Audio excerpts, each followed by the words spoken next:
When this boy enters the Magic Academy, his class ends up with the absolute worst professor possible. This bastard has only one hobby: setting up mock fights just so he can humiliate students in front of everyone and show his superiority. So he calls out a freshman girl who specializes in ice magic for a demonstration fight. She starts the fight by unleashing her strongest spell with everything she has. The professor barely manages to block it and gets angry because she almost got him. Then, to everyone's horror, he launches a massive counterattack straight at her. She has no time to defend herself. The spell crashes into her, and a huge explosion erupts across the classroom. For a moment, everyone freezes. The students stare at the dust cloud in complete shock, convinced the professor just killed her. Even this bastard realizes he went too far, but when the dust finally clears, the girl is gone. And standing in front of the professor is our boy Arthur. He pulled her away, saving her at the very last second. For the first time, the professor's expression changes because he finally realizes there's someone here stronger than him. But even then, he invites our boy to fight him next. The professor immediately pulls out his sword and arrogantly claims he'll go easy on Arthur, even though he's clearly attacking with full force. The two clash blades, but Arthur blocks the strike effortlessly. Then the professor starts swinging wildly, pouring all his strength into every attack, but Arthur dodges every single one without even breaking a sweat. At this point, it's obvious. Arthur isn't struggling. He's playing with him, and the students can't believe Arthur is the same age as everyone else. That only makes the professor even more furious. Enraged, he unleashes his strongest aura strikes, powerful enough to terrify the entire class. Some students even start thinking about calling for help before this crazy professor kills someone for real. But then,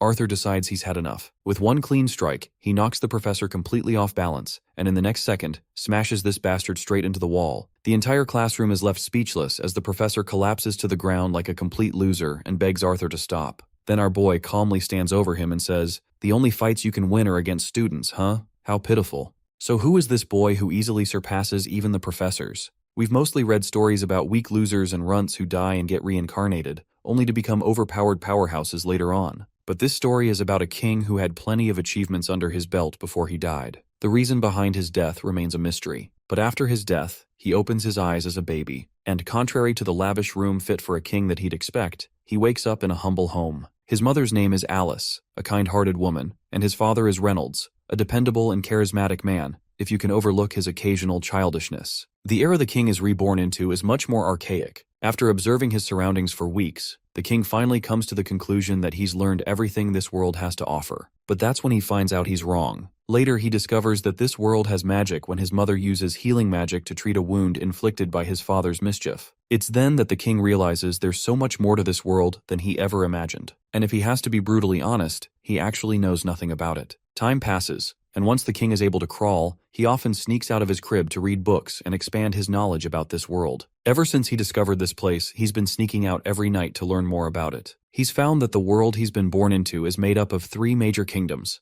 Elenoir, the elven kingdom deep in the forest; Darv, the vast underground kingdom and home of the dwarves; and Sapin, the human kingdom, which is also the most populated region. Both this world and his previous one share a monarchy system, but rulership here is passed down, not earned, which basically means that this world is vastly underdeveloped compared to his old one. He realizes the reason for the lack of technological advancement is the presence of magic in this world. He's been studying the fundamentals of magic ever since. In his old world, there was a life force called Ki, which practitioners use to strengthen their bodies and weapons through rigorous training. But this world has a similar force called mana. However, unlike Ki, which exists only inside a person, mana is present all around them. The power to control mana is largely genetic. Roughly 1 in 100 children possesses it, and it can be used in various ways. The two most common methods are augmenting and conjuring. Augmenters enhance their bodies with mana, allowing them to possess incredible strength, defense, and agility. However, their weakness lies in their limited range. On the other hand, conjurers emit mana into the outside world, bending their surroundings to their will. But to cast a spell, they must supplement their own mana core with mana from the environment. Interestingly, his mother is what they call a deviant, more specifically, an emitter.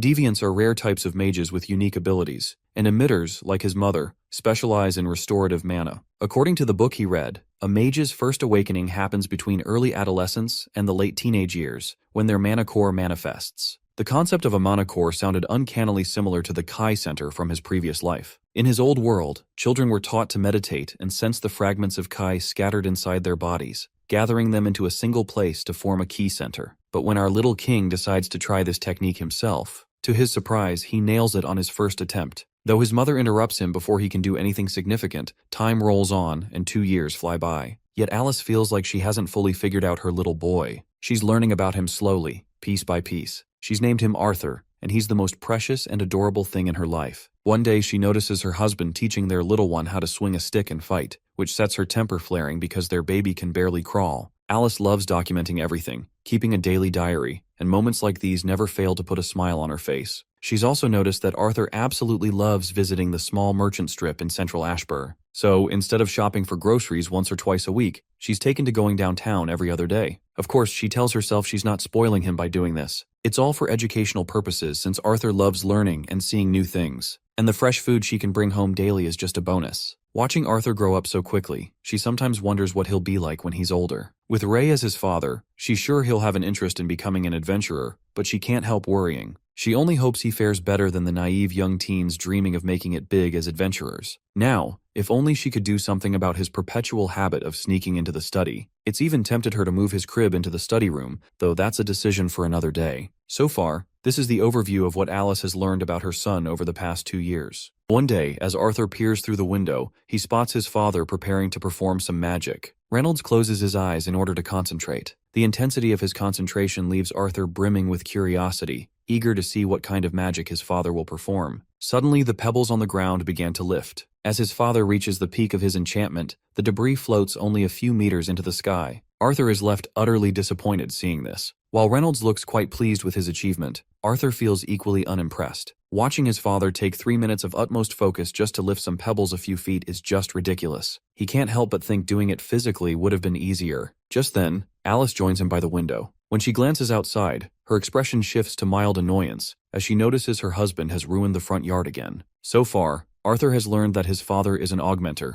which only deepens his curiosity about himself. He wonders what will he be when he awakens his mana core. After watching his father practice for a while, Arthur decides to retreat. As he tries to climb off the bench, he stumbles and struggles to get down. His eyes are half closed from focusing too hard, but Alice misinterprets this, thinking he's getting sleepy. She scoops him up, deciding it's time for his nap. But the poor boy quickly claps his tiny hands together and earnestly requests his mother to let him study instead. The innocence radiating from him is overwhelming, leaving Alice with no choice but to give in to his request. Arthur sits down with a book larger than himself spread open in front of him. Suddenly, a crashing noise echoes outside. Alice fears her clumsy husband might have knocked down yet another tree. She hurries out to investigate, leaving Arthur with a golden opportunity to practice his mana core formation. You see, aside from accumulating knowledge about this world, Arthur's greatest accomplishment so far has been his progress in forming his mana core. Over the past 2 years, he's painstakingly moved tens of thousands of tiny fragments of mana within his body, gathering them near his solar plexus. Arthur understands why it typically takes until adolescence for a mana core to form naturally. The fragments move agonizingly slowly toward the center, making it an arduous task for both the body and mind. But our boy's relentless efforts haven't gone to waste. He's almost there, just one last piece remains. As soon as he places that final fragment, an explosion erupts inside the house, obliterating the entire structure in one powerful blast. Outside, Reynolds instinctively shields Alice, wrapping her in his arms to protect her from the searing heat and debris. When the dust finally settles, the devastated couple turns to find their home in ruins. Alice is beside herself with shock and grief as they rush toward the wreckage to check on their son. Reynolds frantically pushes aside debris, but when he notices his son, his worry quickly turns to shock and then to amazement. There, amidst the destruction, their son floats casually in the air as if nothing had happened. Arthur looks completely unfazed, his tiny body surrounded by a faint glow of mana. After forming his mana core, the little one finally drops down onto his feet, and he can finally feel the presence of the mana core inside him. He's already starting to enjoy the sensation of having a mana core inside, and even the trees around him seem greener. But then, he realizes his house has been destroyed, and he has no idea who or what caused the damage. 5 years pass since that accident. Along with his mother teaching him how to read and write, Arthur has also been learning the basics of mana manipulation and augmentation. At first, since his body was too small for sparring, they focused on basic body workouts. Not long ago, his father decided it was finally time for Arthur to practice with the wooden sword he'd received for his 3rd birthday. Reynolds takes him outside to train, and as Arthur stands there with his newly acquired wooden sword, his father holds up a tree branch and tells him to match the flow of mana with his breathing. Just like your heart or lungs, your mana core is just another organ, his father explains. But Arthur doesn't think these abstract and vague instructions are going to teach anything to someone who is just literally 4 years old. Arthur takes his stance and exchanges a few playful blows with his father. The sparring drags on, with Reynolds clearly enjoying himself. but Arthur grows increasingly frustrated. Our boy knows that his father would not let him go until he accomplishes something noteworthy. With no other choice, he gathers his courage and swings his wooden sword hard enough to break the stick his father is holding. After this significant move, he immediately expresses his desire to return to his studies. Once our boy gets back to his studies about magic, we learn that in this world, strength is measured by the color of a person's mana core. Mana cores start off black, tainted by impurities like blood and other particles within the body. Over time, as these impurities are filtered out, the core's color changes, becoming purer and more powerful. The progression moves from black to red, orange, yellow, silver, and finally, white. Each stage is divided into 3 shades: dark, solid, and light, with lighter shades signifying greater purity and strength. As our boy was deep in concentration, his mother interrupts him by urging him to come in for dinner. As they sit around eating, Arthur feels a growing irritation at the constant interruptions to his studies. Reynolds begins talking about finding a proper mentor for Arthur to further develop his skills. Alice immediately objects, pointing out that Arthur is only 4 years old and far too young for such a step. Reynolds counters that their son shows remarkable potential in mana manipulation, even at his young age, and he doesn't want to hold him back. Alice, however, stands her ground. She insists that she will not send her child off to some distant city. Reynolds reassures her by explaining that it isn't just any city, and promises that his trusted friend will personally take care of Arthur. Arthur tunes out most of the conversation, finding his parents back and forth exhausting.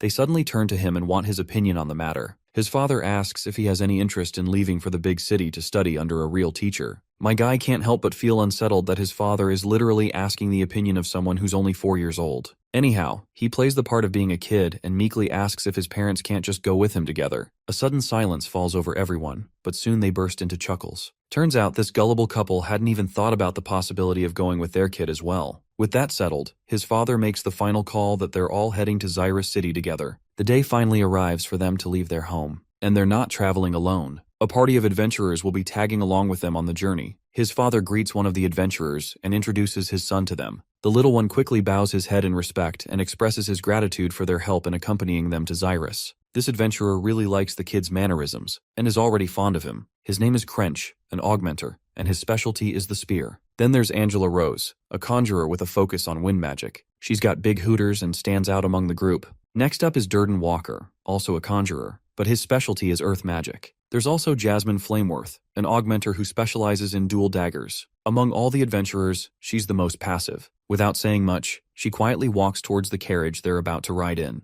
Lastly, there's Helen Shard, another augmenter with a specialty in magic archery. Now that everyone's acquainted, Reynolds decides it's time to move on. They load the carriages with their things, and the journey begins. The time has finally come for Arthur to explore a world beyond the little village he knew. As their journey continues, dawn breaks, and so do the monsters. The adventurers quickly take care of them, and they set up camp deep in the forest to spend the night. As everyone enjoys the bonfire, Arthur seems a little dejected, feeling the weight of this mundane journey. Helen Shard then turns to our boy and sits beside him to catch up. She's quite curious to learn more about him after hearing his father constantly praise him as a great magician throughout the journey. Meanwhile, Crench notices the two talking, and decides he's going to test Reynolds' son for himself. Without much warning, he grabs the little one off the ground and proposes a quick duel. When Arthur finds himself facing off against Crench, he is unsure if he's even supposed to fight an adventurer like this. His pleading eyes dart toward his father, hoping for a way out. But his father only grins and starts egging him to win. Feeling utterly hopeless, Arthur can't believe how his father is literally useless in moments like these. Anyhow, my guy takes his stance, tapping into the experiences of his previous life. With a firm grip on his sword, he launches himself at Crench. Crench, on the other hand, stays steady, ready to dodge the incoming attack. But little does he know, our boy vanishes right before his eyes, and reappears directly behind this bastard's back. My guy steadies his tiny body and channels some magic into his sword. Without wasting a moment, he quickly swings at Crench. But Crench dodges the attack with ease and retaliates with a slash of his own.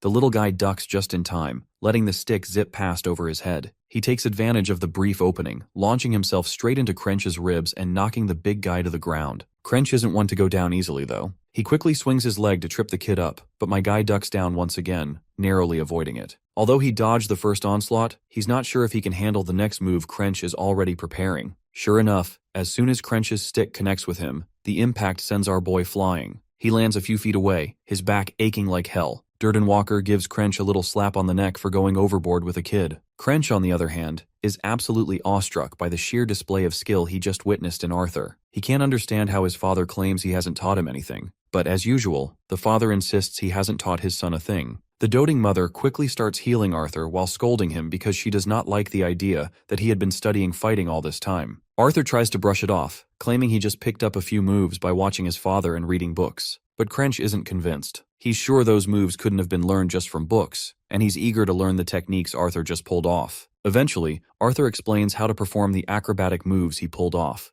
but whenever the others try, they fail miserably. Several days pass since they began their journey to Xyrus City. During this time, Arthur's birthday also passed, and he received gifts, not only because it was his birthday, but also for the efforts he put into teaching them those techniques. Surprisingly, the one who gave him a gift was none other than the usually passive Jasmine Flameworth. Meanwhile, the training with Adam, Helen, and his father continued with decent progress. To Arthur's surprise, Jasmine had already succeeded in learning a few techniques. It still amazes him how quickly she managed to grasp his instructions, especially when it came to learning Feint Step. After some fun near a picturesque waterfall, the group decided to press on with their journey. Eventually, they arrived at a desolate and barren landscape, a stark contrast to the lush greenery they had left behind. As the group shared some lighthearted banter, they joked about Arthur's father being a trouble magnet who always managed to drag everyone into some kind of mess. Meanwhile, Arthur tries to focus on reading a book but finds it nearly impossible to concentrate. The cause of his distress is Jasmine's stares, who just can't stop staring at him for quite a while now. Suddenly, their journey is interrupted by bandits. While everyone gets ready to face them, the looters outside launch a barrage of arrows. Thankfully, Angela Rose's wind magic stops most of them in their tracks, scattering the projectiles harmlessly. The adventurers quickly exude an intense aura as they grab their respective weapons, preparing for the fight. Helen immediately takes her stance, drawing and readying an arrow. But judging by the sheer number of bandits swarming over the hills, it's clear her single arrow won't be enough to deal with the danger. There are a shitload of bandits surrounding them, completely cornering the group from all directions. Finally, we get a glimpse of this disgusting guy, who seems to be the leader of the bandit gang. The bastard wastes no time in barking orders at his goons to leave the women and the kid alive. He does not want any damage inflicted on the two he mentioned. After all, damaged goods wouldn't sell for much. This is the pivotal moment when Arthur realizes that this world isn't so different from the one he left behind. Crime exists here too, and it's just as cruel. Either way, my guy is ready to face the challenge ahead. He grabs his dagger tightly, preparing himself for what's to come. But before he can act, his mother instinctively pulls him into a warm hug, whispering that there's no need to worry because she's here. The bandits release another volley of arrows, but Durden Walker quickly conjures a wall of stone using his earth magic and blocks most of the attack. However, the bandits begin to overwhelm them, charging from every direction. A few arrows manage to slip past the stone wall, heading straight for Arthur and his mother. Thankfully, Angela Rose saves the day by using her wind magic to deflect the incoming projectiles. The leader of the bandit gang finally makes his move, and comes down the hill to confront the party. Helen Shard isn't about to let that happen without a fight. She fires her arrows, managing to take down two of the goons, but the leader deflects her shots with ease. Meanwhile, Reynolds is going all out, cutting down these bastards left and right. With a single dash, he takes out a whole bunch of them in one fell swoop. One sneaky bastard tries to ambush Reynolds from behind, but Helen spots it just in time and drills him with a perfectly aimed arrow. The battle rages on, and we catch a glimpse of Crench in action as well. He's not holding back either. When a fat ass tries to sneak up on him, Crench dodges the attack right away and counters with a series of devastating stabs. We also notice how fierce Jasmine is with her dual daggers. She's brutalizing these bastards, slashing their necks or gouging their eyes out without hesitation. One creepy bastard in the background cracks a whip, aiming it directly at Jasmine. But instead of hitting her, the whip slices through one of his own men's legs. The blow is fast and devastating, and Jasmine barely avoids it. The bastard is undeterred and cracks his whip again. The speed at which he swings it is insane, but Jasmine matches the pace with her impressive acrobatics, dodging and weaving through his attacks. While she avoids some of the major blows, she still ends up with some nasty grazes. That just goes on to show that even she's not invincible. Meanwhile, Arthur watches the battle happen between Jasmine and the whip-wielding bastard. He takes note of how Jasmine is at a significant disadvantage against her opponent's range attacks, and he realizes he needs to figure out a way to help her. But as much as he wants to assist, he's not sure if he even stands a chance against an adult augmenter with his tiny body. Suddenly, someone crashes into their carriage, and unfortunately, it's Reynolds, and he's severely injured, clearly overpowered by his opponent. And that opponent is none other than the boss of the bandits. Arthur quickly tells his mother to heal Reynolds, but Alice is too devastated by everything happening around her. She's crying uncontrollably instead of using her magic. Reynolds flashes a reassuring smile at her and says his injuries aren't life-threatening, so she doesn't need to worry. The proud father then addresses his son, claiming that he can fend off the leader, but not while worrying about protecting his family. He urges Alice and Arthur to head back down the trail they came from and not stop running. but Arthur refuses. He declares he can fight too. Reynolds gives him a proud pat on the head for his bravery. He acknowledges Arthur's bravery, but reminds him that his real duty is to protect his mother and the baby she's carrying.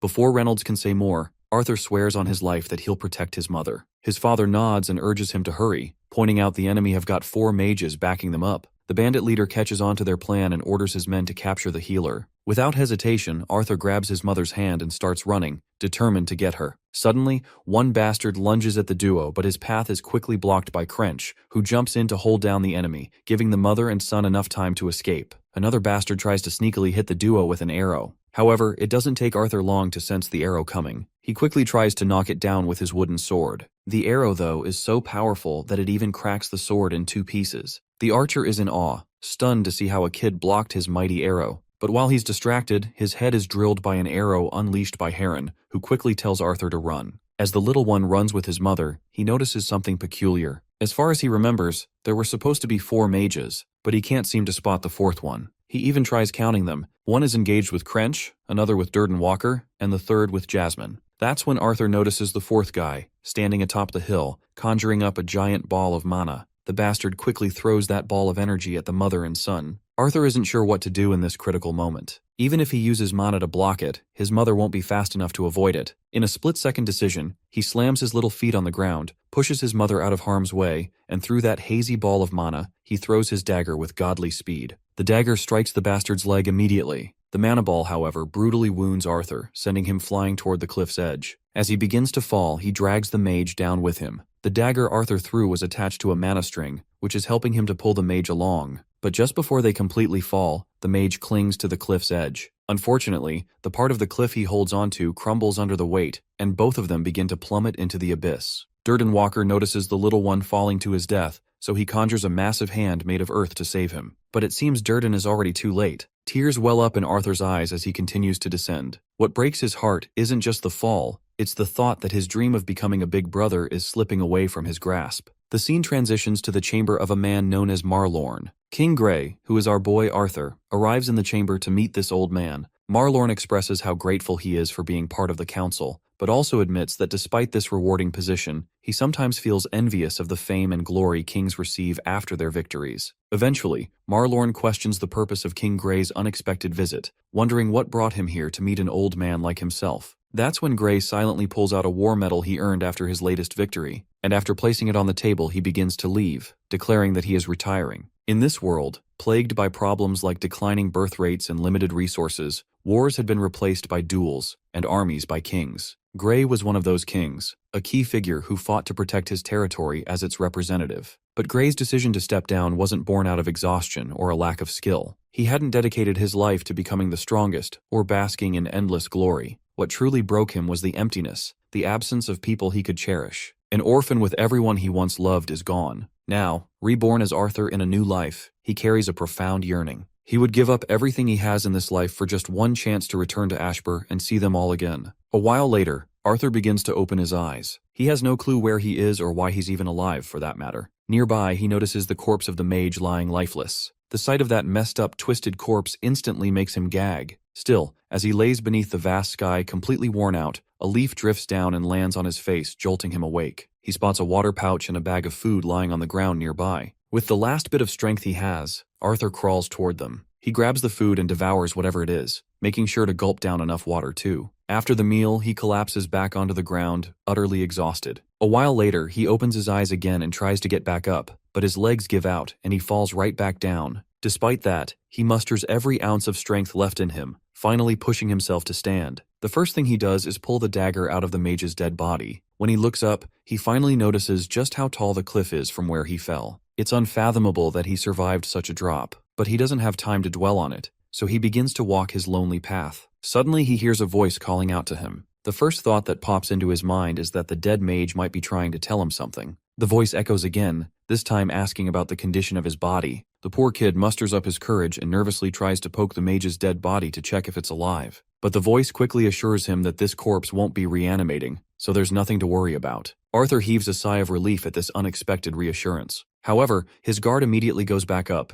and he questions the mysterious voice, asking if it was the one who saved him from that brutal fall. The voice doesn't hesitate to confirm that it indeed saved him. But when Arthur presses for its identity, the voice cryptically claims that he'll learn about it soon enough. Arthur doesn't like the way this mysterious voice is talking and makes it very clear he isn't buying a single word of it. The voice, however, calmly reminds him that it's the only one capable of getting him home from this place. The mention of home quickly jogs Arthur's memory, and he remembers the parents he left behind, and of course the sibling growing in his mother's belly. He has no idea if they made it to Zyra safely, or if they're even alright. Since there are so many questions he wants answers of, he gets humbled real quick, and politely addresses this mysterious being as Mr. Voice, and asks if he could trouble it for directions to get out of this place. The voice chuckles, amused at how this once arrogant kid has quickly become humble. It admits to liking Arthur for his quick wit, but can't help pointing out its annoyance at being called Mr., when in fact, it's a lady. Still, since Arthur's words were polite enough, the voice decides to guide him. Soon after, Arthur's mind is overwhelmed by this sudden shock, and he begins to see everything around him, even places far off in the distance. With this epiphany,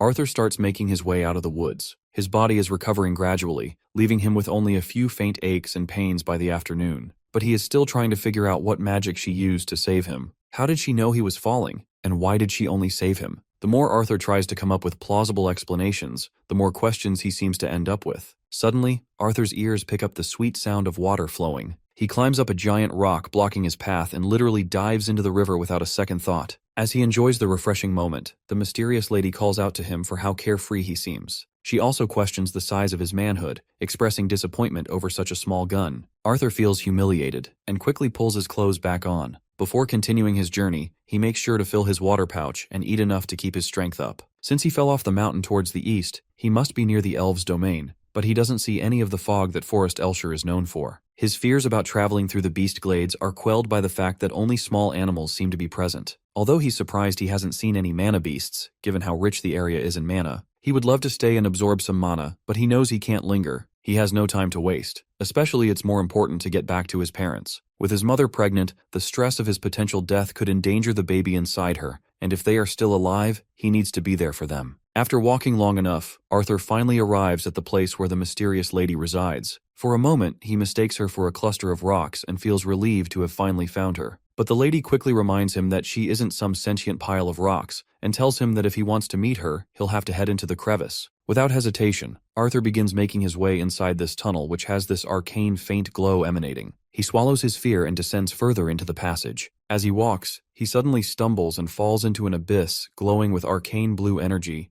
eventually landing hard on solid ground. The crash is brutal, and his jaw aches like hell. Still, Arthur forces himself to get up, but no sooner does he stand than he collapses again. Before him stands a terrifying monster, so imposing it makes him trip over himself in fear. But, as it turns out, this monster is none other than the mysterious lady who had been talking to him all along. As she slowly walks toward him, Arthur panics beyond belief, his jaw hanging wide open in sheer terror. The girl suggests he shut his mouth unless he wants bugs to crawl into it. She then extends her massive hand toward him, which freaks him out a little. Calmly, she explains that it will take her some time to open a dimensional rift strong enough to transport him home. Until then, she suggests he enjoy the nourishment provided by the mysterious plants around them. Arthur bows his head and expresses his gratitude before walking toward the strange glowing fruits nearby. They're so shiny that he can literally see his sad reflection in their surface. He feels sorrow as the fruits remind him of the times he spent eating with his family. As he drifts into these thoughts, the lady monster suddenly startles him from behind. The sudden scare causes Arthur to unintentionally crush the delicate fruit in his hand, splattering its juice all over his face. Later, the both of them settle down to chow down the fruits, and while eating, Arthur finally decides it's time for this creature to introduce herself. The monster promptly reveals her name as Sylvia. With names exchanged, Arthur's initial fear of Sylvia's appearance slowly fades, and he begins asking all the questions that had been on his mind since waking up from the fall. Where was this place? Why was she here all alone?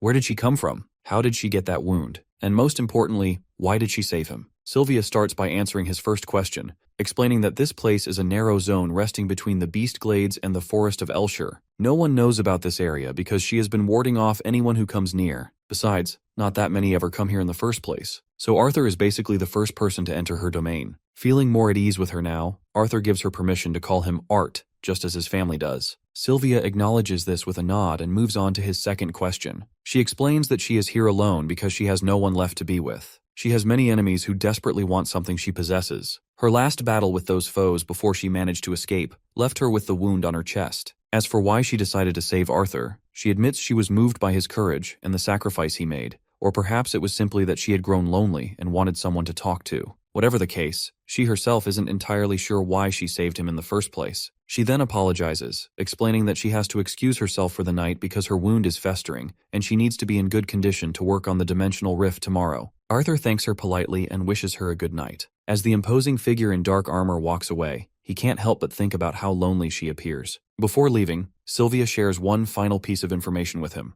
While her sight cannot reach the exact location of his family and friends, she assures him that they are all safe. This news leaves Arthur momentarily speechless, but then he feels overwhelmed with emotion, knowing they are safe. Tears of happiness flow as he cracks a smile and thanks her for giving him the good news he had been desperately craving. As time passed, Sylvia and Arthur spent hours talking about all sorts of things whenever she wasn't preparing the portal. Those hours bled into days, and the days into weeks, as they spent nearly every moment in each other's company. While Sylvia never spoke much about her own life, Arthur slowly began to understand what kind of person this mysterious being truly was. After living with this armor-clad mysterious lady, Arthur had come to understand that Sylvia was the living embodiment of the phrase, "Don't judge a book by its cover." Contrary to her trauma-inducing appearance, she was kind, gentle, patient, and warm. The way she cared for him reminded him of his mother, gentle and kind, but little strict when she needed to be, especially when he was wrong. Speaking of being strict, Arthur recalls something unpleasant. There was a time he had expressed his animosity toward the bandits who attacked him and his family.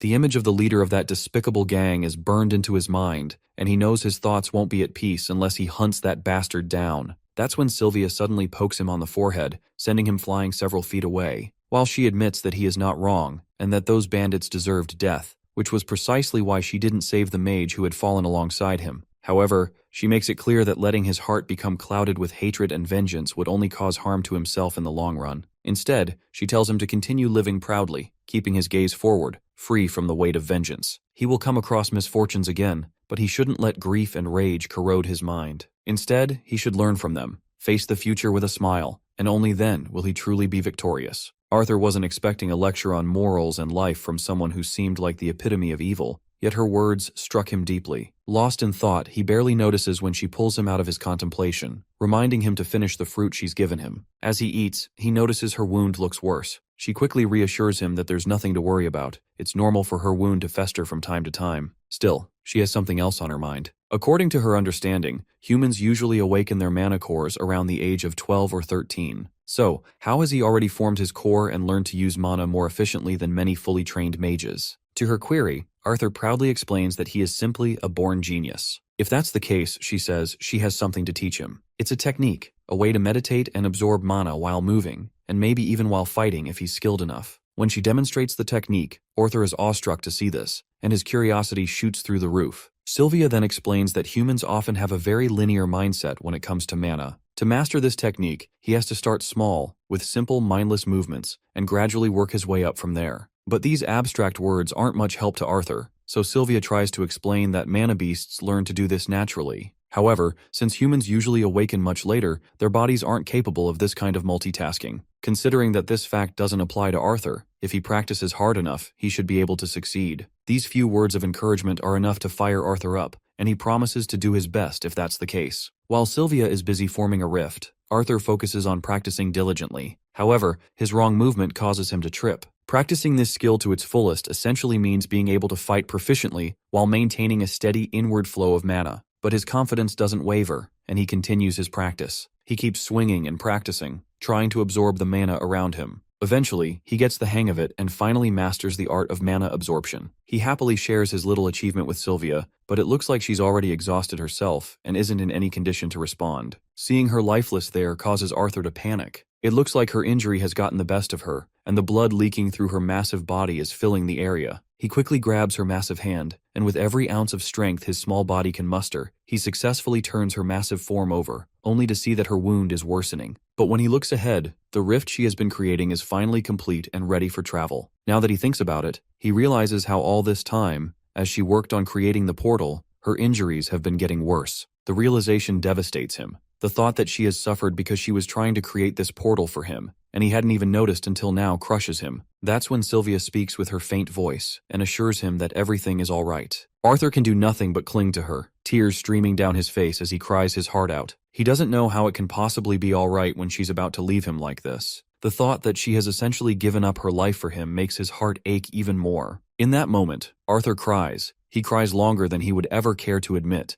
and for the first time, he cries like the child he appears to be on the outside. Sylvia reminds him gently that their time together is short, and she would hate for it to be wasted on him blaming himself. But Arthur doesn't know how he can possibly not blame himself. She's sacrificing herself so he can reunite with his family. Sylvia, however, is grateful. Because of Arthur, she will finally be able to leave this forsaken cave a little sooner, and for that reason alone, she has no regrets. Soon enough, her body begins to disintegrate, turning into ash. As the black armor she wears crumbles away, a pair of radiant white wings appear in its place. Before him stands Sylvia in a new form, one where she looks more like herself than she ever did before. Arthur definitely wasn't expecting Sylvia to turn out to be a dragon. She admits it, though. She is a dragon, or at least that's what humans would call a being like her. However, she reminds him that they don't need to waste time with small talk. She has to use her original form to finish the portal, and now that her veil is gone, her enemies will soon be coming for her. Before she parts ways with him, she tells him there are a few things she must say. She bestows upon him a rainbow-like egg, along with a handful of her feathers. She tells him to warm the egg with her feathers to conceal its aura. Before Arthur can even process what in the world is going on, she suddenly bumps into him. Right at that moment, some sort of reaction causes his clothes to tear, and patterns begin to appear across his skin. Sylvia reassures him that he'll understand everything in time. Now that she has done what she needed to do, she decides to open the portal. She doesn't have the time to make it lead directly to his home, but it should get him close to humans. She urges him to hurry and jump into the portal. Just as he's about to leap, rocks begin to fall from the ceiling. Sylvia quickly spreads her massive wings and saves him from being crushed. The one responsible for the destruction is a creepy sucker who oddly resembles Sylvia. He addresses Sylvia formally, requesting that she cease her stubbornness and hand it over. If she submits, he might even heal her wounds. Even Arthur can tell that this new figure looks quite similar to the form Sylvia had taken earlier. Sylvia then uses an ability that freezes time around her.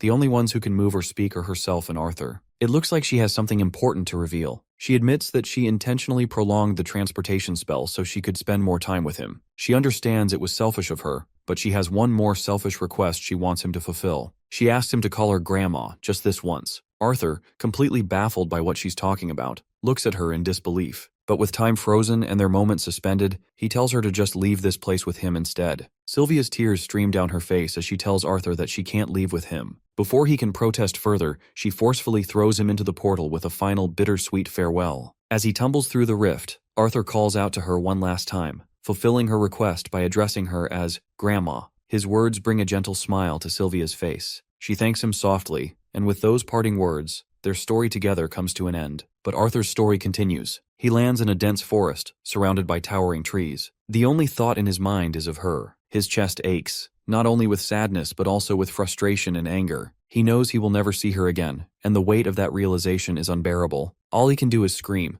It's no surprise that he's devastated by her loss. For 4 months, Sylvia had been a constant presence in his life, filling his head with memories that now refused to fade. For a time that seemed both fleeting and eternal, she treated him as though he were her own blood. She had given him what he lacked since coming to this world: care, guidance, and love. But it seems this isn't truly the end. As he lies there, he begins to hear her voice. But as it turns out, it's just a recorded message. Sylvia had burned it into his mind before parting ways, leaving him with one last piece of her. The recorded message from Sylvia begins. She tells Arthur that he is nowhere near ready to know the full truth. His body is still that of a boy barely past the age of 4, though his mana core has already progressed to the dark red stage. She explains that she has infused him with a parting gift, a unique will. His future as a mage will depend on how well he learns to wield this gift. But Arthur doesn't feel particularly grateful for this so-called gift. Bitterness churns within him, a mix of sorrow, anger, and guilt clouding his thoughts. Almost as if she can sense his emotions, Sylvia knows exactly how he feels right now.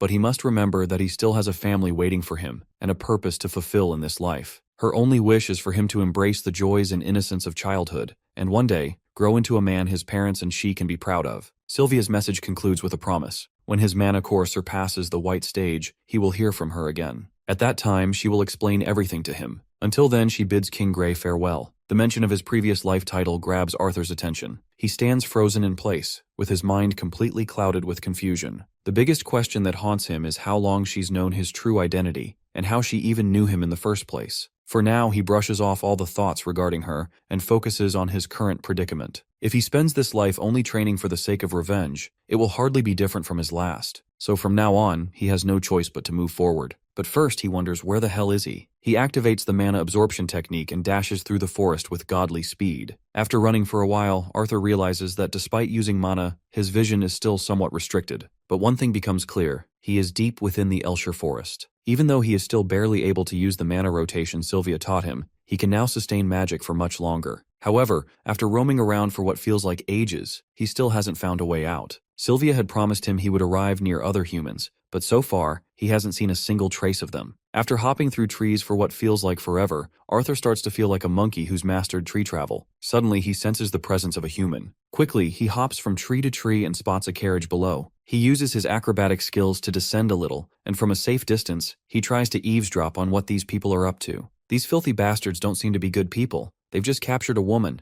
and it turns out she's an elf. Since she's young and untouched, they're already fantasizing about making a fortune offer. But the amount of resentment and anger etched across Arthur's face makes it clear that these bastards aren't going to leave this place alive, let alone make a quick buck off the elf. Arthur had no idea how these pigs managed to get their hands on forest hounds, but he knew that getting one of them would be his best bet to get out of this forest. And as for the slave traders, he is planning to use them as a punching bag to blow off some steam. As eager as Arthur is to get back home, he knows he still needs a solid plan to get there. Dealing with those slave traders first is the best course of action, but he doesn't want to strike blindly. Attacking all four of them head-on would be suicide, so he quietly follows them instead. He waits patiently, looking for the perfect opportunity, gathering his strength to strike when their guards are down. As night falls, it's finally time for him to make his move. Arthur executes his plan by throwing a nut into a nearby tree, which immediately sets the hounds on high alert. One of the men tells his companion to shut the dogs up before they wake up and attract all the dangers lurking in the forest. While one man is distracted with the hounds, Arthur seizes the opportunity. He makes his move by appearing right in front of the bastard, and with a quick slash from his mana-infused hand, he slices through the man's throat in one clean strike. After taking that bastard down, Arthur makes sure to loot his corpse, grabbing a decent-looking dagger from the man's belongings. Meanwhile, the other fat guy, who had sent his friend to silence the hounds, begins wondering why it's taking so long, especially since the dogs have gone quiet. When he goes to check, Arthur ambushes him as well, delivering a precise strike that slits his throat just like the first. With 2 down, there are still 2 left, but Arthur's body is already starting to wear out from the effort. Suddenly, the elf girl inside the carriage starts making a commotion,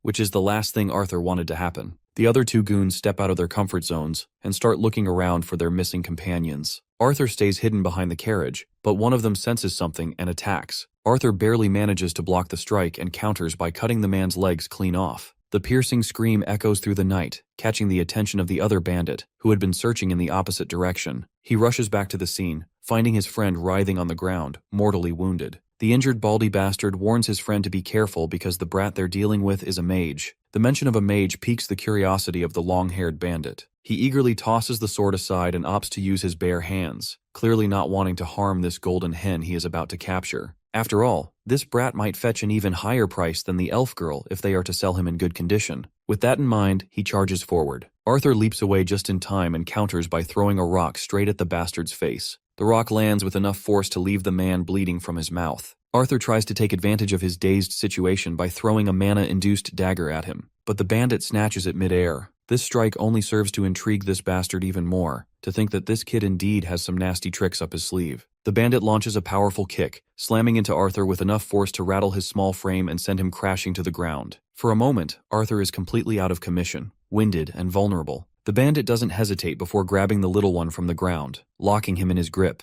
But Arthur isn't one to go down quietly. He quickly grabs this bastard's wrist and begins condensing mana into his hand. At one particular moment, the technique causes an explosion, big enough to leave the bandit's hand scorched and utterly useless. The bandit screams in pain because of his fried hand. This is a clear chance for our boy to strike, and he does not hesitate to redeem it. He throws his knife and slits the man's throat, ending him on the spot. Now only the bald man remains, who is already writhing on the ground, begging for mercy as his severed legs leave him completely immobilized. But Arthur abandoned the concept of mercy a long time ago for scumbags like these. So it goes without saying that he finishes the job, ensuring none of them leave the forest alive. With these scumbags taken care of, he turns to the timid elf girl whose first instinct upon seeing our boy is to cower in fear. He gently tries to sway all of her fear with some sweet talk and comforting words, and once she calms down, he pulls the cloth tied over her mouth. Now that he has saved her, he decides to walk his own path, but the thought of being left alone terrifies the girl, so she quickly clings to him with her cute, pleading eyes. Arthur tries to reason with her that since he has taken care of those bad guys, they won't be able to chase her anymore. Besides, elves are generally safe in this forest anyway.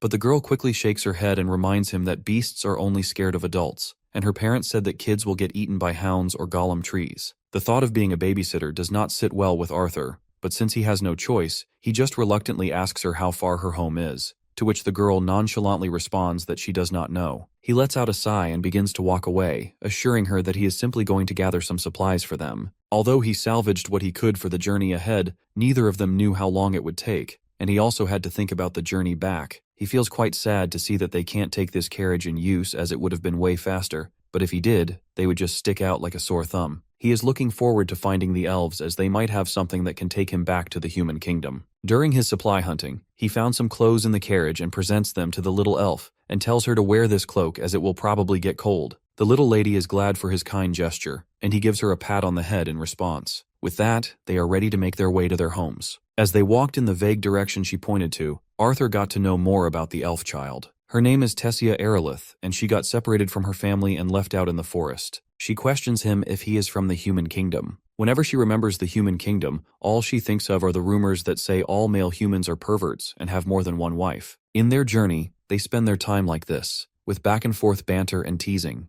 Night settled, and they set up their camp in the thick of the woods. Arthur decided to keep watch outside and suggested she have some sleep in the meantime. Once Tessia Aerolith got inside the camp to have some well-deserved rest, Arthur sat alone under the expanse of brightly lit stars. As he reflects on his situation, we learn that his initial plan to utilize his time to figure out what this will Sylvia left for him was all about, but it looks like he will have to wait to unravel this secret until he escorts the elf girl to her home. The girl gets out and suggests he have some rest as well. Although her grandmother has prohibited her from sharing her bed with boys, she says she will make an exception once. But Arthur tells her that he is not sleepy. Before retreating back into the camp, the girl reminds him that beasts are more likely to appear if they notice him. Therefore, she wants him to get inside even if he is on guard duty, as it's safer for both of them. Eventually, Arthur gives in to her wishes, and they both get into the same bedding. The next day arrives, and after their well-deserved naps, they continued their journey with unfamiliar surroundings and time quickly passing as the only indicators of their progress. Arthur admits that worries of family and impatience to get back home did not leave him in the best of moods,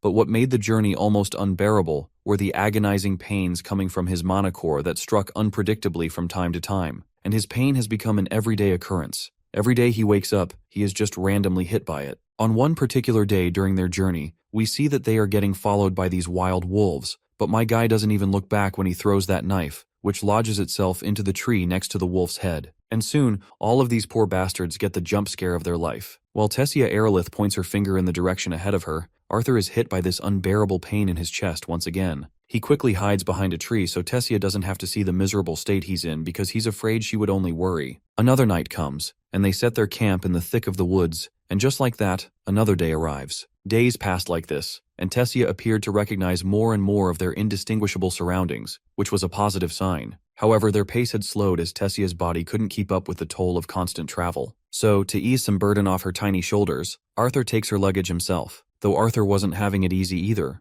Despite strengthening his body with mana, the pain continued to grow, and it became harder to hide it from the worried elf. Another night comes and blends back into a day. One day, as they continue their journey, Tessia makes an odd request. Since they've gotten pretty close with each other, she wonders if, by any chance, she can call him Art, like how his family does. Well, our boy gives her the green light right away. Tessia wasn't expecting him to agree to this so easily. So for that reason, Arthur decides to act dramatic on purpose. In the creepiest way possible, he says he would be most honored if Tessia Aerolith would refer to this humble countryside boy as Arthur. The girl pinches his cheeks for teasing her like this, and as their banter continues, Tessia suddenly notices something. She happily rushes in that direction, while our boy isn't exactly thrilled. As far as he can see, it's just moss, leaves, fog, trees, and lots of trees. Anyhow, their journey continues, and I'm gonna be honest, this is one of the longest journeys I've faced in the manhwa. Though this journey serves its purpose in character development, and because of it, our boy seems to have gotten closer to the little lady. Despite the mental age gap, they've grown a lot closer. Another day arrives, bringing another round of exploring the unknown woods. It looks like this long journey has finally borne fruit as they seem to have made their way. After feeling all the trees around her, Tessia finally finds the one she had been searching for. She does some magic mojo and opens a green gate in the wooden tree, inviting him to follow her inside. As soon as Arthur steps in, he falls through to the other side of the gate. When Arthur gets up and helps himself look ahead, he sees a magnificent sight. There's an entire civilization of elves, and the only word that pops into his mind after witnessing the grandeur of this place is pristine. But even that word feels like it doesn't do the place justice. As soon as the eyes of the local elves lock onto our boy, some soldiers quickly appear right before them. The soldiers aren't here to apprehend him, though. Instead, they're here to escort the royal princess with full protocol. The sight shocks Arthur to the point where he has no clue how in the hell he's supposed to react. His mind is clouded with all sorts of questions, but Tessia just nods her head slightly to affirm that what he's seeing is indeed real. One of the knights reports that they arrived as soon as they noticed the oral teleportation gate had been used. He also mentions that the king and queen have returned as well. Promptly, the scene pans to the panicking parents rushing toward their girl, Tessia. The lady is Mariel Erelith, queen of Elenoir, and the man behind her is, of course, her husband, Alduin Erelith, king of Elenoir. Another big shot enters the scene, Virion Erelith. A name noted in every history book, he's the former king of Elenoir, known for leading the last war against the humans of the Sapin kingdom. With all of her family members gathered, Arthur gently pushes Tessia forward toward her worried parents, and they exchange warm hugs with her. Seeing how warm and full of love the scene is, Arthur remembers his own parents and wonders if his mother and father will react the same way when they see him again. King Alduin turns to Arthur and expresses his heartfelt gratitude, not just as the king of Elenoir, but as Tessia's father. As a small gesture of thanks for helping Tessia arrive home safely, he invites Arthur to accompany them to their home. Arthur is free to rest for a few days, and in the meantime, the king is eagerly looking forward to hearing the tale of their journey. Arthur can sense how firm and gentle the man's tone is, but his eyes clearly betray that feeling. From the look in his eyes, it's clear that what he requested isn't an offer, it's an order. Arthur reciprocates the gesture by expressing his gratitude for the offer, but he's suddenly yanked away when Tessia grabs him by the hand and starts dragging him along. Even the onlookers are startled to see this. The girl, on the other hand, is just dying to show him everything this place has to offer. Well, our boy's first impression is one of absolute awe. Although he had somewhat expected an impressive castle after learning that Tessia was a princess, the magnificent place before him is just more than a castle or mansion to live in. At one point, Arthur even starts to wonder if he's accidentally transmigrated into some corny fantasy novel. The queen quickly introduces their little guest to the maids and orders them to make sure Arthur has the best time possible while he's there. Arthur is glad to receive all this pleasant treatment, but he feels the need to explain what happened first. It looks like Tessia's parents are more than willing to hear all the juicy details. So, all the core members of the family, including some senior knights, gather to hear Arthur out.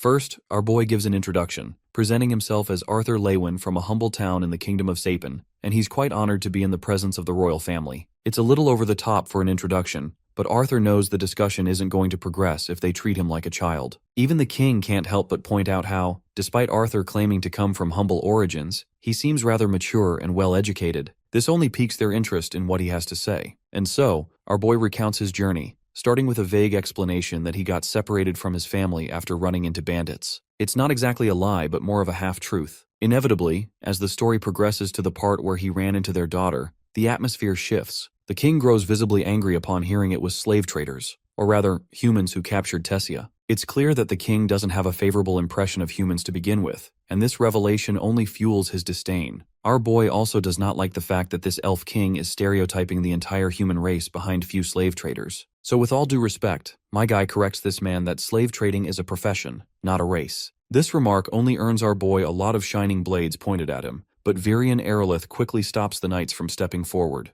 Virion, intrigued by the story so far, expresses curiosity about how Arthur managed to free his granddaughter from the bandits. Perhaps he negotiated or begged them for mercy, but our boy denies doing anything like that and honestly explains that he's also a mage despite the fact that he is a child. So basically, he eliminated the slave traders and rescued their granddaughter. One impatient knight, out of anger, quickly draws his sword from its scabbard. As far as he's concerned, Arthur is being absurd with the lies he's spouting in front of everyone. But this impulsive action only earns the knight a deadly glare from Virion Erelith, a glare so intense it rattles the overeager knight on the spot. Finally, Arthur stands up from his seat and declares that he doesn't care whether anyone believes him or not. The fact remains that Tessia has been returned safely. The only wish he wants granted is to return to his family in Sapin. Hearing this, Tessia is shocked that Arthur is leaving so soon. The girl's parents are startled to see how much compassion she feels for him. Meanwhile, Arthur gently reminds her of the history humans and elves share, so he doesn't believe it's appropriate for a human to remain inside this kingdom for too long. Besides, his current priority is ensuring his family is safe and letting them know he's okay as well. The king decides to speak next. He briefly acknowledges the past between the two kingdoms and emphasizes that Arthur saved their daughter and went through the trouble of accompanying her all the way back to Elenoir. This, the king declares, entitles Arthur to a befitting reward. First, the king shares the unfortunate news.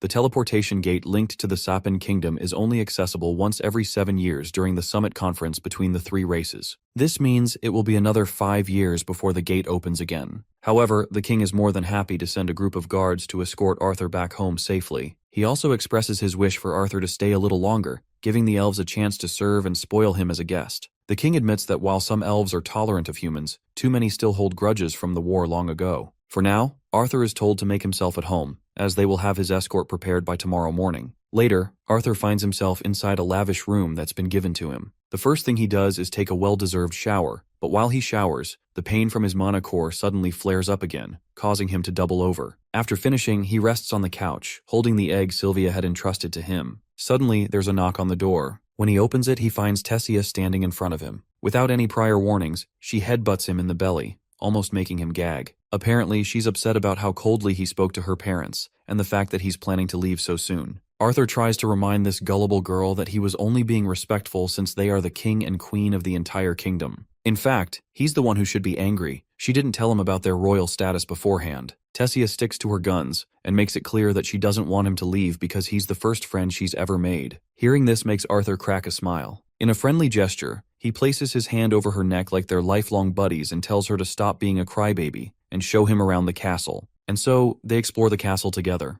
Tessia makes sure to take him to her favorite spot in the entire place. This particular spot looks absolutely breathtaking during spring when the flowers bloom. She also introduces him to a unique type of insect known as glow bees, which are specially cultivated there. As she's trying to show him the glow bees, Arthur suddenly notices something coming from behind. It's a dagger. Without wasting a single nanosecond, he grabs the little lady and pushes her aside. In the same instant, he catches the weapon and retaliates with the insane speed he has got. Well, the person behind this stunt is none other than Virian Erelith, her grandfather. Arthur is absolutely shocked, thinking her own grandfather just tried to take a hit on her. But the old man calmly assures him that the weapon he's holding is just a toy. Now that Arthur takes a closer look, he feels a bit embarrassed for being tricked. Virian, on the other hand, is impressed. Seeing how fast Arthur reacted, from catching this little to even using it against him instantly, is mind-boggling. The old man notes that Arthur's mana usage is mediocre at best, but he now has no doubts about how he could have taken down a group of slave traders. Arthur is unsure whether to feel insulted or complimented, so he just stays quiet.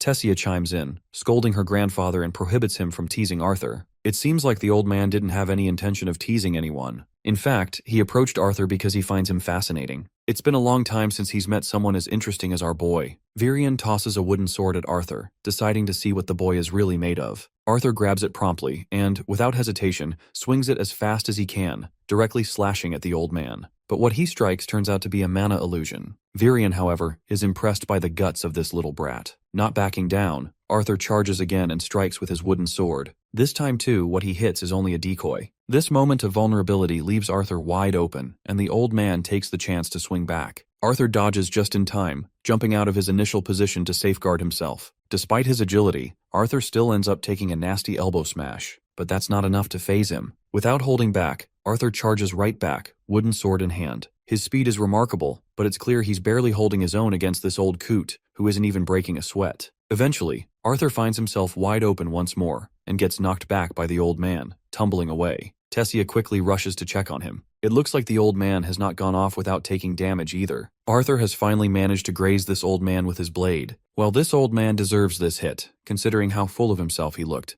as if there is no better fighter than him. While Virian is eager for another round, Tessia firmly puts her foot down. She refuses to let it happen, and playfully pinches her grandfather for thinking about bullying Arthur for more than he already has. The old man simply smiles back and admits that if he had gone easier on Arthur, he'd be the one at the mercy of someone decades his junior. Our boy, on the other hand, feels honored to see how highly Virian thinks of him, but Arthur's reaction seems to get to the old man, and he quickly shifts from smiling to serious. As far as he's concerned, if Arthur truly sees him as his esteemed and honorable senior, then he invites him to become his disciple. This unexpected offer leaves Arthur absolutely bewildered, and he questions whether the elder is actually serious. The old man, of course, confirms that he is. However, Arthur reminds him that he's just a human, and he's not even sure if it's allowed for humans to stay in this kingdom. But Virian promises that no one will dare kick him out while he's under his tutelage. He vows to teach Arthur something far more valuable than even the most capable mages in Sapin could offer. Still, despite the tempting offer, Arthur politely declines. He has no intention of wasting time here until he reunites with his parents. Hearing this, the old man makes another promise,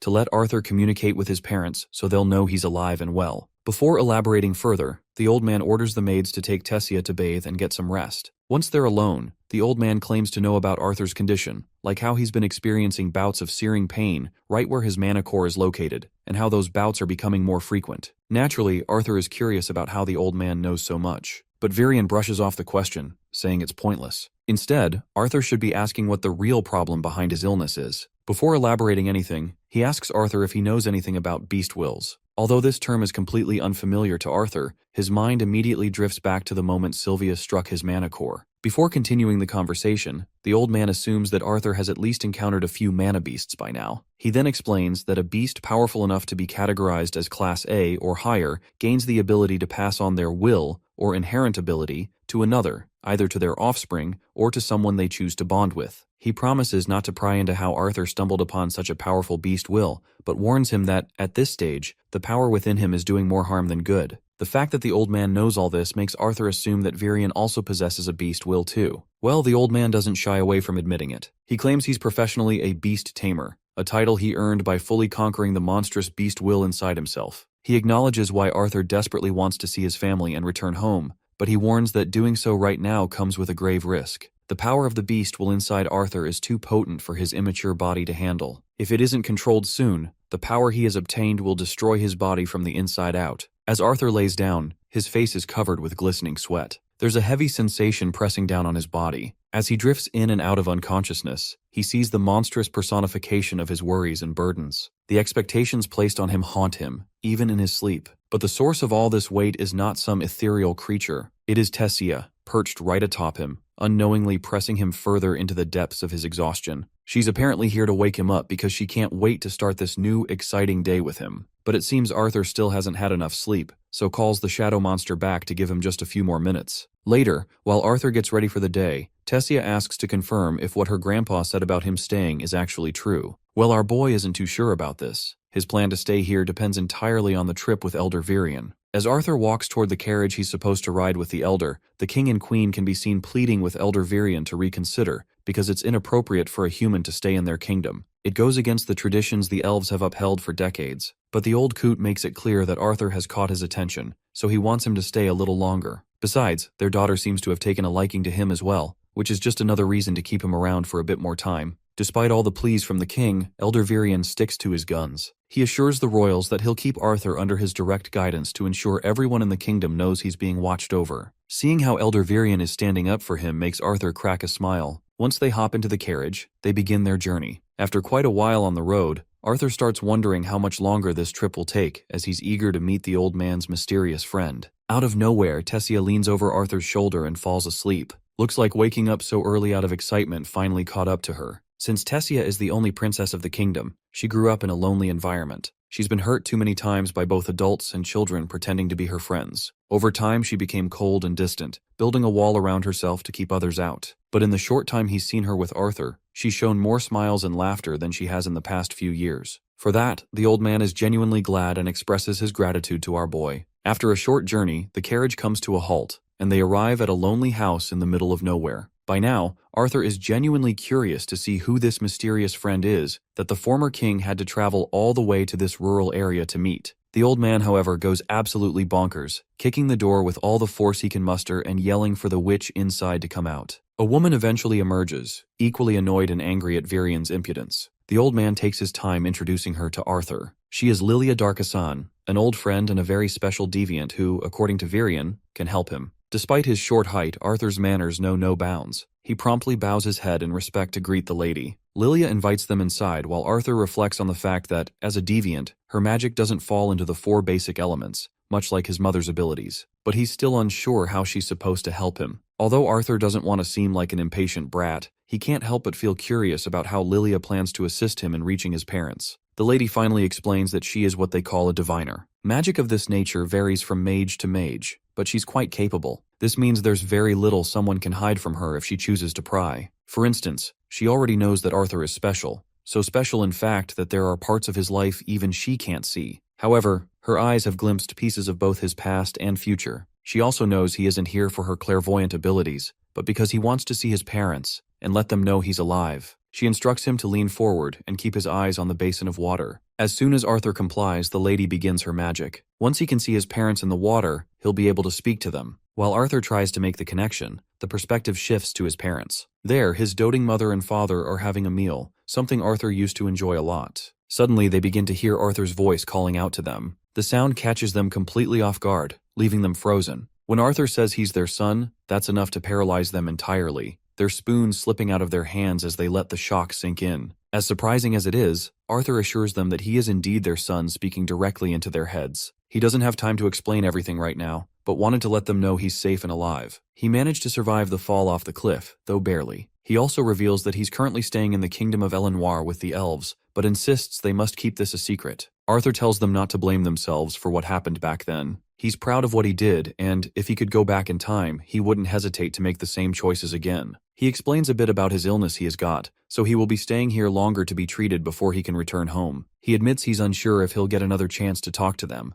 as there's only one woman capable of helping him make this connection. Before ending the conversation, he asks his father to keep his mother and the baby safe. In the meantime, he'll continue his training and warns his dad not to be surprised if his proud son can beat him in a sparring match when they reunite. With that, this cerebral Skype session ends. Arthur's father breaks into absolute tears, and his wife follows suit. They can barely believe that Arthur is alive. The joy and excitement of hearing that their son is alive is so overwhelming that Arthur's parents embrace each other in absolute happiness. It's not just the parents shedding tears. Arthur himself is equally overwhelmed by the conversation he just had with his parents. However, he steals his balls up and tells the old man that he's finally ready for whatever lies ahead. After their brief visit to Lilia, the group finally returns to the castle, where the king and queen are already waiting for their arrival. As Elder Virion and Tessia enter the castle, Arthur is suddenly stopped by the king himself. It's not because the king resents him or wishes to bar his entry, but because he wants to reconcile. Even the queen wants to express her regret for their earlier behavior. Neither of them holds back in showing genuine contrition for how they treated him initially. Arthur, ever the forgiving soul, is more than happy to mend bridges. He promptly shakes hands with the king on friendly terms. However, Tessia is not sure if that is how apologies should work. As far as she's concerned, if the king and queen are truly sorry, they should at least let her take Arthur outside to explore the city, something she's been eager to do. Well, neither the king nor the queen has a reason to stop them, so eventually, Arthur and Tessia prepare to head out and explore the city. Tessia eagerly shows Arthur everything unique to Elenoir. However, during their walk, Arthur accidentally stumbles into an elf, or rather, the elf intentionally bumps into him, clearly looking for an opportunity to trash-talk the entire human race. After setting the scene, this opportunistic elf directly points a finger at Arthur, reminding him that he doesn't belong here, no matter the favor he's receiving from Elder Virion. While Arthur feels a bit pissed at this cocky bastard, Tessia steps in to confront the guy. The elf introduces himself as Faerith Ivsar and counters Tessia's questions with arrogance, asking how she can tolerate breathing the same air as a mere commoner like Arthur. Being the great knight he is, Faerith even offers to take the responsibility to escort her himself. But Arthur quickly turns the tide with some playful banter. His few well-aimed words manage to piss Faerith off to no end. The idea of someone mocking his knighthood is too much for this little punk to handle. In a fit of rage, Faerith throws down the gauntlet and challenges Arthur to a duel. Arthur, who already thought this guy was stupid, finds his expectations exceeded in the worst way possible. Tessia immediately steps forward, questioning the audacity of this so-called knight. How dare Faerith challenge the disciple of Elder Virion to a duel? Faerith makes it clear that he would never allow anyone to trample on his pride, as this is the way he was raised. Determined to defend his honor, he challenges Arthur to accept the duel, or retreat with his primate tail tucked between his legs. To add pressure, Faerith reminds Arthur that, in elven society, his decision will reflect directly on his mentor Elder Virion. Arthur, on the other hand, is fascinated by the intense expressions on everyone's faces. He hadn't realized that dueling was taken so seriously here. Faerith, eager to get things started, takes Arthur's silence as acceptance. To get the things rolling, he insists that Princess Tessia officiate the duel. Reluctantly, Tessia agrees, and as soon as she gives the signal, Faerith charges forward, aiming to land the first blow. But my guy simply balls up his fist and delivers a single devastating punch. The impact is so brutal that Faerith's spit flies out of his mouth, and he's sent sprawling a few feet away. Arthur is left standing there, genuinely unsure if this is all it takes to win a duel. Meanwhile, Tessia isn't surprised to see the outcome, especially since she had expected this much to happen. As Arthur tries to wrap his head around whether he's become genuinely strong or if this was just a fluke, Tessia grabs his hand and dashes off. As they continue their journey once again, Arthur can't help but grow fonder of the little princess. While the rest of the day wasn't quite as exciting as dealing with Faerith, it was refreshing and gave Arthur a chance to get his mind off heavier matters. As Arthur and Tessia sit together, she asks him if he's feeling nervous about the tough training ahead. Well, it is clear that the weight of the upcoming day has already begun to press on Arthur's mind. He recalls Elder Virian's words of warning, crystal clear and unyielding. Virian had told him that the lessons would be far from easy. In fact, he made it clear that Arthur would need to brace himself for the grueling challenges ahead. The pain from his mana core's assimilation process would be excruciating, and if you want a little perspective how grueling it would be, it's the same as submerging one's body in boiling tar. Arthur would be stuck in this foreign land, away from the comfort of his family. Even the simplest aspects of daily life would feel arduous. But Virian had also promised that, if Arthur could endure the trials, the rewards awaiting him at the end would be extraordinary. In the present, Arthur breaks out of his thoughts and responds to Tessia with a determined smile. He tells her that he's excited, not nervous. He's come a long way to get to where he is now. Training, seeing his parents again, and growing stronger are all things he looks forward to. He can't wait to see what the future holds for him. And with that, the first season wraps up,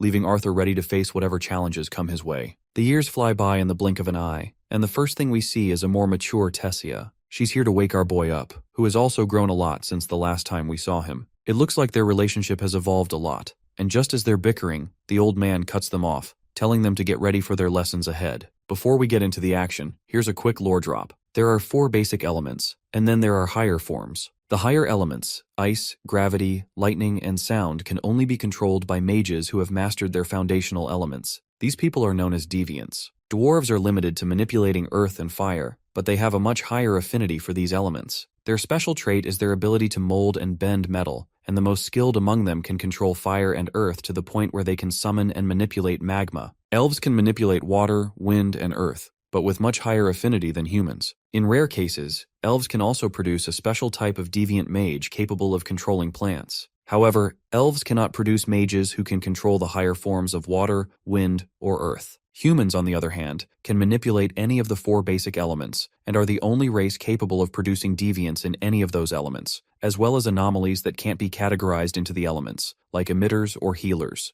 There's a delicate power balance between the 3 races, taking into account their populations, overall affinity to elements, and the diversity of their mages. At least, this is all Arthur knows, and he asks his master if this level of explanation is plausible for the audience. Virian takes a moment to think before giving it a pass. It seems Tessia has something to say. While she understands that the assimilation process is meant to prepare Arthur's body for his beast will, she believes it would be even better for him to train his body physically, just as she does, using magic in the process. Arthur understands the reasoning behind her response. Over these 3 years, the differences in their races have really stood out to him. While humans are considered talented if they awaken in their late preteen years, it's not surprising for elves to awaken by the age of 10. For Tessia, it happened even earlier, at the tender age of 9, and since then, she's been training her magic under a tutor while also learning to fight from her grandfather. The old man playfully questions her if she's perhaps angry that she's the only one getting beaten up during her training, to which the poor girl quickly admits. As grueling as these exercises seem,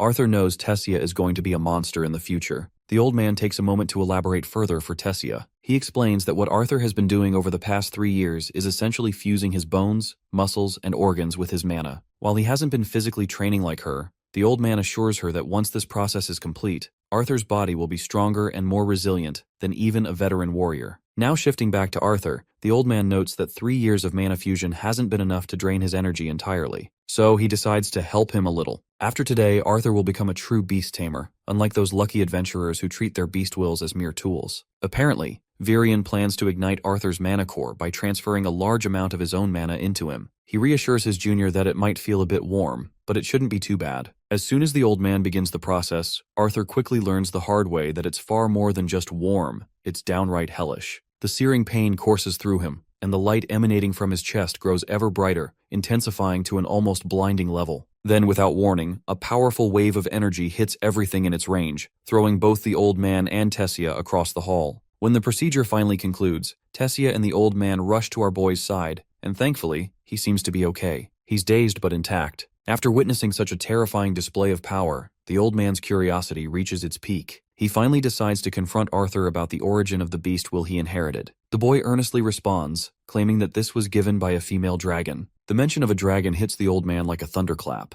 He goes into a frenzy of excitement and disbelief. The realization that he has been training a bona fide dragon tamer is driving him crazy. A while later, Our boy opens his eyes in the bed. The old man feels relieved that nothing major has happened. Meanwhile, our boy asks if they're going to keep his abilities a secret even if he leaves. The old man promises they will, but then unexpectedly drops a bombshell. Apparently, Arthur's departure has been set for just 4 months from now. Of course, this news shakes our boy to his core. He had been under the impression he'd be stuck here for another 2 years. The old man goes on to explain that an inter-kingdom tournament for the youths of the 3 kingdoms has finally been confirmed. The portal in Zyra City, within the Sapin Kingdom, will soon open to allow travel between Elenoir and Darv. This is also why Tessia isn't around. She'd have gone absolutely bonkers upon hearing that he is leaving. It's finally time for Arthur to be united back with his family. Although Arthur looks forward to reuniting with his family, he still feels that 4 months is far too soon. This is when the old man assures him that these 4 months will be so excruciating that he'll end up begging for them to pass quickly. Now that his assimilation is complete, his training is about to get even tougher. With that said, the old man leaves. Right at that moment, Arthur's eyes catch sight of his egg, which has fallen down from the couch for some mysterious reason. It's beginning to show cracks, as if it's about to hatch. Not long after, the shell starts to shatter, and out comes a tiny dragon. The first thing the little creature does is let out a yawn, then promptly falls over, leaving Arthur completely baffled about what just happened. Later, Arthur finds himself staring at the little cutie pie. It's clear the dragon has taken a liking to him, and it's equally obvious that Arthur finds the little one irresistible. Honestly, it's just too damn cute. But it seems I spoke too soon. The dragon suddenly bites him, and the only reason it releases its grip is because the little one doesn't like how Arthur's sweaty, salty skin tastes. The bite burns Arthur a little, and the burn leaves a permanent mark on his arm. The little cutie happily calls him Mama after the attack. Arthur, on the other hand, has no idea who's talking to him, but soon he realizes it's the dragon, and she's literally speaking directly into his mind. Arthur corrects her, telling her he's a boy, so she should at least call him Papa. As for her name, he decides to call her Sylvie, after her mother. While playing with the little one, Arthur suddenly notices that the burn mark from the bite isn't just a random lesion. It feels like the burn is actually connecting him to the dragon somehow. As he relaxes with Sylvie, Arthur drifts off to sleep. He suddenly wakes up in the dead of night. He looks around and sees Tessia, holding the little dragon so tightly that it's literally screaming for help. It seems Tessia has become quite attached to the little one. Morning arrives, and as Arthur walks through the corridor, he notices that Tessia is still completely smitten by the little creature he has. However, it's clear that Sylvie doesn't quite share the same affection for her. When they meet the old man, Tessia excitedly reveals to him that Arthur has a new pet. Elder Virion shoots the little dragon a curious glance, completely baffled by the sight of such a pet. By now, he's convinced that he's going to die from the sheer number of shocks Arthur has given him. Eventually, Arthur takes the time to explain to Virion what happened and where Sylvie came from. Virion reveals that beings like Sylvie usually only hatch in the presence of their kin. When Arthur wonders why she hatched in front of him, the only reason they can come up with is that he had fully activated Sylvia's will the day before. Arthur then questions the old man, asking if it's really necessary to hide the little one. As far as he's concerned, most people won't realize she's such a powerful being. The old man acknowledges his point, but reminds him that he should be more concerned about other things. Their progress in strengthening his mana core had been delayed during the assimilation, but now that he is fully awakened, it's time for him to start training both his core and his new dragon will. Arthur inquires about the next course of action, to which the old man responds that the best way to access the first stage of Beast Will is by strengthening his mana core and engaging in constant combat. With the instructions now clear, Arthur is ready for action, but the old man adds one more thing. If Arthur fights a fellow beast tamer who can use stages, it will help him grow even more. Right at that moment, the old man summons forth his own beast, which quickly wraps around him, giving him a completely new appearance. Before we move on, let's take a moment to understand what the old man just did. Basically, beast tamers are mages who can harness the unique abilities inherited from a mana beast. The first stage, known as the acquire phase, is when a beast tamer can borrow their beast's inherent strength. However, it's only at the second stage, called the integrate phase, that the mage can truly utilize their beast's unique abilities and characteristics. For Elder Virion, who had unlocked the second stage only after decades of studying his beast will, the transformation allows him to wield the deadly prowess of a shadow panther. Now empowered by the shadow panther's abilities, the old man instructs his disciple to pay closer attention, particularly when he sneaks up behind him. This prior warning leaves Arthur deeply unsettled. From what he can gather,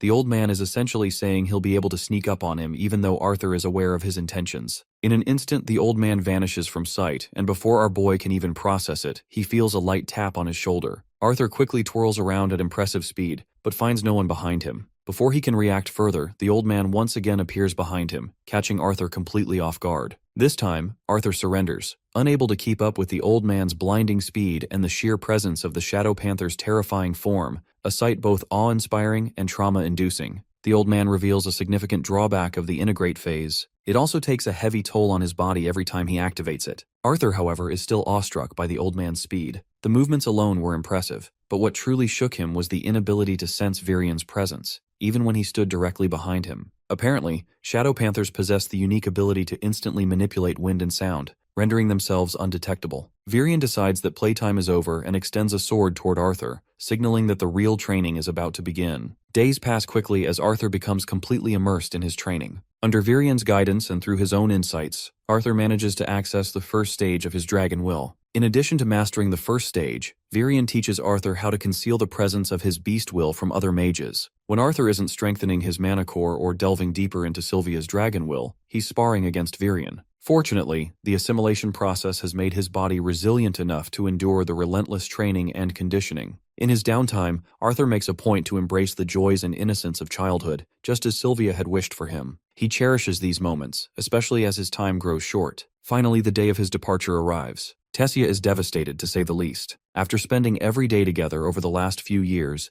breaking the news of his imminent departure was especially hard on her. Now Arthur is ready to leave, his bag fully packed. He also makes sure to hide the mark Sylvie gave him by covering it through those feathers Sylvia gave him. The carriage is ready to take Arthur off, and as a parting gesture, the old man hands him a pendant adorned with the Aerolith house crest. The pendant is meant to help him navigate the forest. Now it's Tessia's turn to say her parting words to Arthur, but instead of speaking, she simply nods her head in a dejected manner. However, her sadness is quickly melted away when Arthur pulls her into a tight hug. The warmth of the embrace overwhelms her, and she begins to cry uncontrollably. After exchanging their goodbyes, Arthur steps into the carriage, only to find Faerith and a few escorting knights accompanying him on the journey. Faerith immediately recognizes Arthur, but our boy has no clue who this person is. Faerith starts yelling and reminding Arthur of the time they dueled, when this lowly human had supposedly won unfairly. As soon as Arthur remembers Faerith's name, he greets him politely, which helps to ease Faerith's anger. However, Faerith's embarrassment quickly returns when one of his friends casually exposes his nickname,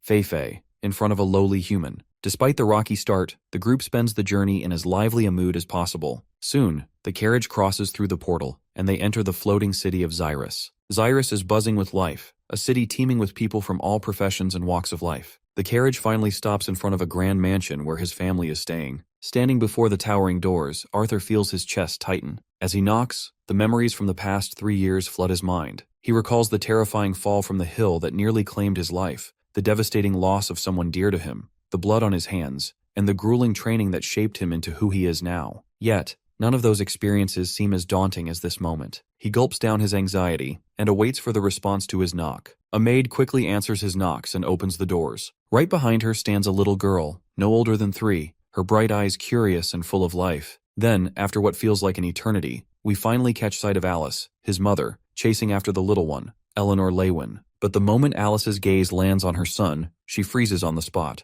Even the bowl of food she was holding slips from her hands. The boy, on the other hand, is equally overwhelmed with emotions to think that this little one is his sister. He gathers his thoughts, flashes a smile, and greets his mother in the most heartfelt moment possible. His mother comes running in response and hugs him tightly. The tears of the mother just cannot stop falling, and even the little one gets overwhelmed and begins to sob, seeing her mother in a condition like this. Let's not forget about Reynolds, who is just as eager to meet his son. As the mansion doors remain open, he follows suit, joining the hugging spree with his wife. The family of 4 spends this heartfelt moment together, relishing the reunion. The moment is so touching that even the maid begins to cry. Once everyone settles down, they bombard Arthur with all sorts of questions. Meanwhile, little Ellie sits right next to them, clearly annoyed by the lack of attention she is receiving. Alice notices her daughter's sulking expression and quickly calls her out, encouraging her to greet her big brother. It's not surprising that the little one doesn't fully grasp the concept of a big brother, but after a moment of hesitation, she eventually walks toward Arthur. Her mother gently reminds her that he is the same brother she has heard about in all those bedtime stories. The adorable little one calls her big brother with a title he deserves, and Arthur warmly reciprocates as well. Once everyone is settled, Arthur takes some time to explain everything from the beginning. While he trusts his family, he carefully omits certain details while recounting his past. He explains his survival from the fall of the cliff as a combination of luck and his body's unconscious use of magic to protect him. From there, he continues with the story of finding Tessia, spending time in the kingdom of Elenoir, and recovering. What Arthur says makes sense to his parents, but Reynolds' attention is drawn to the small creature perched on Arthur's head. Curiosity gets the better of him, and he asks about it. Arthur responds honestly, explaining that he stumbled upon a mana beast's den where Sylvie's mother was dying from an injury. While he could do nothing to save the mother, he chose to take care of Sylvie from that point on. The concerned mother then asks if he is truly healed, especially given the illness he had suffered from in the past. Arthur confidently reassures her that he is fine now, explaining that his condition had more to do with the instability of his mana core from awakening too early. However, he does not tell them the entire truth. Deep down, he feels a pang of guilt for keeping secrets from his family, but he knows it's too dangerous for them to know everything until he becomes stronger. Speaking of mana cores, his old man fires up and excitedly inquires about the mana core stage his son currently stands at. But the son questions his father back, inquiring about his mana core stage instead.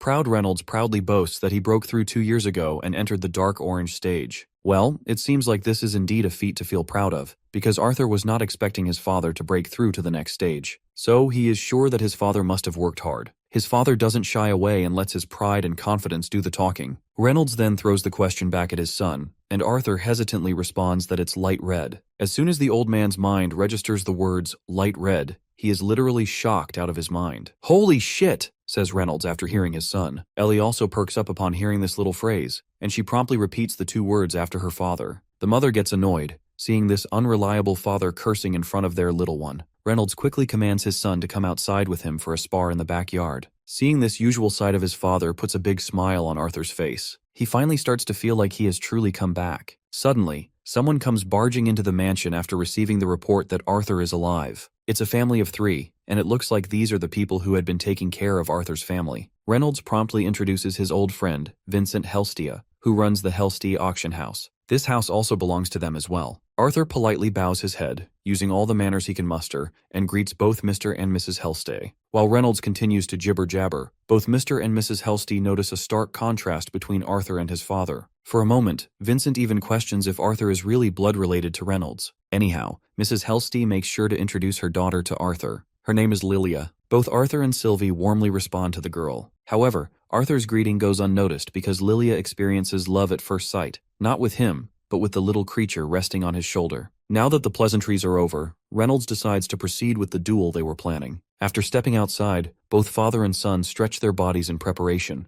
Mrs. Helstia forces her husband to sit down, to which the man reluctantly complies. He's clearly bewildered after hearing that an 8-year-old not only awakened, but has already progressed through 3 stages. Even those snobby genius brats admitted into Cyrus Academy are barely at the dark red stage, and they're 11 or 12. Meanwhile, noticing how dubious Vincent seems, Arthur feels relieved that he didn't reveal much about his powers. After all, light red is just the beginning. If he can train his core while assimilating with Sylvie's beast will, he knows he'll be in a league of his own. Anyhow, his father is all geared up and ready for a showdown with his son. Arthur, on the other hand, is equally prepared for the challenge ahead. They both dash at each other, with Arthur taking the lead by launching the first punch aimed straight at his father. But Reynolds blocks his son's punch barehanded. However, Arthur quickly turns the tide by executing a completely unexpected move that his father didn't even see coming. Still, Reynolds isn't a one-trick pony. He quickly reads through his son's intentions and sidesteps just enough to avoid the direct hit aimed at him. Arthur, though, manages to seize the upper hand and grabs his father in an attempt to throw him forward. Reynolds, however, regains his balance mid-motion and lands back on his feet with finesse. After a few blows are exchanged, Reynolds is forced to acknowledge his son's growing prowess. Though he makes it clear that he's been holding back so far, he warns Arthur that from this point onward, things won't be so easy. The father clenches his fists and ignites the fire within him,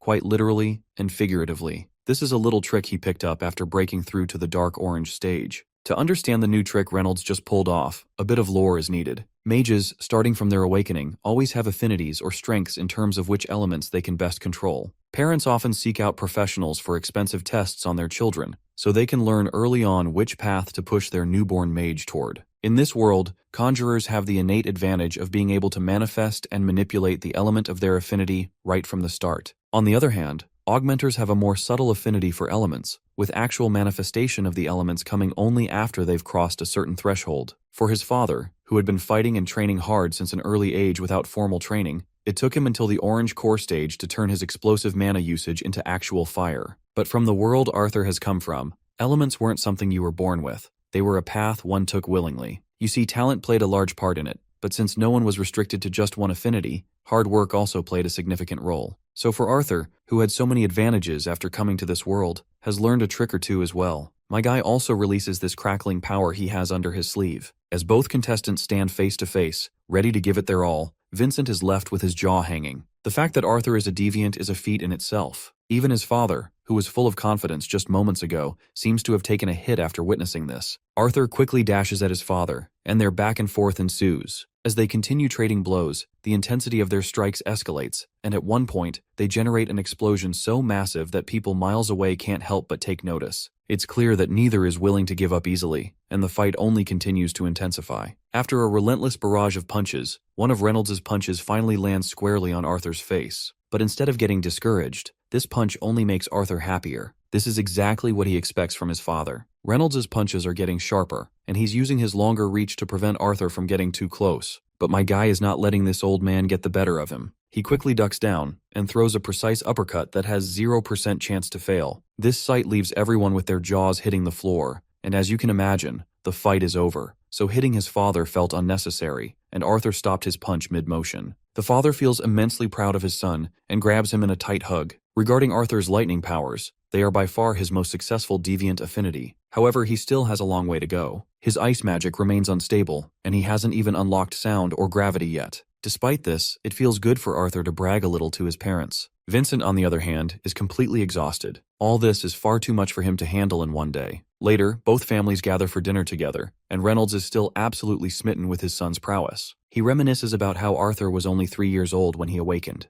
Mrs. Helstea finds it shocking to hear that Arthur literally awakened at the age of 3. Alice then chimes in and further reveals that Arthur even blew up the entire house in the process. After everything Vincent had endured that day, he wasn't expecting to be overwhelmed even further. Yet here he is. Snapping out of his drunkard state, he suggests enrolling Arthur in Xyrus Academy. However, Arthur doesn't seem particularly thrilled by the idea. His father, too, is unsure about this decision. As far as Reynolds is concerned, Arthur is only 8, and Xyrus Academy is the most prestigious magic institution on the continent. Mrs. Helstea, however, supports her somewhat tipsy husband's suggestion. With Arthur's level of talent, she believes it would even be worthwhile for their family to sponsor him, so he wouldn't have to worry about tuition costs. But Alice firmly refuses to accept yet another favor, especially after all the Helstea family has already done for them. Vincent assures her that it wouldn't be a burden since he does a lot of business with the famed director of Xyrus Academy herself, and he can speak to her directly. That's when the man in question finally speaks up. He doesn't seem to appreciate the fact that everyone is discussing his future and making decisions for him without even asking for his input. Later, it's time for everyone to head to bed. Before going to sleep,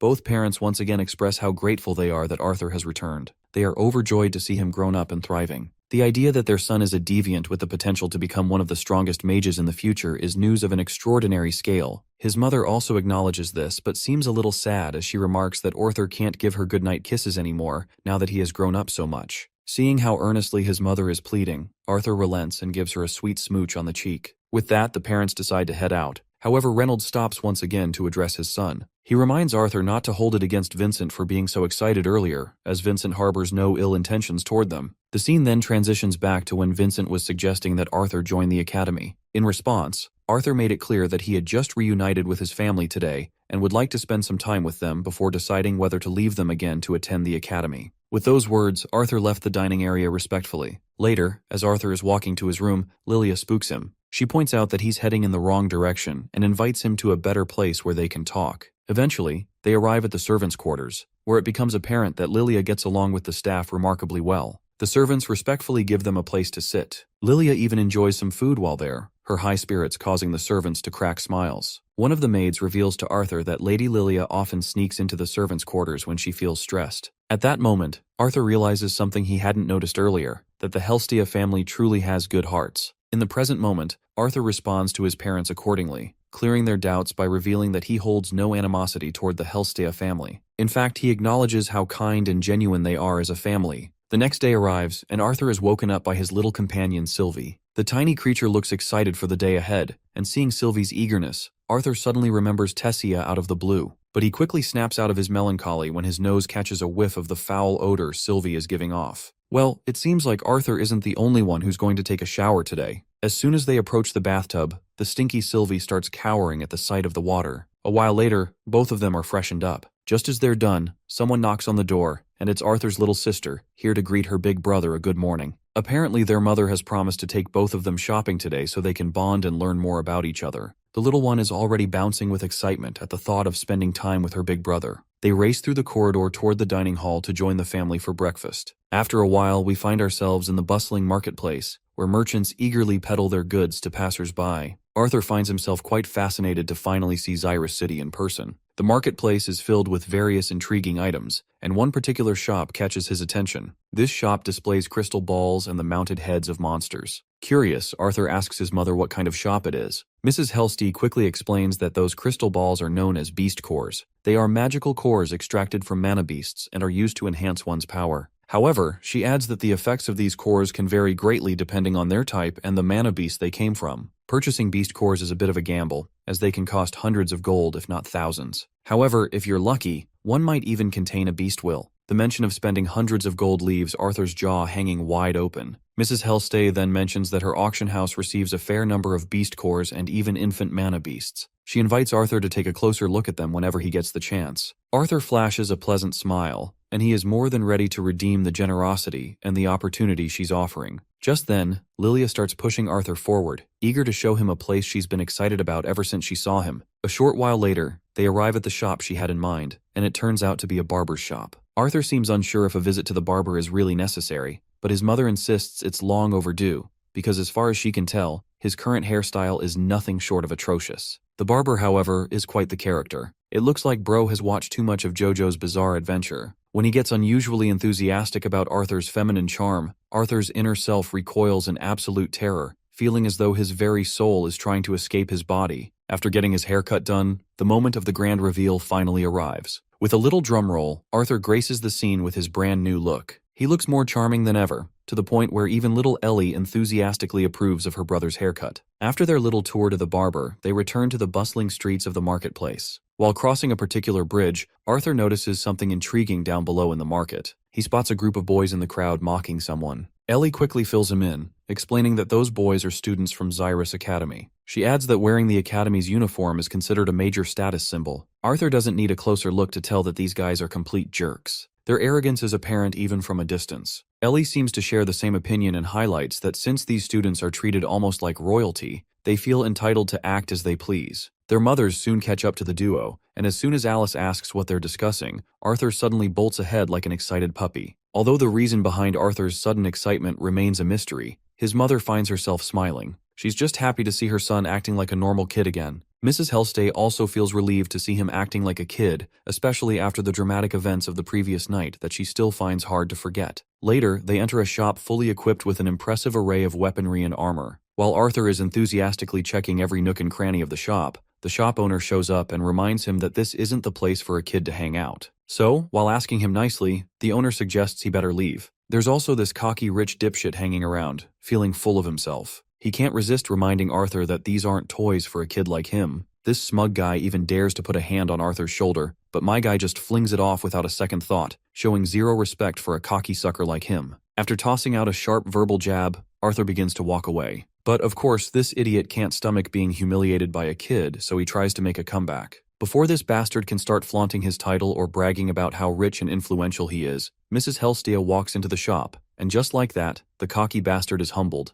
Mrs. Helsty recognizes the man as Agastus, from the branch family of House Ravenpour operates. She doesn't hold back and threatens to revoke his family's participation in the Helsty auction house if he doesn't back off. As soon as the bastard hears the threat, his knees buckle, and he starts begging like the cowardly dog he is. After that little scene in the shop, the group continues their tour through the town. Arthur expresses his gratitude to the lady, and she reciprocates, saying she was more afraid of what Arthur would do to that man. Meanwhile, a shady guy is keeping an eye on our family, his eyes particularly fixated on our little dragon fella. Finally, the dawn descends over the city of Xyrus, and the party returns to their mansion after their shopping spree. As they enter, the first thing they see is Vincent and Arthur's father, Reynolds, sitting together. It looks like Vincent had been waiting for Arthur to arrive, as he has a special guest who wants to meet him. It turns out to be Cynthia Goodsky, the founder and director of Xyrus Academy. She is genuinely pleased to meet Arthur in person, the boy Vincent has spoken so much about. Before we dive further, let's take a moment to appreciate the prestige of this institution. Xyrus Academy is hailed as the most exalted sanctuary for any aspiring mage fortunate enough to possess both the talent and the background to gain entry. It is a breeding ground for acclaimed scholars, guild members, leaders, royal guards, and military powerhouses. Anyone who has made a significant impact on this world has, at some point, been tied to Xyrus Academy. That's the level of fame this school commands. An insurmountable titan compared to the countless other academies scattered across the continent. And standing at the helm of it all is none other than the academy's director, Cynthia Goodsky. It's Arthur's first time meeting her in person, and all he can do is stare at her for a solid few moments. The intensity of the silent staring contest is so fierce that even the onlookers begin to feel awkward. Finally, the older woman breaks the silence by extending her hand as a gesture of goodwill, greeting Arthur warmly and sincerely. Arthur, on the other hand, can only stare at her hand, completely clueless about the proper social convention in a situation like this. Should he kiss her hand? Shake it? He has absolutely no idea. Eventually, he decides to shake her hand, but his mother quickly steps in, shoves his head down in frustration, and apologizes for her son's rude behavior. She explains to the director that Arthur has just returned home and is still ignorant of formal customs. The woman, however, seems like a remarkably chill person. She doesn't mind at all. In fact, she's the one who apologizes for intruding unexpectedly. She admits that she couldn't refuse a favor from Vincent, given all his great efforts and contributions to Xyrus Academy. Meanwhile, we shift our focus to Lilia, standing quietly in the back with her mood noticeably sulking. It seems she isn't a fan of all the attention Arthur is getting, or perhaps she simply doesn't want him to leave for the academy like this. Regardless, we shift to this old hag, who reveals something intriguing, mentioning that it's not often she takes a trip to someone's house to visit a potential student. But Vincent had piqued her interest when he insisted that a prodigy of the highest caliber was currently staying in his home. She then turns to Mrs. Helsty and requests her to lead them to an open space so she can catch a glimpse of what this boy is capable of. Arthur, meanwhile, tries to bail out of the scene, making the excuse that he's hungry. Unfortunately for him, his mother doesn't allow him to act on that thought. Eventually, Vincent and Mrs. Helstia proceed to escort their esteemed guest to the mansion's beautifully paved courtyard. As for Arthur, it seems he wasn't lying. He really is hungry, and he looks even more defeated to see that he won't be able to eat dinner anytime soon. Little Sylvie, equally hungry, has no choice but to follow her papa, looking just as dejected about this whole ordeal. This is the moment when the old hag notices the little one, finding the mana beast quite adorable. She asks if it's his father's contracted beast. Arthur quickly clarifies that Sylvie is his bond, and that she hatched just a few months ago. The old woman finds this fascinating. You see, most nobles here purchase mana beasts to form contracts, but she has never seen a mana beast quite like Sylvie before. Arthur then explains that Sylvie's mother was some kind of scaled wolf with small wings. She was gravely injured, almost dead, while protecting her egg when he stumbled upon her nest. He chalks the whole thing up to nothing more than a stroke of luck. Cynthia, however, seems skeptical, but chooses not to voice her doubts. After walking down the corridor for a few minutes, they finally arrive at the grand courtyard. Now that they're outside, Cynthia looks eager to see if Arthur can live up to the praise Vincent had lavished on him, or if it's all just empty talk. As far as she remembers, Vincent mentioned that Arthur was an augmenter, but he didn't provide many details, as he merely wanted to keep it a surprise for her. We then take a peek into Cynthia's thoughts as she examines Arthur closely. She notes how he doesn't appear worried or scared. She can't quite figure out if it's confidence or arrogance that keeps him so composed. As for Arthur, he's not even concerned about the current situation. His thoughts are entirely consumed by one thing, the goddamn dinner. He's desperately craving grilled fish today, and that's all he can focus on. Meanwhile, Vincent looks quite smug as he confidently claims that Cynthia will definitely be shocked when Arthur shows her his fire and lightning magic. He's also relieved that Reynolds won't be able to burn down the courtyard again like last time. Before Arthur begins, Cynthia questions whether he doesn't plan to arm himself with a weapon at the very least. In response, Arthur casually remarks that he can tell she has no intention of using the wand at her waistband, so he'll go barehanded as well. This causes Cynthia to pause for a moment, realizing he's right, and her unexpected response makes her crack a smile.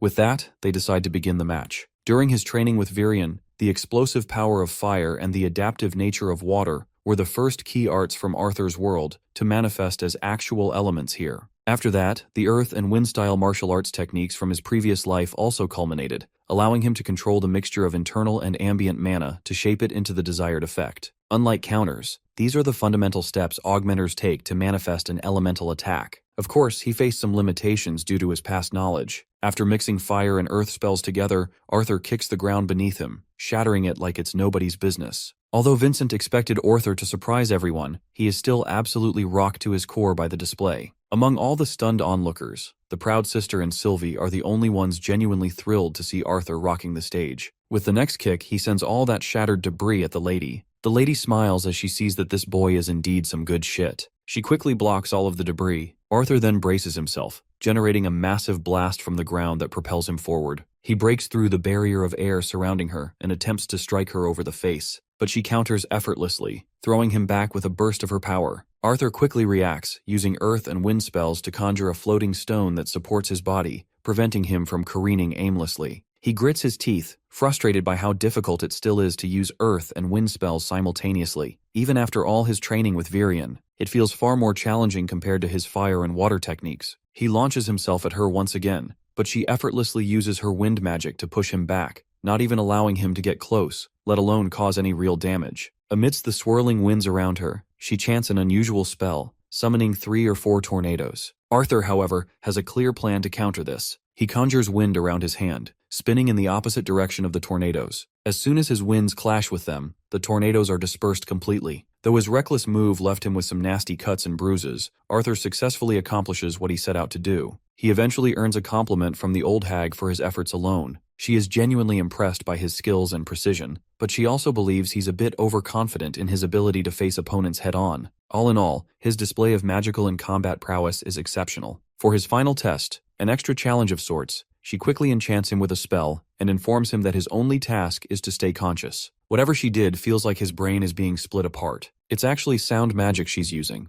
a clear indication that she's a deviant. Despite the excruciating pain, Arthur braves through the test. When it's over, the woman happily announces that he's passed with flying colors. Given the aptitude Arthur has shown in wind magic, she admits she's tempted to teach him personally. The father, on the other hand, is still confused. Since when did Arthur learn to use earth and wind magic as well? The mention of as well catches the lady off guard. What she understands, Arthur might even be able to use more elements. Shocked, Vincent quickly responds, explaining that Arthur used fire magic just yesterday and lightning magic as well. He brought him to the paved courtyard because the boy had burned down part of the lawn. The old hag finds herself utterly boggled when she learns that this little boy can control not only 2, but at least 3 elements, none of which are at a deviance level. Arthur, however, quickly corrects them, clarifying that he can actually use 4 elements. He makes sure to demonstrate by conjuring some water. The woman literally recoils in utter bewilderment, and Reynolds makes sure to support her. Seeing how strongly Cynthia has reacted, the little girl asks if her brother is strong. While her mother doesn't respond, Cynthia laughs softly and agrees that he is indeed very strong, and will be even stronger in the future. After everyone settles down, Arthur apologizes to his family for keeping his powers a secret from them. His chest tightens as he sees his mother so worried about him.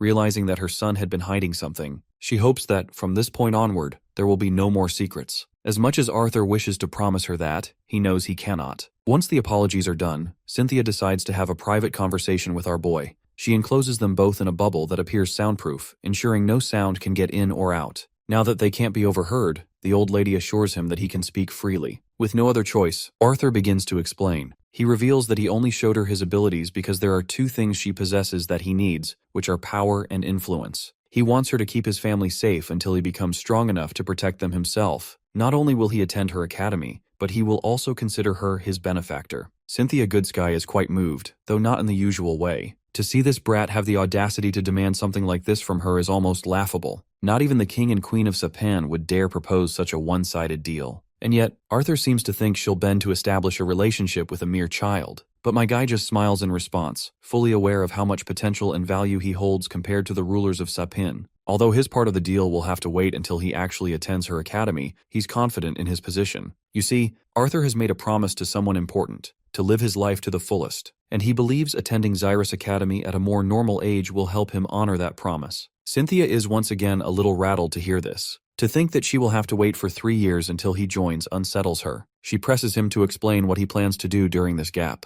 Well, Arthur doesn't hesitate. He speaks his mind and reveals his plan to become an adventurer. Later, Arthur's parents take him aside for a private conversation, as they are absolutely against his idea. His mother is distraught the most and begins to berate him. After everything they've endured, after thinking he was dead for years, he now says he wants to put himself in danger again. It's a thought she simply cannot bear. The little girl also starts tearing up, unable to handle her mother's outburst. Reynolds steps up in order to calm her down and suggests that they at least hear Arthur out and listen to his reasoning. But his mother does not relent. She continues lashing out, questioning how he could even consider such a thing after everything they've been through to get to this point. Eventually, her emotions overwhelm her. Her thoughts spiral, clouded by worry and pain, until she can no longer discern what is right or wrong. It's then that Arthur speaks up. His voice is calm but resolute as he explains that he isn't planning on leaving anytime soon. In fact, he's looking forward to spending several months at home with everyone. He admits that while he's only just returned, spending over 3 years in the Elven Kingdom has left him feeling disconnected from Sapin and the rest of Dicathan. He wants to experience the same thrill and excitement his parents had when they were adventurers. It's not just about seeking danger, it's about truly living, understanding his world, and growing stronger in ways he can't within the safety of their home. His father acknowledges Arthur's point, understanding exactly what his son is talking about. He even admits that, as an awakened teenager, he himself had been eager to experience the adventurous life. However, he also recognizes that Alice's concerns are entirely valid. No matter how strong or prepared Arthur thinks he is, the life of an adventurer is both dangerous and unpredictable. Arthur then suggests having some sort of guard or supervisor accompany him on his journeys, but Alice remains unconvinced. That's when Reynolds startles his wife by approving Arthur's plan. She immediately turns on her husband, practically strangling him in frustration. She can't believe he would even consider such a thing, let alone agree to it. There's no way she's letting her son leave again, not after just getting him back. Things begin to settle down when Arthur clarifies that he isn't planning to be away for 3 full years. He explains that he intends to come back every few months, or even more frequently between missions. Even so, Alice remains skeptical and is not sure how to proceed with this. At that moment, Ellie approaches her brother, with her eyes filled with tears.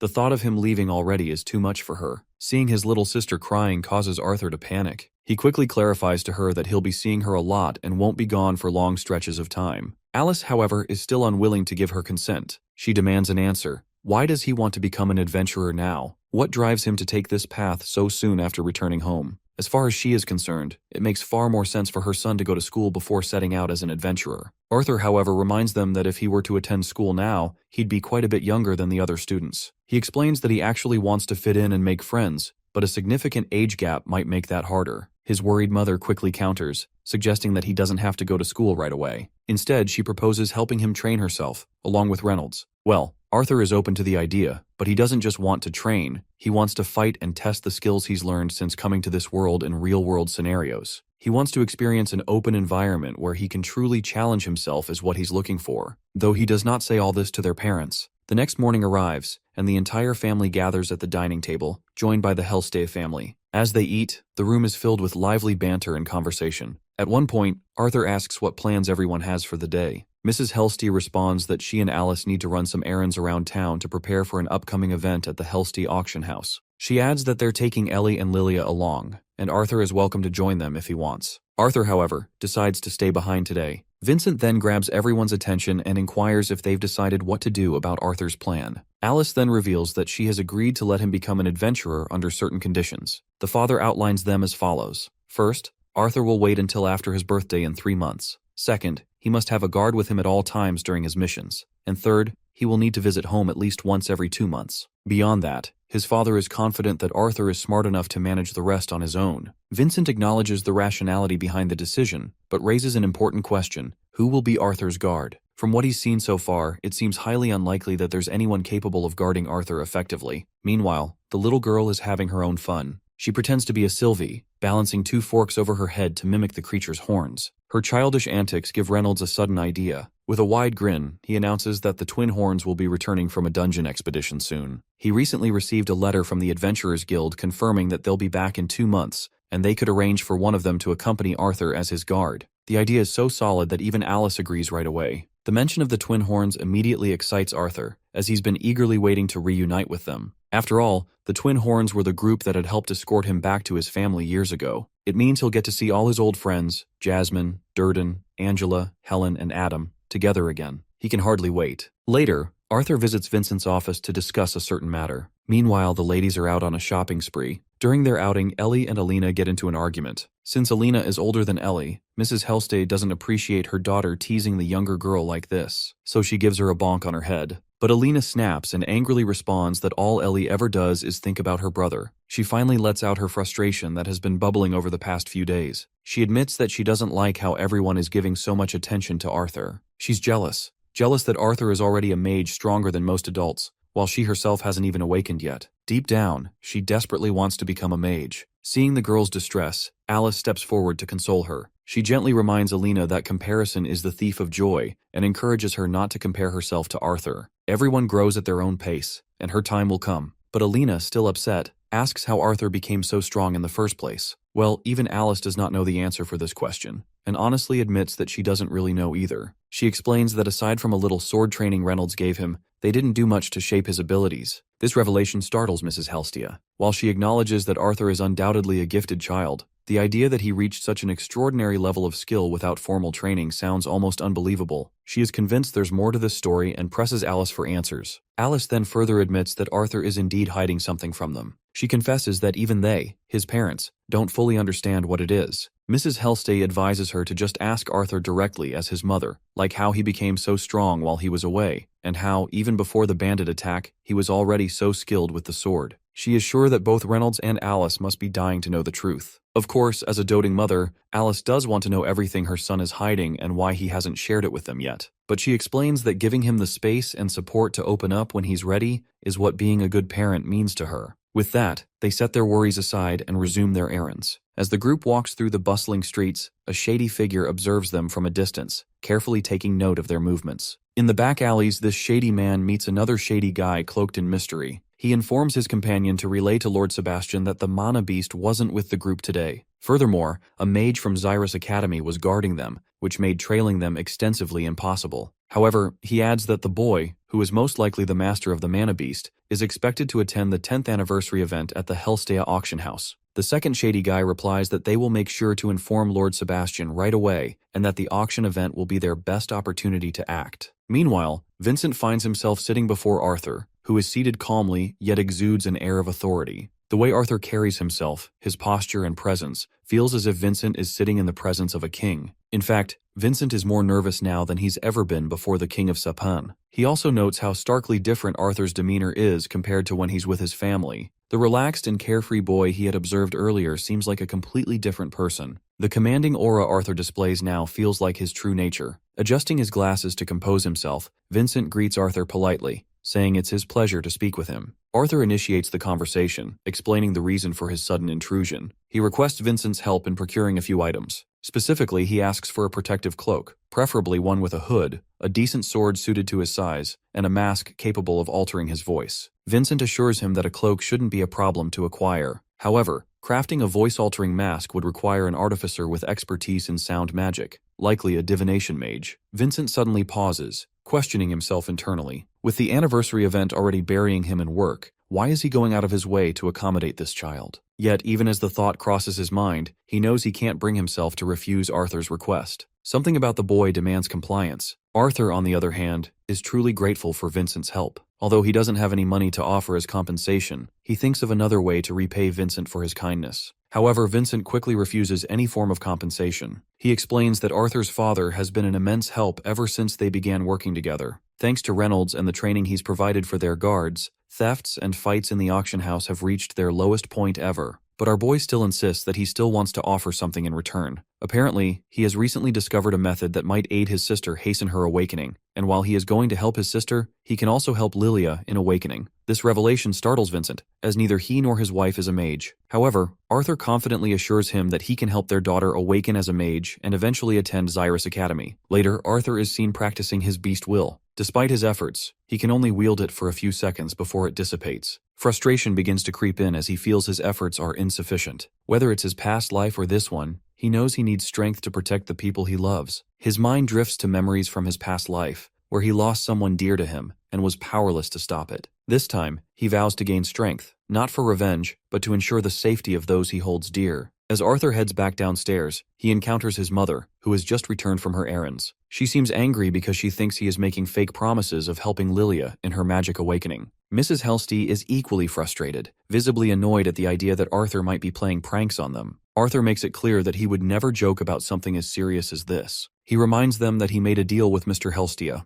Later, as they all settle down, Arthur sits between his two sisters, ready to demonstrate something no one expected. He begins explaining that mana is best sensed during slow and deep breaths that follow a precise rhythmic pattern. He strives to keep the explanation simple and clear as he prepares to demonstrate the technique. Arthur first instructs them on the first step, to breathe in a special way. He even closes his eyes to demonstrate the proper technique. As soon as both ladies try to follow, there are many hurdles to overcome to get their breathing right. But once he sets the stage, Arthur decides to check if his theory is working. He warns them that their bodies might feel a little hot, but they should continue breathing the way he instructed. As they persist in their rhythmic breathing, they begin to see small artifacts with their own eyes. Arthur then tells them to focus on gathering the white sparks together, because these little lights are their friends and need to be united in order to be happy. After the training session, the three of them are exhausted. Vincent has a lot of questions, particularly about how this method will help his daughter become a mage. Arthur explains that it will take a few years, but if he can help them with the first few months of training, Lila should have no trouble awakening as a mage. Before he can finish his sentence, Mrs. Helstea suddenly hugs him tightly. Overcome with emotion, she begins to cry, thinking of how Arthur has just opened up endless opportunities in front of their daughter, opportunities that her non-mage parents are unable to offer. Vincent, too, is overwhelmed, and the moment is heavy with emotion. From that point on, Arthur's life falls into a comfortable rhythm. Every morning he trains, then helps his sister and Lila get closer to awakening. Even with his impatience to grow stronger, he makes sure to spend time with everyone, knowing that there wouldn't be many more opportunities like this in the future. 2 months later, it's finally time for the twin horns to arrive. Arthur stands anxiously in front of the door, eagerly awaiting their arrival. When the door is knocked, he rushes to open it, and instantly Angela bursts through, wrapping him in a tight hug. Durden is there as well, looking even bigger than the last time Arthur saw him. Despite his imposing size, Durden's heart is just as soft, and the sight of Arthur brings back memories that make him emotional. Adam, meanwhile, is as cheerful and energetic as ever, exuding the same lively presence. Helen, on the other hand, almost chokes Adam for his antics. She's also smitten to see how handsome Arthur has become since they last met. Jasmine, the quiet one, steps forward as well and gives Arthur a tight hug. Her tears flow as she continues to apologize to him for not protecting him back then. Later, everyone gathers, ready for the day ahead. The gentlemen come down after getting prepared, and soon, once everyone is assembled at the exit door, they prepare to leave for the Helstea auction house. They leave the mansion and climb into the carriages. The vehicles zoom through the bustling streets of the city. As they sit together, Arthur begins to reveal the entire backstory of how he ended up back with them, sharing the details of his journey and everything that led him to this moment. Adam expresses his apologies for all the trouble Arthur had to endure after he fell from the cliff, though they are glad that at least Arthur was able to form a bond, which is something even seasoned adventurers and nobles rarely achieve. Suddenly, the carriage screeches to a halt, and 2 servants step forward to welcome and escort our party. Arthur is awestruck when he actually sees the Helstea auction house for the first time. The 10th anniversary of the Helstea auction house is an event that nobles and adventurers alike have been eagerly anticipating. It won't just be a celebration, but also a chance to see, and perhaps buy, priceless artifacts that have been kept locked away and guarded for this particular event. As soon as Arthur lays his eyes on the magnificence of this place, he's struck with awe. The exterior of the building is amazing, but the inside holds up just as well. Vincent then addresses everyone, reminding them that since today is a big day, they should get their heads together and make sure no mistakes are made. Reynolds also takes charge, instructing and assigning soldiers to their respective posts. Arthur, Mrs. Helstea, and Alice make their way into the grand auditorium before everyone else. The place is so massive that it could easily house more than 10,000 people. Arthur, who had been a king and lived among the royal family of the Elenoir kingdom, finds what he's currently seeing jaw-dropping, even for him. Mrs. Helstea inquires about Arthur's opinion on the auction house, to which he responds that calling it a house would be an understatement. Lilia then assures Arthur to wait until he sees the private viewing rooms at the top, as he's going to be even more awestruck. And as expected, the private viewing room is nothing short of magnificent. It even has its own bar, with a bartender ready to serve them delicious drinks. Lilia and Island then peek through the windows and notice that people have already started to arrive, and the place is already bustling with life. Suddenly, a servant arrives and informs Mrs. Helstea that the VIP guests have arrived and will be here soon. Our family members stand respectfully as the knights ensure the esteemed guests are escorted inside. The guests are none other than the king's family: King Blaine Glider, Queen Priscilla Glider, Prince Curtis Glider, and Princess Kathleen Glider. Seeing the other guests, the king inquires of Vincent why he must share the space with them. Vincent quickly reminds His Majesty that this is his family. He brought them here because he remembers that His Majesty had explicitly wished to see his family. Vincent introduces his wife, Tabitha, and his daughter, Lilia. He then introduces Alice Lewin, his close friend's wife, along with their children, Arthur and Eleanor Lewin. The king seems to be a very laid-back person, and happily tells Alice and her children to stand up because Vincent's friends are his friends as well. After all, they are all here to congratulate the Helsties on the 10th anniversary of this wonderful place, and to enjoy the event. Queen Glider suddenly notices the little mana beast Arthur has acquired. Arthur quickly responds to the queen that she just hatched several months ago and introduces her as Sylvie. This also catches the attention of the king himself, who quickly asks if perhaps this mana beast is his bond. Arthur doesn't shy away from claiming that it is. The king seems so fond of this little creature that he even tickles her. He can tell Arthur is fortunate to have her, as even infant beasts are not easy to tame, yet she seems very obedient.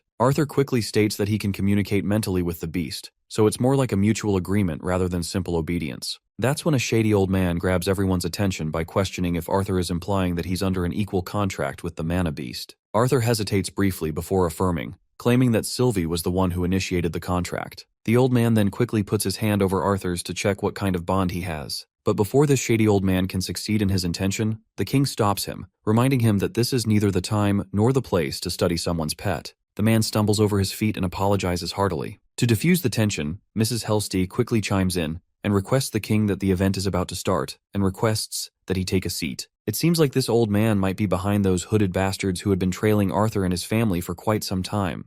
Lo and behold, the Helstia auction event is underway. The host welcomes the esteemed audience for their most anticipated event, their chance to obtain the rarest items in their collection. Excited more than ever, the guests roar in celebration and excitement, and a round of applause follows afterwards. The host instructs the audience to turn south before they can officially start. Special mention is given to the most important figures of the land of Sapan, the royal family. The audience respectfully pays them the deserving respect, and with that, the honors have concluded. The host finally addresses the man who made the entirety of the event possible. Vincent Helsty makes his presence known as Arthur, and the others clap for him. The scene is nostalgic of his previous life as a king, but he tries to shake those memories off instead of reliving the past. After, the kid hasn't even hit his growth spurt, and he's already thinking about being king again. Arthur manages to sneak in some alcohol while no one was paying attention while Lilia is busy with Ellie. Just up ahead, he sees his mother talking to the queen. Observing her wand, he instantly concludes that she's a conjurer-magician. There's also the fact that he's yet to sense her presence, which means the woman must be actively using a concealment artifact to hide it, or she's so powerful that he merely can't even sense it. She gives him a good look, causing him to feel slightly embarrassed. Arthur thinks it's rather strange that he doesn't really fancy any of the older women as his romantic interests, even though they're about the same age he died.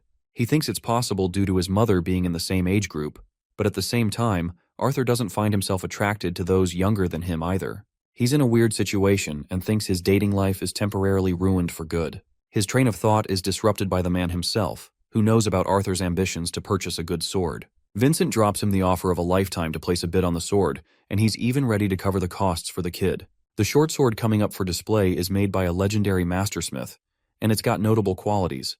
For example, just reinforcing the sword with a slight hint of mana will produce electricity around the edges of the blade. This adds to the cutting power and even releases a paralysis effect on the victim. Arthur's interest has peaked and the bidding quickly kicks in. For such a weapon, many of the guests are competitive and keep raising prices upwards of 50 gold coins. Let's compare how the currency works in comparison to a modern house. 1 gold coin is enough to purchase it, and even an average family can easily live on a few copper coins without any trouble. That means, just the opening bid for this expensive blade could easily sustain a family for a quarter of a millennia. Vincent is out here acting like Elon Musk's fictional son and simply asks the kid if he likes the weapon or not. Arthur confirms that he does like the blade, but he isn't looking for something so bold and unique. That's just the way Vincent expected the boy to react, however. He thinks it's okay for the boy to choose something else. As for the rest of the items he requested, they've already been arranged. Arthur is excited because he's expecting the voice-altering mask to be one of the items on the list. Vincent acts like a hotshot who could fetch any artifact from any corner of the world. He acted urgently and got what the kid wanted. Arthur is the happiest he's ever been. But like a responsible adult, Vincent advises the kid to use the item wisely, or he'll be the one to catch trouble from his family. In the end, Vincent was proven correctly. The sword was nothing compared to the rarer items that followed. There were a few weapons and beast cores that even the king found himself interested in. He placed extremely high bids and won himself an A-class beast core. But of course, he has yet to manifest the powers of the core to find out if it has a beast will or not. Arthur finds himself stretching to ward off the laziness, and finds himself confused when he sees Sylvie missing. He asks Lilia, who also doesn't know, so he starts inspecting the furniture to see where she went. Suddenly, he hears the cute little beast hiss in fear, as if it was being threatened by someone. The ugly bastard Sebastian is trying to get his dirty hands on her, making Sylvie weep in fear. Arthur sees this, and just like any pet owner getting their best friend harassed, he wants to slap the shit out of this frickface. But he tolerates himself, knowing that this asshole is a royal mage. He simply calls Sylvie to his side and prepares to leave. Instead of facing humility, Sebastian tells him that a commoner like him shouldn't be in possession of a creature so special. Arthur questions to confirm if he didn't mishear just now. With a sinister smile, the evil mage confirms that the beast will soon be under her control. This makes the boy's blood boil with anger as he shoots him a murderous look, challenging the mage to utter those words again. Let's revisit what happened before this went down. Vincent was slightly disappointed that he couldn't get the boy anything he liked.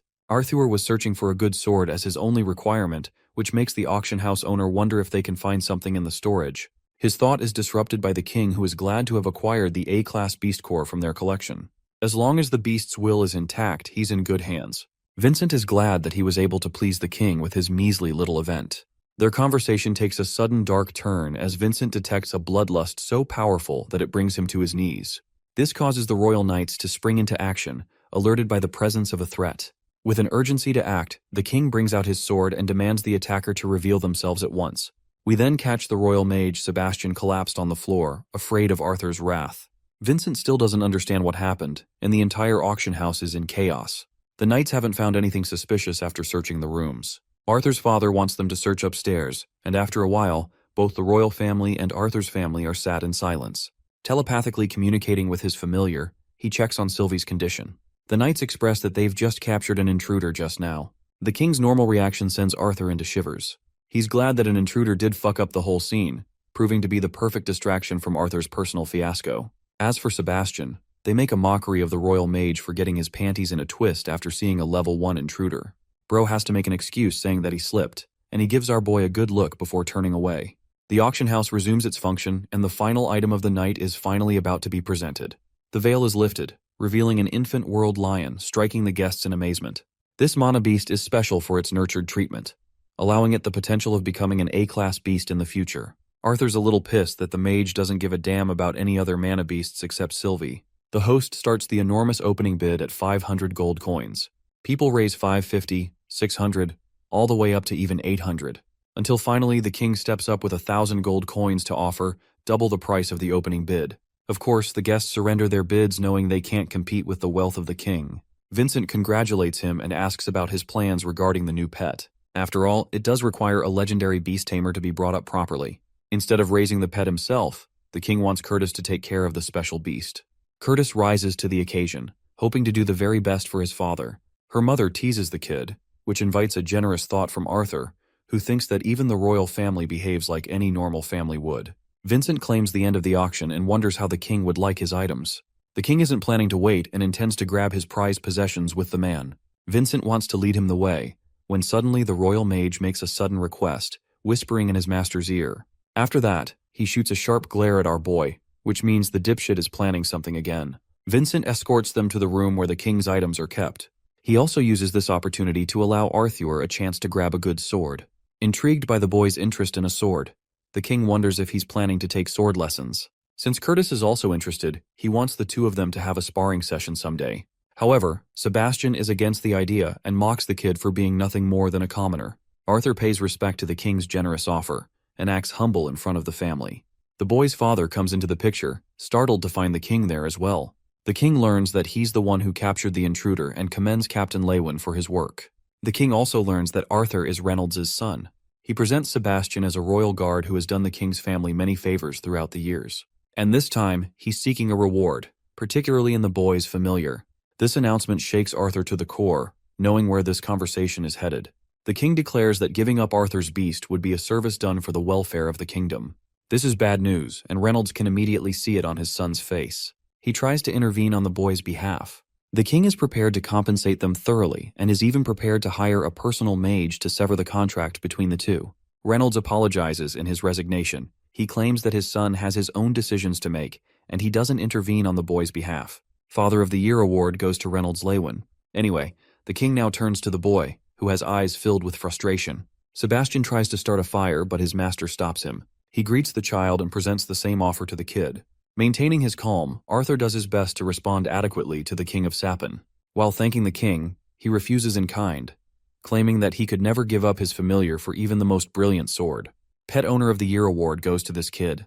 The mage tries to butt in and is immediately slammed shut by the king. He even pitches the rare world lion cub in exchange for Sylvie, which prompts an annoyed reaction by Curtis. Once more, Arthur refuses, apologizing for being unclear just now. He's adamant about his decision to keep Sylvie, no matter what. Hearing this, the king is now peeved. He has been kind in his approach in requesting a favor, and yet the boy is yet to budge. The king asks once again, this time warning Arthur of his thin patience. Controlling his anger, Arthur asks a counter question to the King of Sapin. Boldly and shockingly, he asks for a price on the king's children. Then, he follows up by reasoning that even though he's declined 3 times, the king's pride refuses to budge. That's why he's asking such an important question. He wants to know how much money would be worth to exchange even one of his children. The atmosphere turns tense and silent. Sebastian gestures to the knight to act immediately.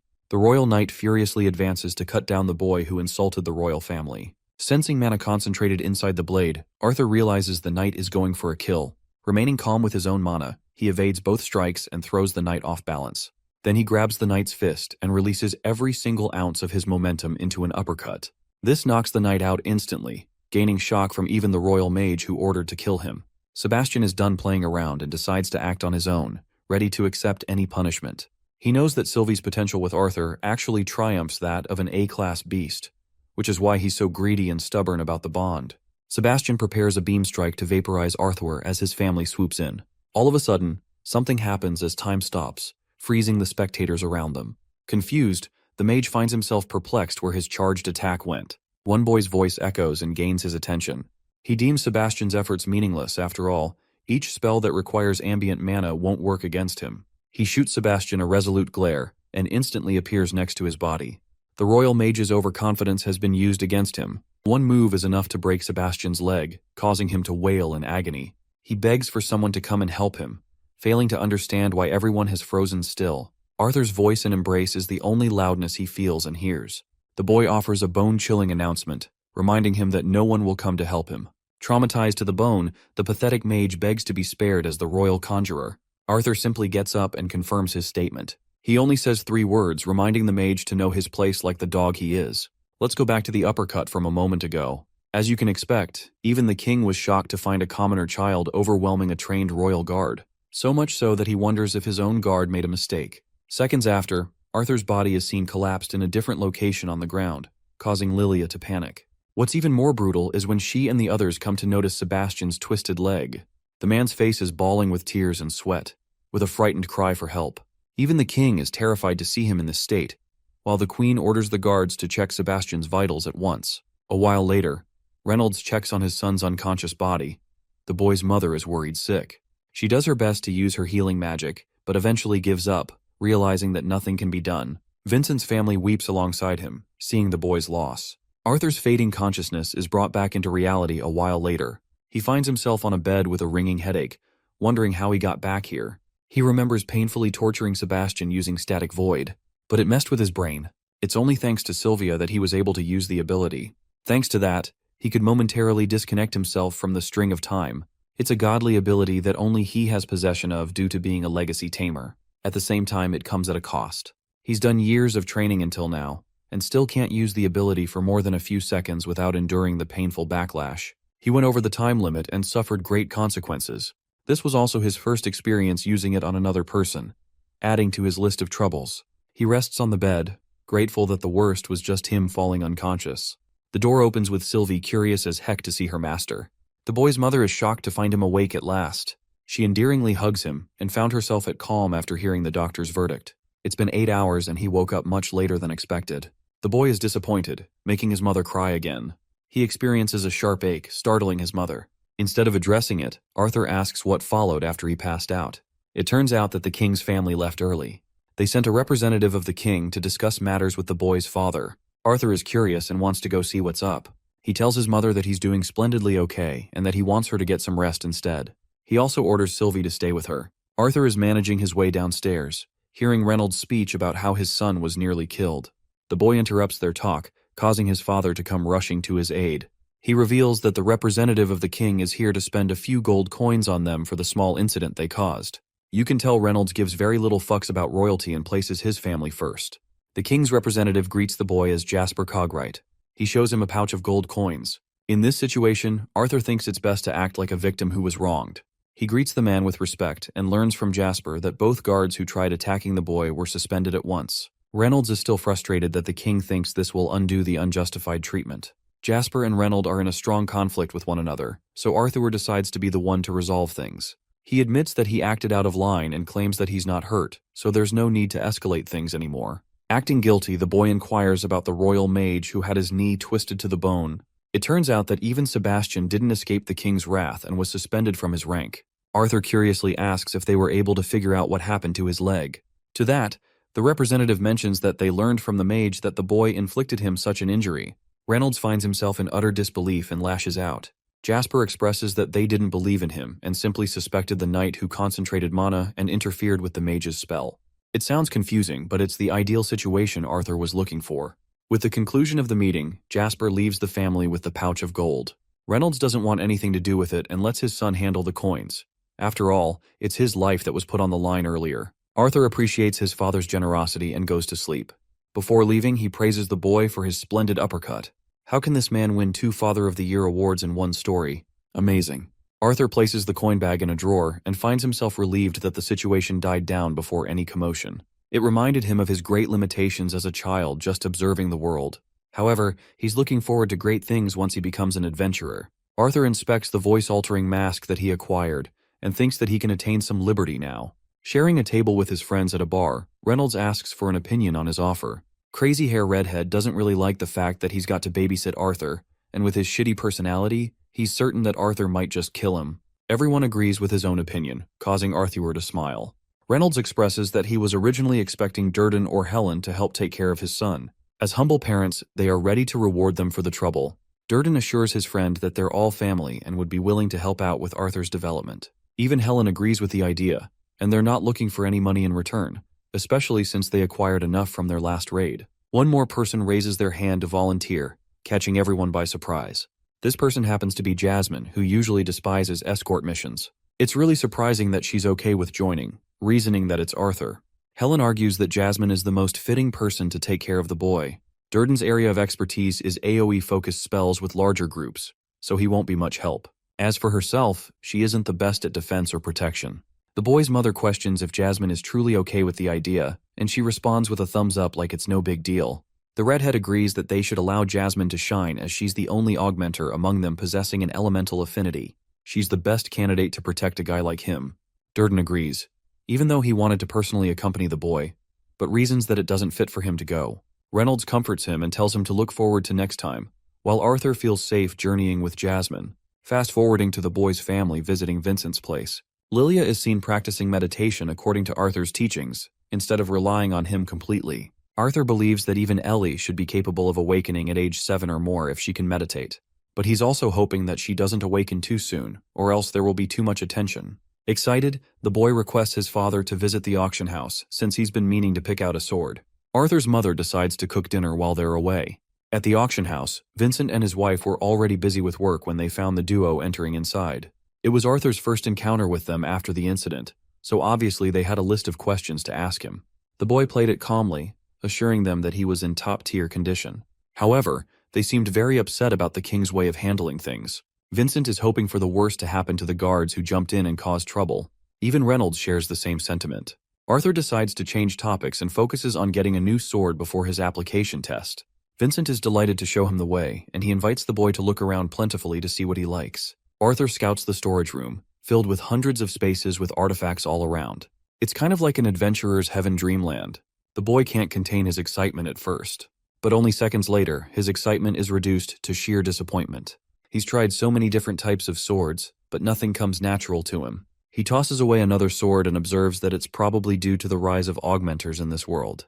There's so many dual-handed swords or larger weapons that just don't fit the boy's size. All his efforts to search for a capable weapon were in vain. The boy fiddled around and found Batman's batarangs. What a cameo. He also tried channeling his inner Bruce Lee with those nunchucks, only to feel stupider by the end. Strangely, Sylvie is interested in something as she's searching around. She manages to drag out a scabbard, excited for him to try this blade. Arthur is pleasantly surprised because he wasn't really expecting a stick to be his weapon. He places his hand on the so-called stick, only to become shocked at how heavy it is. Then it hits him. The weapon he's holding isn't a stick, but rather a sword. Arthur tries unsheathing it, but it doesn't work, which makes him wonder if it requires mana to realize its effects. He tries pulling that off, but that doesn't work either.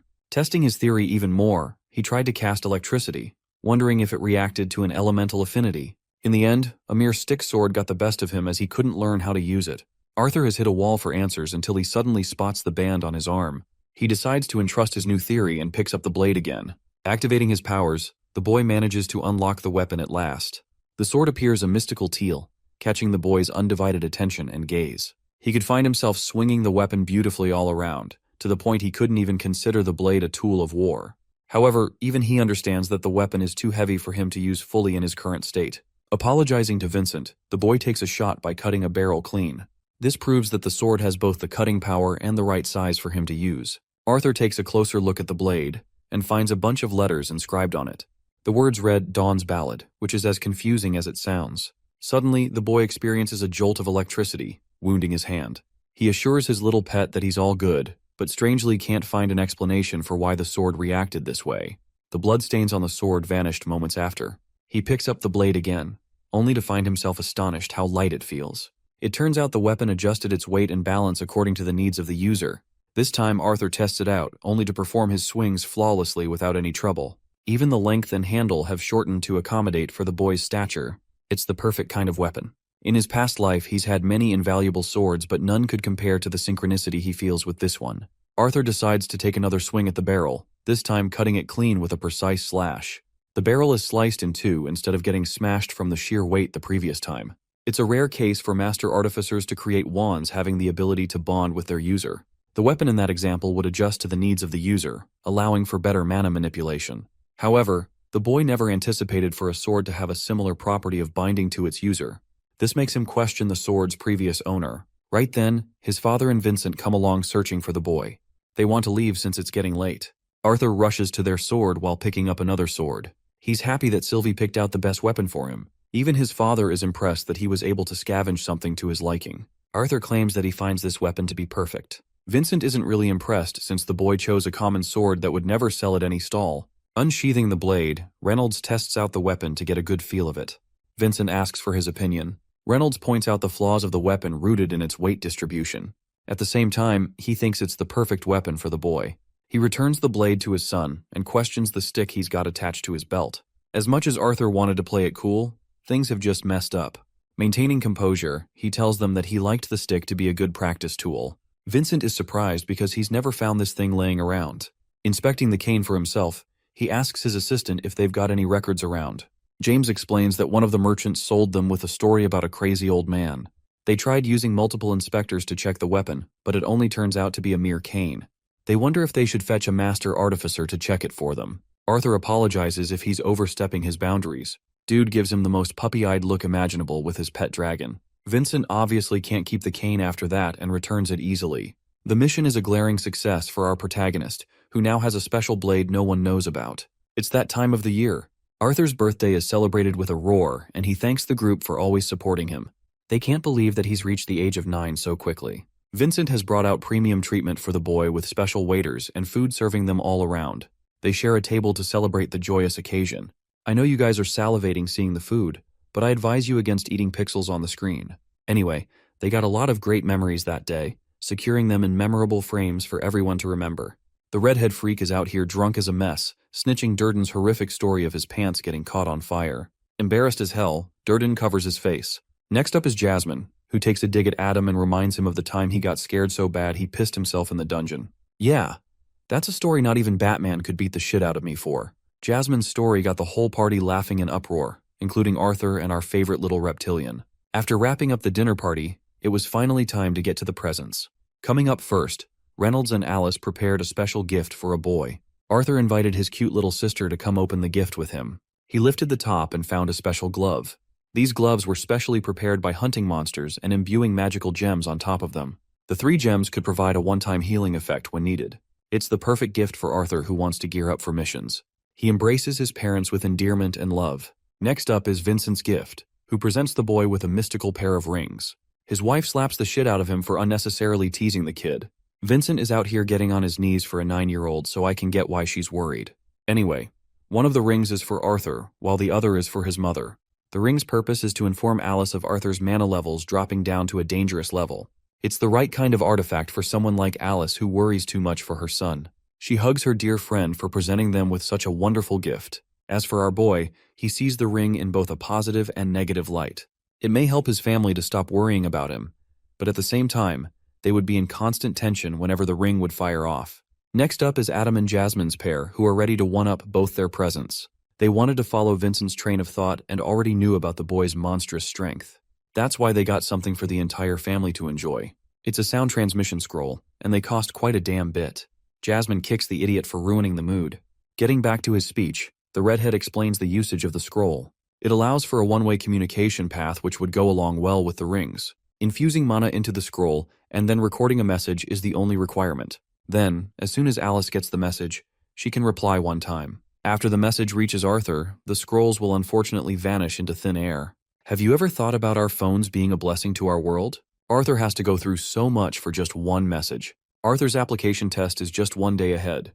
His father is excited while his mother only wants her son to be safe, no matter his rank or status. She kisses him with tear-filled eyes. His parents have so much love for him that he can't help but promise them of his return. The party ends with the group leaving. Jasmine in particular catches Arthur's attention as she waves him goodbye. That night, he found himself wide awake, despite trying his best to sleep. He had come to the realization that he possessed an invaluable family, people who treasured him and supported him through thick and thin. The boy wanted to treasure this family and fight his every breath for their betterment. That's what fuels him to become stronger, even stronger than he was as king. The following day, Arthur is out here having a really tough time handling Sylvie, who doesn't want to take a bath. The little dragon is just like my cat, causing a temper tantrum every time. Arthur is frustrated that she's using mana to repel him, which is relatable. Dude goes full power by using his own mana and drags her sorry little ass into the tub. We can just see Sylvie's tear-filled eyes and a feeling of betrayal as she drops into the tub. Arthur makes sure to see her plop down. After the bath, he gets all ready to go. But look at Sylvie's eyes. The little girl is pissed as hell. His parents feel so proud of their son for dressing up as if he were a high-ranking adventurer. Reynolds trusts in his son's powers and reminds him not to get overconfident. And when things get tough, Jasmine can always help him out. Arthur promises to do that. Among them, Ellie is the most distraught because she doesn't want her brother to leave. She's got a crying face, sobbing for her brother and begging him to stay. Alice can't even bear to see the sight and turns her face away. Alice does her best to comfort Ellie, telling her that they'll be back soon. But the girl is stubborn as a knot and refuses to let up. The boy gets on his knee, leaving a very important job for Ellie to do in his absence. He wants her to protect his parents while he's away. In response, she meets him with a tender hug, crying her eyes out. She tells him about the fruits of her practice, and how she can see the little lights he was talking about. Ellie is prepared to protect their parents for him. Reflecting on the moment, Arthur expresses that he had been absent in a large part of his sister's life. While it kills him to leave, he wants to become stronger for the greater benefit of his family. Alice hugs him with a worried look as well, promising him that they'll all be okay so he doesn't have anything to worry about. The sentimental moment draws to an end with Alice reminding her son to keep the ring on at all times. As Arthur grips the door handle, his parents see him off sharing their undying support for their son. The moment the door closes, Alice is seen breaking into tears. Outside, Jasmine was waiting for the boy. She asks if he's good to go at last. Arthur puts on his voice-altering mask, donning his iconic look, and the real adventures begin.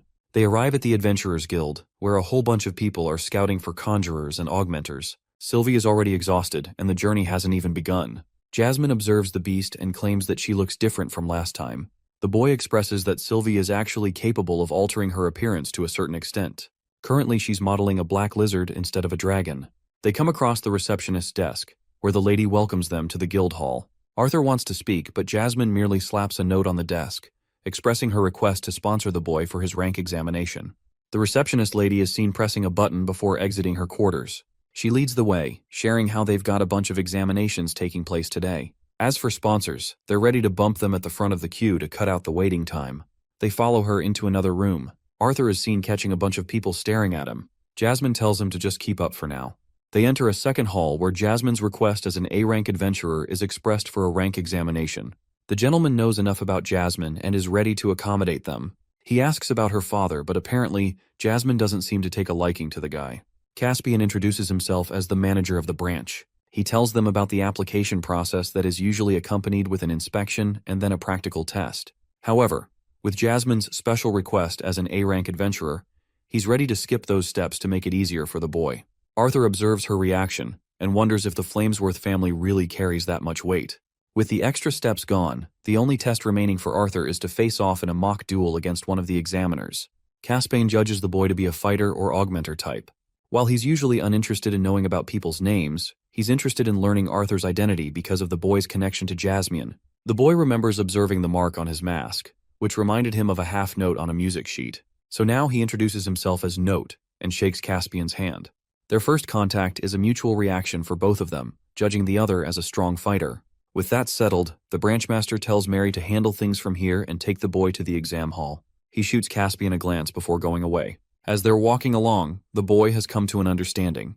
He now knows about the weight of the Flamesworth household, which also makes him wonder if that was the reason Jasmine volunteered to come with him. At the same time, he could tell her to be annoyed at the mention of her father. There's no telling about her goal for now. Mary introduces both of them to the route that leads them to the level where the testing will occur.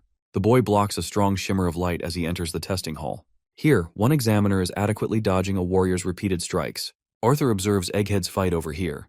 The dude thinks he's in a comic and announces his attack right before using them. Even the kid thinks he's a little lame for that. Conjurers are supposed to use incantations, so in this case, Arthur thinks that augmenters also chant the names of their attacks. Still, it's stupid to do that for simple moves. Egghead finds his spear tossed and loses the fight, much to his surprise. The examiner is really annoyed and tells him that even grannies could swing his weapon better than him. Yeah, this examiner just verbally murdered this man. He critiques his strength to mana reinforcement ratio and his open attacks that anyone could dodge. The dude ends up whining like a child despite being in his mid-30s. He's a Saitama copy who thought 100 push-ups, sit-ups, and squats would be enough. The examiner is just done with this guy and recommends placing him in E-class. At the same time, he does acknowledge One Punch Man's fire affinity in this comic. Slapping the note on his face, we learn that he's placed in D-class instead of the bottom rung.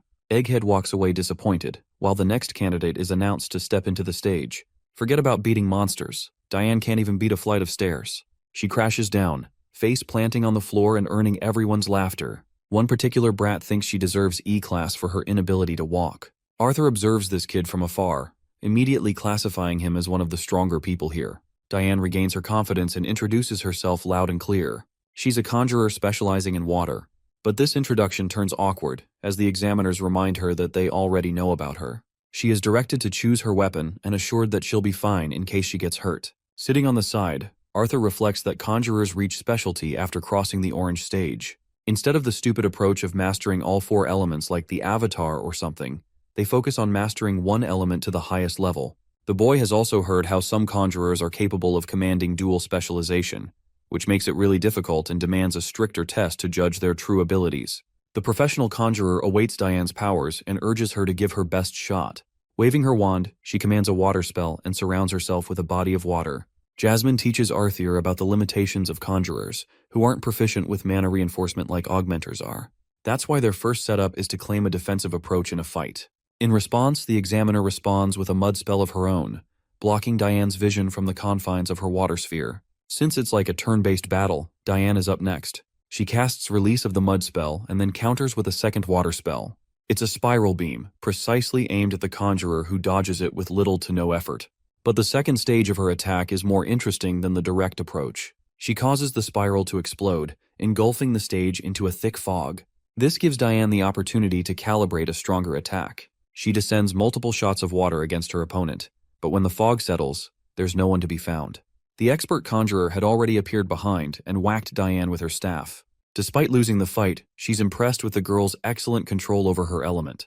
Her only flaw was failing to plot a second defensive maneuver to protect herself. The rest was great. This performance earns Diane into C-class for her age, something that Arthur thinks is very commendable. Coming up next is Elijah Knight, but for some reason, there's an issue with their name. The elite augmenter examiner deems this candidate a B-class rank without even testing them out. It's shocking enough to Arthur. He finally gets to see a boy wearing glasses, the same kid they're talking about. Moving forward, Lucas Wykes is called.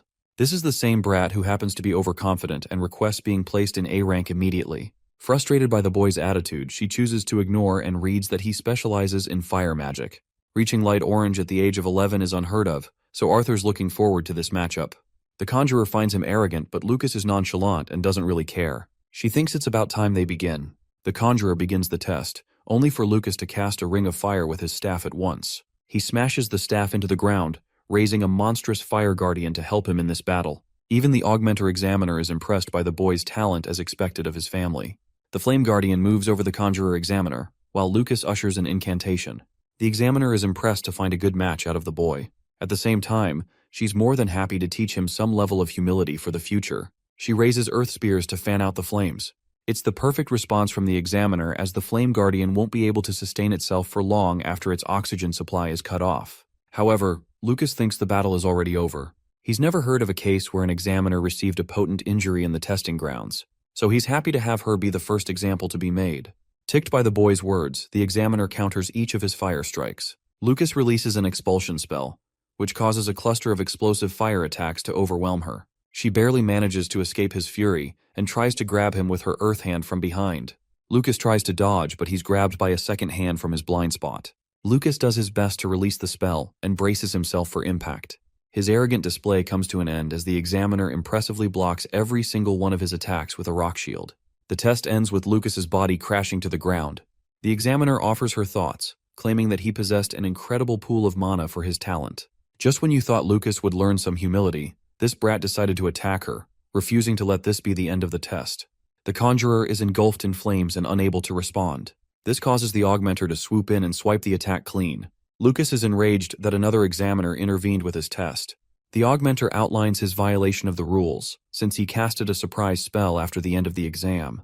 In his outrage, the boy disrespects the conjurer who blocked his fire beams and interrupted the test. Lucas thinks he's been wronged since the final attack was part of his plan. The augmenter is done with the boy's bullshit and asks Emily to announce the result. She goes back to her review of his exceptional control. His only weakness is a lack of experience, and yet, that's more than enough to earn him a spot in the B-class category. Lucas returns to the stands, frustrated by the outcome. Egghead tries to congratulate the boy for his exceptional result. However, Lucas feels insecure and thinks they're mocking him. He sits in annoyance, hoping for his father to swoop in to his rescue when the time comes. Next up is Arthur's turn, who is announced as Note in the candidates list. Jasmine bids him the best of luck, while the boy descends down the stands, questioning how he should handle an augmenter with years of training and experience. At the same time, the boy could judge the man's weaknesses in the openings he created. The augmenter learns that Arthur is also taking the test under special conditions, as no background information regarding his past is provided. He readies his blade to test the kid's capabilities, when all of a sudden, the augmenter is overwhelmed by peerless pressure emanating from the one approaching him. It's enough to make his very body shiver. Before the match could even begin, Caspian commands the battle to be done with. He doesn't want George to test the skills of this one, and instead volunteers to personally test him. George is shocked that the branch head has taken an interest in testing the candidate. It doesn't make sense for a powerful mage like him to test an examinee. George even apologizes for his initial hesitance. The branch head tells him to be at ease, as he isn't here to question the augmenter's abilities. He's just obligated to take the test as the sponsor. He's curious about Arthur's opinion of the change. The guildmaster points his blade before the boy. He's one of the most reputable masters in Sapin, as well as a AA class adventurer. This guy possessed no openings and his bloodlust was obvious as day. It was as if Caspian never intended for this to be an ordinary test. In response, Arthur finds himself more excited than ever. The branchmaster hopes that the boy doesn't take this test to a discouraging level.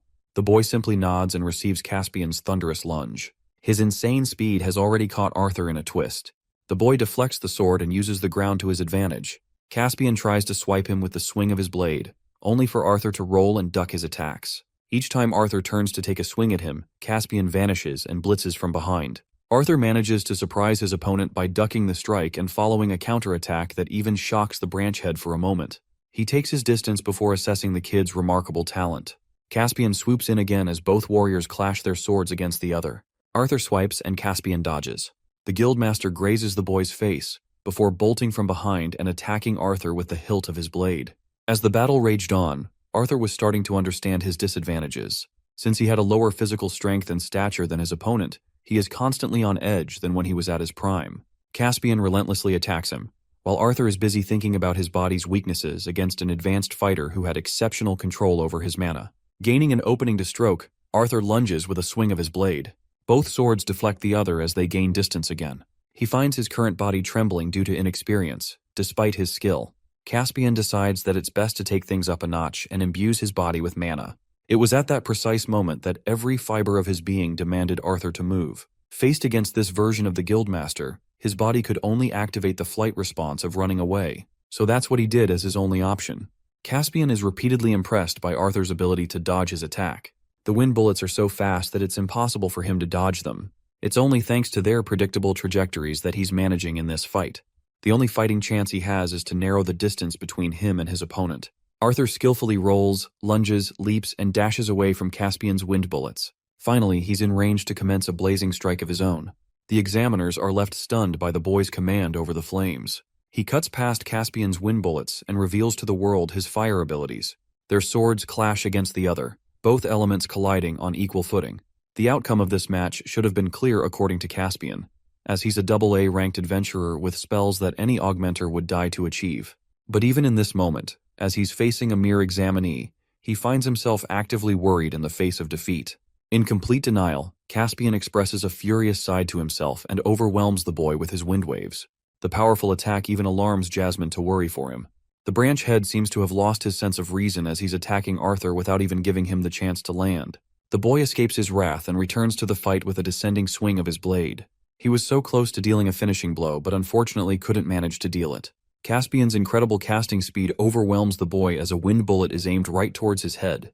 It's only thanks to Arthur slipping on his feet that he dodged the lethal attack. Right when he's down, the branch master descends with his blade. Arthur dodges and gains his distance, realizing that he's being pushed into a corner to reveal the extent of his abilities. He's done playing around and decides to go all in. He'd already shown the branch master the use of piston stamp, but this next spell is something of a masterpiece that goes in tandem with the previous attack. Arthur uses piston stamp's explosiveness and gets right up in the man's face, ready to deal the finishing blow against his opponent. It was at this moment that Caspian knew he fucked up. Had it been a normal situation, Arthur would have beat his ass right here. But this snob's temper tantrum and denial of defeat caused him to release gushing wind pressure that could be felt by even the audience in the stands. The masked warrior reclaims his footing and sees his opponent's feet lifted in the air. This man was now engulfed by the winds themselves. Jasmine tries to jump in for his rescue. Arthur doesn't really give a fuck about holding back anymore. He internalizes a thought regarding the external and internal lightning magic. The book suggests that internal lightning is too difficult for typical mages to learn. But this is where he strongly disagrees. Arthur charges his entire body with a flow of lightning magic and thinks that with his inhuman reflexes, he can dodge anything in his path. Preparing to finish this fight with his enhanced state, Arthur suddenly hears a release from his opponent, causing him to become perplexed at what happened. Caspian sheaths his blade, apologizing for going overboard with the testing. Bro avoided the smoke is what happened. The branch master fully understands the boy's interest to remain at a lower rank. After all, he chose to mask his abilities until the very end of the fight. It's the right assessment, as Arthur is looking for that too. Even at the lowest, Caspian places him at the B rank, leaving the rest of the candidates absolutely stumped at the boy's monstrous abilities. Lucas is pissed as hell while Elijah is impressed. The branch master wonders if he's okay with this outcome. The boy responds with a nod, which means it's all good with him. The A-rank Jasmine quickly hurries to check on the boy. George the Augmenter commences the end of the examination and tells everyone to receive their cards at the desk. Arthur sees Caspian heading off, and later, we see the branch master busy in thought in his office. He had seen the peerless determination in the boy's eyes, to the point it makes him nervous. Both examiners want to have an immediate meeting with their leader to see what's going on. Caspian tells them to close the doors shut. Both Emily and George can't comprehend how there were 3 monstrous B-ranked candidates today. Their roaring is stopped by Caspian, who reminds them of what happened 6 months ago in Xyrus City. It was the time when the first tournament between the 3 races took place. Caspian confirms this, and explains that he was recently told about the revoked banning policy on elves and dwarves from joining the guild. He has a databook on the representative examinees for today. George is inquisitive enough to ask if all 3 candidates belong to different races. It turns out that Lucas is indeed a half-elf, and based on Caspian's personal guess, he thinks the boy must have been an elf slave. The same goes for his family, who boasts a terrible reputation of nurturing the mages of their household. Still, the boy is far from normal, as he's equipped with a control over fire magic despite his elf lineage. The boy awakened at the age of 8 and followed the path of an adventurer to enhance his abilities in practical fights. The Wykes family ended up hitting a wall despite enhancing the boy's growth with beast cores and elixirs. Then it leaves Elijah Knight, who is a greater mystery than even Lucas. The boy's origins are unknown, but it's confirmed that he lived among the dwarves from a young age. Written in his file, it is confirmed that he was sent as a representative from the Kingdom of Darv to join the humans. Still, Emily can't help but ask why he was granted permission to enter B-class without a test. Turns out that Elijah's awakening was recent, and despite this, his powers have been personally spoken highly by a person of high trust. Despite that, Caspian is curious to learn about the boy's powers. Finally, for the masked augmenter, they have 0 data on him, apart from the boy's connection to the Flamesworth family. It's certain that he isn't representing the elves or the dwarves. Caspian's excitement was pleased after seeing Jasmine bring up a worthy talent to sponsor. Emily is stumped to hear the name of the Flamesworth family. the same house which was famous for bringing up some of the most powerful fire attribute mages around. George thinks that it provides a reasonable explanation over his fire magic. The branch master also intends to make this information public knowledge very soon, but for now, he warns them strongly from discussing it before the announcement is made. Both examiners take their leave, but Caspian is still busy in thought regarding his fight with the masked augmenter. He knows for a fact that George is wrong in his assessment. It's not the magic, but rather the boy's sword talent that makes him a force to be reckoned with. It was as if the boy felt unease in his own body, but as he grows older, without a doubt he'll be a disaster to deal with. Caspian is happy that apart from dwarves and elves, a human student also has a chance at becoming strong. This makes him thrilled to witness the coming era. Over to a different scene, we see an elven girl busy in thought remembering Arthur. She catches a glimpse of the boy and his pet bond. She's more than happy that he has reunited with his family and has since been treated well. At the same time, this chick is jealous as heck of Lilia's existence and thinks that he's being overly nice with the girl. Competition is fierce because she wants to be Arthur's exclusive friend. She collapses on her bed, regretting that she didn't show him a good time when he was around. Then again, she hates the fact that he constantly treats her like a kid. Her longing is disrupted by an elder. She hits the old geezer with the pillow. Her grandpa interrupted her without knocking first, but this man out here is ready to accept a marriage proposal from Arthur. He tries to soothe the little child by entertaining the possibility of helping her attend the same school as Arthur's. This fills her with joy and excitement. The sheer possibility of sharing the same school is way too much for Tessia to handle. Tessia's mother confirms that her grandfather shares a close connection to the director of the guild, who was already looking for an elemental augmenter skilled in 4 types of magic. However, the process of sending Tessia to school is kind of complicated. They highlight the Continental Tournament and are in current negotiations for their kind to train with humans at the academy. The director also mentioned Arthur's enrollment for 3 years, which means by the time he starts attending school, she'll have already become his senior. Tessia's parents urged her to train well as she's going to become a part of the next generation. Back to Arthur's side of things, Jasmine wants to know if he's doing okay. The boy found himself reliving the memories of the fight. He enjoyed it greatly and wonders if the captain of the guild shares a connection to Jasmine. The black-haired girl isn't exactly proud to admit that her father shares a deep connection to this guild. Caspian just so happens to be one of her father's acquaintances. Suddenly, the receptionist lady calls for note. As Arthur is moving along, the rest of the candidates are left wondering if the kid is really a child or not. The report of his duel is finally here, and the boy is presented with a congratulatory adventurer's card. He picks up the card and discovers his newfound fans rooting for him. Even Sylvie thinks these fools should stop clowning around and go train. Jasmine shows him her own card and emphasizes that he's one of the adventurers now. Even the boy is proud of himself, as after adopting Note as his alias, he was free from the typical life of a commoner. At the same time, today's fight against the branch head informed him of many things. He invested a lot of time learning about the world's magic system. Coursing through his body is Sylvia's will. Then he honed his elemental control over various affinities. He's become so invested in his powers ever since arriving here that he neglected training the one thing he was the best at. In his previous life, the only thing he fixated on was his fundamental techniques. But limitations don't exist in this world, which puts him in a dilemma of whether he should hone his magic or sword skill. The boy's thoughts are disrupted as he bumps into Elijah Knight, the same kid who acquired rank B without proving himself in a fight. Elijah acts dismissive and thinks it's all right. Lucas joins the party of 2 and wonders if there's something he's missing out on as a B ranker. Arthur provokes him with his question regarding his temperament. Lucas reminds the boy not to get arrogant that they share the same class, as even among the ranks, there are levels. He grossly underestimates Arthur's abilities and places him at the bottom of the levels. Before leaving, Lucas even bumps into him to add to the injury. Arthur considers this dude a cliché side character with seriously nothing new to add. As for Elijah, the kid is Batman with how fast he disappeared. Arthur asks Jasmine if they should go and pick up his first quest from the board. Assessing his capabilities, even Jasmine thinks it's an absolute waste of time doing that. So she's got something else planned. She takes him to a portal leading to Beast Glades. It requires a permit which both adventurers showcase to the guards. Arthur's got everything planned in terms of luggage, so they just step inside the portal without any worries. Now inside, they're met with a scenic view of nature.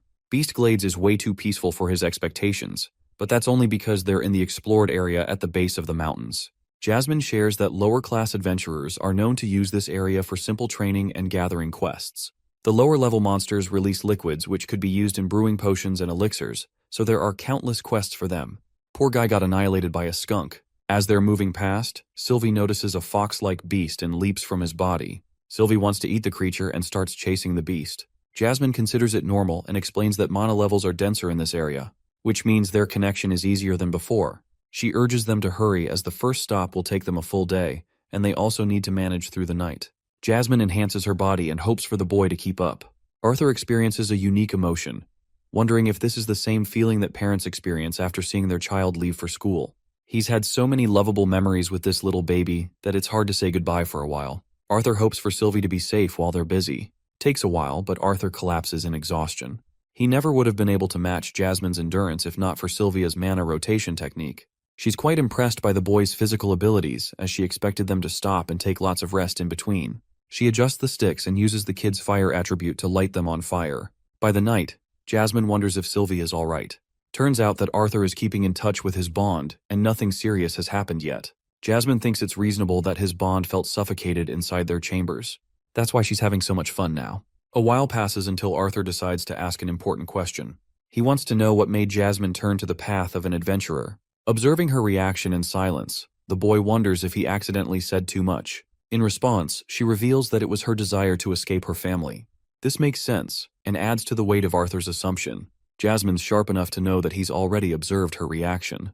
The Flamesworth house is a major contributor in the massive war led against the elves.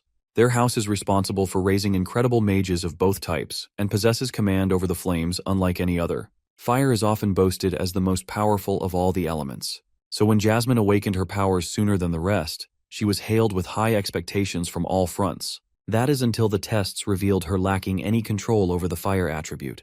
That's when her family began regarding her as beneath them. She plays with wind magic while wearing a disappointed look. The boy roars in anger at their narrow perspective. He thinks it's pure insanity for mages to create a hierarchy centered around the elements alone. After all, no element is considered the absolute best in all cases. Each has its different use. His uproarious reaction just now causes Jasmine to break into laughter. It makes him embarrassed, but Jasmine can't believe that he reacted in such a way, despite remaining composed nearly all of the time. Arthur takes note of this and thinks it's because of his past life. The one disadvantage he shared back then was his Kai pool, similar to the world's mana core, being much weaker than even the average person. He had to persevere and manage in the previous world. But this world is different. They possess elemental affinities. The fact that Jasmine was at a dark yellow core for her age, she was unwanted by her own family. She could never experience the same happiness and lovable treatment he received. Jasmine shakes her head, claiming that people always look for ways of appearing superior from one another. She has accepted that fact as a human. In this moment, the boy looked at her smiling face and realized how the usually cold Jasmine now appeared vulnerable and human.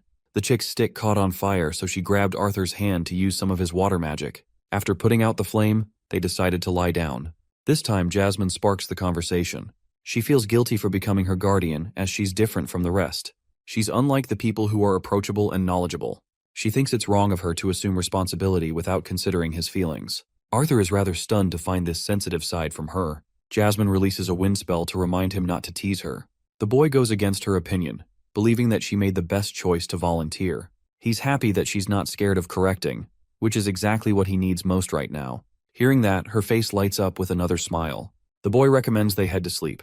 Jasmine seems to be up for a while and shares a weird feeling. It's almost as if she isn't talking to a child when speaking to the boy. The boy doesn't respond, so she assumes that he's already slept. But then we catch Arthur's perspective, who did hear her words, but couldn't respond with the truth. Morning comes around with Arthur experiencing a nightmare of his life. He sees Sylvie looking like a damn alien and shoves her away. Turns out this creature wasn't Sylvie, but an ugly-ass beast. Jasmine woke up sooner than him and greeted the boy good morning. Arthur's peeved she didn't wake him sooner to help with the chores. Turns out Jasmine did her part, but he was out cold. Anyway, she thinks it's best for them to eat now. Arthur decides that it's a good idea to ask Sylvie to eat together. What's really funny is that she hunted the same ugly beast from earlier and secured food for herself. Since she's fine on her own, they share breakfast and get ready to go. Jasmine explains that she brought him to this place to fight against him. Arthur hadn't considered that. She wants to fight him to help mitigate the stance issues with his fighting style, almost as if his body isn't listening properly. She could see that in his fight against Caspian. Arthur knows she's right, and asks what they're going to be focusing on. Jasmine draws her blade and explains that she wants to test his physical prowess before jumping into missions. That's why she wants him to focus his mana only on his weapon. Arthur reaches for the sword, only for Jasmine to shockingly instruct him to use his real sword. The boy is stunned that she knew, but Jasmine found out judging by his personality and use of practical equipment. He grabs the stick and follows Jasmine's lead. Arriving at last, the boy unsheathes his blade, surprising her greatly. He gets into stance to take her on, so she responds the same. Both fighters are ready to fight, and it's been quite some time since Arthur fought without reinforcing mana. The fight begins with him being aggressive. Jasmine blocks his attack with her twin blades and responds critically to each attack. Arthur goes for a forward thrust, which is also conveniently dodged by her. This fight experience has confirmed his fears from his previous fight. He could barely keep up with Jasmine with her overwhelming flurry of attacks. Arthur gains his distance, only to find her advancing with her blade again. He realized his mistake with being obsessed with magic only. Arthur quickly found himself on the extreme defensive as a swordsman, and Jasmine was exploiting this side of him to an extreme extent. He faced much difficulty without relying on magic, to the point he was nearing exhaustion. It was as if the magic he had been using became a crutch to rely on. By the end, his exhausted state couldn't continue. Arthur conceded the match, leading to Jasmine's verdict. She values his techniques but finds his movements jarring and unnatural. She also praises his intuitive talent. At the same time, Arthur could tell she was holding back to an extreme extent, once again confirming her assessment of his skills. Jasmine believes that he's only become stronger with experience in his teen years. However, Arthur doesn't want to wait that long. His new training is to focus on his sword fighting skill without focusing on mana. Jasmine thinks he's going crazy if he thinks he'll survive dungeons without activating mana. The boy confidently declares that he only needs 2 years to overcome the gap. A time skip of 2 years follows after the boy's declaration. In one of the guild gatherings, talks of a famous masked swordsman are circling about. One guy confirms that the rumor is true as his friend managed to team up with him once. The swordsman travels with Jasmine. The only thing his acquaintance mentioned about the boy was him not being a mage. But no one is ready to believe those words. After all, many are under the impression that the masked swordsman is supposed to be an augmenter. Everyone has heard stories about the guy solo clearing dungeons all on his own. It's something even the B-class augmenters greatly struggle with. That's why no one is ready to believe that the kid is an ordinary swordsman without mana. Also, the fact that Jasmine is with him adds to the possibility that he was assisted greatly. They all undermine the masked swordsman's skill and believe that the rumors must be linked to Jasmine instead. The brute drunk musclehead is ready to take on the masked swordsman any day of the week. Still, it appears that Arthur's identity as Note has become a really big deal. Some stories talk about him being Jasmine's personal apprentice, but that possibility seems out of the question too. They recall the boy being placed in B-class out of the bat and even moved up to A-class recently. Heavy on the drinks, the dudes think he must be A-class after honing his skills. This NPC is regretting that he's nothing more than a C-class adventurer who couldn't promote himself for 3 years straight. He understands Termin the Musclehead's frustration, as he's also a B-class augmenter himself. The masked swordsman's very existence is a hard thing for many people to accept because of their own weaknesses. Interestingly, the door opens as one warrior steps forth. The same guy they were just talking about. It's the masked swordsman in the flesh, and he's come right on time. Termin tosses his drink and prepares his blade. He's happy to test out the midget who everyone has been obsessing over. Termin's outlash receives concerns from his friends, but he's too busy talking Arthur down. The boy merely ignores him and walks past as if he were nothing. This provokes the brute into taking a swing. Termin tries to go for a kill shot from his blind spot. The attack wraps up in his disappointment. He missed the boy. Either that or the masked swordsman dodged. He stares at Termin with a dark glare, pissing him off even more. The brute rages on after infusing his blade with wind magic. He thinks the outcome this time will be different, but Arthur simply dodges all of his swings like nothing. In one precise moment, Arthur gets so pissed that he slashes the man's fingers clean off of his hand. Termin wails in agony and fear, crying his eyeballs out. Then he sees a haunting face, an atmospheric pressure unlike any other. The overwhelming swordsman is done with this man's temper tantrum and takes his seat. The rest of them are intimidated by his mere presence. Arthur wants the waitress to fetch him a sack of rations. He takes what he came here for and goes back to Jasmine, who wonders what took him so long. Choosing not to divulge into the truth, he blames it on the waitress, but Jasmine can tell something went down with blood on his mask. Arthur lifts his mask and confirms that he didn't cause irreversible damage to his victim. The same day, Arthur decides to write a heartfelt letter to his parents, mentioning his forthcoming experience in the dungeon. He apologizes for his lack of visits and glosses over the past 2 years. His excitement over Lilia is uncontainable, and hopes for Vincent to have an easy hand on his daughter. He wants Lilia to train on her own for a while before heading to the academy. The boy finds it strange to think that she'll be his senior. He talks about becoming even stronger than last time, when he challenged his pops in an arm wrestling match. And recently, the boy broke through the light orange stage. Jasmine, on the other hand, is helping him lots with training and expertise on wind magic. At the same time, he is coaching her on techniques, so they're learning from each other. As promised, this is going to be his last trip before he starts his school life. He closes the letter with an endearing confession of love. After writing, Arthur expresses that the letter will be mailed soon. Jasmine thinks there's nothing to worry about now, because a letter is better than his family waiting outside a dangerous dungeon.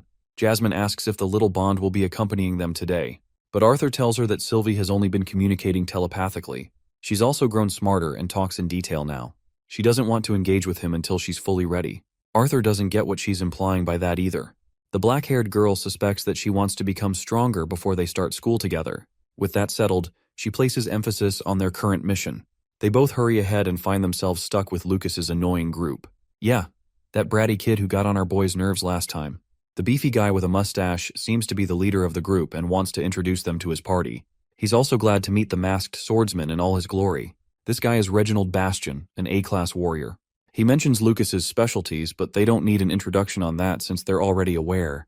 There's also Creole, a water specialist augmenter acting as their line of defense. Then there's another in their group, Elijah, who is currently recruited as an A-class warrior with a specialization in Earth. Oliver the Conjurer also makes his presence known as an A-class mage. He specializes in healing magic, but judging from his words, he sounds arrogant. Then there's Samantha Tempest, a pretty girl who is also an A-class conjurer specializing in water. Like the others, she's heard plenty of rumors regarding the masked swordsman and hopes to be in his care. Brauld Landon is the Prince Charming of the group, who has recently transcended to the double A class. He's the guy who's going to lead them in the dungeon raid today. Brauld offers both Jasmine and her friend to introduce themselves. She mentions her rank as a double A class augmenter specializing in wind magic. Now they've got two reliable warriors among them. Lastly, there's our boy note, an A ranker specializing in fire attributes. Hearing this, Samantha is astonished to learn that he's capable of using an elemental affinity. The boy reveals that he's been holding back on using his magic for a while for a personal reason. Brauld seems intrigued by him and wonders if the two of them don't have dimensional rings to take care of the luggage. Both of them shake in disapproval, so Brauld turns to Lucas for help, who rejects immediately. Oliver is already full in his inventory carrying Samantha's stuff. But Elijah's storage seems free, so he's happy to assist. Using his dimensional ring, he absorbs their luggage.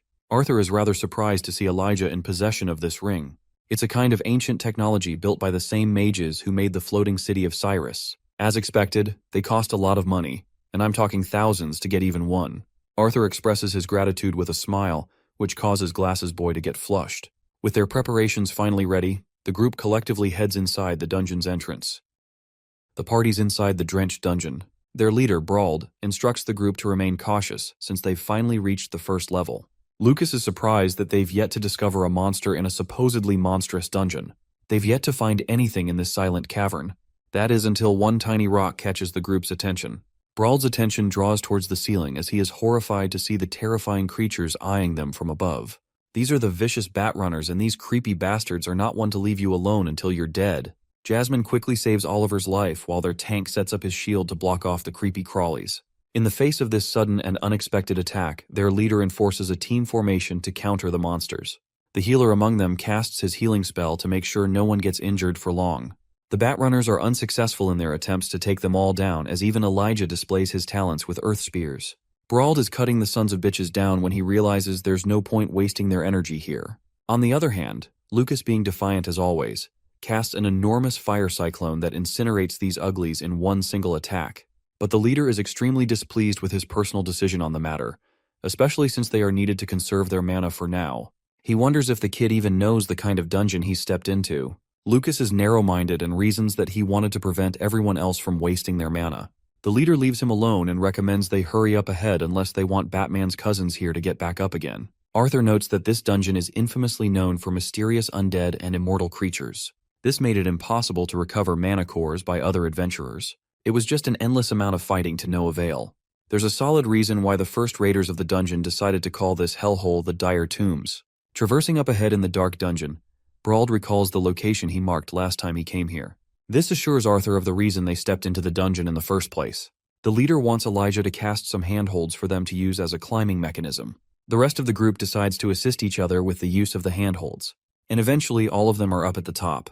The leader recalls how he made it to the second floor before deciding to opt out. This means whatever is up ahead is unknown territory to all of them. At the same time, Brauld is optimistic that the artifact responsible for casting the infinite reanimation of the Batrunners is also hiding somewhere around here. The tank of their group is willingly to do whatever it takes for his share of the prize money. Brauld is happy to compensate Creole well as long as they finish things up. Turning his attention back to the floor, Brauld thinks it's about time they step inside. The group traverses their way inside until eventually, Arthur dashes in to save Samantha from a projectile only he could see.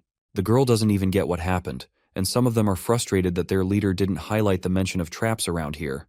This is actually a shocking occurrence since not even Brauld remembers facing traps the last time he was here. The healer checks on Samantha's condition, but she thinks she's okay, and turns her attention to the masked swordsman, who is inspecting the projectile shot at them. Arthur sharply judges that this wasn't a trap, but rather the work of a mana beast. This shocks the rest of the group and alarms them for what's to come.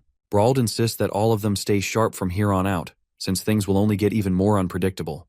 The group explores the deeper dungeon until at last, they've arrived near a red smoky domain. Once more, things are not as they seem as Brauld recalls something different this time. It's not the steam emanating from the cave, but rather something else. Even Arthur picks up on the same sensation. It's not the heat they're feeling, it's the powerful pressure cruising past them. Entering the volcanic room, they come across a bunch of geysers layered all over and across. In suddenness, the entire group experiences sudden collapse and questions what's happening. Even Brauld is perplexed as to why the ground is shaking. All their questions are answered when a giant fucking sandworm straight out of Dune emerges from the ground. The mother of all creepies scares the healer shitless, and Brauld immediately calls for their tank to come forth. This dude Creole may be a fat ass, but he can jump pretty high and raise a wave of water sphere to shield the group. Now the sandworm is blocked out momentarily, allowing them enough time to form a counterattack. Brauld doesn't recall encountering a giant mana beast like this, while Creole is dumbfounded how a new kind of monster species suddenly spawned inside this dungeon.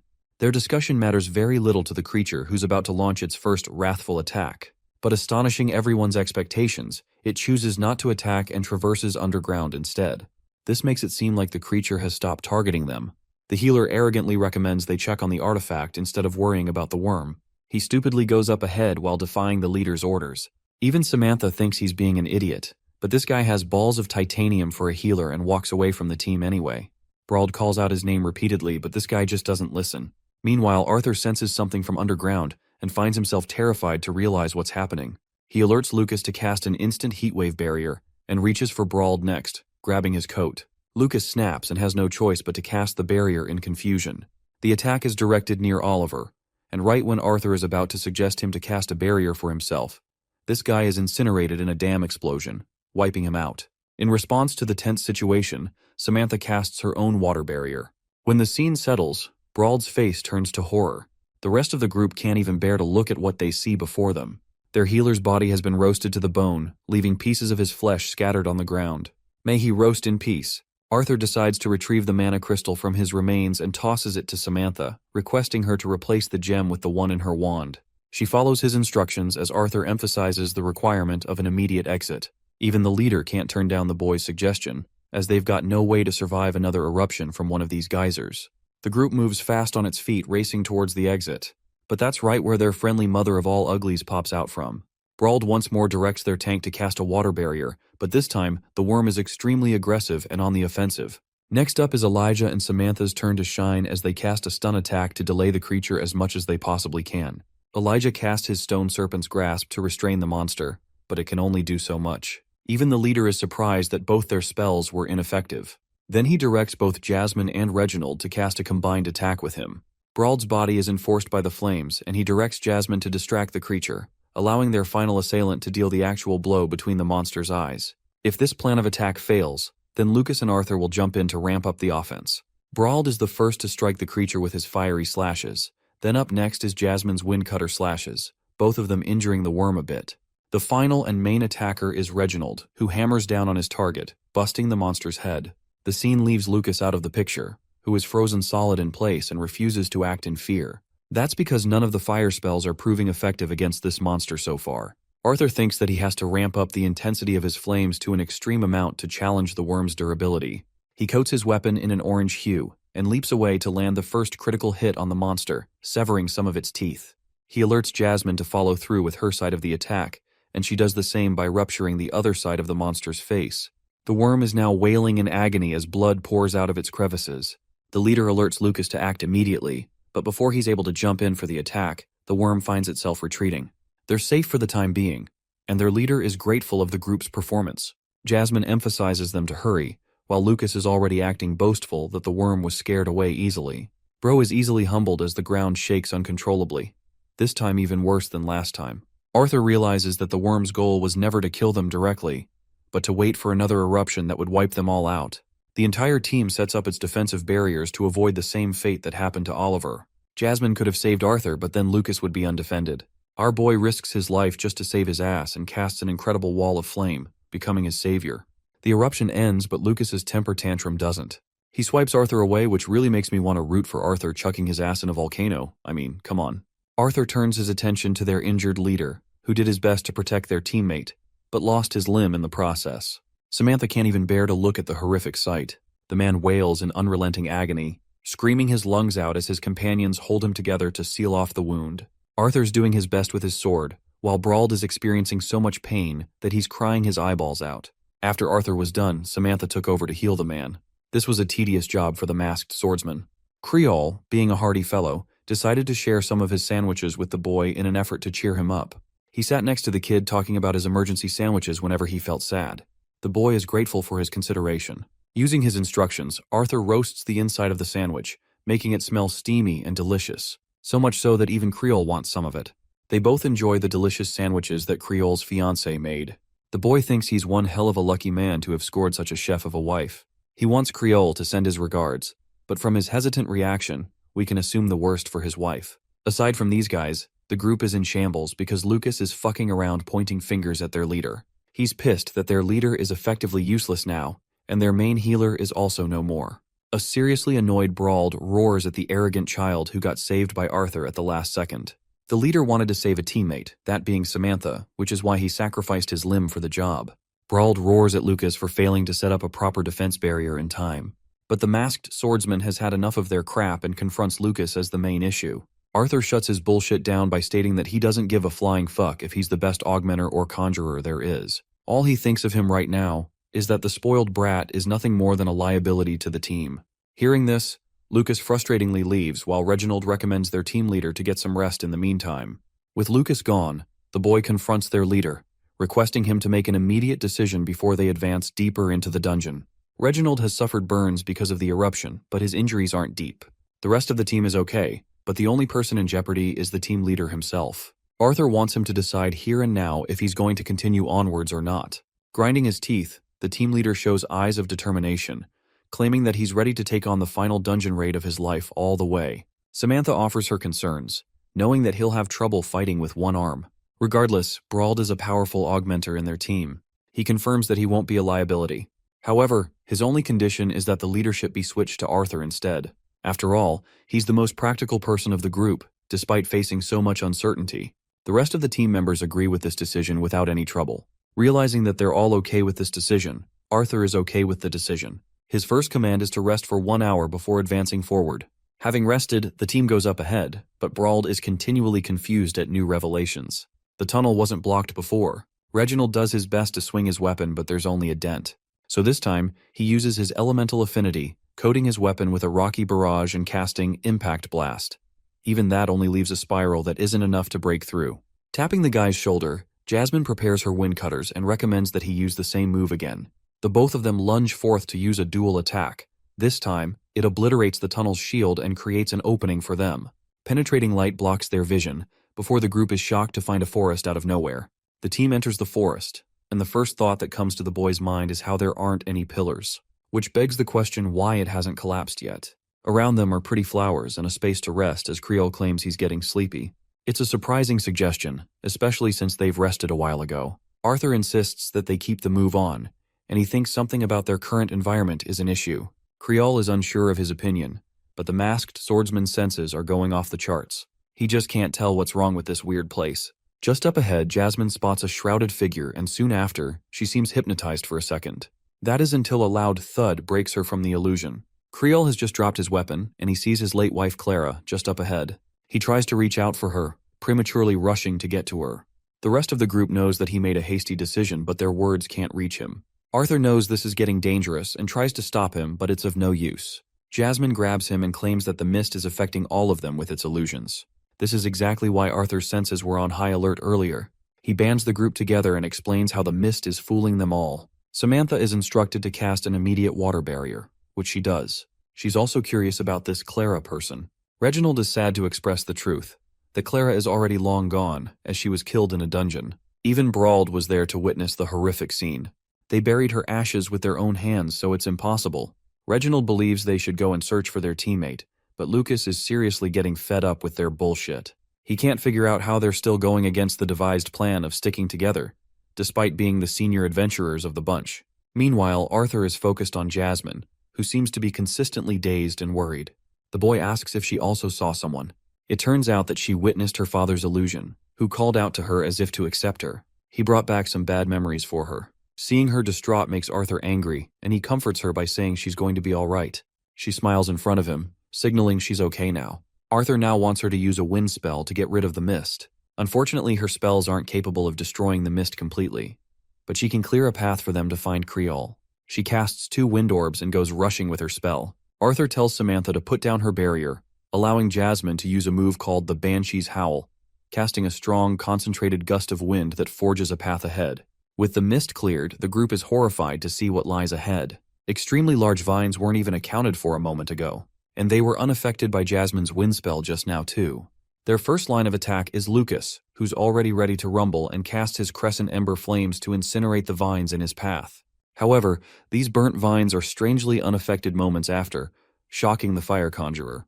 The masked swordsman directs Reginald to prioritize protecting the conjurers until they can cast stronger spells to deal a significant blow. Arthur empowers his blade with mana and instructs both Brauld and Jasmine to lead an attack with him. The 3 of them unleash their attacks, each cutting down the vines with their blades. Arthur finds himself momentarily trapped, so he unleashes a vortex slash, cutting them all down. However, none of the vines are catching on fire, which makes him wonder if the moisture is keeping them alive. So he charges his sword and unleashes a second strike. This time the vines can't regenerate, which proves his strategy. So he calls Brauld and recommends he use a searing spell on his weapon. But he's shocked when he sees this one-armed swordsman going crazy reckless on the vines. He has lost his sanity and Arthur knows it. He turns to see how Jasmine is faring, and she's doing just well on her own. Deciding to pursue Brauld's side, Arthur dashes in.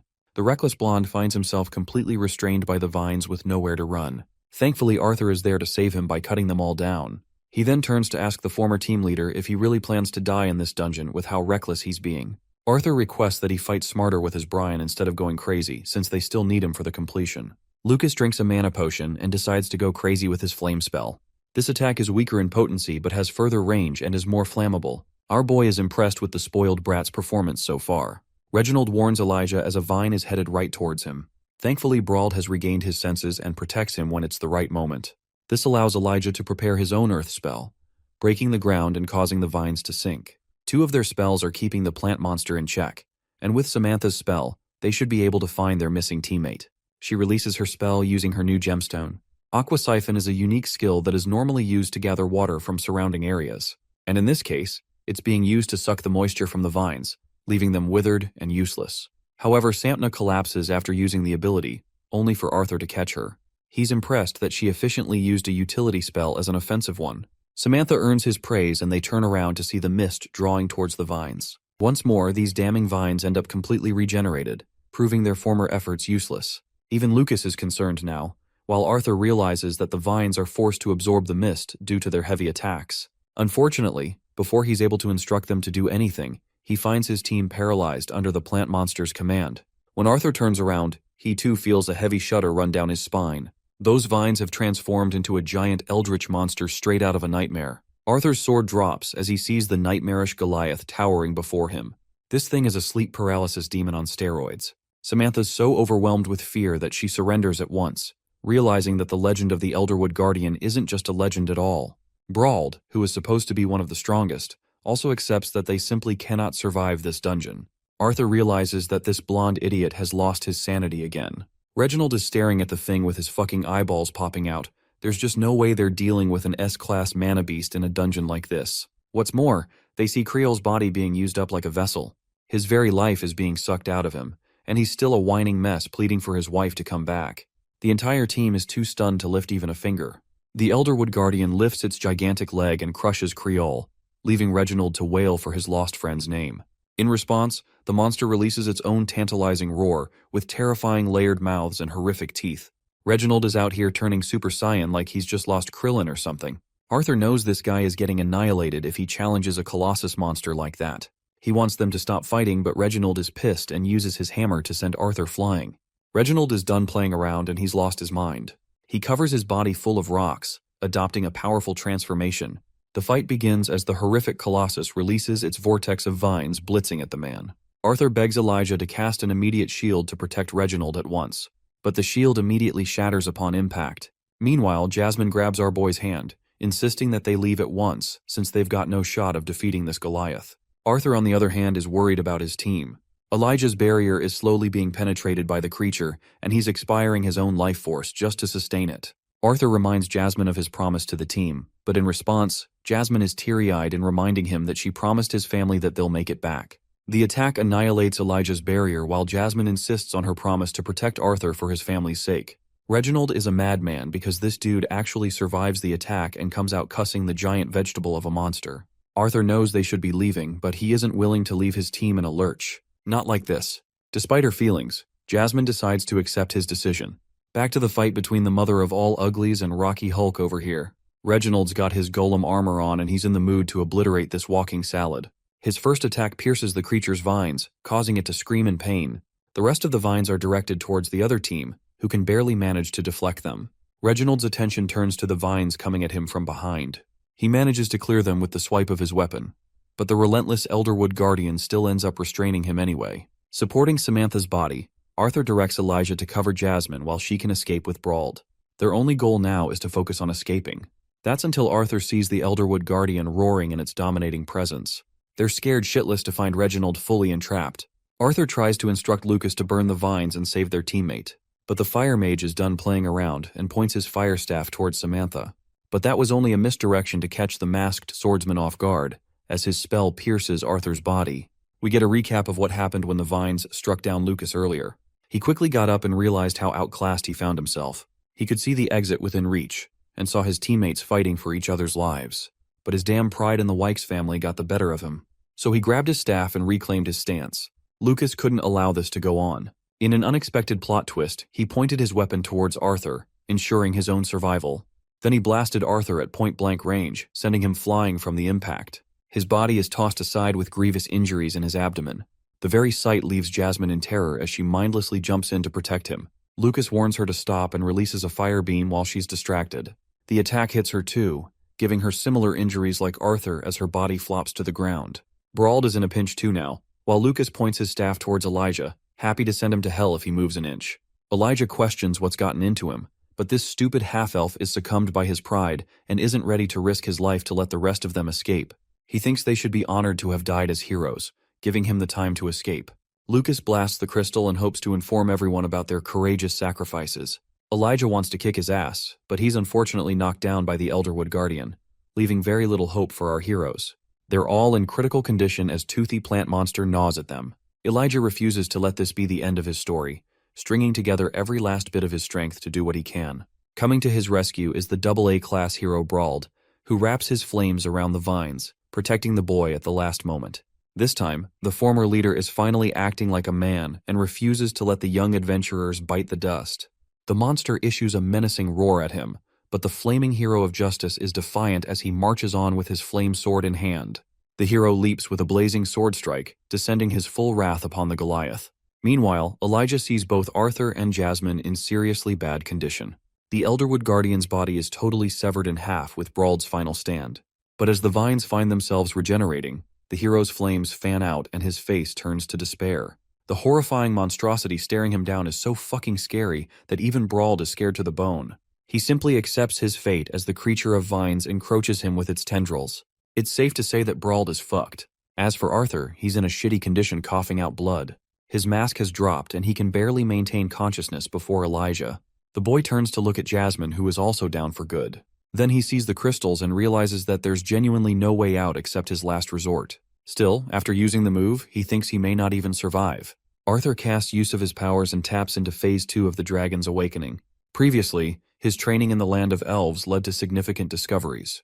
The first of which was unlocking Phase 1, called Acquire. By using Sylvia's innate skills, he could temporarily disconnect himself from time and space.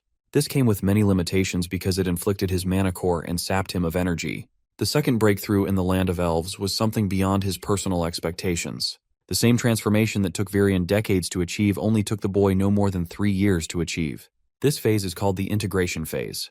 Arthur's body experiences a change as his hair shifts in color. Finally, we get to see the missing Sylvie, who is now a mature winged dragon. She senses Arthur in danger and rushes to help him out. He communicates with her mentally, ushering her to stay away for the time being. And if something happens to him, he wants her to return to Vincent's place. Sylvie, being the defiant child, chooses to ignore his warnings. Arthur can barely walk and he begs to stay out of this for once. She listens to his words, entrusting that he's going to return home. We get a menacing shot of our boy walking towards the eldritch monstrosity. His brain scrambled in emotion as he leapt on top of a rock. Arthur then casts an ice spell and concentrates his undivided attention on the S-class beast.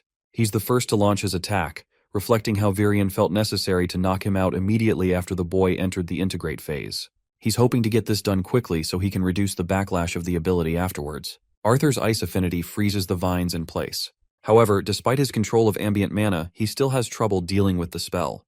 With the vines frozen in his path, he lunges forth to freeze everything ahead, clashing nearer and nearer to the monster's face. Arthur's trouble increases when he sees the vines breaking free and moving despite being frozen. He freezes them again right before they reach his face. In fact, the ability he used just now is called Absolute Zero, and it has completely neutralized the monster. With all the time in the world, Arthur concentrates 3 elemental affinities in the palm of his hand, his body eroded in purple, crackling lightning. This attack obliterates the creature's face and obliterates what was left of its vines. With the boss monster defeated, blood floods out of his body from every opening. Our boy has saved the day at the cost of his own life. He faints to the ground with nothing more to offer. Cutting back to the city of Xyrus, his family is having a moment of their own, with Ellie exhausting herself due to training. They put her to bed as Reynolds hovers over her. All of a sudden, a noise followed by the glowing gem puts both of them at unease. Arthur's mother is in utter disbelief and hopes that the ring is malfunctioning. The boy's consciousness is weary, and his entire body is filled with pain. He coughs blood as Elijah sees him finally waking up.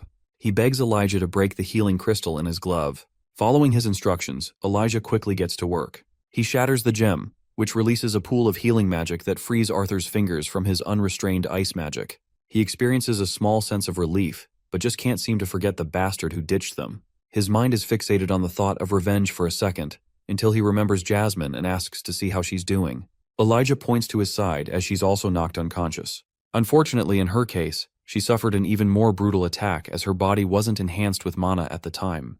Elijah could treat the burn the best he could, but he's certain that she suffered internal damage on top of that. Arthur senses urgency and instructs him to use the second gem on her. Elijah follows through sensibly, healing Jasmine's injuries by a lot. He's certain that she'll be fine in a few hours to come. The boy is thankful of his birthday present being the gemstones made by her mother. He recalls his current level of suffering to be familiar from when he was 4 years old. Switching to Sylvie's side, she senses that her father's awake now and lunges to approach the dungeon. Meanwhile, the bastard Lucas is seen hurrying out of the place barely in one piece. Arthur tells the winged dragon to simply focus on her training for now, since they're clear of danger. He reminds her that there's nothing to worry about, so she should simply focus on her training for now. Their conversation cuts off there with Elijah checking on our boy's health.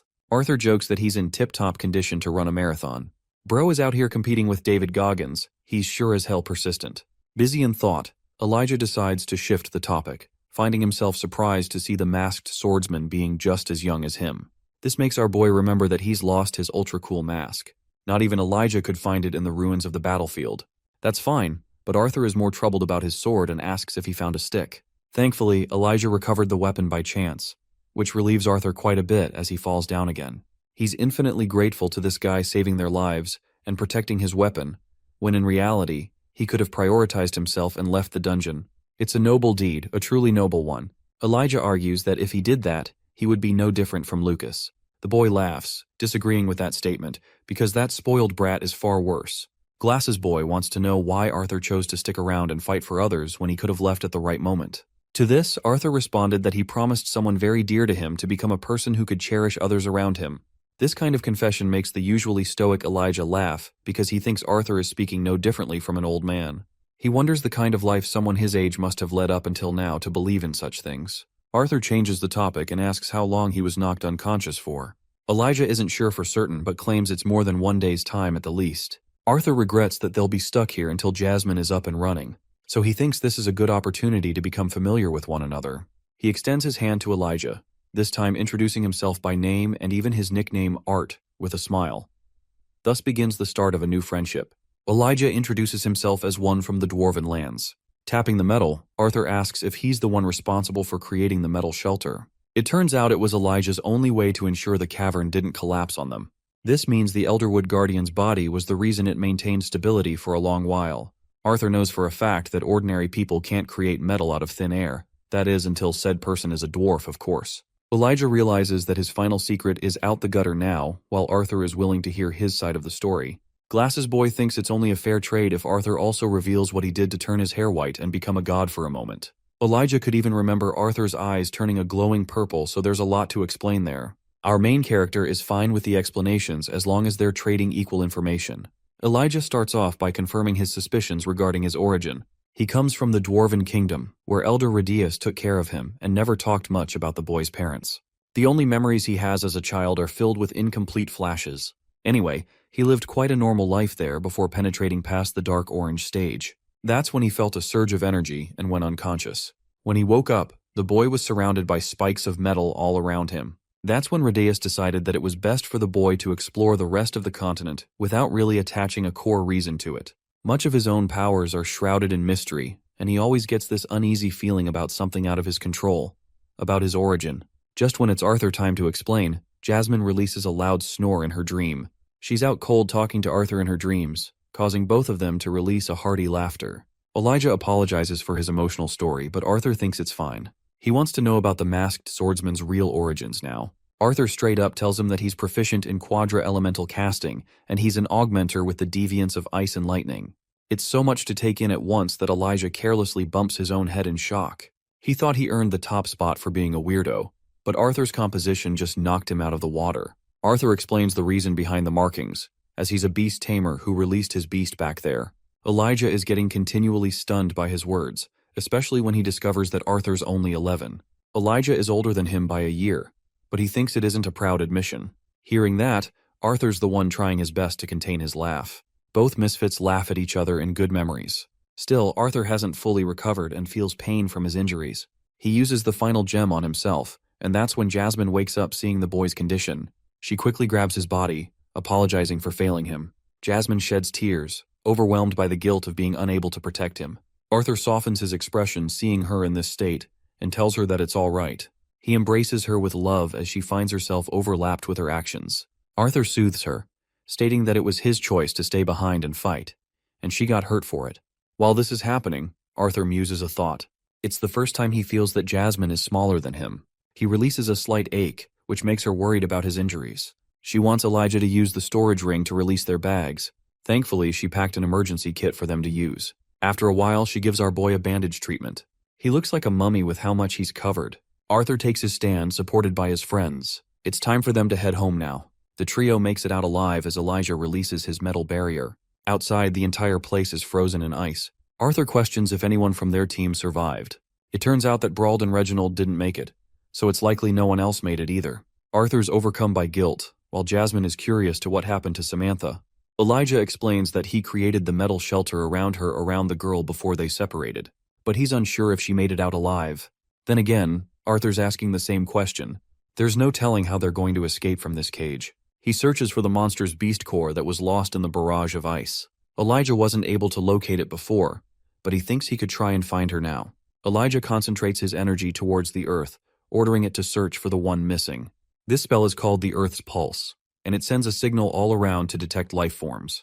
Thankfully, he located Samantha in good shape, so he went up ahead to save her. His ability just now left Arthur stunned, because the spell usually only searches the surface instead of underground. Both of them decide to follow in his footsteps until Elijah comes to a stop. There, he sees the metal encasing he wrapped around Samantha. He grabs the metallic wall and carves it open, asking for her. Samantha is in seriously bad shape, burned and bruised all over her body. Elijah tries to reach for her, but Arthur thinks it's unsafe, as the vine is responsible for making her injuries worse. Thankfully, her breathing is good, but her fever is concerning. Arthur is glad that she's unconscious at the very least, or else she wouldn't have survived. But Elijah wonders if that's really a good thing at all. Being the strongest of the group right now, Jasmine carries her flailing body and suggests they return. Arthur looks around, worried that he won't be able to track the creature's beast core. A priceless core of an S-class mana beast will be lost for good. As the group is walking along, they feel a sudden tremor underneath. Elijah is worried and prepares his spell, but Arthur stops him because he knows what's coming. The dungeon breaks from the top and what appears before their eyes surprises all of them. A matured Sylvie in her mighty form is here at last. Arthur is stunned to say the least, as she was tiny just a couple years ago. And now she's tall and strong. Sylvie licks his face, ruining our boy's hair. Elijah shudders as he can't comprehend how a wyvern is capable of growing 4 limbs. Then it hits him. It's a dragon. A real dragon. Arthur confirms it, shocking him even more. He adjusts his hair and adores his bond, introducing her as Sylvie. Elijah can't figure how dragons, who were thought to be extinct for centuries, have reappeared again. Arthur emphasizes that he needs to keep her very existence a secret. Jasmine isn't a threat since she already knows. Sylvie gives her the same licking treatment, ruining her hair also. Elijah is probably having the same reaction as us, because he's trying to figure out how an 11-year-old boy can be so overpowered on top of having a dragon on his side. Anyway, they decide to use her as a lift. Arthur instructs Elijah to hop on as it's time for them to leave this hellhole. They land outside the boss's lair, and the rest of the journey is traversed by foot, where the group takes on the Batrunners. The monsters end up getting scared the heck away after seeing a giant dragon nearby. Elijah is really confused why they didn't bring Toothless over here from the beginning of the raid. As for Samantha, she's slowly regaining consciousness. They put her on the ground for some rest. She opens her eyes and finds our boy even prettier without the mask on. Arthur just wants her to conserve her energy. Samantha reveals that she's holding on to something Dara and critical. She not only acquired the beast core but also protected Arthur's shattered mask. Both things make him smile and he praises her for it. Arthur thinks it's a good idea to split the beast core's profits after selling it. However, Jasmine doesn't want it and thinks Arthur is the most deserving of the group. The same goes for Elijah, who seriously doesn't want anything to do with the monster's remains. Arthur tries to remind these fools how much the mana core is worth. Samantha leaves it in his care, emphasizing that she's only breathing right now because of Arthur's final stand. She thinks he's rightfully deserving of the reward. The boy takes it as the rest of his allies are content leaving the core in his hands. He thanks them for entrusting him and turns to Samantha. He checks her pulse and recommends both Jasmine and Elijah to get some help as soon as possible. The both of them get up, but right before leaving, Elijah leaves his emergency bag with our boy to make sure he's up to date with supplies in case he needs them. It's here where Arthur sees the mana scroll and senses the urge to write back to his parents to make them not worry anymore. The message is sent, and he's glad they won't be worried when he returns to them. Next up, he's curious to learn how Sylvie grew so much by devouring cores. Sylvie hunts a lot of creatures to get this big and strong, which makes him wonder if she's capable of using her transformation ability. She demonstrates it by molding her form back to the tiny little lizard we all know and love. The little girl draws near as Arthur pets her well. His own injuries are getting rough on him, and it's going to take at least a few hours before help arrives. He thinks he should be okay with the newly acquired beast core. Taking a deep breath, Arthur remembers the name of Lucas Wykes well. The same boy who belongs to a family filled with a notorious reputation. One man's actions caused the death of Brauld and inflicted dangerous injuries upon the rest of the group. While he's filled with vengeance, Arthur wants to be careful with how he settles things. Only one thing is for certain this time. He doesn't care how long it will take. This man will make sure to settle the score with Lucas no matter what. The rescue team eventually arrived and took care of the situation. Samantha is rushed to the hospital while Brauld meets his end. Arthur is doing all right in one piece while his friends are handling the report with the branch master. The traumatizing retelling of the story comes to an end. Arthur is fed up that they're going this far just to pursue the truth of the story. Each of them shared what they could. Caspian lets them rest up for the meantime when suddenly, Lucas Wykes the bitch comes thriving with his guards. Jasmine and Elijah draw weapons to demolish this fucker at once, but Arthur recommends they don't do anything for now. Lucas acts like he's the innocent one of the group, only increasing Caspian's headache. The spoiled brat wonders how the group managed to escape from a clinch, and even accuses them for sacrificing a life in order to save their own. Caspian roars standing to shut him up, but Lucas keeps on going, claiming that Samantha must have become the sacrifice of the group. Next, he turns to accuse Brauld of being the sacrificial pawn. His words are tossed shut when Arthur slaps a blade right next to his face, slicing his ear clean without even his notice. Lucas acts like he's the one getting attacked, but Arthur has had enough as he gets up with his overwhelming rage. Each of the men experience a strange shift in pressure. Lucas can't believe that they're standing around without even trying to protect him. The guards are ordered to attack at once. In response, Arthur merely makes a fool out of all of them in his injured state. He doesn't even have to kill them and casually dodges their attacks. Caspian warns the boy to be careful as his premature actions could lead to issues. However, Arthur has already chucked his fist for a strike. Turns out, he just wanted to retrieve his weapon, but his attack just now scared Lucas shitless. That's for sure. This guy is literally shaking in his boots while Arthur acts like he just wanted to reclaim his blade. He then turns to Caspian, who orders his assistant to escort Lucas to the medical ward immediately. Arthur wants both of his friends gone for a one-on-one conversation with the branchmaster. Caspian was scared for a moment and recommended Arthur to not fall to provocations. However, Arthur ruthlessly marches with a case of his own. He has the full power to squash the bug and protect his identity using his mask. He also really doesn't like Caspian's tone, as if to suggest that he's the one threatening the boy. Arthur releases a bone-chilling question, asking if Caspian is capable enough to protect Lucas from his wrath. This time, his eyes are different. These are the eyes of a merciless killer. The branchmaster maintains his calm and explains that he isn't threatening him, but rather saying for the best of his interests. Even if he manages to squash the bug, the Wykes family won't stay silent. They'll start with Jasmine and then target the rest of the group. Their connections too. He thinks it's unwise to earn the Wykes family's attention until Arthur fosters the capacity to protect his loved ones. Even with his strength, it's impossible for him to deal with someone like Lucas's half-brother. This is actually an enlightening realization for Arthur, who thanks Caspian for his words. He comes forward for the real subject of interest. He sits on the branchmaster's chair and claims that the guild would only do its best to benefit a talent like him. Caspian feels an air of confidence coming from him and offers whatever assistance he can. Arthur lays out a list of his demands and promptly exits the room. There, he finds his friends waiting for him, who are worried he might kill Lucas for sure. He changes topics because he's seriously hungry after all that. Arthur walks away, leaving both of his allies concerned over his state. Let's see how the hearing goes out. Both Arthur and Lucas are presented on each side for their case in front of the jury. They've come to conclude that among the reports, Lucas is the rat who betrayed his party, and thus his ranking is stripped at once. Also, he can never be enlisted as an adventurer again. They want him to return his card, which is what follows. Arthur is unimpressed that he was freed with such a minor punishment when his crime could have ended with him in prison. The panel turns to Arthur for his crimes against Lucas Wykes and potentially the rest of the Wykes family. The Adventurers Guild has come to a conclusion to ban Note completely from the city until Lucas Wykes' term at the academy ends. This is the exact outcome the boy wished for. He's smiling under his mask and decides to object against the decision on purpose to make it seem like he's worried. The panel emphasizes their order, claiming that they refuse to take away his guild license because of his righteous acts. He will be allowed to continue his adventures as an adventurer so long as Lucas Wykes isn't around. The spoiled brat's smile quickly fades as he brings in the obvious concern regarding Note's identity. After all, he could easily unmask himself and decide to target the Wykes family under a different identity. The panel has judged for the boy's identity to be recorded right after the sentencing is cleared. They will not inform Lucas's family of his identity either, but only a few conjurers of the guild will keep an eye on the boy's whereabouts. Lucas's temper tantrum doesn't do him well and he's left disappointed on the side. He leaves Arthur with a warning to stay as far away as possible from him. In response, the masked swordsman responds calmly, claiming that he's nothing more than a pretty boy. Lucas turns away as Arthur is requested to be escorted. However, the panel's head decides it's best to grant the boy his own protection and leads him the way. They go through a secret passage room, and as the door closes, it's revealed that everything was a setup from the ground up. Arthur is glad they compiled.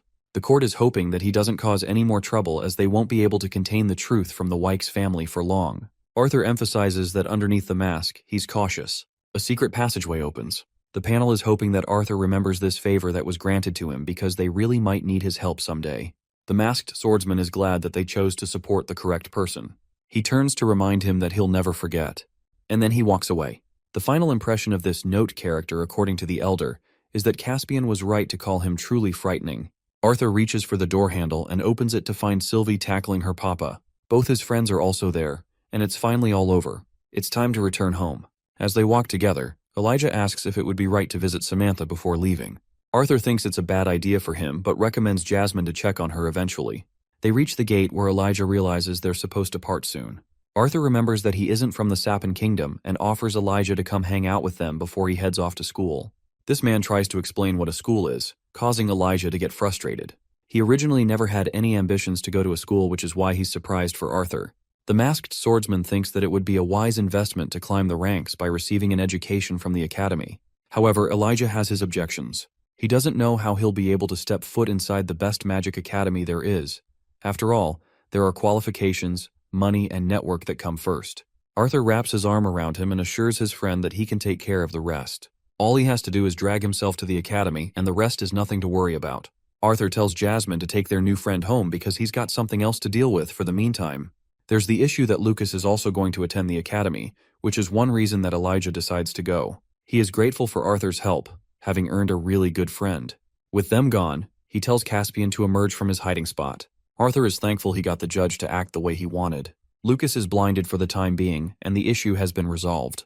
However, Arthur is quick to remind the branchmaster that this shithole still resulted in the murders of valuable heroes. Caspian emphasizes that he doesn't want to start a fight. He tosses him a bag, a parting gift for the boy. It's full of gold, the kind of money that could really help him in Caspian's eyes. Arthur thinks he'll only face trouble if he wills it. The only concern is if Lucas has spotted Sylvie before.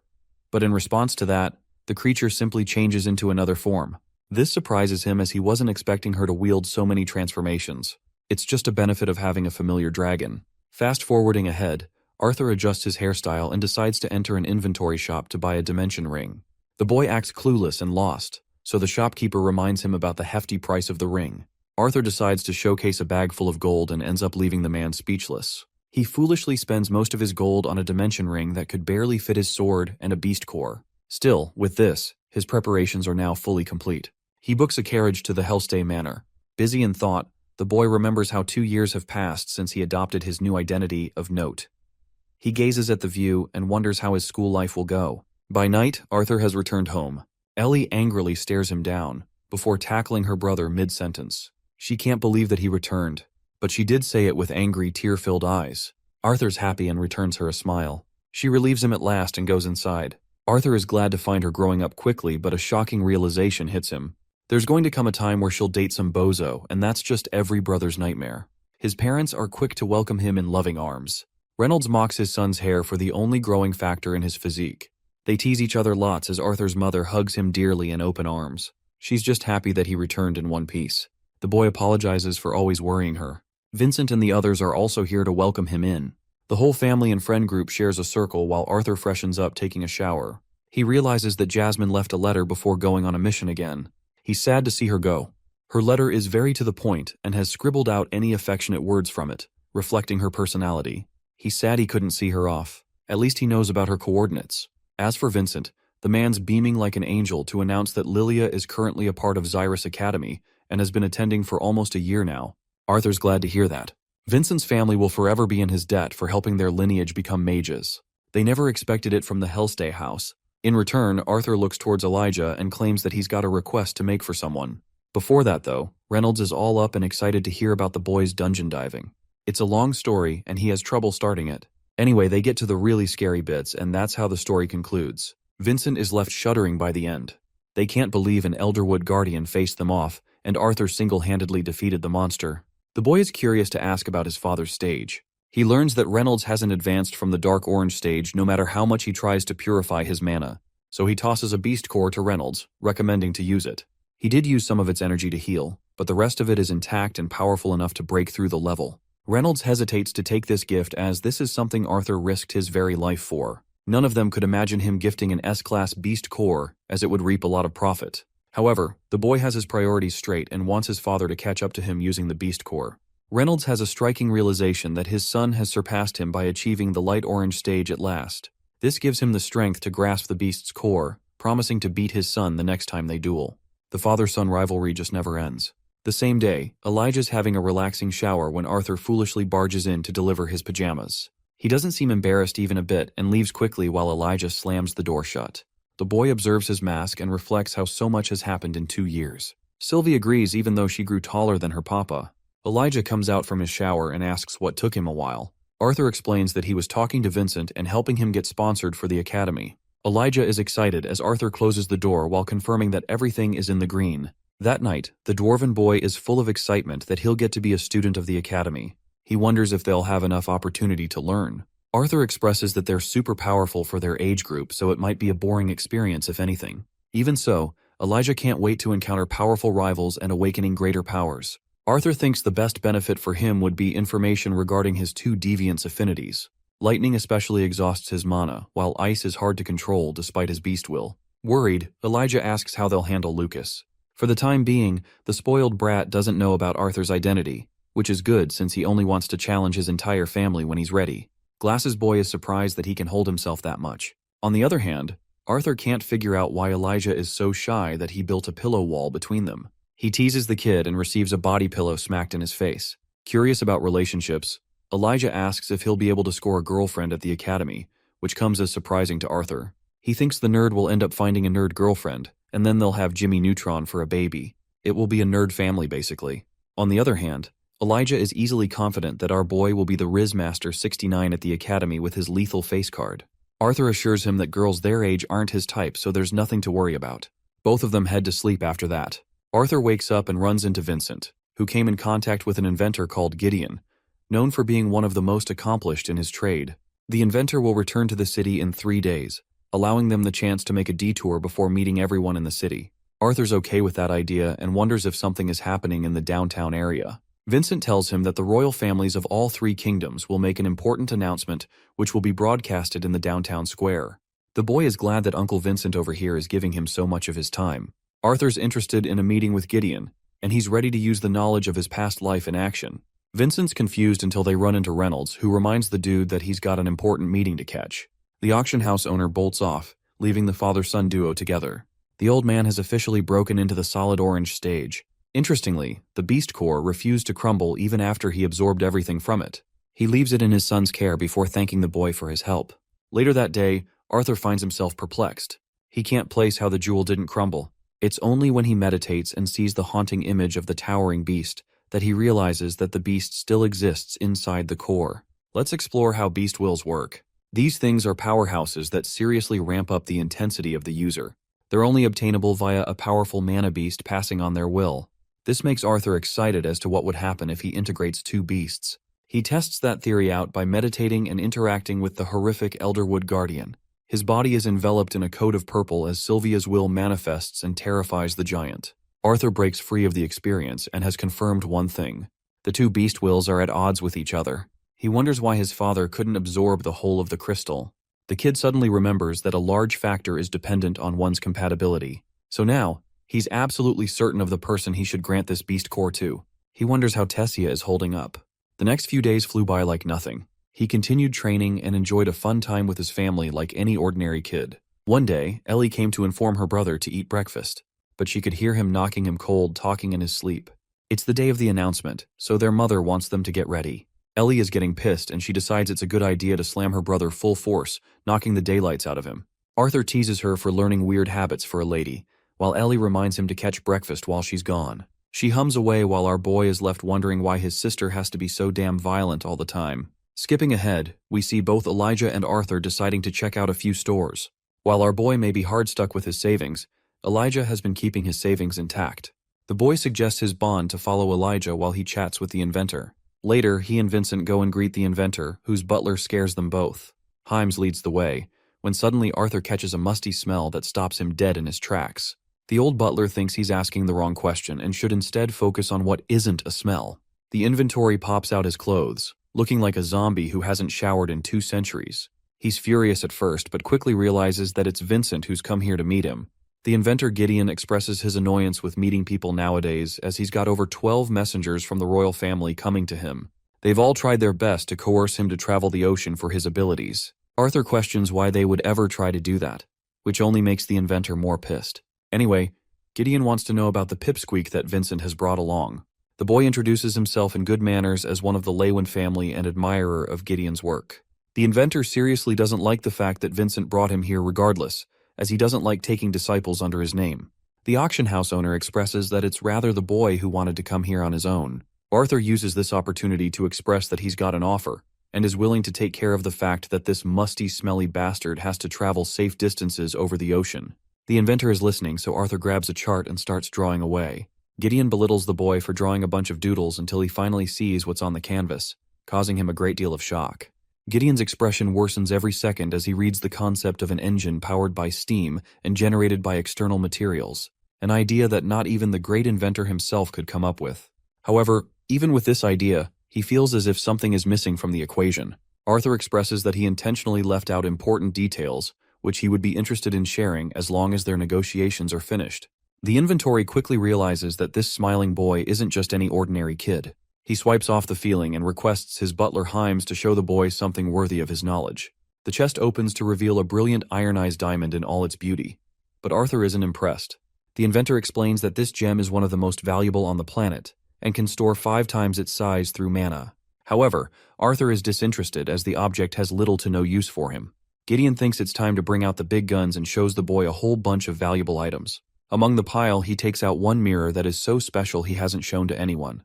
The boy coldly turns down each one of his suggestions, causing the inventor to drop the mirror in utter disbelief. If Alfred the butler wasn't here to catch it, they would have lost it permanently. Vincent sees how Arthur consistently turns down the great inventor himself. It gets to the point that Gideon is throwing shit at our boy to just take something for once. Vincent can't even comprehend what's going on anymore. Forced into a corner, the inventor thinks the pendants are the only options left. The butler reminds his master of their original worth, but he's snapped now. Himes quickly rushes to fetch the pendants and comes back a moment afterwards with 2 boxes. Both are snapped open, revealing the best pendants made possible for the likeliness of the royal family. Arthur inspects the object in his hand, realizing that it was made from a phoenix worm, his impressive knowledge astonishing Gideon. Not even Vincent knows about them. Gideon explains that phoenix worms are a race of S-class mana beasts typically considered just as rare as the existence of dragons. They're known for their ability to preserve their existences, which is how they were able to store the same ability inside the pendant. It's a cool concept as a phoenix worm is capable of protecting itself in the face of danger. It causes a protective shell conjured around the person it is supposed to protect. The best part comes after the shield breaking, as the mana stored inside the pendant will be consumed by the wearer, and transporting them to the safest location in their mind. It's just the perfect defensive artifact. Arthur questions how many times he could abuse the ability to his advantage. The inventor can't tell, but he's wasted 5 precious Phoenix Beast cores, which are typically considered the most valuable of the S ranks. He points out his fingers and thinks the artifact should be good enough to use twice. The boy is thinking of both his mother and sister considering the effects of the object. Also, he quickly remembers that these were crafted for the royal family. The inventor confirms that they were responsible for donating the cores after all, but he doesn't care much about that. All he cares about is Arthur's special little idea and what the boy is aiming for. Arthur acts like he just wants to give his sister a good birthday gift, but even Gideon can tell he's lying under his skin. The boy adds one condition to his knowledge, stating that he won't reveal any information unless he knows the intentions of the inventor. Gideon thinks it's pointless since he'll find out soon in the announcement to come. Arthur points out the shortcomings of the speeches reserved for the masses. He wants to hear the cold, hard truth from the inventor himself. The inventor wonders if he'll drop the deal for the pendants if he just tells his goals. But Arthur is relentless in his negotiations and isn't planning to back down either. Gideon is out here begging for him to just take 1 instead of 2. In response, Arthur wears a happy little smile and lights a torch in his hand, threatening to burn the drawing he just made. The inventor realizes he's dealing with a highly capable brat. Vincent pounces in vouching for the boy's promises. At last, Gideon is done and decides to leave the pendants in the boy's care. He talks about how only last year, they came to shockingly entertain the idea of there being a second continent beyond Dickathon. This information stuns Arthur, while Vincent can't believe the rumors are true. He was informed by an employee of the royal family who told him not to pass information on. Gideon's confirmation just now has added another layer of truth. The boy goes deep in contemplation and asks for proof of certainty. The inventor is nearly offended that he thinks they didn't compile evidence for the fact. He sits down on his chair to explain everything in detail. It turns out that they discovered a unique artifact attached to a mana beast a few years ago, an artifact never seen before on their continent. It had the unique ability to camouflage completely, blending in with the world. Vincent is shocked and wonders how they were able to catch it. Lady Luck favored them that day as one adventurer aimed to strike down a squirrel and eventually struck the bird instead. They found an artifact attached to it that was so complex not even the great inventor could figure out its intricacies. The purpose of the artifact is not revealed to anyone unless they're from the royal family, so Arthur threatens him by threatening the blueprint again. Now pissed, Gideon reveals that the artifact efficiently records moving and still images with ease. The boy is curious if that's everything. Vincent thinks it's the best kind of proof, but Arthur doesn't get how that could work as it could be made by any inventor in the Dickathon continent. The auction house owner explains that he's already introduced him to one of the best artificers known to the world. It just so happens that Gideon is at the top of the list for being the greatest artificer the continent has ever seen. But our boy out here is seriously doubting this guy's reputation, causing Gideon to lash out, claiming that he's living proof of the fact that there can't be a secret artificer like Arthur is suggesting. The boy outlines how foolish of an idea it is for the royal families to conclude that there's another continent based on Gideon's inability to comprehend the artifact. The inventor agrees and adds that the same artifact had recorded images of all the three kingdoms, complicating the matter. Arthur's calm reaction sends this dude's temper flying as he highlights the dangers of stronger and better mages and inventors on the opposing continent. Our boy confirms that he's already well aware of the dangers, but he doesn't want to imagine hypotheticals. Instead, he's ready to showcase how the steam engine could prove the existence of a new continent or not. Later that day, Vincent remarks how Gideon's the happiest he has ever been, ever since receiving the blueprint. At the same time, not even the auction house owner can envision a steam engine powerful enough to move a large ship across the ocean. Arthur thinks it's only natural for the people of this world to have completely become dependent on mana and forget about the capabilities of technology. Vincent goes ranting about his own crap, while Arthur zones out recalling how he could easily manipulate the use of a harmless technology in exchange for a good weapon for his family. Still, the fact that there's a second continent outside their own makes him excited. Sylvie communicates with him, telling Arthur she's coming to see him and Big Glasses Boy, which is Vincent. Elijah's done shopping around and reunites with the group. He simply cannot wait for the announcement to come regarding the unification. Arthur knows for a fact that the unification is definitely because of the discovery of the continent. Vincent acts like he already knows about the contents of the announcement. All of a sudden, Elijah sees a violent scene taking place in front of them. A boy is shoved by a brutal kick as he collapses to the ground, begging for his life. The bully is a scumbag brat who hates dwarves and mocks the child for using mana to protect himself. He urges the kid to release his mana at once, and when he doesn't comply, the punk uses his pipe to beat him up. But Elijah quickly tackles this fool and goes to check on the boy. This bully's forehead rivals the height of Mount Everest as he gets up and bitch slaps Elijah across his face, shoving his glasses away. The bully is offended that they ruined his fun, while Vincent acts like an adult and urges to call the guards before something serious goes down. However, Arthur grabs his hand and stops him, because he's pissed as hell. Elijah is one of their victims now, but he can't use magic to save his life as it will put all of them in trouble. He maintains his calm when one of the bullies recognizes the symbol from the Darv Kingdom on his uniform. They're surprised to find this discovery as the bully grabs his hair and asks if he jumped in to save one of his own. Elijah's in a pinch and can't win the physical fight, when suddenly, Arthur comes up from behind with a pipe of his own. They can't believe they've run into another annoyance.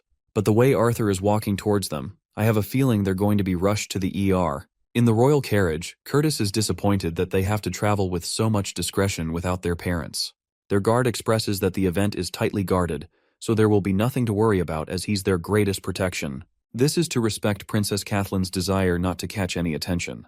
She wasn't planning on coming here in the first place but came because of her brother's interest. Curtis thinks it's a miracle that a girl like her could survive the clutches of the royal family for so long. He teases her, thinking that she'd be locked in a library all day if not for him. She bites back, reminding him that he considered her a last option after his friend canceled. Moving on, Curtis regrets leaving his bond, which, if you guys recall, was a rare lion mana beast. Unfortunately, the beast is just as big as the carriage and not yet trained for the job. Curtis tries to seek Cathleen's approval for Grotter, but she's busy eyeing down someone. This someone just so happens to be our boy.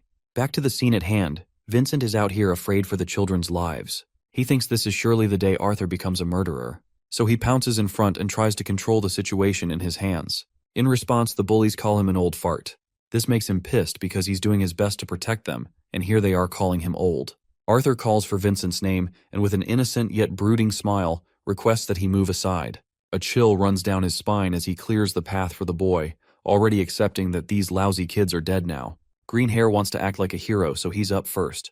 He approaches with a pipe in hand, only to get smashed in his face with an attack so powerful that it leaves the rest of them stunned. Blonde wants to get a piece of our boy next, so he approaches Arthur with his trained sword skills, acting overconfident. It's technique passed down in his family, but Arthur can easily navigate his eyes and keep track of the boy's movements. The kid attempts to use a feint before releasing an ultra-fast lunge strike. Yes, it's really called that stupidly obvious name. Arthur stands there and dodges it point blank as if he wasn't ever afraid. He stares his opponent down and merely slaps his back, breaking the pipe as well after reinforcing it with mana. Arthur is feeling confident in his ability to finish this fight by throwing some hands. The leader of the group calls him cocky, but this dude doesn't know what's coming from him. Jamiel is a person who possesses a trident's fist, a punch far more extraordinary than normal. He's hoping to remind Arthur his place in the world. But when the boy coldly approaches him, terror sets in with those paralyzing eyes of blue. He can't fathom how a mere kid can possess a more damning pressure than that of his adult father. Regardless, he swoops in to attack, only for Arthur to chuck a fist in his face and beat the ever-living shit out of him. This dude's face receives plastic surgery as he crashes to the ground. He gets back up, reinforcing magic in his attack and releasing it at once. In response, an icy shield manifests to protect them. A girl with luscious black hair has stepped up to save them. It's Princess Kathleen. Before we proceed further, here's a little inner monologue of Kathleen Glider. Arthur was just another boy in her eyes, like her childish brother and all his friends. At least, that's what she thought in the short time she was with him. But her gaze seemed to always go back to him. Maybe that's how she realized he wasn't like the immature boys she had grown to dislike. Arthur was different. As she steps forward and freezes everything, her brother, Curtis Glider, also steps forward, demanding to know the meaning behind all this fuss. The guys who were trying to bully Elijah begin to cower in fear, and it doesn't take them long to drop to their knees and bow their heads to the ground, begging for mercy. In their defense, these bastards claim they were just enjoying their time chatting with each other when that barbaric peasant started beating them up for no reason. Of course, these baseless allegations annoy the hell out of Elijah, and before he can speak in his own defense, this loud bastard interjects, claiming that he and his friends are the ones being bullied here. Meanwhile, Elijah helps the dwarf kid stand up. Seeing the banged-up kid, even Kathleen Glider can tell these bastards aren't telling the full truth. What they've said so far doesn't explain how the dwarf got injured. On the other hand, it seems her brother isn't as sharp as she is, and he quickly believes these bastards' words. He begins interrogating our boy, asking if what they're saying is true. But Arthur isn't here to entertain questions from a clown who doesn't have enough brains to see through the obvious lies. The bullies on the ground find a spark of hope when they see how nonchalant and arrogant Arthur is being toward the Prince of Sapin. They're sure Arthur is screwed for sure. The escort knight quickly steps in, stopping Arthur from just walking away after insulting the Prince of Sapin like that. But my guy? He grabs that filthy hand of the knight's and apologizes in a cold, sharp tone. He makes it clear that his speech just tends to turn crass when he hears bullshit. The grip Arthur has is so strong that the escort knight is left questioning his life choices. But before shit escalates into a full-blown mess, Vincent steps up and tries to apologize on Arthur's behalf. He explains that what Arthur meant to say was that the boys on the ground are the ones lying. The prince is quite startled to see Vincent Helstia here. Vincent quickly explains that they were on their way to the announcement at the plaza when they came across this group of hooligans bullying the poor dwarf boy. As if to seal the deal, the beaten-up dwarf boy even coughs up blood, making it painfully clear he's seriously injured. The prince finally channels all his annoyance toward the bullies and demands to know their identities. The first guy introduces himself as Jamiel, the firstborn son of House Trident. As soon as the prince hears the mention of such an influential and renowned house, he finds himself at a loss. While it's obvious Jamiel has been bullying the dwarf boy, the prince can't help but remember that the Trident House is a major donor to both his family and Xyrus Academy. Since he does not want to stir up any bad blood or animosity, the prince is left unsure of what to do next. Meanwhile, it looks like Princess Kathleen already knows exactly what should be done with these bastards. But before she can hand down her judgment, her brother cuts her off. Contrary to what his sister wanted to suggest, he tells everyone to just reconcile and move on, especially since, according to him, there are no serious injuries or major damage. This bastard Jamiel had already expected the outcome to swing in his favor. After all, his father pours copious amounts of gold into the kingdom, which makes Jamiel practically untouchable. But we all know Arthur isn't about to let this incident slide. He quickly turns to Uncle Vincent and asks if he still has the communication scroll. As soon as Arthur gets his hands on it, he wastes no time and calls out Cynthia Goodsky. Hearing this, Jamiel thinks Arthur is a complete clown for foolishly involving the director of Xyrus Academy. At first, Cynthia seems annoyed, assuming it's Vincent calling her. But her tone shifts dramatically when she realizes it's Arthur on the other side of the scroll. She immediately goes from irritated to chummy, even a little smitten, which leaves everyone standing behind Arthur completely bewildered. Arthur doesn't waste a second. He tells his old friend that he wants her to expel Jamiel Trident and his group of friends from the academy for racial bullying and using lethal magic within the city. At first, all the criminals responsible start flinching and trembling, dreading what might come next. But then Cynthia casually asks what's wrong and what Jamiel Trident did. For a moment, Jamiel feels a glimmer of hope. Even if that peasant Arthur is a bit close to the director, there's no way she would side with him. Not when his family pours so much money into her school. But my guy doesn't hesitate before issuing his own subtle threat. He might reconsider joining her academy. Well, that's all it takes for the old lady to fall in line. Without a second thought, she complies with Arthur's wishes and rolls out an order on the spot. Jamiel and his group are officially expelled. Later, the prince personally visits Arthur to apologize for his earlier behavior, admitting it was unbecoming of a prince to be swayed so easily. Arthur also apologizes for letting his emotions get the better of him earlier. Surprisingly, the prince doesn't mind at all. In fact, he respects Arthur for standing his ground. House Trident or not, the prince is just glad those students won't be attending Xyrus Academy anymore. After that, the prince joins his sister back in the carriage. As he takes his seat, he mumbles about how Arthur is quite a strange fellow. While there's no doubt Arthur is a good kid, something about him doesn't feel right. But his sister doesn't seem to be paying him any attention. She suddenly stands up, and out of the blue she invites Arthur for a tea time together once they meet each other in school. Well, my guy has no reason to reject the offer, so he simply says yes. Meanwhile, Elijah standing behind him can't help but feel a bit jealous that the princess herself invited him. Even her brother is absolutely dumbfounded, seeing his usually heartless sister showing interest in someone. By now, a huge crowd has gathered to hear the big announcement that's about to happen. All these people are just moments away from discovering that there's another continent out there. Arthur can't help but look forward to seeing how everyone will react. But there's one thing bothering him. The fact that this other continent has been spying on Dicathan using camouflaging mana beasts and recording artifacts. They wouldn't be doing that unless they were either scared of Dicathan or had some seriously malicious intentions. By now, Arthur isn't sure if he made the right decision in expediting Dicathan's ability to reach this new continent. Perhaps it's for the best. If these people from the other continent really are hostile, then Dicathan might be able to launch a preemptive attack. Suddenly, his thoughts are interrupted by his mother, who notices his sulking mood and looks worried. But he quickly assures her that he's fine. To this, she warmly responds that, while she'll always worry about him, she'll never stop him from doing what he wants. As much as Arthur wanted to promise her that she'd never have to worry about him, he knew he couldn't lie to her like that. So, instead, he simply flashes a smile and thanks her for her concern. A few mages step forward and use their magic to create a giant holographic screen, ensuring everyone in the crowd has a clear view of the king as he delivers his speech. The king begins his address, introducing the other big shots that are beside him. Then, finally, he reveals the main reason everyone has gathered to listen. He assumes that many in the audience are aware of the animosity that has existed between humans and elves, while even the dwarves have long been considered just business partners. However, that's not the way they want things to continue. He explains that he, along with other leaders of their respective races, has met countless times over the past few years in an effort to unite their races. 2 years ago, they took the first step by allowing members of all three races to become adventurers. It brings a smile to his face to see parties of humans, elves, and dwarves forming and working together toward a common goal. Last year marked another milestone. Xyrus Academy welcomed students from the Kingdom of Elenoir and the Kingdom of Darv. Now, a new generation of mages can form friendships and memories without the outdated barriers that once separated them. As a leader, he acknowledges that he and his fellow leaders understand how difficult it may be for some to adjust, especially after years of constant enmity. However, he emphasizes that it's time for everyone to let go of the past and any lingering discrimination. Thinking beyond narrow perspectives has become a necessity, not just for individual growth, but for the future of this continent and its children. All the people gathered seem to support the king's idea. Next, it's the turn of the king of the elves, Alduin, to deliver his speech. He begins by expressing how honored he feels to speak on behalf of those gathered here on this unforgettable day. He firmly agrees with the message King Glader has so eloquently delivered regarding the future of their continent.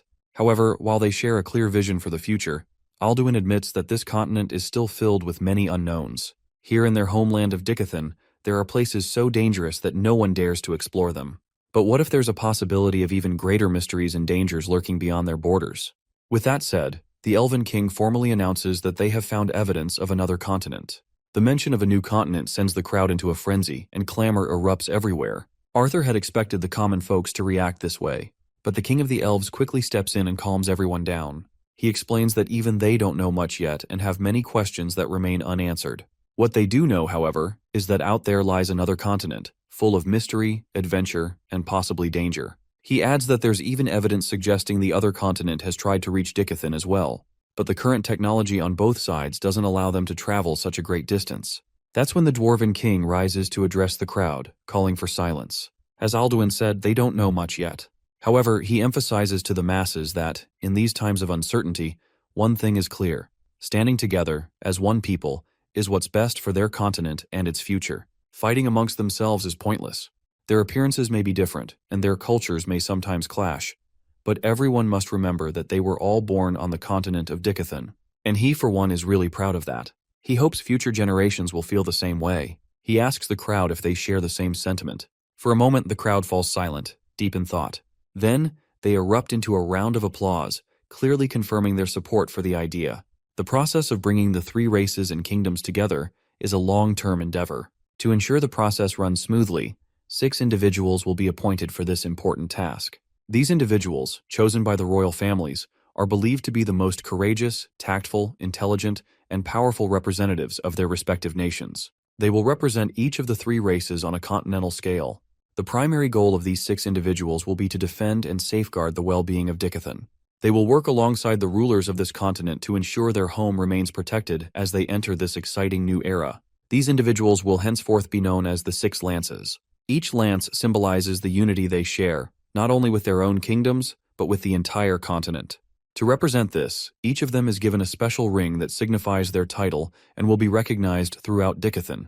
The first representative is Alea Triscan, followed by Varai Orai. Then comes the third, Ulfrid Warrand. The fourth, Aya Greffin. The fifth, Mika Earthborn. And finally, Baron Wykes.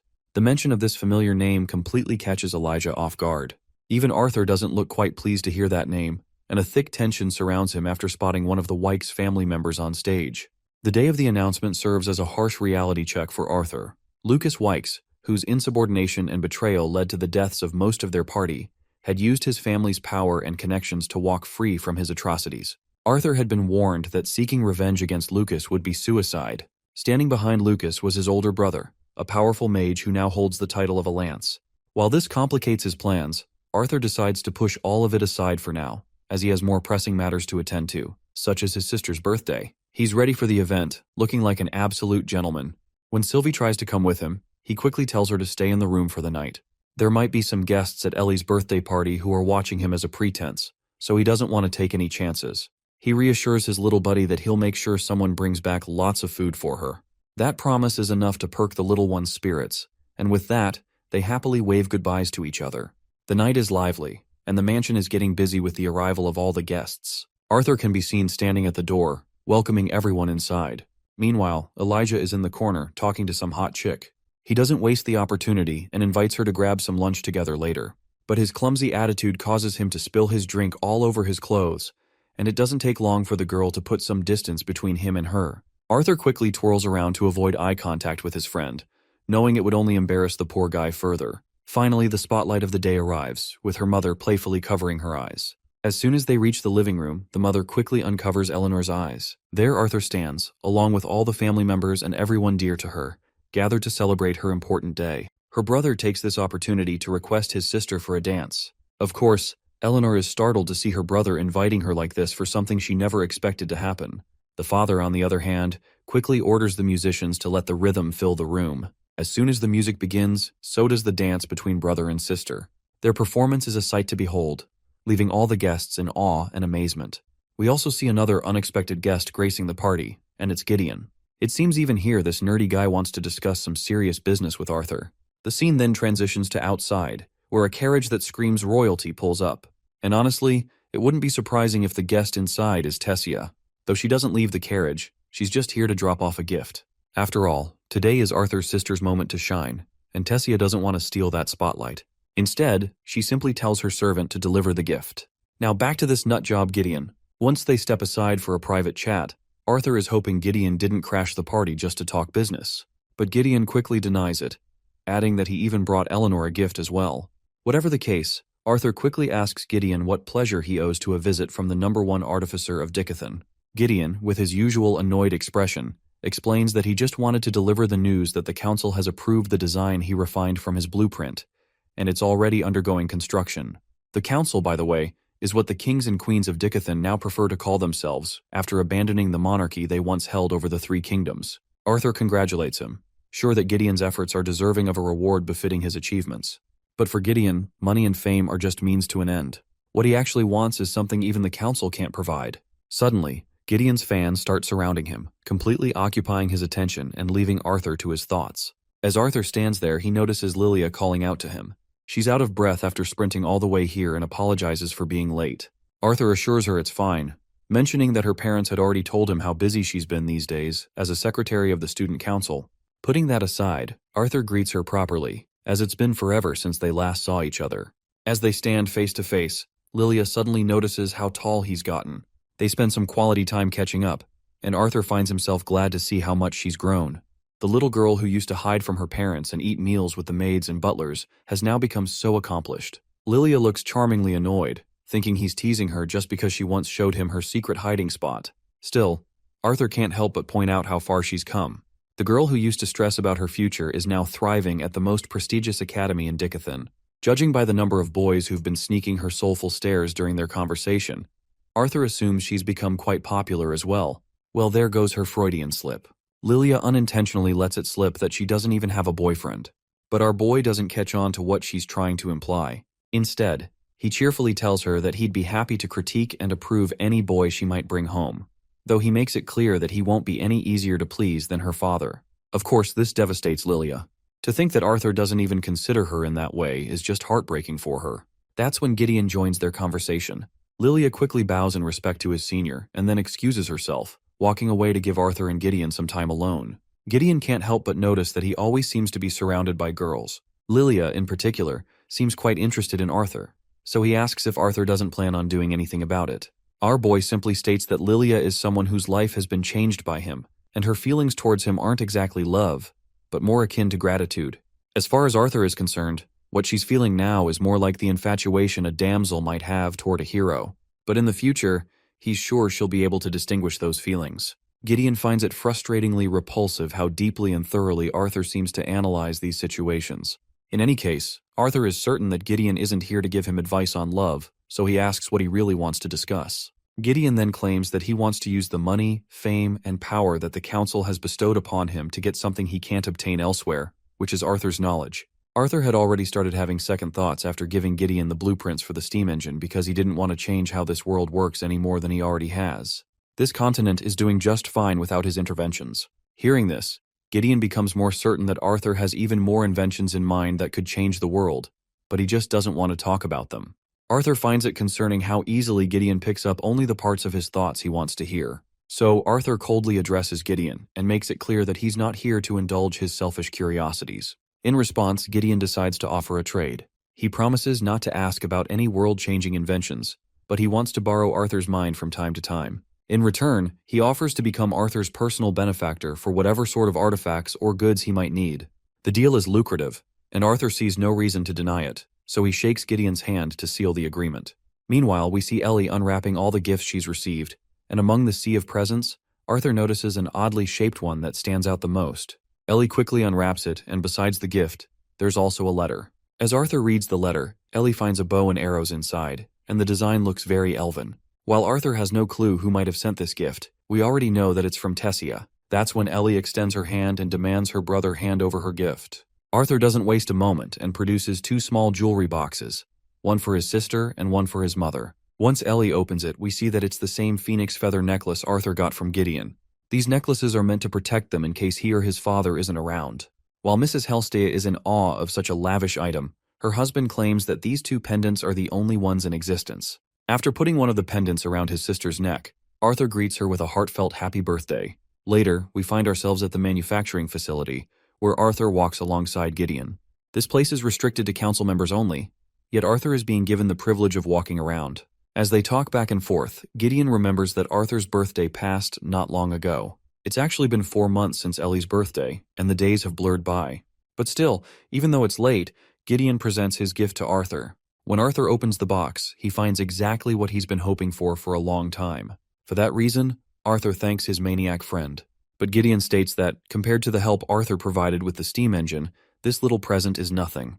Though Gideon is curious why Arthur wanted to hide not just one, but 2 elemental attributes. As a joke, Gideon even wonders aloud if Arthur is a quadra-elemental mage or something like that. Well, this joke hits a little too close to home for Gideon because, to his surprise, Arthur actually is a quadra-elemental mage. Gideon chokes when he hears this, and it finally clicks for him. The reason Arthur wanted that bracelet is to hide half of his elemental attributes, but he isn't sure why Arthur is revealing this now, of all times. My guy doesn't shy away from explaining that the more Gideon knows about how special Arthur is, the more likely he'll be inclined to give him free stuff. However, Gideon still believes the secret Arthur just shared is literally world-defying, and he actually wants some proof to truly believe it. Arthur is more than willing to prove himself. In any case, Arthur is really impressed by how fast the ship is getting built. Gideon feels glad about this and states that, by the time Arthur is prancing merrily to his first day of school in a few days, the Decathius will set sail. As Arthur walks alone, he truly acknowledges how fast this old geezer really works. To think he could organize and have an entire steam engine ship built in a matter of months is mind-blowing. If this new continent really is as hostile as they say, Arthur just can't afford to train half-heartedly. With the artifact Gideon gave him, he should work on getting his wind and earth magic closer to his fire and water magic. Lost in thought, Arthur accidentally stumbles into a big guy who's also carrying 2 chicks alongside him. Seeing this guy as just a low-life extra, Arthur decides to walk past. But this guy doesn't quit with his teasing, and even goes as far as grabbing Arthur by the head. Arthur is willing to ignore the guy's yapping, but he can't tolerate having his head grabbed. Finally, Arthur's deadly glare causes the guy to recoil in apprehension. He's seriously annoyed that this guy dared speak to a professor of Ziren's academy like that.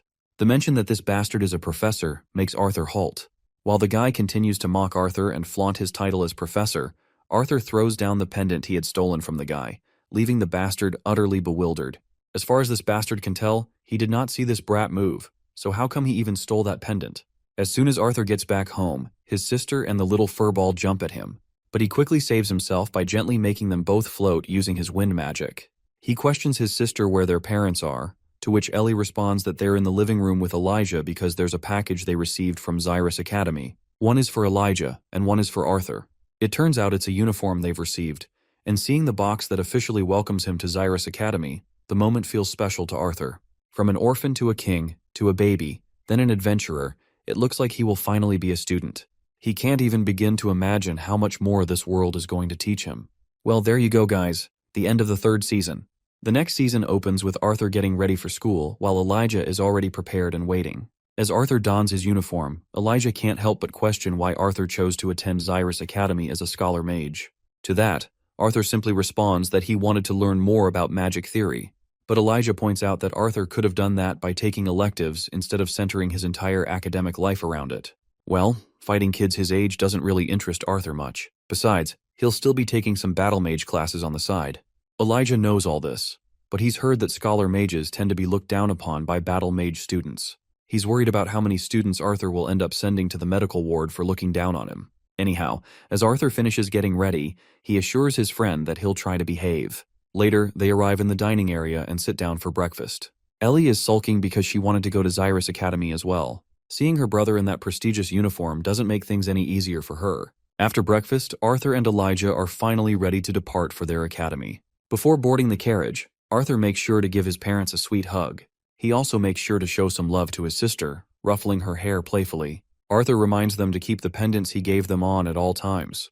Both his mother and sister proudly show the pendants they're already wearing. His father, not wanting to be left out, asks if his son has any final words for him. To this, Arthur simply smirks and advises his old man to just don't burn the house down while he is training. After their short journey, Arthur finally arrives at the academy. The scene is bustling with all kinds of students arriving, some riding fantastical animals as their means of transportation. As the students gather, one of the seniors steps forward and informs everyone to form a single file line in front of the grand white central building up ahead.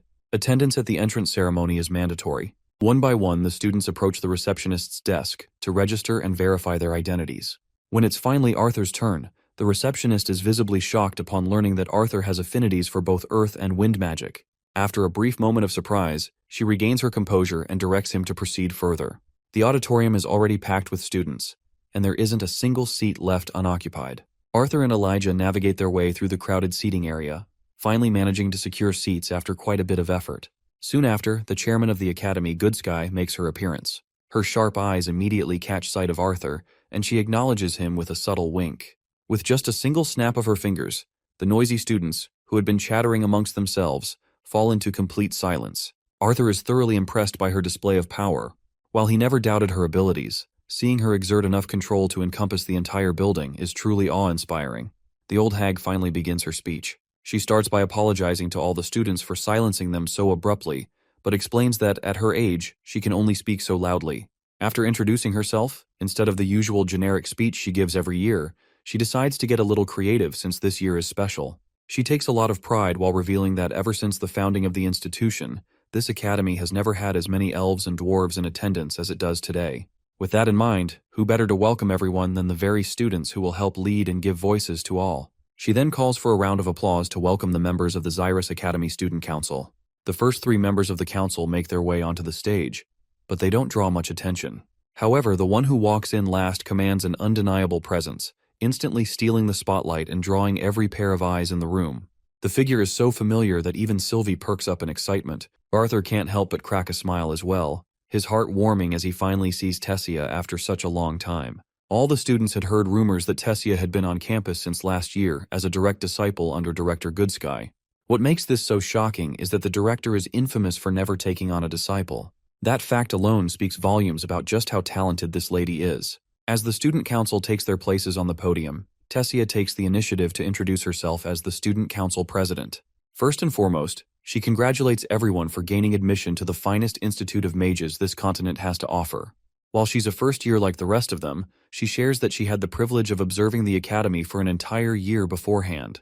During that time, she not only gained insight into the lessons and bonds formed within these grounds, but also witnessed the discrimination that scholar mages, in particular, have faced. She points out that if something as small as differences in uniforms can divide people, she worries about what differences in race might lead to. Standing before them as students of a new generation, Tessia implores them to cast aside the mindset of the older generation, a mindset that bred hostility among the different races. Just as the royal families have come together to form the council, everyone should do the same for the future of this continent. Everyone erupts into a round of applause at her energetic speech. Sylvie is also really happy to hear the speech and feels very proud of her mama. This, of course, catches Arthur off guard, wondering why Sylvie is calling her mama. Meanwhile, it looks like Elijah has been struck by love at first sight. Well, my guy isn't surprised to see Elijah in love because, to be fair, she does look too damn cute. After that long speech, all the students walk outside to catch their breaths. Suddenly, they notice some guys trying to bully a short dwarf about his height, and Elijah decides to step in. Seeing this, Arthur can't help but make a mental note about how Tessia is going to have a hard time cleaning out all the filth. The human Nicholas Dryle keeps mocking the dwarf. In response, the dwarf, Bronzen Boar, issues a duel to defend his pride and honor. Nicholas quickly accepts the duel, flashing the artifact on his uniform in order to confirm the duel. Seeing this, Arthur realizes that these school-issued artifacts can conjure barriers around their users for sanctioned duels. Well, that's a pretty interesting concept. As both contestants ready themselves, Elijah can be seen cheering for the dwarf, Bronzen Boar. Meanwhile, Arthur scans the two contestants and notices Nicholas is a dark red core, while Bronzen Boar is a black core augmenter. Bronzen Boar takes the lead, charging at his opponent, but Nicholas quickly uses earth magic to conjure dual blades of earth. This was quite awe-inducing for Elijah, as well as for Arthur. To be able to conjure earth like that as an augmenter, especially as a red core mage, shows not only natural talent, but also extensive training. Meanwhile, Bronzen Boar counters by using his giant axe to fend off the earth blades. At the same time, Nicholas tries to sneak behind his opponent for a surprise attack. But the dwarf reacts quickly, staying light on his feet and repels Nicholas right away. Nicholas lands back on his feet, and the smirk spreading across his face clearly says he's not done yet. Using a cheap tactic, Nicholas shoves debris into Bronzen Boar's eyes. While the poor guy is blinded by this sudden attack, Nicholas wastes no time and lands a decisive blow on his helpless opponent. And just like that, the duel of pride is over, with Nicholas winning in the most unprideful way possible. The duel is over since the barrier has vanished, but Nicholas doesn't seem to have any plans of stopping. The bastard proceeds to break the poor guy's arm, who's lying helpless on the ground. But Elijah isn't ready to let this happen and seizes the opportunity to play the hero. However, his dream of becoming a hero is quickly dashed when Arthur simply shouts for the student council president. Nicholas is caught off guard and starts looking around, trying to figure out where the president is. Meanwhile, Elijah is complaining about how Arthur just ruined his perfect moment to be the hero, when suddenly, Arthur is yanked by that bastard Nicholas, who's annoyed by Arthur's antics. Arthur tries to keep cool and reminds the bully that discrimination isn't a good thing. Besides, the duel was over long before that. Eventually, Nicholas shoves Arthur away and walks off, muttering insults under his breath. Arthur doesn't mind the insults and starts walking off when, out of the blue, Sylvie does something completely unexpected. She literally spits on the guy's neck as he walks away. Well, that does it. This is enough to make Nicholas, who was basically a ticking time bomb, finally erupt. But once again, Arthur stays cool and points to his little buddy, claiming that it's this little furball who did it. Before the bastard can start his bullying again, the student council walks into the scene. Yes, guys, it's the student council, the most powerful faction, more formidable than anything in the anime world, whether it's the government or the mafia. While the vice president of the student council is outlining all the regulations regarding discipline and discrimination, Tessia's mind is elsewhere, thinking about Arthur. She hadn't been able to spot him in the sea of students during the speech, which makes her wonder if he might have skipped it altogether. But she clearly remembers that Director Goodsky mentioned he was already at the school. Now her mind is spinning with scenarios about how to act when she finally sees him for the first time. Should she play it cool or be more friendly? And what if he's the one who finds her first? All these thoughts weigh her down, and just as she gets lost in her own musings, the vice president snaps her out of it, asking if she's feeling unwell, and offers to cancel the remaining meetings for the day. But Tessia quickly brushes it off, saying she's totally fine. That's when her eyes catch something unexpected. It's Arthur. Noticing the direction of her gaze, the vice president also looks over and starts explaining. That's Nicholas from House Droyle. He's one of the more promising students who joined last year. The red-haired boy next to Nicholas seems to be a first year. The vice president adds that he doesn't recognize him from any of the noble family's prospective student parties, so he must be a commoner. Lilia, another member of the council, also spots Arthur. When both Tessia and Lilia see how rowdy Nicholas is getting, their first thought is the same. This student might actually die if he ends up pissing Arthur off. To prevent things from escalating, Tessia steps in and questions Nicholas directly, asking if he really dares to draw his abilities. The guy quickly switches to defense mode, claiming it's all a misunderstanding. He insists that he simply accepted a duel from Bronzen Boar when this first year rudely interrupted. Arthur also notices Tessia and casually waves at her, but before he can say anything, Lilia interrupts and questions him about what actually happened. Seeing this, Tessia turns to Lilia and asks if she knows him. Lilia doesn't hesitate to reveal that Arthur's father has worked for her family for several years, so they've been friends for a long time. Arthur further clarifies to Tessia that he and Lilia have been living together for a while now. While Arthur is just trying to clarify things, Tessia finds herself getting even more confused. She just can't wrap her head around the idea of them living together. And now, a flood of questions and doubts starts clouding her mind. The vice president turns to Nicholas, asking about the meaning behind his antics. He reminds Nicholas that even if he was interrupted, that doesn't give him an excuse to pull a weapon on any student. Nicholas quickly tries to defend himself, claiming he just wanted to scare the other student off and never intended to actually harm him. Although the vice president is annoyed by such a lousy excuse, he decides to let it slide. However, the president herself doesn't agree that Nicholas's actions should go unaddressed. As far as she's concerned, pointing a weapon at someone outside of a sanctioned duel is a clear violation of school rules. She firmly reminds him of the rules, stating that even threatening someone with a weapon is enough to warrant suspension. And if he ever laid a hand on someone, expulsion would be the least of his worries. With a commanding tone, she questions him again, demanding to know if he dared to act recklessly. Seeing no way out of the mess, Nicholas finally owns up to his mistake and quickly offers an apology for acting rashly out of anger towards Arthur. Arthur acts nonchalantly, not bothering to respond to Nicholas's apology. Tessia steps in and reminds Nicholas that his actions will be reported, but for now, he's allowed to leave. The rest of the cowards with ill intentions start retreating, not wanting to get caught up in more trouble. Tessia then turns to Arthur, questioning why he's starting fights on the very first day of school. As far as she recalls, her grandfather had told her Arthur was trying to keep a low profile, but beating up a senior is hardly something that could go unnoticed. Arthur is visibly disappointed to see how she is taking this matter so lightly. He reminds her that she's judging him based on just 5 seconds of what she saw, and insists that he never intended to fight in the first place. Tessia doesn't back down, making it clear that it doesn't matter who started the issue.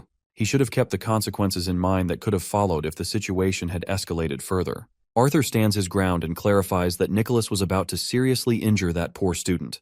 If Arthur hadn't intervened to distract Nicholas, that student would have been dealing with far worse than just a few injuries. Seeing how Arthur is getting so serious about the situation, Elijah tries to snap him out of it. He tells his friend to let it go since the president isn't entirely wrong either. With all the frustration caused by the people around him, Arthur has had enough and starts walking away from the scene.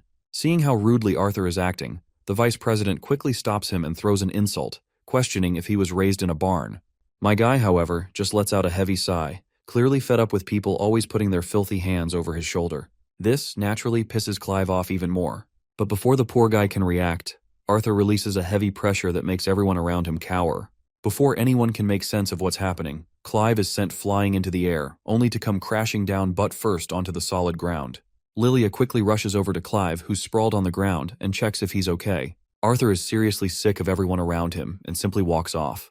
Even Tessia doesn't have the courage to stop him. Later that day, as dusk settles, Tessia is inside her dorm room building, banging her head against the wall in frustration after messing up so badly. She's both frustrated and embarrassed with herself. All she had been trying to do was help Arthur avoid trouble. If he got into trouble, he'd lose access to the library and training facility privileges, something she thought he'd value. but she realizes she shouldn't have been so biased in her judgment. After all, Arthur wasn't the one holding a weapon in the first place. Though, let's be real, Arthur himself is basically a weapon. But currently, this fiasco is the least of her concerns right now. Most importantly, why the hell did Arthur end up living with Lilia? Her irritation only grows as she blames it all on Director Goodsky. If not for Goodsky making her the student council president, she wouldn't have had to deal with all this fairness nonsense. She could have just reunited with Arthur like an old friend, without all the formalities and pressure. But now, everything's ruined. Suddenly, a knock on the door pulls her out of her thoughts. It's Clive on the other side of the door. He just wanted to check on her since she seemed a bit drained after their earlier encounter with that first-year student. The lady doesn't bother opening the door and simply tells Clive that she's fine. As Clive walks away from her door, her mind remains stuck on Arthur. What makes her situation worse is that damn guy has somehow gotten even more good-looking, making him even harder for her to resist. Now that she thinks about it, she becomes convinced that countless girls in the academy must be hitting on him by now. This realization only fuels her panic, and she ends up letting out a scream so loud it grabs Clive's attention as he quietly walks away. Meanwhile, we catch up with our boys, who have just arrived back at their dorm room. Elijah can't help but ask Arthur why he got so worked up earlier, pointing out that it's pretty rare for him to get that irritated. Now that Arthur thinks about it, he realizes that what Tessia said wasn't entirely wrong. Whatever the case, he decides to shove all the gloomy thoughts aside. What's done is done, and there's no point dwelling on it. Suddenly, there's a knock at the door. When Arthur opens it, it's none other than Director Goodsky herself. Elijah is completely shocked, unable to believe that Director Goodsky is standing right there in person to meet Arthur. The poor guy starts bowing frantically, overwhelmed by the honor of meeting the director so up close. Goodsky acknowledges Elijah, even sharing that he's been on her radar and that she's heard great things about him already. While Elijah is practically glowing from the praise, Arthur casually invites the director inside. Once they're alone, Goodsky reminds Arthur that she had already told him to call her Cynthia, but Arthur, in his usual style, blatantly refuses. Cynthia then notices the seal Arthur is wearing and senses only wind and earth attribute mana. She is quite intrigued to see that he is trying to hide his other two elements. Though she also can't help but feel a bit disappointed, she was secretly hoping to flaunt him as her little quadruple elemental protégé. Shifting the topic to school life, Arthur remembers that there's something else he needs her help with. Apparently, he wants to take higher-level mana theory classes, especially ones focused on deviance. Cynthia nods and remarks that it wouldn't be too difficult to arrange, but she's curious. She thought one of Arthur's main reasons for enrolling at the academy so late was to blend in with his peers. Arthur quickly clarifies that he plans to take these advanced classes on top of the normal ones with students his age. He's just feeling a bit impatient to learn more about deviant mana manipulation since he's hit a ceiling in that area recently. Anyhow, Cynthia promises Arthur that she'll make it happen. She even mentions that she can arrange for him to observe mock battles between the top upper-class mages if he's interested. As Arthur is about to ask her more about it, Elijah suddenly shows up with tea in hand. Cynthia takes the moment to question both of them about their awareness of the student council's implications. You see, if the student council is what you'd call the shield of this school, then this year, she has decided to create the swords. She wastes no time getting to the point. She wants Arthur to join the disciplinary committee. Naturally, this catches Arthur off guard, but Cynthia clearly has her reasons for suggesting this. She points to the incident he witnessed earlier that day, explaining that the disciplinary committee will be responsible for maintaining peace and enforcing the rules within the academy grounds. Arthur isn't so sure about this idea. He wonders if it's even appropriate for a first-year student to be part of such a committee. Besides, he isn't even a battle mage. But Cynthia shuts down any further objections by reminding him that it's her school, and so, her rules apply. Arthur can only sigh in response. For now, he decides he'll just stick to teaching himself from the books in the library. But Cynthia quickly reminds Arthur that those books aren't accessible to underclassmen. Even for upperclassmen, you'd need to prove that you're a deviant to get your hands on them, something Arthur can't exactly do right now. As Arthur fumes, the woman just laughs in that sly, snake-like way of hers. Poor Elijah, meanwhile, is left wondering why the hell the director is acting like an old friend with Arthur. Cynthia then proceeds to clarify that the disciplinary committee members were chosen specifically for their strength. Joining would give Arthur access to peers he could spar with regularly and learn from. To sweeten the deal, she'll even throw in access to a private training facility. Cynthia even reveals that while selecting strong candidates for the disciplinary committee, she specifically declined Lucas, despite House Wykes explicitly requesting it. It's all clear to Arthur up until this point, but he lets her know one thing: that the training facility better be one of those mana-rich ones. Cynthia promptly uses her wind magic and tosses a gift box at him. Before leaving, she casually mentions that she's already taken the liberty of getting his disciplinary committee uniform tailored for him. As Arthur stares at the uniform, he feels quite annoyed at how she had already predicted he would accept the job. Before stepping out, Cynthia pauses to bring up another important matter. She advises Arthur to make up with the student council president Tessia. It's not good to stay mad at a childhood friend after all. And that does it. That little revelation is more than enough to leave Elijah completely petrified, cracking under the weight of his jealousy. Later that day, Arthur apologizes to his friend for keeping his relationship with Tessia a secret. Elijah, on the other hand, remembers that he too has a childhood friend. Her name is Helgarth, but she's not someone he'd ever want to date. She's far from a lovely girl. What really annoys Elijah, though, is how Arthur seems to be connected with every notable girl around. First Lilia, then Princess Catheln, and now even Princess Tessia. The way things are going, Elijah jokes that it won't be long before Arthur's next target will be the gods themselves. Arthur, of course, responds by reminding his jealous virgin friend that he's never flirted with anyone. This only makes Elijah more jealous, because it means Arthur must be some sort of chick magnet, attracting all the hotties with his irresistible pheromones. Arthur suddenly notices something odd. Students at one particular table seem to be glaring at them with not-so-friendly intentions. And it's not just the students at that table. Everyone around them seems to be eyeing Arthur with interest, some even ogling him. It looks like the rumor about Arthur being a disciplinary committee member has already spread. But all these contemptuous glares don't bother Arthur. He's just basking in the glory of how famous he's gotten. Anyway, they kick back and have some lunch. But suddenly a group of students approaches Elijah. The one leading the charge is Charles Ravenpour, the second heir of the famous Ravenpour house. He's sure that everyone has heard of his family name. Apparently this guy's here to recruit Elijah into his group, thinking Elijah shouldn't be hanging around with lowlifes like Arthur. Elijah, however, pretends to mishear the family name as Ravenpoop, and snickers along with his friend, remarking that he's never heard of a noble family named after bird feces. Naturally, Charles is pissed to see them trashing his family name, and he throws Elijah's plate of food to the side. He's furious that someone's trying to look down on a noble, but Elijah stands his ground, making it clear that he won't tolerate anyone tarnishing or looking down on his friend. As the two continue to exchange words, Charles decides to throw a punch at Arthur to show just how pathetic he thinks Arthur's existence is. Little does this bastard know he's putting his hand in the lion's jaw. And as expected, Arthur doesn't even put in real effort. He simply flings Charles's hand away like it's nothing. The pussy bastard didn't even see what hit him. He thinks it must have been some instinctive attack from Arthur. So, the arrogant idiot balls up his fist, and before that bastard can even throw a punch, he's suddenly tied down by roots that pop up out of nowhere. Of course, the one using this earth magic is none other than Tessia, but this time she doesn't intervene. She lets Arthur handle the situation. Arthur decides it's time to teach this spoiled brat, who is flaunting his family riches, and title a lesson. With a simple gesture of his hand, he literally pulls the bastard's pants down, turning him into a laughingstock for everyone in the cafeteria. With that, my guy walks away. Outside, he finds Tessia sitting on a bench beneath the vast, starry sky. Arthur thanks Tessia for the help back there, but Tessia knows he didn't actually need her help. Arthur insists that she saved him and Elijah from getting into trouble for the second time today. After this little exchange, silence falls between them, and Arthur has no idea what to do in the situation. Eventually, he turns to apologize, but Tessia turns to him at the same time, too fast. After tending to her aching head, she apologizes to him regarding that recent event, but our boy apologizes in return. He knew she was just looking out for him, so he shouldn't have acted ungrateful by lashing out like he did. The girl admits she's in the wrong too. She shouldn't have called him out in front of all those people. While they're getting all chummy, Elijah suddenly walks up, but what he sees in front of him is totally unexpected. Arthur is literally resting Princess Tessia's head on his chest, which leaves Elijah with a sour expression.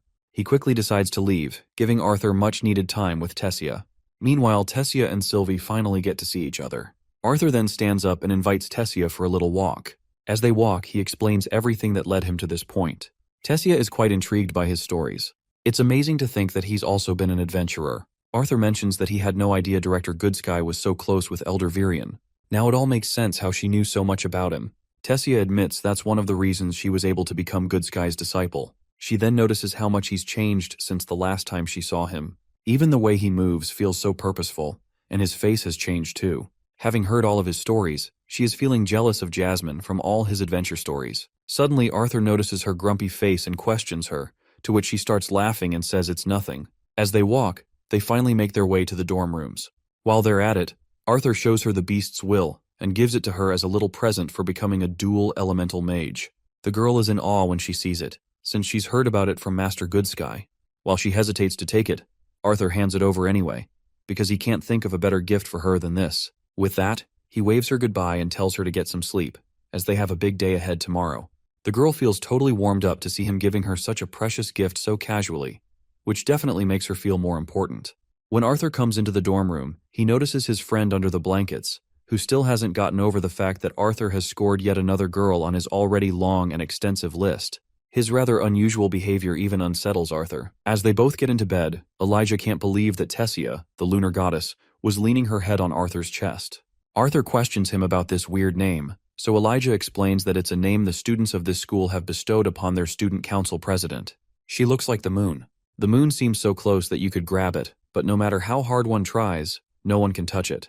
But the fact that Arthur touched that moon is really pissing the hell out of this idiot. Arthur shuts this loudmouth up by throwing his pillow over his face and proceeds to go to sleep. The night quickly transitions to the day at the academy, and in the corridor, all the eyes are glued to Arthur, who is rocking his new disciplinary committee uniform, making him stand out more than ever. As he proceeds to enter the committee room, he looks forward to seeing the so-called strongest students of Xyrus Academy. As soon as the door is opened, a lion roars right in Arthur's face, and all the spit coming out of the lion's mouth glistens on Arthur's face. Then steps forward this guy, who had ordered his lion to intimidate our boy. But I guess his plan flopped miserably, as my guy didn't even flinch, let alone cower. He can now understand that Director Goodsky has indeed picked someone interesting. Regardless, the guy smiles and introduces himself as Kai Cressless, from the 4th year, and he'd rather be called Kai. Arthur reciprocates with the gesture and shakes his hand. Arthur also doesn't forget to introduce his bond, Sylvie. While Sylvie is short in height, her presence has already humbled that giant lion that was trying to scare everyone off just now. Even Kai finds it really awe-inducing to think about what kind of beast could render such a powerful lion so submissive. Finally, another member of the council arrives, and this one is so colorful that I don't want to assume their gender, not wanting to offend anyone. But seeing them quickly jogs a memory for Arthur, who remembers them as Same Helgarth, who is head over heels for Elijah. But it looks like our boy has mistaken this person for someone else, because this colorful individual quickly corrects Arthur, saying their name is Doradrea Origuard, from the 1st year. Arthur awkwardly smiles and greets his new fellow, and as a gesture of goodwill, he extends his hand for a shake. But Doradrea quickly slaps Arthur's hand away in a rather playful manner. Kai then mentions that the rest of the DC officers are waiting in the other room. As they make their way through this grand place, Kai mentions that Director Goodsky didn't even tell Arthur's name, let alone give any details, so everyone was pretty curious. Doradrea quickly grabs Arthur's hand and starts running into the committee room to get him acquainted with everyone. But what Arthur sees inside catches his attention. Well, it's Curtis, the prince himself, who had been waiting for him inside. They both shake hands like good buddies. Meanwhile, Doradrea is looking bewildered to see how chummy they both are acting with each other, which makes them believe that perhaps they know each other already. It's not just the prince who's going to be in the committee. There's also Princess Cathon, who will be playing her role in the committee. Then there's another guy who seems to know Arthur pretty well, but I think our boy does not seem to recall this guy's name. But after all these years, Arthur's memory has been a bit hazy, and he asks this dude who he even is. Of course, Fairith gets annoyed and once again introduces himself as Ivysaur.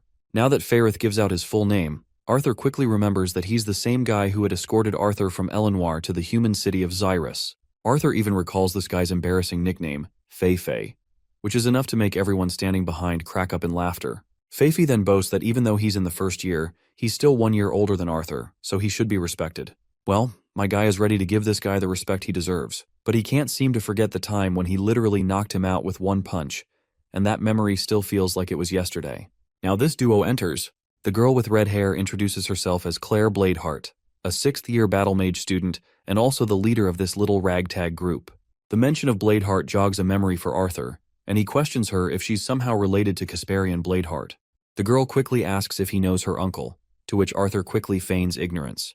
He simply twists the story, saying he's heard many great things about Casparian Bladeheart's strength from his father. She then points out that her uncle started training her almost as soon as she awakened, so a lot of her techniques are similar to his. Let's not forget about this big guy, who doesn't seem too thrilled to see Arthur, whom he considers a twerp.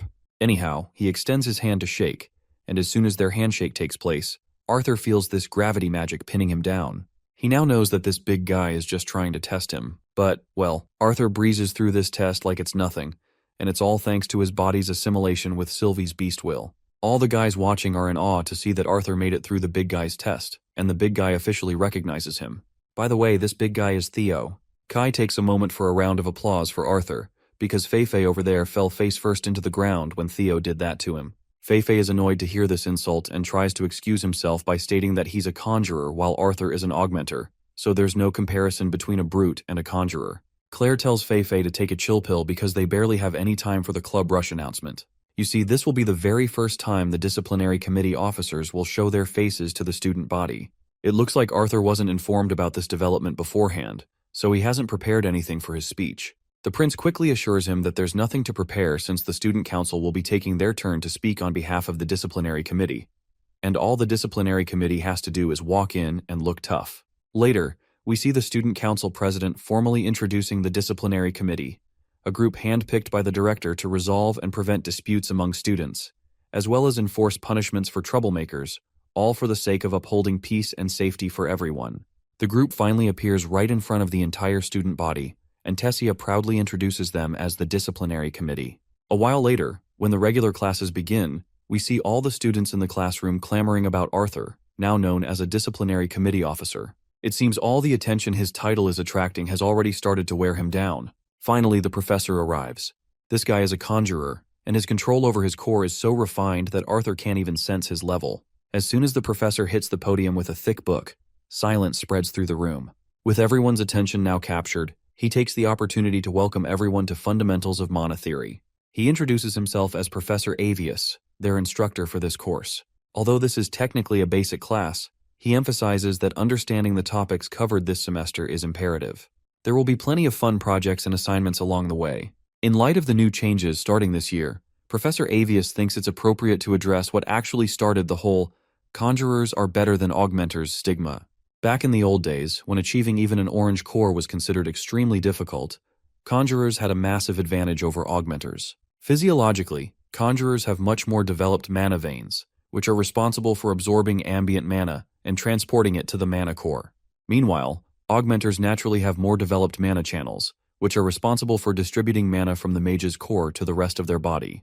Because of how much more efficiently conjurers can absorb mana from their surroundings, it's much easier for them to ascend to higher core levels. However, as both types of mages ascend to higher core levels, this distinction becomes less pronounced. Conjurers will eventually be able to distribute their mana through their body more easily, while augmenters will have better control over manipulating mana remotely. So, Professor Avius asks the class, if, in the end, 2 mages, 1 a conjurer, and 1 an augmenter, both reach the silver core stage, who would have the advantage? It's obvious, he explains, that the mage who trains not only their core, but also their body, would have the bigger advantage. The rest of the class went on with some of the conjurer students arguing against Professor Avius's claims. And while the debate could only use hypotheticals and previously recorded duels between high-ranking mages, the discussion seemed to leave the students with a more open mind. Anyway, the class finally came to an end, and Elijah and Arthur had to part ways since they were about to attend different classes. As Arthur proceeds to his next class, he's sure this one will be more interesting. As he takes his seat, he notices Princess Kathleen joining him. She sits next to Arthur and notices Sylvie, getting a little flustered as she calls the little furball a cute animal. Another familiar face shows up. It's Feifei, of course.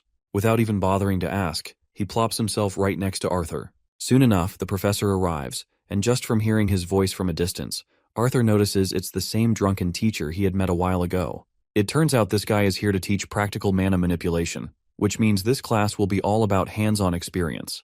According to him, the best way to learn is through real-world examples. As this guy delivers his lecture, he takes the liberty of eyeing all the hotties in the crowd of students.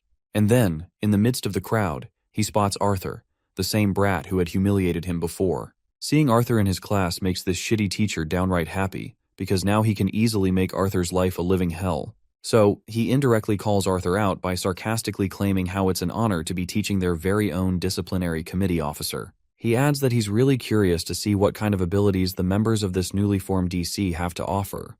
Arthur can see right through the bait this drunkard bastard is throwing out, so he doesn't take it because he's no idiot. However, while Arthur stays smart, Feifei once again proves himself to be an idiot. He introduces himself and confidently expresses his desire to demonstrate his abilities. The bastard teacher, on the other hand, feels smug knowing his bait worked perfectly. As Feyrith stands in front of the shitty professor, the teacher smirks and announces the start of their little demonstration. He conjures up a sword and states that even though he's an augmenter, he'll only use long-range attacks during this demonstration as a handicap. Of course, this is just so he'll have an excuse if he ends up losing to a DC officer. Once the barrier is activated, it's finally time for them to throw down. Fei pulls out his little wand and conjures up a lot of water around his feet, calling it the flood domain. Arthur seems pretty impressed by this. The guy is actually using a higher tier spell that adjusts the territory to give the caster an advantage. Arthur had no idea Faerith even knew a domain spell. With all that water, Fei takes it a step further and creates a water serpent.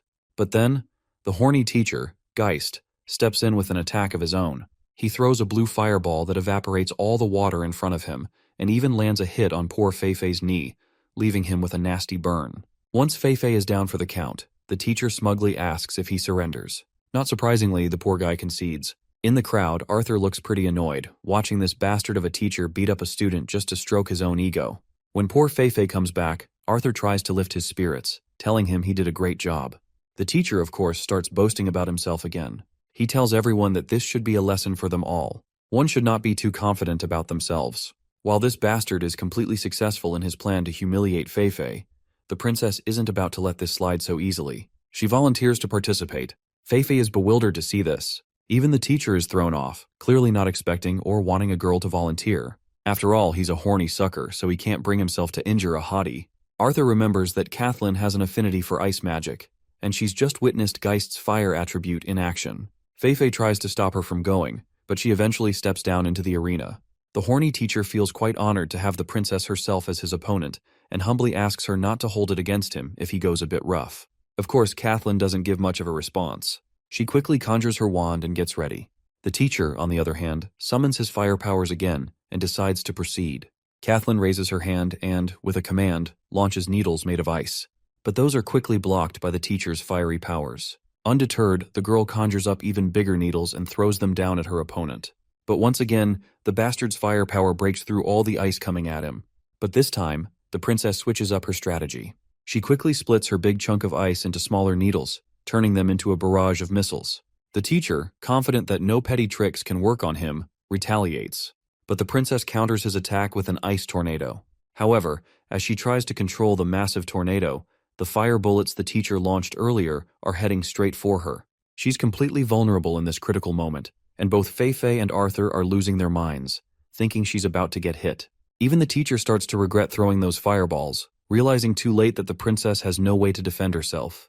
Just as the fireballs are mere inches away, an explosion rocks the arena, leaving the entire crowd of students in suspense, wondering what just happened. As the dust begins to settle, the horny teacher frantically searches for the princess in the haze but can't spot her. He glances in both directions and finally sees her on the ground with Arthur, who had intervened at the last possible moment. Arthur isn't messing around. He's completely pissed at this teacher. That horny gorilla can feel the hostility Arthur is exuding. Though he doesn't directly voice his resentment, he plasters a fake smile on his face. While he appreciates Arthur's concern for the princess, he claims it was unnecessary. As far as the teacher believes, he had everything under control. He questions Arthur, asking if a professor from such an esteemed academy would actually put one of his students in harm's way, insisting that he was about to cancel the spell on the spot. Well, that's what you call absolute bullshit, and Arthur knows it all too well. Once a spell attack is fully manifested, it's impossible to cancel it mid-flight. But since Kathleen thankfully didn't get hurt, Arthur has no proof to call out the teacher's lies. In that case, Arthur decides to take a darker step. He resolves to confront this bastard and force him to screw up in front of everyone. So, Arthur requests to join the power demonstration on behalf of his colleague. And of course, this horny bastard is more than happy to oblige. As the princess leaves the arena, Arthur asks her if she's okay, to which she responds that his assistance was unnecessary, but she still thanks him for saving her. After giving her a reassuring smile, my guy summons his weapon of choice. And let me tell you, the weapon Arthur picks is so eye-catching that even this bastard can't help but take note of it. Since Arthur is an augmenter, the teacher decides it's only fair to let Arthur choose the method of combat. But Arthur, being the Sigma he is, casually declares that he doesn't give a damn. This response makes the teacher flinch, and veins start popping out of his forehead in frustration. Yet somehow, he manages to crack a fake smile. Arthur, still cool as ever, gives the teacher the opportunity to use whatever method he's most confident in. Now that Arthur's given him this opening, the teacher decides to make the most of it. Infusing his sword with a serious amount of fire, the bastard smugly claims that he'll try to go easy on Arthur. Now that both contestants are equipped, they finally clash their swords. You can tell that this bastard is putting every ounce of power he can muster into his swings, while still claiming he's going easy on Arthur. But as strong as those swings might be, Arthur is dodging them left and right. After playing this tag game for a few minutes, the horny bastard starts to get annoyed. What's really pissing him off is the fact that Arthur isn't using any spells. He's just strengthening his body and sword with mana. So, in a failed attempt at provocation, the teacher directly calls Arthur a rat for constantly dodging.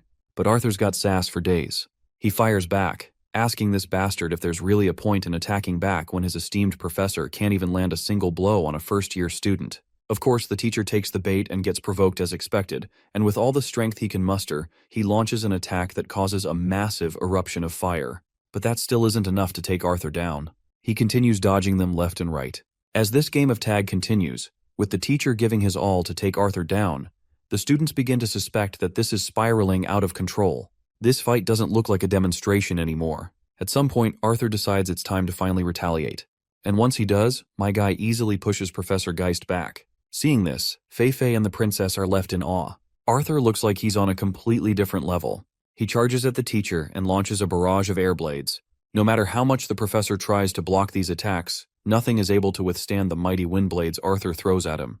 Geist finally falls to the ground, which was his rightful place all along. Once the battle is over, the students break into a round of applause directed to Arthur. After the class wraps up, Arthur tries to catch up with the princess, who's walking ahead. But before he can reach her, Fei interrupts him, clearly thrilled and eager to express how impressive Arthur was back there. But in return, our boy gives Fei some props for his own solid performance as well. As the two chat amongst themselves, the princess also joins in. She turns to Arthur and asks his opinion regarding her performance. Well, if Arthur had to be brutally honest in his critique, he'd say that ignoring her defense in order to finish that last spell was her biggest mistake. An awkward silence follows, which only gets more uncomfortable until the princess herself turns around and walks away. As Arthur walks his own path to the next class, Sylvie notices his off-putting expression and asks why he looks so sad. At first, Arthur brushes it off, saying it's nothing and that he's fine. But it's clear that there's something weighing on his mind. You see, not being able to finish off Geist quickly with just his wind attribute made him realize that he has to work a lot harder to get where he wants to be. It's almost noon, and Arthur is looking forward to his next class, Basics of Artificing. The class is all about manipulating and coding mana into objects for specific uses, something Arthur didn't have in his old world. As Arthur takes his seat, another student approaches and asks if she can sit beside him. Arthur gives her permission, and the girl promptly takes her seat. She looks quite shy and reserved. When she tries to introduce herself, all Arthur can hear is mumbling. So Arthur leans a little closer and gently asks if there's something she was saying. The girl gets a little scared and quickly introduces herself as Emily Watskin. In the same breath, she tells Arthur she wants him to become her friend. After this little confession, she feels exhausted and starts dreading how Arthur might react. But to her surprise, Arthur simply extends his hand as a gesture of goodwill and introduces himself. He's more than willing to be her friend, but he wants to start off as acquaintances. The girl gets so embarrassed that her cheeks turn bright red. With a happy smile, she quickly shakes his hand. While Arthur is shaking her hand, he feels the roughness of her palm and the calluses on her hands. She suddenly retracts her hand, thinking he must be grossed out by her dirty hands. But Arthur, being Arthur, doesn't mind at all. He shows her that he has calluses too. The girl perks up with happiness at the realization that he must practice a lot as well. She admires him even more now, especially since he's on the disciplinary committee. For Emily, she really loves artificing, so she spends a lot of time fiddling around with gadgets. But unfortunately, it makes her hands pretty rough. Hearing this, Arthur feels a little jealous. She has such a passion for artificing, something creative and constructive. With fighting, the only thing he can get better at is destroying and killing. But with artificing, the better she gets, the more things she can create. Emily blinks in surprise. She's never thought of it that way, but that's quite something coming from a 12-year-old. It's been a while since anyone said anything like that to her, not since she created the projection display artifact. The mention of the projection display artifact catches Arthur's attention, because he had seen this projection display during the announcement of an unknown continent. Now that he thinks about it, he wonders just how young she was when she invented that. By now he feels truly honored to be in the presence of a genius like her. Well, she finds it hilarious that someone as talented as Arthur is trying to flatter her with those words. After all, this genius even has a weird mana beast. This is a magic academy, so it's no surprise she knows so much about him. News travels fast, and gossip travels even faster. Finally, the professor arrives in the classroom. And of course, it has to be Professor Gideon, the nutjob himself. When Gideon notices Arthur in his class, he can hardly contain the overwhelming excitement bubbling inside him. He acts like he had no idea Arthur would be in his class. Of course, that's a blatant lie. He totally knew about it beforehand. Once the class finally begins, Gideon wastes no time boasting about all the inventions he's created so far. He's bragging so much that the lesson feels like it's just an excuse for him to show off. Suddenly, a mana beast sneaks up behind Arthur. Sylvie immediately notifies him that the creature is dangerous. That's when Gideon chimes in, casually mentioning that it's Director Goodsky calling for Arthur. With that, Arthur leaves the classroom. As he walks through the corridor, he notices the princess stepping out of Goodsky's office with a rather moody expression. Seeing this, Arthur is sure that something serious is about to go down. So, he cautiously peeks into the office and politely asks the director if she called for him. There's no doubt she looks pissed, but she invites Arthur in and tells him to take a seat.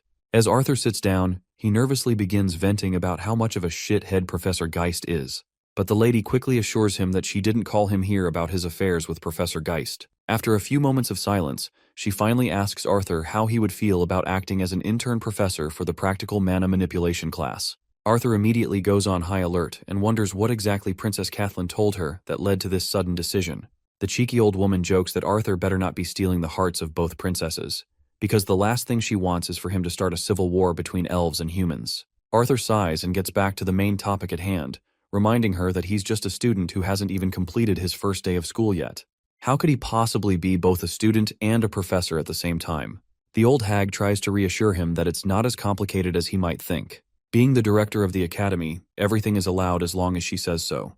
There have been cases in the past where highly qualified upperclassmen were given the opportunity to teach basic courses, so Arthur becoming a teacher isn't anything out of the ordinary. Arthur then asks about Geist, to which the woman explains that Professor Geist has been dismissed from the academy. She quickly assures him that this isn't because of him.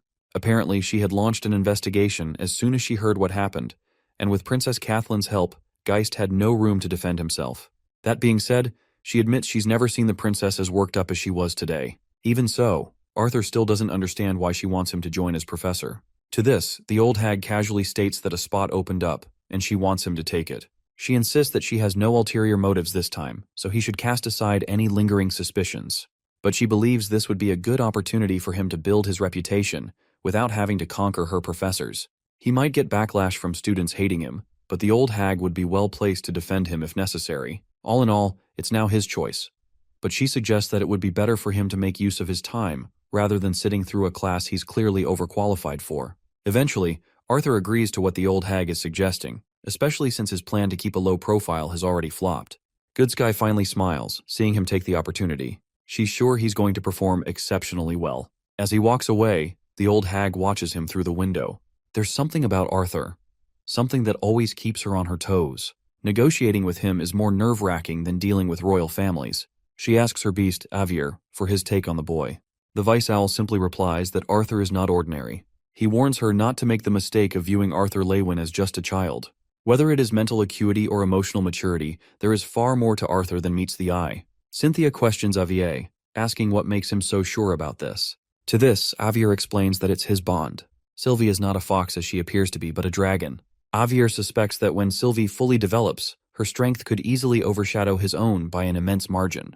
Avier further warns Cynthia not to make an enemy out of Arthur. If treated with trust and respect, he could become her greatest ally. But if betrayed, he might very well be the cause of this continent's downfall.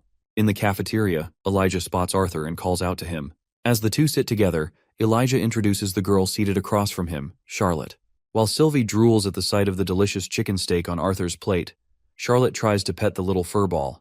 But of course, Sylvie gets defensive and lets out a sharp hiss, causing Charlotte to retract her hand quickly. Meanwhile, Elijah explains that Charlotte is in his chain casting class and that she's exceptionally skilled. Elijah then remembers rumors circulating in the academy about Arthur defeating a professor. My guy reveals to his friend that not only did he defeat the professor, but he also ended up taking his place as professor. This revelation leaves Elijah utterly dumbfounded. So much so that he chokes on the water he's drinking and accidentally spits it all over Arthur. Our boy wipes his face in mild irritation. As the conversation continues, Elijah mentions that he and Charlotte are planning to head downtown for some shopping later. He extends an invitation to Arthur, asking if he'd like to join them. Arthur politely declines, explaining that he still has 3 classes left to attend and doesn't want to miss the upper division lessons. With that, Elijah decides to go alone with Charlotte. However, Charlotte immediately turns Elijah down. It becomes clear that her interest was less in shopping with Elijah and more in hanging out with Arthur. After giving a warm goodbye solely to Arthur, She starts leaving the cafeteria, with her intentions totally apparent. Poor Elijah watches her go, visibly deflated. He turns back to his friend with hope, asking if Arthur thinks he has any chance with Charlotte. Arthur smirks knowingly, and reassures Elijah that he deserves someone far better and believes his friend can do even better. Later, after class, as our boy walks freely through the academy grounds, he can't help but attract the attention of the people surrounding him.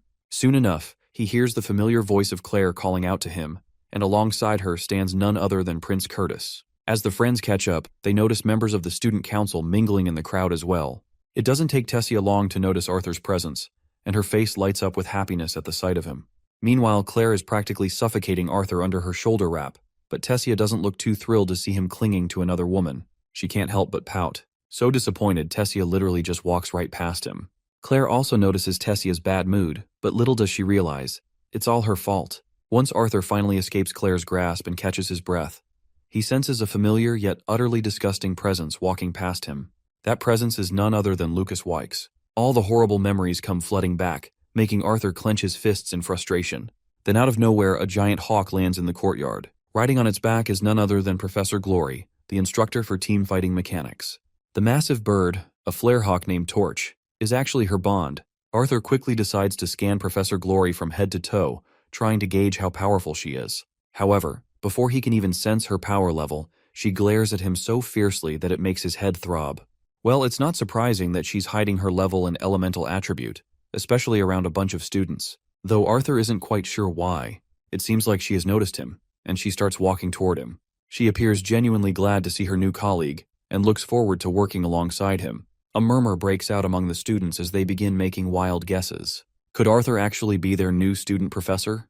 Their curiosity gets the better of them, and they directly ask Professor Glory if Arthur is really their teacher.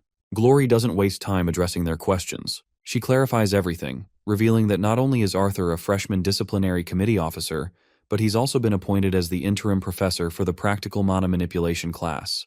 Though it's only a temporary position, Glory still considers it pretty damn impressive. The students are absolutely stunned, struggling to believe what they've just heard. As far as they know, even some of the best upperclassmen don't get to teach. And now this scrawny first-year kid is going to be their instructor is completely unfathomable. Glory quickly steps in to calm the crowd, reminding them that it's imperative to respect and trust the director's decisions. She reminds them that Arthur has proven himself to some extent by defeating the professor who previously taught the class. So it's not surprising that the director chose him. Even after all this, one particular student doesn't seem impressed by Arthur's accomplishment. To him, defeating a professor doesn't mean much. He's confident most of them could do the same, especially if the professor was just some former thug adventurer. Glory, on the other hand, looks genuinely pleased to see that these young students have some fire in them. Seizing the moment, she extends an open invitation to all the students present to test their strength against the new professor of practical mana manipulation. As soon as the announcement is made, all the students turn their death glares toward Arthur, looking ready to take him down. Arthur thanks Glory for the offer, but reminds her that Director Goodsky explicitly told him to take it easy with the upper division classes until he's fully adjusted, especially since this is literally his first day. But Glory considers him a party pooper. She points out that since he's a first year in an upper division class, there's no special treatment here. He has to prove his qualifications through demonstrations. She then turns to the eager students and asks if they agree with her, and unsurprisingly, the students enthusiastically support her idea. Glory then reveals that she wants to kick off the semester with a fun casual game. She suggests War and Conquest, but the students don't seem particularly thrilled by the idea. Prince Curtis chimes in with his own suggestion, a team mock battle with the 3 disciplinary committee officers on one team. According to him, it would be a great opportunity for them to work on their teamwork. Glory quickly approves of the idea, as that it's not half bad. Vice President Clive volunteers himself and Princess Tessia to act as opponents on the other team. Naturally, Tessia isn't sure how she feels about going up against Arthur, but Glory seems really excited about this idea. In fact, she's now even more interested in seeing the disciplinary committee go up against the student council. However, she admits that having 2 people against 3 wouldn't be fair. That's when Lucas Wykes steps forward and volunteers to join the student council team to balance the playing field. Since Wykes is another genius freshman, Glory has no objections to him teaming up with the student council. In fact, it'll be a great opportunity to see what he's capable of. Glory quickly instructs the 6 contestants to get ready. As they walk to take their positions, Arthur and Lucas share a little heated exchange. Lucas is clearly pissed that Arthur took the disciplinary committee position he thought was rightfully his. But Arthur doesn't see it that way. He believes that position never belonged to Lucas in the first place. Before the match starts, all the students gear up in their practice uniforms. While Arthur is struggling to put on his protective gear, Tessia takes the initiative to help him. Arthur tries to tease her, asking if someone like Princess Tessia should really be helping him with something like this. However, his little attempt at banter only earns him a sharp pinch, and she tells him to keep his voice down as people around him might overhear. As she finishes helping him, she confesses that she actually hates how they have to act like they don't know each other in public. Arthur, in his usual blunt way, tells her there's no need to act like strangers, especially since it doesn't really matter. Tessia is shocked to hear this. As far as she remembers, Director Goodsky explicitly told her that Arthur wanted to keep a low profile, so she'd been careful not to show they knew each other. Arthur shrugs it off, admitting that he hasn't been doing a great job of keeping a low profile anyway. So at this point, it mostly doesn't matter. As long as the secret about his true powers remains a secret, everything is fine. As the two of them stand uncomfortably close to each other, Professor Glory suddenly startles them. Tessia, acting on instinct, shoves Arthur back as if he's some kind of creep trying to grope her. Finally, the opposing teams face off against each other. Before the match begins, Glory steps in to lay down the rules to keep things fair. The match will have a 30-minute time limit, after which they'll have a short discussion and analysis of how everything played out. The disciplinary committee team will start with a handicap since Curtis and Claire have had more classical training compared to the student council team, which includes 2 first years. Arthur Lewin will play the role of the king in this match. If he's knocked out, the entire team will be disqualified. The gear they're using is specially designed by artificers to measure the amount of damage dealt. If the damage surpasses the threshold encrypted into the gear, it will release a shrill noise. Anyone who chooses to ignore this warning and continues to fight or cast spells will be immediately banned from the class, and the situation could escalate to expulsion. That said, this equipment isn't meant to protect anyone, so the students should be skilled enough to protect themselves with their mana. They shouldn't forget that they could still get injured if they charge recklessly. With that, Professor Glory signals the start of the battle. Prince Curtis immediately goes after Tessia, and without waiting for the outcome, Arthur feels confident that Curtis probably won't be able to beat Tessia, but he should be able to hold her off long enough. Then Lucas, wand in hand, marches toward Arthur. It doesn't take Arthur long to conjure up a weapon of his own. You see, my guy had been hoping that this bastard might have gotten a bit more humble since coming to Xyrus, but it seems like he's still the same piece of work. As they stand face to face, Arthur waits for his opponent to make the first move. But instead of striking, Lucas decides to take his time throwing verbal jabs. Well, it looks like Arthur has no choice now. He begins to exude an immense pressure that causes Lucas to flinch. Meanwhile, Professor Glory, observing from above, seems to be having the time of her life, almost as if she wanted Arthur to go to such extremes. Even the other contestants can't help but take notice of Arthur's overwhelming presence. Tessia, however, doesn't seem too surprised. She knew something like this was inevitable. Arthur dashes toward his opponent with unwavering confidence. Seeing him charge so fearlessly causes Lucas to freeze for a moment, but he quickly gathers himself and summons his fire element, conjuring flames to execute a technique known as Inferno's Cage. Arthur quickly deflects the fiery attack using his wind magic and lands gracefully back on his feet. It seems Lucas is already prepared for his next onslaught. This time, he conjures glowing fireballs, and he is prepared to unleash them. The fiery orbs light up and begin to surround Arthur, trapping him in their blaze. Some of the fireballs even travel towards our boy, but my guy begins dashing left and right. One of Arthur's steps accidentally triggers one of Lucas's traps, causing an explosion. Thankfully, he is safe, but Lucas is having the time of his life watching Arthur struggle and dance around his attacks. He continues to bombard our boy with those relentless fireballs. Sylvie gets concerned to see her papa struggling. Arthur reassures her that he's fine and quickly inquires about how the rest of the team is doing. Sylvie happily reports that Mama is winning against Curtis, and Claire is holding her own against Grumpy Guy. Satisfied with the update, Arthur shifts his focus back to his opponent. He observes that Lucas's mana pool has grown significantly since his adventurer days, larger than Arthur expected. Regardless, he decides to close the gap between them, so he charges straight at the smug bastard. But Lucas counters with yet another fire attack, forcing his opponent to step back again. Without fire or water elemental mana, Arthur struggles against the intense heat. He starts to worry that if this drags on, his mana pool might eventually be drained. Another explosion erupts, sending Arthur flying backward. Lucas, on the other hand, revels in his dominance. He's glad he didn't join the disciplinary committee. If he had to work alongside someone as incompetent as Arthur, he says he might have quit school out of sheer embarrassment. It looks like Arthur is struggling more than he anticipated. He wants to conjure a wind spell strong enough to counter the scorching fire, but he's not getting any space to make it happen. He focuses himself, recalling that wind magic is essentially about pushing, pulling, and manipulating air to achieve desired effects. But what if he manipulates the air particles themselves? He could get rid of the very thing fire needs to keep burning, which is oxygen in this case. Arthur isn't sure if he can manipulate the oxygen fast enough to extinguish the flames before they reach him, and even if he does, would he still be able to breathe? With all these daunting questions swirling in his mind, he cracks a smile. After all, the reason he came to this school in the first place was to face the unpredictable and learn from it. All the while, Professor Glory is genuinely surprised to see that Lucas is better than she's heard. Inferno's Cage is one of the tougher flame attribute domain spells, yet Lucas is able to use it so proficiently at such a young age. On top of that, his mana reserves seem almost on par with that of a silver core mage. This also causes her to sulk a little. Given how fast the younger generation is growing, the old-timers like her will eventually be left behind. Still, she's glad to see kids like Arthur Lewin. He lacks the variety in his spells that would be typical for a dual elemental mage, but he makes up for it with fluid movements and tight control. She was only mildly curious about the kid who managed to best a veteran adventurer, even one as careless as Geist. But after sensing that pressure he exuded, she has no doubts how he was able to conquer his senior. It makes her wonder what kind of life he's lived to be capable of something like that at his age. Suddenly she notices something unusual. From what she can see, Arthur seems to be holding his breath. After holding it, he stands still and lets the fireballs hit him. At first she's unimpressed, thinking his uniform is about to burn off if he keeps this up.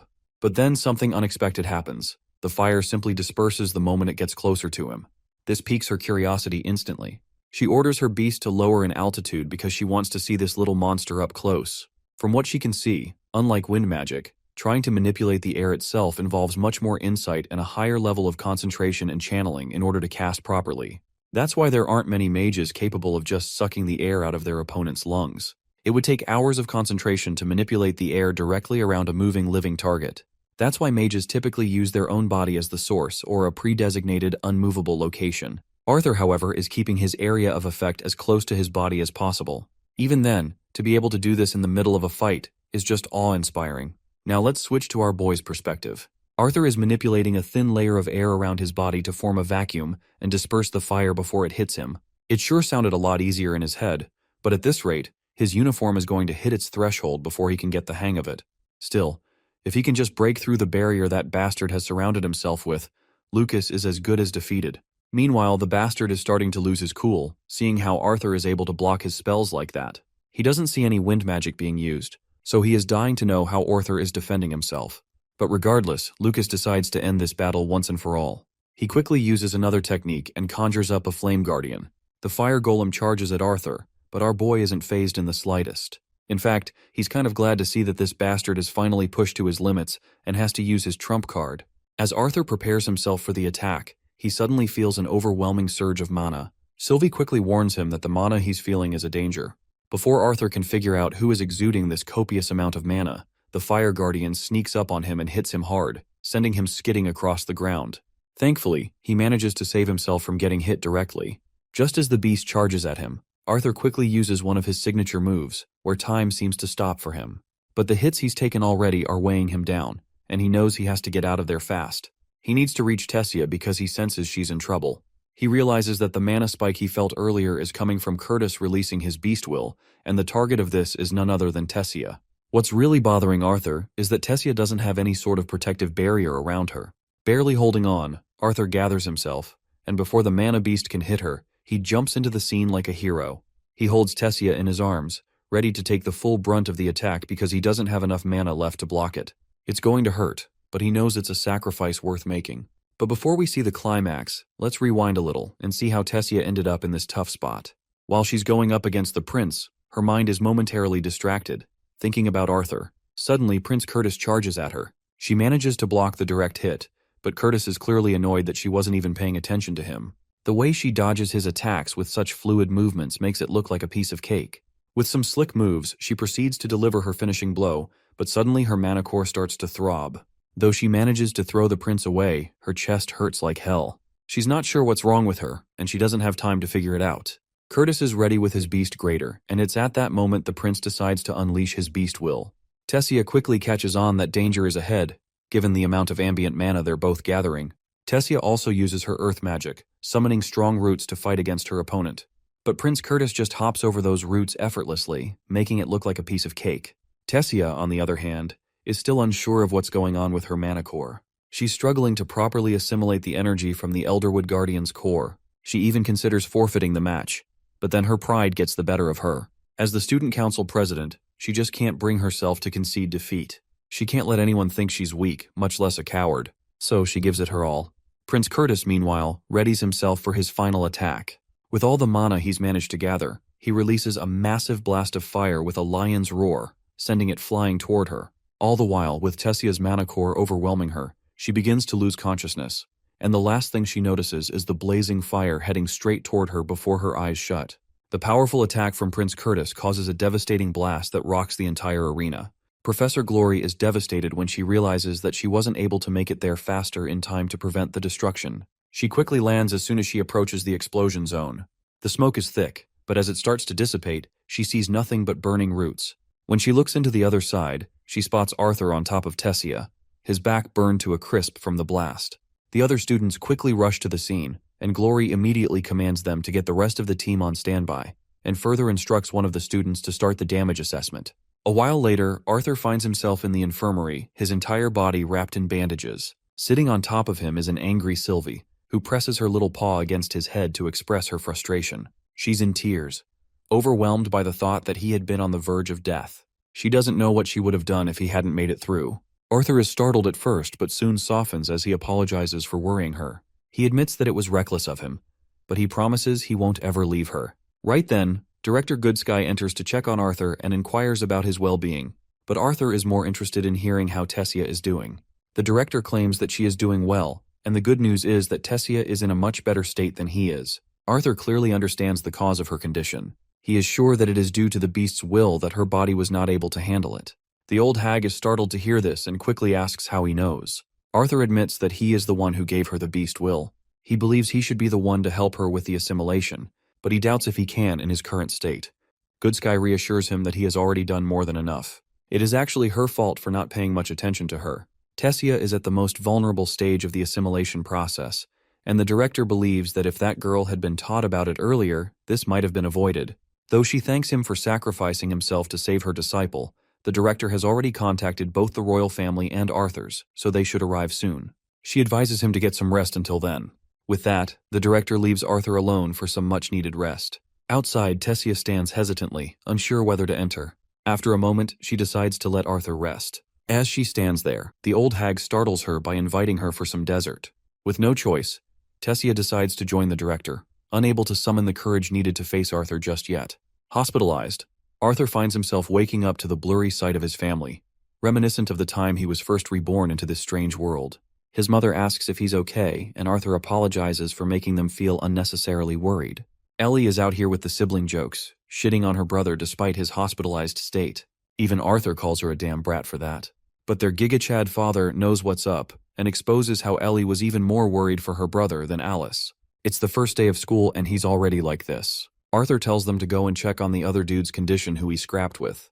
Bro really said, "Call an ambulance, but not for me." While the rest of them are laughing, Alice is horrified because, well, typical mom energy. She's worried he might have killed someone's child.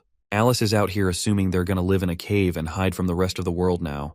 Tessia's family comes around to explain that Arthur's just kidding around.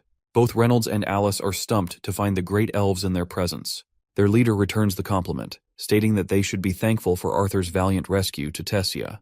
They're introduced to Tessia's grandfather, the former king of Elenoir, and finally the girl herself, who is really embarrassed to meet them. Both Reynolds and Alice stare at each other for a second before looking right back at Arthur. These monsters instantly know what's up and come up with a devious plan. Even Arthur is kind of worried as Alice embraces Tessia's hands in kind. She glows up hearing that Arthur mentioned her quite a lot. For a teasing little remark, Alice whispers something in Tessia's ear, causing her to get worked up like crazy. Her grandfather comes to ask about Arthur's condition, who is currently more sick, wondering what his parents are cooking up just now.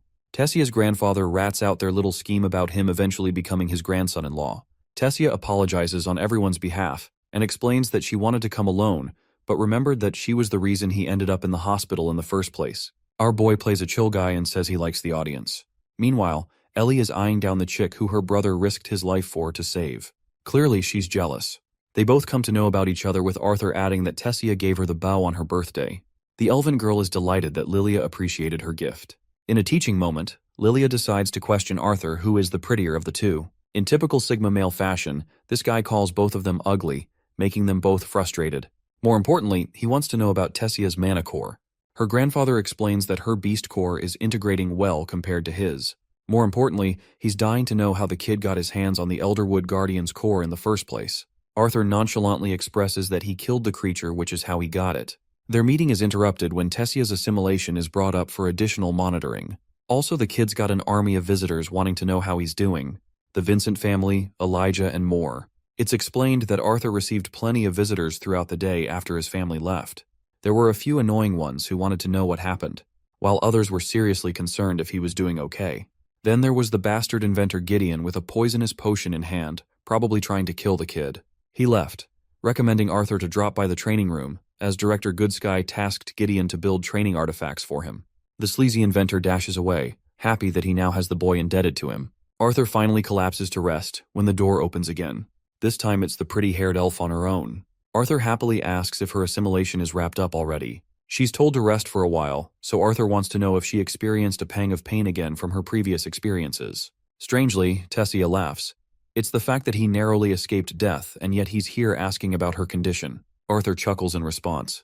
She remarks that it's no different from the time he saved her life from the bandits when they were young. The boy tries to move his body and experiences pain. Tessia grabs his shoulder and helps him assist. Arthur tells her that he's going to be all right, so she shouldn't be so worried. The elf understands that, but insists on another apology. Arthur explains that there's still nothing she has to apologize for. Our boy misunderstood, as Tessia's real intention was to lean in for a kiss, surprising him. In the following scene, we see the elf barely taking her stand outside his room. She's seriously flared up all red, realizing that she actually kissed him just now. It was her first kiss ever, and she's puzzled with so many thoughts. The weird little elf looks at her reflection in the mirror, trying to mimic the kiss. Her head plummets in exhaustion as she falls to her knees, realizing that she might have overdone it. She took it a step further, and it's going to make things seem weird. She even contemplated returning to his room and acting like it was a prank. Tessia gathers her resolve and sorts herself out. She justifies her decision and understands that nothing would have come through if she let Arthur take the reins of their relationship. She also plays it like a boss girl, acting like it's going to be his loss if he rejects her. This girl lists out all of the brilliant things about her, such as her popularity, intellect, and talent as a mage. She's convincing herself that it's going to be his loss if anything. Saying those words with a hint of flailing belief, she turns to leave. Meanwhile, Arthur is out here fucking stunned. Bro is in a daze, still unable to comprehend what happened. Dude's battling the pedophilia allegations with his own sense of morality. He thinks he's going to go to jail for kissing a 13-year-old. Arthur reclaims his senses, claiming that he's a preteen himself right now, so it doesn't matter. There's the fact that many children in this world get married at this age, not to mention that she was the one who initiated the kiss. Dude remembers a second of the kiss and slaps the shit out of his own face. Arthur seriously tries to calm himself down in his young little body of raging hormones. He plops to the bed in defeat, questioning what his life has come to. Let's shift away from that and see how the school's holding up. Classes will resume in one day, and there's rumors of a new professor, and get this, they're a first-year student themselves. This mysterious student obtained the spot by defeating their own professor. On the other side, Arthur is being prepared to have his first day teaching at the academy. He doesn't have materials or anything special prepared, but he's planning to wing it anyway. More importantly, he's worried about Tessia's assimilation issue. He's been avoiding her like a blind man ever since the time she kissed him. Arthur learns that her assimilation is proceeding smoothly, but Virion has to return to Elenoir soon. Gideon breaks their conversation and wants them to focus on the main thing. The old lady is rather surprised he's beaming with joy to get the show on the road. She requested for a bunch of artifacts to help with Arthur's training, but knowing our mad genius smelly psychopath of an inventor, he's busted his balls for a hell of a lot more. The guy opens up the room, showcasing a paradise land and a metal robot. Arthur is more impressed by the room than by his artifact. They can sense mana fluctuations radiating about, which gives Gideon the chance to explain the thing he just built. His newest creation is called the Training Operator and Blast Inductor, a machine that can brutally withstand the brunt of spells from capable mages. He dubs this new creation as Toby for short, and its spec levels are set to 5, representing the strength of a dark orange core mana beast.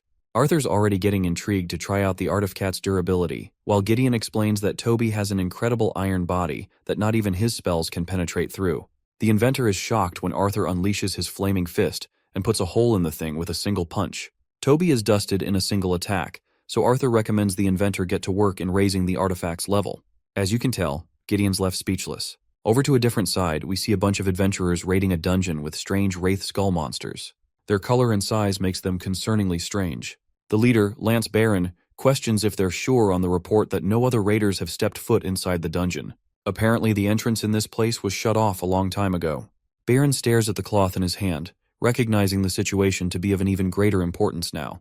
Later that day, Arthur casts a whole different set of elemental affinities and spells against the prepared training artifacts. He uses melee combat to attack them as well, and counters them with his sword. The artifact is quite agile, but it's nothing he can't handle at this point.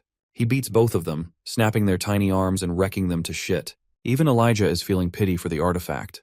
The inventor is really bothered to know if Arthur is even injured at this point, since he's a bit too strong. Arthur expresses that he's slow and sluggish with his movements in his fight.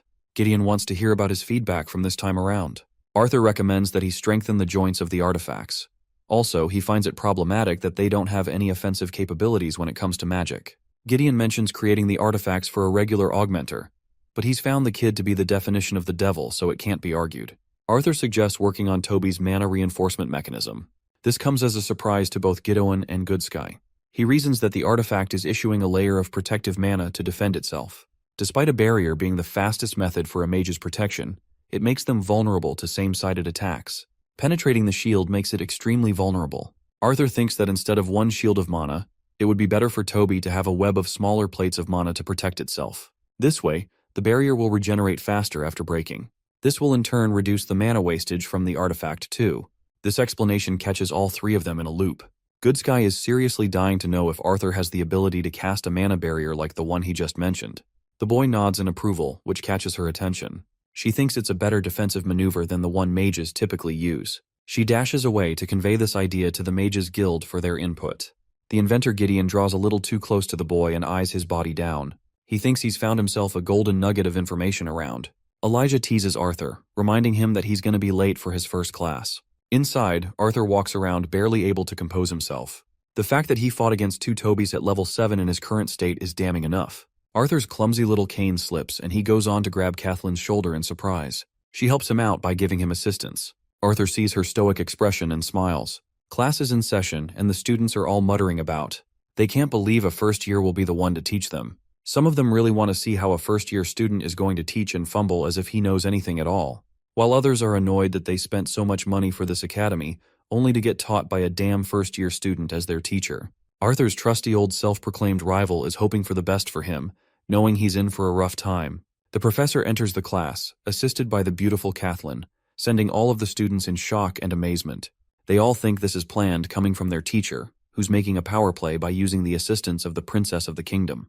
But it's not like our boy was smart enough to plan for this. He thanks her and expresses that he's all right now. Kathleen goes away to take her seat, while Arthur finally takes his first stance before his class, introducing himself as a disciplinary committee member, the son of two mages, a loving brother, and finally their newest professor. As you can guess, the class erupts in anger and vitriol, discriminating against the first year who thinks he's too good to be their professor. They're provoked enough to file a complaint against the academy for wasting their time. Arthur stares at Sylvie, realizing that he's got to fix their attitudes. Everything would have proceeded smoothly if the headmaster came here to make an introduction on his behalf. One of the students jumps up to the big stage to arrogantly challenge their newest professor. Arthur questions what joke he's trying to pull. The class clown expresses that he's willing to take the position for himself by beating the instructor into the ground. The class roars for Lester in support, vouching him to beat his ass. In one simple and serious tone, Arthur demands Lester to sit back down. His mere command causes Lester to fall. Arthur makes it very clear to this class that he'll be taking over as the professor, even if they don't like it. He's happy for any of them to leave, and even prepared to help them to transfer to another class of their own choice. But for those who are curious how a seemingly crippled kid is currently the professor of the most prestigious academy, Arthur invites such souls to learn under his tutelage. With that settled, he tells Lester to either ditch the class or return to his seat. Dude bolts back, calling him sir and giving him the respect he deserves. The rest of the students are in a state of shock. Arthur's happy that none of them are leaving and resumes his first class. He mentions that this will be their first practical mana manipulation class, so he's interested in testing their knowledge. He quizzes them about the best way to utilize mana from the surrounding atmosphere. One girl raises her hand and answers that it's best utilized by naturally forming into the mana core, where techniques can further be formed. Arthur likes this answer and praises the student, before explaining the key difference between augmenters and conjurers. It's the usage of their mana channels. Conjurers utilize the mana from the surrounding atmosphere, channeling into their veins. This begs the question, why do both mages share the capacity to absorb mana when only augmenters can absorb it into their core? It spins the gears of the students as they all ponder and come up with a theory. Ponytail is given the chance to speak again. An excellent answer, explaining how conjurers never feel the need to aim for physical attacks. Arthur seconds the explanation. Conjurers are supposed to use their own mana and manipulate the changes in their surroundings. At the same time, if such conjurers used less mana than augmenters, then there's the question if a mage's mana core is truly a representation of their level. The students are all busy in thought because of this sharp critique. Arthur smiles and calls forth 6 volunteers with elemental affinities for a demonstration. He wants the conjurers standing to his left while augmenters to his right. The students line up as instructed. For the exercise, Arthur instructs the volunteers to cast the most basic spell they know. For conjurers, he doesn't want them to utilize a wand. Kathleen and the others quickly form the spell. Augmenters do the same. With all 6 mages having prepared their spells, Arthur instructs the augmenters to attack with their spell, while guiding the conjurers to absorb their own spells into their hands. It's a ridiculous idea from all 6 students, but their happy-go-lucky professor simply smiles in glee. As per his instructions, the augmenters try their best to release their fire spell, but it just doesn't work. As for the conjurers, they try to absorb the spell and make it a part of their body, but that doesn't work either. One side can't release while the other can't absorb.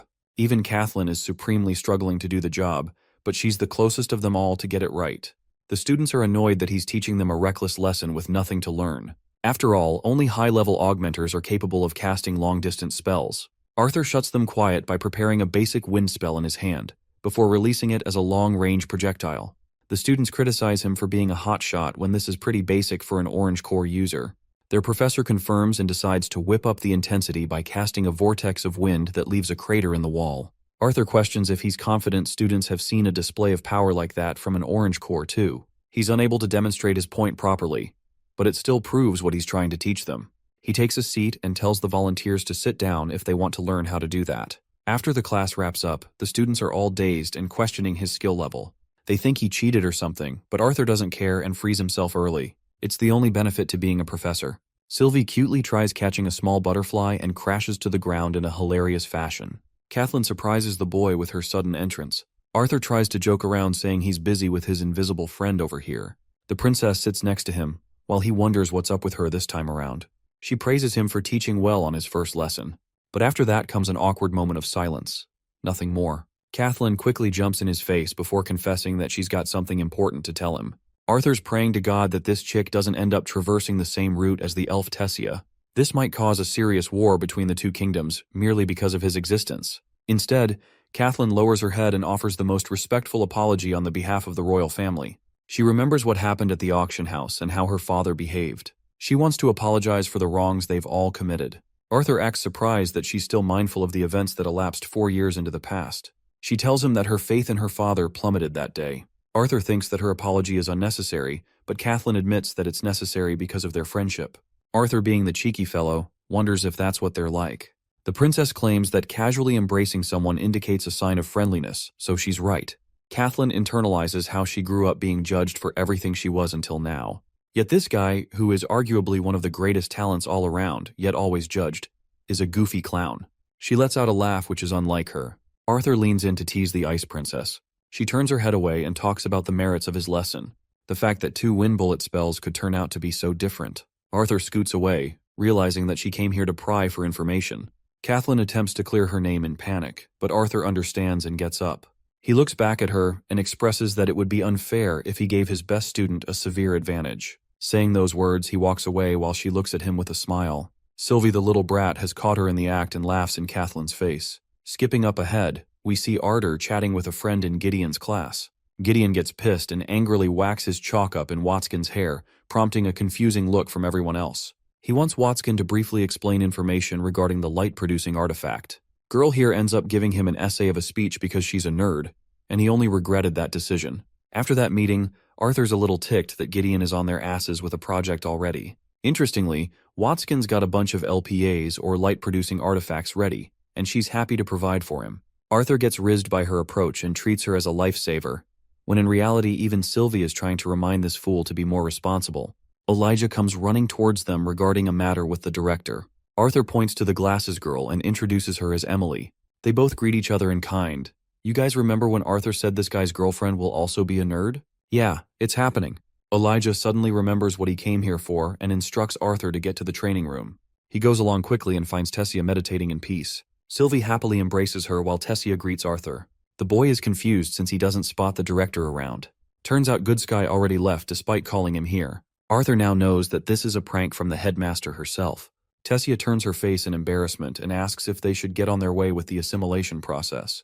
The process can't be done alone, as it requires a lot of effort. Some mages of the same elemental affinity are required to tackle the beast's elemental affinity. Since Arthur's case was different, mastering 4 elements, he was able to easily help Tessia assimilate with her beast will. He acted as a mana battery and made sure she could fight against the Elderwood Guardian's core. The couple was exhausted by the end of the session, and I definitely don't mean what you perverted bastards are thinking. They want to call it a day when Tessia questions if he's still upset that she made a move on him. The boy's a little taken aback by her question and assures her that he didn't experience anger. The worried elf then asks why he's been avoiding her ever since the incident. Biting his lip in embarrassment, Arthur tries to play it cool and indirectly tries to disqualify himself from being her partner. But even Tessia understands that he's just making shitty excuses, as they have no need to get married in the first place. She understands that it was wrong of her to take advantage of his feelings, but she wanted things to progress in some way. Arthur teases her by claiming that they've progressed quite a bit already, as she's no longer the whiny princess he remembers her. Infuriated by his responses, Tessia gets up completely frustrated. The matter was important and delicate to her, but he kept treating it as a joke. She turns away disappointed while Arthur tries to call for her. Before leaving, Tessia issues a complaint. She knows he's good at everything he does, which is why he's so confident. But the only things he isn't confident about are his weaknesses. Tessia has seen through his facades and understands that he fakes his emotions. She's disappointed in the way he reacted just now, and argues that he's the one who is being immature, the same way he rejected Lilia. The conversation has taken a shift, and Arthur is out here experiencing it in real time. Dude realizes that he fumbled the baddie big time, but he's more concerned that Tessia was able to overhear their conversation. He wonders what kind of response she wants to hear, and he's forced into a position where he can't reveal his previous life. In the following training session with the magic artifact, Tessia's words reverberate and plague the boy's mind. The special shield has been implemented, but that's not the thing bothering Arthur. He's confidently taking on the artifact without any trouble, but her words race through his mind as he issues a flame-infused kick across the training dummy's head. He also loses control for a moment and goes for a finishing move, but before he's able to end the fight, the artifact shuts down after expiring its mana reserves. Arthur takes a break, while Sylvie worriedly tells him not to overtrain as he's yet to fully recover. The boy pets her and claims that he's okay. Hearing a knock, Arthur opens up and finds the purple-haired teacher. She wants to know if things are going smoothly between the elf and the human since they both skipped classes today. She also takes a peek in the training room and wonders what the heck happened. Arthur shuts the door claiming he was just training and that Tessia isn't around with him. Her guess ended up being wrong, but she still wants him to join her class. Arthur decides to let loose and decides to join in.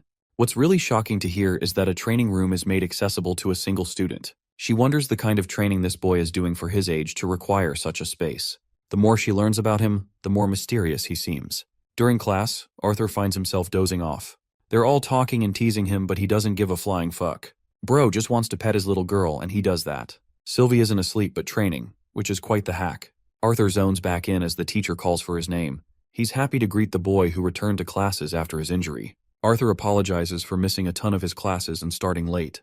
The professor is okay with that, and he wants to give him a chance to share what he knows about spell formations. Arthur gets to work and elaborates how spell formations require manipulation of the more fundamental spells. In simple terms, same starting point, but different outcome or effect. A perfect answer according to Professor Maynor. He uses his answer as a starting point for their lecture. Maynor hypothesizes a world where everyone could read each other's mind. It would be quite the troublesome world, if anything. But in this hypothetical world, the smallest thought could make an enemy out of a person. The kindest person could seem terrifying. Interestingly, Maynor believes that kind of world would produce monstrous mages. Since Sylvie and Arthur can read each other's mind, this little furball thinks they're the ideal mages the professor is talking about. Maynor poses a question to his class, wanting to know why certain conjurers and augmenters use incantations while others don't. One kid argues that if you've mastered a spell, incantations are unnecessary. However, mastering something is unclear on its own. The professor reasons that chanting is done because those very words influence their consciousness. It allows the mage to use the correct idea or suggestion, which later refines the mana into the perfect spell. Maynard touches on another humorous example. He wonders what would happen if one confessed their love to a partner who hated them. There would obviously be a strong reaction from this person. Arthur's out here daydreaming about Tessia's reaction, funnily enough. Anyway, Maynard explains that the incantation of love is actually the trigger for the effect. The spell from the other person, which would result in a reaction of either hatred or disgust, or even physically lashing out. This makes the class roar in laughter, which is a nice quality to have for a teacher according to Arthur. Maynard explains that no different from their thoughts, incantations allow for the manipulation of spells when the mage has visualized it clearly. That is the very reason, in a world where everyone could reach each other's mind, that world would boast the strongest magicians known to mankind. The answer lies in absolute control over one's thoughts. With his brilliant speech finished, Maynard continues on, and the scene ends there. With the class coming to an end, Arthur finds himself distraught. He couldn't focus much because of what happened with the elf. He doesn't comprehend why her words are stinging him so much. Sylvie takes a side with Tessia and explains that she was spitting facts. Arthur argues that enough people hated him while he was an adventurer, but it never bothered him then. The cheeky little pet teases him by stating that he secretly likes Tessia, which is why he's hurting inside. Arthur is a little annoyed that this damn furball is hitting truth bombs. The guy comes to a stop. Why? Because a bunch of clowns were creeping up on him from behind, thinking he wouldn't notice. It's Lucas the fucker and his lackeys. Even Sylvie's pissed off seeing their ugly faces. The lackeys try their best to intimidate Arthur, but Arthur's just ahead of the curve and roasts the heck out of them. Lucas shoves his goon to the ground and confronts Arthur for running off from their match like a coward. He wants to know how he was able to escape. Arthur tells him about the tiny hole which was his exit. This infuriates Bitch Boy over here because he was really asking about how Arthur escaped the Inferno cage spell unscathed and helped Tessia on top of that. Like a Chad, Arthur swipes his hand away, claiming that it's rude to ask a question like that. Then he gets up in his face to egg him on even more, stating that he's got no reason to say shit to a bitch. Lucas convinces himself that Arthur must have used an artifact of some sort, since it's obviously the only explanation, right? The egotistical dumbass thinks that either Arthur's pet or the elf princess must have helped him acquire one. In return, he simply listens, understanding that Lakuas will never change. The refrigerator delinquent with the bad haircut accuses him of using tricks to seduce Kathleen too. This ugly fuckface is jealous and reminds Arthur about their rank differences. His friend tries to calm the clown down, reminding him that he's using mana in school grounds. But this stuttering son of a bitch is ticked off for real and has no plans of backing down. Lucas doesn't want to deal with a problem child and ditches the lackey. The fat fridge is out here losing his brain that Arthur was able to seduce Kathleen when it should have been him. Our lovable orange-haired MC reminds this clown that he isn't attempting to seduce anyone here. The fatty gets even more pissed, delusionally convincing himself that Kathleen is in love with him when it's really not the case. She'd rather date an actual fridge before coming to this guy. Lucas understands that the fat clown has gone psycho too. This dude is losing his marbles, and even Sylvie understands that something is not right. Arthur has sensed that he's leaking an abnormal amount of mana. It's so bad that his eyeballs are popping out red and his body is tensed up like crazy. The psychopathic freak show lunges to kill Arthur. He sharply turns to his pet, realizing that Sylvie is about to make a really bad move if he doesn't act. Arthur reinforces his magic defense in an effort to block the attack. He manages to deflect at the last second and dodges the blow, causing the fatty to annihilate the ground. This guy was seriously about to kill a student on school grounds. Arthur reminds the idiot that he's attacking a literal teacher under school premises. Even Lucas's lackey thinks they should stop him. But this guy has other plans. After all, he's not involved and is there to simply spectate. Arthur questions their motives and refuses to believe him. Lucas happily claims that he isn't making use of anything, so he can't be blamed. Marcos is consistently losing his sanity, but Lucas is such an imbecile that he doesn't give a damn what happens to him. To him, either Marquois will get hurt, or Arthur will have him expelled. Lucas leaves with a warning to Arthur, reminding him to be fully recovered for their next duel. Before he's got any chance to respond, Arthur is met with earth spikes, which he swipes away with his wind magic. Then he sees this guy looking like a werewolf just lunging at him full speed. Arthur blocks the powerful attack with his shield, but can't fathom how an orange core of this level has become so strong. This guy is pouring out more mana than Lucas, all for the sake of offense. As the shield shatters, Arthur realizes that he might have to activate his seal in order to fully capture the guy without killing him. But as he's about to do that, a fully pissed Sylvie is looming over them, and with a single attack, knocks Marquois completely unconscious. Arthur looks to his little pet who lost her temper seeing him fail to act. Another member of the disciplinary committee comes rushing to ask what happened. Arthur explains the situation, while the girl checks the kid's body. This spine has marks imprinted on it, which means he has become a second victim to the curse. After the incident, Marquois receives recovery. Arthur is curious if there were other cases like this guy. She tells him that another student acted the same while Arthur was recovering in the ward. Too much is unexplained, and he wants to know what the markings mean. She doesn't have anything to say to him for now, and intends to update her team for the meantime. Before entering, she instructs Arthur to tell the director everything he saw. When they do enter, Arthur is surprised to see two legendary faces. Even more excited is the red-haired girl. Lance Baron and Lance Alea are here after all. Good Sky points to both members of the committee as one of their top mage talents for the year. The girl excitedly explains her dream to one day become a lance. This dude Baron literally ignores her and turns to the director to finish up his talk. After the conversation, Lance Baron walks right past Arthur, while Alea offers her full support to the one who shares their dream. This makes the chick's heart flutter. Meanwhile, Sylvie and Arthur have both sensed one thing. The two figures that just left are without a doubt the strongest people they have ever shared a room with. With both gone, Good Sky wants to know about the matter that took place. Arthur is happy to explain, but he's wondering what business led to the Empire's strongest mages to come in for a talk. The director expresses that it's nothing serious, as Baron used to be a member of the Academy, and he was here to mention his brother joining as well. Good Sky was hoping to hear more from them for some reason. Ceasing the meaningless chatter, she learns everything about the matter involving Lucas and Arthur. The boy focused on Marquois' situation in particular, highlighting the abnormalities found in his magic. With the explanations finished, the director talks about the symbols appearing on the student's spine. She goes in deep thought, her reaction pretty much confirming that she knows something.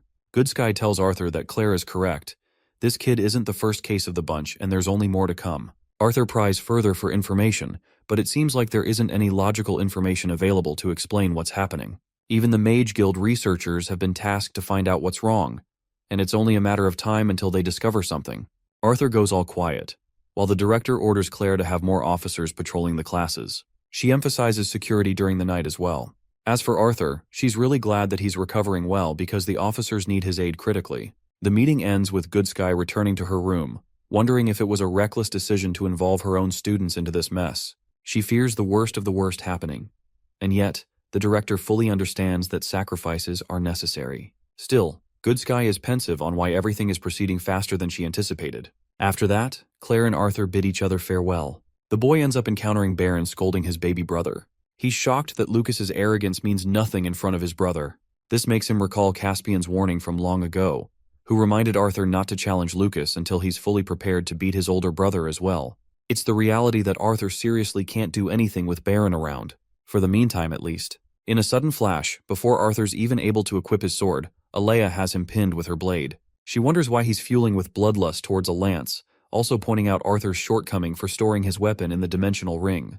The boy stores his blade again and clarifies that his anger isn't directed at Lance as they've only just met. Alea argues that she could tell his intentions despite his repressed state, however, even his powers would be meaningless against Baron, which makes the boy wonder just how strong the lance truly is. Alea confirms that he's seriously just that guy.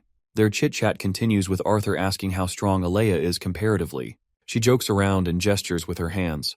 Alea is disappointed that he didn't laugh at her joke. She's surprisingly the weakest of the lances, and there's a big gap between the group. Our boy comforts the poor girl for being weak. Surprisingly, Baron isn't dubbed the strongest, but only one of the strongest. Still, her perception ability is way sharper than his, which is how she was able to catch Arthur easily. Alea had a fun time talking to Arthur, who pays her full respect. Seeing the boy, she is reminded of her brother, and how he could have been the same age if he was around.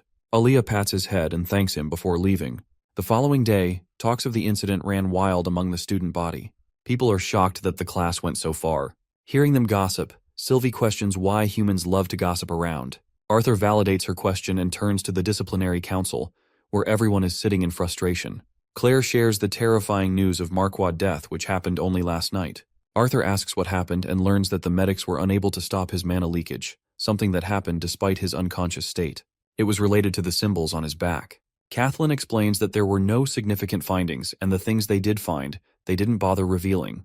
The parents didn't consent to disclosing any information either. Slamming his fist, one of the committee members becomes frustrated that they're not being shared reliable information.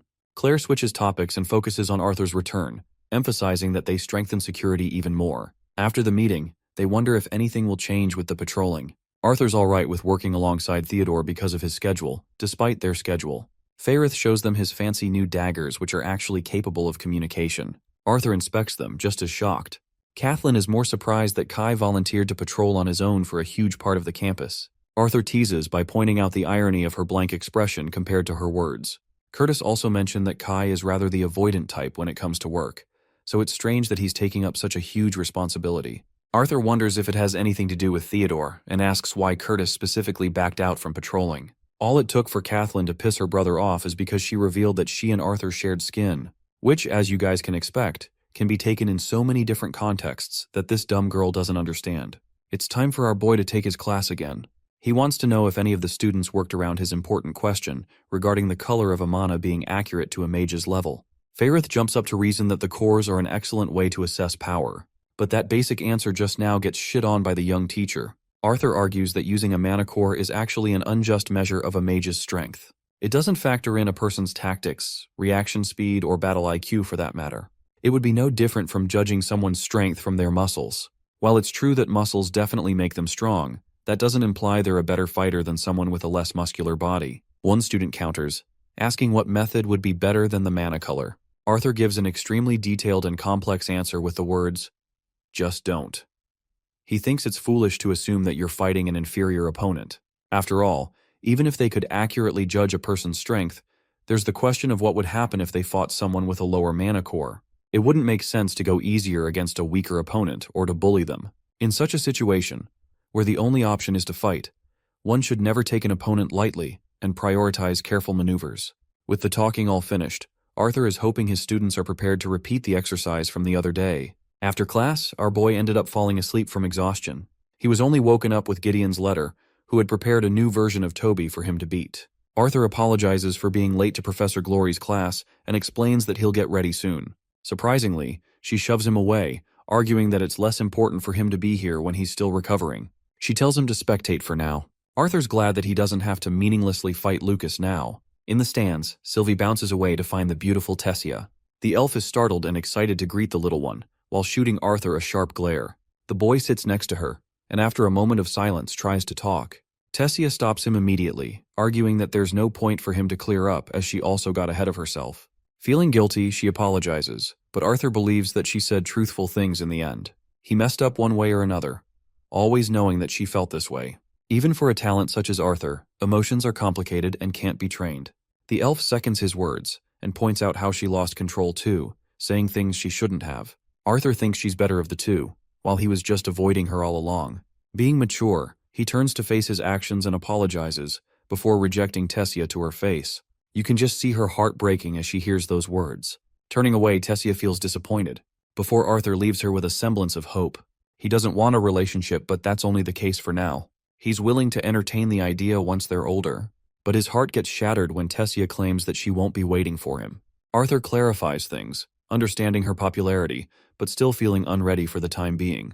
Hearing that, she laughs in his face, glad that he's aware of her options.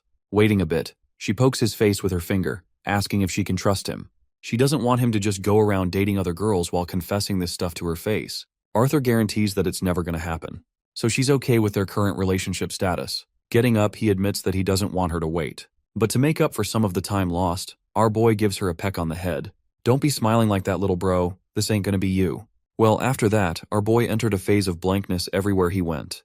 Bro turned into a statue with one fucking kiss. He's so embarrassed even after one kiss. More than that, Arthur is curious why the current lectures are redundantly covering older classes. One student points out his confusion, arguing how gravity, lightning, and other deviant elements all exist in nature. So it begs the question why mana isn't naturally produced unlike the basic elements. It's a really good question, and the teacher is happy to address that. It's something that has bothered mages for decades, but with no plausible explanation. Some believe that certain conditions must be met before deviant elements spring forth into existence. Mana means nothing to them. One of the exceptions is fire, which can't occur naturally without a previous cause. That's also the reason why mages consider fire to be the highest form of basic magic, specifically because it follows deviant magic closely. Arthur finally comprehends why this class is falling behind in lectures. But even more, he wonders how Tess is holding up after what happened. Speaking of the elf, the girl is fuming with happiness and embarrassment that he made a move on her. Despite being the forehead, it was still something. She's so happy that she's out here checking herself out. Not only that, this bitch is already wondering how their kids are going to turn out. And of course, to have kids, they must undergo the sacred ritual of the birds and the bees, which only makes her even more embarrassed. On a different note, a bunch of clowns are spraying graffiti to inspire hate against elves and dwarves. Arthur catches them and scares them shitless. One of them naively attacks him, only to get swept with a single kick. She faceplants to the ground, while insulting him for hitting a girl. And get this, my man goes, "I believe in gender equality." That's fucking gold. He demonstrates the point by charging up a strong wind spell, and politely asks if she's willing to fuck around and find out. The other kid is caught by another patrol member. Unfortunately, they couldn't find any symbols on either of their backs. He leaves Arthur on his own and takes the two to the admin office. Their patrol duty is making poor Sylvie hungry, tired, and sleepy. Arthur tells her that they're almost finished. He goes near Kai's route, wondering if now would be a good time to head back. Suddenly, Sylvie senses mana while Arthur quickly grabs her and hides behind a pillar. This guy definitely has the symbols on his back, as Arthur can see from afar. He's leaking mana, and the water under his feet is evidence of that. Arthur stops following him and simply observes from afar. He wants to use this guy as a lead to get to their hideout. As he's secretly observing, one idiot calls out for Arthur's name, completely blowing his chances of tracking the guy. They're nowhere to be found while our boy lashes out at the stupid fool who ruined everything.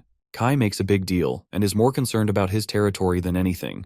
He looks around for Theo, who also isn't around. Arthur explains that he's taking some students to the office right now, which also means there's no one left in Theo and Arthur's area to patrol. Suddenly, their blades glow a beam of yellow, symbolizing that Theo triggered the dagger. Kai instructs Arthur to go see what's up with Theo, while he'll track down the guy who escaped. While leaving, our boy tells him about the guy's appearance. And then we catch a sinister look from Kai, implying that this guy is definitely suspicious and probably ruined Arthur's hunt on purpose. The two of them bolt right towards Theo and the others. Arthur learns that someone bashed his damn head with a bat, but he could feel that the attack was way too strong. He was ambushed right when he took the kids to the admin building. It won't be tough to find the kids since they're students. Arthur wonders if there was a third among them who tried helping, but it doesn't make any reasonable sense for Theodore to get knocked out with a single attack. Then Arthur lays out the possibility that someone like Marquois could have attacked. Unfortunately, Theodore was unable to catch a visual of this person before fainting. Arthur recalls Kai sharing an injury on his arm. More importantly, Theo is dying to know where Arthur went. He doesn't have any clear evidence for the guy he was tailing, so Arthur decides to keep it down. The rest of the committee looked confused. They think he's just compensating for Kai's part, who's stronger and more dependable than he looks. The following day, Arthur reflects that they were unsuccessful in finding any leads from both fronts. He's still bothered by his intrusive greeting. Dude is overthinking and making a mess out of his project. Gideon startles him and feels underwhelmed that Arthur couldn't come up with another revolutionary idea. His friend notices that Artur is spacing out and worried about something. He tells her that it's regarding the committee and all. He was so focused the entire morning that he spaced out in both his first classes. Bumping his shoulder, the nerd girl reveals the light-producing artifacts she got for him. Bro's face is beaming with joy while Sylvie realizes that this man is just cheating. In Professor Glory's class, the students are hard at work battling each other. Arthur observes all of this going down from the sides, and still can't fathom how Lucas received nothing more than a suspension from the previous incident. Sylvie is bored that Tessia isn't around, but they're going to meet her soon in the training room tonight. Sylvie is glad they won't have to do patrolling again since she despises it with her life. Drawing near the boy, Professor Glory sits down in exhaustion. She explains how the council has decided to ban excursions in the safe dungeons she likes to venture with her students. Arthur's curious about the trip, but Glory thinks they'll explore an even lower-level dungeon than usual. It's going to be way too easy for people like Arthur. Later that day, Arthur and Tessia finished off their assimilation practice for the day. Now exhausted, the boy recommended they enjoy the pool for a bit. Both sit together seeing the defeated Toby artifacts. Arthur checks on the elf's health and if she's been rejected by the beast will so far. Thankfully, nothing of the sort has happened lately, which is great for them. Arthur instructs her to inform the director, or even him if something goes wrong since her grandpa is away for a while. Tessia stretches her body and claims that she'll be alright. In the best-case scenario, Arthur thinks her assimilation should complete within a few weeks' time. In the luckiest case, they could get her core to a high level. That is until the dude gets his face splashed with water, this cheeky elf. In response, Arthur does the same by splashing her face, apologizing for helping her cool off and all. They both play with each other until they're cooled off. At this delicate moment, their hands are nearing an embrace, which makes Tessia shy. The moment is interrupted by Director Goodsky, who appears completely battle-worn and fatigued. Tessia runs towards the director to check on her health, but Goodsky is standing on business and claims that she's all right and simply had a sparring session at the guild. Arthur is worried because he recalls that she was going to group up at the council. Good Sky claims that she was interested in making a small detour. Even Tessia is worried that the old woman is pushing herself beyond her limits at her tender age. Good Sky understands that they're both worried and agrees to be more careful next time. She wants to use Arthur's training room for their class lesson for the night. The boy doesn't mind since he's already finished the assimilation exercise for the day. He leaves with Good Sky under Tessia's care and internalizes that the director is definitely keeping something from them. At the same time, he thinks it's none of his business to spy on her. The next day, Arthur finds himself extremely fatigued during classes. Elijah is worried what the hell this guy was up to for the night. He returned to the dorm late too because of his social club activity. Elijah is proud to announce that he's interested in going to the chain casting research club. Why, you might ask? For the bitches. Arthur is turned off and wonders if this guy experienced a hell of a rejection in his previous life to be so thirsty and horny in this one. Glasses Boy rants about how this is the optimal age of discovery and relationships. His stupid little announcement is cut short with the professor insulting him for being more focused on love than his class. The scene is seriously funny as even our boy is laughing with the rest of the class. Poor Elijah sits down in embarrassment. The professor brings up the incident regarding the tragic classmate who passed away a few days ago, highlighting that he wants to teach the dangers of wielding the power of magic that many people take for granted. The best mages and medics are already figuring out what went wrong with Manhwa and what concerns his passing, but one thing is for certain. He was using a type of magic way beyond the limitations of his body. The dangers of overexerting one's mana core are severe. It's like any other muscle in a human's body, causing extreme strain will end up with permanent injuries, and in rare cases prove to be fatal. One girl counters and argues how Manhwa was still alive after experiencing the severe backlash. She can't figure out how he wasn't able to survive using mana elixirs. The professors agree that while her point stands, there are exceptions to the rule. He simply wants to warn his dear students of the dangers to be wary of. After all, external supports that could increase mana reserves are notorious for coming with side effects. Mana leakage is just one of the many effects. Arthur is listening attentively but internalizes that Manhwa's deranged behavior is yet to be explained. Same goes for the curse markings on his back. Fast forwarding to Arthur's own class, he greets them and decides to show them hints of the solution behind the exercise he tasked them with. The first person he calls is Lester, the ugly, arrogant brute who he humbled the first day. Lester is fearing for his life for being picked, while Arthur instructs his class to imagine a situation where he's facing a strong opponent. The augmenter in this case wouldn't risk getting close to Lester and instead focus on striking with a long-ranged spell. Using the molded piece of paper, Arthur expresses that he's prepared a spell. He then blows the paper off his hand, but it doesn't even reach Lester before dropping off. Next, Arthur wants to demonstrate the spell he showed as a solution last time. He wraps it up in a paper ball and uses a pipe to blow it, striking Lester's big-ass forehead. The class roars in laughter, but Arthur has demonstrated his hint pretty smoothly. Next up, he brings up the hint for conjurers, but that isn't revealed to us as the scene forwards to Lance Baron and Lance Alea. Alea was initially under the impression that their next mission was in El Noir with Lance Aya, but apparently they were called early by Lance Veray for some reason. Baron explains that they have a pressing matter regarding the dungeon on the outskirts of the Beast Glades, a discovery that he personally made. Without delaying any further, the third Lance is finally introduced to us in the story. She takes her seat, boasting white hair and deciding to skip the formalities. She first talks about the reason the council decided on a detour from the mission with Lance Aya. It's because of a new discovery in the deepest levels of certain dungeons. What they've found are real traces from mages that aren't from the Dicathan continent. Alea stands up in shock, recalling how the existence of a second continent was nothing more than a rumor at first. But Baron preaches the worst part is that this foreign continent knows enough about them, while they know nothing about these mysterious invaders. He turns to ask Veray if the material has been confirmed. She actually confirms that the piece of cloth they discovered boasts a mana that doesn't exist in Dicathan. Baron could even sense the mana imbued in the fabric, so he's interested in knowing whatever spell was casted. Veray explains that the spell was disabled as the cloth no longer functions. Veray focuses on a separate matter that solely concerns Alea. She reveals a scroll, highlighting the sightings of giant bloodworms in different parts of Beast Glades. Alea doesn't understand why it's such an issue since these bloodworms aren't considered rare to begin with. Veray then talks about the strangeness concerning the bloodworms. These monsters have started to deviate from their typical tunneling patterns. It may seem ridiculous at first, but it's possible that their strange behavior indicates that the foreign mages are resting in the deepest levels of the dungeons. Baron recalls leading an investigation, but it didn't work out. Since Alea excels in sensory magic, she thinks she would be up to the job with her skills. Veray wants her to work solo on this mission so no one can delay her, while Baron intends to investigate the deeper areas for more clarity. Lance Veray suggests Alea to take Lance Mika if she desires, but Alea rejects the suggestion at once. She knows that countless lives are being threatened the more they fail to act. That's why it's important for her to start the investigation at once. Back to our boy again, who can't stop yawning until he sees a disciplinary committee member getting tossed into next Tuesday. Kathleen was trying to save her brother, but stopping him with ice is just as bad as hitting him against the wall. Next up is Theo, who leaps up to attack this guy. Curtis is hammered with a secondary spell which impairs his gravity, something not even Arthur has figured out how to use yet. His weapon is stolen from him when he chants "explode" and throws up a column of flame, separating the two fighters. It's a tactic even Theo is impressed with. The 5th round of training begins when Kai uses his threads to stop them from fighting on Claire's orders. This is the first time Arthur has seen this kind of unique magic. He wonders how Kai is able to manipulate the strings. The fight was progressing smoothly, but Claire wants them to attend classes safe and sound. The group gathers in a meeting as Claire highlights how Arthur, Curtis, and herself will be off campus for a trip in the Beast Glades region. They've already routined a bunch of patrol routes to make up for their loss while they're absent.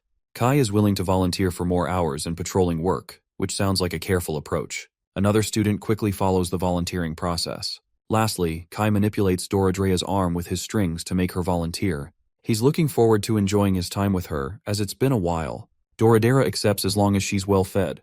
The meeting concludes with Arthur being stopped by his so-called rival. He warns the guy to be careful in the wild, not knowing that our boy is already classed as an A-rank adventurer before he even came to school. Arthur escapes them and goes up to ask Claire about the kind of magic Kai specializes in. Interestingly, he hasn't told anyone apart from the fact that his metal wires are special. Arthur wonders if the wires are capable of hiding the mana attribute of the spell.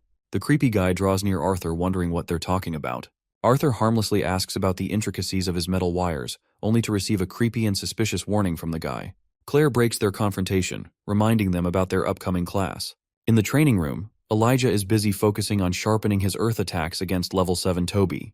The attacks are easily dodged until he finally manages to pin the artifact down. Elijah's about to deal the finishing blow when suddenly, Toby initiates a fire spell that releases a cannon so powerful only Arthur is there to save him. Elijah is dying to know how recent the artifact managed to learn how to control flames. Evna Arthur was unaware until now, and believes it must be a tricky tactic from the lousy inventor to beat him somehow. Elijah is really interested in how he works on the uniqueness of the artifact.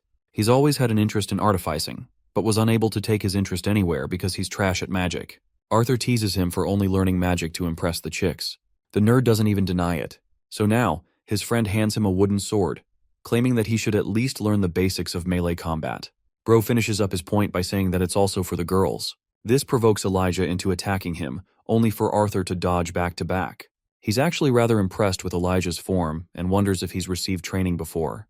This guy swings with very little wasted movement, and his footwork is steady and balanced. It's impressive to the point Arthur thinks he boasts a talent for becoming a swordsman. If he could manage that with his metal magic, he'd be tough to beat. Arthur dodges his attack and swipes him dead. Elijah's anger created a careless opening for him. When he sees Arthur extending his hand, the boy is reminded of an image of an important figure. Suddenly, his brain is clogged with a plethora of emotions and conflicting feelings, making Arthur worried. Even Elijah doesn't get what's happening or why he's experiencing such a surge of emotions. While Arthur insists that they take him to the medical ward, Glasses Boy says he's okay and he just experienced a headache. He doesn't explain anything and intends to wash up now. He bids him farewell for the meantime. Arthur waves him goodbye all the same. The following few weeks were as peaceful as they could get. Our boy was sleeping through his classes because of exhaustion. They were nearing the mid-cycle exams and Arthur found it difficult to keep in touch with each of his classes. He taught the same in his own class. Despite his growing skills with the help of teachers and artifacts, Arthur never forgot about the reason he attended school in the first place. He found himself at peace, just enjoying the small, everyday moments of life with the people he loved most. That's the only thing that he looked forward to every day. Arthur and Elijah are sharing a walk when suddenly, Glasses Boy freezes and spaces out. It's been like that for a few days, but Elijah doesn't want to talk about it and deflects that it's because of his exams. Their trip to Beast Glades is also right around the corner. Elijah hopes for Arthur to be careful in his training with Tessia to remain healthy. Interestingly, Sylvie has picked up on his strange anger towards Arthur, who has also felt the same. Later in his assimilation training with Tessia, Arthur is glad to announce that her mana core is stabilizing rapidly. She has high hopes for the future, only for them to get dashed with a flick of our boy's finger. He doesn't want her to get overly arrogant as she's barely at her full strength due to the assimilation process. Then there's Arthur, who literally can't use his most powerful elements right now in his upcoming trip. But his case is different as he can always remove his limiters while Tessia is bound. She is frustrated that he always treats her like a child, despite being a year older. Bro doubles down instead of apologizing and reminds her of the time she was scared shitless as a child because of the beasts. Poor Tessia grows so embarrassed that she pounces on top of him, ready to scratch him like hell. Arthur is thankfully saved by a surprise visit from Tessia's grandpa, who is astonished that these lovebirds are so close already. The elf takes a moment to realize that she's actually sitting on his body. She leaps away in embarrassment. Arthur gets up and inquires what Virion is doing here since he should be flooded in meetings by now. Virion continues to tease Tessia with his provocative remarks, causing the little elf to teach him a lesson. Virion is worried about the dungeon excursion event as Arthur won't be around. He wants the boy to assist Tessia until tomorrow at least. Our boy rejects the request because he's got to meet his family tonight before he goes away. Grandpa over here thinks it's a brilliant idea for him to take Tessia along, but Arthur is out here standing with a giant cross, denying anything like that. He knows his parents will go crazy if that happens. Yeah, well, all that ranting ended up useless as Arthur ended up bringing her home. The family opens the door excited to find the two of them here. Arthur wonders how they already know about Tessia's visit. Turns out this family is one step ahead and already prepared presents for them too. Alice welcomes them inside, while Ellie is dying to show Tessia her improvement in archery skills. From afar, Arthur gazes at the view of the people he loves with all his heart. It makes him smile as he enters inside. With the sweet moment aside, let's explore a darker twist. Lancelea is on her own exploring the splitting trail in the dungeon. This means Varai's suspicion regarding the bloodworms was right, as they couldn't have possibly shifted their paths on their own. Just based on the pattern made in these tunnels, she can conclude their convergence leading towards the Grand Mountains. Alia understands her objective and bolts ahead, taking the right path. She comes to a sudden stop at the edge of a cliff. A falling stone provokes the two-headed giant monster. It's a Hades serpent but strangely with unique coloring and horns. It's also strangely guarding the tunnel, despite its usual behavior of being independent and ruthless. Alia submits her report to Varai regarding the serpent and unusual quantities of mana from a tunnel. She thinks it must be the source linked to the deviant mana beasts as well. Alia requests backup before proceeding ahead. Varai intends to send 50 battle mages near her location and instructs her to remain on standby. The dinner table is prepared with Vincent Hellstay being a drunk fool who is always the same coming home. Lilia teases him, but their mother explains how dearly Vincent misses his daughter ever since he sent her to the academy. Lilia finds herself extremely embarrassed that he made her a laughingstock instead of the council president. She's more curious about where Tessia went all of a sudden. Arthur explains that HSE went away to catch some air and his mother followed her. With Ellie completely asleep, Arthur asks if his father will take her upstairs. But he merely passes her body to her brother and insists that Arthur be the one to do it since she missed him a lot. Outside, Alice and Tessia are enjoying a meeting together. The elf had a lot of fun seeing Vincent and Reynold giving them good company. Alice argues that they were embarrassing more than anything. She laughs at her suggestion and quietly drinks tea. An inquisitive Tessia asks if Alice is worried about Arthur's dungeon raid tomorrow. Like a loving mother, she can't help but be worried about her son, despite his incredible strength. Alice is the kind of mother who thinks she'll never stop worrying even if Arthur's strength eclipses the lances. After all, that is the unpredictable nature of a dungeon and the fear that comes with it. She apologizes for killing the mood, but Tessia wipes her feelings. She wants Alice to know that she's ready to do whatever it takes to protect him, just like he's done for her. Interestingly, Alice doesn't want her to do that, as she's a loving daughter to her own parents, who would be worried sick if something happened to her. She prioritizes Tessia's self-preservation before anything, and entrusts Arthur's capabilities to take care of his own well-being. Now that it's getting chilly, she recommends they head inside. Tessia wants to stay for a while longer outside and thanks her. Alice leaves her shortly. In the next scene, as Arthur is putting his sister to bed, Ellie's eyes open. She learns that it's still nighttime, and her first question is regarding her brother's departure. Arthur expresses that he'll be gone by morning, despite his sister's wishes. He can't do anything to prolong his stay, but will return for a week's worth of stay after the field trip. Ellie wants to hear a nighttime story from him, but Arthur apologizes, stating that he's got to wake up early too. His sister isn't letting up and requests that he share one. Arthur gives up and sits next to her to continue the story of him becoming a professor. Remembering where he left off, Arthur explains how he saved Kathleen while she was most vulnerable. Even Ellie remembers her as the daughter of the king and feels jealous that her brother keeps saving princesses for a living.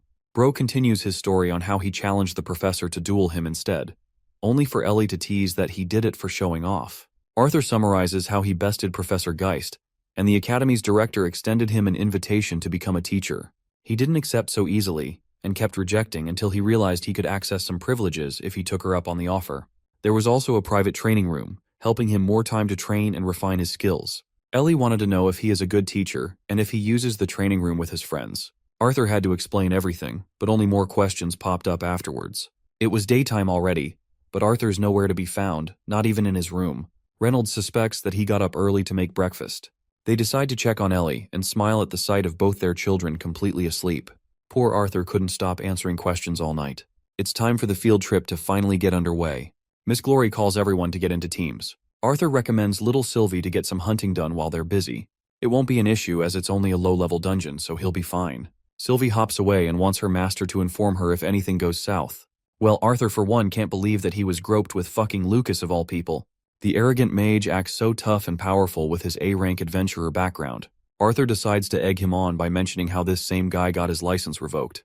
Having destroyed this guy with a single line, he goes about his day when suddenly Lucas grabs his shoulder and questions if he's jealous of him. Arthur maintains his cool and claims that he only mentioned the truth. Lucas powers up to fight, but their confrontation is broken off from another student who highlights the importance of the team leader. Bitchface out here thinks he's going to be the leader, but everyone somehow unanimously agrees for Tessia to become the team leader. After all, she's the student council president and a mid-range conjurer to keep the students in check. Lucas is pissed, while Professor Glory gives her students the signal to get the move on and remember the tactics they learned. The group approaches the entrance of the dungeon. Inside, Glory recommends that they stick to their team formations and enforce protection with mana. The dungeon's temperature is unusually cold for some, so it's required to augment and protect yourself using mana.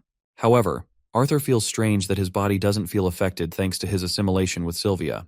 Tessia for one remarks just how beautiful this dungeon looks with its glowing crystals. Glory uses this opportunity to introduce themselves to the dungeon called the Widow's Crypt. It's a low-ranking dungeon, and they'll only be exploring the first 2 floors, so the mana beasts are not more powerful than snarlers. Some of the students are scared like crap because snarlers are difficult to kill. Also, they're ugly as shit. Curtis expresses his confusion as snarlers are supposed to appear by now. But strangely, there's nothing so far. Claire also thinks it's weird because the guild specifically restricted access to this dungeon for the students. So it's not like other adventurers already raided or anything. Traversing deeper, Glory is starting to get ticked at the same issue. She tells her students to stay sharp as the monsters could just be hiding. Lucas is getting pissed that they've yet to move in a location where there are more monsters. One student asks if they'll be venturing in the deeper levels of the dungeon if they don't encounter monsters here. To this, Glory strongly refuses and rejects the idea. If they don't spot anything here, they'll just report their findings to the guild, and that will be the end of it. Curtis is in the middle of his statement when he suddenly bumps into Professor Glory. She has seen something so terrifying that she froze. Glory immediately orders her students to retreat, as a giant pack of snarlers has come out without warning. Arthur and the others follow the professor's command and aim for a solid retreat. Glory reinforces herself with mana before lashing out on the creatures, cutting them into pieces. While these creatures aren't much stronger from the typical monster, the fact that they're attacking in hordes is certainly strange. Glory returns to her students to explain her findings. She is worried about the erratic behavior of the monsters, and believes this much is enough for their excursion. The second she's about to lead the group away, Lucas shoots a fire arrow next to her neck as a warning shot. This arrogant fuck doesn't want to leave right when things got interesting. The other students are also interested in exploring the dungeon and don't find the snarlers so threatening. Curtis and Claire recommend training here for a while, but Arthur observes why Glory is hesitant of all people. There's also the case of the lances investigating the strangeness in the dungeons. The professor internalizes that it may be a good learning opportunity for the students to gain experience, and then there's the fact that snarlers are at most E-class beasts. She thinks it shouldn't pose a problem as long as she's here to protect them. Plunging her sword, Glory instructs them to split into teams and enjoy different parts of the dungeon. Glory grabs Lucas's shoulder before reminding the arrogant kid that she won't tolerate misbehavior like that again. With that aside, Tessia leads Arthur's group, design Arthur to be their vanguard with his expertise in melee range. She wants Clive and Roland to handle the rear for maximum cover. Finally, Lucas will stay in the middle to uphold their diamond formation. But he takes her for granted and thinks of the trip as nothing more than child's play. Arthur doesn't want any of them to get worked up over him and points to the snarlers heading their way. He notices Rosfield, who is extremely unserious until he sees Arthur cut down a creature like butter. The team assumes formation with Arthur dicing the creatures and the rest handling cover. Lucas is going all mayhem and erupting a bunch of fire spells. He spots Tessia, who covers for him by trapping a snarler and beheading with her sword. Glory knows that her students can handle this level of threat pretty well thanks to their training. However, not even her students are used to prolonged battles, and the snarlers only keep spawning more. Glory instructs each team to follow their leaders as they'll be heading back up now. Each of them retreats until Arthur spots Rosfield slipping up. He goes back to rescue him getting mauled by the creatures. Arthur realizes that he has to hurry and channel his power in a single attack to cut through the layers of monsters. He decides to whip out a new move that he couldn't use on Toby. Unleashing a wind-type strike, he chants Burst Blade and annihilates the wave of creatures in a clean strike. However, this move just now comes at a cost, compromising Arthur's right arm. At least his friend is safe, but that's exactly when things go dark. Even more snarlers appear out of the blue, this time boasting the ability to fly. The uglies just got uglier as they can now roar like hell. Turns out these are queen snarlers, and they're not even supposed to pop up at this floor level. These guys are straight from the bottom floor and shouldn't be here. Feeling the compulsion to get serious, Glory whips out both her fire blades and blocks an attack from two queen snarlers at the same time. She then repels the both of them and lunges forth to slice them down with a single attack. Glory wants to handle the queens on her own and recommends the rest to handle the exit. Arthur's injured, but he's trying to get everyone together to break the blockade. From afar, he spots Delphine and requests that she come with him. Tessia and the others intend to cover Arthur and whoever is making way for the exit. Having reached the location, Arthur orders the student to patch the hole while he covers her. Unfortunately, they get attacked from a blind spot. Delphine braces to get attacked, but our boy is faster in cutting the monster down. He just wants her to focus on her task. This time, Delphine is determined and initiates her spell. While she's fixing that, Arthur and the rest of the team are covering the front lines.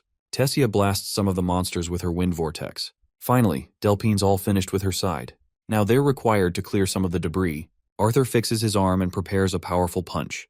This dude goes all one-punch man and destroys the boulder, allowing Delphine to catch its fragments. Still, it's not enough to clear an exit for them. Arthur realizes that they've got to figure this out in a single attack. Suddenly, he notices a foul stench coming from nearby. It's actually smoke, and it is building up for no reason. Stupid Lucas is exhausting much of his fire magic and burning the creatures. This means their only airway is getting blocked. Arthur immediately requests everyone to stop using fire spells as they'll soon suffer from a lack of oxygen. He thinks it's useless for them to try anything if they can't even breathe properly. At this rate, Sylvie senses that something is wrong. Arthur explains what's going on and instructs her to head to the entrance and describe what it looks like from the outside. This gives Arthur another idea with Curtis. He wants him to use the World Howl spell to clear the blockade. Unfortunately, Curtis doesn't have enough mana without his beast to cast such a spell. That's where he comes in. Arthur tells him to turn around and focus on entering his first phase. Then he instructs Delphine to return to the others and hold back the monsters. With both gone, Arthur takes a deep breath before activating mana transference. This is a concept that has been studied for many years before being considered ineffective. But since Arthur is a special mage with quadra-elemental affinity available to him, he can mimic the types of mana and control the ratio of each element to his liking. While he's far from achieving mastery, Arthur can still activate it. He bestows his mana upon Curtis, internalizing just how careless he has been the entire time. He was far too confident in the dungeon and didn't think anything would go wrong. After all, he's gotten powerful, and that left him arrogant in some regard. Curtis has enough mana to activate his first phase now, as Arthur refuses to remain arrogant. Beyond entering the first phase, Curtis's beast will reject him. At last, he's able to cast the World Howl attack, incinerating the blockade clean. This gives everyone the exit to leave. Professor Glory is slashing monsters left and right. Despite her 2 deviant glass shards, Glory is struggling against the queen snarlers. Everything seems okay until Arthur spots Tessia completely exhausted in her state. Unfortunately, her core is acting up in the worst possible place. He assists her and wonders how 2 queen snarlers popped up to begin with. While they're no more than B-class monsters, it's the fact that Glory should easily be handling them. Instead, she's facing trouble despite being an A-class adventurer. Suddenly, the ground shakes as Arthur spots Professor Glory full of despair. One monster emerges with a venomous and dark aura. This beast is something you'd only encounter in the worst possible nightmare. An exhausted Glory instructs her students to run away, but she's literally bitch-slapped by this giant monstrosity. Glory barely holds on with her blades before getting attacked a second time. The monster is drawn to her by her glass shards as she doesn't want to risk her students getting injured. But even Arthur knows this is the worst possible outcome for their professor. Claire insists that they leave at once, but our boy isn't a quitter, and he hands them Tessia. In this insane situation, Arthur chooses to fight, even when Curtis is trying to stop him. Arthur is done playing around as he casts blue flames, insisting that they go. They can't believe that he casted blue flames as they've yet to see the full extent of his powers. Glory is faced against ruthless odds as she battles this terrifying creature. She couldn't ever have possibly heard of a creature evolving like this. All of a sudden, she hears Arthur's voice commanding her to get down. The boy single-handedly swoops into battle with his flames, shocking even the professor with his new elemental affinity. Glory is pissed that he came back despite her strict orders for her students to leave. But Arthur cleverly responds that he isn't just a student, but also a professor. The monster pummels the ground, launching both of them away in a shockwave. Arthur expresses his observation on how not a single one of Glory's attacks were penetrating through. That's why he jumped right into the fight to see how it went for him instead. Professor Glory is okay with his involvement, but still curious if the rest of them made it out safely. Arthur glances at the back and sees Lucas being a pissed little monkey staring at him. He confirms that everyone has left as Lucas too walks away. Professor Glory activates her flames and explains that the creature couldn't possibly tail them outside the dungeon, so they should prioritize weakening it until they can mark their own escape. The ugly creature stares at them in terror. Arthur wants the professor to keep the monster busy for at least 10 seconds because he's working out a plan. Glory handles the creature on her own, struggling to make her stand. However, she couldn't possibly have expected Arthur to be a tri-elemental mage instead of the dual-elemental mage she thought he was. The boy charges a bunch of his elemental affinities in unison, before instructing Glory to move out of his way. In a single strike, Arthur chants, "Burst Blade Storm," and hammers the beast with a powerful swing. His attack makes the creature growl in pain and agony. But just like last time, his body suffers a major backlash, experiencing yet another dislocated bone.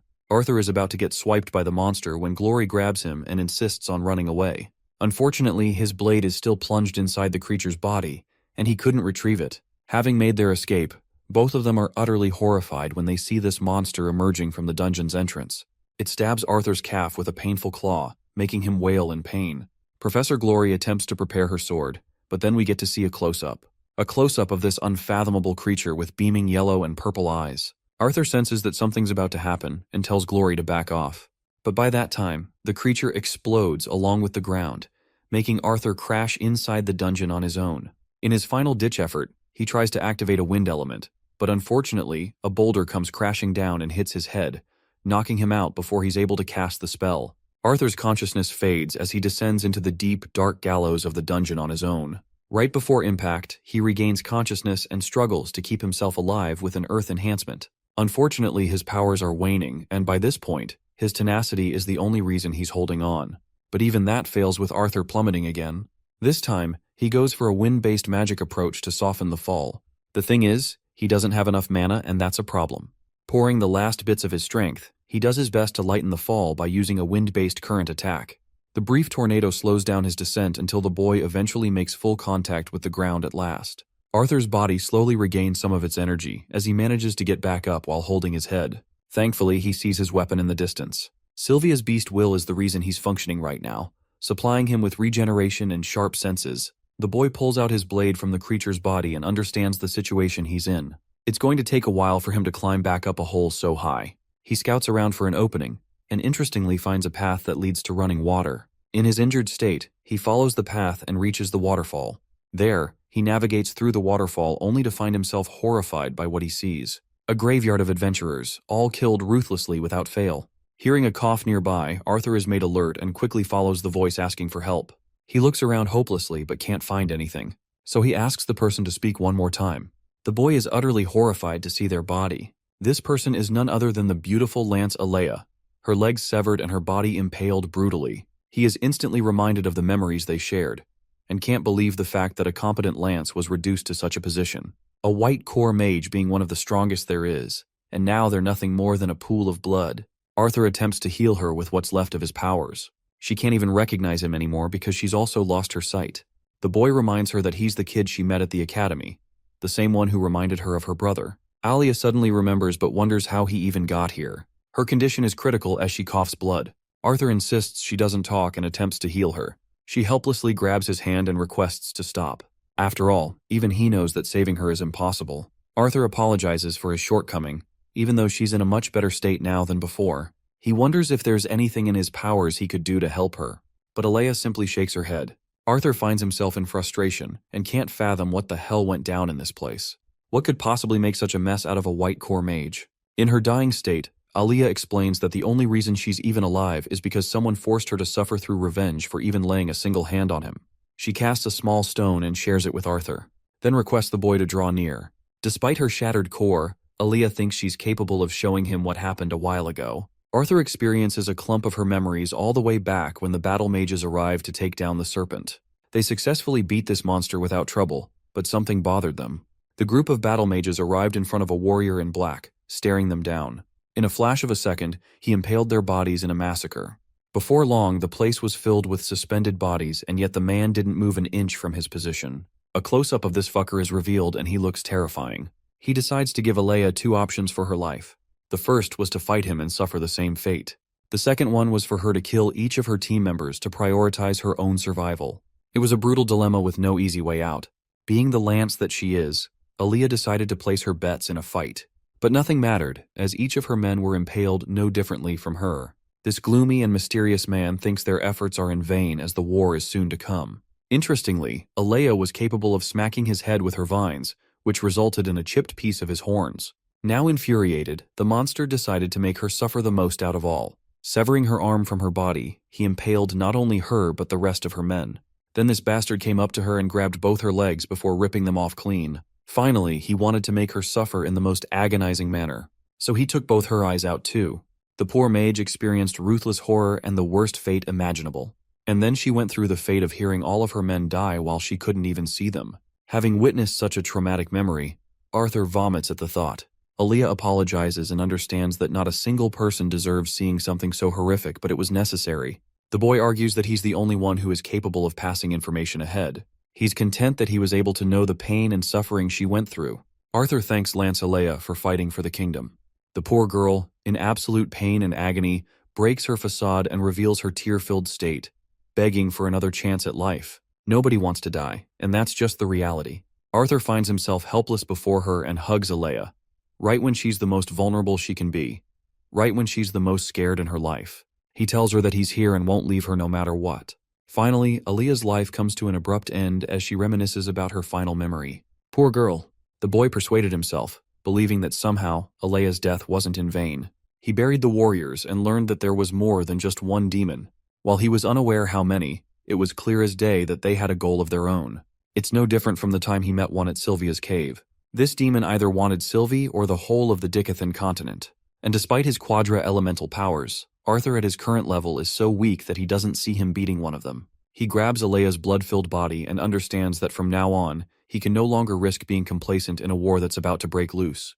He wipes her face clean and understands the pure necessity of becoming even stronger than before. The boy coats her body with his ice magic, before leaving a flower, decorating her remains. Arthur emphasizes that he'll send others to retrieve her once he gets out. Not just her, but also the rest of these guys. We see a shot of them. All of them he has buried with his own 2 hands. He turns to see Sylvie just around the corner and expresses that he's okay, even though Arthur has experienced a lot for one day. He thinks it's time for them to just get the hell out of the place, as there's not much more for them to do. And that's what happens, as Sylvie takes off to the skies, leaving behind the so-called low-level dungeon that was going to be used for training.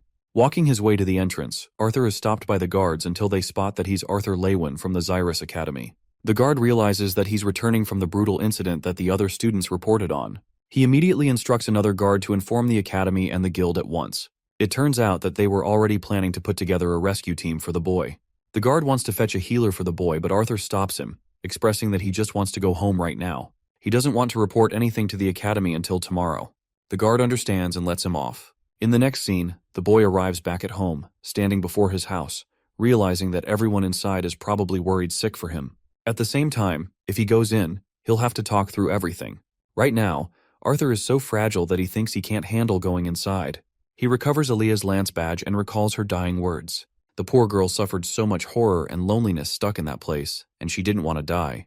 He thought that somehow, in some way, she could get a second chance at life, just like he did. Since he didn't go in, Reynolds decides to show up without pressuring his son. He comments on the beautiful Aurora and how close it is because of the city. Understanding that his son must have gone through some real terror, Reynolds offers him a space to just relax. He also reminds Arthur that her mother can't heal major wounds, and no differently from him, she too has scars that she hasn't grown out of. That's why he doesn't want Arthur to take the burden of forcing himself, as every person has a personal battle they need to fight. He shows his promise, care, and support for his son, claiming that he'll be here for Arthur no matter what, not until he comes out as a winner. Reynolds leaves words of wisdom that I'm sure all of you could also follow. He says that life isn't just one long battle, but rather a bunch of small battles, and it's all right to get beat up and worn out sometimes. Hearing those words, Arthur begins to tear up in defeat. His father's voice is the only thing offering him comfort, telling him that he should stand back on his feet and persevere until he wins the war. That's how the night ends. The next day, Arthur's observing Academy when Good Sky makes her appearance. He called her here and left Sylvie at home too. The director is glad that he's maximizing his rest, which is why Arthur intends to go shopping with his family later. Drawing nearer, Good Sky worriedly asks what happened. She already knows about some of the situation from Glory's perspective.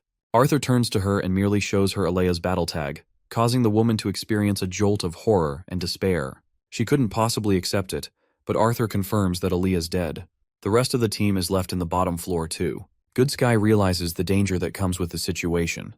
With a lance killed, it's no mistake that their enemies are already here. Good Sky wants to urgently know if Arthur was able to see what caused the incident. Instead of saying yes, he goes with a denial.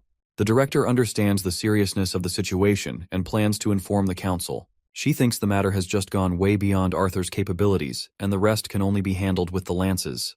The boy is seriously hoping that she's right, hoping that they'll take care of it. It's shopping time. Arthur and his family are exploring a bunch of different venues and having fun. They're getting dragged by Tabitha to visit all kinds of stores. The boy curiously asks if there's a place that sells training materials. She thinks he means elixirs and tells him to visit the shop around the corner. Alice wants to come along, but Ellie is obsessed with the current shop.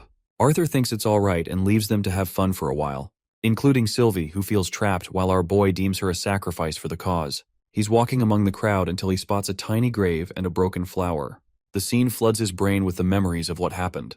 He walks past anyway. Arthur reaches the store that is supposedly going to sell him important elixirs, but he's extremely underwhelmed and thinks the place probably sells poisons instead. Inside, the boy finds himself in shock when he fails to sense an old man just next to him. The old man teases him and begs for a couple of changes. Arthur wonders what led to this guy ending up like this. Still, like a good gentleman, he helps him out. Unfortunately, our boy overextended and accidentally handed the fool a silver coin. But before he's able to whip out a copper coin, the old fart is already long gone. Arthur experiences dread at the loss of his money. Interestingly, he finds a ring imbued with magic and wonders if it's some kind of test from the store owner. Arthur grabs the handle and opens it up, shocked to find the same bastard inside the store. He hollers at him for stealing the coin and putting up a fake persona. The smart old geezer is willing to hand him any item of his choosing for free in return for the coin. Arthur monitors his surroundings and fails to accept that even a single one is worth the silver coin he just lost. Bro is on the brink of losing his patience and constantly reminding himself that he's got to respect the elderly. He inspects the shop and realizes that it's quite old and dusty to no end. The geezer doesn't even bother cleaning it because he thinks it's just fine. Arthur investigates around until he spots a cat-like creature that runs away upon seeing him. He checks a ring box and wonders if this crappy object is worth anything. Suddenly, Arthur dodges a water beam that came out of the ring. He puts it down, slowly getting more ticked off that he has to investigate a good item for his money. At last, Sylvie comes crashing down on his head. Arthur's glad she survived, while the little one is pissed he left her. The old geezer sees his pet and freezes at the sight of it. Arthur has to wave his hand around to snap him back into his senses. The boy didn't find anything worth his time, so he just wants his coin back now. The shop owner thinks he's got a terrible eye for things. He tosses Arthur something valuable and scoots him out of the place without an explanation. The door closes shut, and the boy once again sees the cat from before. He returns to his family, without having found anything worth his time. Tabitha expresses that the place is always overcrowded, so it's impossible for him not to find anything worthwhile. But her description doesn't match the experience he just went through. When they decide to revisit the same damn place, it's no longer a rundown shack, but a damn mansion. The scene cuts off to our least favorite mage, Lucas. He's come to meet someone. The leader of the group is glad that Lucas came to join them here. However, the arrogant mage quickly corrects them, stating that he's got no interest in joining a group of clowns. He came here on behalf of Charles and doesn't find anything impressive so far. The subordinates of the group call him a mutt, angering Lucas. But before he's even capable of responding, their leader incinerates the man in a brutal column of flames. While Lucas intended to do the same, he's shocked that the spell lacks a presence of mana. He wants to inquire more information about the cult, specifically on why it is requesting his aid. Turns out these bastards are the ones that are drugging the students too. The leader emphasizes that his plans reach beyond the scope of the academy. However, a bunch of conditions are stopping him from fulfilling his goal. He needs more capable mages on his side, and Lucas just so happens to be one of them. When the rest of them are trash human nobles in their group, Lucas shows promise. He wonders if the boy also feels disgusted by the academy's motto and mission. Lucas Wykes seriously hates the fact that he has to share classes with weaklings whom he could defeat at any point. The same goes for the trashy nobles behind him, who are not worth his time. Lucas shares no interest in taking orders either, so he hastens to leave. From this interaction, the masked leader thinks that it's true that Lucas Wykes is indeed a prideful mage with a superiority complex. And then he spews words that froze him solid, mentioning Arthur's name and angering Lucas to the core. The leader goes on claiming that while Lucas was a prodigy at first, he too was pampered by elixirs. And yet, it resulted in vain when it came to fighting against Arthur. Infuriated now, Lucas takes to violent means, but the masked leader magnifies his sad reality even more. The fact that Arthur had been holding back this entire time, a reality that Lucas knew too well. He was pissed when he saw the boy matching Professor Glory's strength and beating the monster with his powers. Lucas finally questions the identity of this masked mastermind. The man humbly introduces himself as nothing more than a benefactor who wants to help the city. He promises Lucas a clear-cut benefit from this deal, but Lucas is really annoyed and wants to know just for how long he's been spying on them. The man expresses that he will soon launch a personal attack, and that attack will simply shatter the alliance of the three races. He currently has the council and the director of the academy in a pinch, so it's only a matter of time until he executes his move. The only thing left is for Lucas to help him out with some of the loose ends. And one of those loose ends happens to be the existence of Arthur himself. The fire mage confirms that he can't beat someone like Arthur, who's barely used any of his strength recently. He's also in no mood to take the damn drug that Manhwa took.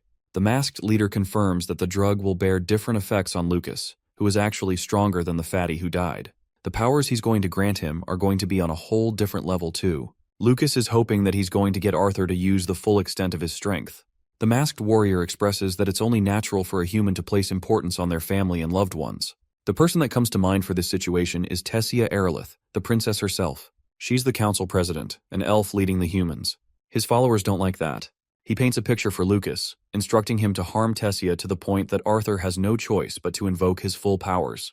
A plan that excites this bastard to his core. The scene ends there, and we get to see Elijah Knight after a long break. His eyes are sore and stressed. Arthur opens the door only for Elijah to hug him dearly. The guy pats his friend, expressing that he isn't an easy person to kill. Funnily comparing him to a persistent cockroach, Elijah and Arthur share a conversation. The director had already personally told him not to worry about Arthur's condition after the incident. But he couldn't stop. Arthur learns that everyone is fine, but Tessia is apparently in the training room with her grandfather. Elijah recommends him to go and check on everyone else. Arthur knows he should, but like last time, he just doesn't want to answer any questions in his fragile state. He wants Elijah to convey a message in his place, confirming that he's in top shape. After all, Arthur entrusts Elijah and his friends to do the same. They share a fist bump as a symbol of their friendship, and just like that, Arthur goes away. The poor friend flops to the bed, overwhelmed with stress. Arthur's making his way out, knowing that the director is busy and so is Virion. In sudden shock, Sylvie places urgency on Tessia's state, as she senses her in danger. Arthur bolts through and opens the training room, only to become occupied with smoke. Virion wants the boy to help, but something's going on with his ring. It's making his finger burn just a bit. Arthur sees Tessia completely overwhelmed by her beast will, while her grandfather is doing his best to save her. It turns out that Tessia has been the same ever since she returned from the dungeon. Her beast will is causing really bad problems with the assimilation process, rebelling her body. From this, Virion has gathered that something was different with the Elderwood Guardian they faced. Even after the assimilation process, it's not safe. It has mutated quite a bit, causing problems. Arthur is now worried that his actions might have risked Tessia's life. His ring glows and reacts when suddenly, a vine attacks Arthur with a sharp slash. The attack was aimed to kill him, but luckily he dodged with a slight graze. The vines go out of control as Arthur dodges each of their attacks the best he can. They become monstrous and erect from the ground, entrapping Virion away from Arthur. The old man wonders if the boy's holding up all right. Arthur's okay, but he's starting to feel like Tessie is seriously pissed at him. The vines concentrate into thick, spiky drills, this time attempting to crush Arthur. He dodges each of them, while he signals Sylvie to protect Virion in the meantime. Their goal is to ensure Tessia's safety no matter what happens. At this moment, he wonders if cutting down the vines won't be an issue. In complete surprise, the sphere he got from the elixir shop reacts on its own and reaches inside the vine cage. It glows a beam of yellow before freeing Tessia from their grasp. Her body suspends as the sphere is absorbed into her belly. Her hair blossoms a light green, signaling the completion of the assimilation process. Arthur grabs her body and rests her on the ground. While Virion is unsure what happened, he knows that the kid saved her. Tessia wakes up, wondering why she's on the ground.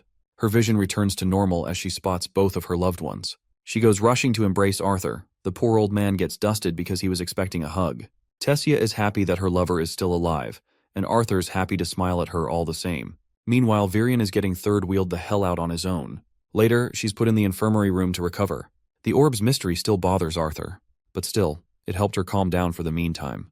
The healers report on Tessia's health, sharing that everything's going back to normal now. However, there's one thing that seriously troubles them. It's about her core stage. For some reason, they were unable to measure her core. Virion takes it to himself and decides to check. What he finds is shocking, forcing him at a loss for words. Tessia has evolved so much that her core is nearing the silver stage. Both of them exit her room while contemplating how she was able to break through 3 stages all at once. They want her to rest for the meantime. On a separate note, Arthur has been interested in lances lately and wants to learn more about them. Questions such as their strength for being a white core mage.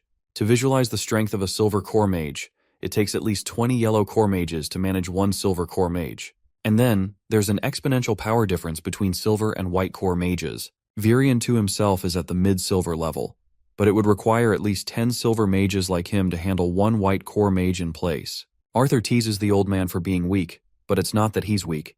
It's just that white mages are just that godly. Then Arthur wonders, just how come white mages end up to that monstrous strength in the first place, despite their youthful ages? After all, it doesn't make sense how these guys haven't conquered the kingdom. Virion expresses that lances are only capable of reaching that strength after being knighted. This is rather perplexing to Arthur. He learns that their strength derives from the royal families. The information he's about to tell the boy is extremely confidential, so he urges him not to speak to anyone about it. He then asks the boy if he believes in gods. In the Beast era, the 3 races were nomadic and traveled with their kind all over the world. They only met each other for trade and shared fundamental differences in their culture. Still, they had an amicable relationship with each other. These 3 races lived in peace, until the mana beasts burst through and started annihilating them as prey. The 3 races eventually shrinked in numbers, until one day, one deity descended from the sky. This deity gifted all 3 races the necessary tools to defeat the mana beasts and exit the terrifying era. The deity appeared before 3 people who became the founding fathers of the royal families. The Glader, Greysunder, and Aerolith royal families were bestowed with 6 artifacts to be shared among the 3 once they became kings. The 3 kings weren't supposed to use such artifacts on their own. Instead, they bestowed them upon their most powerful subjects via a knighting ceremony. The artifacts that were granted to them gave them valuable information to master and manipulate mana. Then the 3 kings ordered the first 6 artifact users to spread their knowledge across by teaching others and making them more capable. That's how the first mages were born. The elves, humans, and dwarves eventually drove back the mana beasts in an all-out war to a territory that is now termed the Beast Glades. An era of peace returned upon the land, and the 3 races marked their own paths in their own way. They found homes befitting their culture. The human king led the west and fostered wealth and prosperity. The elven king led the north, living in harmony with the magical forest and its beasts. The dwarven king led the south, aiming to explore the riches of ores, metals, and gems. The 3 kings and their lances eventually governed the people. True peace was established at last. Arthur shortly summarizes the story and rudely interrupts the old man. The boy thinks that something must have happened to cause the war between the 3 races. Virion pulls his ear for ruining the tale as he's getting to that part. He doesn't want to explain the details of the war since the boy already knows enough. The most important detail is regarding the peace that lasted only a couple of generations. That is when the 3 races began to forget their once shared alliance. Greed took over them. As far as the lances are concerned, they didn't vanish into thin air. They've always existed and were closely nurtured by the royal families to wield an artifact. The only reason the lances were even made public to begin with is because of the discovery of the second continent. Arthur now understands the reason why this is considered top-secret information, as the lances are supposed to be nurtured for the kings. If the public knew about the existence of special artifacts capable of manufacturing lances, then the continent would fall apart in internal warfare. The boy is honored for being entrusted with such special information. Virion thinks the kid has finally grown in body to match his mature brain. Even Arthur can't deny his words. Tessia's grandfather emphasizes that the very reason he expressed such information is because the kid plays an important role in everything that was mentioned. Arthur is extremely confused until Virion explains that Sylvie isn't just a simple mana beast. That very bond of his, that little dragon, is a deity. And that deity is currently knocked the heck out and asleep. Even Arthur can't fathom how a sweet little lazy furball like her could ever become a god.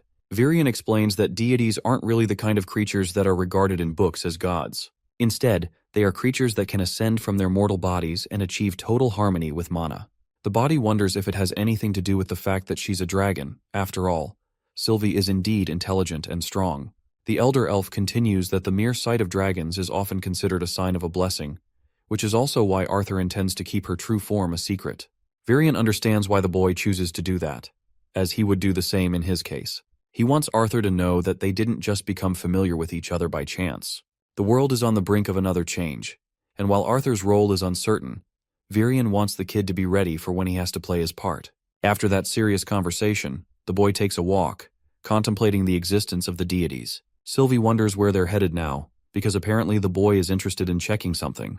He arrives in the same wretched place where he met the owner of the shop. There, he spots the same sphere in a narrow line. The boy picks it up along with the note and throws it away. The following day, Arthur's having family time with his loved ones. However, he's usually busy in thought, so Alice wonders if he's all right. The boy puts on a smile and compliments his mother's delicious food that he missed in a long while. However, his clever mother knows he's making excuses as he's eating slowly. When he turns down to look, the culprit is Sylvie, who is munching on his food. Alice tells her son that it's understandable if something is keeping his mind on edge. The boy wards off such worries and claims that he wants to go to visit the Aurora constellate. However, even Reynolds knows that his son is bothered with something and recommends that he doesn't go. Both parents just want him to be safe and happy, no matter what happens. Ellie, being the cute sister, asks her brother to bring back presents because she hates her father's gifts. Poor Reynolds. Arthur lets out a smile, grateful that his family is so understanding of his situation. He bids them farewell at last, ready to head to his next destination with a note in hand. The message is revealed to us at last.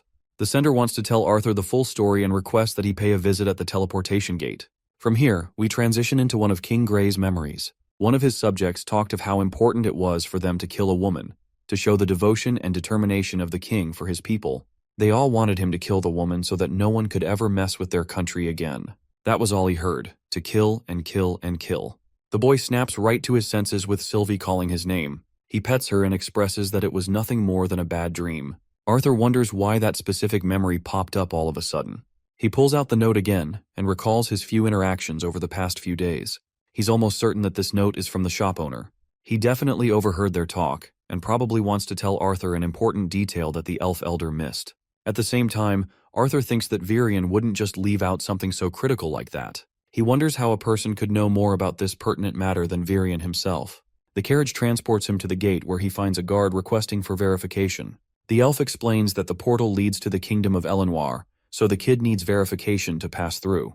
This is a surprising turn of events because Arthur doesn't yet understand why he's headed to Elenoir of all places. He reveals the royal seal of the family of Elenoir, making even the guard shudder. He lets Arthur through and he strides inside before experiencing a beam of yellow. Even Sylvie is worried as both their bodies are clung to threads of mana.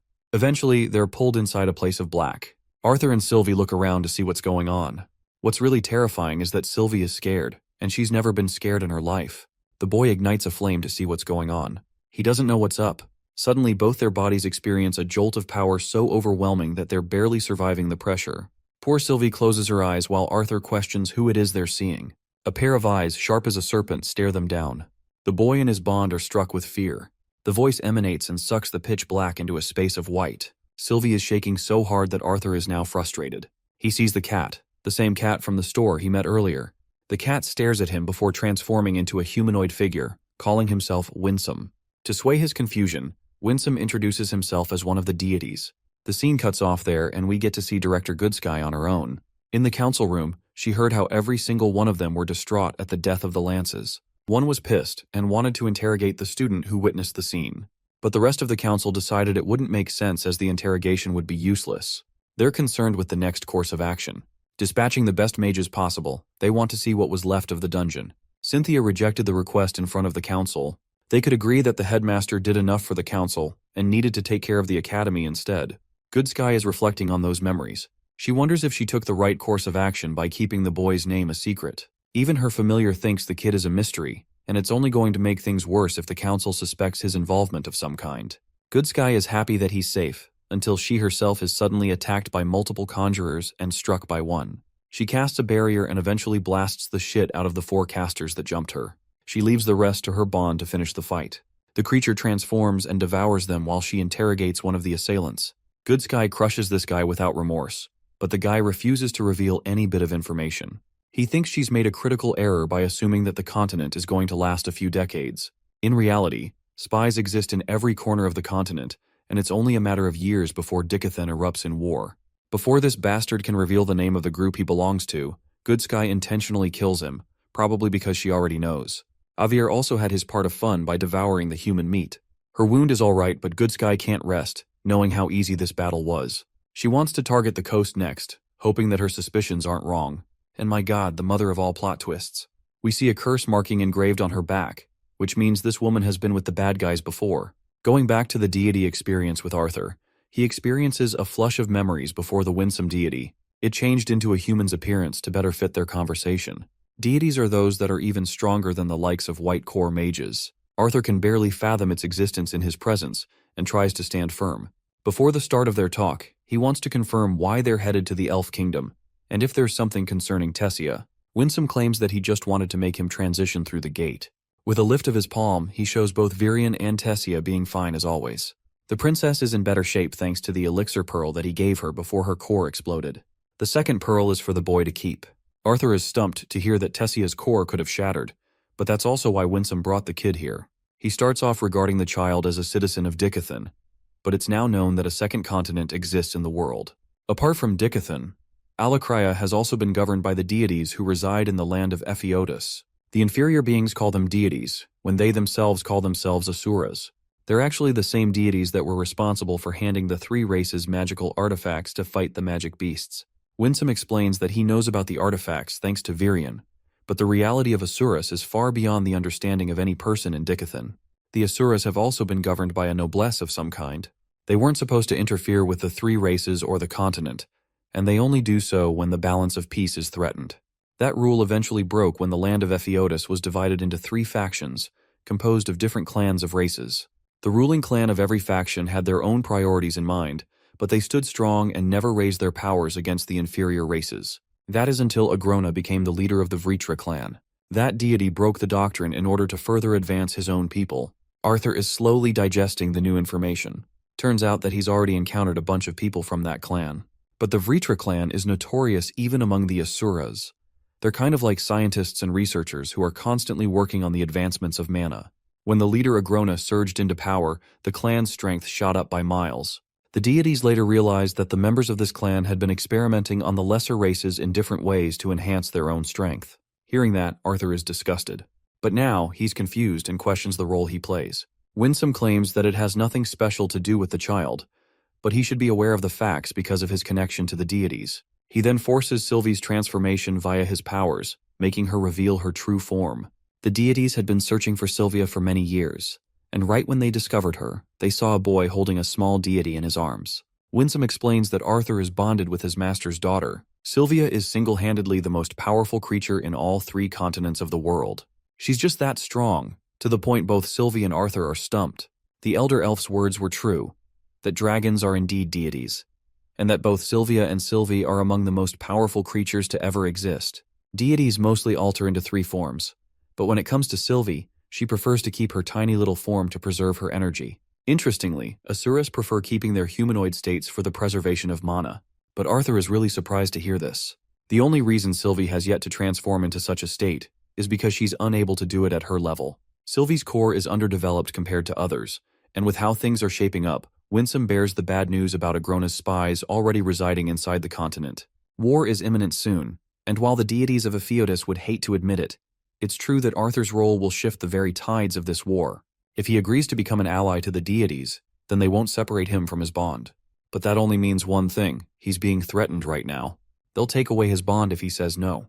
Arthur answers that the war is going to pose a threat to his loved ones, so he has no choice but to act in that case, regardless of what he likes. However, he immediately recognizes that the gods are trying to make him his pawn.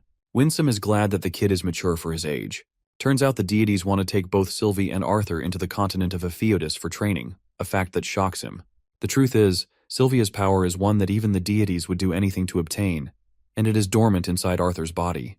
The land of Epheotus is the only place where he will eventually be able to control those powers and become even stronger alongside his bond. If he does that, he'll boast a chance of defeating the mages of Alakria and saving the continent.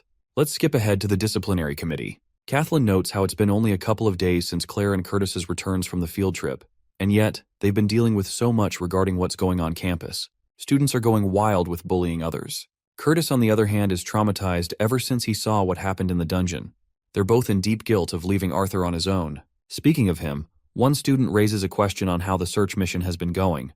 Kai explains that he hasn't found anything substantial from his end, and he's got no proof on the suspected students. Theodore is pissed that the disciplinary committee is unable to do anything about the cases committed at the academy. Claire takes a breath and understands that only the director can resolve this.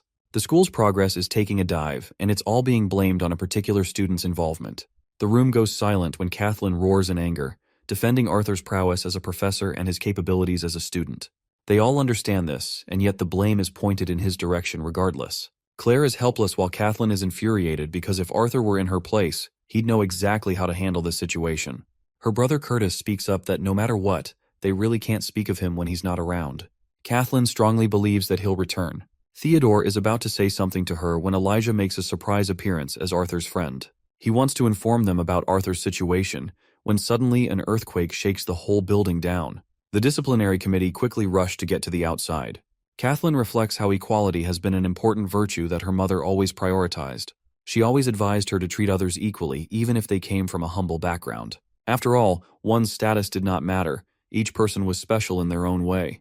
Her mother was a shining example of a good person who cared for others. She was the one who fought the hardest to use the academy as a monument of alliance for the three races. Its hall was supposed to represent a symbol of peace and unity. And now, it was engulfed in flames before their eyes. The entire place is burning down as Elja and the other mages do their best to cast barriers and quench the flames. Professor Glory uses her bond to get the injured students to the nearest hospital. The water mages are targeting the flames on each end, until finally, the flames are fanned out and broken remains are left behind. Kathleen roars Charles before Theodore comes up to catch the bastard from behind. He uses gravity magic to pin him down before involving him in an immediate investigation. Interestingly, Charles is playing the innocent who has been wrongly convicted. One teacher comes rushing to his aid, arguing that it's not the right time to harass other students. Glory notices something about this guy. Charles acts like he's a victim who did nothing wrong and almost survived an explosion. Theodore furiously pins him down for ever deeming himself an innocent, as he's been spotted numerous times in a radical group, always perpetrating the scene of the crime.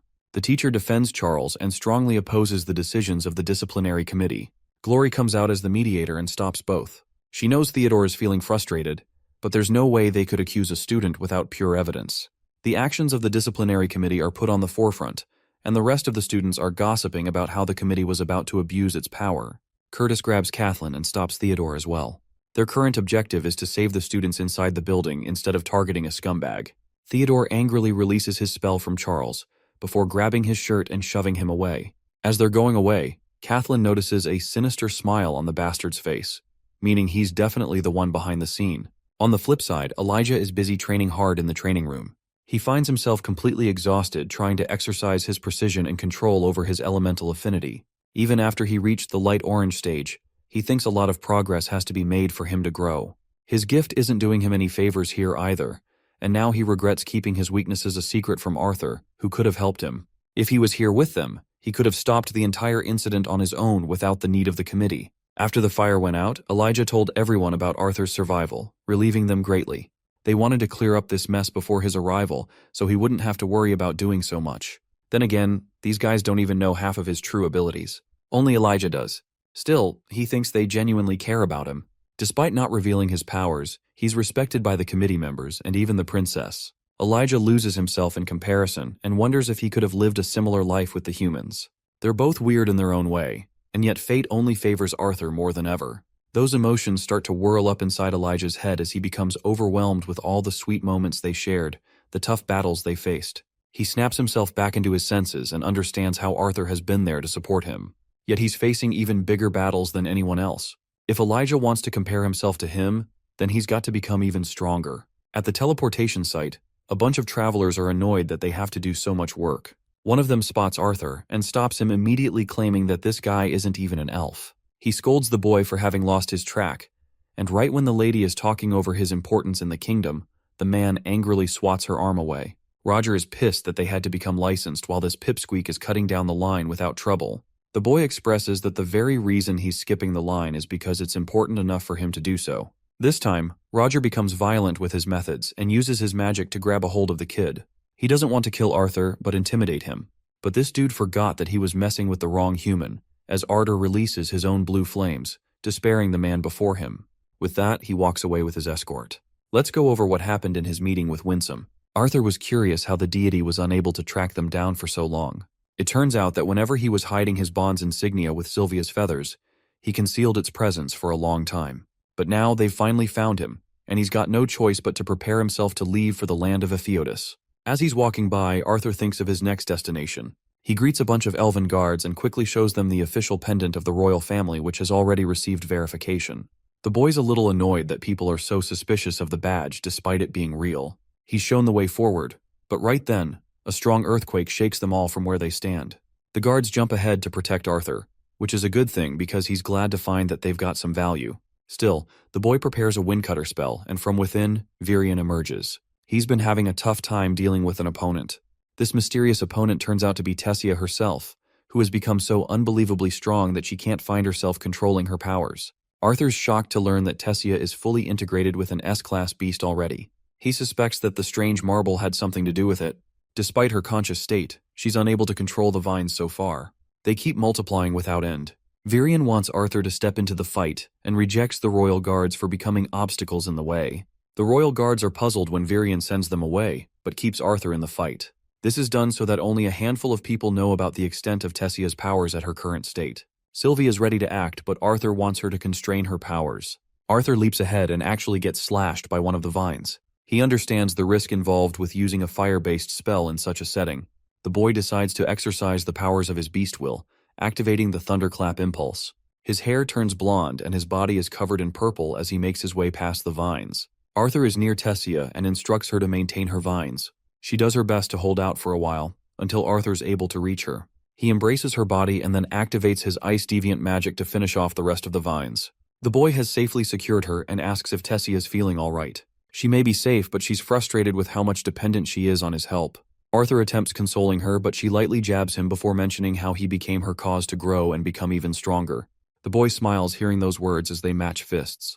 Winsome sees this interaction from afar and understands how one day Arthur's going to have to do everything he can to learn as much as possible about Sylvie and the truth behind her family. As they're both smiling at each other, Virion comes around interrupting the sweet encounter. He wants to remind these two lovebirds that the cleanup crew is here to take care of the mess that was made. Arthur and Tessia make a brief period of contact with each other before drawing away in embarrassment. The boy asks where they're headed, and Virion is okay with anything as long as it isn't ruined like the place they're standing in. Later in the carriage, Tessia is asleep while Virion is sharing much of the deeper guilt of what's happening with her. He thought she could control the first phase and thought he was enough for the job. Arthur, on the other hand, thinks that her integration process was faster than usual, and she skipped the training phase of it, which is why she's out of control now. He can seriously sense how different Tessia's beast will is compared to the one he has. This thing is still trying to fight her back despite total integration.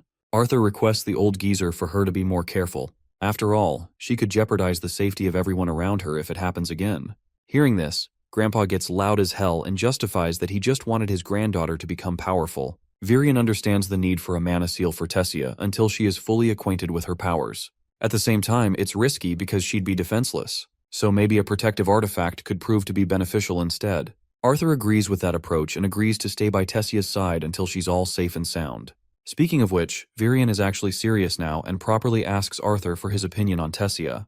He wants to know if the boy shares any intentions of seriously marrying her someday. To this, the boy doesn't make any jokes but thinks deeply for a moment.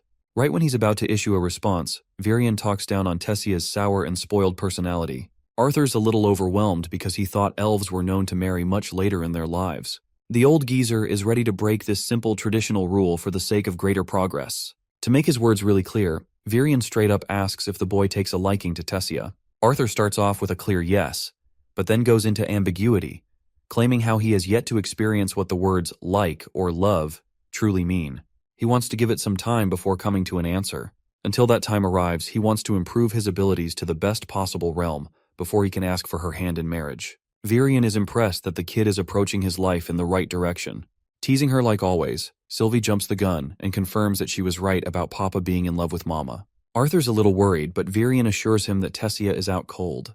Now the really funny thing is that she's actually awake, but she's slowly losing it in her mind hearing Arthur actually confess the truth of the matter. Her face is sweating bullets and her heart is beating like hell. Even Arthur and Virion wonder if the girls experience a nightmare in her sleep.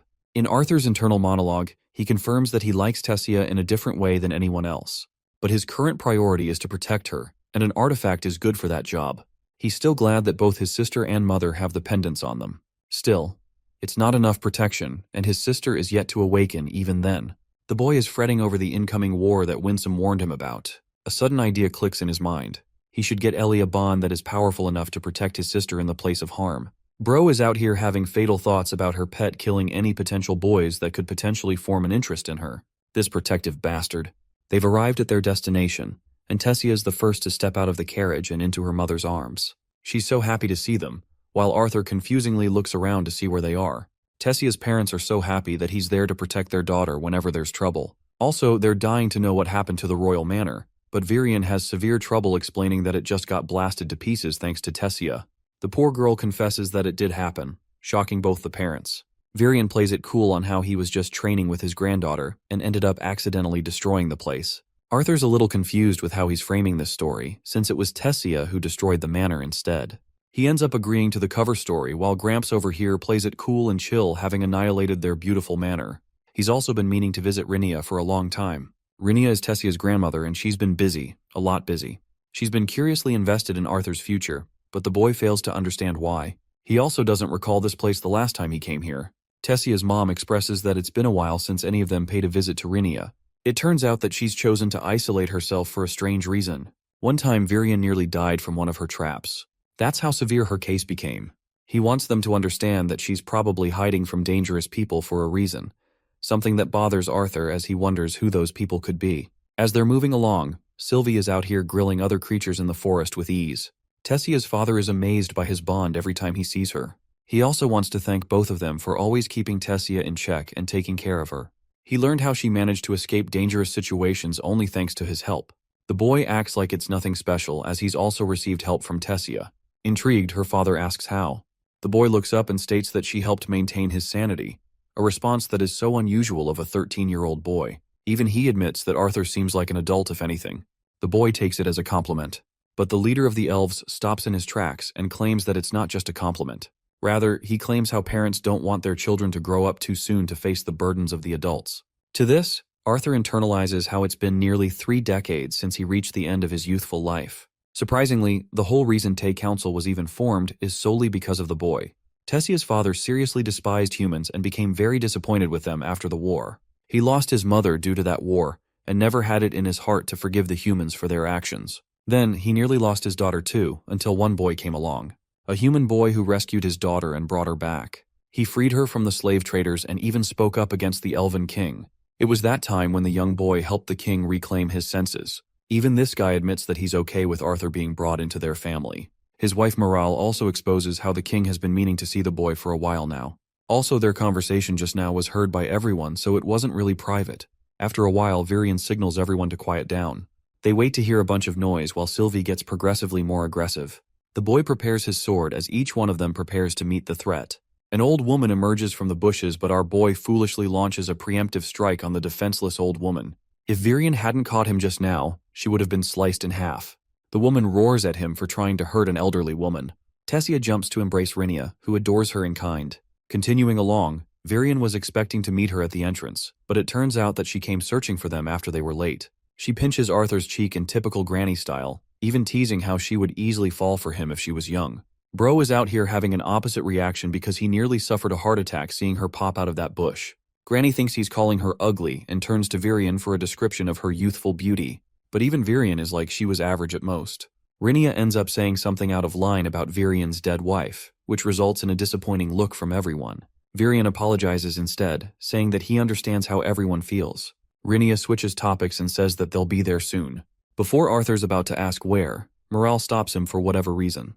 They keep walking along until she reveals the beautiful waterfall just up ahead. The scenery has them all standing in awe and amazement. She welcomes them inside the cave, recommending that they don't cast any light magic. As they're moving along the dark, they finally reach Rinia's home, a place where she's got a lot to discuss. Inside her cozy place, they drink tea and enjoy the scene. However, Arthur is stumped by the kind of deviant magic Rinia used to make the inside of the space appear much larger than the outside. Granny's got tricks up her sleeve, but before long, the tea takes them all out and makes them unconscious. The boy continues to sip his tea, inviting Rinia to point out how he's unsurprised to drink the tea despite seeing people fall unconscious. The boy remarks that he's been through a lot, so nothing surprises him anymore. Turns out Rinia is aware of the facts. The boy puts down the tea and understands that whatever she's about to say is top secret information that only he's going to know. Before that, Rinia introduces herself as a diviner and mentions that she should explain her powers in more detail. Even after learning much about magic at the academy, Arthur was unable to find anything related to divine magic. He can't believe he's about to learn crucial knowledge from a diviner herself. Seeing him intrigued, Rinia begins her talk. She mentions how certain deviants have to harness a different source of power than from the 4 basic elements. They're different from the regular mages who are known to absorb the particles of their surroundings. A good case is the boy's mother, who is an emitter with recovery spells. Rinia has encountered a whole bunch of different deviants across her life, but they all had one similarity: their personal pool of mana that could be used anytime they wanted to reinforce their magic. This was different from an elemental deviant such as the boy himself, however. For diviners, their powers developed differently and could awaken at any point in life. They could see hints of the future to come, but those hints are so vague and ambiguous that they're difficult to understand. These hints don't require any usage of their mana either. From the talks of it, Rinia claims that it seems like a terrible power to have if one can't control it. The boy asks her about the spell she casted when he was younger. It helped him locate his parents and speak to them directly. That spell involved using her powers for image projection. Actual and true divination is critically reading the future and knowing what's about to happen. The boy fails to understand where she's going with this. He doesn't get how she's able to power her magic if her mana core isn't playing a role. The harsh truth is revealed that diviners shorten their own lifespans for the sake of glaring into the future. That's the actual power of a diviner, and everything else is considered nothing more than a bunch of gimmicks. Recalling the time she mentioned Virian's wife a while ago, she speaks about Lania, who was also a diviner and so much more powerful than even her.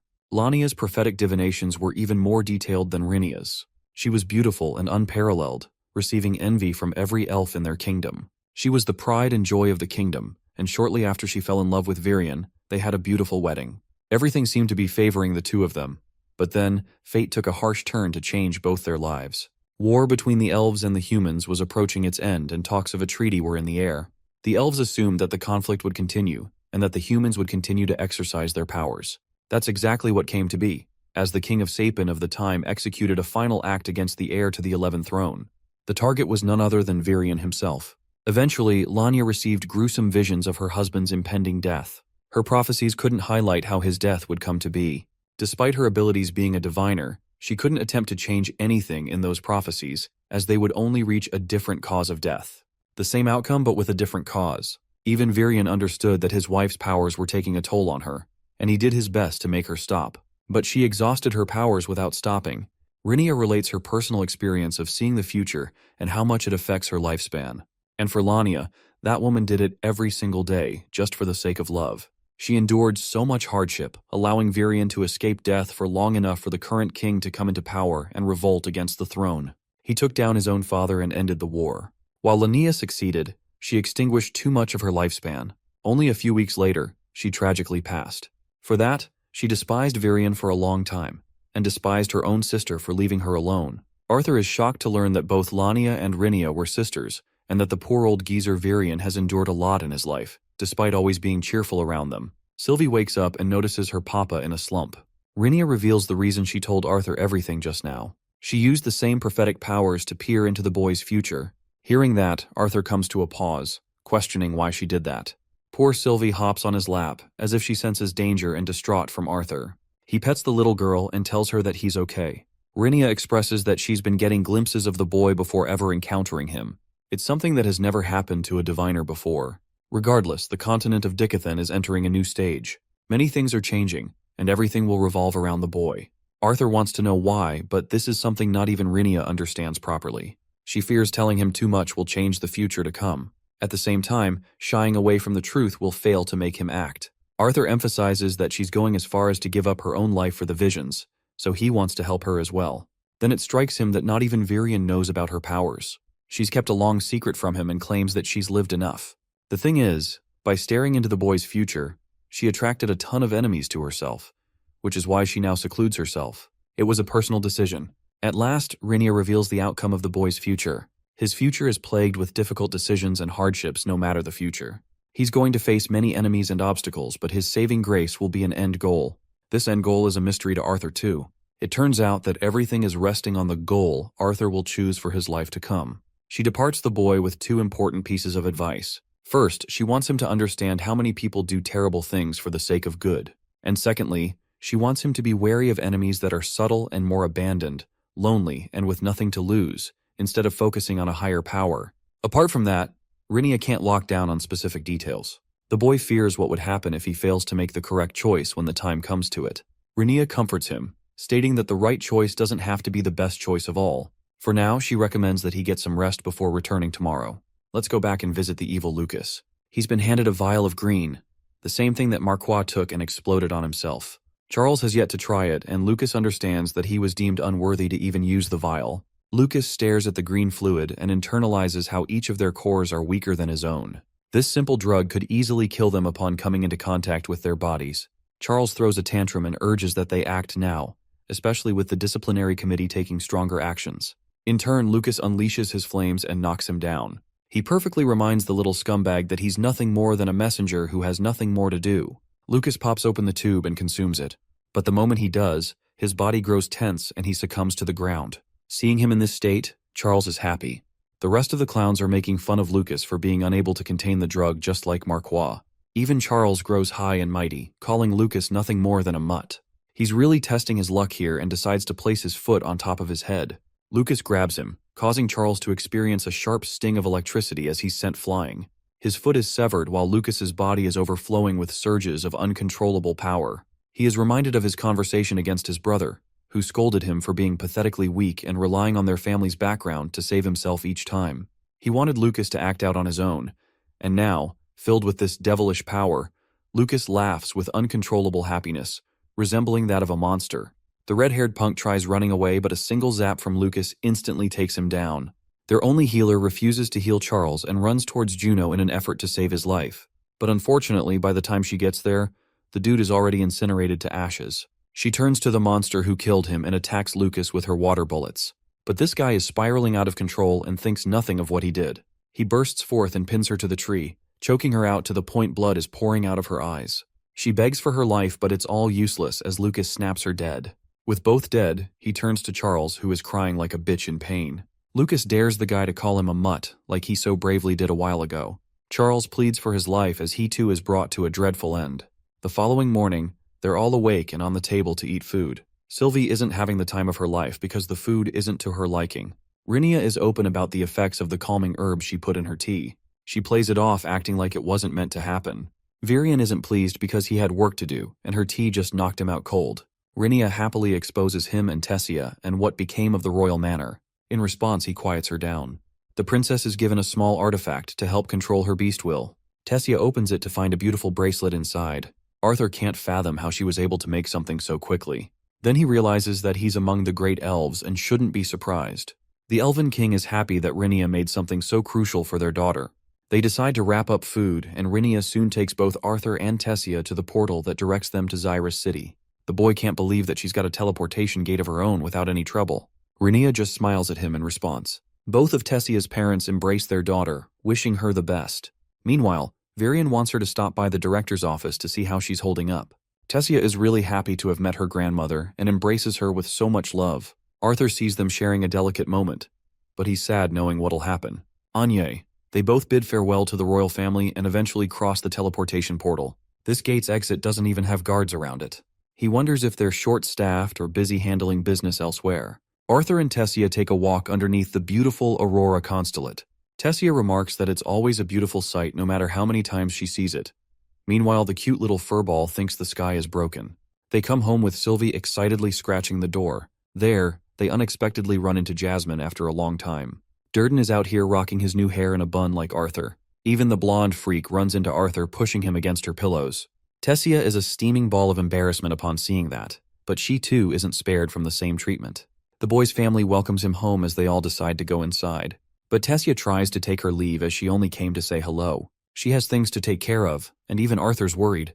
But Tessia simply has things to attend to, and thinks it's unfair for her to enjoy it when the other students are probably troubled in school. Remembering how Arthur promised Virian to stay with the princess for her protection, Arthur feels guilty that he has to leave her on her own. Tessia thinks it's going to be fine since it's only one day. Alice comes around and wraps her scarf around the little elf princess to keep her warm. She bids them farewell with Arthur seeing her go by. Inside, they're all partying despite the princess leaving early. Arthur shares a ton of laughs before succumbing to despair. Everyone is drunk, including Jasmine, who was worried sick for the boy's health. She's been repeatedly mentioning that, this drunk fool. Vincent is an animal, so Arthur thinks it's good to catch some air outside. He hears all kinds of crazy stories and shares how he consistently makes his mother worry. The black-haired elf acknowledges the boy's speciality and role. He's destined for great things to come as long as he remains grounded. Her words remind him of what Rinia also said. His end goal will craft the future. Arthur thinks Helen is also a bit drunk, and she agrees. She's been worrying ever since the discovery of the new continent. Helen thinks it's best for her to see how her teammates are holding up. Arthur thanks her for her company, and she recommends he also get some rest. When she leaves, the kid is left wondering what or why he was brought into this world. He doesn't want to accept the grim possibility that he was sent here for a strict reason. After all, he's learned to cherish the smiles of the people he loves most. The boy doesn't care about deities or whatever monsters come his way. He's going to make sure to protect the people he cares about. That's the future he wants to create. Meanwhile, the main leader of the cult has finally wrapped up his preparations and summons a plethora of deviant beasts for the final attack. Glancing over to the disciplinary committee, Kai is busy preparing an artifact.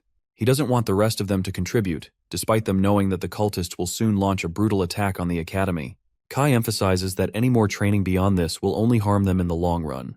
The musclehead girl comes running with resistance bands for training, before tripping over and falling down. Curtis grabs the bands and questions the purpose of the bands, as they'll only drain their mana, which could prove troublesome in an event of an attack. Claire is confident about Doradrea's intentions, and with Theodore also here, he instructs Kai to cast the barrier. For some strange reason, the barrier that is casted is red.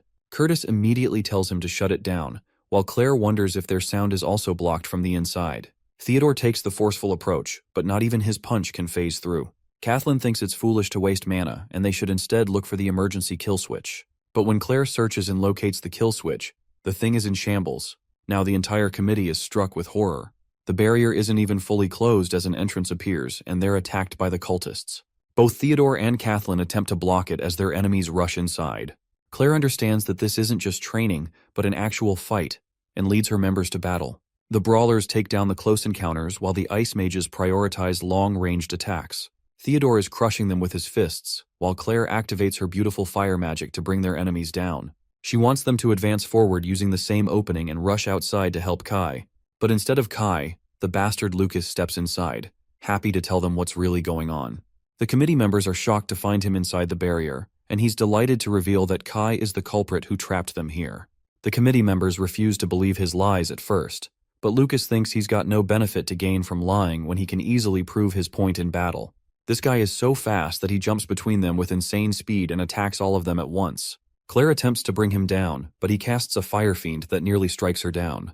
Thankfully, she's safe, and she's also located an opening from one of the resistance bands that fell around the circumference of the barrier.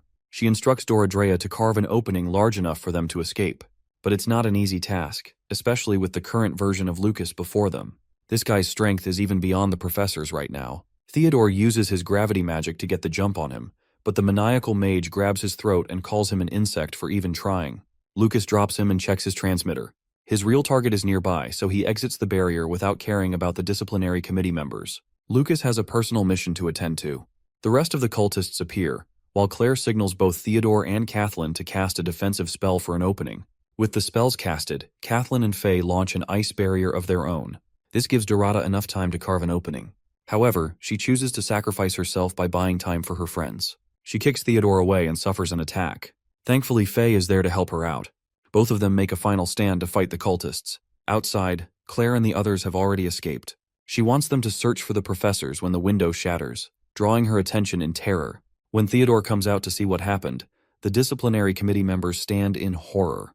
The monsters are slaughtering the students left and right without end.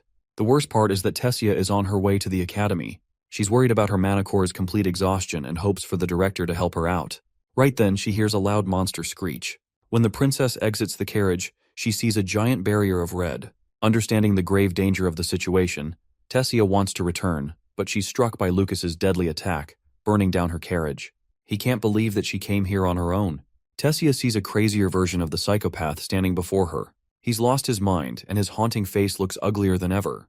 Poor Tessia is doing her best to prioritize saving the life of the coachman. But there's no use as Lucas makes sure the guy is dead, just so she could focus on him fully. Lucas thinks she's got her priorities messed up for failing to defend herself. Suddenly, the elf princess casts an attack to stop him. Even though she's hurt, Tessia wants to stop this madness on her own. Lucas chuckles at the very thought of her putting up a fight.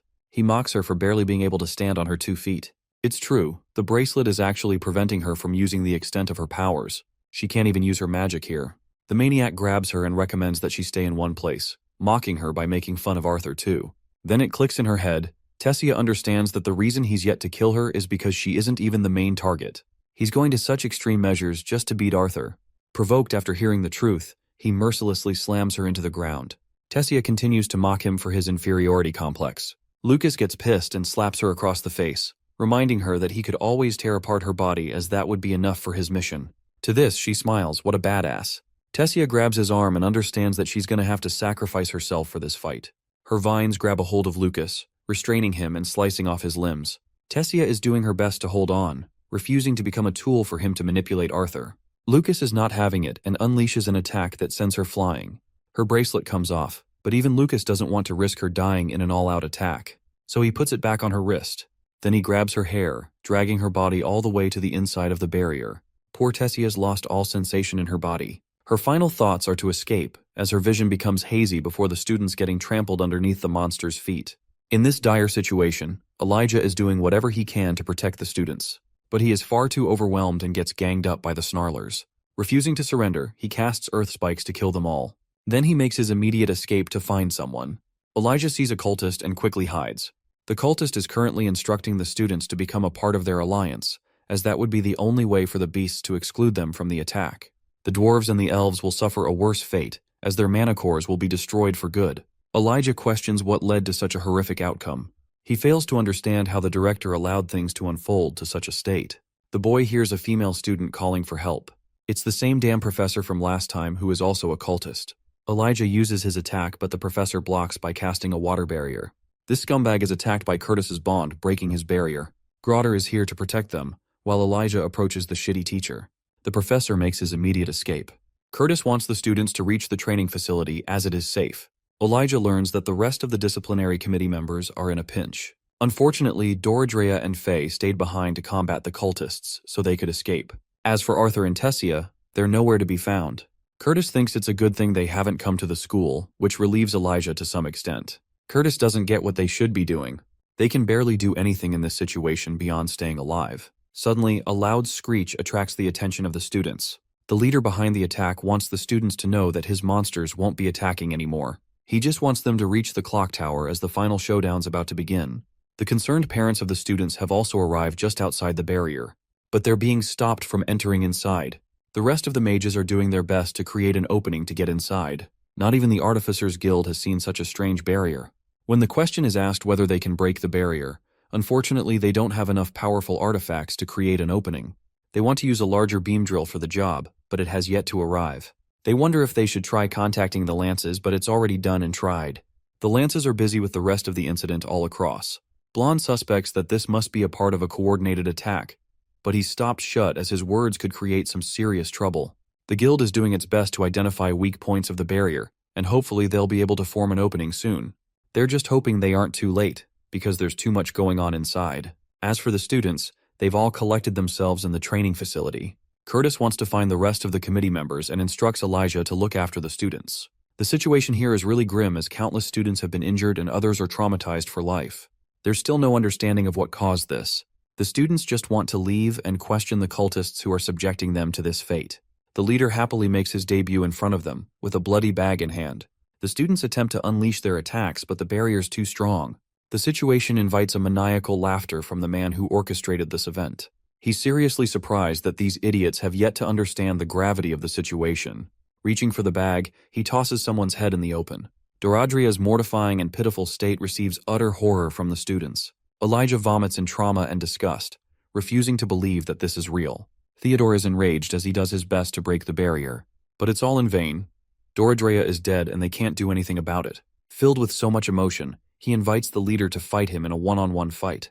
The leader laughs as he removes his mask, introducing himself as the mighty Dreneve.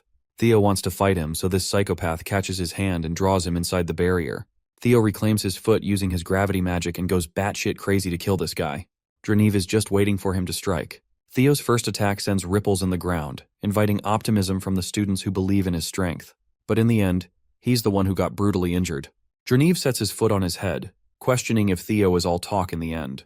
Dronzer casts incineration magic and literally grills Theodore's body until he's all black.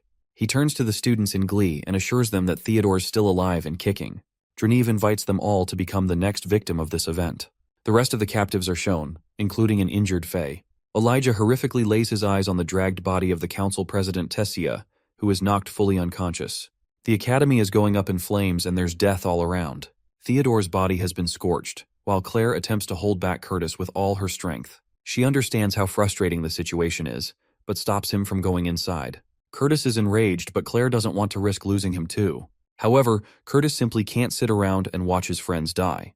To take control of the situation, Kathleen raises her hand against her brother, reminding him that they've got to find a solution and protect the students here. But if he loses himself in his feelings, they'll all die. Curtis finally understands and Claire is there to comfort him. Professor Glory and the others bear witness to Faerith being held captive while Lucas drags Tessia's body. Elijah doesn't understand how she's here as it's the worst possible outcome. With everyone's attention under control, Dronzer decides to officially introduce himself a second time. He presents himself as a messiah who has come to save them from a land far away, a place that is torturous to those that are weak. The ones standing in opposition to him are considered the elites of the continent, but from the place he comes from, these guys are nothing more than total garbage, and he drills that point into them. That's why he's only preparing a few of them so that eventually, when his master becomes the ruler of the continent, they'll also share a place in the kingdom. Dronzer thinks they should all be parading with excitement about the strength they could obtain. He calls forth Lucas as one of his own, who reminds everyone that he's now beyond the strength of the elf princess and even the committee members. Seeing this fucker's face, Elijah is beaming with anger. He's betrayed them once more. Lucas sees his face and decides to take it a step ahead. He draws his ugly face near Tessia's body, which overwhelms Elijah's body to incredible levels. He's burning with a single emotion, the desire to kill someone. The boy doesn't get what's happening to him as he casts metal spikes and surrounds himself in a cloak of purple. Even though Elijah is brimming with fear, his body reacts on his own, cutting past the barrier and annihilating the monsters on metal spikes. This version of him is sinister and dark, merciless and cruel. It makes him question his own identity. The Cutlists try to stop him, but Dronzer understands the gravity of the situation. Elijah's body collapses on its own. He's destroying his physical body in a final-ditch effort to kill Lucas. The metal spike manages to pierce Lucas's shoulder, but that's where he burns out completely, losing consciousness. The really surprising part is that Dronzer is out here comforting his body, while Elijah's final thought is for Arthur to come and save them. Humility, loyalty, resoluteness, and courage, the four tenets of the great family in which Claire was brought into. Those qualities are what made her become a skilled swordsman. She believed in those qualities and trusted them, until now, until she realized how ignorant she had been. While she fails to comprehend the magic that was used to break the barrier, Claire senses that this is their only chance to strike. And yet, her body is riddled with fear and she can't move an inch. The professors are here and want to take on the fight instead, but Claire knows that they will fall short against Dranov's powers. It's as if they are prepared to accept their own deaths. Claire's own committee is awaiting orders from her side, questioning if they should support the professors. But she's here losing her sanity, inquiring why she has to be the one to lay such a heavy order. They're prepared to follow her command, but inside, Claire simply wants the professors to fight instead. She doesn't want their lives to be thrown away. She sees Drive retrieving Elijah's body, while Theodore is burned to crisp and Doradria gets the Aaron treatment. Professor Glory turns around smiling at the girl, which reminds her of her values. Channeling those qualities, Claire overcomes her fear and issues an order to fight for Zyra City. Dronzer comes to Lucas and explains that he's going back because of a change in their plans. He's going, and he expects Lucas to follow suit. Right after finishing the professors and disposing of Tessia's body, Lucas attempts to stop Dronzer because he's curious what's so special about Elijah. Suddenly, his body is overpowered with so much pressure that he falls. Dronzer isn't in the mood to answer any questions. He merely steps into the portal, expecting great things from his servant. The professors do their best to stop this guy from escaping, but Lucas interrupts their attacks and unleashes his scorching flames against them. The professor summons a giant fiend of his own, devouring each of Lucas's summons. Then there's Professor Glory, who engages Lucas in a close combat fight with her twin blades. Unfortunately, she wasn't expecting a monster to attack her from her blind spot. Luckily, Glory kills the monster and rages on to catch Lucas. The cultists are doing their best to support Lucas, which is troublesome for Glory. The disciplinary committee helps her out by assisting in their own way. Glory questions what they're doing in a dangerous battlefield like this. Claire crushes the monsters and states that it's everyone's battle. They're only doing what they've been taught. Glory turns around to focus on her goal, while Claire coincidentally spots the traitor Kai, who is walking away as if nothing happened. The redhead erupts in anger and targets him. She runs past the mess and directly attacks Kai. However, Kai's metal strings have her trapped from every direction. She tries to inquire his reason for betrayal, but he's just prioritizing his escape. Claire doesn't want that. She doesn't understand why her friends are coming towards her when they should be targeting Kai. And then, a heartbreaking sequence follows as we see Claire's body impaled by a spike while she was fully unaware. It seems like things are going bad for our heroes until one iconic dragon's roar seizes the attention of the battlefield. Lucas is shocked while Claire and the others are happy. Stepping into this fight is none other than bloodlusted Arthur and his dragon in her true form. The people see the horned creature with eyes of fierceness unlike any other thing. But more than the dragon of incredible might, the child just underneath it was the real carnage of terror. Each step taken displayed a confidence out of this world. His body erupts in growing rage each moment. Claire regrets being unable to spot the look of defeat on Lucas's face by the time the fight ended. The teachers are all injured as Lucas enters his monologue. He's got an infinite pool of mana to work with and a body unlike any other. Dreneve's drug helped him cross the realm of mortals, making the elites feel like bugs in comparison. But then, all of a sudden, he feels a kind of discomfort that is unexplained. The maniacal mage wonders if Arthur's pet can help him achieve victory in this fight. A fight where not even the professors could beat him. Arthur merely walks past him, in a flash of a second, coldly ignoring his existence as he moves along to pick up Tessia's body. The rest of the cultists are so shocked that they can't even move in the presence of a real dragon. Lucas can't fathom how he was ignored like that. Arthur checks on Tessia's condition and realizes that she's been drugged to remain unconscious. He's glad that she's unharmed for the time being. To provoke him, Lucas calls out how Tessia was crying for his help. Their leader didn't want Lucas to lay a single finger on her, but he couldn't stop himself. After all, he wants to torture Arthur after beating him and the princess to death. Hearing his foul words, Sylvie roars in her rage. But even after his provocative words, the boy continues to ignore him. This time, Lucas is done playing around and casts his flames, saying words he should not, until it happens. His body feels a weight unlike any other. The weight of a mad demon that is trying to claw at him from the inside. Lucas fails to comprehend why his body is reacting in such a way, and why this presence is more intimidating than even the professors of the most esteemed academy. Even more, his brother. One word escapes Arthur's mouth. He calls Lucas and states how he declared him an insect a long time ago that was unworthy of attention. But Arthur was always prepared to squash this insect if it ever even attempted to attack him. His warning terrifies Lucas in place as he spots a bunch of shadowy arms looming over his body, entrapping him in place. Lucas refuses to accept the current reality. His powers should have exceeded Arthur's, and yet he's the one fearing him. He can't comprehend the number of lives that Arthur took to possess a bloodlust so powerful. In a final-ditch effort, Lucas casts Hell's Rain, one of the most powerful attacks in his arsenal. He aims it right towards Arthur, and even Sylvie is concerned. But our boy, he's done playing around. He instantly activates his beast will and transforms his powers to another level. With just a single hand, the boy stops the attack as if nothing even happened. He approaches Lucas, his path filled with ice. This is the first time this clown has seen Arthur use ice magic on top of fire magic. Still, Lucas launches a spear at him in the hopes of doing some damage. Arthur easily evades the spear, catching it with his left hand, while preparing a focused bolt of crackling lightning in his right. He releases the electrical bullet that makes its way to Lucas and strikes him down, severing his arm. Lucas remains helpless on the ground while Arthur approaches him. He wails in pain and agony, shocked that Arthur is capable of casting lightning magic on top of everything else. The boy simply grabs his remaining arm, freezing it in ice. Arthur glares at Lucas, confirming that he's exactly what he says he is. Then he exerts his full strength on Lucas's arm, shattering it from his body. The desecrated remains of the boy flop to the ground. He can't even speak a proper sentence without bawling his eyes out. Lucas reminds Arthur of his connection to the Wykes family, but that means very little right now. Arthur holds his leg in place before activating downforce gravity magic, crushing it in a pool of blood. Lucas screams in pain as Arthur questions if Droneve is the individual responsible for the mess at the academy. Lucas chooses to remain arrogant even in his last moment, confirming Droneve's involvement and his role in taking away Elijah. Arthur swiftly crushes Lucas's final leg, reducing him nothing more than a nugget on the ground. The boy has accepted that the world is changing, and he can do very little about that fact. But he's going to make sure that a lousy scumbag like Lucas doesn't make it past today. Arthur rests his foot on Lucas's crotch. He wails in pain and agony, begging Arthur to stop. But it's pointless as Arthur curses the mage for his next life as well. Activating down force, he annihilates Lucas's in the most disgusting way imaginable. The defeated mage is dead, and he didn't even die honorably. Those who were watching this massacre only became overwhelmed with fear. Some were amazed, but in the end, Arthur was reminded of his loneliness. He'd exerted too much of his power just now, and it takes a toll on him. Here's the worst part. That piece of shit's brother arrived with 2 more lances by his side. Baron is infuriated at the lifeless remains of his brother. He becomes so mad that he unleashes an attack that blows Arthur away. Even Sylvie is barely able to dodge the attack while Arthur is slammed into the wall. Sylvie tries to attack the lances despite Arthur's warning. Unfortunately, she too is frozen in place by Lance Verray's devastating might.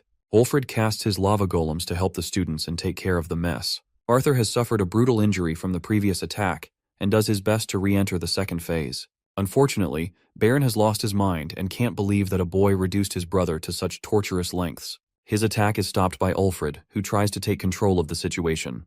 Baron has lost total control and doesn't understand the fact that Lucas is the one who threatened everyone here. Ulfred explains that Arthur is the savior, not the threat. Even after hearing that, he fails to stop and plans to repay Arthur in kind for mercilessly killing his little brother. Ulfred chooses to act by using his golems and stopping him in his tracks. But Baron totally loses it and unleashes his full strength even against a fellow lance. Arthur awaits his fate as Baron attempts to use his finishing move against Arthur. Curtis and Kathleen are unable to stop this from happening, until Lance Verray intervenes with her ice magic and even gets Baron on his knees. She emphasizes that it's her decision, and the council's to decide the fate of the boy along with his dragon. Baron reclaims his senses and follows orders.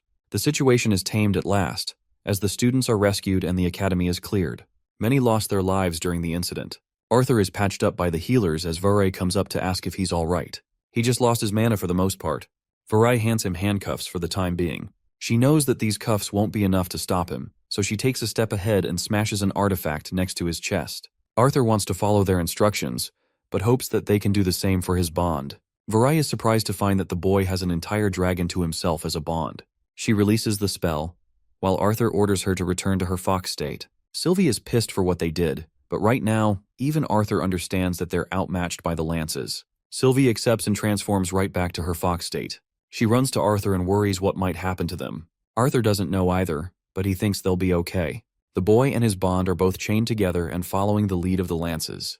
They're going to be taken to the Mage Guild camp until they receive further orders. Here, many people are gossiping about the death of a noble from the Wykes family. They don't know the truth of the situation, but Arthur's brutal killing methods are being called to question. He's being judged for his class too. Even his family arrives at the scene in worry. He asks Verray if he can have a moment with his family. She grants him permission, a decision that pisses off Baron the most. The older brother has listened to many testimonies of what went down, and he still has his emotions overwhelming him. Arthur smiles before his family, separated by a barrier. He tells them that it's just a misunderstanding, and that he'll be okay no matter what. He just wants them to take care of the rest while he's away. Arthur emphasizes that he's going to be okay as their son. Now Verray's ring glows a beam of yellow, which means the council has already arrived at a decision. The lance recommends Arthur to continue moving alongside them, and he has to unfortunately obey their orders without question. Verray reads a scroll announcing the official decision made by the council. The official decision is ruled against his favor, deeming his mana core to be restrained and his title as a mage to be stir-piped from him. He's also going to be completely incarcerated, a decision that is effective at once. The boy stands at the center of the academy, with his family breaking into tears on the ruling decision made against their son. Some students are gossiping in his favor, while others against. Kathleen single-handedly exercises her right. She can't fathom how they're punishing the one person responsible for saving them all. After all, if he wasn't here, the lances wouldn't have been able to save anyone. She wants to use her parents to rescind the decision, but then it is shockingly revealed that both the human and dwarven families voted in favor of this judgment. The only ones who didn't were the elven king and queen. Kathleen can't accept this betrayal by her family, but Curtis thinks it's inevitable, and they can't do anything now. Arthur realizes that there's nothing stopping the lances if the decision is made by the higher-ups. What's worse is that he's being treated like he led the attack in the first place. The boy requests Verray's attention and asks permission to speak to his family a final time before leaving. She allows him to do as much, and the boy approaches his worried parents. He smiles like always, masking his fear and emotions. Arthur confirms that he'll help clear the misunderstanding sooner or later.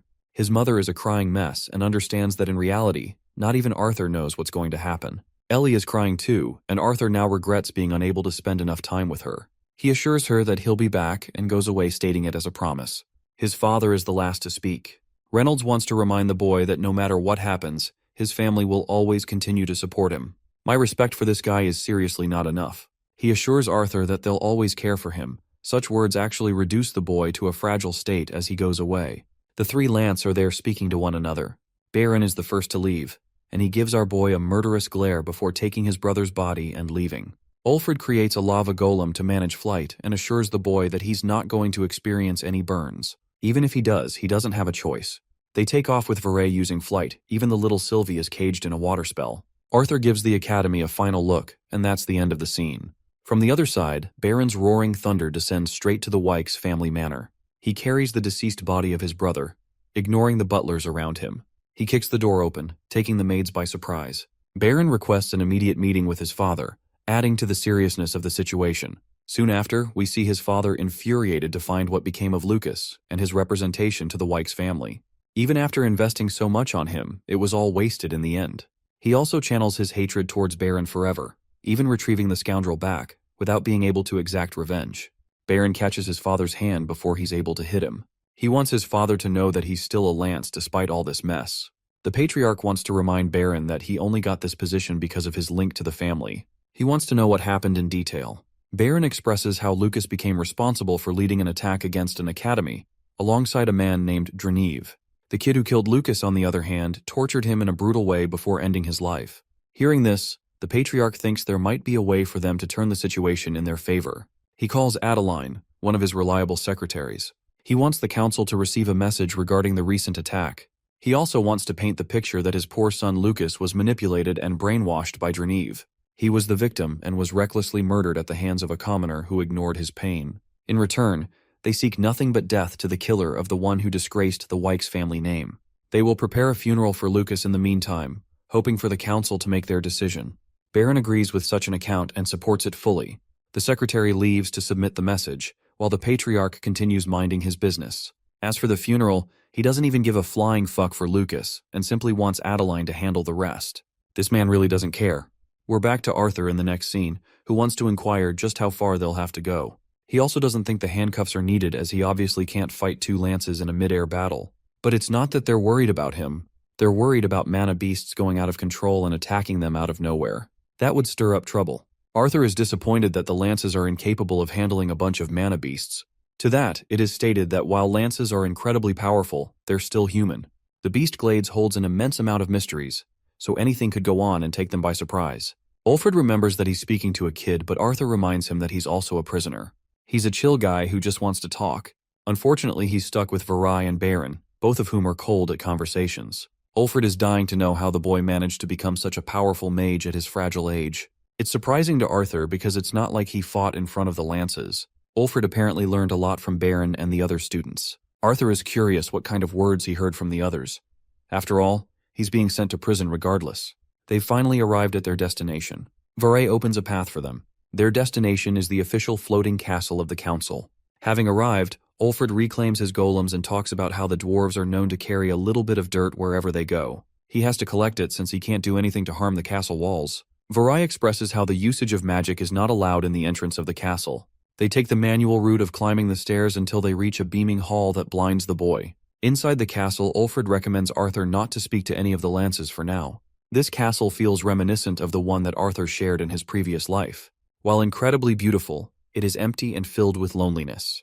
The gates open, and the boy is presented before the council members, where the royal members of each family are awaiting. Veray confirms that she's brought Arthur Lewin to the council as they asked.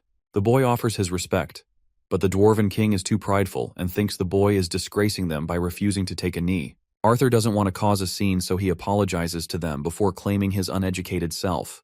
The Glader family is easier on him in comparison, and requests Veray to uncuff Arthur for the procedure to begin. She does as much. Both the Elven King and Queen want to thank the boy for his services in saving their daughter. However, the Graysunders are incredibly mad as leaders of the continent. They want to exclusively highlight Arthur's crimes for mutilating a schoolmate before dealing the killing blow. Further descriptions of Lucas's brutal death are provided. Dowsett is taking it very far as the Dwarven King, and even the Elf King and Queen are done with his words. They still want to remind him that he became responsible for saving the Ziru Academy. But Dowsett thinks it's nothing more than a convenient excuse, as it doesn't justify the treatment Lucas received. He thinks Arthur plotted this scheme to get one up over his rival whom he hated. The Elven King points emphasis to the fact that Arthur saved the Academy, and the children of every race. That's why the Dwarven Queen merely seeks for the boy to receive permanent stoppage as a mage. They deem him a threat that can't be tamed. They fear the future where he and his bond become enemies of the races. The Elven Queen thinks they're being severely judgmental over this reaction. She wants Priscilla's thoughts on the situation. She and her husband both agree on how Arthur became the sole reason for protecting their children. But when thinking of the subject as rulers and leaders of the continent, they can't ignore the view of the Graysunders, who are thinking objectively. But this triggers the Elven King, who can't accept the fact that they have to go to such lengths of crippling the boy and then killing his bond. Dronzer roars against the Elven King, who fights back, stating that they can't throw baseless accusations here. Dronzer takes a step further by saying words he shouldn't. He points out the weakness of the Elven family for losing their most trusted and powerful assets, the lances. Arthur wants to speak, but Dronzer hammers down on him, reminding the boy of his place. One side is acting extremely irrationally, and Arthur sees that. He speaks his voice, claiming that his presence here is pointless if he isn't allowed to say a word. He wants to offer his side of the story or what followed the event. The obnoxious Dwarven Queen doesn't want to listen to his words at all, and orders Ulfred to lock him up beyond further orders. The same goes for Sylvie as his pet. The Elven King raises his voice, strongly defending Arthur and even making sure his only lance gets in on the scene. Aya is called out, but Dronzer is arrogant and reminds the Elven King that he's got nothing more than one lance at his disposal. The tension settles as he sits down and stops Aya from acting. Ulfred uses his golems and very soon escorts them out of the room. Back in the hall, Arthur has confirmed for himself how both the Dwarf King and Queen are strongly against him. The Gladers are extremely neutral on the other hand. He's taken to his cell, and glad that Sylvie is exhausted and won't think much of the chaotic mess. The boy wonders if he doesn't really have any choice but to rely on Alduin and Marial here. Ulfred, being the kind-hearted soul he is, states that he'll come back to visit him often. Arthur seems to have found his peace and solitude until he hears a familiar voice, the voice of Director Goodsky. In this giant cell, Goodsky had been imprisoned all the same for the past few days. The news of the attack was kept a secret from her, so Arthur did his part in explaining everything that went down. He still couldn't comprehend why she was locked up by the council shortly after her meeting. Goodsky is happy to hear everything from the boy, but sad that he got into so much trouble. She really wants to know more about what happened to Lucas. Arthur shares how he was also using the drug. But something was different. He retained his sanity, some of it at least. He was fully intentional. Apart from that, the boy was unable to see the face of the leader who launched the attack. Goodsky wanted to know about this person's appearance to confirm a few things. She knew this attack would come through, but she didn't expect it soon. Their enemies are moving faster than anticipated. Hearing her words, Arthur is intrigued and wants to know more about this enemy. After hearing a long silence, Arthur claims that he's starting to get a hint of the truth. Goodsky expresses that she's not even a director anymore after becoming a scapegoat for the council. It's the very reason she's trapped here. The council will likely blame the entirety of the incident on her shoulders. Unfortunately, Goodsky can't even speak of the truth because the more she tries, the more the curse affects her personally. Arthur is annoyed by her convenient excuse and slams the cell before sitting down. He thanks her regardless while Goodsky apologizes. After that council meeting, the Dwarf King rages against the Human King for going past their agreement. Blaine reminds Dronzer that he's following the agreement, and the vote will be in their favor regardless. At the same time, he can't just say senseless and baseless things at the boy who became responsible for saving the Academy. Dronzer argues that there won't be a generation to exist if the humans and dwarves don't side with each other. He slams the table and confirms that the only hope for this continent is if they give up Arthur and Sylvie. Blaine understands the stakes and wants to remind Dronzer that they'll be betraying the population with their actions. Dronzer thinks it's justifiable since the continent will soon be headed for destruction anyway. They have to save what they can for now. Blaine thinks his words are nothing more than a sorry excuse, as they're still abandoning the people to save themselves. The Dwarf King is apparently happy to surrender to gain new benefits from the other continent. As for their people, neither Blaine nor Dronzer know what will become of their kingdoms. Dronzer blames the elves for always trying to be right instead of acting like a true leader. He wants them to envision the kind of technology that will take a rise in Dicathan once they accept. They'll be rich and powerful with so much wealth to flaunt. Blaine is done with this bastard stammering about how rich he'd like to be. His reason to follow this mysterious enemy is solely motivated by his family. Dronzer is doing it for the riches, without even caring about the consequences that will occur. Blaine is a victim of his emotions, valuing the safety of his children over the safety of their kingdom, and he wants to make sure to prevail for the sacrifices he made for the throne. Blaine is hoping for his ancestors to forgive him for his crimes. Dronzer leaves him be, while the Human King thinks nothing of the riches they were promised in the deal. His only goal in life was to become the strongest mage and to make his ancestors proud, And yet, his talent bore no fruit, and despite receiving elixirs, he was unable to break through the red stage. His wife and children were so much more talented in comparison. The boy could understand how his father was drunk on power, and that's why he made it his goal to keep his priorities in check and protect his family. But now, despite having 2 lances by his side, he feels insecure and powerless. Blaine questions if he's seriously making this decision for his family, or if he's also drunk on power. The human king collapses, drunk on his wine. He lays there flat, recalling the time he encountered the boy for the first time. He laughs at the hilarity of the situation, and how Arthur's unparalleled strength is only rivaled by his incredibly bad luck. He feels really sorry for the child, believing that his sacrifice is necessary for the greater good of the continent. That's what Blaine keeps telling himself, believing that he's right. The boy observes his surroundings and questions where he is or what the crows are feeding on. He does his best to climb up the castle, with his hands all bruised and bloodied. He questions what's going on, and then we see a horrific view of all of his loved ones hung on spears. Their heads turn and they scream in agony, as that's the family Arthur once cherished and loved. From that moment onwards, he falls to his death. The boy wakes up from that nightmare, his body still shivering from the cold experience. He then suddenly spots Aya, the lance, who scares him with her presence. She telepathically orders him not to speak and hands him a letter to read. Arthur closely follows instructions and reads the letter. The boy learns that the council actually intends to declare him and the director as the perpetrators behind the acts of terrorism. The Elven King heard a conversation between Glader and Dawsid and learned that their plans are to surrender both Arthur and Goodsky to a certain someone.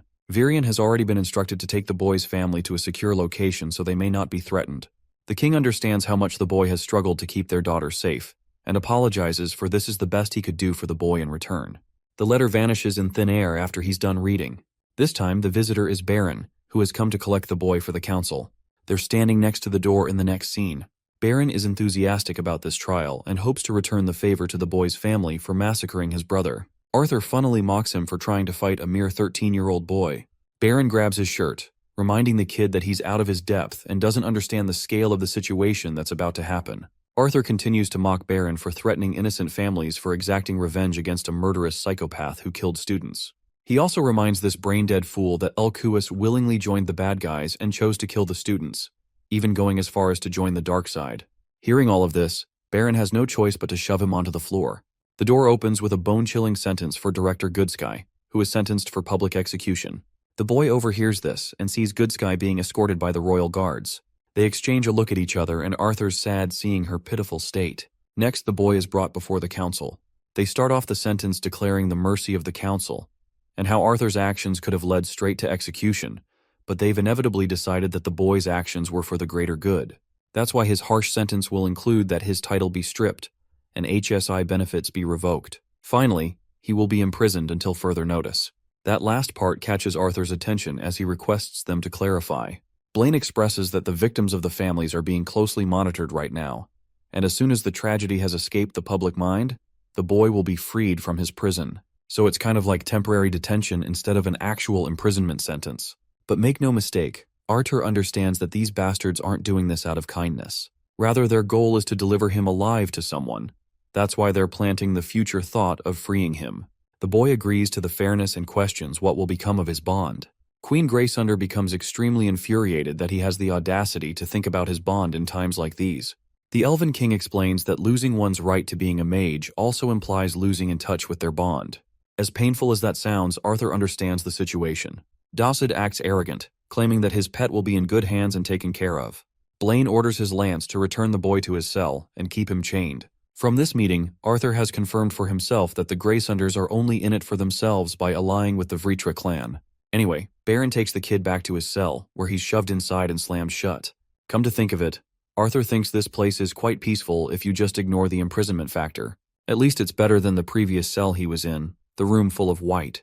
Turns out that Winsome is already here, and Arthur had been anticipating his arrival for a while. Meanwhile, the bastards of the Dwarf Kingdom are celebrating the changes that will come upon them. They can now lead the continent into a new era alongside their mysterious ally.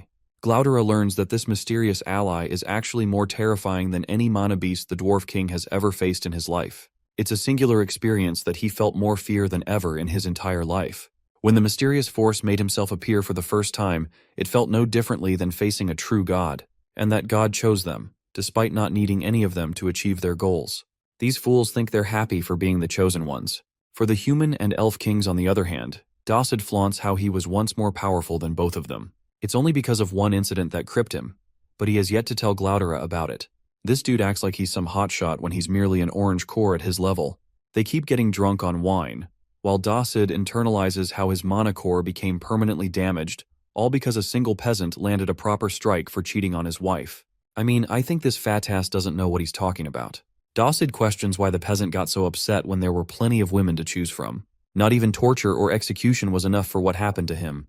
Glaudera reminds her husband that their people admire him, but he's of the opinion that they only obey him. It's only because of the lances that he's been able to maintain his throne, or else he'd be kicked out. Glaudera, being equally as much of a psycho as her husband, thinks that it's right to kill anyone who dares threaten their position on the throne. After all, he does have the power and has control over 2 lances.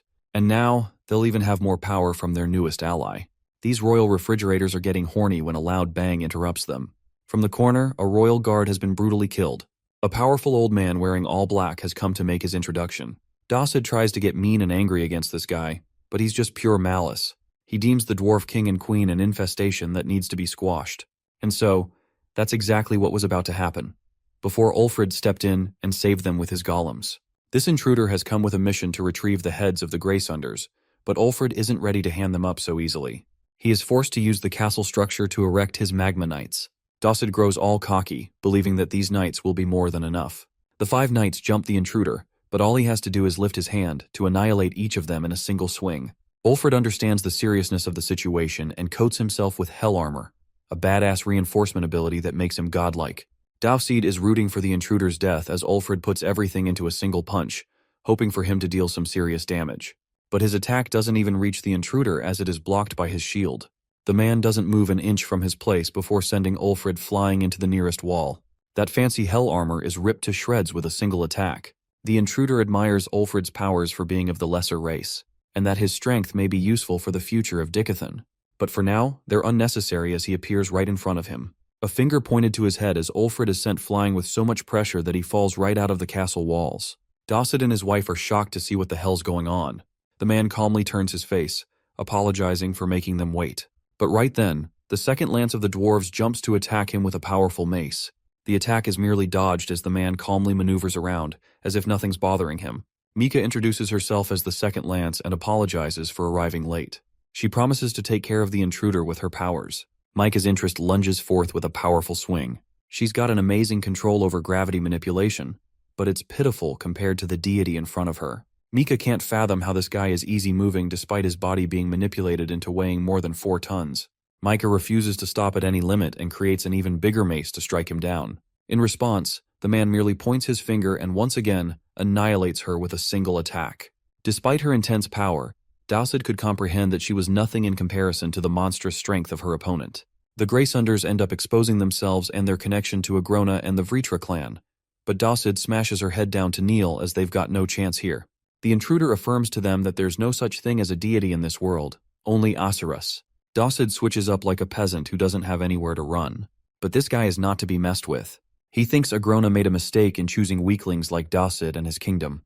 The Dwarf King claims that he hasn't even encountered Agrona, and only surrendered under his great threat. He seeks forgiveness from this intruder. The intruder orders them to release their lances from their oaths. It's an insulting condition, but the old man is serious. Dacid was taught never to break the oath, but he's willing to violate that sacred condition for the sake of his own life. He quickly releases both and begs for forgiveness. But this is the best part. The intruder never even mentioned the concept of sparing their lives. He merely ordered them and they followed suit. The Dwarf King meets his shitty end as his body is pierced with a sharp beam.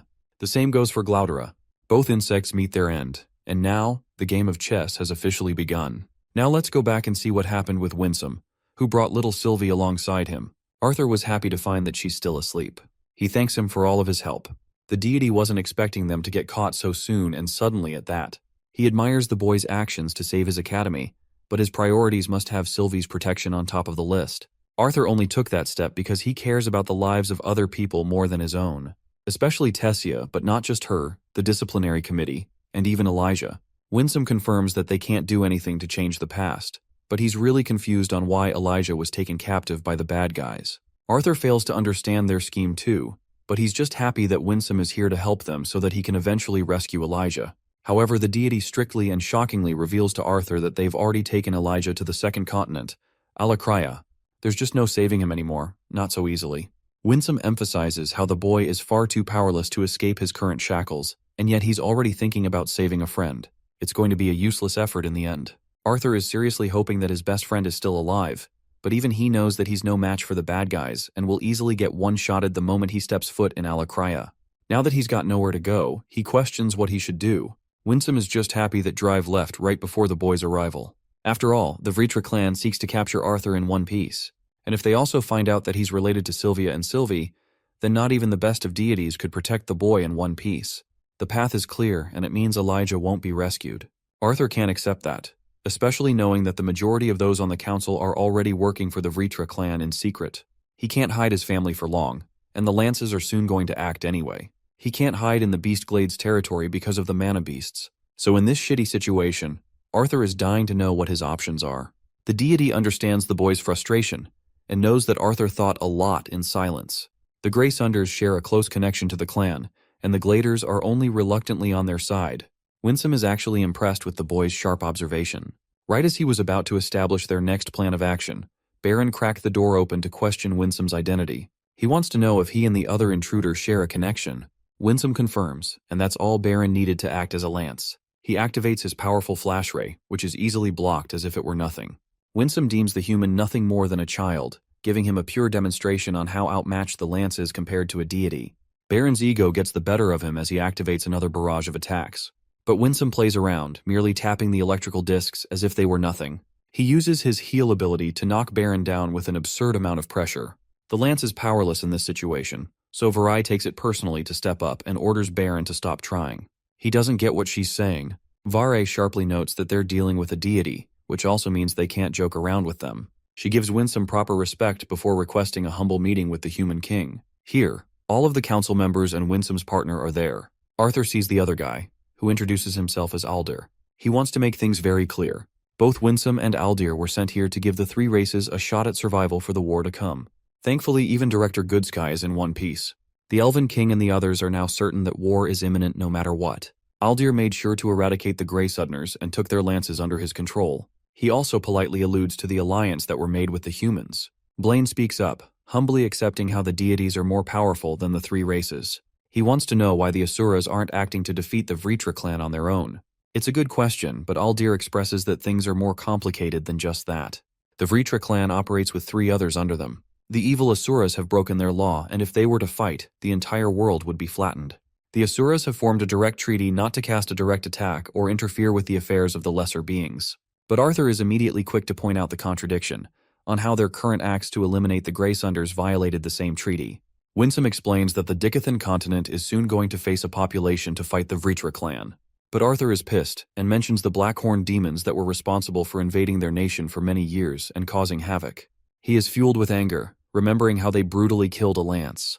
The Elven King stands up in confusion, questioning how the boy knows such information.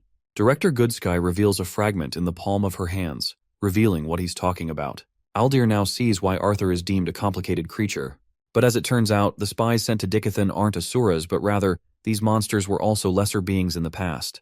They've just undergone countless experiments. Mariel is worried that these monsters are so powerful that they're capable of easily annihilating one of the strongest mages in Dicathan all around. So there's just very little chance for them to win. Aldir explains that the demons are Agrona's trump card. They're not too many in number. They're only going to be dispatched right after learning their involvement. Aldir is going to play the part of a general in the war to come, but even the Asuras are hoping to protect and defend Dicathan as part of their plans. After the meeting, Arthur questions where they're headed, as they should be involved with the talks of the war. Winsome explains that Aldir will take care of the discussions. For now, he's going to be taking the boy to his family, and there he will bid them farewell for the time being. The boy is confused and asks for clarification. Winsome turns around and emphasizes that Arthur will be taken to their homeland, the land of Ephiatus, where he and Sylvie will continue their training. Arthur walks with Winsome, annoyed as always that he's got to take a long walk in the forest. He was expecting the deity to grant him the privilege of teleportation to Rinia's place. He could have done that, but it would lead to a barrier disruption that is guarding his family. Arthur understands now. They mention the topic of the 8 races of Asuras in the land of Ephiatus. Each race is supposed to be composed of numerous clans, but only one clan is a part of the High 8. The Vritra clan is part of the Basilisk race, but the boy still can't accept how the other clans tried to assassinate Agrona on their own. After all, the treaty was their priority, so he was expecting them to cater to the lines of peace. This means Agrona's a really gruesome threat for even Asuras, so much so that they're ignoring the treaty for now. They don't understand his intentions or future plans for now, so the clans ultimately decided to get rid of Agrona in the way they deem fit. Despite all of this, Arthur struggles to fit his bond Sylvie in the picture, or why her mother Sylvia ended up in the Dicathan continent. Winsome stops to reveal a precious secret that only a few members of the Indrath clan know about. It is revealed that way back then, Sylvia personally traveled with the elite division to take down Agrona by herself. It was a suicide mission from the start, and while Lord Indrath refused to let her go, Sylvia snuck out anyway. She revealed her powers too late, and it was already difficult for her to return by then. There's also no information on her capture or why she chose to remain hidden. The boy reminisces the memory of the dragon, and questions what became of the Asuras that followed her. Winsome is filled with frustration as he mentions how they weren't expecting Agrona to also be prepared for their ambush. He was ready with an incredibly large army of the Basilisk race and also the lesser races. The Vritra clan was secretly interbreeding with some of the lesser races in the continent of Alakria. Arthur's mouth is left open when he learns about the experimentation and the sheer difference in size when it comes to their armies. Just about everyone from the land of Afudis was brutally killed or enslaved. Agrona then appeared to confront Indrath and personally delivered the news of Sylvia's death. Hearing this, Lord Indrath was prepared to wage war, but the rest of the clans attempted to aim for a treaty. This treaty forbade the Asuras from acting directly and preventing the collapse of the planet. The 7 Asura races of Apheatis waging war would become the end for all, so they sought accountability from the Basilisks instead. But then they realized that it would be wrong of them to punish the whole race for the wrongdoings of their leaders. Arthur considers their methods terrifying and beyond description. He reflects on how the rest of the clans could have followed the same approach as the Vritra clan and helped create soldiers of war via experimentation. But they retained their goodwill and morals, refusing to stoop to Agrona's level. If Agrona truly spent those years in the Alakria continent, then it's understandable to assume that his army must have grown to an incredible magnitude. Apart from the mere power difference between the two continents, now they have an enormous army to worry about. Then Arthur realizes something. The 6 ancient artifacts that were handed to the people of Dicathan, those were exclusively given so that the 3 races could help and even the battlefield. And this is the part where Arthur himself comes around, as an important pawn playing on the side of the Asura clans in the giant war. Winsome expresses that it would be easier for him to think of his family and friends when considering his motivation to fight. On that topic, Winsome questions what the boy is planning to say to them for his departure. Arthur nods. Despite his saddened look, he's already made up his mind. Switching over to his family's perspective, Rhynia is keeping them well and warm. Arthur shocks everyone with his presence as they come running towards him. They embrace their beloved son in kind, the family reuniting one final time. Ellie is more concerned about Sylvie than anything. After all, her brother is one hell of a persistent fighter who always comes back in one piece. Suddenly, all 3 of them feel an immense pressure that terrifies them. Arthur wants Winsome to chill with his spiritual presence and introduces the man to them as his teacher. The deity stares them down and thanks him for saving their son. Alice is dying to know what kind of teacher he is, but before Arthur's about to answer, she stops caring about that and prefers that he have a nice meal before talking about things. They change and have some fun for a while, until Winsome signals Arthur that it's time. The boy nods and requests Rhynia to leave because he wants to speak to his family in private. They follow his lead while Reynolds gives Ellie one good look before entering inside. Reynolds asks if the boy's teacher is also going to join, but Arthur denies by shaking his head. His quiet demeanor is making them worried. But Arthur is preparing himself to speak about a topic that is really difficult for him to express. He opens up by mentioning how he came into this world. But then Arthur pauses, while his mother questions if he means when he was born into this world. The boy hints that he wasn't really born to begin with. Alice doesn't get what he's talking about. But Arthur expresses the memory of his first time being born, and that time, he was transported and reborn instead of experiencing his first birth. This guy literally breaks the isekai trope, and basically confirms that his old world was taken from him. Alice is stumped while Reynolds fails to follow the boy's words. His mother gets up in his face, questioning if the boy is all right in his head. She doesn't get what he's talking about, or if his teacher put something in his mind. But Arthur denies any such thing. He claims that only his parents know about this truth, the truth that he's sharing now. He doesn't understand how it happened either. But the best way for him to describe such a situation is by referencing a reincarnation. Alice once again questions if something happened to the boy while he was away. But Reynolds is firm with his tone and wants his son to keep talking. So then, Arthur fully described his understanding of the previous world and his life. what kind of man he was and the relationships he had with other people during that lifetime.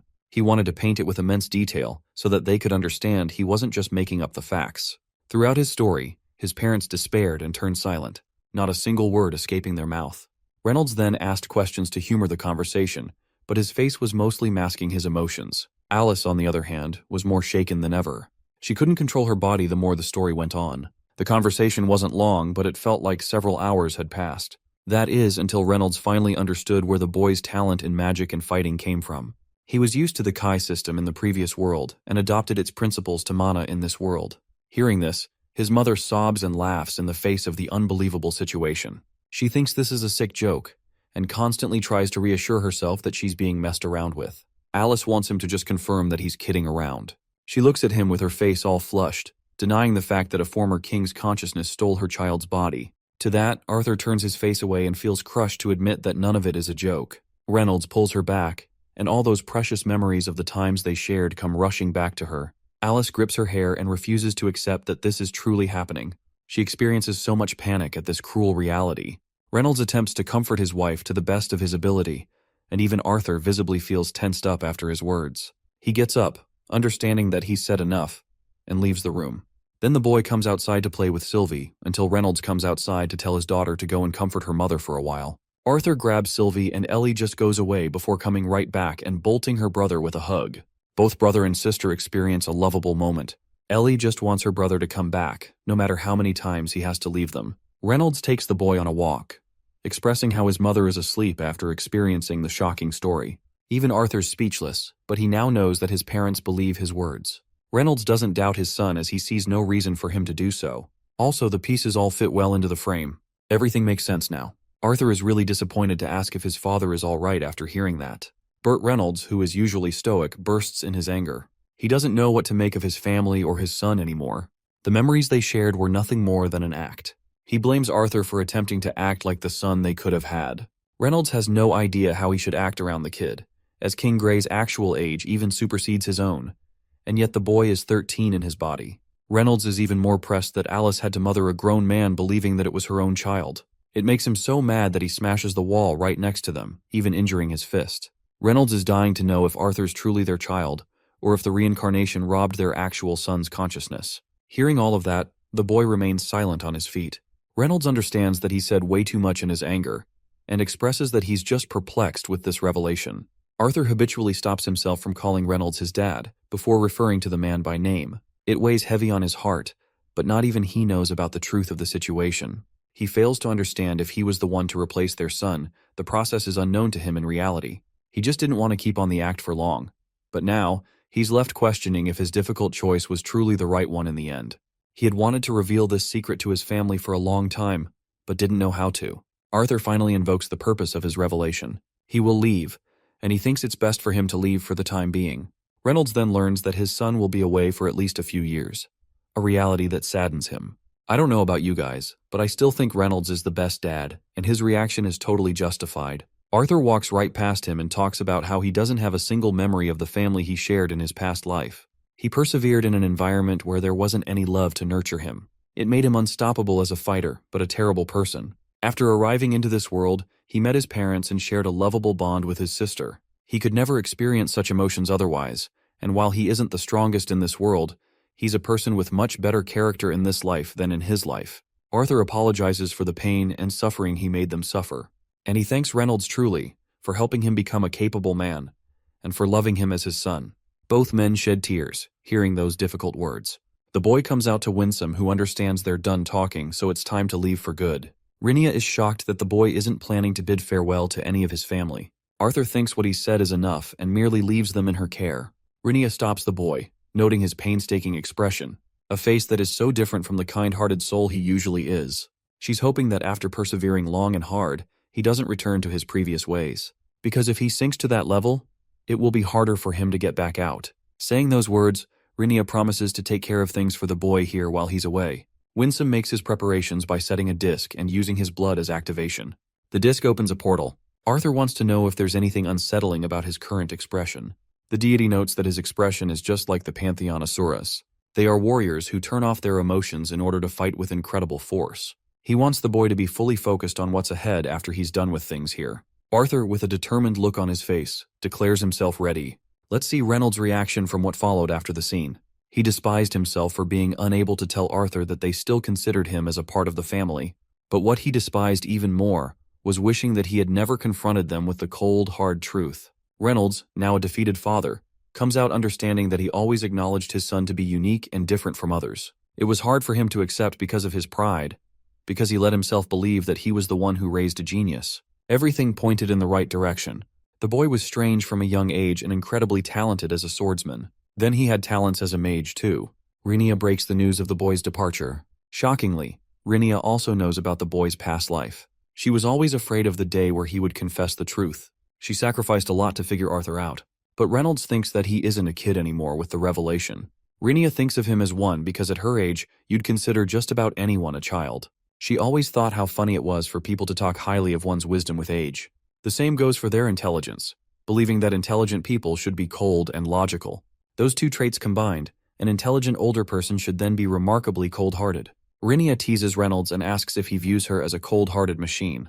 The father doesn't get what this has anything to do with his son. Rinia explains that he's just afraid of the boy confessing the truth, wishing that he didn't. He's now wondering why the boy decided to tell them the truth in the first place. Rinia shares her opinion that men are blinded by their brains sometimes. The emotion of the heart is different and clashes with the feeling of logic. It is the reason that gets them hurt or even killed sometimes, but humans can't help but follow it. It might make them seem inferior as an individual, but strengthens their bonds as a group.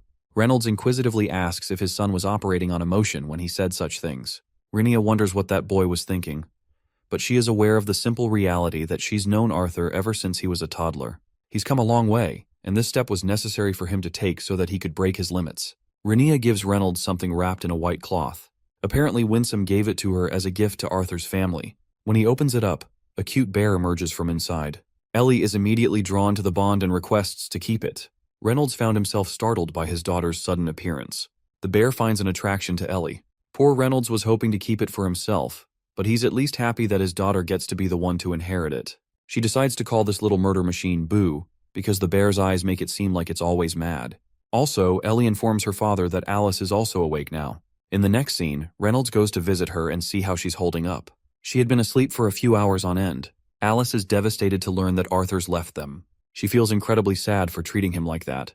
But Reynolds believes that she handled it in the best way possible. Still, the mother regrets calling her own son a sick individual. She didn't want to accept reality. Yet here she is sobbing in her husband's arms. Even Reynolds understands that her reaction was warranted for the craziness of the story. Then Alice questions if she's a terrible person for doubting the boy as their own son. While Reynolds knows that her words are wrong, he just can't have the heart to say the same thing when deep down, he struggles to find an answer. Alice, being the mother of the child, endured a lot just to bring the little one into this world. She was the one who took care of him and taught him the ways of the world. But now, she just learned that the story had been a lie. Reynolds wants to be the stronger individual in this situation, and wants his wife to rely on him. Alice apologizes once more, so he embraces her lovingly and emphasizes that they just need time to digest what has happened. Their son knew of this fact before he told them this. Alice also learns that they won't be seeing him for a few years at least. Alice stabs even deeper, questioning the kind of son they could have brought up if Arthur didn't just steal his body. Reynolds experiences a shock hearing those words and suggests her not to wallow in that kind of thought or believe in such words. But Alice is lifeless, and she's full of thoughts on how their real child could have been like. Reynolds sheds tears, unable to control himself despite forcing himself to be strong. He wants her to accept Arthur for being who he is, but Alice merely can't accept that. She wants to remind her husband that they haven't called him their son ever since the conversation began. Which means, deep down, they've already accepted the cold reality that he isn't their own. Reynolds calms her down, assuring her that they're both struggling with that pain, but they'll learn to live with it. There's also the truth that they've lived with Arthur for 13 whole years, fighting together and celebrating many joyous occasions together. That is the meaning behind their relationship. It wasn't just the blood or their past lives, but the memories they endured and made together. Reynolds wants Alice to remember when Arthur put his own life on the line from his way back to the city. If he didn't care about them, he wouldn't have done something like that. He wants his wife to understand that neither of them is a horrible person or a terrible parent, but it will take them some time to accept the fragility of the situation. Poor Alice wipes her tears, thinking that she looks despicable crying her eyes out. But Reynolds simply grabs her and gives her a peck on the head, reminding her that she's just as beautiful as always. Honestly, this is such good chemistry between the two. They're made for each other, don't you think? Ellie comes right up asking her mom to take a look at her new pet. Alice doesn't even know about Boo, but both of them manage to make light out of the situation, and they once again embrace each other in joy. Now let's see how Arthur's holding up on his side. He's just arrived in the land of Epheotis, the continent of the Asuras. It's a beautiful place through and through. Winsome welcomes the boy to the Indrath clan's castle, a structure unlike any other. The boy walks in the ethereal pond, filled with beauty through and about. He notices how there aren't any guards for security, but Winsome claims that they've already been keeping watch ever since they crossed over. It's important that they meet up with Lord Indrath. Inside, a giant hall decorated with gold all over strikingly catches the boy's attention. Arthur realizes that this is Sylvia's real home. He asks Winsome for any tips before meeting the almighty Indrath himself. But in this case, even he doesn't know what to expect because of the uniqueness of the situation. They're brought to a room where two human-like people are keeping watch. They refer to Winsome as an elder, glad that they've retrieved the human boy. They're then escorted to Lord Indrath's room. The door opens as Arthur awaits in anticipation. They enter inside, where the almighty ruler is sitting comfortably on his throne. Winsome kneels before his lord, and Arthur quickly bows as a show of respect. The first thing he notices about Lord Indrath is that he doesn't even have a detectable aura. Suddenly, the boy experiences a sharp pressure in his body. It burns from the inside out as his marks appear bright as ever. Then he is compelled to kneel on the ground. Indrath takes a breath as Arthur suddenly notices how Sylvie is missing from his arm. He can't even fathom Indrath's incredible speed, who was able to take the little one from his grasp in moments. Indrath just wants a happy reunion with his granddaughter. He's a little disappointed that Arthur didn't train her at all, hence her mana levels are barely manageable. While she's in her hibernating state, Indrath understands that the boy has only held her back. Winsome apologizes for being unable to train Sylvie during his time in Dickathon. Indrath wants to assume personal responsibility over Sylvie for now, which infuriates the boy greatly, as she is her bond. The man taps her head, making her jolt up and awake. Sylvie's eyes lock in with Indrath as she questions where she's at. Arthur doesn't know what to tell her, and simply asks if she's feeling all right. The little one wants to return to sleep, and Arthur grants her permission to do whatever. Then he turns to Lord Indrath and expresses how Winsome has explained what is required of him, yet he still doesn't know what should be done during his time here. After all, if training was the only thing that was necessary, a dungeon in Dickathon could have worked. There's no reason to bring him to the land of Epheotis. Indrath claims that he's declared Arthur to be one of the necessary pieces on the board against his war with Agrona. He assumes that Arthur is already aware of the stakes and mutual benefits for both sides. Indrath wants the help of numerous specialists to assist with the boy's training. It's a very special privilege for a lesser race human like him to receive training by the gods. Arthur wants to know his thoughts regarding the war and when it will begin. Indrath chooses to be private about that matter and asserts Arthur to focus only on his training. When the boy is ready, he will personally tell Winsome to return him to Dickathon. As for Sylvie, she's also going to be staying with Indrath until her training is fully over. Arthur is personal about Sylvie more than he is about himself. He really wants to know when he'll be able to see her, or if at all. But Winsome recommends that he get the move on instead of asking too many questions. After the meeting, Arthur is furious about the purpose of the meeting. He was ready to receive Indrath's scolding, but not ready for Sylvie to be stolen from him. The thing is, Asuras aren't exactly fond of the boy either. That's why the meeting was held privately, if anything. There's the issue that the gods have to rely on one lesser being as their tool. It hurts their pride greatly, but Winsome wants him to understand that neither of them will receive any kind of ill treatment. They're both important after all, but Arthur knows that his importance is only related to his utility in the war and nothing more. Winsome grabs the boy's arm and recommends that he hold on tightly. Arthur isn't impressed, to say the least. It's just a tree. Turns out Winsome shoves his damn body right into the tree, which sucks him in and pulls him right into a kind of dungeon or cave. Winsome greets Cordry, who appears to be a bald figure with markings engraved over his body. He understands that Arthur Lewin is brought to him for training purposes. Winsome explains that this guy is his personal friend from the Thyestes clan, just like Aldir. The boy greets him in kind, while Cordry is curious on how Winsome was able to get his hands on the ether orb. Turns out that it's Indrath's gift to invest into Arthur and bring out the best of his abilities. The boy looks confused and inquires about the real purpose of the orb. Essentially, it will boost his training progress by a lot. They're using the dragon race's power to influence ether, an element that dictates the flow of the universe. And that orb will separate Arthur's body and soul, allowing him greater control over manipulation of time. Arthur didn't follow a thing that was said and wants a recap.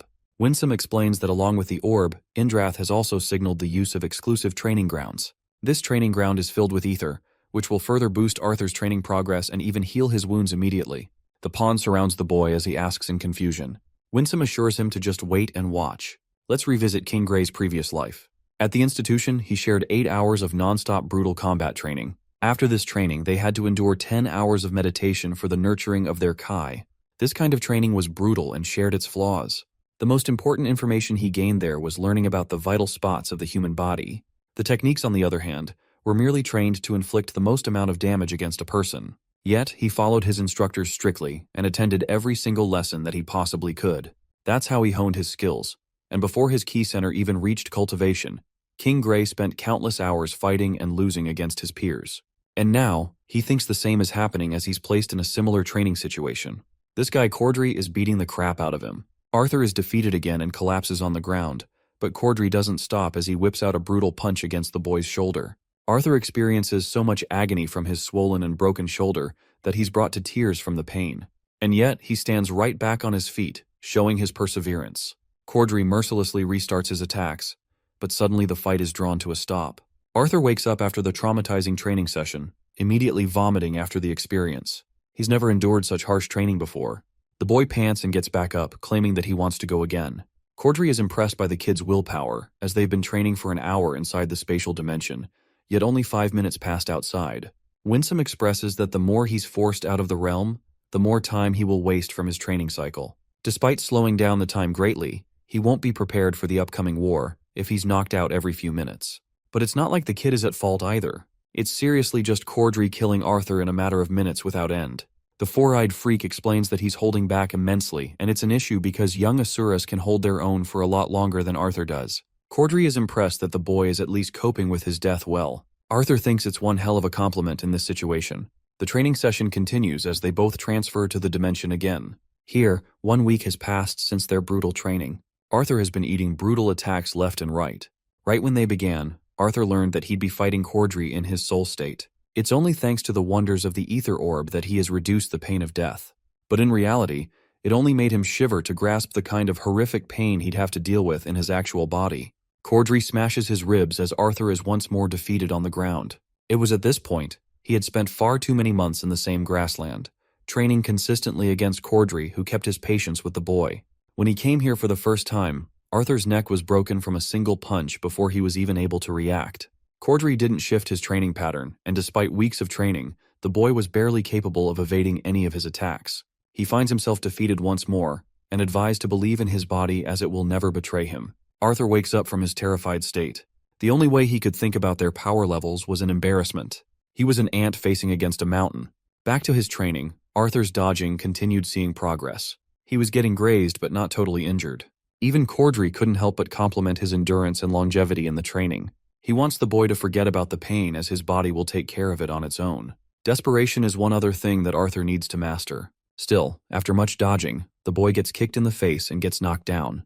Cordry is impressed that he saved himself from dying. In response, Arthur launches a nuclear middle finger at him because that's just the kind of situation he's dealing with.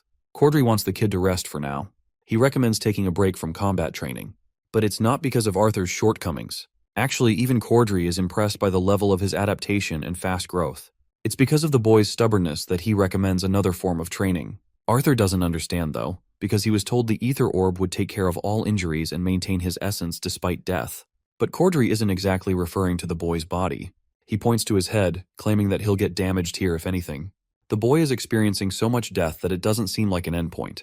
It nears a kind of pain that even the Asuras fear with their lives. A kind of trauma that will build up and get in the way of their training. Taking on so much pain, it will hinder the body, and the body will eventually do its best to save itself, even if Arthur doesn't want it to. Cordry recommends enduring just the right balance of pain, so that it becomes a weapon of war. Arthur's stubbornness strikes again as he calls himself ready. But Cordry is very much insistent on his point, and releases a kind of pressure that is unlike anything he's ever seen before. With all of his strength, he punches straight through Arthur's soul state, killing him in a single blow with such terrifying might. He then rests the boy's body to the ground, claiming that Arthur has endured a kind of life that is different from most others. But because of that, he's picked up on bad habits that will require some unlearning. Cordry wants to create the ultimate fighter out of him, someone who could challenge even the Asuras. He pulls his punch out of the boy's chest. Arthur reflects on this gruesome experience. His body is trembling and he doesn't know why. He wonders if it's because of the wound, the excitement of his training, or from the prospect of war to come. The boy rests on the grass field. blood pouring out of his body, as he thinks to himself that it must be all three of those feelings. More on the experience he just had, Arthur describes Cordry as an actual predator. The fight begins again and Arthur lunges full speed with his sword. The man merely blocked it, and just like that, a month passed outside, and a year inside the training field. Arthur was honing his sword skills, enough for Cordry to commend the sharpness in his movements. But even so, just one hit exhausts him completely. Arthur tries to run towards Cordry in an effort to fight, but his body fails him as he falls to the ground. He's at his limit, and Cordry continues to be impressed with his limits. Arthur accepts defeat and questions how long he lasted using the king's force. Clearly not enough. Cordry wants him to retry, but this time, without the use of weapons. While the boy's usual style is proficient in sword fighting, but being a mage, hand-to-hand combat is equally as necessary and perhaps even more useful in a fight. Cordry wants to prepare Arthur's body from his bones to his muscles to his mind, breaking each of them into greater heights, so that he could become the knight that is capable of protecting his continent. While Arthur's powers are commendable in close combat, it's a style limited in dueling against one opponent. When it comes to the war, Asuras won't be participating on their own, which means their mixed blood descendants will become the greatest threats imaginable. Cordry wants the boy to envision a situation where he's facing an Asura-level opponent in the war. Physical combat with proper mana usage will probably become the boy's greatest weapon in this upcoming fight. Arthur understands the situation at hand. Cordry has already gone over how to survive and dodge at high speeds. This next lesson is all about fighting under extreme pressure and learning from it. Cordry's King Force ability is called Killing Intent in human terms. Arthur's begun to tolerate it immensely in the past few months, but he's still too narrow in his focus and blindsided easily. The boy spins quickly to counter Cordry with his barrage of punches. Even the teacher is impressed that he reacted quickly. Arthur continues with his offensive maneuvers, but Cordry teases him that the strength behind his punches won't matter if he can't endure at least a few days fighting like that. The boy needs to attribute his mana evenly for longer battles. It's a tool for him to utilize at its maximum potential. Cordry grabs the boy's arm and tackles him in the back, advising the boy to use mana to defend himself in this training. Shortly after, Arthur is incinerated with a single attack and killed yet again. He comes out of the pool, but Cordry spots his subordinate, who has finally arrived. He spots a human boy in the pond and swiftly turns back to Cordry. Arthur is full of questions and wants to know the identity of whoever this person is. Cordry introduces Tachi as the boy's new training partner. Turns out both of them weren't expecting this. Even Tatsi is shocked that he was called just to train with a lesser being. But Cordry is quick to remind the kid that Arthur was trained under him. And he's also been given the honor of training with the Ether Orb, a privilege not everyone gets to have. But Tatsi thinks it's foolish to waste time on a human when more competent students from the clan are awaiting his mentorship. Cordry explains to Arthur how Tatsi has been training in special arts of the Thyestes clan. Perceiving an opponent's weight and momentum, one can match their attack to take an advantage over their strength. With this, one can conserve their own energy while launching a counterattack. Arthur's already seen a glimpse of how this works, but now, Cordry wants to show him a visual demonstration of it by fighting Tatsi. Tatsi, on the other hand, is recommended to use his full strength against Arthur as there's no trouble of injuries here. Arthur is strictly instructed not to use any of his mana and simply defend. He can throw if he likes, but Tatsi is out here getting offended that his master is placing restrictions on a lesser being instead of one of his students. Cordry is getting really tired of the kids complaining and enters the training chambers. The fight begins with Arthur dodging a swift kick before dodging more of Tachi's attacks. It turns out that Tachi is the one struggling here, despite being only 7 years old and boasting an immense amount of talent in his training. And yet Arthur's holding his own after all the restrictions on his body were placed. He's slowly managing in his movements and responding accurately against each strike. Everything about him is improving at an alarming rate, as if his body is discarding any unnecessary movements. It's something beyond an explanation. Not even Cordry comprehends the sheer number of people that Arthur must have faced to become so sharp in his perception. The boy blocks Tatsi's attack, while Cordry's thoughts on the boy continue. He's brought up a whole number of pupils from the great clan, but training Arthur has been a different experience entirely. It has helped him reach a new kind of feeling for himself, an excitement to see where this boy will end up and how he will progress as a fighter, emotions that Cordry didn't even feel about himself. The only thing he cares about is Arthur's inevitable growth, and the emotion he describes for it is nothing short of excitement. If only the boy had been born an Asura, he would have quickly risen to the highest members of the gods. Remembering that he can utilize throws in this fight, Arthur slams Tassi's body on the ground. Despite Arthur's immense talent, Cordry pities him to be a pawn of the gods, only to be disposed of when he's no longer needed. What a dark turnaround. Tassi dashes forward with an emotional swing. Arthur capitalizes on his weakness and ducks before approaching the second fighter. He sees her kick too high, which will throw her off balance soon. Arthur takes advantage of her balance and flips her over. Then he advances towards the third fighter, who prepared his punch too early. Arthur calculated the evasion and dodged it before dashing away. This time, all three are pouncing on him, aiming for different parts of his body. Their coordinated strikes mean nothing to Arthur, who is quickly dodging and exchanging them throughout the fight. When confronted from two angles, the boy intentionally evades the attack from behind and leans in to block the one targeted at his ribs. He maintains his distance by hopping away as the four fighters continue to jump on him. Cordry calls for time, which means Arthur succeeded in this trial. His students complain even in a 4-against-1 situation. Cordry is glad and wants Arthur's thoughts, who feels like new. Next, he fights his teacher. 4 months had passed in the outside world, and 4 years inside the training realm. Arthur's brutal training continued with his body barely aging on the outside. Yet, it allowed him to gain years of muscle memory and experience that he would never have acquired otherwise. The boy's 14th birthday recently passed, but just like any other day, he couldn't stop but focus on his training. The teacher had helped refine the boy's mana in combat, but never really taught him anything about new concepts of training. This made the boy unsure, making him wonder if it was due to the limitations of humans against the deities. Another theory came to his mind. Maybe Cordry didn't want the boy to learn the special arts of the clan on a lesser being. Still, Arthur kept entrusting Cordry on his word and absorbed knowledge like a sponge. The day came where Winsome had come for a review. Arthur thanked the 4 students who helped him train, but they looked sour and angry for being unable to beat him, especially Tachi, who was pissed more than ever. The boy then turned to Cordry, thanking the master for training him for all these years. It was a mutual exchange of satisfaction between the student and the master. Arthur wants to have his next portion of training, but for some reason, both Asuras are standing there quietly. Winsome confirms that the next phase of training will soon begin. Unfortunately, they're both a little upset seeing the boy remain the same as always. This confuses Arthur greatly. He talks about how his mana core has jumped up several levels, almost reaching the mature stage of Yahello. However, Winsome expresses that while the ether orb helps train a body, it is still forbidden to be used on children for extremely long periods of time. This could actually cause a real displacement between the body and the soul, especially if a person has yet to mature properly. Lord Indrath was hesitant on using the orb on the boy at first, but the imminent war made it impossible to consider other options. The really shocking part to Winsome is that they've yet to see any changes in the boy's mannerisms or speech patterns ever since the training began. While his mind did develop mentally, Arthur didn't exhibit any kind of physical changes that a normal child should have received. To this, the boy expresses that he's always been considered wise for his age and treated as such for his entire life, so it's kind of a habit for him to present as much. Then there was the fact that he became professor at Xyrus Academy, creating a divide between him and the other students. Hearing this, Winsome is relieved that it won't hinder his training a lot. As for Cordry, he's thanked once more for his help, as the rest of the Asuras pale in comparison to this guy's experience and maturity in close combat battles. The master thinks nothing much of the training as he too wants Arthur to become a killing machine to slaughter monsters bigger than him. He grabs the boy's shoulder and reminds him how the mages in the Alakria continent have also received training from the Asuras. This then means that mana arts on that continent are actually way more advanced than on Dicathan.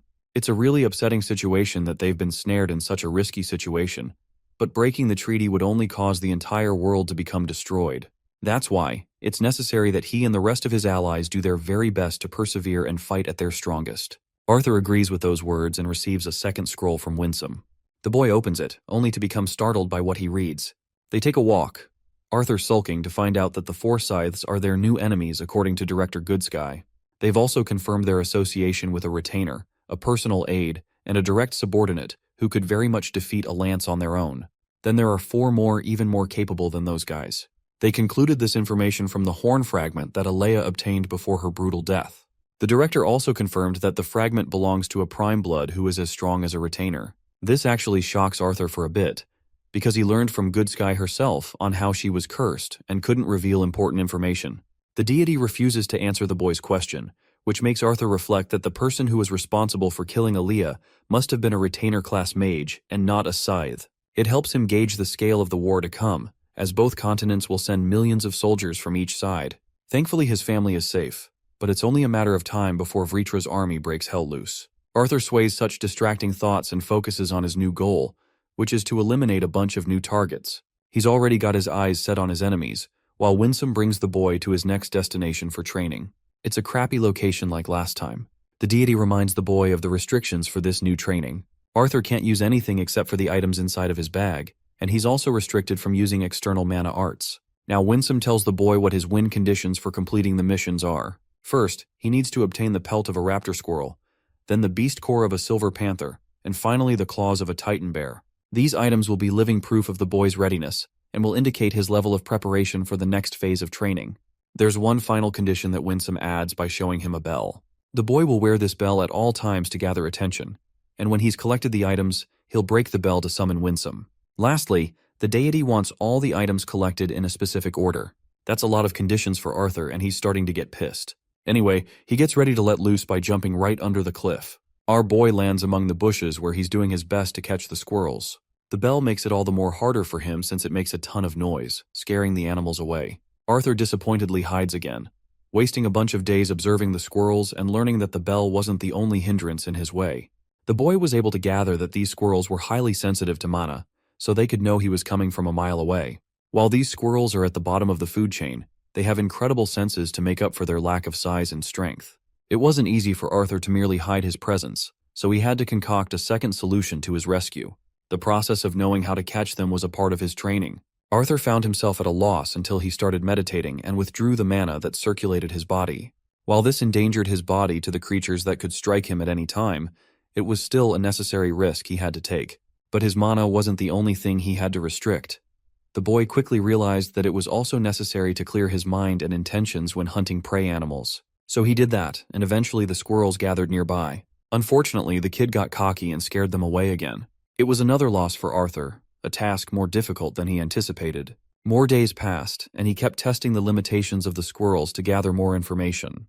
The first information he acquired was that a slight leakage of his mana alarmed them greatly. This meant that he had to be extremely precise. Then, the second realization he took on was that internalizing his mana was another solution to the problem.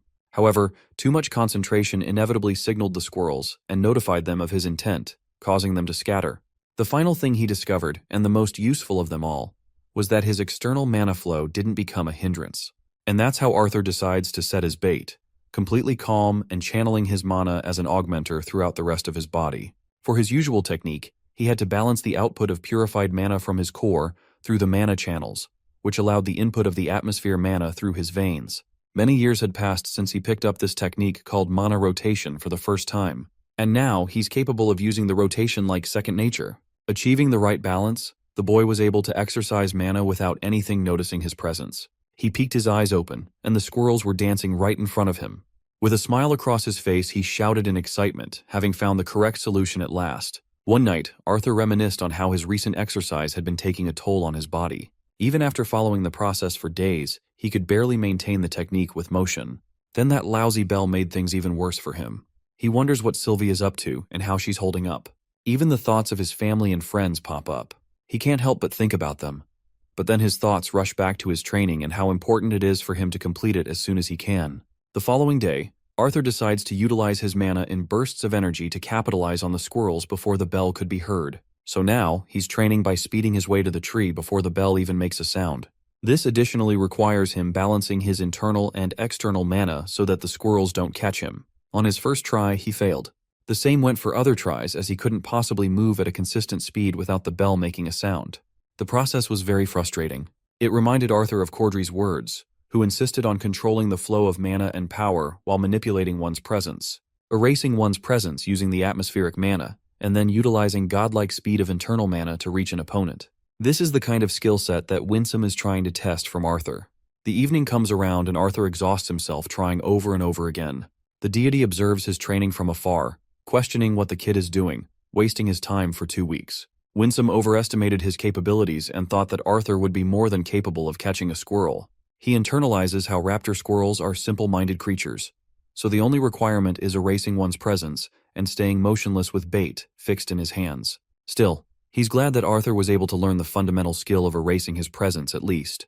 Winsome is actually stunned to find Arthur execute his high-speed move as he swiftly grabbed the squirrel just milliseconds before the bell went off. Winsome is thrilled to see this kid achieve the first step of Mirage Walk. It is stunning to him how a human boy was able to grasp the fundamentals of a special technique like that. It is something that separates the Thyestes clan from the rest of the Asuras in their physical prowess. If he's able to get this far from just observing Cordry, it makes Winsome wonder for the boy's future progress in the upcoming 5 years. Now for his next target, Arthur locates the silver wolf who is currently hunting down a defenseless little squirrel. The boy erases his presence and executes the same exact technique to land a powerful punch. But he misses the wolf as it swiftly dodges with its immense speed, bouncing away. Arthur uses his speed to match the wolf's trajectory but finds himself lost and at a dead end. He smashes the tree next to him in frustration as his new trial begins. Turns out that Winsome decided to approach the boy right after his first accomplishment of hunting the raptor squirrel. He told the boy what he had done and how he executed the initial step of the mirage walk technique. Then, after 3 weeks of scouting the forest, the boy was able to discover Claude, the silver wolf he deemed his target. He had become skilled in using burst step by now, but still, his skill was lacking when it came to catching the silver wolf. Arthur stared at his reflection in the running water, expressing his tired state. After refreshing himself, he turns to observe a squirrel having a meal. The boy's hungry and dying to eat something. It is there he observes a hawk viciously snatching the squirrel before taking it away as its lunch for the evening. This hunting maneuver taught the boy one thing. He learned how the hawk calculated the precise movements of the squirrel and formed a counter-maneuver accordingly. Now Arthur knew a piece of the puzzle. Another squirrel caught the bird's attention. It swiftly flew over to the second squirrel and grabbed it before Arthur could. The boy failed despite activating his burst step. So for his next phase of training, he made observing birds his new mission. These guys were extremely stealthy with their movements and blasted speeds far more agile than a damn squirrel. They would always be aware of the squirrel's intuitive trajectory, so they manipulated their prey's movements. Arthur was able to witness each scene unfold in immaculate detail, and knew of the bird's motives before it made a move. But that didn't apply to his personal hunt. The silver wolf he was hunting, Claude, was smarter than any squirrel he had seen, so smart that it always avoided a direct flight with the human boy. And despite using his mirage walk sequence, Arthur struggled to move the required muscles for a proper attack. While it's quick enough for squirrels, it's not nearly as fast for the silver wolf, who dashed away in mere instants before Arthur could reach it. Another failure in his face. The boy began to wonder if he could somehow eliminate the motion required for the burst step in the first place. That would make it seem as if he's teleporting from one space to another. That's one way to manipulate the wolf's movement. From his previous life, he learned about the body's intricate muscular system and how it worked in pairings to another. The flexion of the biceps happened when the arm curled, while triceps activated when the arm straightened in one motion. Similarly, ABS contract with a forward motion of the body, but the calf muscles were just as crucial. Despite their small size, the propulsion of the forward movement of the body relied on them. The mechanisms of the body were more complex than anything when put in motion, that went for all kinds of physical activities. The knowledge he obtained from his previous life was starting to prove its use. Arthur decided to mask his presence and concentrated on specific manipulation of mana into particular muscles at one time. Basically, in this training, he was aiming for precision and accurate timing. He wanted to achieve a kind of movement that would require the body to move without appearing to move at all. If he can master this kind of skill, then he would surpass even Cordry in one realm. Arthur mustered all his strength to use a mirage to walk in a standing position, but it was proving more difficult than ever. The following day, he found the forest awfully quiet. He had yet to see a single squirrel in sight, until Arthur found that a fight between two silver wolves was on the loose. They were going at it against each other in a brutal fashion. Arthur caught the exact movement when one of them injured another's eye. But then something happened. Claude, who was supposed to win the fight, ran away from the battlefield. It made Arthur wonder if the current moment was his one and only opportunity of winning. He used everything in his burst step movement and excelled with so much speed that he appeared right in front of the other silver wolf. A fight broke out between the two, with Arthur struggling at first, but eventually capturing the creature in a chokehold. Regardless, he too got his body clawed from behind, until the animal did everything in its power to make both of them fall down a cliff. In this situation, Arthur just had to utilize his mana, or else he would suffer a brutal fall. So he made for a safe landing with wind magic, and the silver wolf rested unconscious. It was at this exact moment that the boy felt the presence of something even bigger. This towering monster viciously stared at him from above, a monstrous bear without any rival. It was at this moment that he knew he fucked up. Arthur faces a titan bear and finds himself extremely baffled when he sees that the bear is actually shorter than him. All that build-up only for the bear to end up tiny. The boy wonders if it's a cub he's dealing with. Really surprisingly, the bear is capable of speaking and drags the body of the silver wolf away. The bear is provoked with Arthur's tampering and obliterates him with a single beam. It sends the boy flying as he questions what he's defending against. The titan bear throws energy waves that destroy and slice everything in their path. Arthur's evasion could only help him so much, and he finds his ankle slashed. The titan bear is pleasantly surprised that the human is capable of putting up so much of a fight. Arthur evades more of its slashes and eats its powerful beams until he's reduced to vomiting blood on the ground. This makes him realize the consequence of what would happen if he lost here. This isn't the ether orb where his body will survive, and yet the tiny midget bear he deemed a harmless creature is now approaching to finish him up. As his only defense, Arthur makes a smokescreen and evades again. He has noticed the bear's consistent use of the slashing attack. The Titan bear reveals its menacing face and expresses his disappointment with Arthur constantly running away. So he plays into the creature's hands and surrenders to eat a full blow. The bear throws a beam right into his face. Arthur barely dodges the blast and understands that he's dealing with a blunt force attack each time the bear launches a punch. The boy's legs are nearing their limits with the constant blood loss. This means he needs to wrap this fight quickly, or else he'll really become the bear's meal. Arthur uses his immense speed to get behind the bear, but his bell alerts the creature, causing the bear to react with a powerful slash. Arthur's not there, however. He only used the bell as a distraction for an opening. He swiftly pops up from behind, pouring his everything into this double-decker Omega-level Texas smash. Arthur hits this motherfucker with a godly punch and takes out the bear in a single punch. But the fight takes him out too, having lost too much blood and fainting as a consequence. Winsome comes here looking for the boy, confused why Arthur came here. Then he sees the outcome of the bear against his fight with Arthur. The deity quickly heals the boy's broken bones and wounds on his body. The surprising part for Winsome is that not even a full-grown Titan bear could be capable of causing such brutal amounts of damage in a fight. That's when the bear reacts in a strange manner. A demon leech pops right out of its chest like a damn alien movie. Winsome wasn't expecting this rare and intelligent creature to become a variable. It's a creature known for possessing a host and then strengthening the host's core, so much so that it would cause trouble for even an Asura to deal with. As part of Agrona's experimentations, he created the strengthening serum which was then given to the cultist students in the attack. He quickly rips out the demon leech and kills it instantly, wondering if it was a part of the boy's bad luck. From inside the leech's body comes an important marble. Winsome is impressed that Arthur defeated the strengthened cub. He shoves the marble in the boy's mouth, glad that the boy's efforts are finally bearing fruit. Arthur's body glows, and the next thing he knows, he's busy recovering full of bandages. He still can't feel his legs. An elderly woman assures him that his legs are doing well for now. The boy curiously asks if he's still stuck in the land of Ephoitis. The woman introduces herself as Meyer and confirms that it's the only place in the world where he could have healed his legs. While the typical methods of mana healing would have worked, they wouldn't have successfully fixed his bones. 2 full days have passed, and Arthur's more shocked than ever.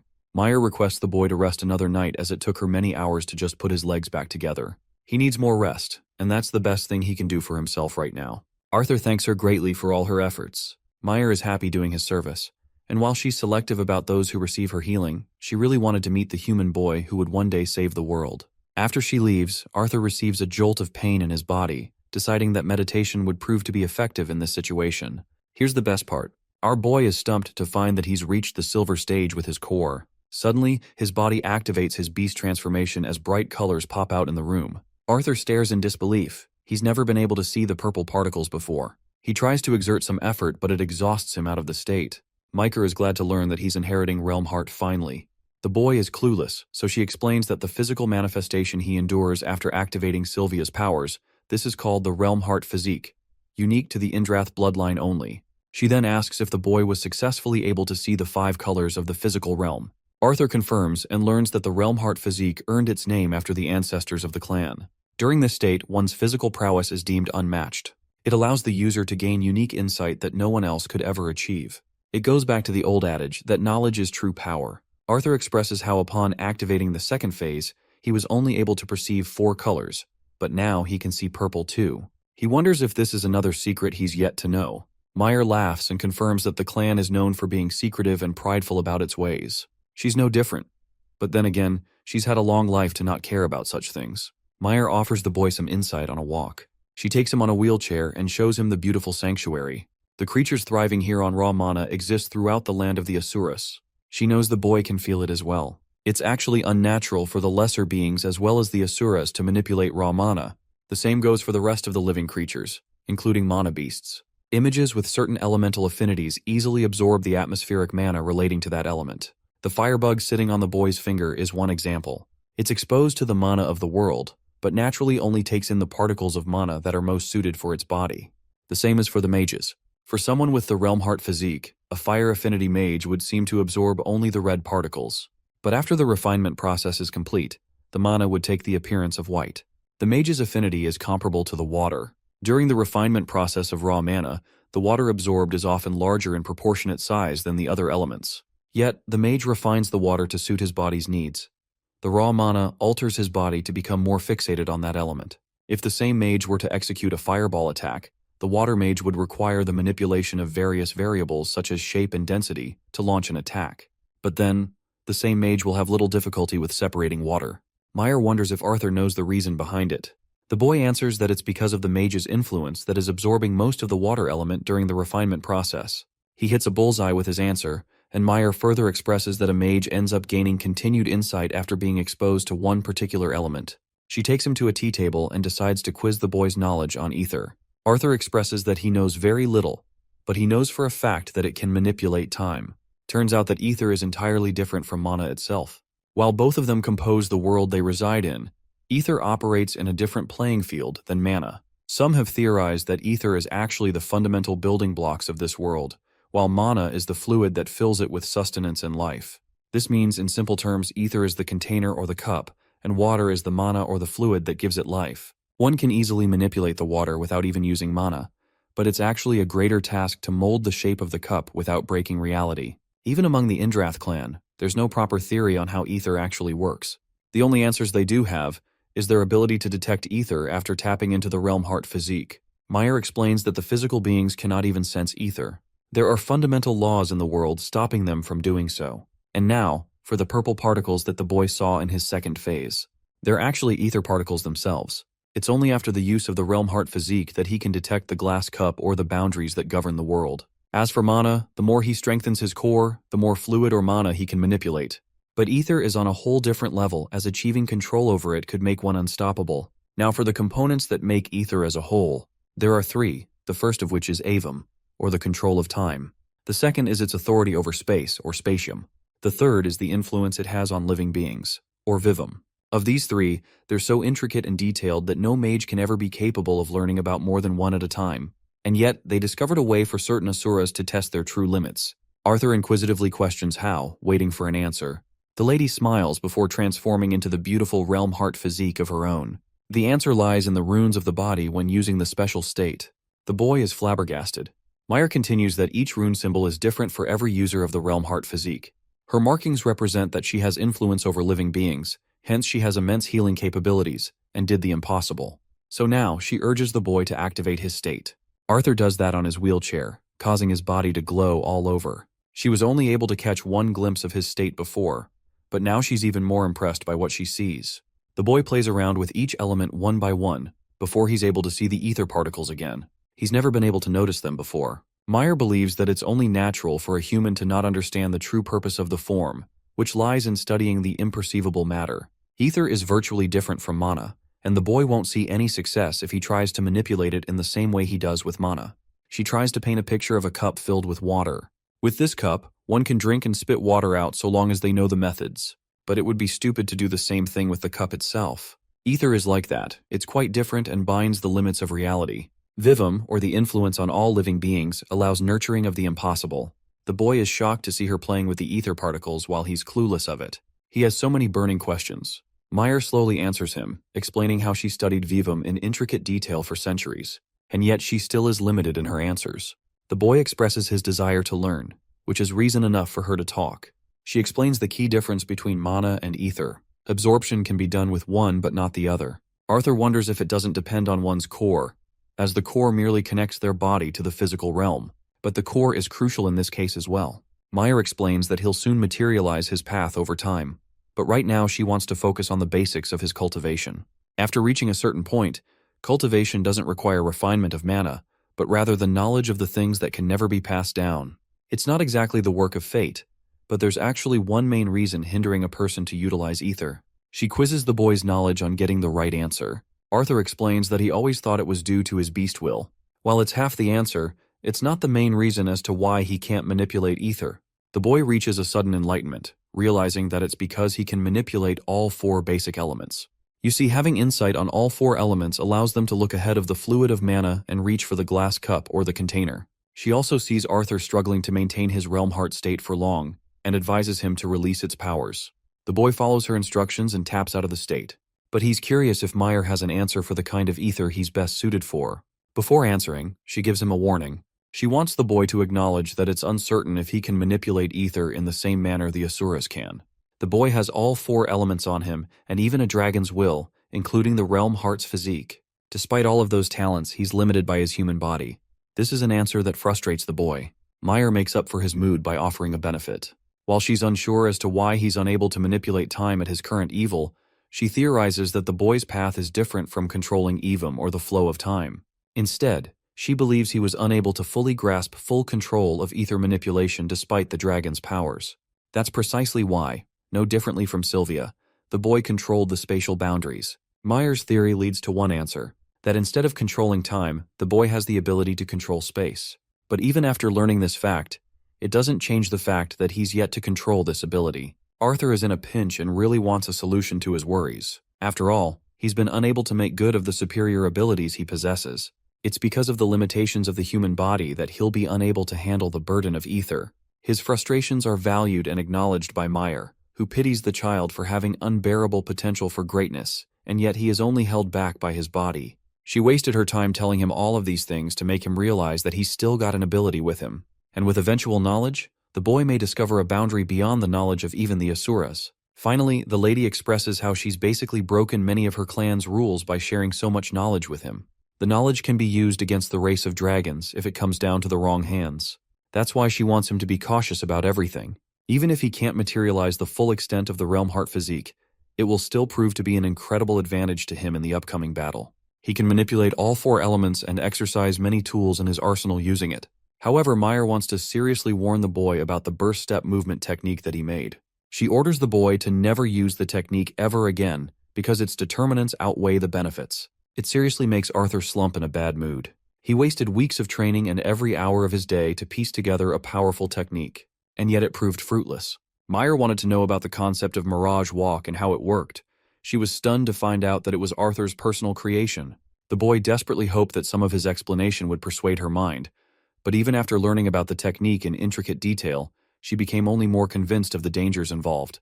The boy rests in his bed. At least he's happy breaking into the Silver Core. Just his combat with Cordry alone could classify him into the double AA class as an adventurer, without even using his mana. As he was right now, he had little improvement in terms of actual mana refinement. The only technique he made after exhausting efforts was taken away from him. The knowledge of Asuras residing in Alakria also troubled him. After all, they boasted mana manipulation far greater than the boy's imagination. Winsome also reported that just a single retainer is capable of wiping out entire teams led by a lance. The boy sulks in desperation, staring at the empty cup, remembering Meyer's words that knowledge is power. But he's convinced that even knowledge won't be enough in his battle against the Alakria continent. More healed up and ready the next day, the boy manages himself some movement. She can already see that he had a difficult night. Arthur still feels bad just moving his legs, but he's at least capable of moving now. Meyer thinks it's a good thing, because she has personally requested Winsome some time to train him. For how long? That depends on the boy's achievements in the duration given. She wants to impart some of her knowledge with the boy to help him guide in the correct direction. After all, he's a human who has much to learn about mana. Meyer wants to start off with spells, so she tells Arthur to bring up every single magical spell he knows of and attack her. The boy is about to prepare one, when she's already able to guess that he's preparing a water sphere and a gust of wind in each hand. Arthur is stunned to see her assume so perfectly. She reminds him to maintain his focus and concentrate on attacking her. Arthur, now frustrated that he was read like a book, gets into position. But with a single movement, she's able to sense that he intends to manipulate the ground underneath her. Arthur keeps getting shocked by her divine guesses, but Meyer explains that it's just knowledge that she has with her ability, and it's going to help guide in the right direction. And that's how many weeks passed as he advanced in his training with the Elder. Arthur's a little bummed that she keeps beating him so badly that he requires constant healing from her after battle. He's also seriously wondering why she didn't just cut off his legs and regenerate new ones in place with her special powers. To that, Meyer explains that the manipulation of ether requires sacrifices to be made. While it's possible to heal major injuries, she'd be extracting the ether from some other life form to help Arthur. The boy is fed up and wants her to stop beating him up non-stop. Meyer laughs at his youthful little remark and recommends that he start avoiding her strikes. She wants him to remember that it is the imagination that mainly affects the focus of the spell. The boy's going to encounter many enemies that will either use incantations in an effort to trick him. But Arthur's annoyed that she's drilling this exact concept so many times in his head for weeks. Meyer argues that it's only because he's getting overconfident in his replies, and countering the spell before it's even manifesting. It took her many decades to perfect it, which is already pretty fast for people like her. Arthur gets up, once again ready to give it a shot. He enters the realm heart state and sees her manipulation of ether particles with wind. The boy understands what's coming and protects himself against the wind bullet strike. An excellent response to her attack. Then he evades an earth spike from underneath his foot. Then a blast flares from nearby, which he deflects. He's getting hit with one other earth spike from behind, but Winsome makes a surprise appearance and catches the piece for him. He's come to collect the boy and apologizes for his intrusion. Arthur's seriously shocked to see even Winsome pay his respects to Meyer. It makes him wonder the kind of influence she holds in the clan. Winsome apologizes for his appearance, but it seems that Indrath is requesting Arthur for a new instructor's training session. Meyer understands the situation at hand, and she's happy to announce the boy's progress in the Realm Heart state. She really wants to govern the progress of his training ahead, and tells Winsome that she'll be around to see how he develops. Reminding the boy to focus on the knowledge she gave him, she hopes that he uses Realm Heart physique more often. Arthur promises to master what she taught him by their next encounter, and that's how they bid farewell. After taking a walk among the trees, Winsome consistently glares at Arthur. Even the Asura is shocked to notice how Meyer went the extra mile with training the boy. Now curious, Arthur questions Meyer's status. Unfortunately, not even Winsome can say anything that she hasn't told him already. The boy talks about how he thought highly of Winsome at first, but he's starting to see otherwise. It's a kind of tease that not even Wisdom tolerates, as he warns Arthur that despite his lower-ranked status among the Asuras, he's still stronger than any lesser being out there. As for the boy's next instructor, they head right into the portal to see what he's up to. Coming out of the portal, Arthur's intrigued to find nothing but rocks around. From his training with both Meyer and Winsome, the boy learned many skills for war. Now he's going to use those skills in one style that will further utilize his elemental magic as well as his melee combat. One voice roars from the cliff above, noting the human that is to become his student. The voice talks in an arrogant tone, almost as if he's disappointed to find Arthur as the savior of the Dicathan continent. This instructor goes the extra mile in being flashy as he descends down a cliff, causing an explosion. Then a giant arm grabs Arthur's tiny little body before he stares at the towering golem before him. The creature sets the boy down before dematerializing into a humanoid state. Aizawa's cousin from My Hero Academia over here wanted to scare his student, but he failed miserably. This is Ren, his newest instructor. Arthur introduces his name, but Ren wastes no time with the bullshit. He's already judging the boy for being late and wonders if he should slice Arthur's fingers as punishment. The kid's really scared now, and thinks it's outrageous to punish him so strongly for something like that. Winsome explains to Ren that there aren't any severe consequences in human society for being late. This disappoints Ren greatly, because he would have imagined the race to be at least consistent with time with anything. He considers Arthur's race underdeveloped and, for the lack of a better word, fucking retarded. Bro is so cool he smacks his cape in Arthur's face and explains the purpose of their meeting on a damn mountain. And then, without stuttering even once, this dude orders Arthur to get buck-ass naked. Before long, the kid takes off his top and bottoms, revealing a muscular and athletic body. He even teases Ren and asks if he should go the extra mile in revealing his T-Rex and family jewels. Ren notes how the future savior of mankind is seriously sassy in his remarks. He also glances at Sylvia's feather around the boy's arm, before snatching it in a flash. Ren thinks that it's offensive that Arthur's using it as an arm warmer. The feathers of dragon wings are made of unique properties of both mana and ether. Interestingly, dragons never shed their wing feathers from the moment of their existence. So for one dragon to actually offer someone their feather indicates a devoted and loving consideration. Arthur softens inside, knowing how precious Sylvia thought of him. Ren breaks his happy time by pulling his arm and observing every muscle of his body. Bro is seriously the Diddy inspector or something, because what the fuck is the purpose of that? Ren concludes his findings and orders Arthur to cast a spell using his right hand. First, he'll conjure a stone pillar with an accurate height and specific radius. Both things fly over his head, but Arthur follows the command and executes it anyway.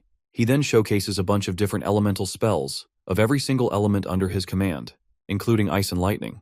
The basic measurements and calculations aside, now Ren wants the kid to exercise his mana arts in actual combat. So this guy uses one of his fucking golems and orders Arthur to quickly launch a spell at it. The boy casts an electrical spell, but this bitch is not stopping at all. It swipes Arthur from under his feet, his attack failing to hit the golem. Arthur realizes that he's dealing with a damn trickster, and at this point, he just can't with the ambiguous training. The boy expresses that he's most confident with fire and water, but he can only do so many water spells here. Ren knows that, and learns that the boy is 15 years of age. He thinks it's time for long-range manipulation analysis. Arthur is pissed and gives Winsome a good side-eye before following the training. A bunch of different golems, No, correction. A fucking army of golems descend down the mountain range, which shocks Arthur on Ren's ability to conjure so many of these uglies in one time. Ren wants Arthur to have fun dealing with them all. The boy immediate enters his realm heart physique and lunges forth to fuck them all up. It's the definition of a one-man army fighting against the planet of the apes or something. Arthur's out here punching the shit out of them, until nothing remains of the golems apart from their broken bodies. Cocky as always, he returns to Ren, asking for the next challenge. The arrogant instructor is glad that the kid is having fun in his own way. Next up, he wants the boy to use some of his physical capabilities. Winsome did say that he's good with handling a sword, but he's also learned Cordry's melee training too. Arthur's fine with all that, but the part he's really pissed about is him staying shirtless. Ren gives his 12-page essay on how his naked self is necessary for accurate analysis. He also reminds the kid that he's not gay, so there's nothing to worry about. That's hilarious if you ask me. Ren requests to see the boy's primary combat of choice, flicking him in the nose like a grumpy uncle. Arthur casts his unique blade, and the second Ren sees it, he's in shambles. Dude breaks out into fucking laughter a second later, egging the kid on. Arthur thinks he's just making fun of him, so he asks for the sword back. But Ren turns to Winsome and wonders if he knew all along. For the exciting reveal, you guys remember how only Arthur was capable of unsheathing the blade? Yeah, Ren shocks him as he effortlessly unsheathes the weapon. Arthur questions if it's because of his state as an Asura, but that isn't the right answer either. For the right answer, Ren shockingly reveals that he's the very creator of this fancy weapon of his. Yes, the very blade that Arthur unsheathed for the very first time. It had the author's name imprinted on it. Arthur is having too much trouble comprehending the situation at hand. He's dying to know how the weapon found its way in Dickathon. It turns out that this blade was one of Ren's experimental weapons, that he personally classified as a failure. He had no use for it and tossed it away in the beast glades, thinking that no lesser being would be able to see it more than a cane. He can't fathom how the weapon ended up in the boy's hands of all things. The freak starts hyper-analyzing the odds for real. This nerd, Arthur questions why the sword is deemed a failure, as this weapon is the best thing he's ever seen in his life. Ren is offended at the thought of Arthur comparing his special blade to primitive weapons of the human race. His purpose with this sword was to make it usable for any wielder, but he can't see it as a good idea anymore. It's nothing more than a sharp tool, really. It still makes everything all the more interesting. Winsome is curious if Ren will now fulfill the request for the child. Arthur is confused, but that's nothing new, and even I'm tired of repeating that. Winsome tells the kid that he was brought to his latest instructor for two main reasons. The first goal is to analyze his practical combat, and the second goal is for Ren to produce a weapon, a sword even more capable than the one he has. Arthur becomes excited that he'll get a new sword. Ren corrects him that he creates swords instead of just forging them. He agreed to the training procedure for a favor he owed to Indrath, but that favor didn't have any conditions of creating a new weapon for an inferior being like him. For now, he'll be taking Arthur's sword for a while. Ren has no intentions of stealing it from him, as the weapon decided to choose Arthur regardless of its creator. Channeling his powers, Ren erects a sword from the ground beneath, handing the boy his new weapon for the purpose of training. Its main usage is to measure the movements of the user and analyze each impact from their swings. Arthur is surprised by how he summoned the sword. Meanwhile, Ren thinks the kid has seen nothing of his powers so far. He also orders the boy to hand over the feather for the time being. Arthur is defensive over the feather, which pisses off Ren as he's got to explain everything around the kid. Arthur surrenders the feather and gets told to rest and rejuvenate. Poor boy learns that he's going to be sleeping out in the cold and emptiness of the mountain. Ren and Winsome are chilling as they've got worries of their own to deal with. They think it's a suitable treatment for Arthur as he's going to get used to the harsh environments of war anyway. Both Asuras bid their best wishes for the boy, filled with sarcasm. They vanish in a blip, leaving the kid to fend for himself. That night, Arthur slept in a shitty tent that he made for himself. His clothes became his pillow until he startled himself into awaking and hitting his head. The boy gets rid of the earth tent before suddenly getting attacked by one of the golems. He wasn't ready to get jumped like that. Arthur deflects each attack and hears Ren's annoying fucking voice as he lectures him about the unsafe environments of war. That's why he's training Arthur to get used to fighting in the rawest conditions possible and at the most unexpected time. He also demands the kid to get rid of his clothes. Arthur removes his clothes promptly and goes right into Realm Heart physique. His goal is to target the golem generals with crowns over their head. The boy doesn't waste any time as he's slashing away the monsters with no mercy. He casts an electrical wave on one of the golems, annihilating them completely. Surprisingly, Arthur sees a bunch of white golems that are fighting for him. This is to represent his allies in the actual war. Thanks to this, he'll always have the decision to either take the offensive route and annihilate through his enemies, or prioritize keeping his team alive. The boy wraps up the difficult quest, slaying each golem in his suboptimal state. He collapses from exhaustion, as Ren notes that he suffered 271 casualties, nearly half of his enemies. It wasn't exactly the safest victory achievable, especially with the weaker golems around. His only mistake was letting his allies die. Arthur talks shit but freezes before the sight of delicious food and water. He munches on it while the instructor gathers his report. The boy has trouble seeing the rock golems as his own allies, which is why he isn't incentivized in saving them as much. Ren finds that helpful and prefers the kid to return to sleep, as his battles will only get tougher from here on. So tired and exhausted, the boy shuts his eyes, and for what feels like a second, he awakens the next morning at the sight of a murderous demon strangling Tessia. Bro, this crazy instructor went from 0 to 100 after that tip. The elf calls for help. Arthur instantly goes into a static void and risks everything in his body to save her life. He prepares a wide swing and slashes the bastard's arm, freeing the beautiful elf before launching a second attack. The demon dodges it and gains distance before unleashing a barrage of its own strikes. Arthur swings right into Realmheart physique mode and counters every single attack with his elemental output. One spear targets Tessia, so the boy risks activating Static Voice a second time, injuring his own hands just to protect Tessia from the dangerous attack. That one deflection proves useless as the demon stands before Arthur, tall and terrifying. The kid is done playing around and roars at Ren for messing with his head. Soon after, the illusion fades from both puppets. The instructor is surprised to see the boy react so quickly. He was planning to play out the fight to see more of Arthur's reactions. But the boy's hardly surprised after knowing the kind of instructor this bastard is. Ren explains that he adopted this harsh method for the boy's benefit, as in his current state, he used too much of his powers to prioritize saving one elf. It could cost him his actual life on the battlefield. Arthur understands that while it wasn't the best option on the table, he only did it because he prioritizes certain people's lives over his own. Ren criticizes his reckless decision-making even if the boy did it for a partner. The word mate makes the kid embarrassed as he explains that Tessia isn't anything like that. It surprises Ren, who was thinking that she and the boy had already done the deed by now. Arthur becomes a beaming ball of embarrassment, denying anything like that. He switches the topic and realizes that Ren has immense control over the earth and can form anything from it. The chair is one example. The only limitation that comes to his mind is that he can't mimic properties of water using the earth. Also, he's really curious about wanting to know how Arthur was able to detect the demon being a fake.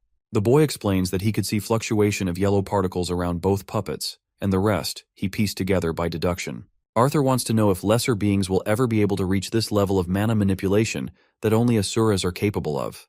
Ren argues that it's extremely unlikely for that to happen, but the boy shouldn't be worried as the kid himself is the definition of impossibilities.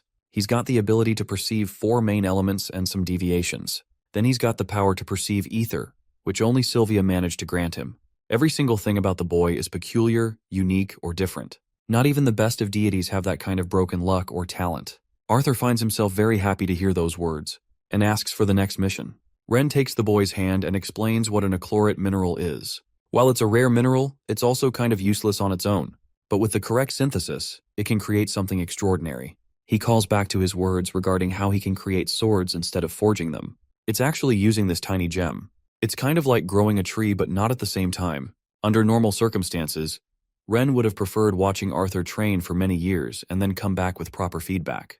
But right now, he's gonna have to take a gamble considering their specific circumstances. Just as Arthur is about to question his ridiculous words, this dude presses the sharp mineral in the palm of his hand, making it bleed.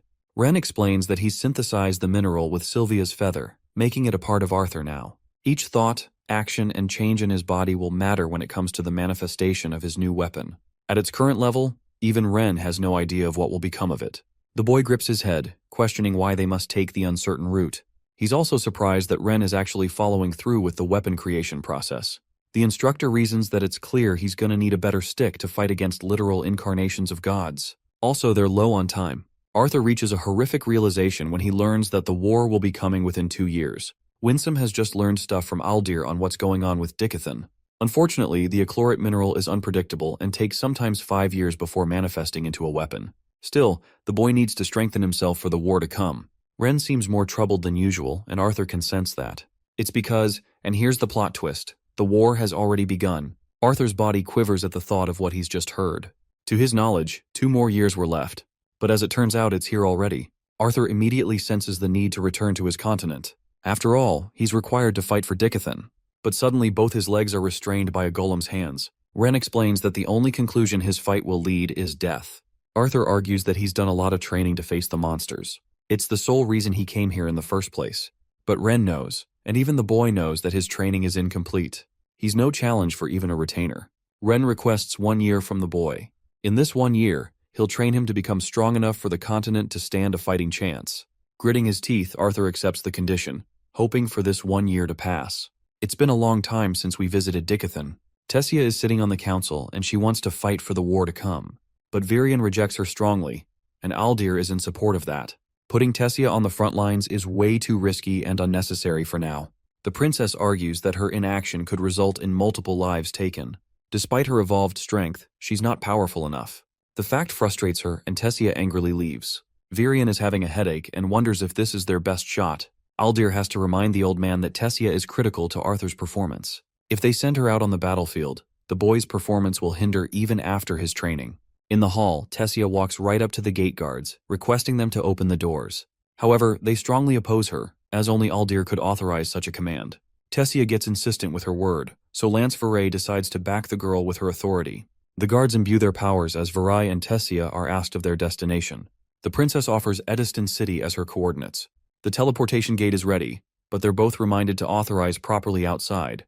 Tessia asks if Viray's presence is really necessary, but it turns out that she's fine with it after wrapping Kathleen's training.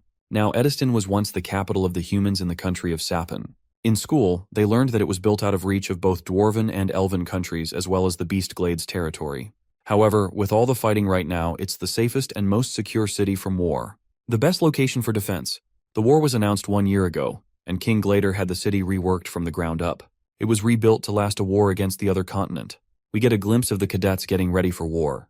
Viray instructs the girl to keep her sword prepared, but Tessia doesn't understand why, as she's protected by a lance and in the safest city too. Viray, being an expert in combat, understands that war is unpredictable, so they must be ready at all times. They pass by a shop where Tessia stops to ask Viray how the Glader siblings are holding up with their training. It turns out that Curtis is extremely diligent, but his progress is fainting. He's average to the likes of Kathleen, who is progressing sharply as she's the more gifted of the two. Even the lance admits to her talent. Tessia corrects Viray, alluding to Arthur's enormous talent. But the lance argues that he's not even in the league of the children, as he's in a different category of his own. She's wondering how monstrous he'll become after his training with the Asuras. Tessia wonders if their enemies will ever be able to step foot on this side. After all, Alakria is on the west of Dicathen, which should mean that Ediston is actually pretty close to their enemies. While that is true, it's also noted how their enemies don't exactly have a method of transport over the sea. That's why Viray suspects them to take a more subtle and devious method, such as the teleportation gates that are hidden across the territories. The Vritra clan could seriously bring a huge army for them to deal with. Even Tessia is frustrated that they're very limited on their knowledge of their enemies. We finally learn that Aldir was able to break the curse that bounded her from talking about her homeland, and still she fell into a comatose state. Tessia's relationship with her grandpa has also grown tense, but it's understandable with the pressure he's having to deal with. Both the Dwarven king and queen are dead. The council did its best to gain their allegiance and recommended each city to prepare for war. While she's busy in thought, Tessia bumps into Emily, whom she assumes is an enemy, and immediately points a sword at. Nerd Girl is happy to see a classmate and hugs Tessia, also greeting Viray. Tessia collects her papers and apologizes for attacking so suddenly. Emily realizes that she's actually in a hurry and gets back to her stuff. She's supposed to send these papers to Gideon, who is in search of Alance's help. Viray and Tessia figured that it's a nice way to join them. Tessia spots Emily's worn-down reaction and asks what Emily has been up to these days. The poor girl refuses to call her professor a professor because of how insane this guy actually is. She's already lost her mind many times taking care of his mess. Emily teases the elf with her princess name and learns that it's been suffocating for her hiding inside the castle. Emily teases her for being a rich, spoiled brat. It turns out that both of them are hating their damn lives with their own struggles. Emily wants her to take it easy on Virion, because she remembers what happened after the Xyrus City massacre. They're worrying about Tessia for a good reason.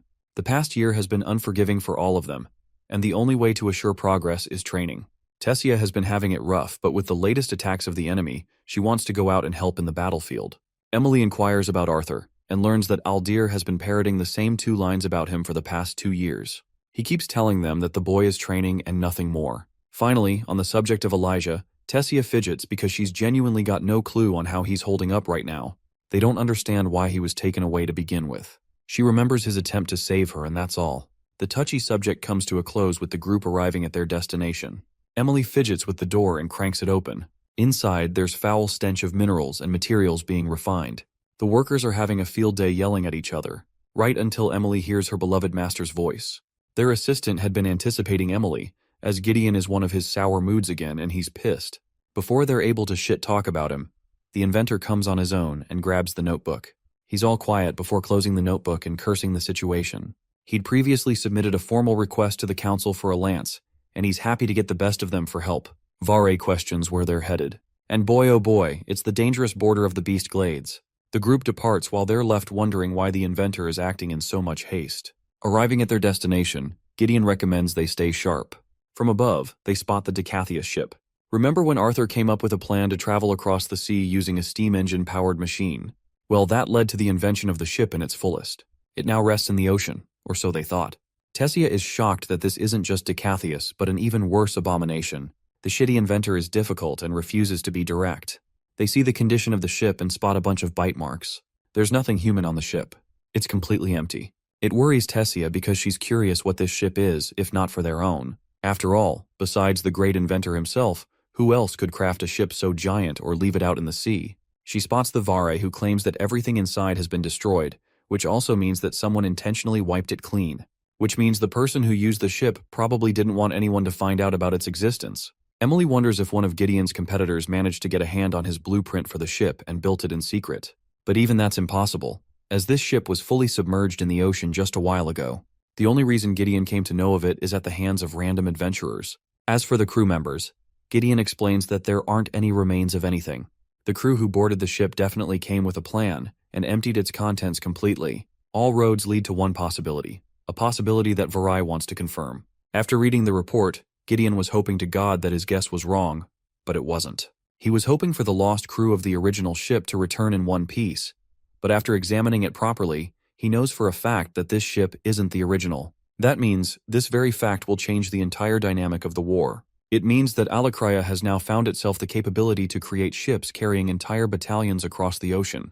Virion sits at his table, tired to accept the fact that the war is upon them much sooner than they anticipated.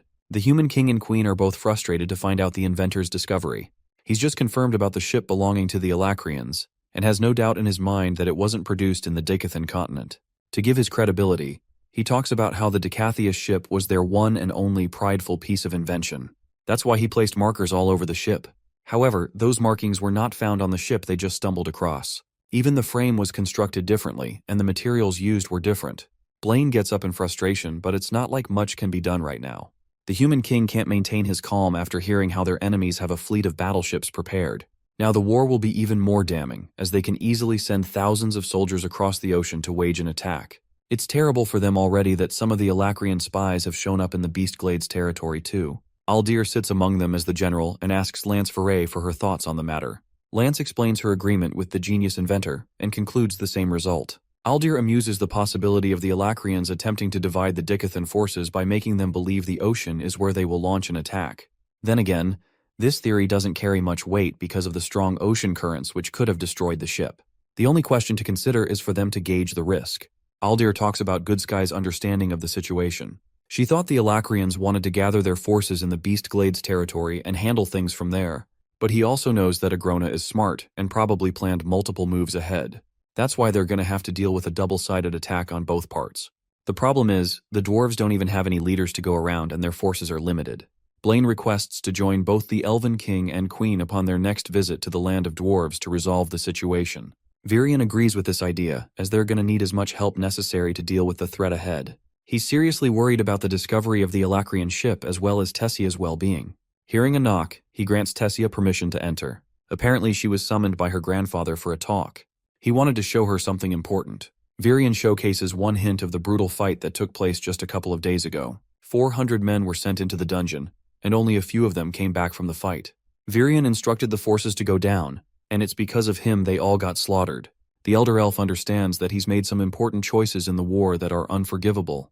But that's exactly the kind of thing that requires him to keep his beloved granddaughter safe, despite her value on the front lines. Virion wants Tessia to understand that while she's a talented mage, she'd be a powerful asset on the battlefield. And yet at the same time, her shortcoming is that she is just one person. One small mistake is all that's going to decide her fate.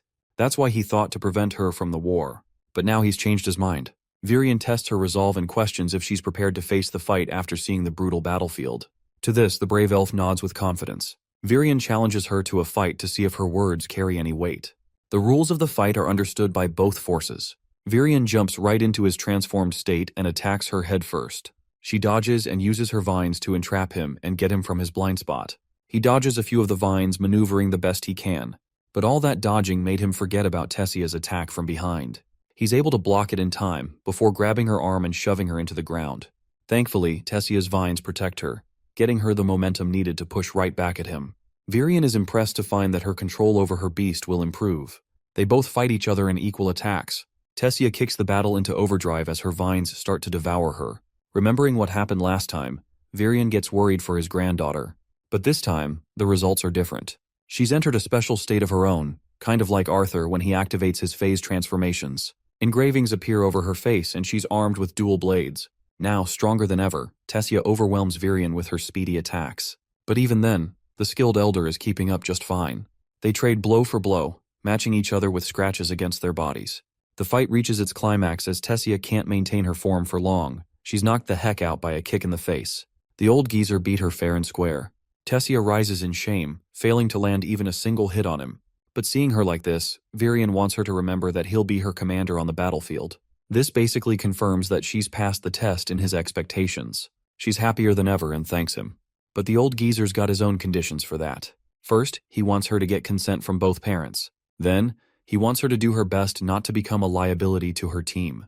Finally, she will be removed from the team if she can't take proper care of herself. Tessia blindly accepts everything in excitement. Virian taps her head and warns her to stay away from her second phase because she's yet to master her form fully. Aldir's already told her that the Elderwood Guardian she's assimilated with is different from others, but it's yet to be mentioned why. Still, Tessia intends to avoid using her second phase until she really needs it. Virian calls her and reminds her that he's stopped being her grandfather. He's going to treat her like a soldier, and because of that, she must understand here and now that she'll have to follow every order, no matter how difficult it seems. It's his final warning to the girl to back out from the war. But Tessia rushes in to hug him instead, confirming to her commander that she'll be a reliable asset who supports the continent. With their salutations wrapped up, Virian is still afraid for her safety, but he doesn't tell her that. In the next scene, the old elf makes his way to the lower levels of the castle. Here he meets Anna, who is treating the director in her comatose state. Anna gives a general review of her condition. While Good Sky is doing well in her unconscious state, they still don't know if there's a way to bring her back. So Virian decides to do his thing, the same as always. He greets her and talks about the recent update of the Alacrian army, how they've discovered a battleship. He's confident that Good Sky wasn't aware of the ship either. But apart from that, he's come here to tell her about something special. He just gave Tessia permission to enter the war, a decision that is very much unlike him. Virian laughs at the kind of reckless things he said, but this poor old man is really afraid. He understands the stubbornness of his granddaughter. That's why he wanted to take part in the war under strict supervision. But poor old Virian collapses in his emotions. He stepped down as the Elven King, and now he's been placed with an even bigger responsibility than before. On the daily, he trains with a proper Asura to become stronger and remain in shape. After all, this war is going to require his very best for Dickathan to survive. But at the same time, Virian doesn't want to do this. He doesn't want to be tangled in this mess. All he cares about is to enjoy his final days and see Tessia grow up and become strong. He couldn't have imagined a day where he would be sending his own granddaughter to war. The Royal Council members are doing their best to play their part. But even after that, they're all dependent on Virian for orders, as Aldir deemed him the most fit to lead the three races. Virian shivers under the incredible pressure, the weight of becoming a leader, having lost and outlived his precious wife. He deeply grieved, and now he fears that a day will come where he will have to outlive his children and even Tessia. That's the future he wants to prevent. Embracing her gentle hand, he apologizes to Good Sky for not knowing sooner. He could always tell that something was wrong. The curse placed on her wasn't fully removed by Aldir. She risked her life to leak the information regarding the Alacrian continent and the Vritra clan.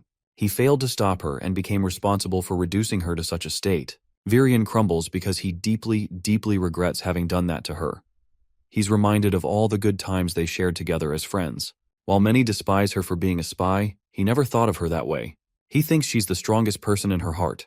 The war will begin soon, and he knows that this may be his very last visit. But Virian wants to promise her that after the war, he'll exhaust every living breath to make sure she wakes up. With the emotional roller coaster coming to an end, let's see Tessia's performance on the battlefield.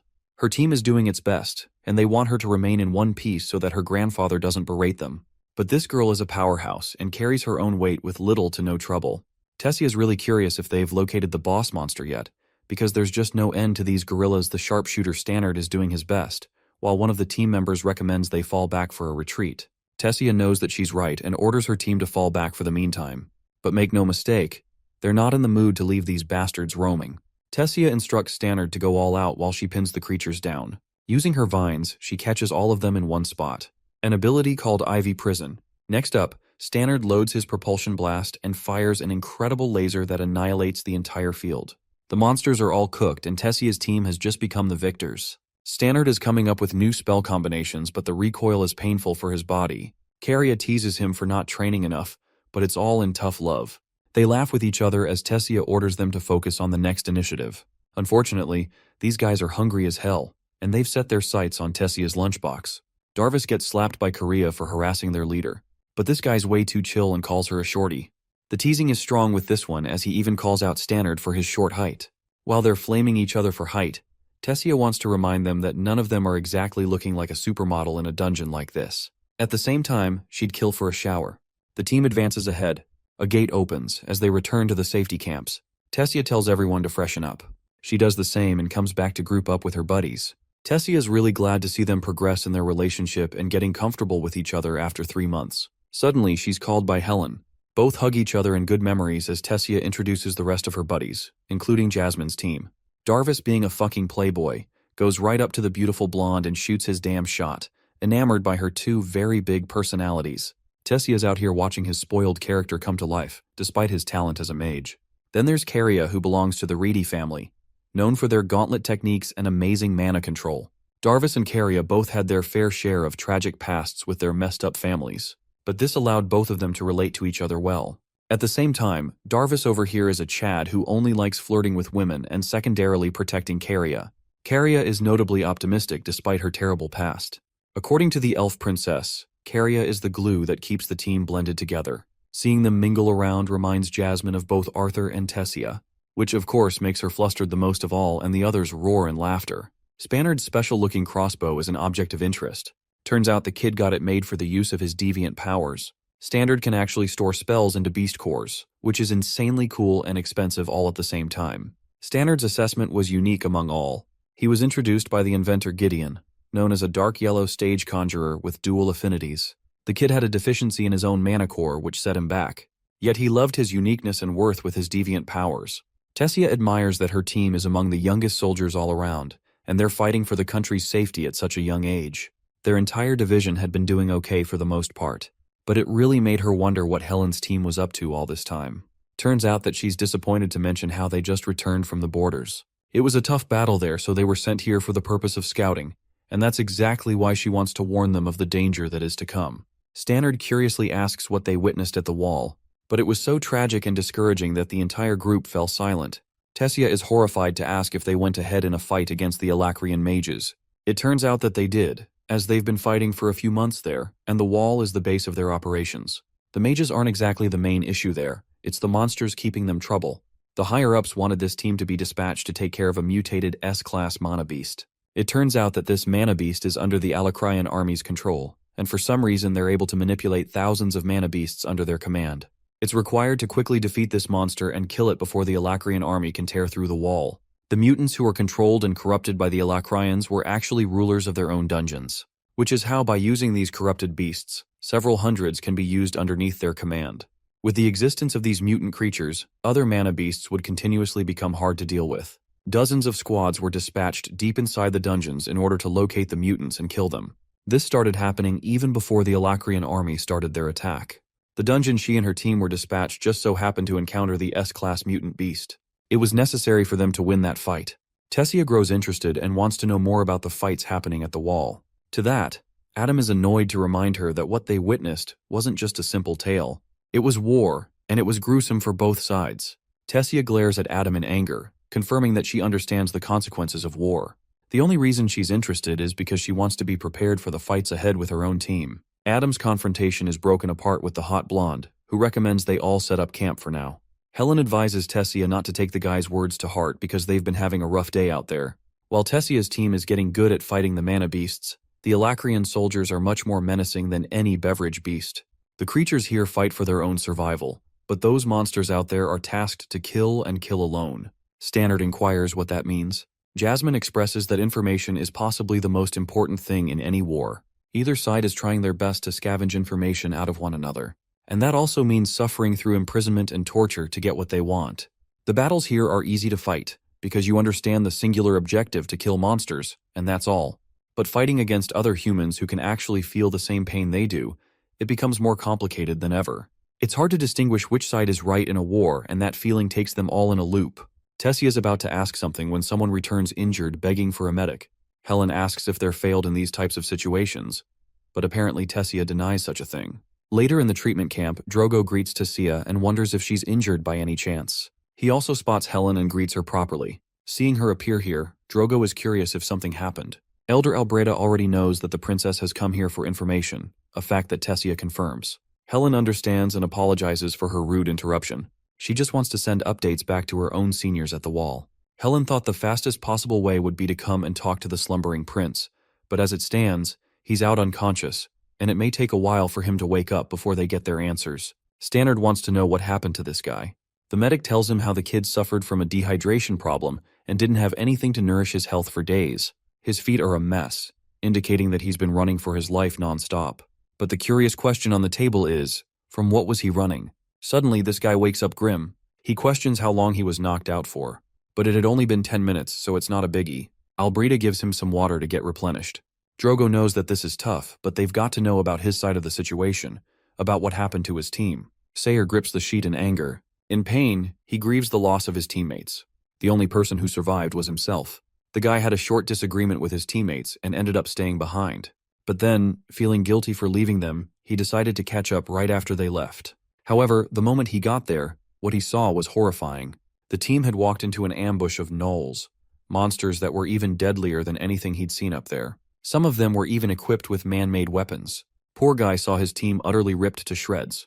He had nowhere to run and tried his best to mask his presence. Luck was the only thing that saved his life. He tried to hide for many days before, eventually, he took a chance and set up a teleportation gate to exit the location. However, the risk was too heavy because the gnolls could have destroyed it, so he ran for his life. Drogo wants more clarity regarding the teleportation gate he set up. Sayer is terrified to reveal that there was a giant door behind the monsters, as if they were trying to protect something strongly. He's horrified to express the news of his finding, that they've finally located the S-Class mutant's den at last. Moments after that, Drogo's voice roared across the cavern, alerting them the message of the location. Everyone there, hundreds of soldiers prepared themselves for the battle to come. The kid, Stannard, had done his fair share for the time he was here, but now this fight was the real deal. The actual target, a real mutant for them to fight. He could tell that all of his team members were clearly nervous, but their team leader, Tessia, looked composed and confident despite being the youngest of the group. The princess adjusted her here, making him gaze at her for an unusual period of time. Lil Bro knows that she's out of his league and already in love with Arthur, so he tries to shake his feelings off. Stannard focuses on the fact that the beast they've fought is seriously nothing compared to the monsters out there. He goes out all geek mode when Caria comes out and startles him. She suggests to him that it would be nice if he started stretching. Stannard understands that she's just caring for his safety and accepts. The Vanguard teams are all lined up for their orders. Drogo, as the leader, warns them to get ready for the arrival of the true battle. They have no understanding of the dangerous monsters that are on the other side of the gate. Tessia takes charge and emphasizes to her team that they'll have a delicious meal after they clear this dungeon. Now, I don't know about you guys, but that just seems like a death flag to me. Anyway, the Vanguard teams are put into position before they rush ahead into battle. Right upon entering the gate, it's a massacre. Stannard is horrified as he witnessed the brutal slaughter of many soldiers. Darvis is doing his best to keep up while Caria is sickened to find that they've lost another ally. The fight is hard, but they're holding on. Stannard catches himself blindsided, so Caria alerts him for the monster nearby. He's busy reloading, so Caria swoops in to protect him in the meantime. Stannard also shoots down 3 monsters on his own. Darvis impressively teases the kid for not being useful enough. Caria is in deep trouble and requests backup. Darvis goes ahead to save her while Stannard is busy with his side of the monsters. Caria manages to go on the offensive with her gauntlets and pummels her way through. As for Tessia, she's using her ivy prison to cage the monsters all down. Tessia bursts ahead as an unstoppable force, slashing past all of the monsters like butter. Then, she instructs Darvis to corner the creatures in one spot. On her command, Darvis casts a crossfire spell, separating the monsters from the soldiers. The rest of the adventurers do their best to erect earth spikes. Then a combined wind and fire spell destroys the monsters underneath. Tessia is holding on with her vines, Caria with her gauntlets, and Darvis with his flames. Drogo sees this and allows the long-range shooters to finish the job. Stannard is one of them as he prepares a cannon while the rest of the mages shoot their projectiles from range. He orders his men to step aside for Stannard to take his shot. The boy prepares a gigantic orange blast and releases that son of a bitch like a Kamehameha beam. The red blast erupts into an explosion upon impact against the monsters, destroying everything in its path. Drogo observes the aftermath of the attack, which has left a crater in the ground. Next, he orders the healers to get into position and raise their flags. He wants the rest of his men to collect the injured soldiers to the medics. Darvsu is really proud of Stannard's progress. The leader celebrates the amazing victory, despite enduring an attack from an entire army of mana beasts. They've decided to continue forward, but about Drogo's words, Stannard doesn't exactly think it was an overwhelming victory at all. He can't see anything as a victory when many of their soldiers lost their lives. It's no longer just a number, as 10 of them have already lost their lives when they haven't even reached the end of the S-class beast. The question is, how many more lives will be lost by the end of this raid?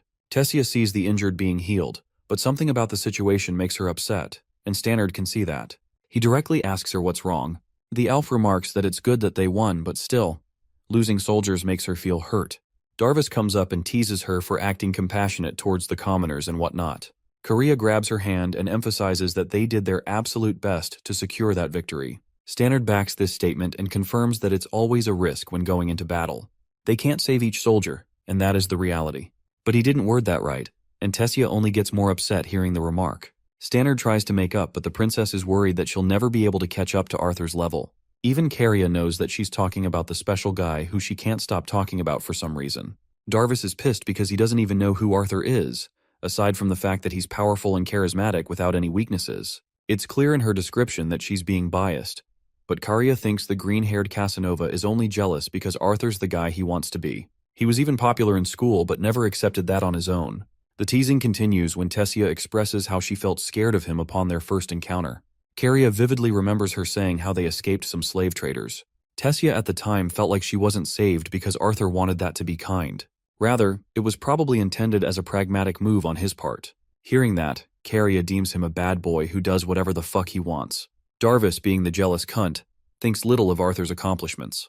He recalls how Tessia got kidnapped at the academy, and Arthur wasn't there to check up on her after the fact. To this, she angrily responds how he already checked on her health with Virion, but left in a state of hurry for his own matters. Darvis, being jealous, continues to paint Arthur in a bad picture. Stannard and Caria both try to stop him for yapping shit that he doesn't know anything about. He even calls Arthur a coward who ran away from the far. Tessia, filled with frustration, denies all of that rubbish. She believes that Arthur is a lot of things, but being scared is not one of them. He values his loved ones too greatly to disappear without purpose. Darvis goes away still making fun of her crush. Even Stannard is doubtful of Arthur's powers, but Tessia confirms that this guy is seriously strong. Caria is dying to meet this guy in person, and Tessia is all the more happy to introduce them to him soon. I don't know about you guys, but I just know this is one of those ugly foreshadowing moments. Okay, the mages are all up and exploring the deeper parts of the den. The place is awfully quiet, so Drogo relies on his gestures to give them a signal. He expresses that they're going to reach the point where Sayer's team was annihilated by the mana beasts. From the report, it's understandable that they'll be running into hundreds of orcs and monsters about. That's why he wants the team to be ready for what's coming, praying that all of them are safe by the end of this battle. Drogo charges with his men until he comes to a stop. He looks around, monitoring the situation.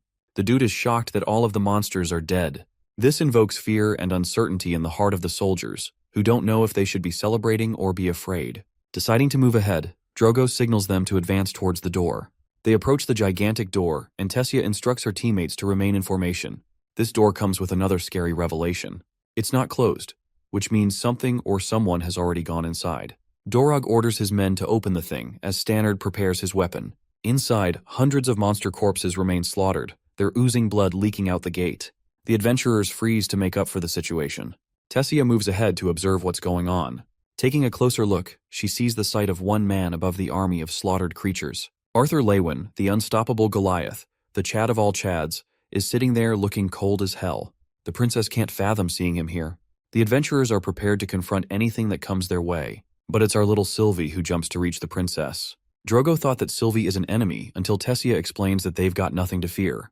He roars at the man sitting at the top of the monster corpses, demanding his name. Arthur pulls his blade out before making his descent. His mere presence provokes Tessia's team to remain on guard. Even Drogo is suspicious of him, until Arthur declares himself an ally of the humans. Seeing the boy, Helen and her team are happy to greet him. Stannard sees the man of the hour, the one that Tessia never stops talking about. However, she's the one in shock the most. For some reason, she hasn't greeted him at all. Drogo becomes a party pooper and explains that they've got a mission to execute. He wants to know what happened as he wasn't told beforehand of Arthur's contribution. The warrior confirms that he only informed 1 hour ago and wasn't really expecting to land amongst a swarm of mana beasts himself. Drogo is utterly shocked to discover that Arthur single-handedly annihilated the mana beasts, including the S-class mutant on his own. One boy matched the strength of what an entire battalion had been preparing itself for weeks. The adventurers all come to question the strength of this child. Stannard wants to know what became of the beast cores. Arthur explains that his bond took her time devouring them. The little furball they see before them somehow devoured hundreds of beast cores like it was nothing. Drogo and his men are having a field trip when one monster attempts to strike Arthur from behind. Tessia tries to alarm him, but in mere seconds the fight is over without Arthur even moving from his spot. He apologizes for leaving one out, and explains that he's fine with talking as long as he gets to eat something worthwhile. Tessia and the Twin Horns group all know this guy, so they want Drogo to feel assured. Helen agrees. Arthur smiles, seeing them in good shape, and catches up with the rest on their way back. While this guy was her childhood friend, Tessia couldn't help but feel off about him. For some reason, she was expecting a different kind of reunion than from the one she got. After all, they met each other after years. Back to their base, Arthur maintained his own secrets and explained what was necessary to talk about. Drogo was unsatisfied among them all, but the information was valuable enough for the battalion to plan its next course of action. Jasmine left both Arthur and Tessia on their own. She saw him, now alone in person. Her heart was racing like crazy. Words come out of his mess as he looks at her with an innocent smile. The boy missed her, and it weakened Tessia before his eyes. She embraced him in love, confirming that she missed him just as much. Arthur grabs her gentle face, calling her a crybaby as he wipes away her tears.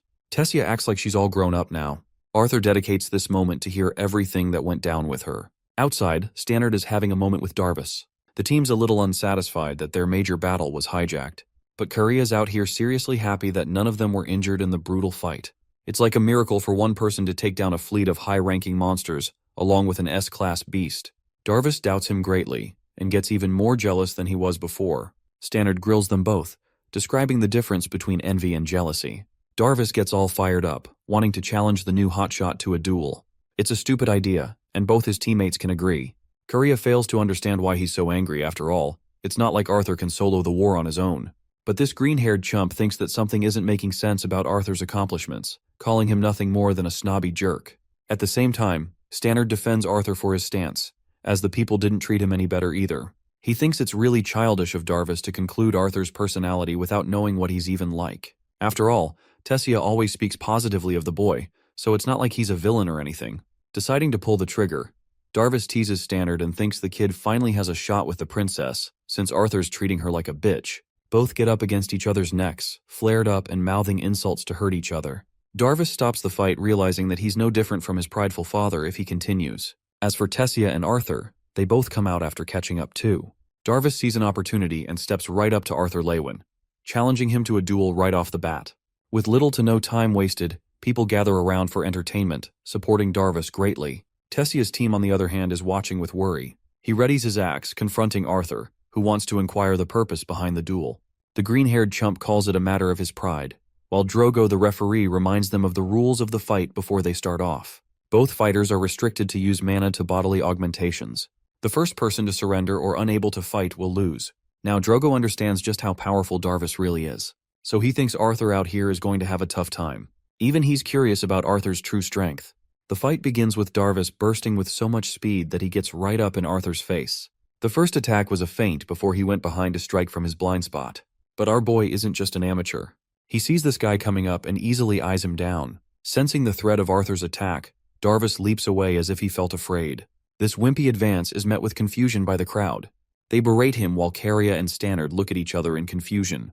They've always seen Darvis easily cutting down mana beasts like butter. He's even seen him defeat adventurers among his own rank with satisfaction. But in this situation, it's almost unreal.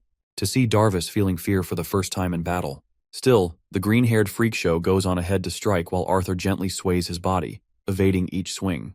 Darvis tries to go faster with an aerial attack, but Arthur merely blocks his axe before releasing just a single punch against his abs. Darvis is sent on a retreat, unable to believe that he's facing such monstrous reaction speed.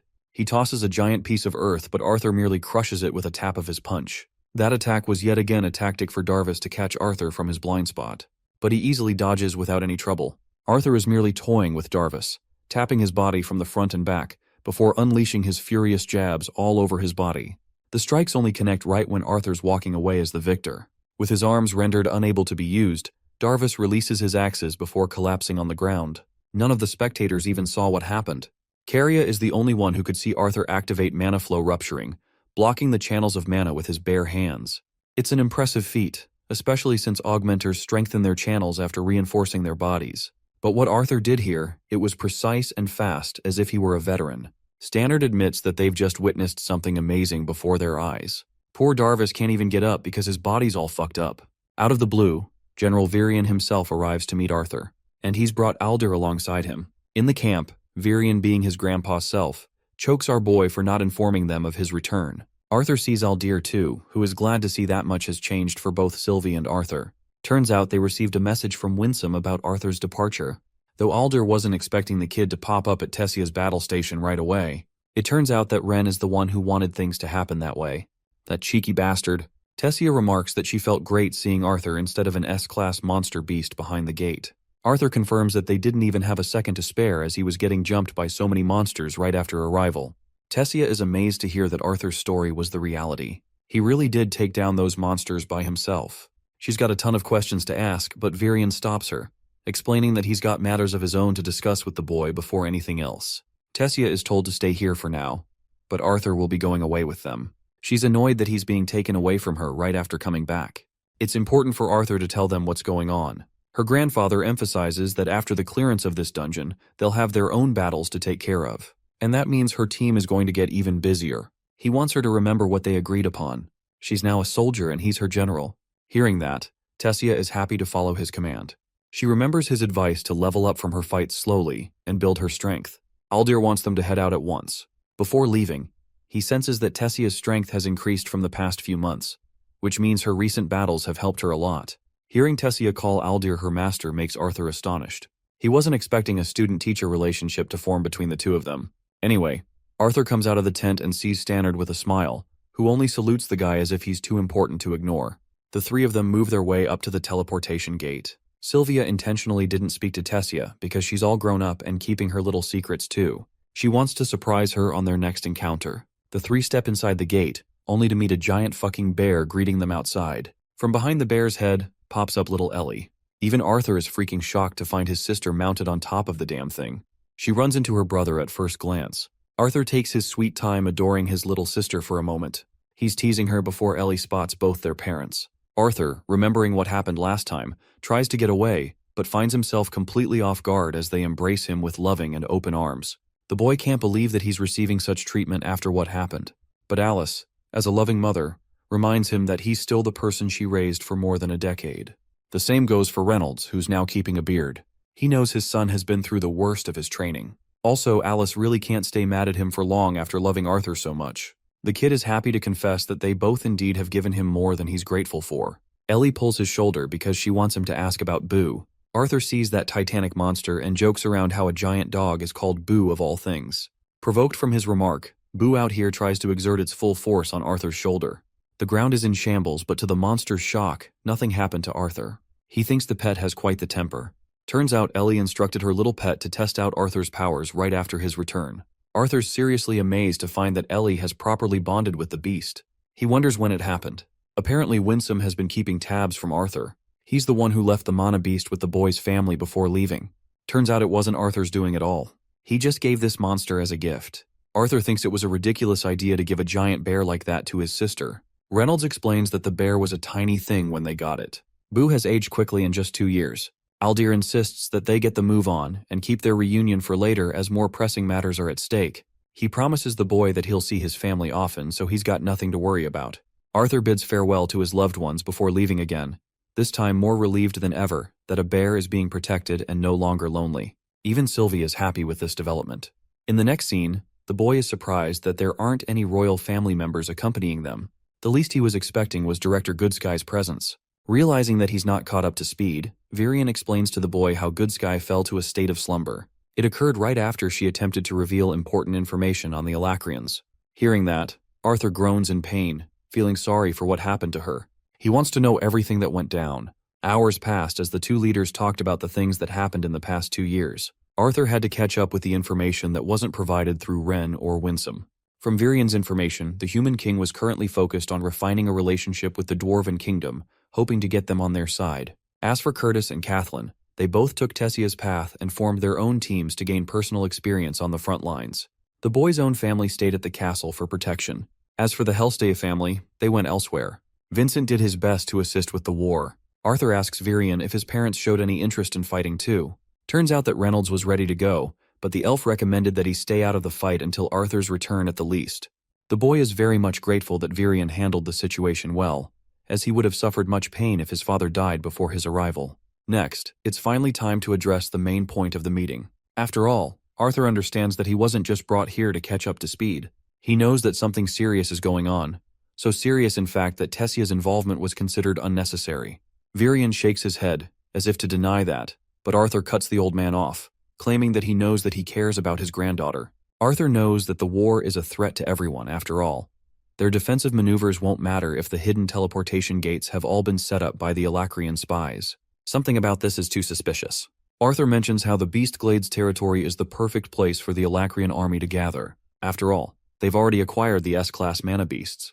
But that strategy would be too obvious. That means the only reason they haven't made a move yet probably indicates that either Dicathan is actually stronger than Alacria, or the other side is intentionally stalling for some other reason. And judging by Virion's grimacing face, the boy can tell that it's the second thing of the two. Virion confirms that they've just discovered something like that. Aldir starts off by saying that it's okay for Arthur to doubt them after he reveals this information. Then he spreads a blueprint of a battleship. A ship that isn't Decathius, but a ship built by the Alacrians inspired by Arthur's design. The boy is furious and crumbles the paper. Right as they're about to talk about the next subject, a soldier barges inside to inform critical information. They've just sighted the Alacrian armies, who are approaching through the western coast. The man shivers in fear as he declares the arrival of the Alacrian ships. Horror sets in the room and Arthur's expression is proof of it. Without a second wasted, Arthur blitzes past the guard with incredible speed. Sylvie tails him, worried about what's about to happen. The boy is so fast that not even the guards can keep up with him. Arthur is so impatient that he wants to open the door without the guard's permission. The guard reminds him that they can't do anything without either of the general's permission. And since they have yet to hear a word from either, they can't allow him to go. Arthur expresses that he's just had a meeting with both of them and he's received permission to head out. But these guards are on a whole different level of arrogant. They don't want him to cross no matter what he believes. They also want to remind him of the dangers of the situation outside. Arthur's done playing around and exerts a pressure so menacing that their senses snap shut. Arthur warns them not to take him lightly at a time like this. Aldir comes up to catch up with the situation and authorizes Arthur to leave at any time. Still, he warns the kid against doing something reckless, as it would only waste Winsome's precious training. The boy agrees and bolts towards the teleportation gate, setting the location coordinates to Ediston City. Now let's observe what's going on with the director. She's unconscious, having bad nightmares of the people who wanted her knowledge. They goaded her, telling her that her knowledge will be critical in turning the tide of war. They didn't even want to care about her well-being after the fact.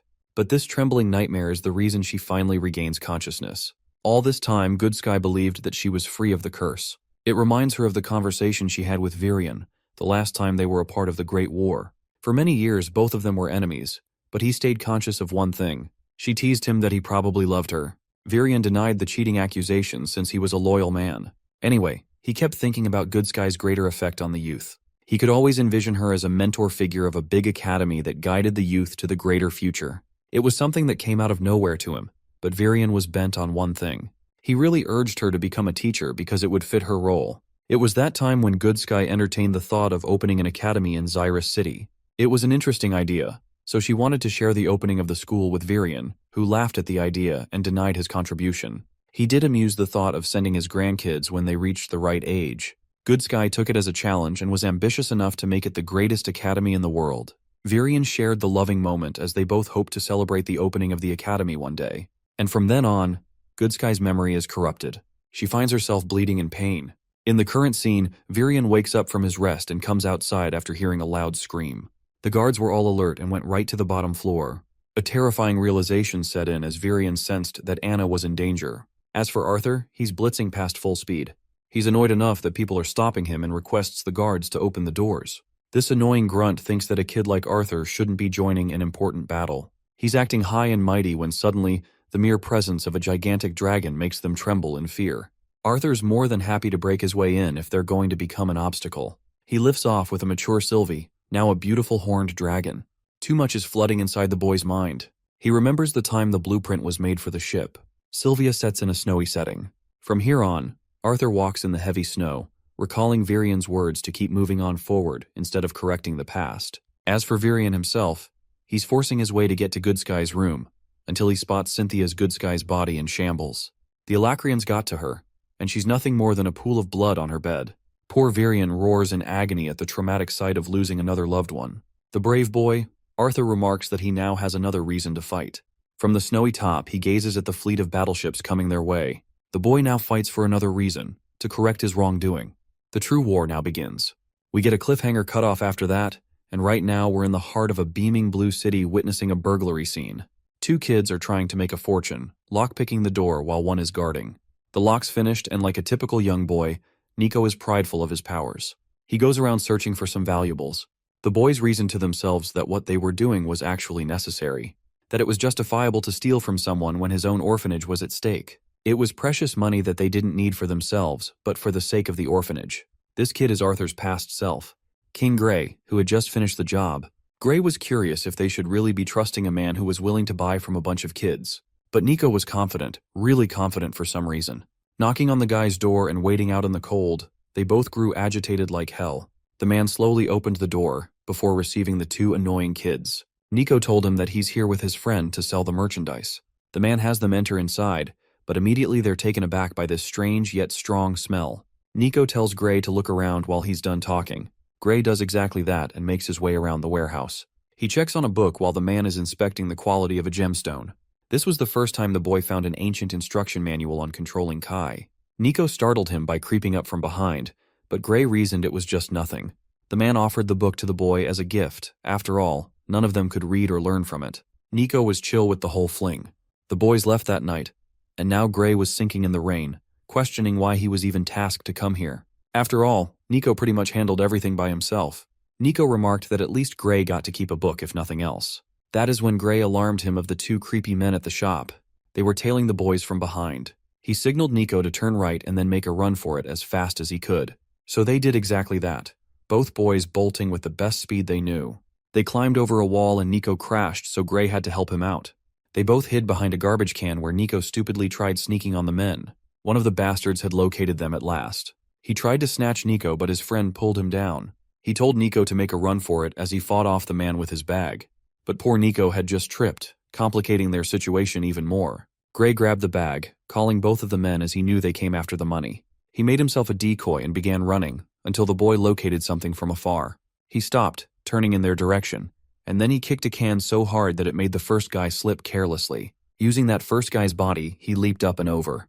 From the puddle, Gray could see the second guy coming up to attack, but even his punch was quickly dodged by the sharp boy, who then countered with a savage fist of his own. This punch, which was charged with his full strength, broke the man's nose. It made him a bleeding mess, allowing Gray the chance to escape with his friend.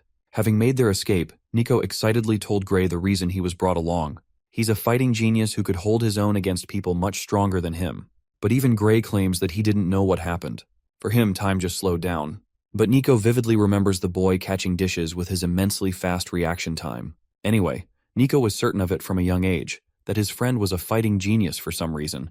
Both boys hurried back up, hoping to make it to their rooms before anyone caught them. Even the faintest sound terrified Nico. But right as they're moving along incredibly slowly, one voice calls them both out, wanting them to come over here quickly. They tell the Grandmaster to wait for a second while Gray wonders if she's already caught on. Nico doesn't think so at first, but then again, the headmaster is a sorceress, so there's no telling with her. They slowly go up to her room before the two boys are introduced to Cecilia, a beautiful girl who is the same age as them. The headmaster hoped for the three to become the best of friends. That reverie of his, Arthur's, comes to an end as he wakes up in his room. The sun kisses his face as he pets the little furball. It had been a while since he remembered a dream of his previous life. He sees outside, the winter season descending upon them. Hearing a knock, the boy tells his assistant to come inside. The man reports that they've finalized the location of the meeting, and Virion wants him to prepare at once. For a moment, Arthur is confused before he's met with 3 of his maids. Even Sylvie notices that these maids are actually deeply in love with our boy. She grills Arthur for only chasing after princesses. A little annoyed by her remark, he reminds her that he's unafraid of beating her up here. Anyway, both of them make their way up to the 2 generals. Arthur, our boy who we have seen all grown up now, looks majestic in his new attire. Virion even teases him for taking some pictures of him for Tessia's sake, while Arthur expresses his annoyance with the complicated outfit design. Aldir recommends they get the move on. The 3 important figures walk right next to each other. Virion has been in better health ever since Goodskye's tragic death. Even Arthur understands that in this situation, the man has no choice but to remain strong on his feet. He trails them, busy in thoughts of how the Vritra clan actually got to Goodskye in the first place. He understands that it must be eating away at Virion from the inside out. Virion questions if the boy is finally prepared to meet the representatives of the Vritra clan. But more than him, Arthur thinks it's the old man who should be ready. After all, he's dying to know about the culprit who killed Goodskye. Virion switches topics and cuts him off, stating that it's best for Arthur to stay alive, or else Tessia will slaughter both of them. Aldir finalizes their preparations and then both of them jump off. Arthur quickly follows as he descends with the cute Sylvie. Aldir has cast an orb for travel while the majestic Arthur Leywin mounts his beautiful dragon for the travel. Both sides travel at identical speeds, Arthur looking more serious than ever. Sylvie is worried if he's all right. He confirms that he's fine, but he's kind of surprised that she's calling him by his name these days. It turns out that Indrath taught her a lot about the dignity of dragons and how they should keep their heads high. Arthur is reminded of the time he had his final training session in the land of Ephiotis. He was summoned by Indrath himself. First, the boy had thought that there was nothing left to surprise him anymore. That is until he saw Meyer standing right next to the guy. Indrath was more than happy to introduce him to his wife. After all, the boy wouldn't have made it this far without her help. What really shook him was Meyer's appearance, as she looked younger than ever. But it was actually Indrath's second message that made his training look like a joke for a moment. Around them were cast mana orbs. Indrath stopped the flow of time using his powers, before departing the human child with one important piece of advice. That advice is yet to be revealed. Virion explains that they're almost there, so he should keep his guard up. He feels troubled about engaging in this meetup without any guards. But Aldir expresses that he'll easily intervene if the messenger's words are proven wrong. But after knowing Vritra's dangerous method of experimentation and betrayal, there's no telling as to what they will do next. Virion only wonders what Agrona is hoping to achieve next, as the war is nothing more than a game to their main villain. Aldir expresses that Agrona himself can't participate in the war, so it's natural that he's just acting as the general to move the pieces for his side. Then comes Virion's question: who wants to know who is going to decide the fate of the lesser beings? To that, Aldir has to remind him of his position as mankind's leader in this far. But it's only a fearful position that Virion has to keep convincing himself of every night.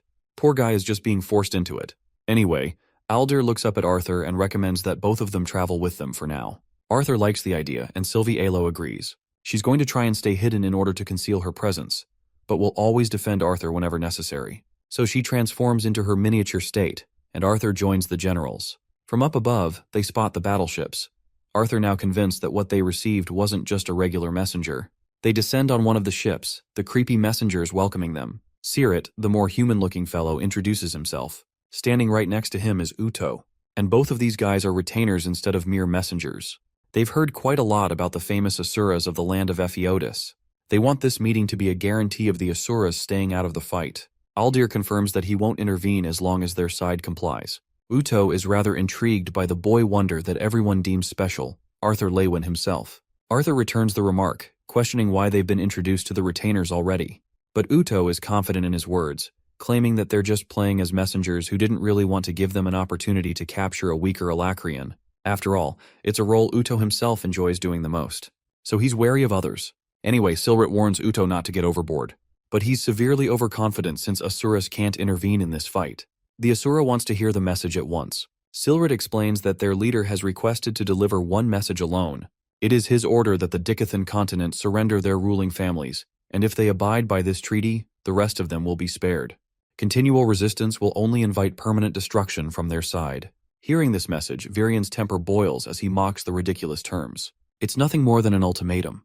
But Uto argues that it's actually a saving grace for them, since they've got no chance otherwise. This smiling freak show assures them that he'll be merciful in killing them with the first option. Silrit has to remind his maniacal retainer friend that they weren't sent here for a fight. But this guy doesn't give a fuck and merely says that he's warning them. To make it even more provocative, he talks about Virian's granddaughter and how he's going to enjoy slaughtering her while she watches. But this remark actually gets on the serious nerves of Arthur Lewin himself, who manifests his blade. But before that even happens, Virian has already struck this bastard with a bitch slap. But that's exactly what Uto wanted. He thought nothing of the attack and revealed his fragmented horn. He's the motherfucker who downed Lance Aaliyah and reduced her to a horrific state. The memories all come flying back to Arthur. He's now furious, and charges ahead to ask if he's the one who killed Lance Aaliyah, the one who was sent into the dungeon and had her limbs severed before death. Arthur's got a bloodlusted, murderous look on his face as he asks this question. Uto casually thinks about it for a moment, but he can't remember which one. He's slaughtered many of the Dickathan people the same way. Then he's suddenly reminded of the beautiful elf he cut up. Uto provokes Arthur with a mischievous smile, as if challenging him to make the first move. He laughs in the boy's face, and all Arthur can do is nothing but restrain himself greatly. Virian grabs the boy's shoulder while Sylvie is there to restrain him too. Cute little furball, always there for her papa.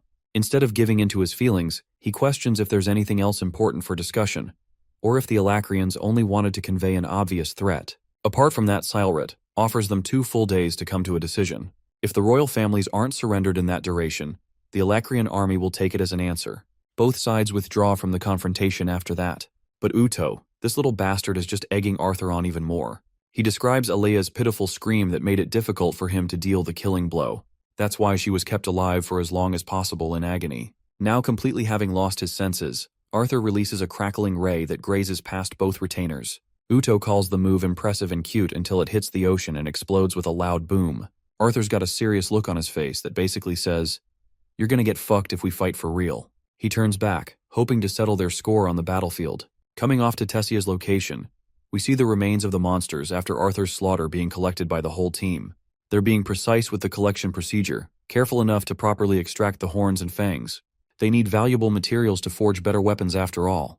Among them, the green-haired punk is as overconfident as ever. He's pissed that they're still busy in the extraction procedure from the junk of these monsters. Unfortunately for these guys, Arthur's little pet ended up devouring all the cores, which puts Stannard in a pretty tough position since he can't conjure any more ammunition for his weapon. They can't believe that a tiny little Bond was able to devour so many cores at once. The green-haired shithead even thinks that Arthur might have stolen some cores. What's more, he can't fathom how an entire tower of monster corpses became stacked on top of each other. They wonder if it was Arthur's little stunt to appear cool and amazing, which is probably the author's real intention if you think about it. But this theory is disproved by Stannard, who explains that these beasts are different from normal monsters and appear more psychotic than usual. That's why they were probably trying to gang up on Arthur to collectively reach their prey, which of course did not end up going their way. Stannard, being the brains of the operation, shines through. That is until a sudden tremor even shakes him to his senses. The idiot behind him thinks very little of the situation, but it's clear that something is brewing from behind the scenes. Anyway, we go back to Tessia, who's almost done with the extraction process. The adventures are slower than usual because there aren't any rewards to collect in the first place. Adam is just glad that they didn't have to participate in the shitty part of the process. Tessia curiously asks what these two are looking forward to after this raid. Turns out they'll return to the Xyrus city to gather supplies and then eventually return to their next dungeon. As for the elf princess, she's not very excited to note that they'll just return to the flying castle until further orders are given to them for their next mission. Adam laughs and argues that she should use all the time she needs to get some rest from this opportunity. While Tessia is speaking to them, Jasmine and Caria are staring at something strange up ahead. Durden is inspecting the composition of the glowing wall and seems to find it rather odd. Right when they least expected, cracks started appearing and fast. The wall was about to collapse, and Durden's only instruction to his friends was to run. They all ran for their lives as a bunch of orcs popped out from behind. None of them expected this, but they all got into battle position to face off the threat. Tessia and the rest of Helen's team realize the gravity of the situation. These monsters are too much for their group to handle, and they're literally taking each adventurer apart like butter. Among them, even the arrogant shithead gets smacked with a seriously powerful swing. Darvis hits the ground while Tessia steps up with her vines. She cages the creatures using her typical strategy, allowing Helen's powerful archery to spear throw them with ease. But what they weren't expecting was a flank attack from one of the orcs. This behemoth aimed right for them, but luckily both of these competent warriors evaded without suffering a brutal injury. From this fight alone, Tessia is coming to wonder one question only. How in the hell did Arthur Lewin, the one-man army, take down nearly thousands of these creatures all by himself?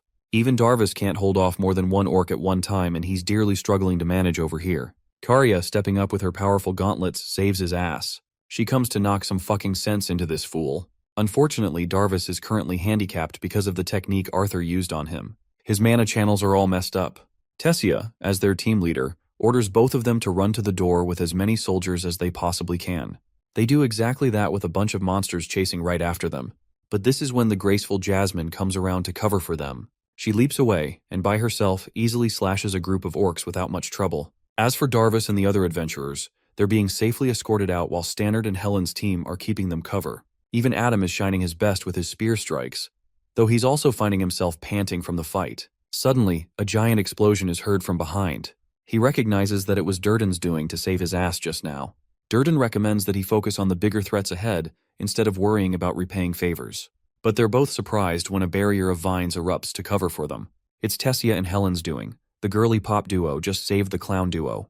But it's not like the barrier is worth it or anything. The orc easily rips it apart, allowing for other monsters to enter inside. Adam whips out his damn spear and stabs the shit out of one of the orcs, before Helen swoops in with her burst shot, knocking down 3 monsters all at once. Adam's really impressed by Helen's kill count, and I have to agree that this girl is seriously popping off in this fight. But while they're having their peaceful chat, my man Durden is getting stepped on by Gorlock the Destroyer over here. Both Adam and Helen quickly jump in to save their friend. The spear cuts through the monster, allowing them to rescue the wounded Durden, while Helen defeats the final hit on the monster. Durden then sees Helen in serious trouble, fighting off all on her own in a really risky position. Adam tries to warn her because yet another orc is coming to flank her while she's pinned. It looks like the worst possible case does end up happening as the monster's claw reaches for her face, before Tessia screams in worry. From here, we get a cliffhanger moment, jumping back to the flying castle. From the teleportation gate, emerge both Arthur and Virion after their encounter against the retainers. The boy is seriously hoping that the old man isn't considering their offer right now. However, Virion is struggling with the weight of the decision at hand, because he thinks that the prevention of war and an immediate surrender could really save innocent casualties in the long run. Still, Arthur thinks that's a huge miscalculation and a giant sacrifice that even his family may have to offer. Aldir interestingly expresses agreement with the boy. He believes that the land of Epheotis will also be threatened in this case, as the rest of the generations will eventually strike against the other Asuras. Virion is aware of the gravity of the situation, but he's really worried for the public's reaction that will come of this. Arthur realizes that Virion's goal is to announce the offer publicly, and you guys know how that's going to play out. The people are going to shit on the royal family and devour them alive. Virion offers a proverb, which basically implies the fragility of trust, how it is gained with much difficulty and dedication, and yet destroyed and lost with ease. He's a leader who wants to be trusted by his own people, but in this extremely difficult choice, he's going to lose all of his trust after they hear that he's choosing to head into war with their lives racked against them. Arthur feels immense guilt and expresses that Virion will only give the people a voice if he reveals the offer publicly. They could very much protest and revolt against their leaders in that case. But the old elf argues that they've already gone past the age of the kings. This war will involve every single person, no matter the status. So he thinks it is only right for them to make a choice of their own. In the next scene, we see an exhausted Arthur trying to relax on his own. Sylvie points to Ellie in the garden, but the little girl looks terrified for some reason. It's only when Arthur and Sylvie take a closer inspection when they realize that she's talking to this weird-ass clown who is acting like he's giving a TED Talk or something. Luckily, the girl's very protective bear is there to make amends. This thing picks him up and you can just see the dude's soul being sucked out of him. Boo tosses his shit onto the next planet in fury. Ellie has to warn her Bond not to chuck away people into outer space all of the time. She catches the sight of Arthur and immediately hugs him dearly after his return. The boy is rather confused that he's the center of attention right now. Turns out that he's become seriously popular as his name is recognized by every noble on the Dicathen right now. As for the angry bear that loves throwing people, he and Arthur have a little stare down before eventually coming to terms like they're long-lost best friends. Even Ellie is shocked that they're so close already, because she clearly remembers this motherfucker trying to crush Arthur the first time they met each other. Arthur, speaking like a Chad, tells her that men with the same objectives bond fast, and I have to say, he's so damn right. His sister's really glad that he's here for her, as he's the only person who can stop them.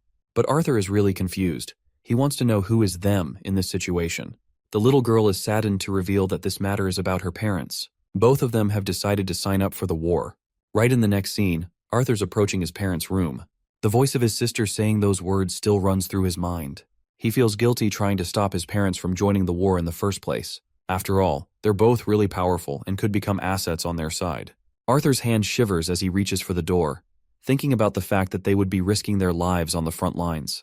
The boy does not want to see that happen, and it's his only selfish wish. He knocks and promptly enters inside, where Reynolds and Alice are going about their business. They're surprised to see him pop up so suddenly, and so soon. Arthur picks up their gear, realizing that they were intending to leave without sharing a word with him. It hurts him, but Alice clears this misunderstanding by saying that they were just preparing until he returned. Arthur shares that he really wasn't expecting them to take on such a risky mission before Ellie matured properly. To that, Reynolds explains that even Virion told them the same thing, but he also gave them the option to fight in case Arthur returned. The boy's face turns to worry, as he realizes that his parents are now suddenly joining the fight all because he has returned. It turns out that they received a transmission call from Helen. There was a final attack inside the dungeon right when they were leaving. Hearing this, Arthur's face turns to horror, only anticipating what's going to come out of their mouths next. He can't fathom how something like that happened from out of nowhere. After all, he had just been there yesterday and cleared every single monster, including the boss monster, on his own. That is until Arthur learns about the hidden entrance in the walls, allowing even more beasts to pop out of nowhere. Reynolds painfully reveals how the Twin Horns group stayed behind to buy time for the adventurers, but it led to something tragic. Finally, we get to see what happened with Helen. Right before the orc was about to land the final hit on her, Adam decided to sacrifice himself by becoming her shield, enduring the full wrath of the orc's slash. Unfortunately, that was a lethal wound that Adam couldn't fight against. And now, Arthur experiences yet another feeling of loss. He stutters, unable to complete his words. He can't believe that this happened even after he cleared the dungeon completely. Reynolds understands that it was something out of the boy's control, as the other side was actually blocked off at first. The walls ended up being a barrier to sensing the creatures from the other side, and then there was the fact that no one was ready for a fight that day. They were just working for extraction. The Twin Horns did their best to hold the monsters off, but it still led to an unimaginable number of deaths. The moment he hears this, the first thought that comes to the boy's mind is Tessia's safety. He is terrified to ask who else suffered the same fate, but unfortunately not even his parents know about anyone specific. It was only an emergency transmission, and Helen could at most talk about the core situation. Arthur grieves for Adam's sake, but he seriously can't accept his parents joining the war because of his passing. Reynolds shares that he's misunderstanding something important. They are not participating in the war out of guilt, but of their own volition. Arthur uses a forceful tone against his parents, arguing that it is selfish for him to try and stop them from participating, but it's also selfish of them to risk their lives when it isn't necessarily required. He really doesn't want any of it to impact Ellie's mental state, as either of their deaths could lead her to a terrible state. Alice respawns, agreeing with Arthur's words completely. They are choosing to make a selfish decision here, knowing the consequences. However, it's actually her who wants to participate in the war more than anything to help the Twin Horns. It's not even primarily Reynolds' choice. Arthur is stunned, and he asks his mother again if she's really certain of her choice. But Alice confidently declares that she's sure. Arthur finds himself struggling to reason with his mother, arguing that she stopped using magic in the past because of the trauma she endured. So it doesn't make sense to head right into battle now. Alice and Reynolds exchange a nod before deciding to tell the boy another tale. His mother requests the boy to sit down so he can learn more. Arthur already knows about the history they shared with the Twin Horns, but the part that they missed out was that they had one other member before the boy's birth. This person was called Lenza, a purple-haired cheery girl who was the opposite of the sensitive and careful Alice. Their chemistry matched, and they got along super well. Now, for Lenza, she was extraordinary in swordsmanship, cutting apart monsters like butter. She was a known augmenter, talented as ever before joining the Twin Horns group. They were all surprised when she was the one who requested to join them. At the time, Lenza became the image of the team as a whole. She was constantly peeving Reynolds and making him embarrassed with Alice. Poor Reynolds had to struggle with her teasing. She could even make Jasmine smile with her forward personality. But unfortunately, Lenza didn't end up staying with the team for very long. Just 2 years, until the Twin Horns experienced a tragic accident. They were ambushed by a pack of stingers, and it resulted in gruesome wounds among the entire team. Alice did her absolute best to heal her team, and for people like Reynolds, recovery became faster. Their wounds were easier to heal, but one person's case was different. Alice realized that Lenza was squirming in absolute pain. The stinger venom that she suffered was close to her mana core, allowing for a painful spread. After being hospitalized, Lenza's state made Alice despair, They learned that she had permanently damaged her mana core and could never practice mana manipulation. Despite her best efforts to close her team's wounds, Alice's efforts to close Lenza's scars made the venom advance to her system. She felt extremely guilty for accelerating the spread of the venom and robbing her friend's one and only joy. As for Lenza, she strongly vouched for a sacrificial death.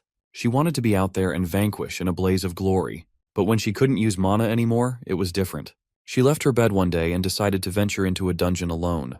After that, Lenza was never seen again. To this day, Alice is brought to tears, blaming herself for being the one responsible.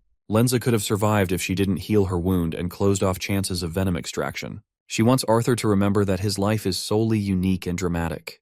But for the rest of them, they endured many hardships, painful ones beyond imagination. Alice and her team loved Lenza, but ever since that incident, she's been afraid to use her magic to its fullest capacity beyond the basic injuries. She understands that Adam's death is different from what happened in the past, but Alice recognizes her team's contribution as a sign to be there and support them. Another reason is the fact that they're afraid of Arthur being out there, risking his life every day while his parents are staying home expecting him to come alive. They don't want that to happen. While this is understandable, Arthur argues the case for Ellie, who will be damaged beyond repair if they don't return from this battle. Reynolds shares a moment with his son, wisely explaining that death is rarely caused by one's personal weakness. After all, death always creeps up when a person's guard is down, no matter how omnipotent they may seem. The same is for their son, Arthur, and that's why Reynolds promises to protect Alice with his life. He has already established this goal for this war, which is to come back in one piece for the boy and his sister, but they also want him to promise them the same.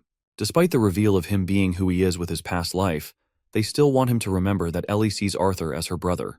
That's why they don't want him to just sign up for a risky sacrifice in the name of the greater good. After all, even if they lose this war in the long run, they can always revolt and fight back later. The only real loss happens upon one's death, because after that the game is over and no one comes back. Arthur funnily plays the nerd here and argues that he reincarnated despite that.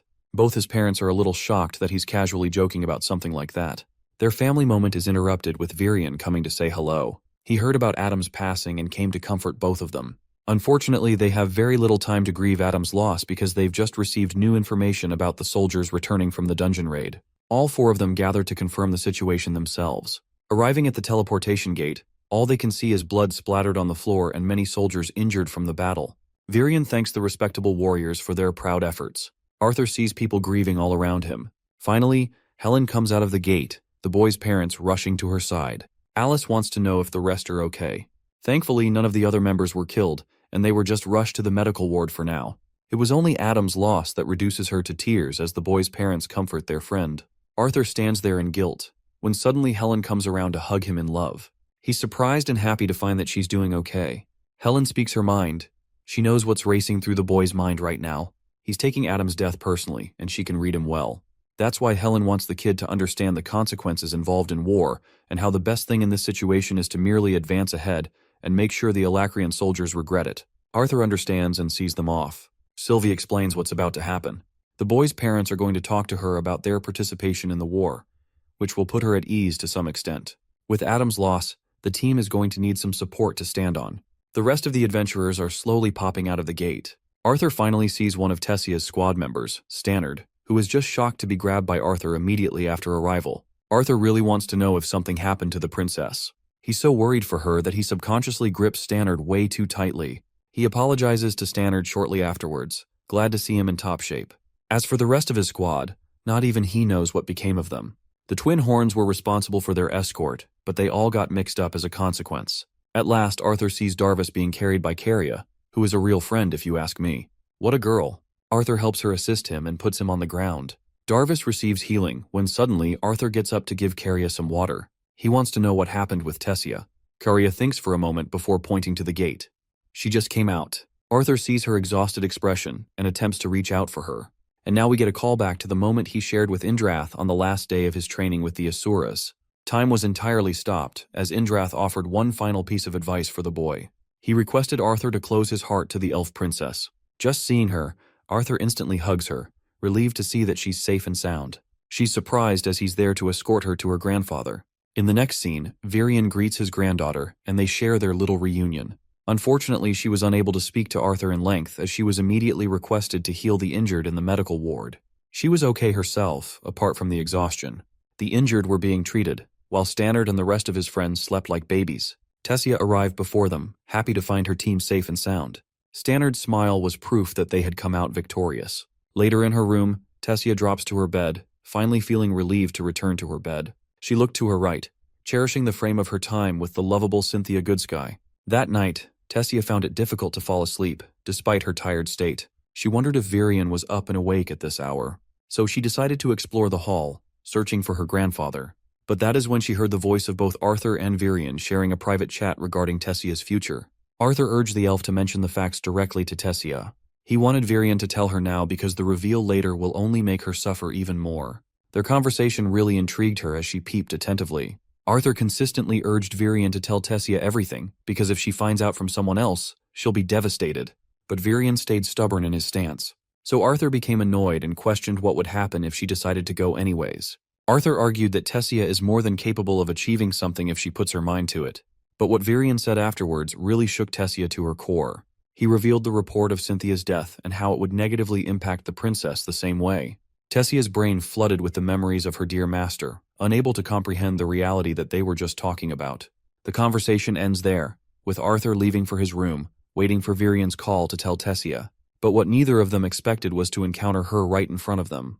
They're seriously shocked as Tessia stands dazed, requesting to be taken to her master at once. The trio take a walk downstairs, heading for Goodsky's room. Tessia can't fathom why she's being treated in such a terrible place, when these rooms were specifically made for traitors and murdered. Unfortunately, it was the safest place imaginable for now. Virion wants them to offer Goodsky a proper goodbye when the time is right.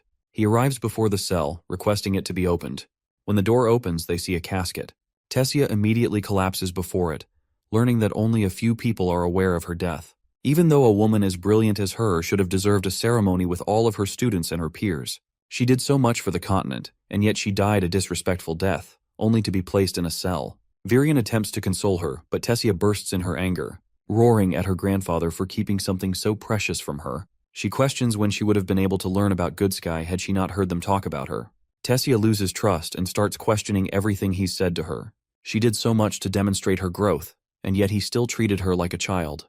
Tessia's feelings come to a stop when she sees Arthur Lewin intervene, directly calling her a child in spite of the situation. She can't believe that he's just said those words, when he should be comforting her in her most fragile moments. Arthur gives her some serious tough love, stating that it was reckless of her to just head right into the front lines, thinking that it will earn her maturity. It's only going to jeopardize her life. Arthur forgets the stops and literally calls her a tantrum-inducing child. Even Virion is fucking shook because he's out here wondering if the kid has lost it.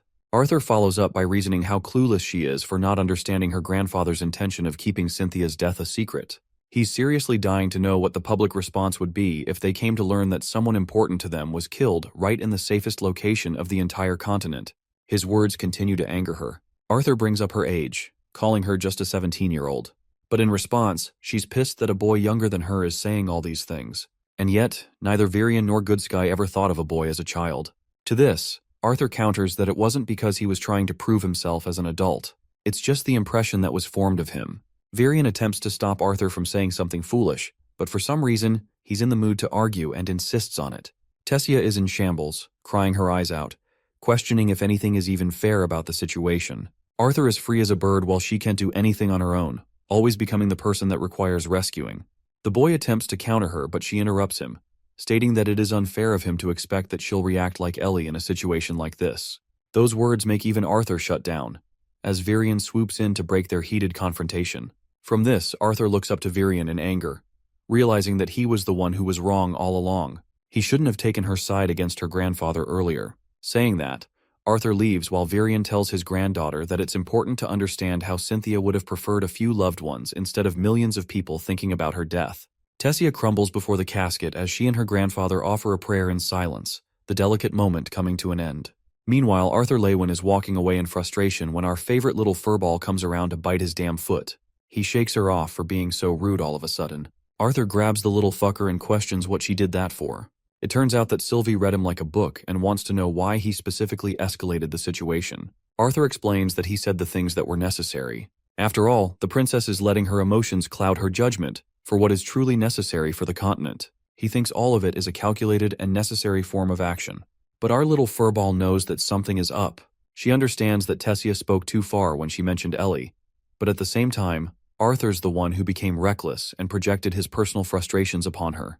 Arthur strongly denies this at first, but quickly realizes that it might have been the case. During this moment, the boy asks his Bond what she really trained for in the land of Epheotis. Sylvie, being the world's strongest cutie pie, only became stronger than she did before, and she also learned something new that would allow her to tease him more often. Arthur slips away, staring at the horizon, reminiscing the joys of a much simpler life. We are then brought right back into one of the memories of his previous life. Gray was sitting against the headmaster who couldn't see herself as a person who could help him with his Kai pool. After all, his Kai pool was supremely unremarkable compared to other kids. She wanted the boy to understand an important lesson, that if he ever caught himself lacking in resources, it would be wise to save his strength for the most opportune moment. Gray took those words to heart and thanked her. The headmaster is also really curious to know how they suddenly, and out of nowhere, received an immense amount of donations. Gray becomes nervous and tries to act surprised, but the headmaster decides to play with his head by stating that they will no longer be accepting any donations from anyone. This prompts an immediate reaction from the boy, who questions if she's going to close the orphanage. The old lady remarks that her intention isn't to close the orphanage as the government has decided to fund their operations, so they will no longer have any troubles regarding money. This makes the kid worry because of what he and Nico did. He's at least glad to hear the good news. The boy turns to leave when the sorceress asks him how Cecilia is getting along with the two of them. The boy enters a contemplative state, sharing that they have made some bit of progress probing her. Turns out that she has yet to speak to either of the boys even once. The sorceress wanted both Gray and Nico to be the catalysts to help her escape her shell, but Gray doesn't understand why it's required for them to do so much to become friends with a girl like that. To this, she smiles and states that he's going to know the real reason when Cecilia shares her story on her own. Gray expresses how Cecilia looks normal, but for some strange reason, the other kids are intimidated by her due to her accidents. Gray and Nico are the exceptions, so they're not afraid. The issue is, some kids have been sent straight to the infirmary because of her accidents. That's why he's here asking for more information to see if there's anything to learn. The sorceress pats the boy, arguing that no amount of knowledge about that girl will ever be useful. After all, she decides things for herself. She wants Gray to understand that his role is to become a friend, instead of actively figuring out solutions for her. When Cecilia requires help, she will ask. Gray takes this advice to heart and excitedly calls the headmaster his mother in an endearing way. To that, she teases the boy that he's forgetting her status as headmaster. At the orphanage, the kids chased after Gray in order to get him to play tag with them. They tried doing their best to catch this guy, but Gray meticulously slid his way past all of the kids like it was child's play for him. Gray advises them to try harder when one of the kids suddenly tries to jump on him, but he's got to show these lil bros who's their boss and easily catches them. Gray teases them for being 5 years too young to challenge the might of Gray. They call him too fast, but he tells them to stop making excuses. But low-key, I do have to agree with the kids here. Bro is picking on them at this point. He tells them to go away, as he's got some stuff to take care of. The kids leave after successfully sharing a game with him. Interestingly, Gray notices a wooden plank dislodged from its position. He observes how the house has been experiencing hits lately, and the headmaster hasn't been able to get around to taking care of it. The considerate boy thought that he should help her clean up the mess sometime. He slams the door open to Nico after singing praises of his might. Nico out here is actually knitting something. These are a bunch of special gloves. To show what they can do, Bro grabs Gray and shocks the ever-living shit out of him like he's Pikachu or something. Nico is impressed with his latest creation, and explains that he had to take countermeasures after their experience with the thugs. This is one of the ways he's prepared himself for defense. After compiling some notes on Kai conducting materials, this beauty was born. The operation is powered by a conducting stone inside of the stones that is capable of harnessing his Kai. The microfiber material lengthens in reaction to catching an opponent's muscle. Gray is amazed to see Nico's brilliance shine through his invention, and it makes him wonder why he hasn't been adopted by a family so far. Nico doesn't mind that, claiming that parents aren't really the best thing in the world. Gray recalls why he doesn't share a single memory of his own parents. He does understand Nico's personal hatred for his parents. It was bad enough that he didn't want to be reminded of it. Gray returned to the previous topic and questioned why Nico didn't just learn fighting skills like him. This question was met with a nod of disapproval, stating that Gray's talents don't come from learning how to fight. Also, he requires the use of equipment because he's not as skilled as a dude who is channeling fucking Ultra Instinct at his young age. He compares his own reflexes to be comparable to sloths and turtles. Because of that, Gray believes that even the gloves won't prove to be of much assistance in a situation like that. Nico confirms this and adds that microfibers are expensive on top of that. He did end up spending some of the money they collected from selling the stolen jewelry. Gray curiously asks how Nico managed to deliver the rest of the amount to the headmaster. Nico's glorious plan was to use a guy of his own to deliver the amount as a generous donation, in exchange for a percentage. Gray is baffled to hear this, because now he's left wondering how much money actually went for the development of the orphanage. Nico struggles to form a response, claiming that he didn't have much of a choice. After all, the headmaster wouldn't just take the amount directly from them without attacking them with a mountain of questions. Gray pinches Nico to remind him to respect her name. Also, he wants to share the good news that he learned from the headmaster. The orphanage is now backed by the government, which makes Nico delighted with the thought of spending all his money on his inventions now. It invites a glaring look from Gray which basically says, "No, the fuck you won't." Nico hands him some of the books he purchased for Gray as a gift with some of the money. It's enough to spare his life for the time being. Suddenly, both of them feel rumbling. It's the work of Cecilia, and it's lasting for longer than it usually does. Nico recommends they check what's going down, which is a crazy idea to Gray, who emphasizes how dangerous it is to do that. The last person who tried couldn't even come near her, and that guy was an adult too. At the same time, Nico really feels bad about seeing her in pain and just waiting for her to pass out on her own. Gray instantly calls out the dude for having feelings for Cecilia, reducing him to a flustered mess. Nico denies the accusations like he's dodging a case, but also confesses that she's pretty. Anyway, the two of them try to make their way through the orphanage, stumbling in their steps. Upon arriving at her room, they see Randall standing there. But for some reason, the adults aren't intervening to help her. Gray quickly grabs Nico's gloves and dashes away to act on his own. He wears the gloves, understanding that Randall simply won't be able to get past Cecilia with this level of an intense outburst. So he unveils the place on his own, where he sees the girl emanating a pool of ki unlike anything else. She was an irregular among the Kai users.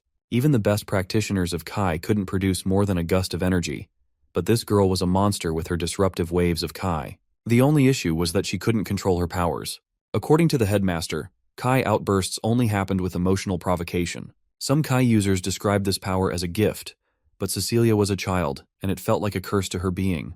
The boy did his best to call her out, but Cecilia was in so much pain that she couldn't stop crying. She begged him to stay away from her, as even the slightest gust was able to cut Gray's skin. Despite the dangers, he pummeled his way past the torrents, even though she warned him of the dangers. Gray extended his hand, requesting her to grab it. Cecilia reached out for his hand until they finally made contact, activating the special glove. The crackling lightning canceled out Cecilia's episodic outburst as she fell to her bed, knocked unconscious.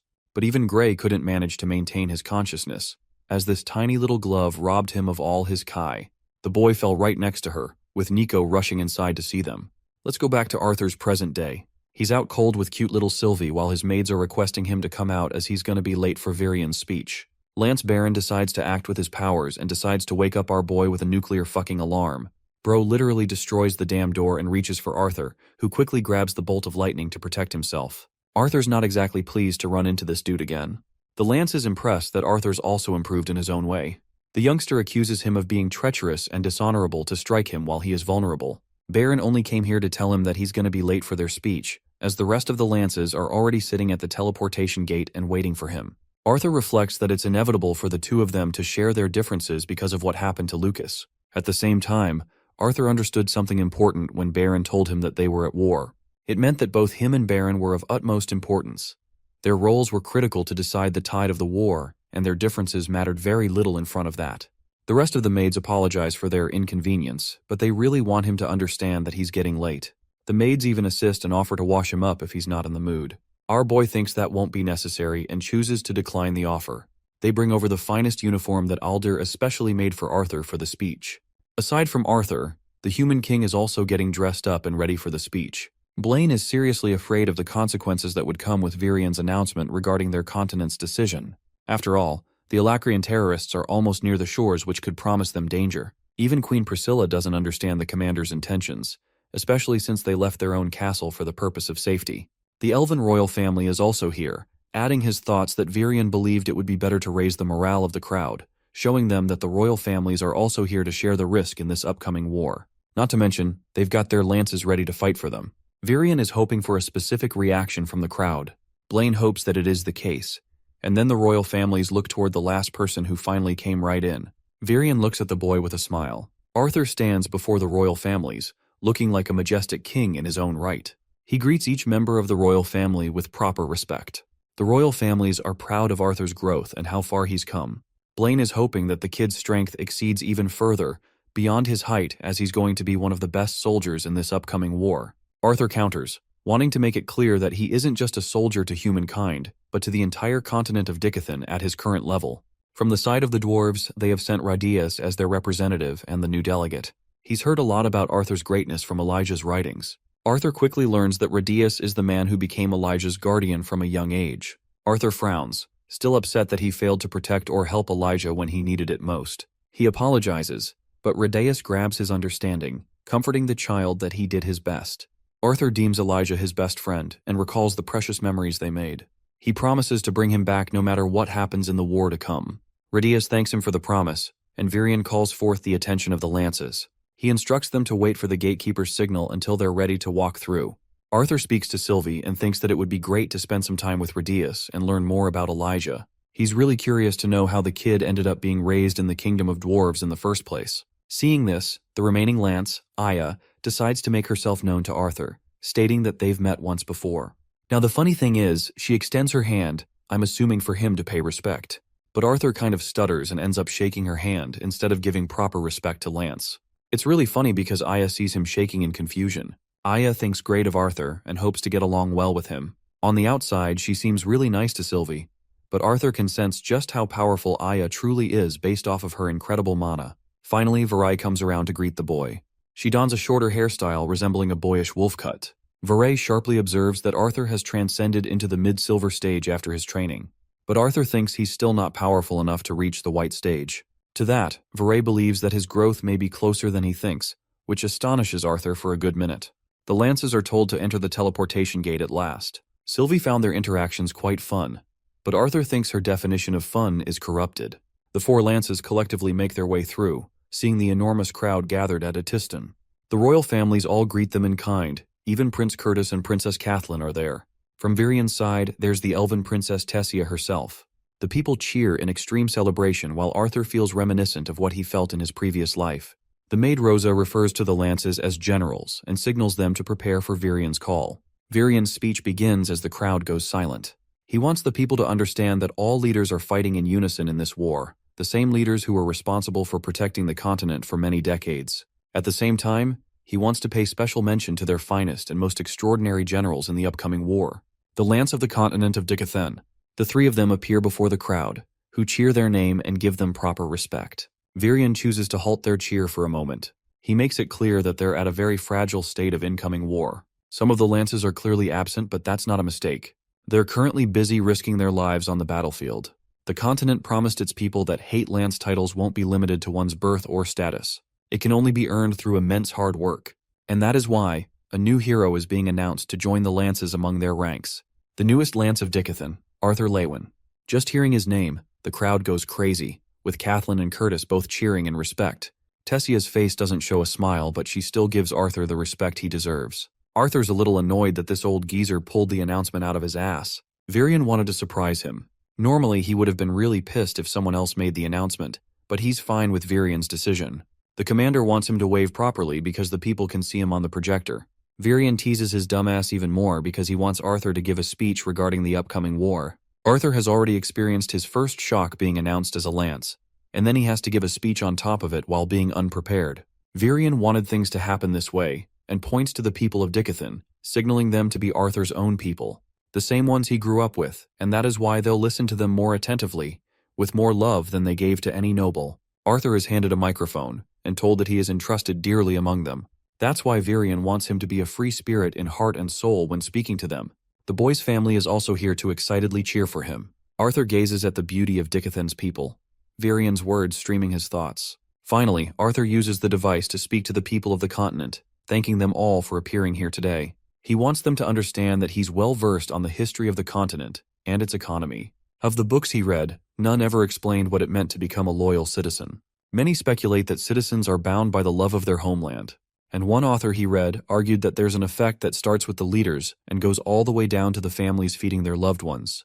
That flow of security, according to this author, is responsible for the natural loyalty of the country. But Arthur wanted to make these words clear exactly because he disagrees with the author's claims. After all, according to him, loyalty isn't a correctly calculated decision made by the citizens of the people. It cannot be enforced by the nation's rulers or be decided or judged by birth. Loyalty is born straight out of one's choice. It is chosen and nourished by the support of friends and other relationships alike. It is guarded by the promise to protect each loved one and to evolve together. Arthur believes that it's arrogant to even define loyalty, or to box it into a definition. After all, the people of the continent show loyalty in their own hearts and different ways. But among those differences, one thing is certain. It is that loyalty is easy to manage when life is easy. It's easy to support the king you serve and the families people lead when the land is as prosperous as ever. It's truly easy to celebrate an army's victory, to show them support when times are easy. But this war, Arthur notes, will not be easy. It will be brutal, and he wants the people to know that their loyalty to the continent of Dicathan will be tested from here on. They're going to face the choice of death, facing it together with the people, or the choice of living amongst enemies. Arthur wants everyone to know that he stands up here because he's already made up his choice. And it isn't dictated by his title as a lance. His loyalty wasn't bought or provided to him. His loyalty extends to this continent and the people living in it. His loyalty was molded by the childhood he shared with the people, and then his life as an adventurer, a student, and then even a teacher. Finally, he'll have to prove his loyalty as a lance. He understands that the continent and its leaders all share flaws in their ways, but without a doubt, they've tried their best, and they're doing their best uniting the three kingdoms to form a council unheard of before. The leaders of the three races have come together, putting aside their personal differences and to share resources with each other to better the lives of the people. Arthur points out to the curtain of discrimination which still surrounds them, but he makes it clear that the continent is their own. A dangerous army is waiting for them beyond this city, and over 100 ships are creeping up to their shores. They've all been given the option to flee or to surrender the lives of the royal families that have served the continent. It is between that or continuing the war, causing the destruction at an even greater scale. Now, I want you guys to remember that Varian was supposed to make this part clear to the people, but I guess Arthur decided to take up his burden for him. What a guy. Arthur continues, declaring Commander Varian as the man who was ready to sacrifice his own life to protect the continent. But his hope was different. He wanted to fight, and to risk death for the kind of life he had treasured in Dicathan, instead of relying on the promise of their enemies which they may toss aside. However, Arthur refuses to make that choice for the rest of the continent. He just wants every single one of the citizens to understand that the people up here, the royal families and the lances will fight until their dying moments, in order to protect the continent from the invasion of their enemies. Arthur's speech is met with a bunch of reactions, but the most prominent one is the roar of the Dicathan continent. Instead of lashing out against their leaders, they want to show their support to them. At this moment, Sylvie decides to manifest herself as the beautiful black dragon, roaring alongside the people. Arthur is glad to see her, while the people continue to cheer for the Dicathan continent as he walks away. Sylvie wants to know how she performed, which is really funny because all this furball did was roar at the end, leaving the difficult parts to Arthur. Curtis and Kathleen come to meet him, remarking how brilliant his speech was. They'd already heard that Sylvie was a dragon at school, but they're even more happy to see him back. Kathleen wonders if he will be staying at the reception made for nobles. But Arthur doesn't have any plans for that, as he's got a personal event of his own to deal with. That event he's talking about is to share the grief of Adam's death. In the next scene, those closest to Adam all gather around to pay him a final show of respect, remembering him as the warrior who fought along and yet never changing, a big mouth who was fiercely loyal to his teammates. Reynolds reminisces the good times they all shared, understanding that it's wrong to cling to the past. He wants them to remember Adam as a fighter, a protector, and a friend to them all. Adam, being ambitious as always, wouldn't want to sit still. He'd always want to pursue strength, which is why Reynolds wants the same to become of them, to channel his motivation, to become stronger and lead the world to a better place. And that's how Adam's funeral marks its end, as his loved ones weep in remembrance. Arthur takes it pretty hard too, while Helen exclusively thanks him for coming. Durden and the others are sorry they couldn't make it to his speech. They all want him to understand how proud they are of his progress, even though he's haunted by the loss of a good friend. Surprisingly, even Varian skipped the noble reception at the city and came here. Arthur emphasizes that holding the funeral at the Flying Castle was more than enough from the commander's end. But Varian willingly made the decision, remarking that the kings and queens are there at the reception, which is enough. Apparently, Varian wants to talk to Arthur about yet another urgent matter. He hands Arthur Aaliyah's artifact, the same one that all lances possess. Varian confirms, stating that if he bonds it with his blood, it will trigger the boy's growth, pushing his body right into the white stage. While it's true that Arthur isn't an elf, Varian seriously wants him to serve under the Elven Kingdom. Arthur wants him to know that he would still fight for his sake and the rest of Dicathan even if he didn't receive such a special artifact. Additionally, he declines this offer, stating that he does not want any help penetrating into the white stage. After all, Arthur intends to do that on his own. Aldir interrupts their conversation and agrees with the decision. Arthur realizes that this dude was hiding in the shadows. The Asura argues that the artifact will indeed grant the boy immense strength, but it severely limits the person's ability to grow stronger. He thinks it's a good choice for a lesser being to use it in times of absolute need. But for the critical warrior Arthur Lewin, things are different. Inside, he has Sylvie's dragon blood as well as his brimming talent coursing through him, not to mention the incredibly powerful will of Sylvia herself, which may seem like a disadvantage at present, but it will prove to become a massive strength in the future if his survival is guaranteed. The boy hopes that such a future comes true soon. Virian asks Arthur if he's truly prepared for the war. To that, surprisingly, Arthur says no despite all of his training. And yet despite all of that, he is fully prepared to fight for his loved ones against the Vritra clan. Reynolds and his wife Alice are ready to head to the war. Ellie is most devastated by this, while Arthur feels disappointed. There's a saying that death only makes itself appear when it has taken away someone we truly love.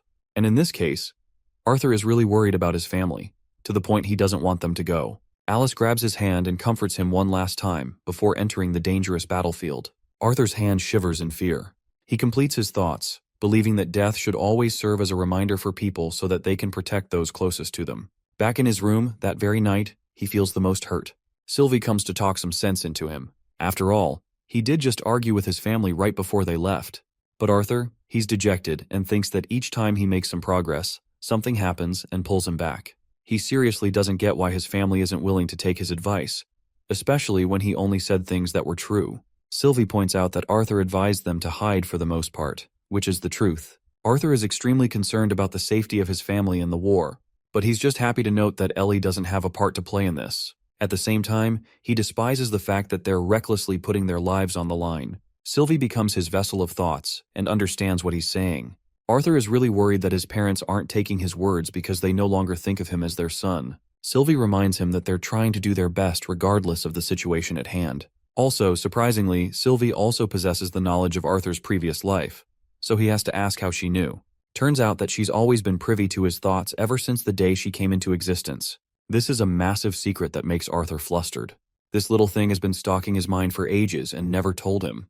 Personally, she's discovered a way to keep her own thoughts hidden, but the same doesn't go for Arthur.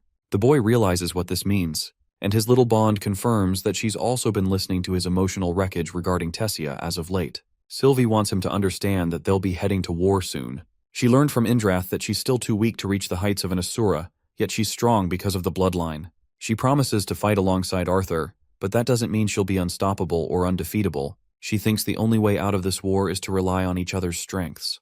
The only reason she has revealed this information is because she too has found out some dark truths recently. Sylvie frowns, claiming that he's the only person she can trust with her life. Arthur pets the tiny marshmallow and understands how she feels, since he's also raised her from day one. He's more than happy to let her confide in him. Arthur internalizes how this is the first instance ever where Sylvie expressed fear over her life. But he's really curious how she got intelligent all of a sudden. She's improved exponentially ever since their training cycle. It's because of her fast learning and adaptability that helped her grow quickly in a short time. Sylvie latches onto Arthur in a way that makes me want to eat her because she's so cute. She's concerned about Arthur, and he knows that. He fears that winsome words regarding the enemy ships are filled with mages who have Asura blood coursing through their veins, and that naturally means trouble for the rest. Their conversation is interrupted by Aldir, who came here out of the blue. Our boy is starting to get annoyed with this dude popping out of nowhere lately. Aldir explains that he is in search of something and requires Arthur's help. He received intel from Indrath to rely on Arthur's judgment throughout the war, and right after listening to the boy's speech, he could finally understand why. Aldir believes that Arthur is more than just a soldier on the field. That's why he wants him to be at his side, as a guide in the council. To put things into perspective on how ridiculous this offer sounds, Arthur questions if the deity is really looking to a 16-year-old's life advice with the council. To counter this, Adler argued that Arthur's mental capacity is beyond a regular teenager. That is why he will be required to attend certain meetings when the time is right. But he also wants to make it clear that he's got certain plans for the boy. Arthur seems frustrated and questions why someone as wise and capable as Aldir isn't chosen for the role of making decisions. Aldir tells him that this fight will be unlike any other, and his time to contribute will also shine. If the Dicathan continent wins and uses Asuras to fight alongside them, then Agrona and the rest of his clan are destined to fail.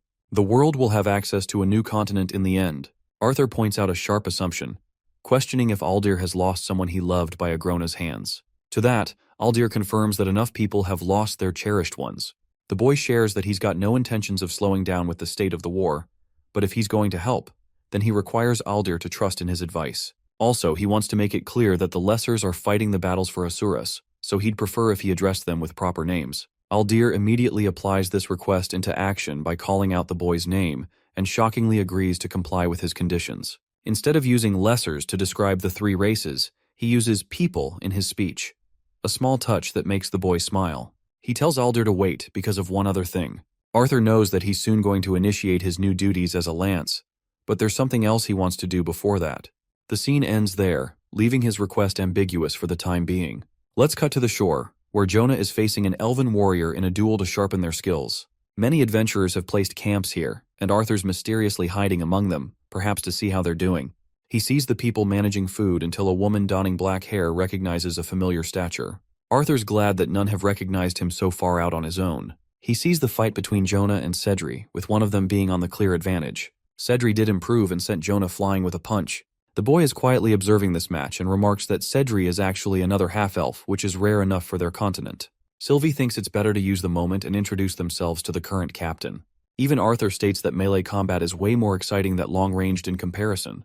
Jay comes to see the captain at their tent before a guard stops him from approaching. The man emphasizes that Arthur can't enter without a clear purpose, so he goes right ahead and flexes his lance badge, making this dude freeze up in shock. Arthur tells him not to shout his damn name because it will ruin the disguise. He enters the tent, and the face of the person is finally revealed. It's the beautiful Professor Glory and her bond. She's stunned and immediately goes in to hug the boy, remarking him as General Lewin and paying him the respect he deserves. Arthur insists that she call him Arthur, so she asks to be called Venezi in return for it. He's looking for a report on the current situation, so Venezi lays out a map, explaining that her division is working her way through on the smaller side. She's got about 20 skilled conjurers and 10 augmenters among her group. The rest of the soldiers are all capable mage and non-mage soldiers who have come together for the fight. Captain Otter and his division will soon pair up with them from Mayburn City. Arthur shares his thoughts, suspecting that the ships won't come this far out. Venezi already heard about Arthur's major plan against Alacrian soldiers at the coast, but she wonders if it's going to help. Arthur is hoping that it's going to at least get some of the ships out of the way. Venezi even offers him some alcohol, but the boy reminds her that he's a minor. Venezi argues that he's old enough to do anything if he's in a war like this. So this dude goes crazy and drinks way too much, to the point even Sylvie wonders if it's a good idea to be sloppy before the battle. Apparently, Virion instructed Venezi to use Arthur as a beacon of motivation for the soldiers. But regarding that speech of his, Arthur doesn't want to make his identity known until Captain Otter's arrival. Sylvie is really worried that he's acting careless and smug in a situation where the very continent's fate rests on his shoulders. Drawing outside of her tent, Arthur has to remind the lousy guard to stay silent about him. He gets rid of his cloak and casually comes around to ask who won the fight between the two. It turns out that Cedri actually won. It was her first victory of the many matches they shared against each other. Jonah introduces himself and casually teases Cedri as the immature girl. They're wondering if Arthur's a new recruit, and he confirms their thoughts. The people here are enjoying fights for the rest of the night, with an audience cheering for Cedri especially. Her training paid off and she's really proud of it. Jonah points out her flustered face, which is a cute interaction between the two. Sylvie remarks how close the recruits have gotten in so little time, but something about these two makes Arthur believe that they're more than just close. One big mouth comes around calling Arthur a country bumpkin, and even goes on to cuss at him. Arthur questions if he really looks like a dude who came from the countryside. Cedri rises to his defense, snapping at Herrick for targeting new recruits. But Arthur's in the mood to fuck some shit up, so he happily takes Herrick on. The fool thinks he's using this time to give new recruits some tips. So Arthur plays along and shakes hands before the guy yanks Arthur in an effort to smack him in the face. Herrick's cheap shot first tip actually lands as Arthur faces the full brunt of his strike. He's really questioning the kind of alcohol Venezi drinks because it's way too strong. Meanwhile, Herrick's a little disappointed that he didn't just send the guy flying from his powerful punch. So he channels his mana and comes to strike Arthur down a second time. You won't believe it, but Arthur gives this asshole the cutest, "I will fuck you up" smile ever, and returns the punch, knocking Herrick out and sending his ass down on the ground. The crowd goes crazy for his attack. Meanwhile, Arthur is wondering how he still managed to toss him away so far despite constraining his mana to a tiny amount. One girl steps up to fight Arthur, sounding cocky as the last guy. She's used to using weapons and recommends Arthur to use one as well. But he doesn't have a sword to play with right now, so that can't be managed. Arthur gets tossed a normal-sized sword to use. Nifia asks if he's prepared and quickly attacks him without stopping. She knows that he's not just any fresh recruit. as he's dodging too swiftly for his size. Arthur remarks how she's got an excellent control over her mana and is clearly on a different league than the last guy. The only thing stopping her is plain experience. He's able to exploit her weak footing and kick her down. Nifia still recovers, but she wants to get really serious this time. She tells everyone to back away as she's going to cage the match. Arthur reminds her that this is just a friendly match that they don't have to get serious about. But Nifia strongly disagrees, claiming that it's her warm-up for the brutal war to come. Remembering that, she uses her earth magic to form a cage, reminding him that anything goes in a war. But Arthur funnily reflects that it's a stupid analogy since there aren't any cages in an actual war. In his previous life, the boy came to understand that people become careless when it comes to fighting with a strong ally above them. Certain soldiers still believe that they're going to win this fight as long as the lances are doing their battles for them. In reality, real wars are decided by the decisions that rest on a single person, that being the nation's leader. The nation, on the other hand, lived powerless as ever, unable to make significant change with their contribution. But that was only the case in his previous life. For this war, he's got hungry soldiers who will only feel even more motivated to fight with a lance among them. Arthur goes crazy on his attack against Nifia and still has time to think about his thoughts. He thinks that the very existence of mana is enough to rectify some of the mistakes made in a fight. But that also proves to make certain soldiers forget about improving their flaws. A mistake that Arthur Lewin made when he entered this world, and quickly got those mistakes annihilated by the Asuras in Epheotis. The fight between Nifia and Arthur comes to a close and dinner time is just around the corner. Nifia was fully expecting to eat a kick to the face, but instead she found him offering his hand. They shake hands in good sportsmanship, while his new friends urge him to try the delicious stew. Even the cute marshmallow comes out of her hiding to eat the food. By night, these soldiers are as joyous as ever, as if the thoughts of war weren't even on their mind. Arthur sees Cedri, who is popular and loves to get along with everyone. He learns from Jonah that she joined the war in order to fight for her family, and she's a serious stuck-up who really doesn't like receiving anybody's help. Arthur happily teases Jonah for also joining the war because he wanted to protect Cedri on the battlefield.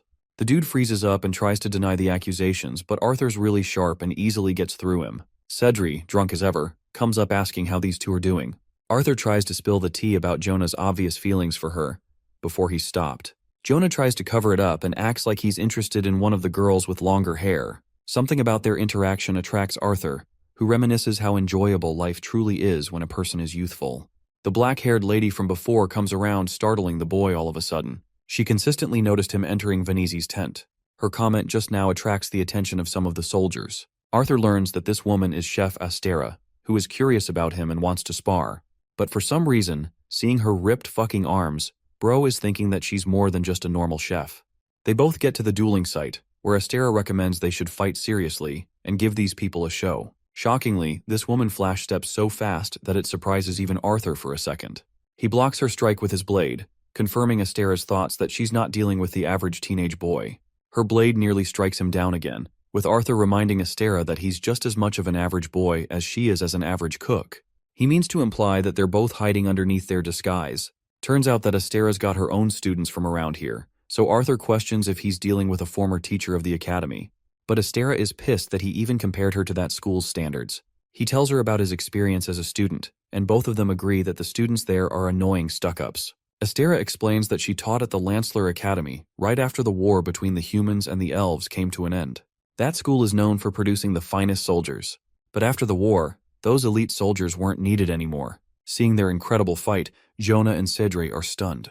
Arthur, now annoyed, questions why she's here as a chef instead of nurturing students at Lancellor Academy. But Astera doesn't want to reveal that part of her life so soon. Also, she really wants him to stop holding back his true strength. Arthur tries to carve up an excuse, claiming that restricting himself to augmentation magic makes up for a fair duel. Astera thinks he's right to admit that, but she's interested in revealing her own full powers and showing the students a true spectacle. She powers up with an incredible aura wave, with even her students admitting that they'd have simply dropped out if she came at them with such a transformation. Arthur decides to adjust his powers to 40% of mana, and responds adequately by showing her what he's capable of. Just looking at him, she's curious why a brilliant and yet talented boy ended up here, or Xyrus Academy for that matter when he was so skilled with his sword. She comes at him full speed while Arthur stands there, answering that he already knew about handling his blade before entering the academy. He blocks her strike and states that he desires to improve his magic. Both of them have roughly equal exchanges between each other, but Astera's skills are enough to make Arthur admit her caliber as a seasoned veteran. Jonah is stumped to see Astera fight so hard. Cedri remarks that their teacher is bringing up her best while her opponent looks calm and collected, as if he's not even threatened. Arthur notes that her movements are precise and calculated. He can see her lunging forward and dodges preemptively, but it was actually a feint that he didn't anticipate. Arthur manages to block her real strike from behind. Unfortunately, his sword shattered in the process, so he easily accepts his loss. Astera is in utter disbelief, refusing to accept that she had just won. After all, it was just the fact that he used an amateur sword. He returns the blade to the warrior and promises to buy him a new one. But the atmosphere around him has completely shifted. They're all looking at him in awe. Glory comes out with applause, appreciating the battle between the two. As captain of the division, she allows them to have as much time needed to enjoy the night. And that's what happens. The main subject of the night is Astera's incredible movement and skills that were never seen before. One douchebag ridicules her performance and eats shit for it. They even call out their teacher's name to make him fight her. Cedri is seriously drunk and wants to fight Arthur. Jonah stops the midget and has to remind her that she's really being ambitious right now. The man of the hour, Arthur, is sitting by himself underneath the night sky. Sylvie noticed that Arthur really enjoyed the duel, as it is rare enough to come across a good opponent. He's finding it happy to be a normal soldier for a couple of days to celebrate the small things in life. But Sylvie argues that he's not the type of person to live a normal life. They've both been through so much, so she thinks they should indeed work on celebrating the small victories in life. The first celebration being Arthur's fight against Astera. Funnily enough, you might think this marshmallow became a motivational speaker all of a sudden, but her true intentions were to steal Arthur's food just now. She was just giving him reasons to do it. Arthur gives it up because she behaved properly for the night. Sylvie happily munches on it. All of a sudden, Astera pops out of nowhere and questions if she's really seeing a freaking jacket eat a piece of meat. Arthur excuses that he's saving the food for later. Both share a celebratory beer, and Arthur's going crazy with that alcohol intake. Astera now regrets downplaying Xyrus Academy's talents because of how well Arthur performed in their duel. Their sweet moment is fucking annihilated when Venizi's stupid guard comes out calling Arthur a general. Dude is looking at him with the most annoyed glare ever. Turns out that Captain Otter has just arrived, but for some strange reason, the captain is missing. Arthur gets up, while Astera's questioning what she just heard. Arthur calmly points out that he's got a story of his own. One he's willing to share another time with some more alcohol. Come to think of it, didn't this guy just smurf his way throughout his duels? What a guy. Arthur travels with the guard, learning that she's nowhere to be found. Interestingly, he locates her instantly atop the cliff. She's all by herself, and he wants to handle this on his own. As for Captain Otter, Arthur doesn't feel the urgent need to deal with the captain in his current alcoholic state. He'd be happy to meet him tomorrow instead. The guard respects his orders and goes away to report them. Arthur's left to himself and thinks it's okay to disturb Vasni to see if she's holding up all right. He jumps away and immediately pops right next to her. Venizi hands him another bottle to drink, but Arthur thinks it's careless of her to drink here. But he's not clean either for being flushed like a drunk idiot. Bro literally goes against his own advice and drinks to his heart's content. Then he sits right next to her, before Venizi finally decides to speak. She asks him about their chances of victory regarding the war. Even as competent as he is right now, Arthur can't promise anything. But he's ready to do his very best for what he can do. Vanessa, despite being double his age, finds comfort in his words, as if she's actually believing in the ridiculous idea that the boy will pull a miracle. Arthur claims that he's disappointed a lot of people before and he doesn't want to do that. She realizes that he still blames himself for the incident at Xyrus Academy. The place was going up in flames as he pummeled his way through with his dragon. He's curious what became of the academy after the incident. Even Tessia doesn't tell him much, neither of the heirs do. It's as if they're refusing to accept the academy's state. Venezi expresses that they can't change the past as it would only make him sad. But Arthur's serious, and he's dying to know the truth at this moment.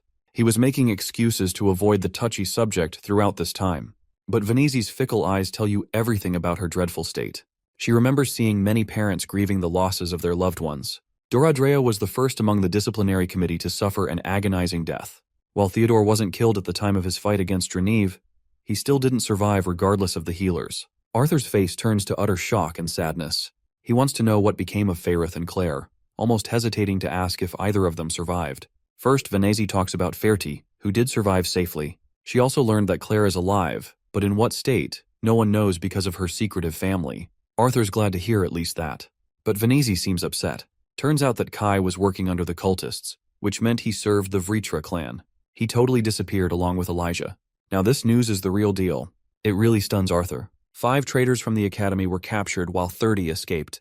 The boy can't stomach what he just heard. Finally, this knowledge has offered him a second chance to reflect. He's forgotten about much of the memories of his past life. and it's true that his past self is slowly withering away. It is now helping him become a person of this world rather than his last. But it is true that in this very sensitive and fragile moment, Arthur is hoping to embody the values of his previous self. The man who was as cold and calculating, the one who suppressed his emotions, and did not show weakness of any kind. From the encounters he's had today and the people he has known throughout his life, the boy sorrowfully wonders how many of them will be lost in the upcoming battles. Vanessa tells him that he made a difference, even if he didn't save every life that was lost that day. While she taught at Xyrus Academy for a bunch of years, she understands that the people of Xyrus are strong and will continue to grow their resolve. But without Arthur being there wouldn't be anything for them to rebuild. He is the single reason that the school managed to reclaim its honor. He's the reason they can fortify themselves again. That is the importance of Arthur Lewin. Vanessa takes heavy guilt and remembers failing Arthur time and time again. At the Widow's Crypt dungeon, she remembers losing him and was unable to help him even then. But the boy, being as outstanding and brilliant as ever, returned to them. Even with the attack at the academy, she couldn't have imagined the kind of strength that he embodied. Vanessa wants to be strong for her soldiers, but she's the one feeling powerless and afraid. Hearing this, Arthur requests Sylvie to keep watch over them for the night. She understands his request and turns into her draconic state before flying away. Arthur then gets up, perplexing Vanessa as he offers her his hand. Arthur wants her to be with the soldiers, to enjoy the mellow moments throughout the night. It's their duty to join them. The scene quickly cuts off right to the next morning, where this dumbass is sleeping like a cat because he partied all night. Vanessa wakes him up and doesn't return his blanket even when he uses the authority of a general. She reminds this fool that he rushed their meeting to the next morning, so he'll be dealing with this mess. Bro is handed with so many documents to review and finish before the meeting. Sylvie startles the hell out of him by popping her head out from his tent. Arthur remembers being carried by her when he fell asleep like a drunk madman. Regarding her report regarding the enemy ships, Sylvie couldn't find anything noteworthy. She wanted to try and explore deeper, but it would have risked her presence. She also really despises the smell coming from this man as he reeks of alcohol. Arthur shortly prepares himself for the meeting. He spots both Cedre and Jonah being lunatics who freeze before his presence. Vanessa is just mentioning his name when he arrives. Arthur is introduced to Captain Jarnus Otter, a serious-looking man who speaks very formally and shakes the boy's hand. Otter suggests both divisions get acquainted with one another. Even she thinks it's a good idea, and asks Arthur input regarding a way to divide their forces before the attack. To this, Otter disagrees. He believes it'd be better to form a collective attack from the coast, instead of dividing forces. Vanessa speaks for Arthur, claiming that he's the one who has been entrusted in the final say. Otter acts arrogant and thinks the Lance shouldn't intervene with the decisions of the captains who know their divisions more than him. Sylvie is really pissed about this dude's slimeball attitude. Arthur thinks that he's got nothing more to say and tries to leave. When Vanessa asks if he's got some opinion, Arthur calls out the idea as a foolish one for combining forces in one point. Otter roars at him, questioning what better form of attack would be recommended instead of attacking directly from the ocean. His damning attitude invites a serious tone from Arthur, who reminds him clearly that he's the one sent here to govern their decisions. He warns Otter not to disregard his opinion as if it means nothing. That alone shut this bastard for good.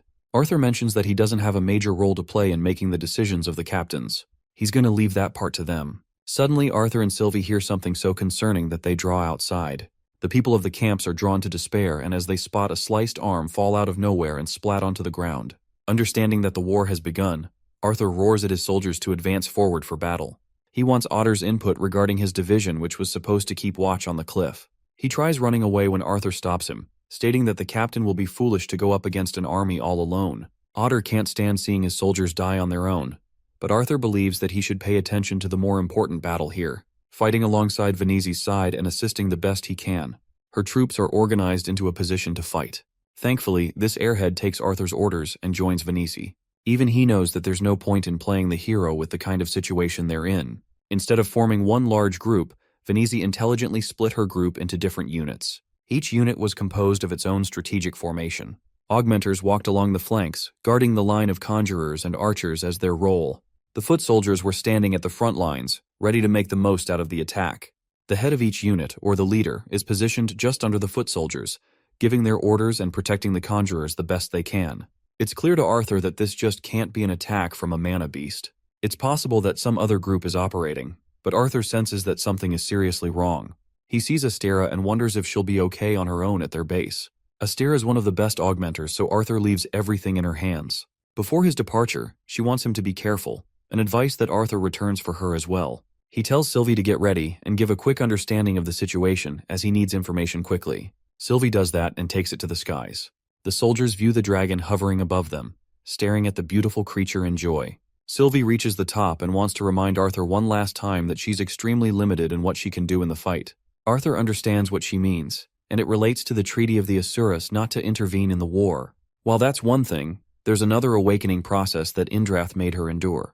Unfortunately, until she can awaken her ether powers fully, she'll be limited in her strength and apologizes for not saying sooner. Arthur doesn't mind it, and understands that Sylvie tried her best. As for what's happening at the cliff, Arthur is horrified to see soldiers getting their heads popped off. He could never have assumed that this would happen, and that was his critical error. Below him was a sea of blood as monsters annihilated Otter's division. Sylvie can't comprehend why the enemy forces were able to make it on top of the cliff without any of them noticing. After all, not even their ships were visible.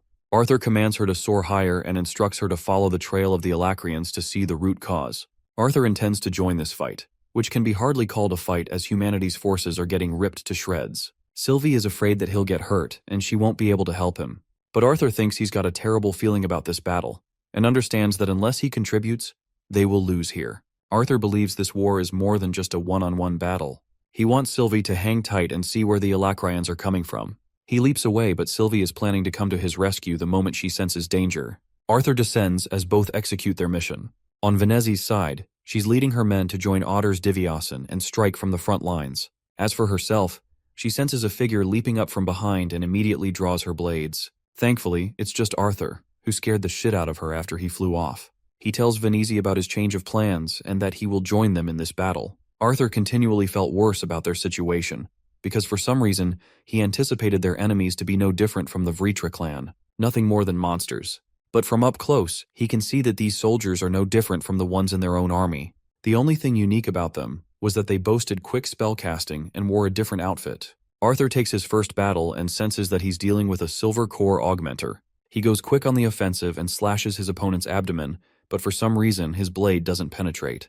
It's because his body casted a shield that protected his armor. The man responsible for casting this shield is an Alacrian soldier from afar. Arthur is stunned to see someone manipulate a barrier like that. He finds the current mage troublesome to fight against, so he quickly switches targets to the one who is casting the barriers. His opponent follows up from behind with a prepared attack of their own, but Arthur easily catches him with an earth spell. He's rather surprised to find that the soldier didn't augment or enhance his body.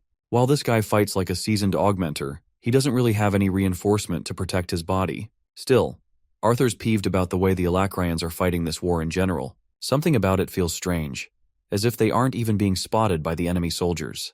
It's to the point where Arthur is beginning to wonder if an illusion is set in place.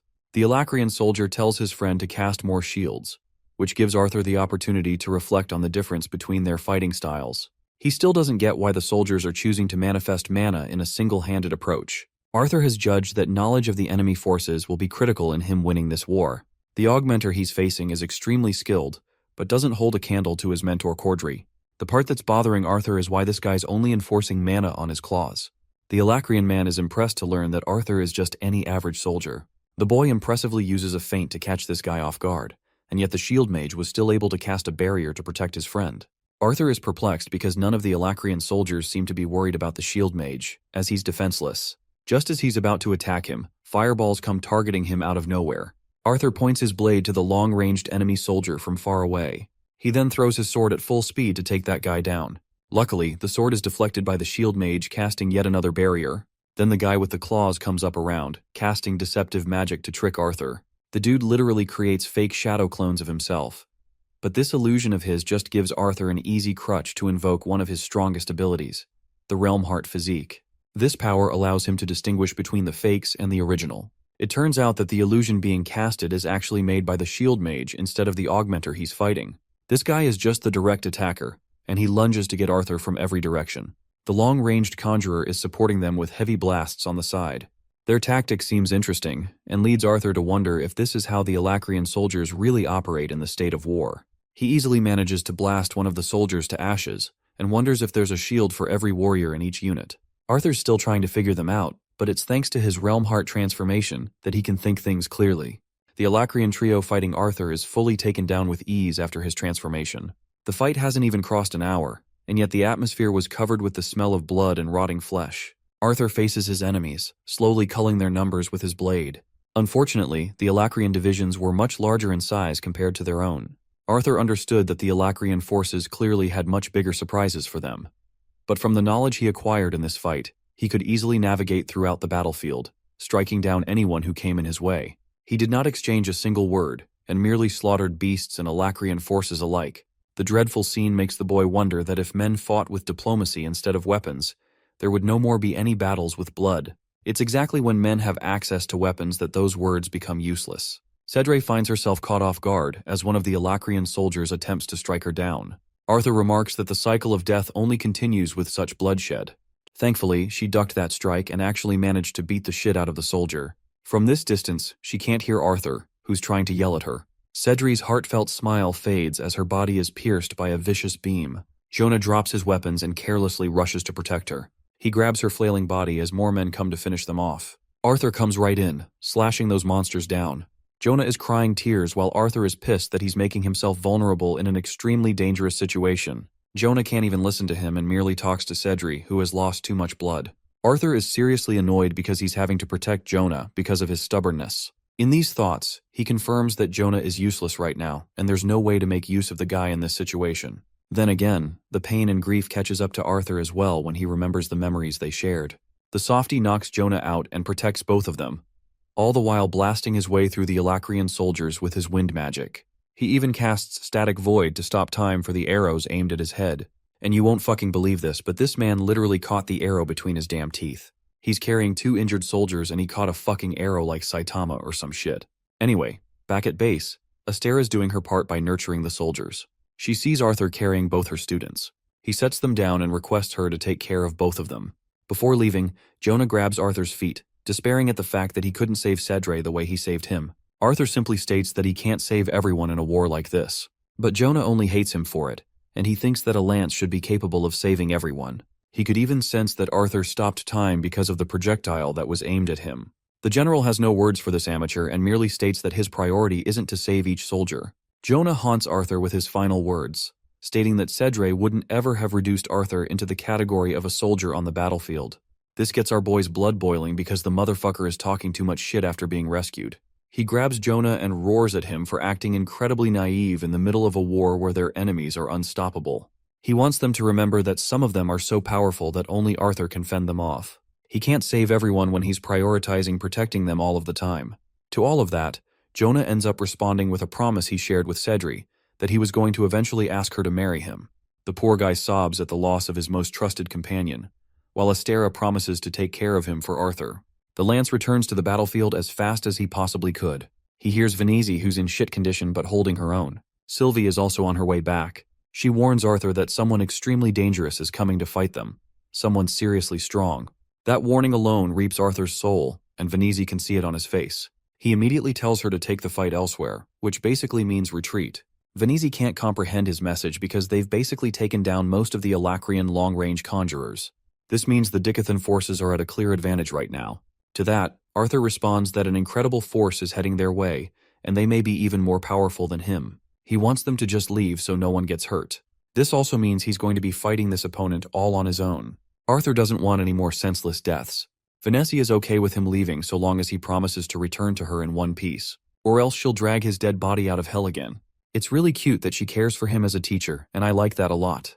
Venezi leads her forces for an immediate retreat from the fight, which is a surprising order for even Otter. With these guys retreating, Arthur reflects that the Alacrian forces aren't even the real issue to deal with. Both divisions CNA handle those guys and stand their ground.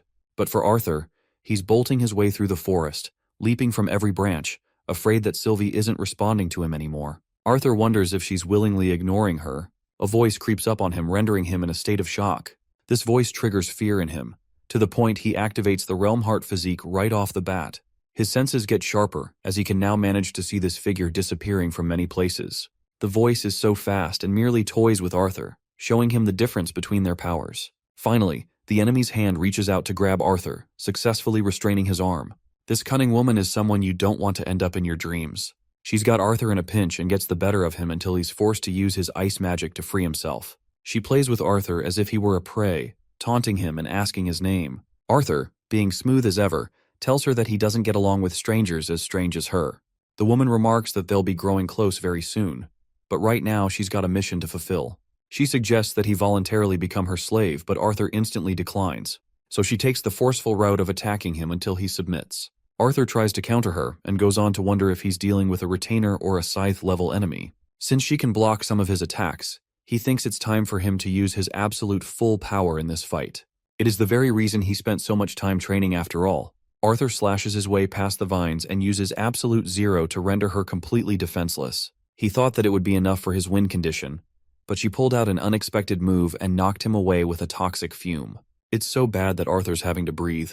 He's in deep trouble as even his runes are fading and his mana isn't maintained. Arthur uses wind magic to clear the smoke. It happened because of the desperate situation he was placed in. His mana worked perfectly, allowing him the chance to cast Static Void and unleashing one final slash against her. But to Arthur's shock, his extremely capable blade, the Dawn's Ballad, chipped in his recent attack. The woman's mask shattered from Arthur's strike as she appeared frail and worried to search for it. She tries to search for the scattered pieces of her mask and unleashes an outburst of anger when she's unable to find it. Arthur wants to use this opportunity to slash her, this time with the intention of freezing her. So he activates Static Void again and attempts to slash her abdomen. Unfortunately, he's extremely lacking in his mana to cast a full freeze. This puts him in a critical situation as this witch of a woman turns to him, telling him that she can no longer keep him as a pet after what he's done. Then she unleashes haunting fumes that nearly get to Arthur until he remembers the burst step technique that he created and was warned against by Lady Meyer. Arthur unleashes it in the time of need, appearing right behind her and grabbing her arm in order to freeze her. The smart enemy slashes her own arm clean to protect herself from fully freezing. What's worse is that Arthur's skin is burning from her acid. He does his best to seal his wounds using fire. His enemy is provoked to humiliate her to such levels, claiming that she is a powerful Vritra. She delivers haunting declarations of what he'll do to Arthur's body after he's beaten down and defeated. Arthur comments that she really must be a scythe to say something so bold. But hearing this, the woman becomes even more savage. She talks shit about the scythe of Alakria, who is worshipped by many. Arthur learns that his opponent is of the retainer rank, and yet she's so strong that he's been forced to a critical situation of mana. His runes are dimming too, and his attacks aren't working.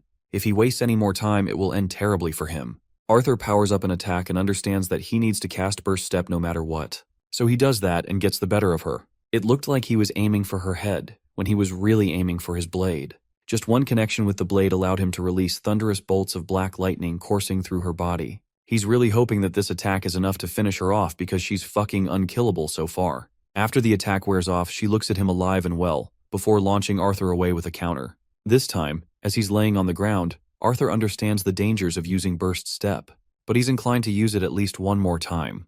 Thankfully, Sylvie manages to find him just in time. She wants him to throw their enemy in her direction, so Arthur releases a wind spell, causing her to whip into the air, where the mighty dragon grabs her, knocking her unconscious.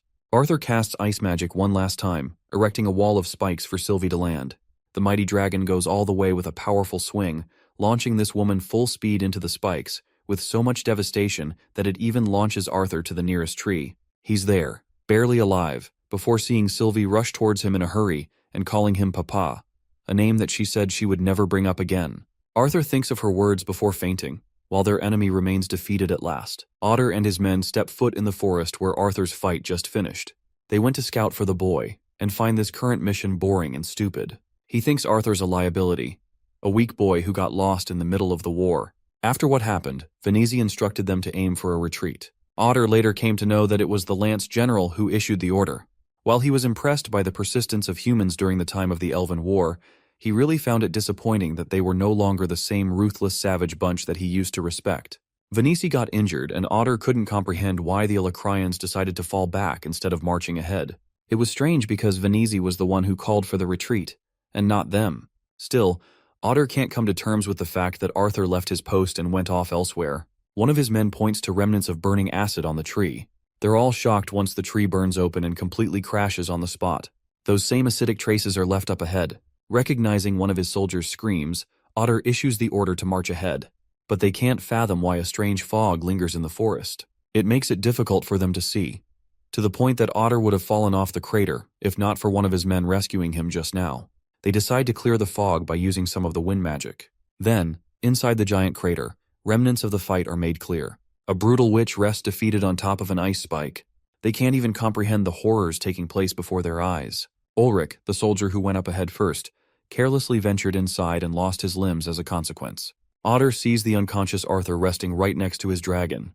The captain is beginning to realize that the boy must have dealt with the nightmarish foe, and even wonders if Lance is dead.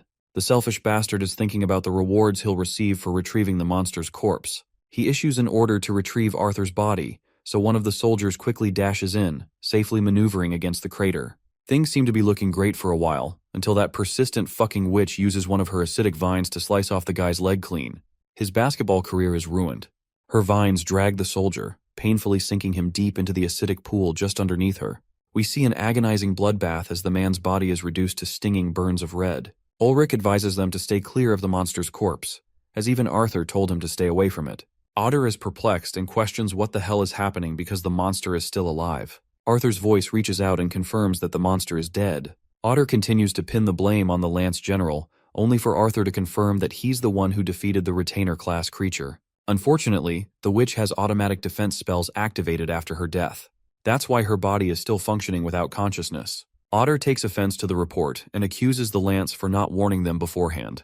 Our sassy king replies that he couldn't exactly put up a warning board in his condition, especially since he's having trouble sitting still. Otter continues to suspect Arthur, going as far as to state that he'll bring him back to the council for a proper interrogation. But Arthur has different plans and intends to return when he feels like it. After his continued disobedience, Otter recklessly jumps inside the crater, once more taking offense to the general's lack of input regarding the situation. His weapon is restrained by the powerful vines, causing the captain to struggle until he slashes them all down. Otter bursts his way past the vines, taking forceful means to get information out of Arthur.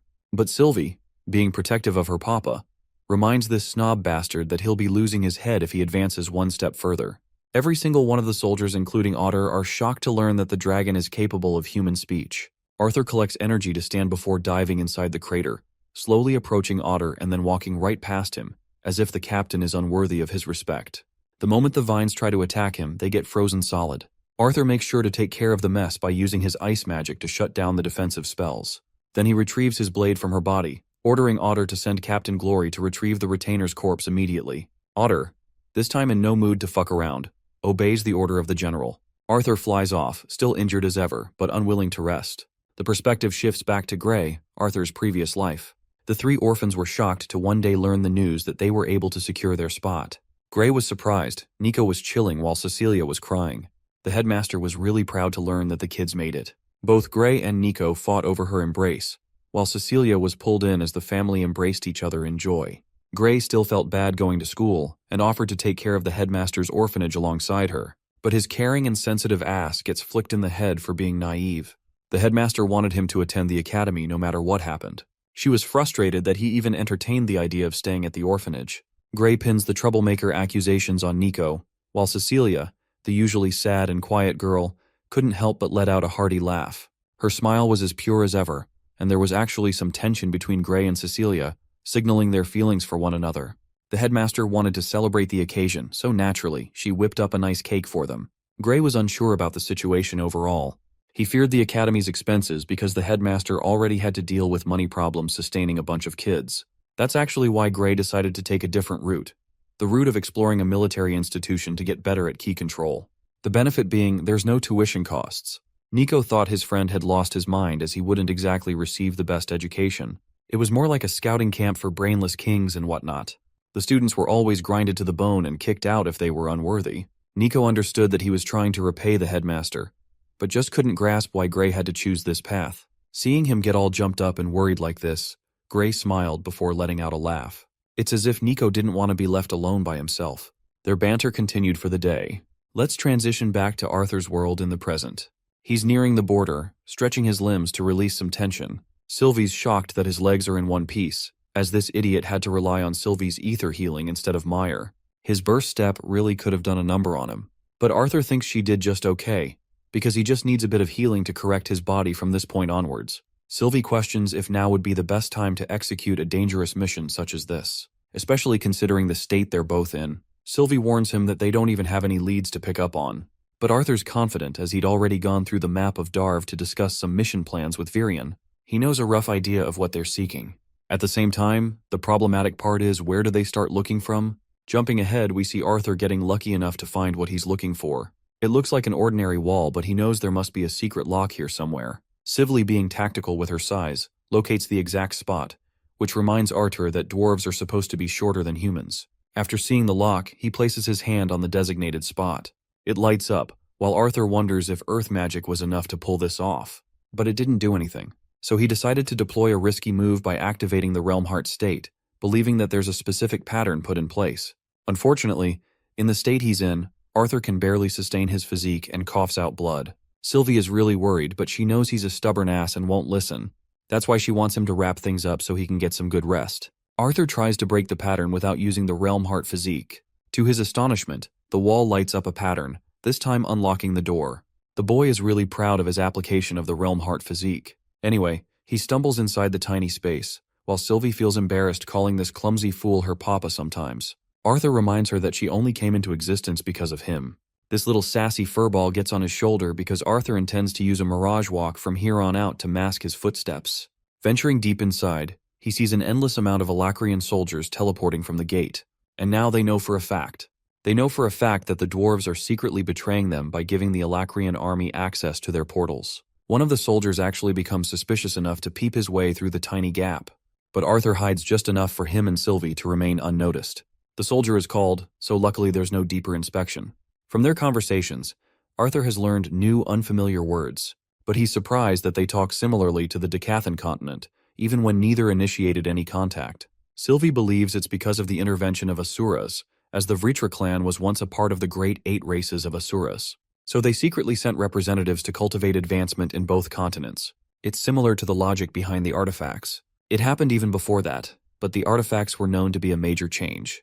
They were single-handedly responsible for preventing the extinction of the 3 races. Arthur feels a chill go down his spine, acknowledging that it's only because of the deities that they even survived the wrath of mana beasts. They conclude the investigation and attempt to leave, when suddenly Arthur hears the Alacrian soldiers submit before the presence of a great woman.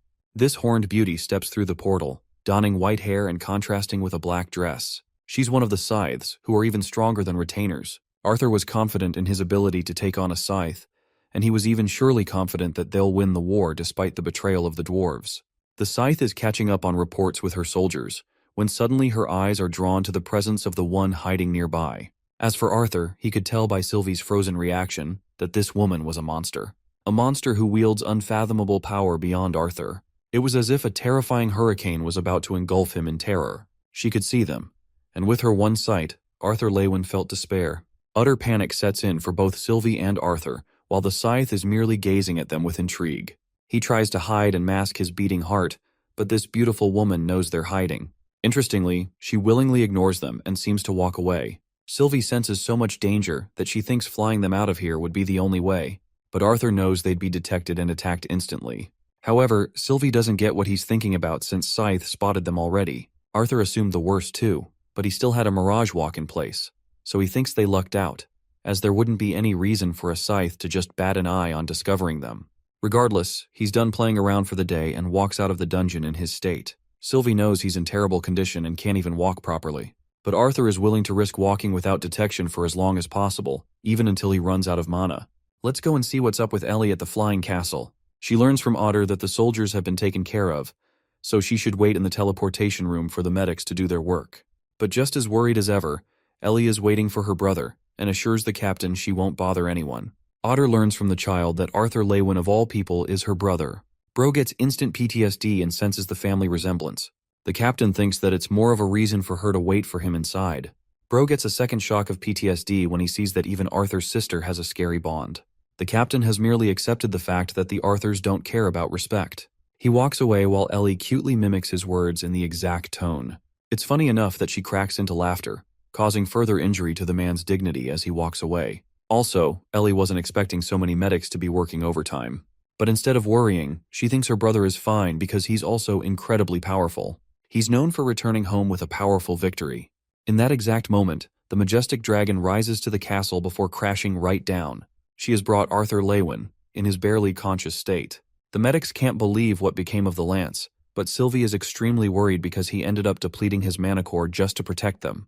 He's been totally unconscious for 5 minutes now, so the situation is critical. He's lost his legs and incurred chemical burns on one half of his body. Just like last time, even to Ellie's shock, they all learn that the dragon is capable of speaking the human language. She orders the medics to prioritize replenishing Arthur's mana core and offering him blood transfusion on the go. Ellie backs up Sylvie's command with her authority.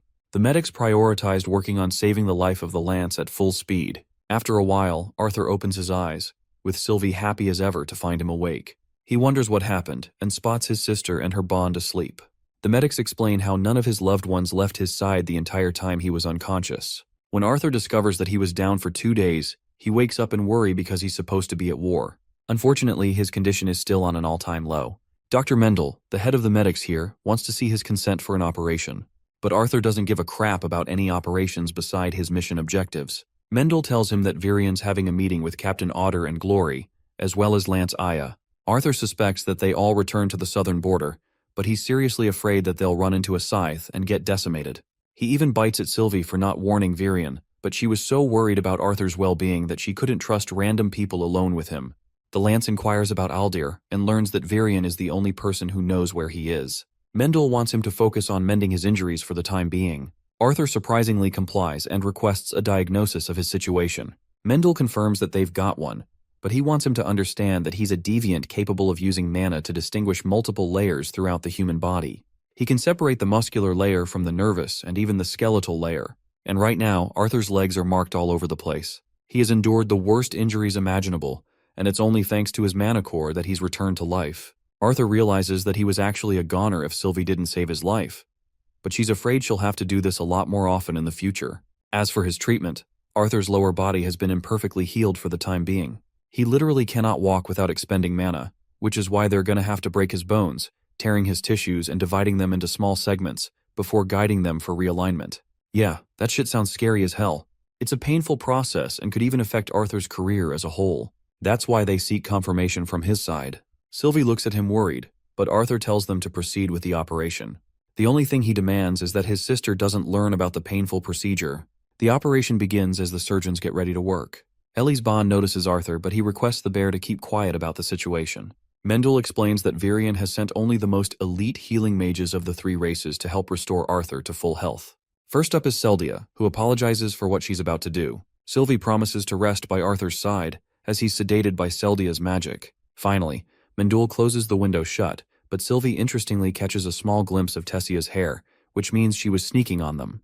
Mendel initiates the operation as the elf princess walks away. With his painful operation going around, let's pull back and transition into Gray's memories again.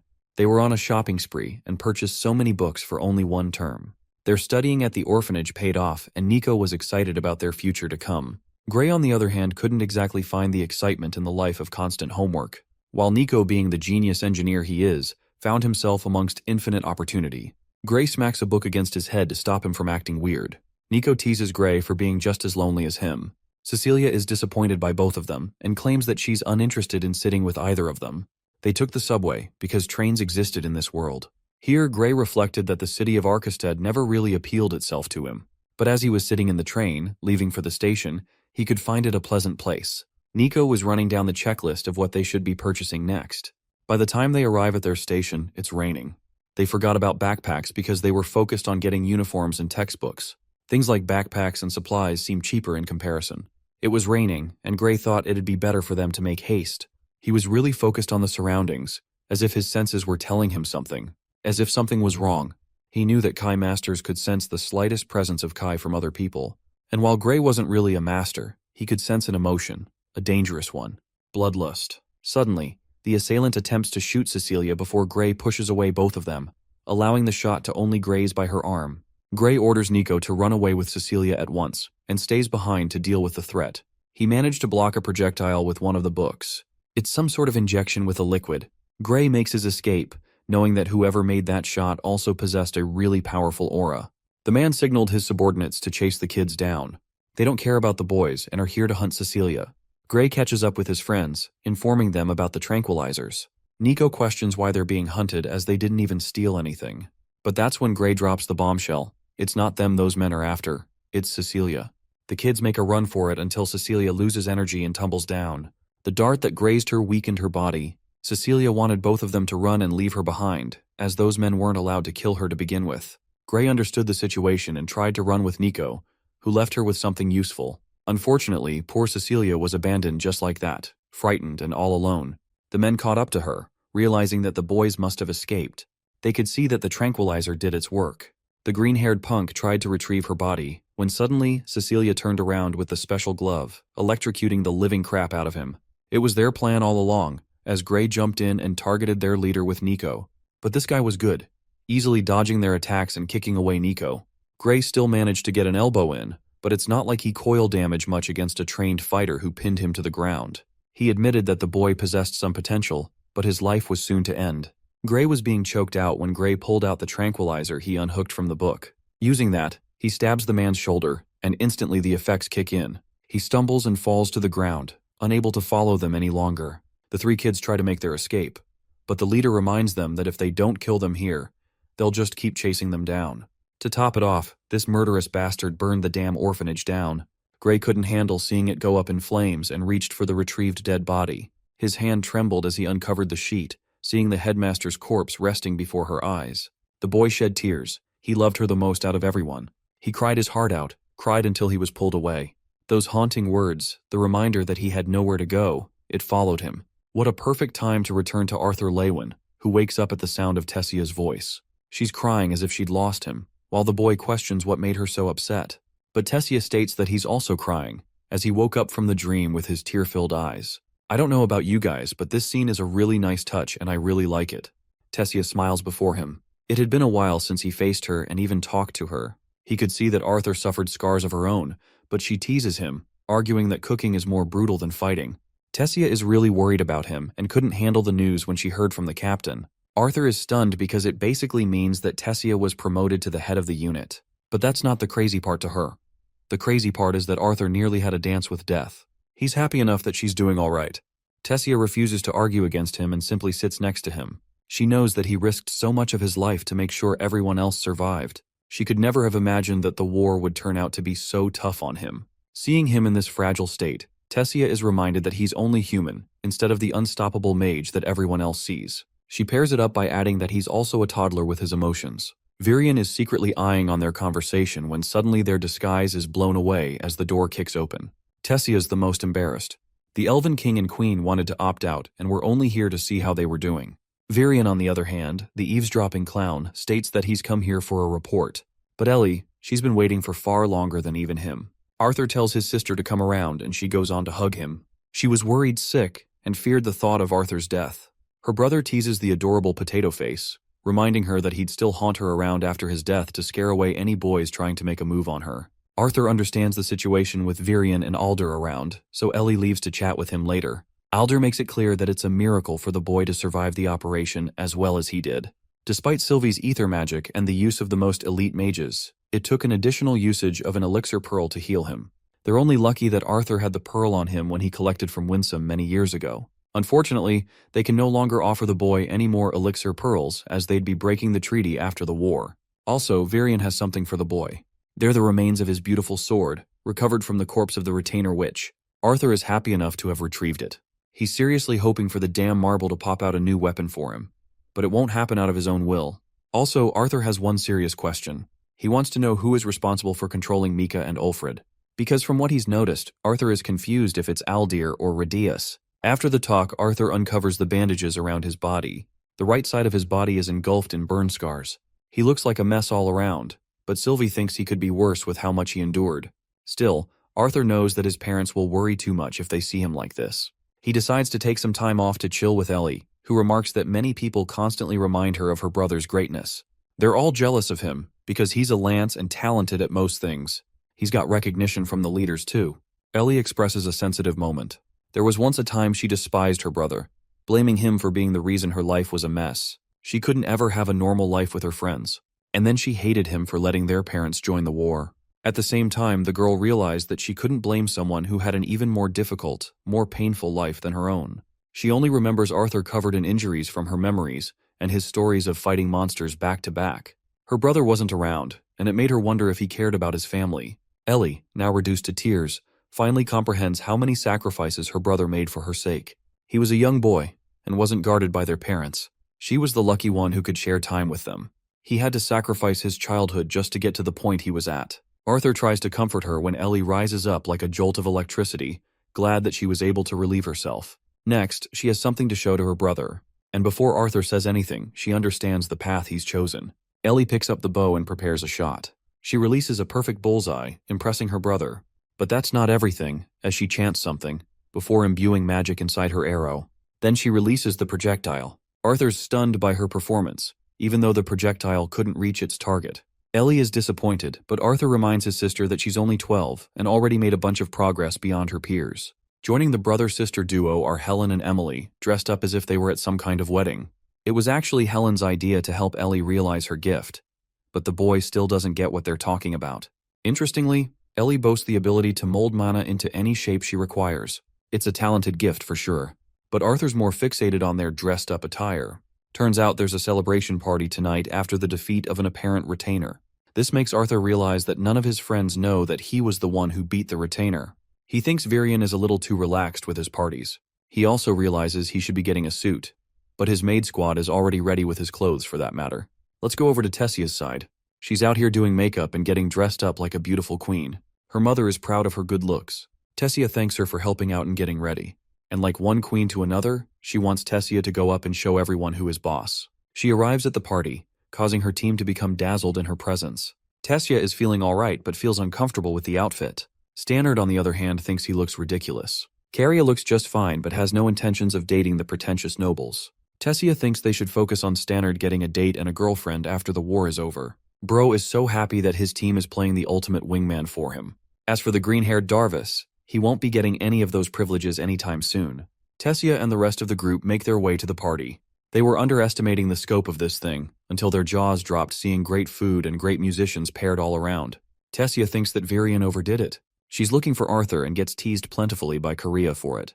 She thinks he must be resting in his injured state. Darvis acts all cocky after hearing the mighty Lance get injured. He loses his shit when he spots his stupid family and tags Korea along to do away with them quickly. This leaves Tessia and Stannard alone, until Emily comes around to meet them. She was the one who set up all the lighting artifacts, allowing for a beautiful scene. Emily had to do most of the work since Gideon was busy being crazy like usual. The inventor turns around to greet them, and makes excuses for why he couldn't help his assistant. Virion tasked him to see the one person who was smarter than even Gideon, which is surprising if anything. Tessia bats an eye and actually spots Claire, who looks stunning in her dress. They catch up greeting each other, while Curtis and Kathleen join up too. The disciplinary committee is all here. Kathleen in particular embraces Claire with a loving hug. They all miss their leader after she disappeared. Curtis mentions how they were worried sick for her, and how they're glad to see her doing fun. Claire tells Caspian that she's going away to talk to her friends. With Tessia, Curtis, and Kathleen around, she brings up how Curtis became a teacher at Lansler Academy. He's having a fun time training the soldiers to release them into the battlefield. As for Kathleen, she's fully fixated on her training with a lance. Tessia's managing her own team out in the war. The elf princess confirms that she's finding some improvement each day. It's only thanks to the Bladeheart family's sword techniques that allowed her to improve faster. Claire feels jealous, with hints of despair, knowing that they all became much stronger. Kathleen brings up her injuries from the incident. Thankfully, they're all healed, but as for her contribution in the war, Claire denies that she won't be joining them. The only injuries that healed were physical. But Claire lost something very important. She lost her mana core. She can no longer exercise magic, a despairing shock to her friends. She has coped with it for the most part. She still wants to help out with her skills as a swordsman in order to train new soldiers for the war. Kathleen beautifully points out that Claire's resolve is even a more brilliant assessment of her abilities than the color of her mana core. Her touching words bring Claire to tears. She tries to slug and make fun in the situation, hating that her makeup was just ruined by her tears. Her friends are there to look out for her. She wipes her face, and wants everyone to know this fact except Arthur. The only thing she regrets the most is being unable to fight by his side and repay him for his actions. They promise not to tell him, but it's not like they've been seeing him lately. Tessia claims that he's just grown up. Curtis and her friends continue to tease her for knowing Arthur a little too well. Claire makes it all the worse by adding fuel to the fire and bringing up Kathleen's feelings for Arthur. This makes Curtis shocked because he's out here questioning his life's decisions. Tessia, on the other hand, wonders if Arthur's type is Kathleen instead. Suddenly, Claire feels a chill down her spine. Lance Veray appears in her rather unique outfit. I already know she's going to birth an army of simps from this one panel. Veray has come here to escort the three of them. She's fine with Claire coming alone, who feels shivers down her spine even after feeling Veray's suppressed mana. They enter the main hall where Virion gives his speech, being the center of the attention among the crowd. He wants to share some positive news in the time of great turmoil. The news of the first victory of the war. They've all come together to celebrate the man responsible for destroying one of the most powerful soldiers amongst their enemies. The Alacrian retainer's frozen remains are put on display. Tessia wonders if Farai was the one to bring this monster down, but her face seems just as shocked as everyone else. The man responsible for defeating the retainer is called forth. Lance Godspell, Arthur Lewin, and his first great win. Tessia freezes after coming to terms with reality. Arthur begins the speech by mentioning how it is disgraceful to show a corpse in front of the public, but he's here to talk about more important matters. The nobles of this party understand how each person among their territories is waiting for the current state of the war. They could only operate under a shade of assumption before, but now Arthur claims that he's brought exciting news. He brings up how he, as the newest and most weakest lance among the generals, was able to defeat a retainer on his own. These were supposed to be one of the strongest soldiers of the Alacrian forces, and yet Arthur actually lies to the public, stating that he incurred no injuries from the fight. This exciting news is a gift for everyone to share among their people. But Tessia is really stumped to see him in this state. The fact that he's recovered so quickly is ridiculous. Arthur allows the nobles to closely inspect the retainer and enjoy the evening. They draw near the corpse of the witch, but Tessia thinks the resemblance matches a human. She spots Arthur leaving with Virion in another room. The door closes with Arthur crumbling down. He had to put on a tough act out there as if he wasn't injured in every part of his body. The old geezer just won't stop handing him ridiculous speeches. Thankfully, they got what they needed from the event. Gideon recorded it whole. He plays it on the projector to see the reactions of the people. Rhadeas, for some reason, felt shocked and even troubled when he heard that Arthur sustained 0 injuries. Interestingly, Rhadeas is fixated on observing Varai's reaction. That's actually why Arthur intentionally froze the corpse, to make Rhadeas believe that only the strongest lance was capable of defeating the retainer. And only then did he drop the bombshell that it was him who defeated the retainer. Rhadeas' face is full of unhappy expressions, especially since the weakest lance managed to deal a brutal blow on a strong retainer. It's not enough to prove Rhadeas' loyalty, but they now understand what he's doing. Arthur surprisingly bumps into Tessia, who managed to hear just about everything. Meanwhile, Sylvie is having the time of her life devouring meals left and right. Arthur comes out to see the festive mood spring to action, but even the slightest of bumps causes him pain. He's having trouble standing as he can, so Tessia grabs him, stating that she's doing it so no one else invites her for a dance. At the same time, she doesn't want the chicks to get good with Arthur either. They walk around as Tessia introduces Arthur to a bunch of different people across the room. Their status made it impossible for the two of them to be ignored. Tessia had a solid understanding of the politics of this world, and knew what was more important than anything. She could create personalities and handle people well. The same happened to Arthur in his past life, but he was meant to appear strong and indestructible in comparison. He didn't care about getting on anyone's nerves as the mighty king, and yet, in this life, he's a general, so he has to be more careful. Tessia makes it all easy for him to handle. Arthur smiles at a bunch of elven beauties, immediately causing Tessia to get annoyed as she wraps him tightly. Ellie waves at them from a distance. Arthur sees a bunch of dudes approaching his sister and signals to his homie to do what's necessary. His stern expression causes Tessia worry, but it's a calculated move to gesture Ellie's bond. The bear has locked its target and scares the shit out of the two guys. The couple arrives at the same balcony as before. The happy occasion makes Tessia rethink about life. It really paints the picture that there isn't any war out there. She frequents this spot to see the beautiful clouds and the ocean. She thinks it's childish of her to imagine something like that. But Arthur believes it's only right to be childish sometimes. Now that she's the head of a unit, she's responsible for handling some lives under him. It's going to be tough for her to manage that, going forward. Tessia reminds him that while he may be a general, it's not like lances get to lead an army. Arthur confirms that lances mostly excel in one-on-one combat, taking down the strongest threats on the battlefield, which makes him want to discuss something important. Something he discussed with Gideon and her grandfather. The princess understands that he's not the sentimental type unless there is reason attached. This means that he's probably planning on another dangerous adventure. She describes Arthur's personality as an open chapter, with some obvious parts and then some ambiguous parts. Naturally, Arthur questions what she's talking about. Tessia grows closer and asks him about his big secret. She's dying to know how he's so good at everything he does. A generational talent. But that's not entirely the truth. Arthur simply has the experience of his past life at his side. He tells her that he read a lot of books, but Tessia is a little underwhelmed with his revelation. She finds it frustrating to accept the fact that they're just half a step away from each other in their mana cores. She's a beast tamer who has studied under the best teachers and even an Asura no differently than him. But the more she tries to reach out to his level of strength, the more she feels that he's drifting away. Tessia places her fingers on his neck, begging him to promise that he'll come home safely. She just wants him alive, no matter his injuries. After a pause, Arthur worriedly asks why she's so bent on catching up to him. To that, Tessia reveals that it's only then will she muster the full confidence to express the 3 magic words, "I love you." The following day, all lances as well as the royal families and important representatives share a meeting at the council. Arthur requests 2 divisions under him for the mission ahead. Radias explains that they're keeping their soldiers tight on the western coast.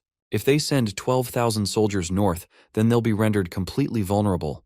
The Elven King agrees with Radias' input, highlighting the coastal battles. Even the lack of a single division could flip the balance and favor their enemies. Queen Priscilla confirms that they've yet to fully evacuate civilians from the important cities.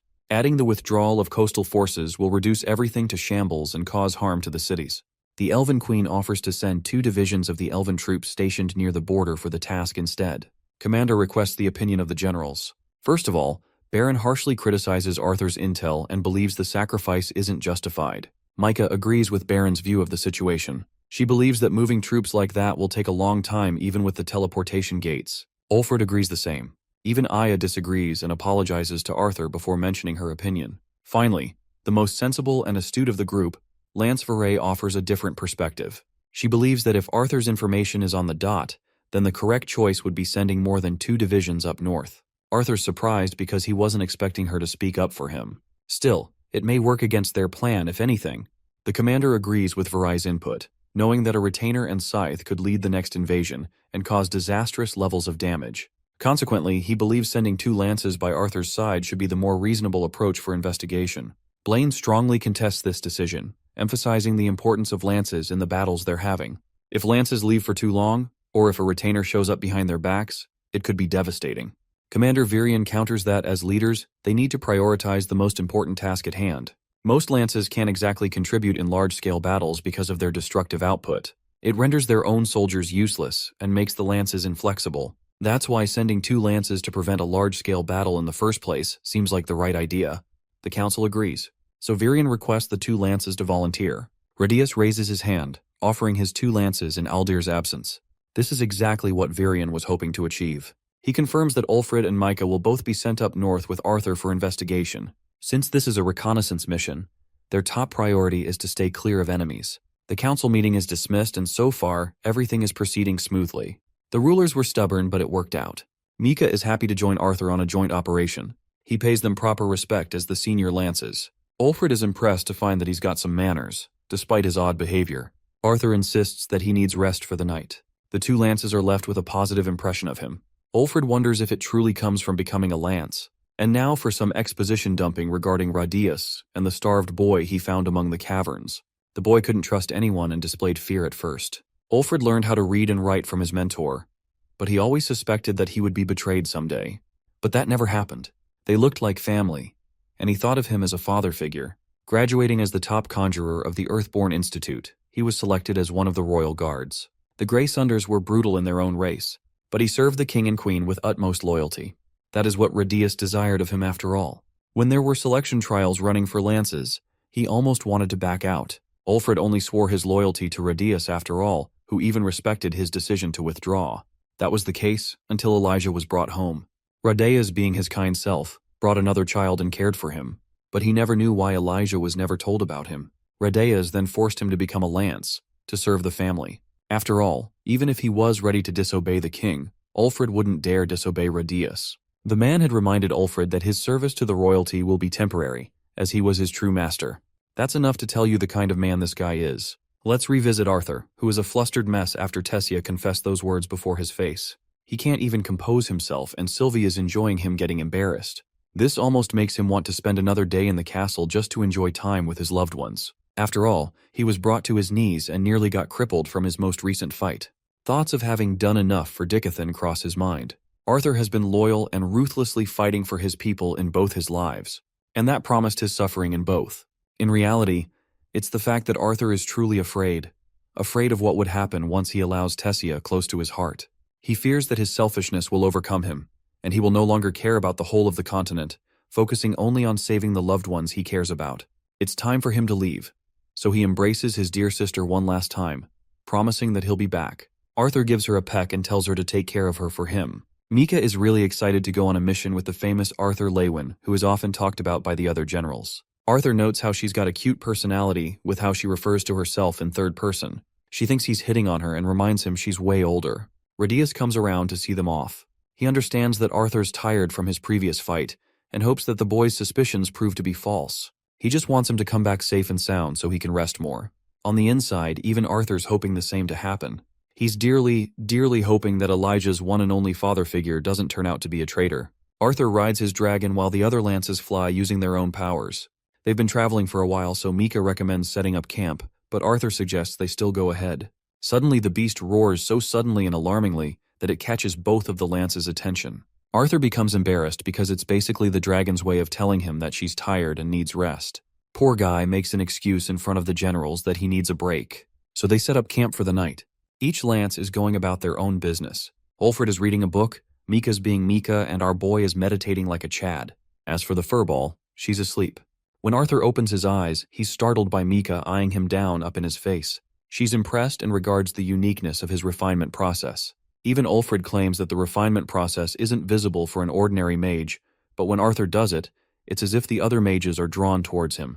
Arthur wonders if it's because of the fact that he's a quadra-elemental mage. Mika is stunned to hear that, while Ulfred now understands how the boy was capable of becoming a lance for his age. At first he thought the council was exaggerating his powers.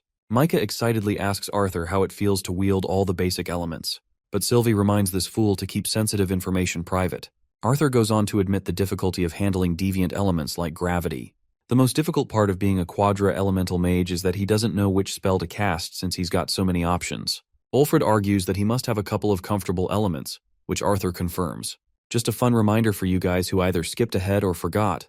Arthur actually feels most comfortable using fire and water. Anyway, Mika is interested in teaching our boy gravity magic since he struggles with deploying it. Arthur admits that he lacks confidence doing it more than anything.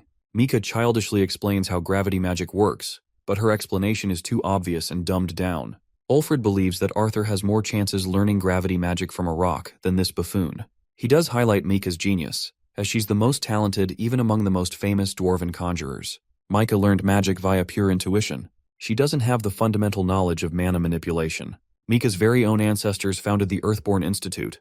Discovering this fact, Arthur is amazed because this institute is remembered as the pillar of the Dwarven Kingdom's influence. She had no idea that she emerged from a family line like the Earthborns. Mika takes the praise to heart and sings praises of her own beauty. Ulfred is there to tug her ego down, pointing out that she's been single and bitchless for the entirety of her life. Bro is cooking her so hard that she whips out a giant-ass mace to kill him. Ulfred blocks using his golem magic, but Mika's in a murderous mood to kill this guy. She wants to dearly remind him that dwarves aren't exactly her type. As the destruction's going on, Arthur and Sylvie are trying to hide for their own safety.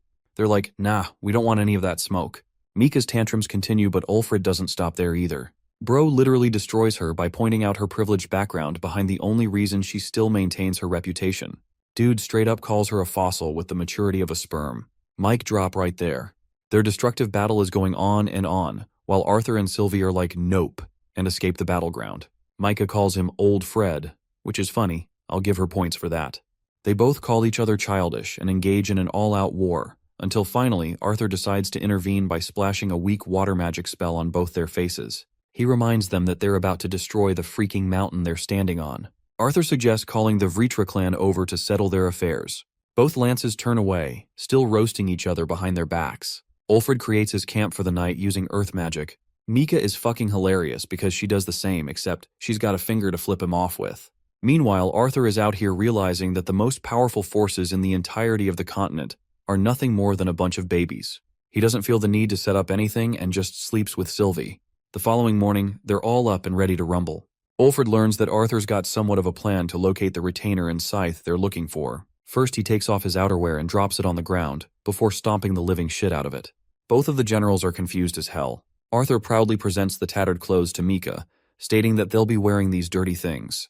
His plan involves playing the part of slaves. As for Ulfred, he's going to play the part of the slave master. Arthur holds out his broken note mask as he says this.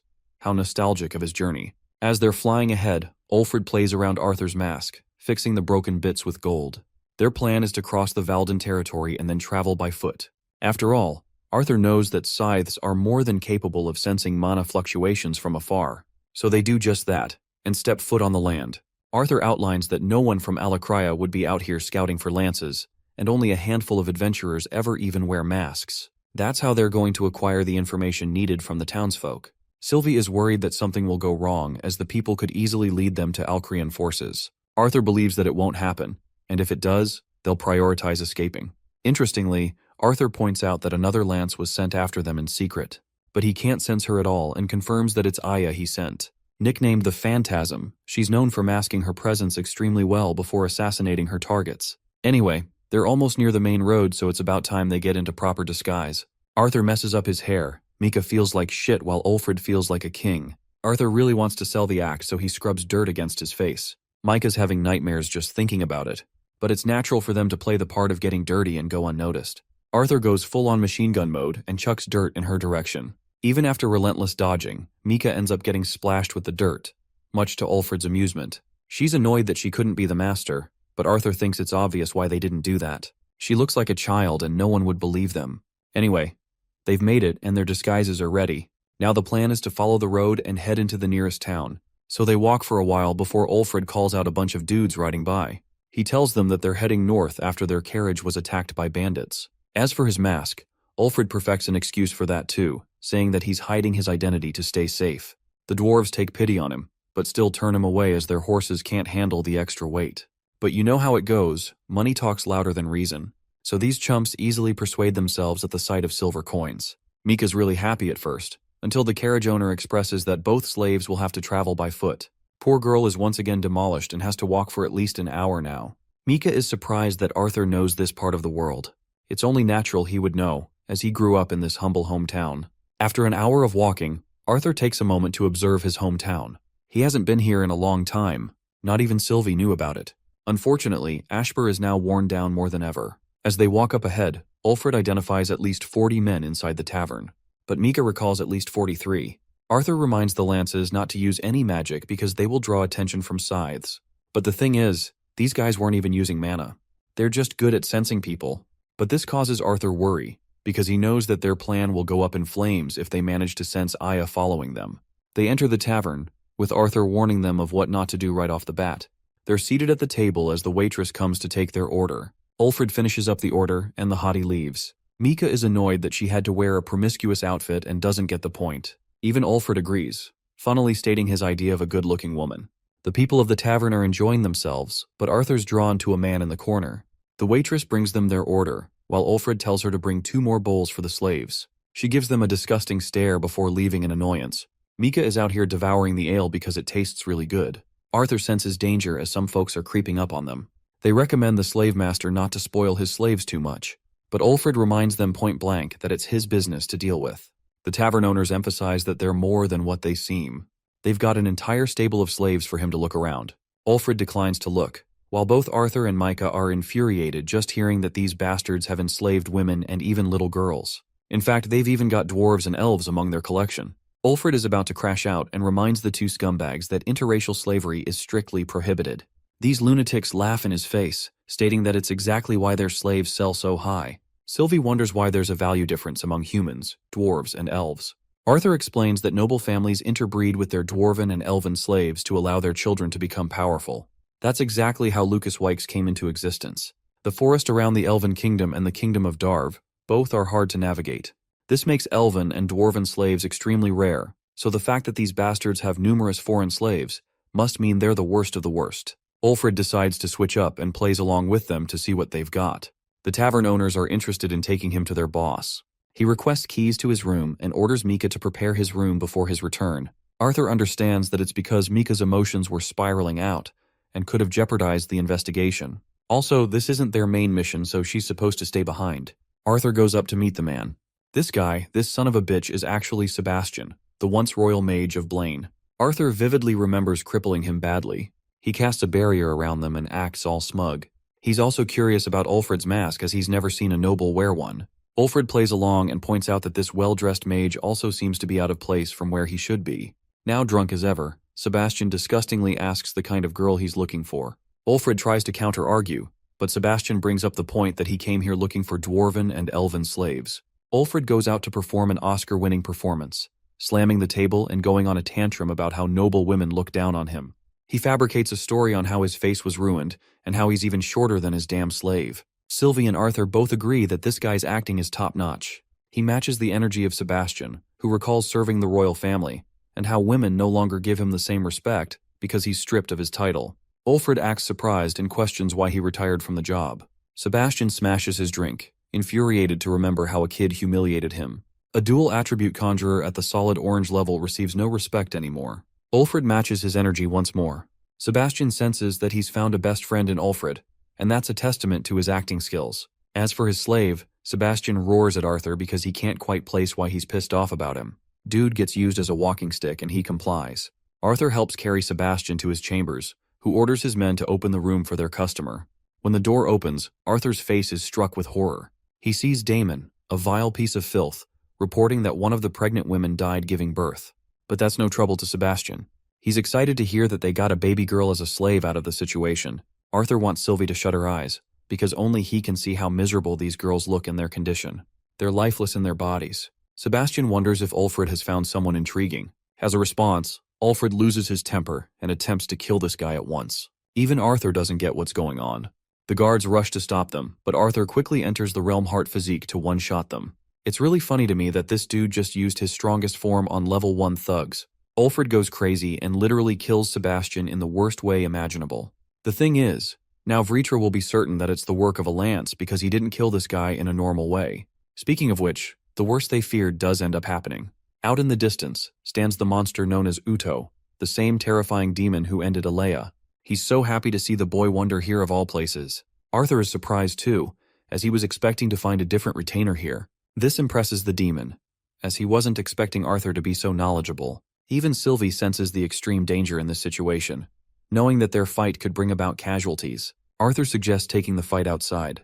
But Uto finds it hilarious that Arthur suggested they were on equal footing. He looks down on the lesser, while Arthur reminds him that he's the one who came here on his own. Here's the shocking plot twist. Arthur points out that if Uto wanted him dead or perhaps captured, he would have used Ulfred's help and a bunch of soldiers to deal with him. Laughing away at the boy, Uto finds it funny and accepts the boy's provocation. Basically, his pride is too heavy and he does not want any others to interrupt his fight. Ulfred tries to intervene, reminding the retainer that their deal was to kill Arthur Lewin in a subtle manner. But that's exactly when Uto impales his damn nose, reminding the lesser that he doesn't give a crap about Radius's instructions or what their plan was. Sylvie wonders if it's really alright to leave Ulfred on his own. Arthur decides to break the green sphere, which is a signal to Aya to handle the rest. Ulfred gets up and notices that he popped the bead, which means Aya's close by. Now the situation has changed entirely. It means their entire plan from the beginning was a setup. Ulfred descends to the hidden Alacrian soldiers and tells them to evacuate at once. The Alacrian soldiers still don't understand where he's coming from. Ulfred realizes that they're not going to trust a traitor Lance of Dicathan who betrayed his own continent. He could kill them all, but they're unfortunately necessary to their plans. At the same time, it's far too late for these men.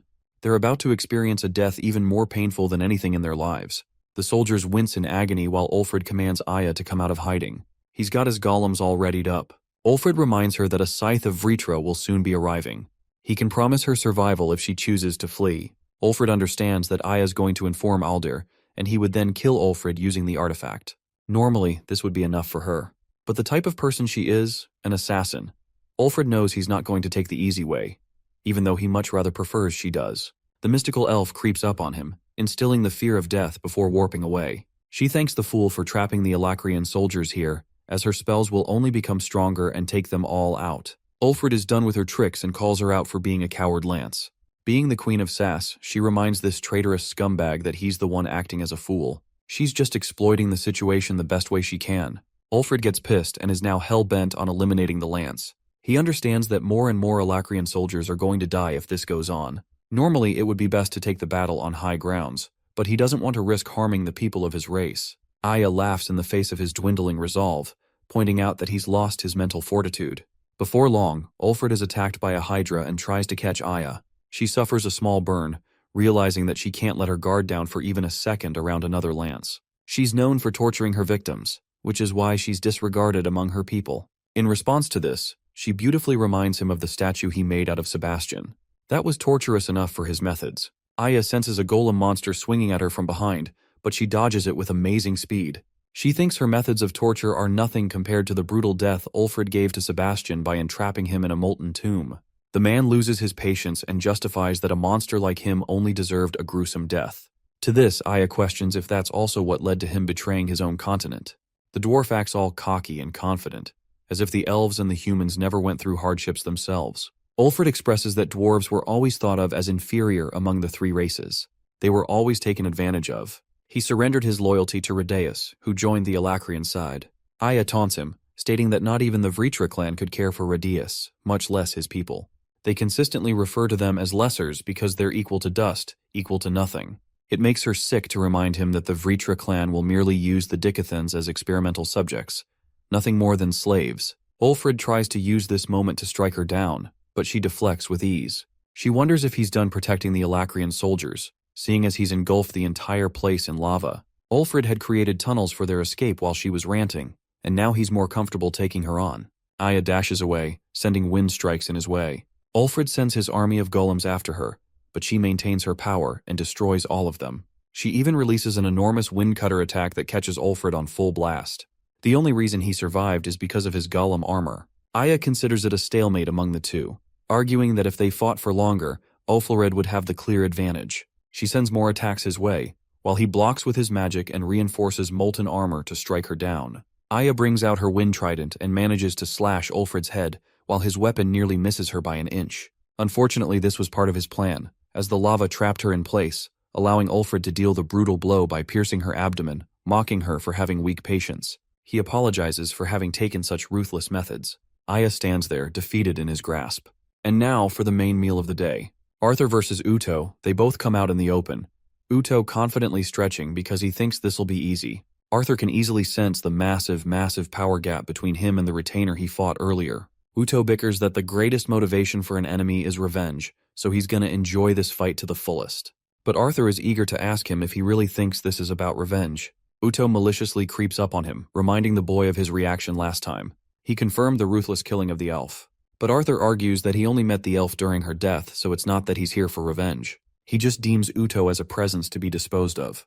This makes it unbelievably disappointing for Uto, who decides to give Arthur a reason to get angry by mercilessly piercing the innocents nearby. He came here fully prepared to test Arthur's resolve for vengeance. He even figured it would be better to kill someone from his family to give the boy a reason. Uto continues his massacre when Arthur enters the Realm Heart physique to put a stop to his methods. Uto applauds him for finally acting enraged, giving him a performance he was hoping for. The rest of the people are getting killed, but Uto wonders if he should take it up a notch and target the elf princess. You know, the one that the boy admires the most. To this, Arthur immediately strikes the retainer, amusing him to a certain extent. This confirms that the boy cares about Tessia more than anyone else. Uto is slammed by Sylvie and dragged out of the city to protect the people. Uto gets up as if he never even got injured in the first place. He is intrigued by the boy's dragon after sensing its unique mana. Regardless of that, Uto is confident that Arthur's gonna need more than just a dragon to survive this fight. But he's just so glad right now that not even a retainer can identify her on the spot. Arthur leaps into the field and slashes the spikes, carving an opening for himself. Uto dashes in, countering the boy with his claw. He's rather impressed by Arthur's performance so far. The boy manages to shove the retainer away, before launching a wave of wind magic attacks at him. But things have yet to be settled. Sylvie knows that the retainer is alive and well. As for their own injuries, Arthur doesn't want her to heal them yet. Uto comes flying full speed, clashing against Arthur's broken sword. In this moment, the boy decides to activate one of his strongest weapons, Black Lightning. It crackles the field, but Uto doesn't even flinch. Arthur pairs his lightning with his blade, but it's no matter to Uto, who calmly dodges each strike as if it were child's play. He stops his blade, stating that he expected a lot more than where that came from. Even Sylvie knows that the situation is the worst for them. Uto's attacks are only getting stronger and faster, while they're going on the back foot. Arthur charges a surge of black lightning and unleashes it across the field. Thanks to his Realm Heart physique, he identifies that Uto's powers only manifest in shadows. It's also why his spells are becoming increasingly stronger the more darkness sets in. Uto swiftly dodges each of the boy's slashes, before slamming him with a powerful punch. The punch really hurts Arthur as he struggles to get up while Sylvie comes rushing to his help. Sylvie takes him away. Her plan involves moving out of the shadows. But Uto's chill and merely raises his spikes to the point they reach the cloudy horizon. It's only thanks to her incredible speed that they're high up for the spikes to disappear. But this dude is a literal monster. He catches up in the air, impressed that they were able to exploit his weakness just now. Arthur gestures to Sylvie to be ready and lunges forth using Thunderclap Impulse. His plan was to slash Uto a single time, but he clearly missed, allowing Uto to counter him.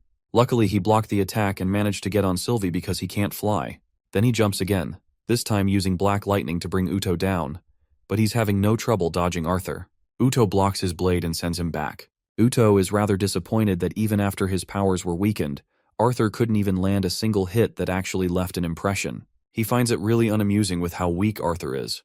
The boy apologizes, before charging his blade with Black Lightning and reminding the Alacrian retainer that he's not here to impress anyone. Arthur lunges forth, surging with electricity, and pierces Uto's body with his blade. He's happy to have landed the finishing blow, or that's what he thought, because he can't pull out his blade. The feeling of despair haunts him as Uto confidently declares that already knows how to counteract his own weaknesses. He looks at the boy with a demonic and sadistic smile, Arthur's blade still stuck inside his stomach. Let's revisit the clash between the two lances. It seems clear that the victor of this fight is Ulfrid, as Aya just received a gash she can't escape from. Well, that is what he thought at least. Aya's body, which he thought was the original one, proceeds to disappear into the wind. She lured him to create an opportunity from behind. Ulfrid is shocked that she fooled him like that, not being able to comprehend how she was able to best him like this. Aya is hoping that he was amazed by her performance, and she knows that he's curious about her tricks even now.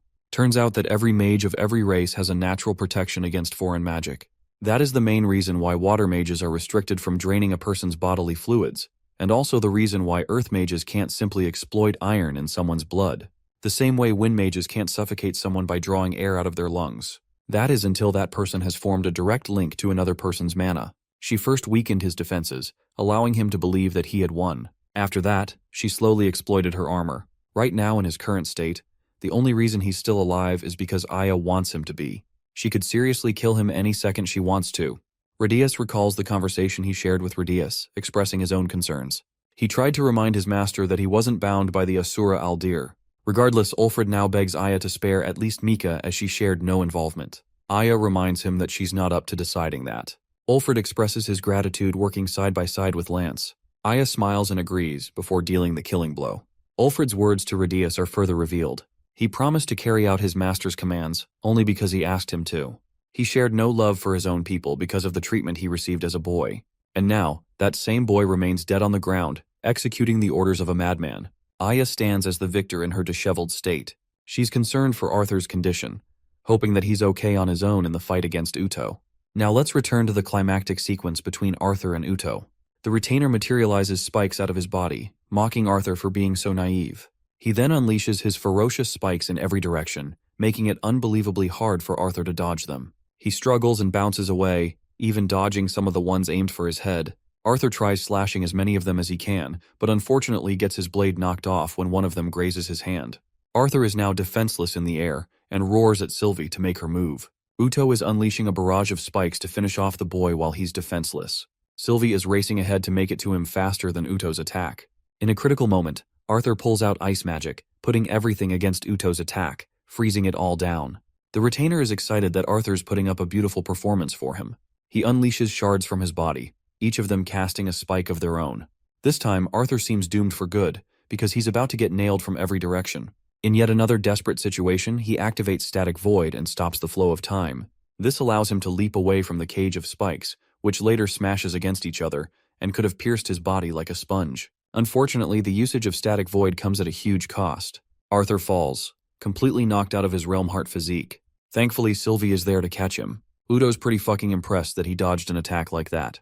He doesn't know that Arthur stopped time, but it won't be making much of a difference at this distance. Uto literally smacks Sylvie and Arthur down with a single attack. Falling from the skies, Arthur urges Sylvie to return to her fox state. She's afraid that he'll get killed if he doesn't cushion the fall. She wraps him around her body, hoping to block the injuries for Arthur.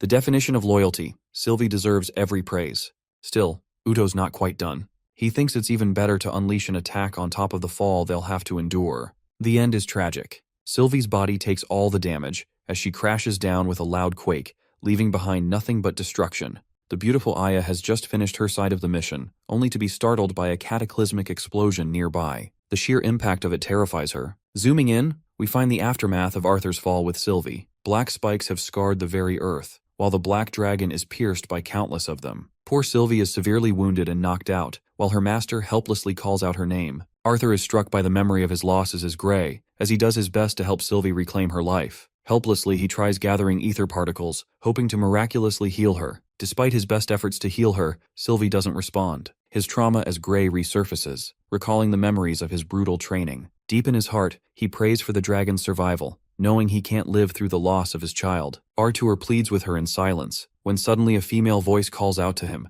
assuring him that his beast will survive. Towering over from atop are two jagged horns. It's the scythe that instilled fear into him during their first encounter, Lady Ceres. Shockingly, she has Uto in her grasp. Just one look at her reminds Arthur of the sheer danger he's in. She's so powerful that her aura is completely undetectable, but the silver lining is that she doesn't want to kill him yet. Grabbing Uto's horns, Ceres snaps them right off, bewildering our boy with her actions yet again. With the horns snapped clean, Mommy Ceres throws them like a bone to a dog. Arthur is failing to process the meaning behind her actions as the horns stop just before him. Knowing that the horns are an important part of Avritra's body, he fails to understand why a scythe would traitorously betray her own ally. Then, Ceres concentrates a pointed dark beam in her fingertips. Finally, she stabs Uto right through his core, showing a complete face of indifference in the act. She releases him, his body withering streaks of black on the way down, before hitting the ground and falling right next to Arthur Lewin. At a loss for words, the young man interrogates her intentions. Ceres ignores him before chalking up a story. She wants Arthur to show everyone that he defeated Uto all by himself, intentionally keeping him alive and piercing his core to render him harmless for interrogation. From her words, Arthur gathers that this woman shares a personal agenda of her own,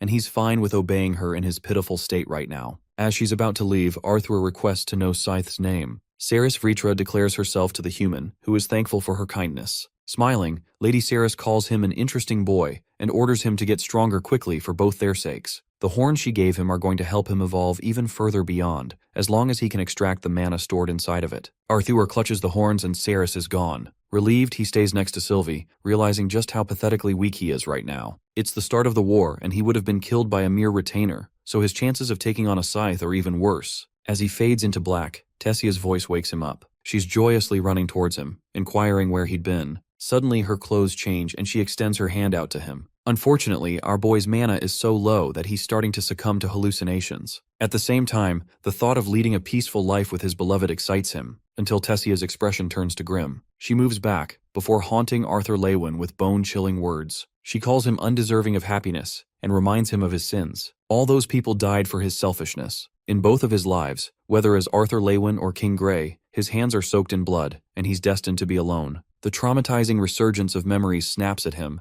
as he helplessly tries to reach out to Tessia. Suddenly, our boy breaks free from the hallucination and wakes up to Aya's concerned voice. She's come to rescue him, and realizes that he's badly hurt. Arthur assures her that he's fine, while the Lance reports that she executed her mission flawlessly and helped the prisoners escort without trouble. She took care of the traitorous Lance and placed Micah in custody. On Arthur's side, he sticks to Ceres's story and briefly explains that he was able to defeat Uto on his own. The Lance is really happy to hear that, and declares their victory. The exhausted Arthur disagrees and declares that this is just the beginning. And yes, insert all the title jokes because this shit is real. In the next scene, we're in the council room to hold an official meeting of the incident. Multiple accounts testified to the events that transpired, including what Aya mentioned. However, the leaders want to focus on hearing Arthur's perspective the most out of all, knowing that he is responsible for taking down the retainer. Our boy agrees to report. Shortly after, he explained everything from top to bottom, excluding the part that the Lady Ceres became pivotal in defeating Uto. The council stopped to question him numerous times, requesting clarifications or additional details. Immediately, some of them began doubting the latter part of his story. The Human King directly wanted to know how Arthur managed to defeat two retainers so quickly, even when he had yet to reach the White Core. Compared to him, Alia was killed prior to the war who had much more experience. Coming to his rescue, Tessia's grandfather highlights that Arthur is a capable lance, so he's not to be taken lightly. Again, the Human King wants to know proper details of how our boy managed to snatch victory. After all, if they could use information from him, the rest of the lances could have a better chance facing retainers and scythes in the future. Put on the spot, Arthur resolves himself and even agrees with King Glader's objection. Briefly describing the first fight, he tells everyone that the witch retainer wasn't as powerful. Even against her, he narrowly clipped victory and severely found himself injured with a broken sword. Next, he decides to reveal the hidden cost of his victory, pulling up his sleeve and showing his burn scars. Aya and the other council members are baffled. Explaining the second fight, our boy reveals that Uto had every chance to kill both of them, but his weakness came with wanting an equal battle. In a crucial moment, his opponent dropped his guard, so Arthur took advantage and won. He had to synergize with Sylvie to get the upper hand, capable of destroying the horns in one go. Another objection arises. Just how did Arthur know about the weakness of the horns?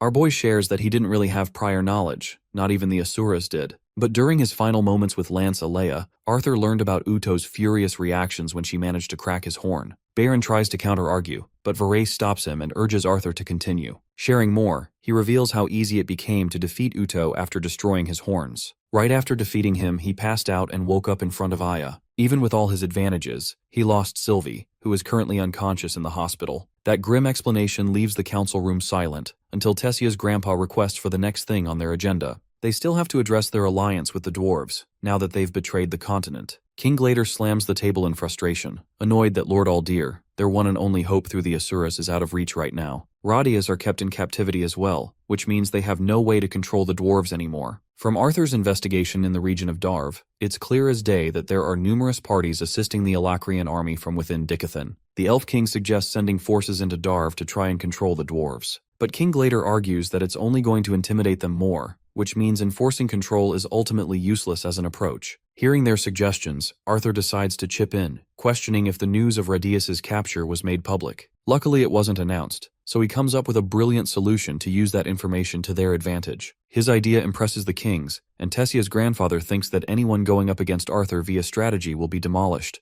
That's how smart this man is. The Elven King realizes that they simply have to exploit Radia's communication with the traitorous factions, and act as if he was the one issuing the orders in the first place. Though it's going to be difficult pulling away from the Alacrian army, it's still helping them secure information. With their strategy finalized, the old man ends on the note that he will conduct Mika's investigation while Aya will work with Uto. Before both of them, Radius will be questioned regarding their plans. With all else put aside, the leader of the continent addresses one last thing. Tessia's grandpa admits that it's hard to acknowledge every brave action committed in war. But when it comes to Arthur, this man is responsible for slaying 2 retainers, while Aya took down a lance-level threat. Virion wants to reward them, but Aya, being the humble soldier she is, doesn't request any reward in return. This leaves Arthur to think about what he could want. From his knowledge of his previous life, he knows that it's not the best move to ask for gifts in these situations. However, he surprises everyone by speaking up. Virion is eager to hear what he wants, while Aya is curious on what he is to say. Reflecting on his recent battles and defeats, Arthur shockingly requests pulling away from the battlefield.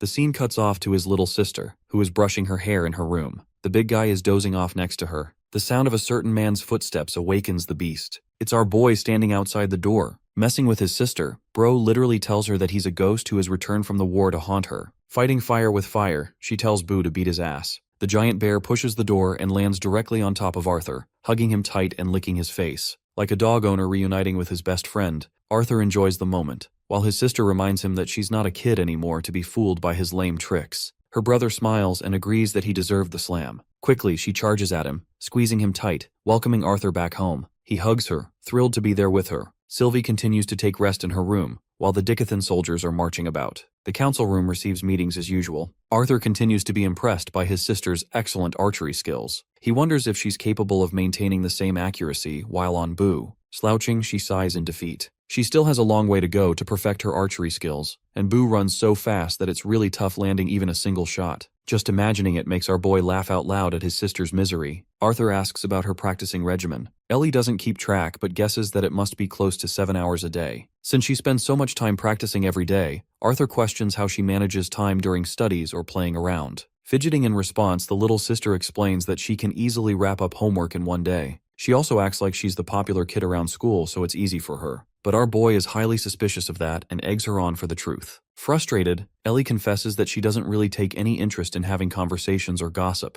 Arthur laughs and reminds her that there are many students interested in learning magic. Ellie agrees that there were some of them, but right after their awakening, they were moved out of the castle to attend a magic school. Internalizing his thoughts, Arthur understands that his sister is in a privileged position to be personally tutored by a mage. Parents are cautious about their children, which is why they send them to a magic school. Ellie tells him that she wants to attend a magic academy as well, but knows that her family would worry for her sake. Despite her being a 12-year-old child, Arthur notices her incredible maturity, one that he hoped she wouldn't develop early on. He knows the reality of maturing too early in life, and selfishly hopes for a future where Ellie remains an innocent girl. To make her happy, Arthur tells his sister that he'll talk to their parents about sending her to a proper school. Ellie is beaming with happiness while our boy is out here yapping about her security, being the overprotective brother he is. Ellie latches onto him with love, a feeling that Arthur reciprocates dearly. She bounces off with a burst of motivation, hoping to practice even harder to beat the crap out of the lousy nobles at the academy. Her words make him smile. Following that interaction, our boy walks in the hall, enjoying spending time with his sister lately. Tessia and Sylvie are busy in their own ways, so he doesn't have much to do. Suddenly, Bro is startled by the crackhead inventor foaming about the economical costs. He sees Arthur and grabs his face, begging to steal his brains. Hilariously, Arthur pouts that he's not even an inventor nor an economist, so neither will help his cause. Walking ahead, Arthur learns about the increased frequency of the attacks carried on the Black Bend and the Wall. Mr. Great Inventor over here is placed in charge of the protection mission, but it's a difficult job because they barely have enough mages going around. Arthur asks an important question: why is Black Bend being attacked at all? He learns that the city is fully responsible for food and rationing supplies as well as weapon manufacturing. Dicathan's walls are the first line of defense against the enemy army and the monsters. This means it plays a critical role in protection. Thinking about it for a moment, Arthur senses how difficult it will be to carry supplies throughout the flatlands. Instead of chalking up protection on carriages, he recommends optimizing a better supply route instead. His shift in perspective is astounding to the inventor. Arthur asks for the current state of the combustium mines and learns that 5 sites are being currently worked on. They're currently being mined for the purpose of mining coal for the steam engine. In the process, they manage to get their hands on a supernatural mineral that's so powerful it can run an entire ship. With only 10 pounds of combustium, a ship can travel a dozen miles at full speed. This recent discovery lights up another idea in Arthur's brain. Instead of sharing his thoughts right away, he wants to reflect on it. Interrupting their conversation, a tall version of Friaren asks for Arthur. Alanis Emeria has been personally assigned to him as his new attendant. Her gorgeous looks even got this lousy inventor simping for her. The attendant pays her respect to Gideon, who casually reveals confidential information to her like it's no big deal. The mystical-eyed elf expresses that she's here to take our boy to the training grounds. That's right, another training arc is in sight. Remember Arthur's personal request? Turns out he wanted to opt out of the battlefield for 2 months. Since he's the youngest lance of all, he lacks the experience and has already encountered 2 life-threatening battles. Arthur doesn't want to leave the outcome of his next battle up to chance, and prefers to train even more while he still can. Lance Veray agrees while Virion is lost in thought. In the end, he agrees with the request, but reminds Arthur that he might still be needed if an emergency arises during that period. The Elven King brought up an interesting question. How is this man going to train in the castle? For that, our boy makes a secondary request. That leads us to the training grounds, where Alania brings him in front of 4 highly capable conjurers just to help with Arthur's training regimen. All 4 of these experienced mages share different elemental mastery, and Kathleen is one of them. It's time to visit Gray's original training period in his previous life. Back then, he was told to touch a Kai gauge with his dominant hand. Following instructions, he extended his hands as the orb turned blood red. Every single student here recorded their key levels before receiving rank confirmation. By the end of it, Gray found himself exhausted, but the instructor remained unimpressed. Joining up with the others, Gray overheard a bunch of the candidates talking about their final test. They'd have already been tested on numerous fronts, so only one thing remained. Gray knew his Kai didn't mean anything, but he was looking forward to his upcoming final test. He joined up with the rest of the candidates. Instructor Grej explained that the final test centered around practical combat. He wasn't going to reveal their Kai levels, but he knew everyone had a different level. The reality of combat is that one is faced with opponents with even greater key advantages than their own. That's why this process is random. The main criteria for this test is to judge based on adaptability and success. The instructor highlights the importance of the entrance exam, as it will determine their spot in the academy. Right away, spikes of black emerged behind them as Instructor Grej spoke of expulsion upon their poor performance. The fights began, and no one really cared about hiding Kai levels anymore. Gray knew that certain kids among them were proud military brats raised for the sole purpose of becoming king someday. The first battle concludes when a girl is moments away from killing her opponent. Instructor Grej stopped her and told the cadets to return back to their group. Finally, Gray's turn came as he stepped forward. His opponent was Cadet Vlaire of House Ambrose, an arrogant child with the same military crest on his uniform. The perspective returns to Arthur's current life. Virion has come to explain the situation. Princess Kathleen and Hester Flamesworth are 2 of the 4 mages. Arthur is stunned to find another Flamesworth, recalling Jasmine's story about her strict family. He shows more enthusiasm to Kathleen, wondering why she's come here. The humble and flustered girl explains her intention to train him. Arthur teases her for being Captain Obvious. He's impressed by her clear aura, making her a force to be reckoned with. Hester's intention is to guard the princess well and help train them both in the same arena. What's more is that Kathleen has reached the dark yellow stage of her core. The princess will frequently step out to train with Foray, but she's still very happy to assist the boy in his training. Enjoying the scene, an old bearded man breaks silence, shipping the princess and the knight as a couple. Bundamoglanuid introduces himself and shakes Arthur's hand, who instantly notices just how rough this man's hands are. Virion reminds Bund to be careful with the young general, as he may look like a pretty boy but he packs quite the punch. This old dude is actually a pretty close friend of Virion, and though he looks like a homeless beggar, he's a genius with earth magic. The old dude snaps and roars at the commander, acting like he gets all the ladies back at his place. Virion continues to tease him, while Arthur can't help but think about the traitorous nature of the dwarves. Despite their actions, it's clear that Virion shared a positive intention by including Bund. However, it begs the question why a genius like this guy wasn't chosen to represent the dwarves instead of Radius. Thanks to his earlier encounters with the dwarves, Arthur doesn't know if he should trust them. Bro is having a racist dilemma in the middle of all of this. Finally, the elf master introduces himself. Camus Celeridon doesn't even care about introductions. He just wants to spar with the child. Arthur is shocked by this man's serious nature as he shut up Virion just to make his point. Camus is an unusual fellow for an elf, because he's messy, and doesn't even take care of his looks like the other elves. With all of them made familiar to another, the commander wishes the best for Arthur to enjoy his training period. Watskin and the attendant will be observing the regular training periods in Virion's stead. The green-haired nerd reveals a bunch of things they need to do before kickstarting Arthur's training. She's brought an exoskeleton for measuring purposes, covering our boy's entire body as if he were a robot. Done with the preparation, Watskin tells the attendant to do one last thing. Arthur is told to stand still while she scans him using her powers. After the scan is complete, she jots down notes. Arthur wants to know what's going on while Watskin destroys a bunch of rocks to gain his attention. The equipment in this room is specifically constructed for Arthur's training. She highlights his incredible control over mana manipulation, but then talks about his trash utilization of elemental magic, putting him way behind the other lances. Watskin thinks he shouldn't even be called a quadra-elemental mage, and should resign himself to a dual-elemental one instead. Bro is getting dissed in front of the entire crowd, while Kathleen is shocked that not even his training with the Asuras could fix his problems. Arthur explains that he learned close combat the most out of all, and that he defaults to ice and lightning magic to make up for his weaknesses. The goal of the training session is to help him overcome his elemental weaknesses. Bond realizes the sheer complexity that our boy has to deal with. Even being a dual elemental mage is a headache, and yet Arthur is juggling 4. Hester calls the old man low IQ, and they start to argue again. Watskin intervenes and points to a bunch of crystals. These crystals are used to charge the device. Camus unleashes a powerful magic attack for testing purposes. His attack connects with the absorption crystals, powering on the machine. Next up is Hester, who uses her flame magic to do the same. She raises a column of fire magic, but strangely Arthur can't even sense heat emanating from her attacks, showcasing impeccable control. Bond is the third to go. Watskin warns them that this isn't supposed to be a contest of dominance, but this competitive old fart goes overboard and literally shakes the very ground they're standing on. Finally, there's Princess Kathleen, who is instructed to give the final push. Just one look at her makes Arthur think that she won't back down either. This girl literally pulls out an ice serpent and wraps up the final surge. With the preparations completed, Watskin turns on the machine. None of them know what's going on. The attendant will explain the details later. For now, she urges the training session to begin. Arthur wonders how they should begin, but his helpers are already prepared to give him the answer. They're ready to beat his ass all at once. Smiling with confidence, our boy gears up to show them who's boss, exuding his confidence as Gray. The scene cuts to Tessia's side of things, who humbles her opponent by chucking away his axe. The training period ends, while the green-haired punk mouths off about one day defeating Tessia. His friends laugh at him. One person calls for Tessia, informing her of a new transmission scroll. With the scroll opened, Tessia realizes the message comes from her grandpa.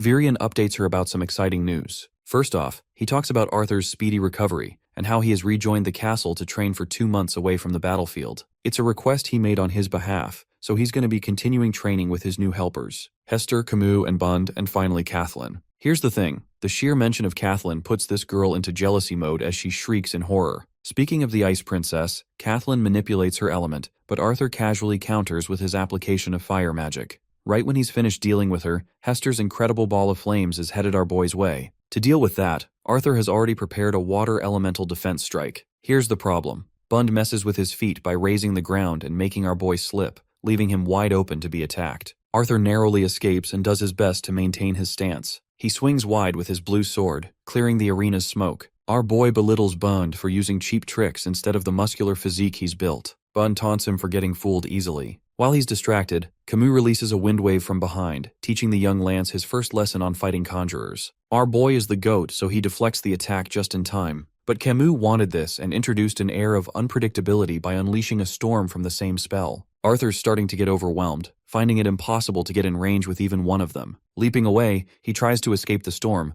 only to be overwhelmed by Kathleen's icy barrage of spikes. Maneuvering quickly, Arthur counters them with his flame magic, while Hester taps into the power of the blue flames to overwhelm him. This is the first time he's seen their application. Even Watskin is stunned to see the young Lance struggle so hard. It's actually an entertaining sight for her, hoping that he gets pushed to the very edge. Escaping the blue flames is a pain in the ass for our boy. He gets back to the ground, questioning how his opponent has such excellent team coordination in so little time. He can't even walk without his feet betraying him by the wind. Bun's earth element erects a trap, forcing him shut inside a pyramid. The four of them have successfully trapped the young Lance, while the earth specialist enjoys their victory. So far, Camus doesn't appear to be impressed by Arthur's skills, even as a lance. Inside, our boy whips out a flame torch. It seems that the pyramid is hollow from the inside, yet it's incredibly built that it's hard for him to pierce. Knowing that he's fighting experienced conjurers, the young Lance decides to adopt their approach and uses earth pulse magic to sense vibrations outside. Tracking their locations, Arthur starts dodging the spikes created by Bund,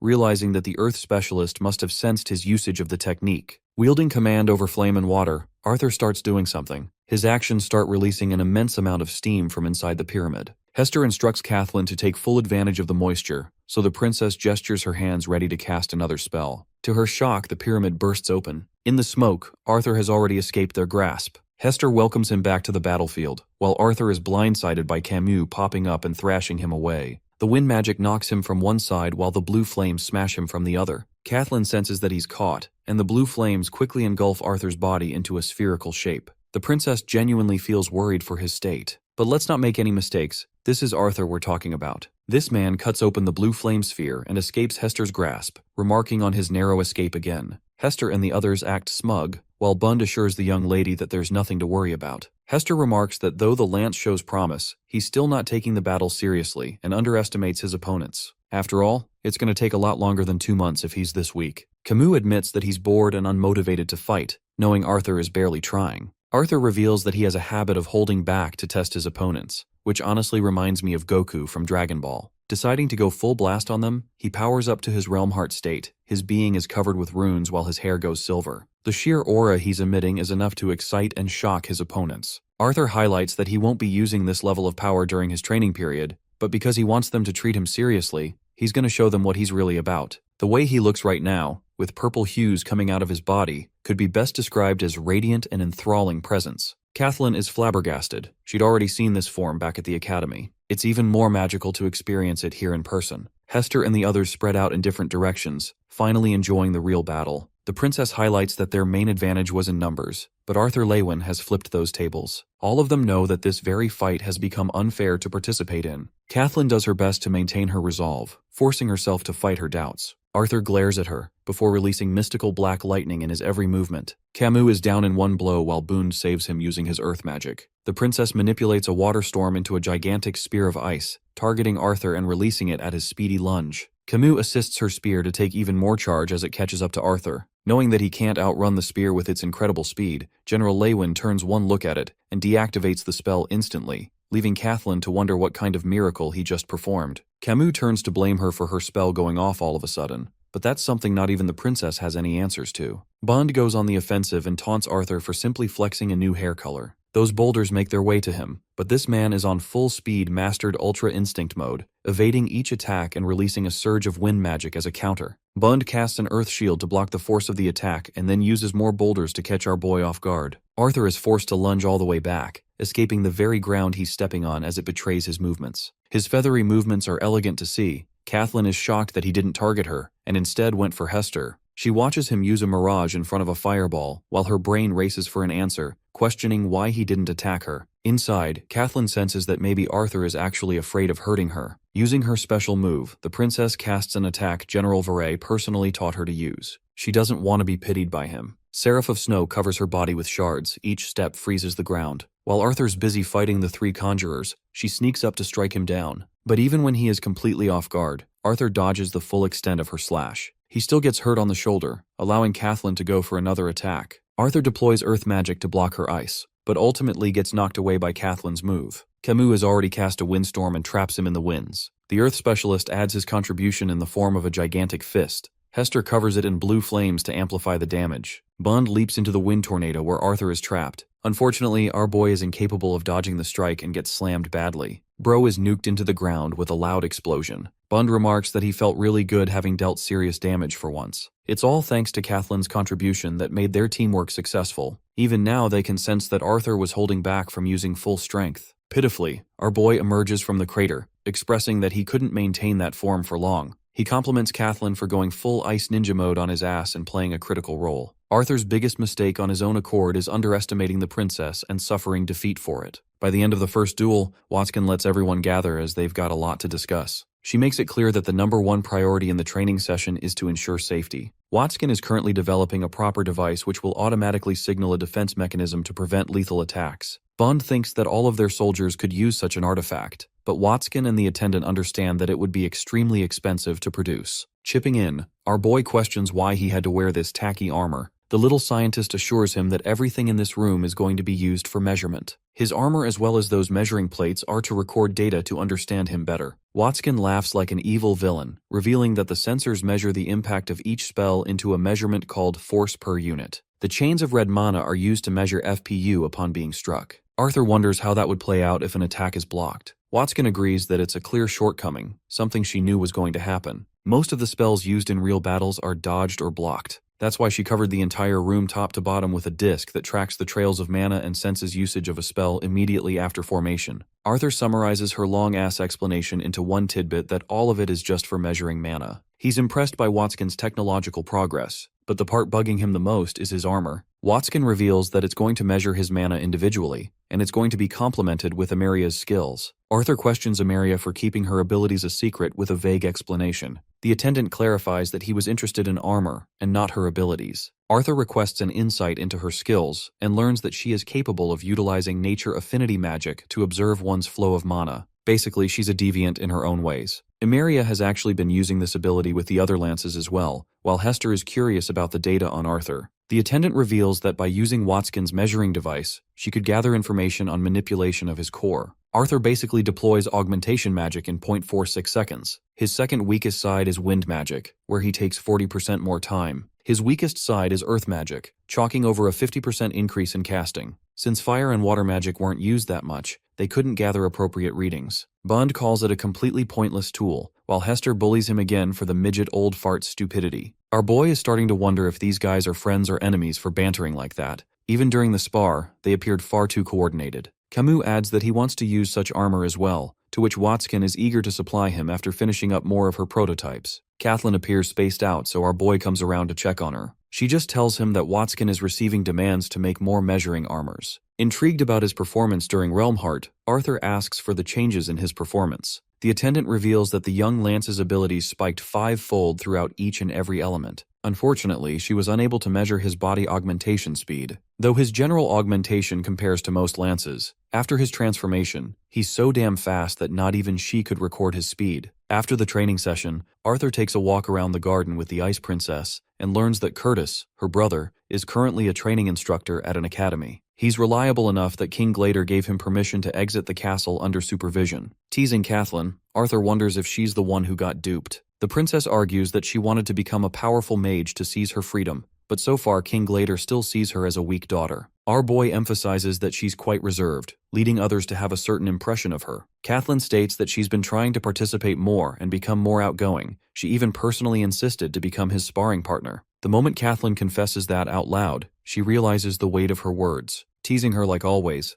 our boy wonders just how insistent she was. The princess acts like she only did it for her personal benefit, but deep down, she's starting to feel things for Arthur. As she walks away, our boy reflects how different she has become in her growth. It's as if she carries herself with a certain confidence that wasn't there before. Turning back, Kathleen questions why he stopped. Arthur says that everything is fine, and to be fair, his movement is so precise nowadays that no one can even detect him walking. Arthur returns the same compliment to Kathleen. The princess explains that her mother, the human queen, has always been strict about their manners. She and her brother had to take classes to learn royal etiquette. Our boy suddenly remembers that Ellie was also sent to such classes. His idiot sister's naughtiness had to be controlled. Kathleen asks more about her, while our boy promises to make the two of them meet someday. Inside, Arthur wonders if Kathleen has made some new friends in the castle. The war has been difficult for everyone, so she hasn't been seeing anyone new. Arthur brings up Hester, asking if she's new. The princess explains that Hester didn't accompany her to school, but she's actually been there for most of her life. It's here that Arthur learns about the connection between all three elders. They were actually responsible for playing a critical role in the previous war. The Kingdom of Darv sent soldiers to Sapin to help shift the tide of the war. That's how the two of them met. With the war coming to an end, the three leaders from each side attended summits on different occasions together.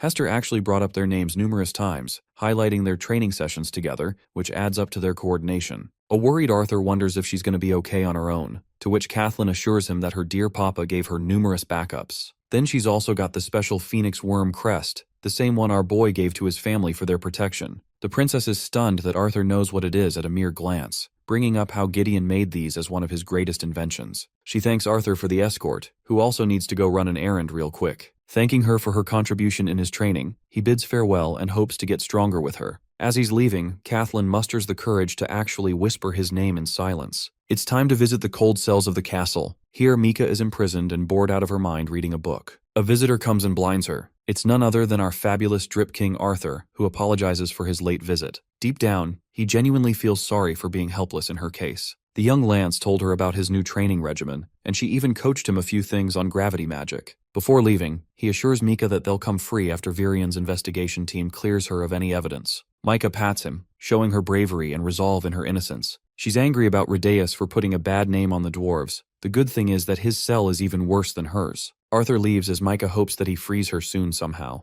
Back in his room, our boy reminisces on his own weaknesses. He has to overly rely on Realmheart in most battles, and that form is unstable for a long fight. Turning to the little furball of white, Arthur wonders if Sylvie got the rest she needed. The cute thing stretches like a cat, showing nearly perfect recovery. She asks about the dark horns that are filled with mana. Right now, Sylvie shares her concerns about trusting a scythe. Arthur logically reasons that the Asuras can't help either side, which means Cerys could have and should have killed him if she wanted. Back then, he was completely helpless, and if she hadn't popped up to save him, Uta would have killed them regardless. Sylvie thinks that it will be a huge boost if the horns somehow allow Arthur Lewin to tap into the white core. Though our boy takes one, he places the other in front of Sylvie, offering her to evolve. The little furball is hesitant, but Arthur reminds her of Lord Indrath's warning about her awakening process. So far, she's evolving at a slow rate, but Uto's horn can speed up the same process to an extent. Admitting her fears, Sylvie states that she doesn't want to awaken, afraid that she will be taken away if she becomes a full-fledged Asura.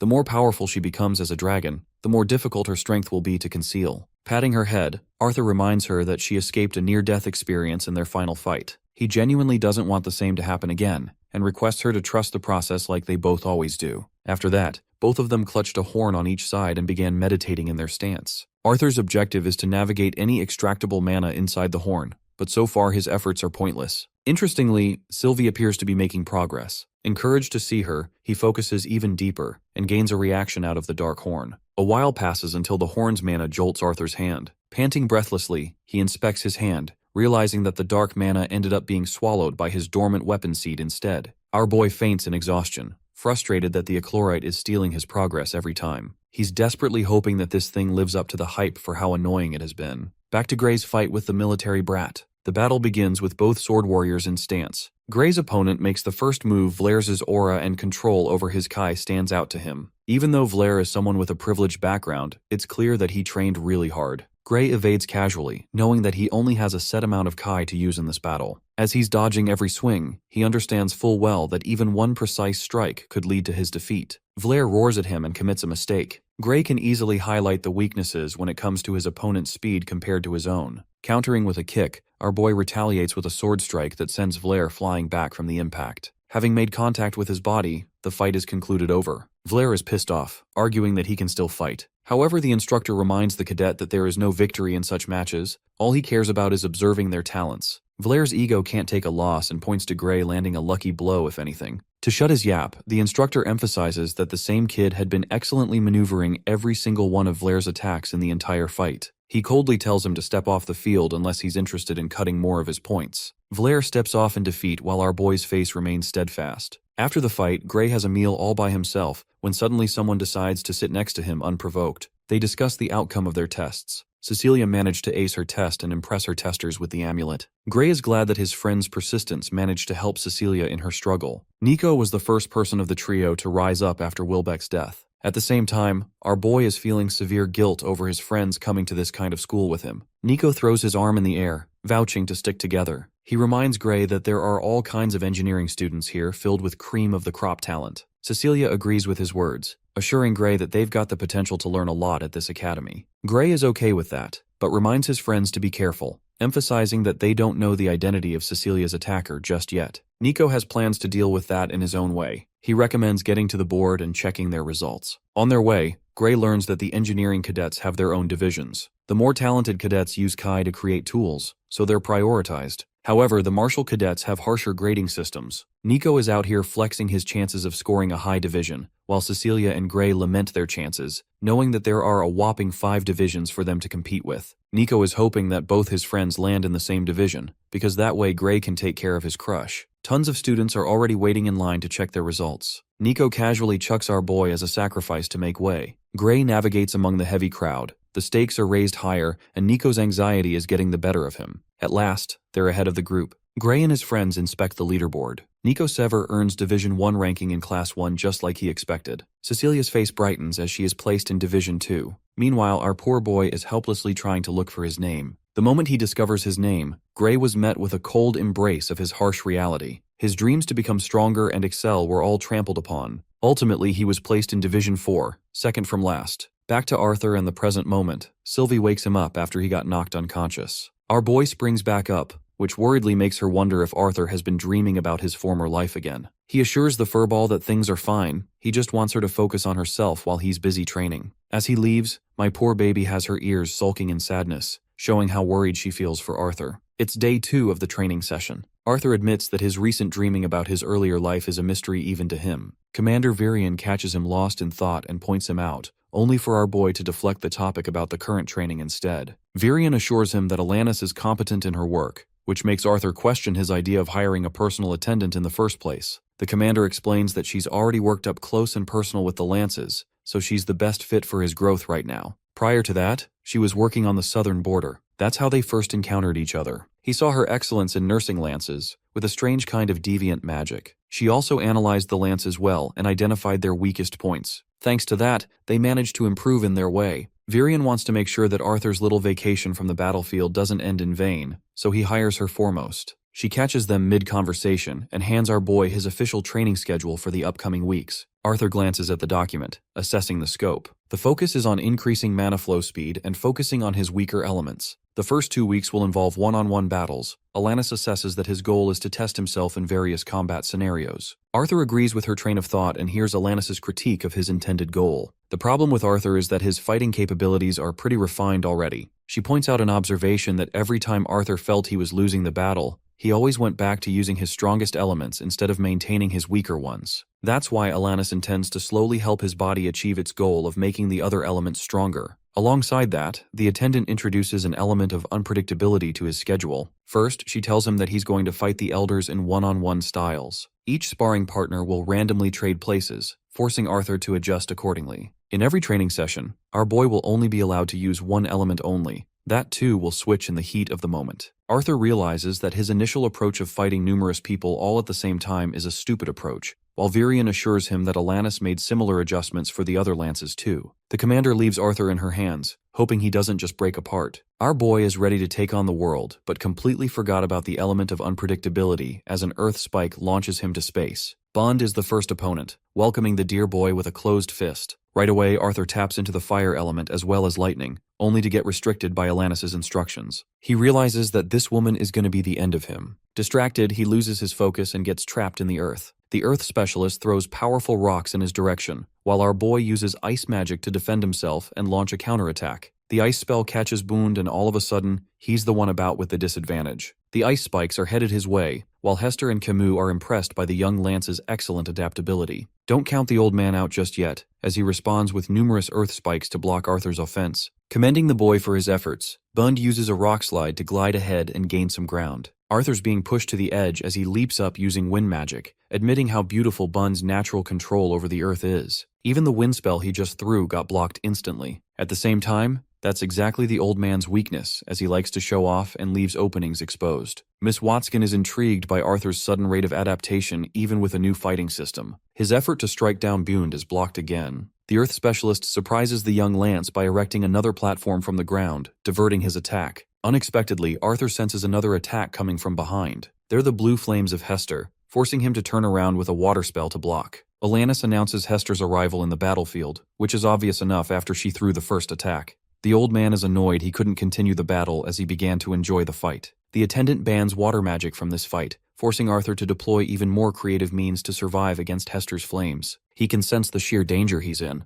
Leaping away from a powerful ball of blue flames, Arthur connects with the ground. He realizes that Hester never intended to hit him with that earlier attack, but rather forced his vision to be blocked. Using wind magic, he gets rid of all the annoying smoke. Hester uses blue flames to destroy the wind spell, awaiting his charge. Arthur lunges with a heavy dash with the aim to take her down using the wind. His enforced punch goes right through the flames, but that's exactly what astonishes him. He didn't manage to hit his target. Instead, Hester launches a column of blue flames from above, cornering Arthur at last-minute decision-making. Even Bund can see that she's going all out, while Camus has once become a victim of her tactics during training. The young Lance maneuvers against the blue flames, doing his absolute best to tame the direction of the flames. But so far, all of these attempts have been mere distractions. She's intentionally annoying him and wearing him down, and as much as he hates to admit, Arthur's falling for it. Adopting a different approach, he unleashes earth spikes, copying what Boone did in their fight earlier. This is exactly what Alanis wants him to train, to copy the skills of the specialists in real combat. The fireballs are diverted back, while Arthur grits his teeth in frustration of missing his target. Going on the offensive, Hester's concentrated fireballs start releasing ripples of fire, destroying Arthur's earth spikes. This is going really bad for him really fast, forcing him to cover his body with earth armor. Though using Realm Heart could easily help him detect her position, Arthur doesn't want to use a cop-out. Overwhelmed, he taps into Hester's perspective, uncovering the kind of strategy she would use to fight him. Going crazy, our boy starts firing wind spells in every direction to blast away the flames. Watson is starting to think that this fight may be a bit overwhelming for the Lance without his water element. Alanis argues that it's exactly what will force his mind to look for creative ways. Getting blasted left and right informs Arthur that Hester's mana pool is vast. The spheres of blue flames unleash spear-like projectiles to corner him and finish him off. Thinking that this is her final move, our boy refuses to move from his place, taking the damage head-on. Even now, he understands that the experienced elder won't let her guard down so easily. Having taken the attack head-on, he forces Hester to come out in the open to deal the final blow. Arthur internalizes the struggles of a multi-elemental mage, highlighting how important it is to use elements with the correct order. The talented young Lance slides his way into the ground to avoid Hester's ultimate attack, emerging behind her right when she thought she won. In this moment, he taps into the lightning element and Chidori's her ass. The contact of blue flames against lightning releases a shockwave and an explosion. By the end of their battle, Hester is down on the ground, glowing purple thanks to Watson's technology. The artifact she made seems to be working just fine as it avoided a lethal blow. Ellie and the others pop out of nowhere to check on our boy's progress. The little sister is worried that Watson is celebrating that her technology worked, because it easily could have gone the other way. Arthur assures his sister that he didn't need the artifact anyway, while an enraged Hester reminds him that he'll need it in their next battle. Ellie is warded off by the smell of Arthur's sweat, while Virion has personally come here with an update for the Lance. The rest of them exit the training room, while the commander urges both siblings to stay. Curious, Arthur asks what's up. The commander reveals the matter of the Black Bend and the Wall, how they put some of the best warriors to ensure safe delivery of supplies. The recent attack involves Arthur's parents and the Twin Horns group, terrifying both siblings. In the next scene, our boy is setting off to meet his parents at the Wall. Gideon is asleep while Sylvie can clearly detect Arthur's worry for his parents. He tells her that it's the very reason he never even wanted them to participate in the dangerous war.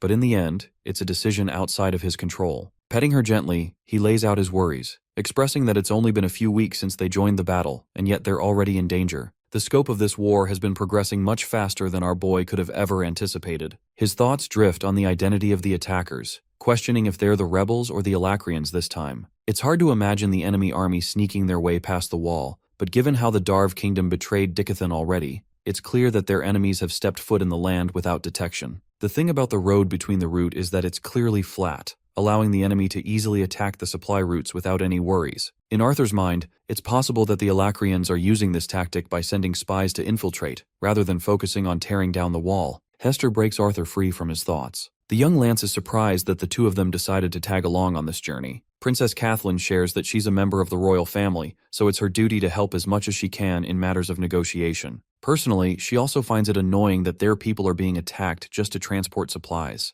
Her teacher Hester argues that the Alacrians couldn't have been possibly hiding here, as the guard would have detected some of them. Arthur objects that it's possible if the group had a horde of beasts by their side. The princess suggests relocating some soldiers to the route to act as protection for the supply routes. But that's exactly the problem. Gideon emphasizes that they're already running short on supplying soldiers. Commander Virion is currently working on a plan to solve this issue. The inventor personally hopes that Arthur's ideas will come to fruition, and wonders if the young Lance is willing to drop a few hints. The young Lance suggests that the terrain will actually be in their favor this time. Suddenly, the cart experiences a sudden bump, shaking them from their very seats. Hester asks the coachman, who explains that though they've arrived, the very sight of the battlefield is upsetting the beasts. Arthur takes a peek and looks at corpses openly killed about. They're all shocked. Inside one of the camps, Kathleen mourns the deaths of her soldiers, questioning how all of this could have happened over a mere supply cart. Sensing discomfort, our boy rushes to find his parents as well as the Twin Horns faction. He worriedly checks on them, questioning if they've been hurt. His mom calms him down, assuring that they're in great shape, and thankfully none of the others from their team received fatal injuries. Hester lets out a sigh of relief. Turns out that the Alacrians actually ambushed them right after Reynolds was separated from the group.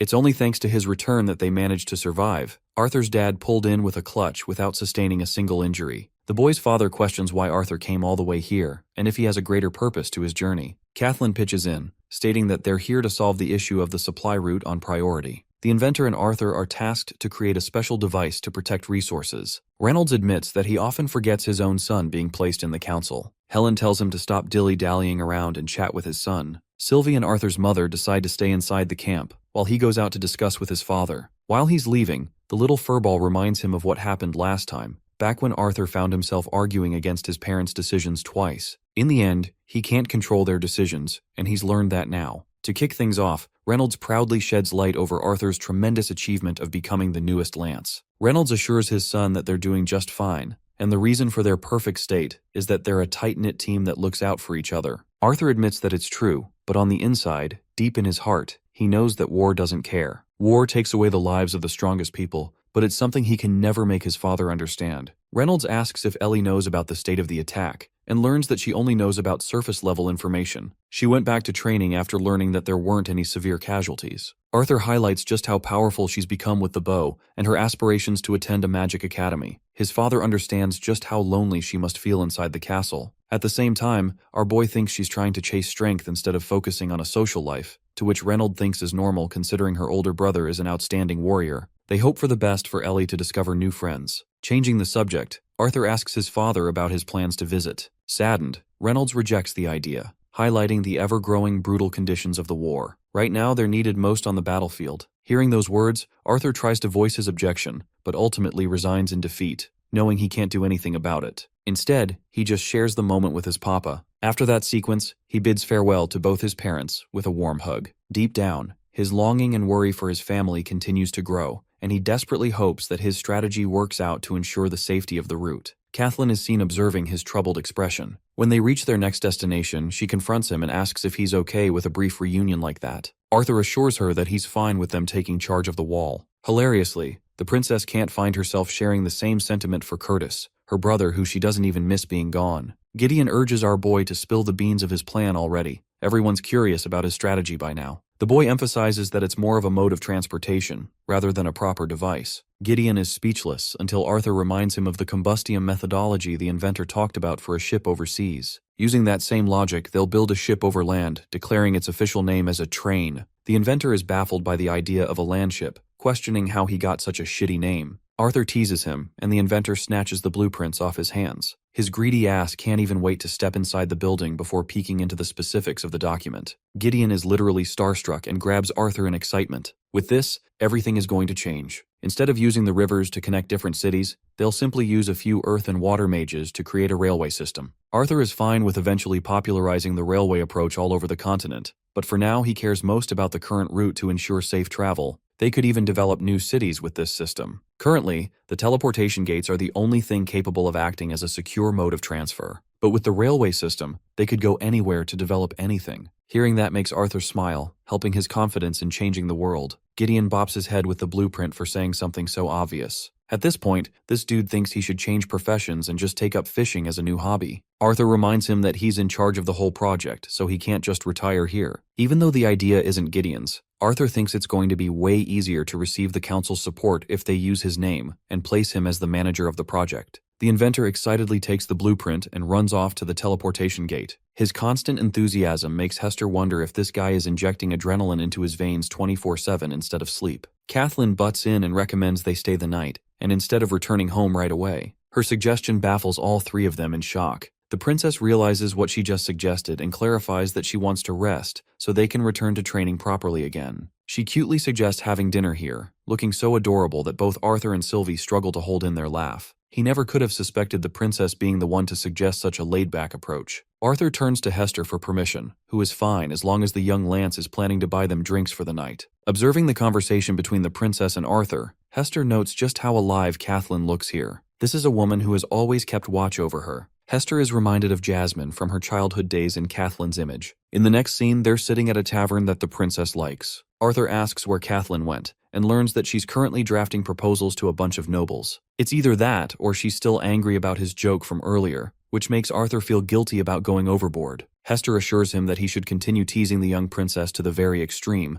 which is quite something coming from her bodyguard. The fire specialist finds it joyous to see Kathleen come alive around him, especially when the princess's personality makes it difficult for her to make new friends. The friends she made along the way couldn't really be called true friends at all. Hearing her story, Arthur is grateful of Hester always looking out for the princess, knowing that she must have played a great influence on her character, as well as Jasmine's. Giggling in response, the elder notes that both women would have turned out just fine without her influence too. Hester realizes now that Arthur is familiar with the Flamesworth family because of Jasmine's influence in the Twin Horns group. Arthur reveals that actually, she was her guardian and tutor during his time as an adventurer. Hester senses that he knows about the dark secrets of the Flamesworth family, while Arthur assures her that he's had the privilege to meet good people like Jasmine and her. Turns out that Jasmine is actually her niece, a child who never complained in her keep. Arthur and Sylvie didn't even have any idea that she had siblings. Hester reveals that Jasmine's father is a man known for his pride, and hopes that Jasmine becomes a dual elemental mage. Unfortunately, the moment he learned about her inability to wield fire mage, she was kicked out of the family. That's the story everyone knows, and Hester deeply regrets to this day being unable to help the little girl. Chugging down her drink to forget her sorrows, she slams the cup down, admitting how relieved she is to see Jasmine thriving with her new circle. Arthur doesn't really have any intentions of fighting Jasmine's father, knowing it's her personal battle to deal with. The prideful Hester doesn't want him going around destroying her family name,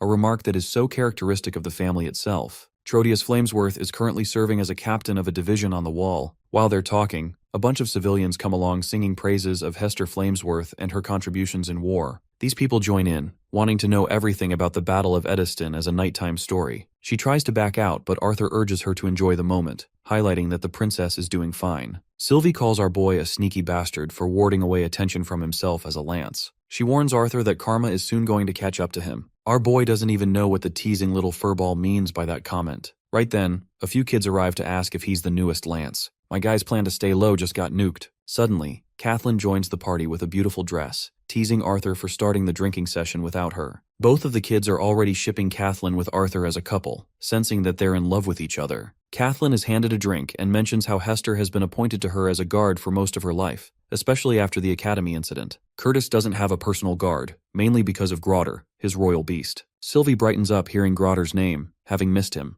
Kathleen talks about her protective brother. Curtis always kept watch over her, something he would have done even if they were common people. Curtis actually didn't want to accept his new role at the academy, fearing leaving Kathleen's side. It's only when she urged him to go that he decided to leave. In the end, he's singularly responsible for the success of many Lancellor students, so that decision paid off. Though she's proud of his achievements, Kathleen admits that she finds it lonely without him around, a fact she will never admit to his face. The dazzling princess, the one who was once quiet and reserved, now wants to show everyone just how much she has grown. Arthur is really happy that she got to be one of his training buddies. He's also hoping to reunite with his friends from the academy as it's been a while. Hesitating, he asks about an update on Claire's condition. The princess recalls Claire's final message to Curtis, Tessia, and her. She told them about her shattered core and regretted being useless to Arthur at the academy. Instead of talking about her, the princess goes batshit crazy and chugs down the drink. Then she straight up requests a dance with our boy. I can't lie, this man genuinely gets all the bitches without even trying. Effortless riz. Arthur is dragged into a dance, swaying his body around in odd motions. He teases the princess for expecting ballroom music instead. Kathleen fidgets and finds it annoying that it's not playing, causing our boy to laugh his guts out at her confusion. Playing the part of the charismatic expert, Arthur extends his hand, hoping to teach the princess in his ways. Their hands conjoin as they dance with each other, Sylvie dancing alongside them. While this is happening, Tessia suddenly gets a burst of anger and punches her teammate for no reason at all. The girl can sense our boy's betrayal from miles away, and something tells me Arthur is going to sleep on the couch soon.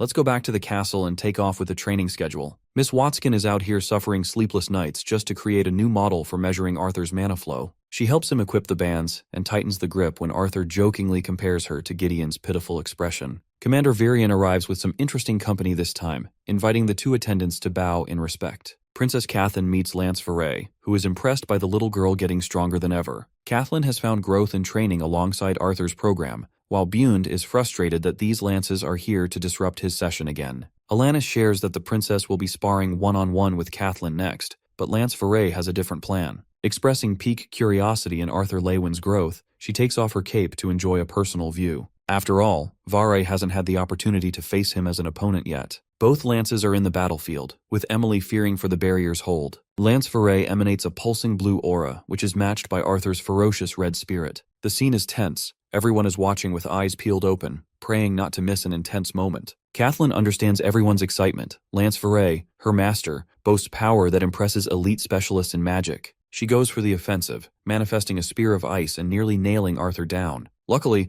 our boy's swift reflexes allow him to escape the ice field, as the spear plunders the battlefield in ice. Kathleen understands full well that even a single spar against Lance Veray will be more educational for Arthur than anything he's trained. Our boy uses water magic to send streams of water. Veray casually deflects them with ease. Going for the offensive again, Veray starts letting loose and sends icicle shards in every direction. Each shard is meant to freeze its target upon contact, and Arthur carefully dodges all of them. Seeing this side of Arthur Lewin in a real battle, Bun shares that so far, the young Lance wasn't even going all out in their training sessions. Virian explains that it's a habit of the boy to go light against his opponents. But for Veray, he's allowed to use his fullest strength. Camus wonders why he's yet to tap into the Realm Heart form, to which Ellie expresses it's because he wants to enjoy the experience of the fight. It's the first time in a long while that she's seen a truly happy expression on Arthur's face. The exceptional Lance Veray creates a dragonic beast and charges its wrath towards our boy. In response, Arthur activates the will of the blue flames and shatters her attempts to mow him down.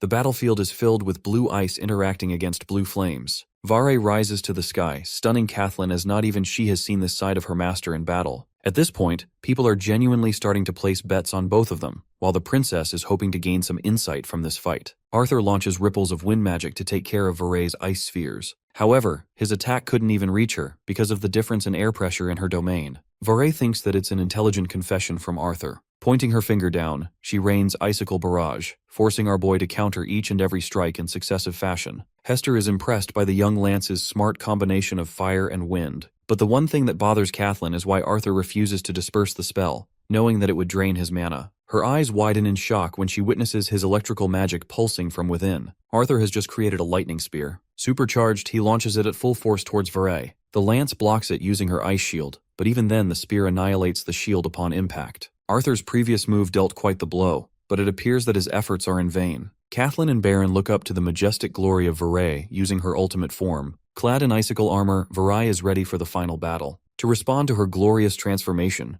Arthur taps into the Realm Heart state with bright confidence to end the fight. Even though the princess has seen Arthur's transformation once more, she is always rendered speechless to see it in person. Virian quizzes Baron, slyly asking if the lance is capable of defeating Realm Heart Arthur in a fight. Despite being usually arrogant, Baron remains quiet. Both of these monsters are aura farming with different colors right now. Ellie doesn't get what's going on, while Alanis reveals that Arthur is using some kind of spell invisible to the eye. Baron reveals that Arthur is actually dispelling Veray's magic before it even forms, an ability he picked up from the Asuras. Virian and Hester are at a loss for words. This is miraculously impossible, but the sound of mana particles popping and colliding is evidence that he's controlling the battlefield. Pushing Veray to a corner, Arthur pops up behind with a charged aerial kick. Black lightning crackles out his attack after making contact with Veray's shield. Arthur maneuvers the fight in close combat, dealing with Veray up close and personal. The more experienced Lance creates an ice sword. Our boy responds with a sword of his own, and though his ice blade is weaker than Varay's, his close combat ability is much stronger. All of Arthur's attacks have a smooth transition across the other, and his mental state allows him to create new swords seconds after the previous ones are broken. Right now, despite going all out, it looks as if the two are dancing on the battlefield. Both Varai and Arthur are enjoying every clash. However, our boy's sword cracks at the most unexpected moment. It's exactly when Varai seizes the advantage and stops Arthur from manifesting another spell by trapping his arm in ice. The fight is over with Lance Varai holding a sword against his neck, concluding her victory. Arthur laughs while the experienced general praises him for his excellent combat ability. Naturally, there's a gap between the two that needs to be overcome. However, Varai thinks that he only lost because of his incomplete control over Realm Heart. Arthur thinks that his transformed state is a cheat code, which is why he doesn't like using it. Seeing her makes him want to perfect his ice magic more. Turning to the mentors, Arthur awaits their criticism. Hilariously, Virion, Camus, and Bund are sulking in defeat, having lost the bet because they thought our boy would win. Our boy is sitting around waiting like a student for his report card. Alanis is compiling a report and begins by asking if any of the mentors have any advice for the young Lance. The three elders start yapping together, mixing opinions about Arthur's incompatible use of lightning with earth, fire spells being inefficient, and even highlighting that he returns to his strongest elements again and again. Alanis shuts them down with a mean glare, like a teacher scolding her class. Starting with Elder Camus, we get to hear his thoughts. He gives Arthur credit for nailing wind magic, however still thinks that the lance underused the element's capacity. For example, he shouldn't have pushed the lighting spear with his wind spell. Instead, integration would have worked better, strengthening the overall piercing power without expending mana. It's quite the interesting idea to Arthur, but this time Baron steps up, explaining how lightning is much more difficult to contain as an element than, for example, fire. His sudden addition shocks Arthur. Baron continues by highlighting how efficient the strategy could have been if Arthur used a fire spear and coated that with lightning instead. He even showcases the brilliance of his idea by releasing the fire arrow in a powerful manner. Our boy thanks him for his well-added suggestion. Deep down, their relationship is complicated. Arthur mercilessly killed Baron's little brother after all. Lance Varai chimes in with an insight of her own, adding that though Arthur is tremendously sharp with his control, he didn't use his magic as a true weapon, only as a distraction. Even Princess Kathleen observes that Arthur consistently used ice magic to distract Varai, when his real focus was on casting lightning spells instead. Bro is starting to feel like he's way too predictable in a fight if everyone's reading him so openly. Varai argues that his spell chaining technique is fast, but in a battle of attrition, it would inevitably serve as a disadvantage and lead to Arthur's defeat. The session ends with Miss Watson and Ellie feeling drained as hell. Being in the presence of two other lances as well as Commander Virion can be tough. Arthur teases his sister by reminding her that he's a lance too, but she doesn't really feel the difference as he's more a brother than a soldier. Ellie bids her big bro farewell, addressing him properly with his title as he waves goodbye. Alanis is stumped to comment on how differently Ellie behaves compared to him, which Arthur believes is because she shares the personality of their father Reynolds. Alanis assumes that must imply he takes after his mother, but Arthur likes to think he's a mix of both. She thinks it's natural to believe that way as they're his parents, but my personal guess is that he's sad, knowing that he came from another world. Anyway, Emily Watson is snoring like an overworked scientist. Arthur checks her awake and requests data on his recent training sessions. Camus is curious all the same about his personal records too. Emily reminds them that the numbers don't really matter much outside of proper context. First, she used assistance from different academics to test the prototype version of the artifact. This happened in Lansler Academy, where students are collecting a large sum of data. Arthur realizes that the goal is to measure FPU compared to other mages. The more she compares with others, the more accurate her data will be as further data is collected and analyzed. All three of the elders are dying to know who's stronger between the three of them. Bund is already acting like he's a god among them, while our boy doesn't really care. He's just happy that he gets to train with exceptional mages of their caliber. He even bows to them, offering gratitude for their time spent. Bund is actually flustered from his remark. They all share a laugh to close off the day. Weeks passed by in the same manner. Training sessions continued, and each day, Arthur Lewin felt proud of his decision to exit the battlefield. Both he and Sylvie had personal challenges to overcome in order to get stronger. Each of his mentors pushed him, cornering him to become sharper, even more than his experience on the battlefield allowed him. We return to the council room, where the Elf Queen curiously asks for an update on Gideon's train project. The inventor slips up by calling it a landship, before remembering Arthur's stupid title of a train. Varai asks some heavy-duty questions regarding the dangers of the traveling route, even with the new transportation mode. Aya highlights that the Alacrians could easily destroy a part of the track. The inventor is thrilled to answer such concerning questions posed by the generals. He puts forward Arthur's solutions to both problems as he'd already observed those weaknesses. After an insistence from Virion to reveal the solutions, Gideon checks the blueprint and shares that they'll build the entire route underground. King Glader really doesn't fascinate the idea of spending a ton of money on such an expensive project,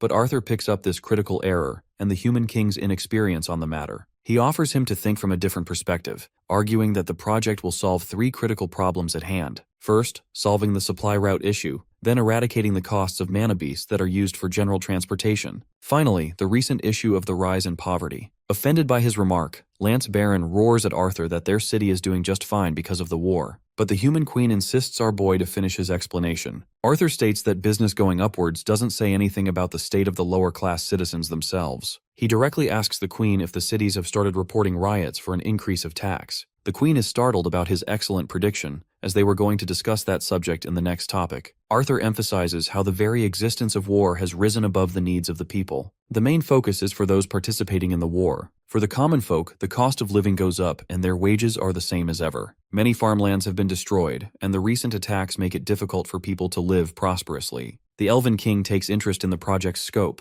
because Arthur is suggesting that it will create new jobs. Since the pathway underground is going to take a lot of manpower beyond Earth mages, people will be required for construction and maintenance. King Glader supports his points, but recommends using slaves instead to cut down costs. This suggestion is also shot down by Commander Virion, arguing that ordinary slaves won't be able to uphold such an important project to a reliable degree. Instead of treating this project as a one-way ticket, Virion intends to carve it as the beginning of a new era. It will help ordinary people find work without using magic for various purposes of construction. Such skills will be promoted so that the mages can work where they should really belong, out in the battlefield. Chiming in, the inventor assures everyone that the project has the capacity to achieve all of its goals and that he's ready to uplift that vision into reality. After everyone's suggestions, an anonymous vote was cast among the members of the council room. The train project was approved alongside the construction of the underground project, introducing new policies to govern the land. First, there was a total ban on slave labor, a revolutionary change. Arthur had hoped Gideon would ensure he could manage the workers, and ideally carve a path ahead. To even his own surprise, a new era unfolded in the medieval world that only existed in fictional books of his previous one. Thanks to the war against Alakria, the Industrial Revolution is springing with full force. Though Arthur could not prevent the war with his knowledge, he hoped to help the people living inside Dickathan. Back at the castle, Sylvie is meditating. Chefs are busy cooking. Normal life ensues. The training session continues, though everyone seems duller than usual. Bund face against the princess, giving her a heavy battle. Meanwhile, Arthur is stretching alongside Camus.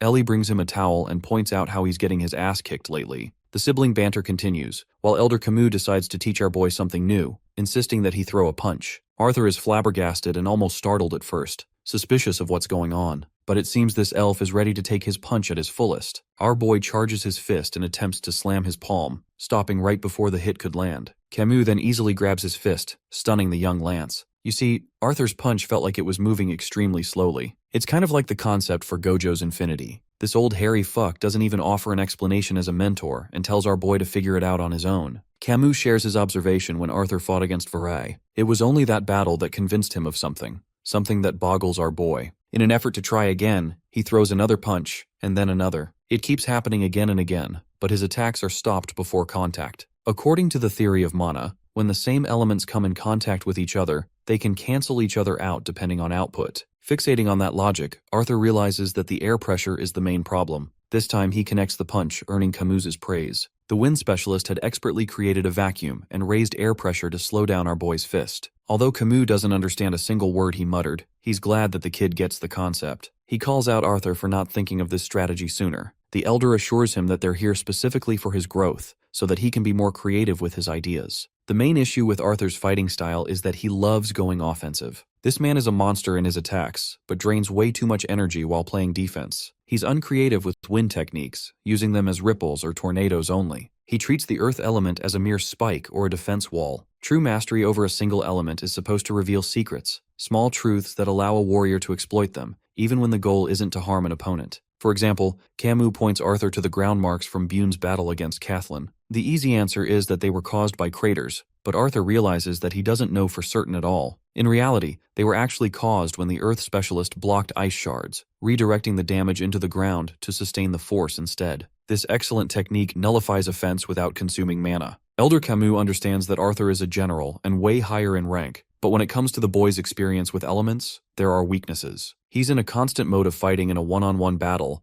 likely tied to his previous experience in life. His spells are always crafted to hurt his opponent, or to aid himself in dodging. In reality, the fights that really exploit Arthur's weaknesses are in which he lacks creativity, as they're different from what he's used to. With only little time remaining, the wise elder insists that he make the best out of what he's got. After training, Arthur meets Sylvie, teasing her for being all by herself. He pets the furball, asking if she's okay so far extracting mana from the horn. The process is effective for her so far, but poor Arthur hasn't received the same progress. The same day, he decides to sit down and meditate. Finally, it's starting to feel like he's making a change. This feeling is unfamiliar to him, foreign to his own feelings. Arthur is overwhelmed but assures himself that he's safe in his room. But when he opens his eyes, there's a flash of a cathedral room. Then he witnesses memories of Uto. The demon receives a worshipper, a mere servant of Blood Veil, for his guidance. Uto looks down at his family's name and insists that he remove his robe. The man removes it immediately, revealing marks on his back. The first mark was earned upon his awakening,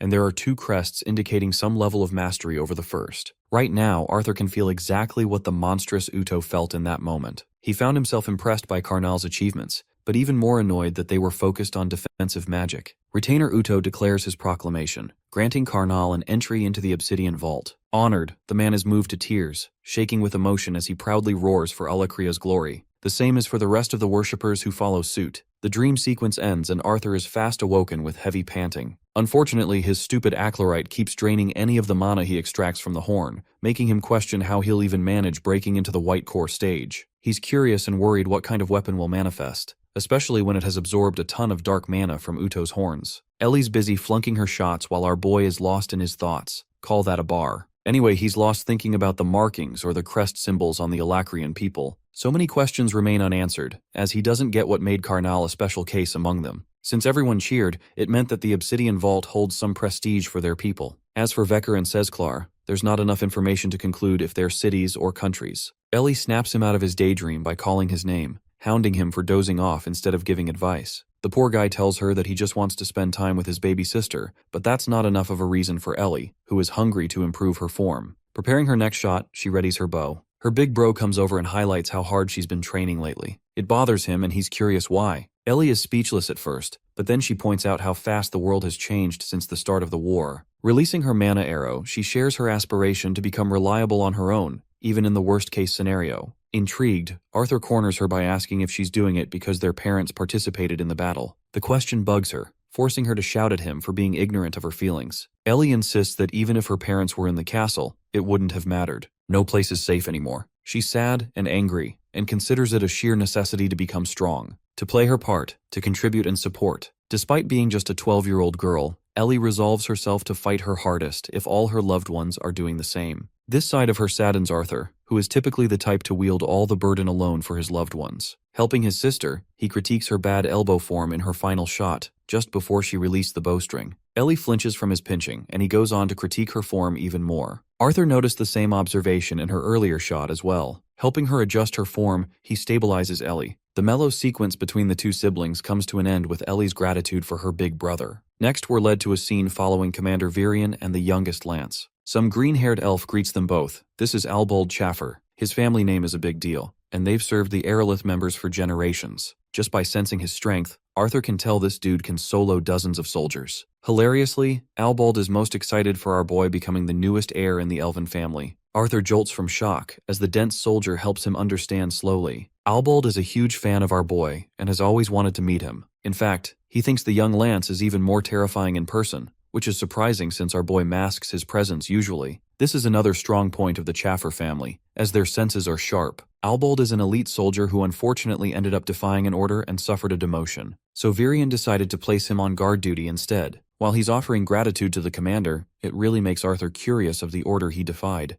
Virion tells him to lock the door, and he does so right away. They head inside, as memories of King Glader and the rest of the council start racing through Arthur's mind. This is where he was imprisoned unjustly, the same cell. The commander realizes that Arthur is disturbed by what happened. Our boy considers it ironic that he gets to meet and serve King Glader, even though he was directly responsible for plotting a child's demise. Commander Virion hasn't forgotten one bit, and even would have locked the Gladers down. But Lord Alder came in and complicated everything. The Dwarven Graysunders were truthfully incompetent, but King and Queen Glader are respected by everyone. That's why it would have raised hell to punish them at the start of the war. Curious about Lord Aldir's disappearance, Arthur raises the question of what happened to him. Commander Virion explains that he has an artifact to communicate with the Asura, but recently there's been no response. Suddenly our boy's sharp nose catches a certain stench. A torturer is busy working his tools. Gentry greets the commander, while Arthur's eyes dash open in shock and horror. He despises Radius, but seeing him literally cut up and slashed on every part of his body makes him wonder if they've gone too far. Gentry is a specialist magician who can create hallucinations to ease up interrogation. However, Radius hasn't been broken just yet. Uto, on the other hand, is quite the exception. Thick skin paired with an unwavering mentality. Luckily, the restriction of movement is killing him. They're making a mark, and very close to breaking him. He cautions them to approach carefully, because even though the vault prohibits the use of magic, Uto is still incredibly powerful. The vault opens, as Uto's body is revealed to the people in the room. From one look alone, Arthur feels incredible disgust and hatred for this fucker,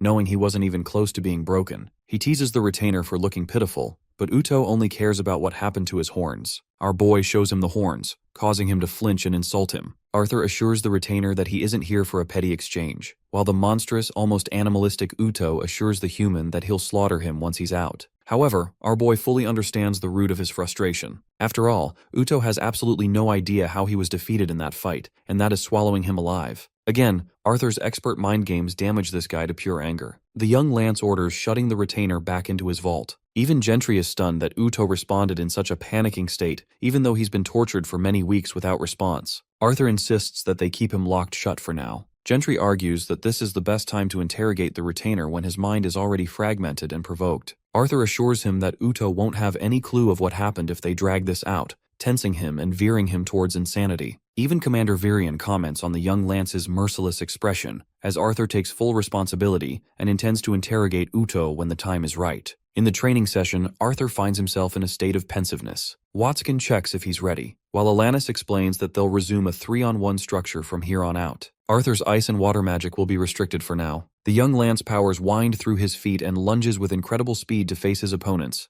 Right away, Hester can sense that he's aiming for a close combat-style battle. She's actually able to divert his attack, but Arthur is done playing around and grabs her by the shoulder, flipping the flame specialist off her feet and charging a punch right at her. He doesn't want to spend a ton of time focusing on one opponent. However, a shard of ice blocks him from defeating Hester, allowing her to get away while entrapping Arthur. This tells him that he also can't waste time dripping his guard. Using fire magic, he annihilates the ice off his body, and then concentrates the usage of the earth to trap Cathleen's feet. The Ice Princess fortifies her spell in order to escape the earth, but Arthur's approaching full speed while she's busy being covered. Knowing that the princess has an artifact as a safety precaution, Arthur pulls all the switches and chucks a heavy punch, knowing that he can't waste even a second going easy on his opponents in the war. Unfortunately for him, Camus saves the princess by pulling her away and distracting Arthur with the wind. It's a frustrating situation to be in, forcing Arthur to wonder if he should make a tunnel, but that approach would only slow him down. Recalling his miserable fight experience with Uto,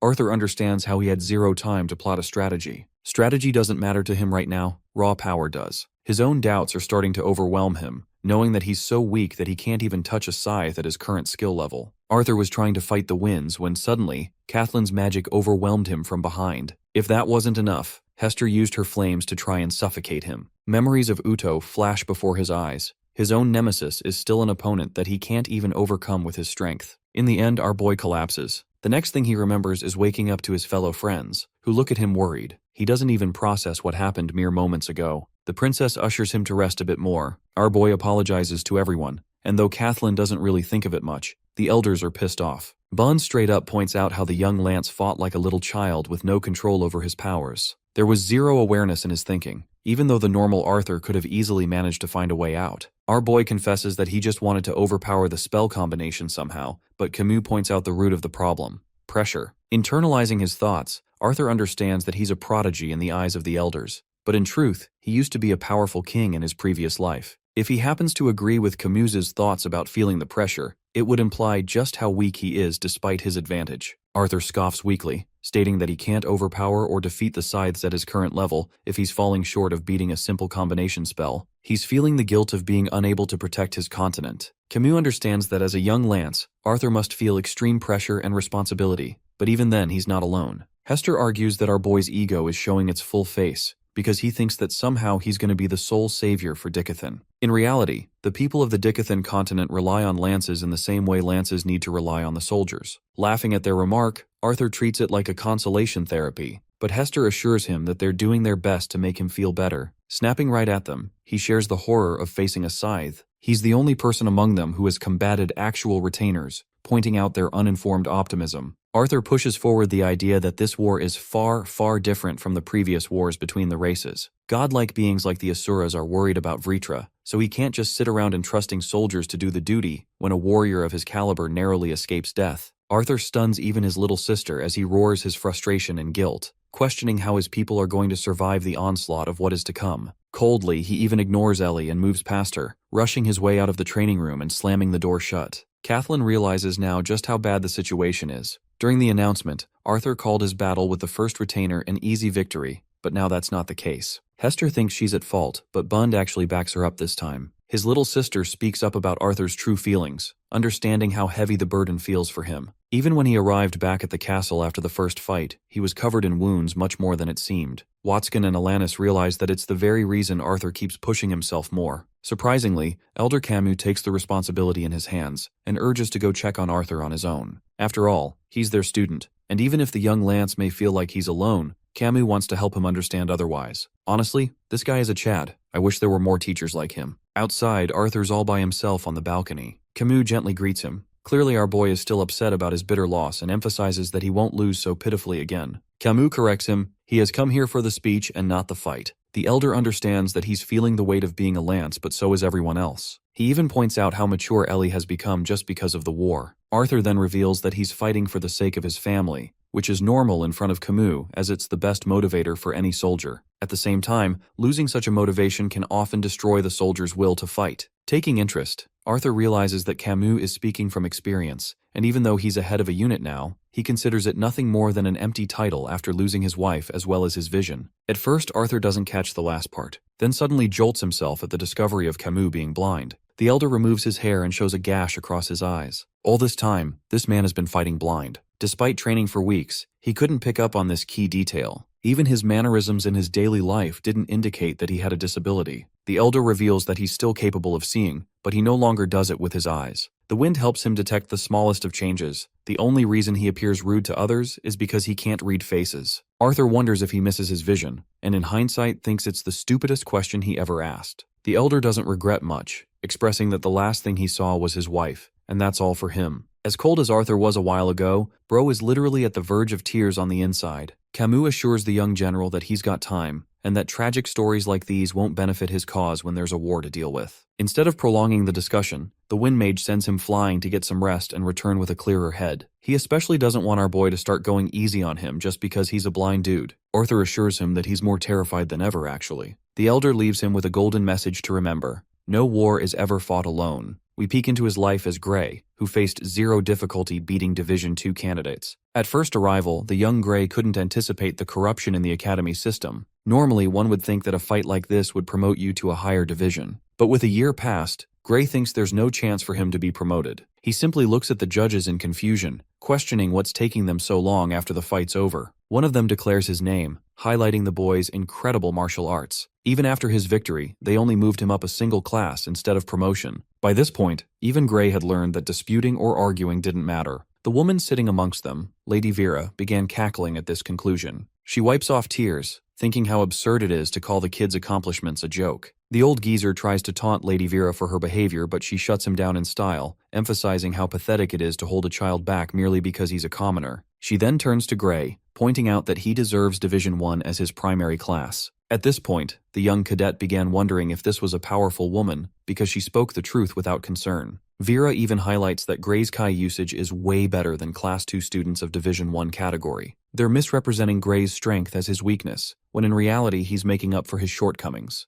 The snarly judge hounds her, stating that he's got the experience of decades to back up his judgment. Vera plays by the rules and honors the decision. She blitzes into the battlefield, stunning our boy with her amazing speed. She knows she can't force Gray to come out of Division III, but instead, she offers the young boy a lifetime opportunity, a chance to teach him as his mentor. Back to the training session, Arthur fought and remembered memories of his previous life. It all made him question the purpose of his existence in this new world, not knowing if it's some kind of coincidence or an act of fate. He still doesn't know anything about his consciousness floating into this world. Only Lord Indrath hinted at something but refused to elaborate. In the end, Arthur had to seek all the answers by himself. He wonders if Lord Indrath would open up if Dicothan won the war. At least that will ease some of the burning questions bothering him all this time. Back when he was a child, Sylvia told him that she'll connect him for the last time after Arthur evolves from the White Core stage. Entering the room, he hopes that Uto's horns will be sufficient enough to do the job. But the moment he sees Sylvie, he feels her monstrous presence sitting there. From out of that illusory state, a tiny human hand could be seen manifesting. Arthur breaks her from her meditation, and the little furball yawns awake. Worried, our boy asks her if she's doing all right, and starts going crazy talking about how different her body transformed just now. Sylvie doesn't feel anything and actually thinks the mana inside these horns is sufficient. Even though Arthur is struggling to extract the mana, he's making progress in his training. The furball shares how strange it is that the mana just flows into her like it always belonged to her. She rests, commenting on Arthur's personal growth, which means his training is working out well for him. The young Lance is glad to hear those words, but still doesn't think it's enough. Manifesting the horn, he declares his new goal of reaching the White Core stage. In his room, he's doing some basic practice thinking about how close he is to breaking into the ultimate stage. It makes him proud not to accept Virian's offer back then, as his training with Cordry helped him a lot more. Despite his mana flow improvement via training, he's yet to maximize its full potential like the Thyestes clan. Arthur hopes to unlock a strength even greater than the White Core. Ellie and Boo join him for fun right after waking up. It's an early morning, and poor Emily Watskin is dying pulling all-nighters for the sake of data compilation. Arthur thanks the hard-working scientist for her cause, but she's happy to benefit from the whole research as well. The whole group is here to give Arthur a final send-off, his one last session. The 4 elders surround him from each corner. The one who loses this fight will pay for the celebratory feast. For this final fight, Alanis lets Arthur use every element at his disposal. Our boy is looking majestic and handsome as he readies himself to fight. The battle begins with Boond charging in the name of alcohol. Kathleen and Camus are focusing in their own way. Arthur strategically analyzes the threat and knows that the Ice Princess is creating something huge. Escaping Boond, our boy manipulates the earth from his feet for a quick maneuver and takes care of wind resistance in his stride. It's a skill that is weaker than a burst step, but it's easy enough to catch up to Kathleen, preventing her attack before it even manifests. Arthur tosses her away into Boond, busying them with a distraction. She still manages to react swiftly, while Camus prepares a storm and raises hell for our boy, making him question if the Elder is really blind or not. Hester's flames are narrowing him down while Bun directly blocks Arthur's escape. The old man is happy to clobber him with his mace, but our boy casually leaps over with incredible speed. Camus rages on with an even stronger concentration of his winds, pulling Arthur into a corner and making him question how their teamwork has become so strong. What's shocking to him is Hester's sudden usage of lightning and Kathleen's contribution with ice. Stopping everything all at once, Arthur neutralizes the combined attack. Steam is coming off as he manages to create a last-minute shield against the lightning. Things are bad, and he needs to act quickly before he hits the ground. For his first target, Arthur redirects lightning acting like he's Zuko or some shit. That same lightning crackles and destroys Elder Bund, knocking him down. Seeing Arthur's determination taking a new rise, Camus wonders if he really cares about his money that much. The young Lance wonders about Kathleen's thoughts, who doesn't care about the money and swings at him with an ice spear. All she cares about is defeating him so that she can convince her parents that she's enough. Arthur uses Camus's technique of the air pressure he learned from that day, and then negates her assault, catching the spear and even redirecting damage to the ground. His application stuns the princess, surprising her to the point he uses lightning to finish her off. That's 2 down. But Arthur was too busy to notice Hester's creeping blue flames swarming him. She's glad to see his training really paying off in this final battle. Arthur acts arrogant, entertaining the idea that he was holding back all this time. But Camus calls him out on his bullshit, reminding the kid that he's a mere average wind user. Anyway, their combined attacks engulf the young Lance in a spiral of blue flames. Arthur still manages to block everything, and when the dust settles, this man is gone. While everyone is wondering where he went, Bro pops right out of the ground, grabbing Camus and smashing him into the wall, putting him down. Hester is way too distracted by his fall to focus on Arthur leaping in front of her. Still, she impressively reacts in time, though he dodges and corners her with his application of the earth. The young Lance concentrates earth attacks against her flames, knowing that Hester's control over the flames is even stronger than his own. But the key difference where he outclasses her is close combat, so he forces her to overextend and defeats her using lightning too. The fight's over. All 4 of the specialists are down, panting for breath. Ellie is happier than ever, while Emily fails to comprehend the data from the fight. Our boy finally goes down, enjoying his sweet, well-deserved victory after months of training. Concluding the session, Hester is dying to know about the person who's going to tank the bills. Camus and all the others cast a unanimous vote for Bun to front all of the costs, leaving the old man in the lurch. What intrigues our boy is why Hester intentionally withheld his usage of lightning until the final battle. She explains that it costs too much mana, so it has a special use case. Emily comes out with the conclusion of the training record after Alanis measures Arthur's flow. She's already cross-referenced all the data received in the past, and with 300 participants taking part in the study, more data is being collected. The quality of the participants also includes the lances, though Emily highlights that the data is contextual only for raw output of one's average spell. She starts with Elder Bund, comparing his FPU stats to the average data she's acquired from the participants. Turns out this old farts is in the 93rd percentile, making him absurdly powerful. But his dumbass clearly doesn't understand percentages and thinks there are 93% people better than him. Emily assures them that everyone's percentile is going to eventually increase when more participants join the research. For Camus, the wind specialist scores a staggering 95. Hester appears to be the best out of everyone, soaring up to the 97th percentile with her effective spells. The girl is out here flexing in front of the old geezer, because now she's got the stats to back up her shit talk. Kathleen's FPU is about to be stated, but the princess requests not to know. She's of the opinion that comparing herself to others will stop her growth. That takes us to Arthur, the young lance, who is simply in the 92nd percentile. Bund thinks it's fine because the kid's got time to grow. Hester teases the old fart for being downed first in their fight. Camus doesn't want to argue with those babies and turns to Alanis, inquiring if the training period resulted in success. The attendant states that they did their best to help the young lance increase his mana flow rate. In fact, she offers her side of the report to Arthur with some added notes he can rely on. Taking one look at the detailed notes, Arthur realizes just how much work this woman has put into his analysis. With the juicy bits concluded, Boone charges ahead for the feast for them to celebrate. Hester reminds the old dumbass that he's going to be fronting all the bills in case he's forgotten. They fight again while Arthur invites Emily, only to learn that she's got some stuff to do. With the end of the research, the scientist bids farewell to her beloved equipment, helping her pinpoint the data to perfection. However, one part of the analysis is still imperfect. Even though the recording method didn't change in the last 2 months, Arthur's exceptional growth is noteworthy. In the Realm Heart state, he has literally risen to the ranks of incalculable FPU. Later, they share a grand table for their feast. Ellie and Emily are charmed and can't wait to dig in. Arthur stops his little sister from touching alcohol like the responsible brother he is. His sister is starting to wonder if they underdressed for the occasion, but our boy argues that it's a comfortable dinner despite the lavish room. It already troubles Ellie to think of the council members and Lance's arriving here. Hester and Kathleen both arrive, looking gorgeous with their dresses. Arthur is baffled that they did so much for a casual dinner, but damn, Hester thinks even this is casual enough, which is crazy because she looks stunning. Bund and Camus come around looking tidied up as well. The rest of the guests arrived slowly,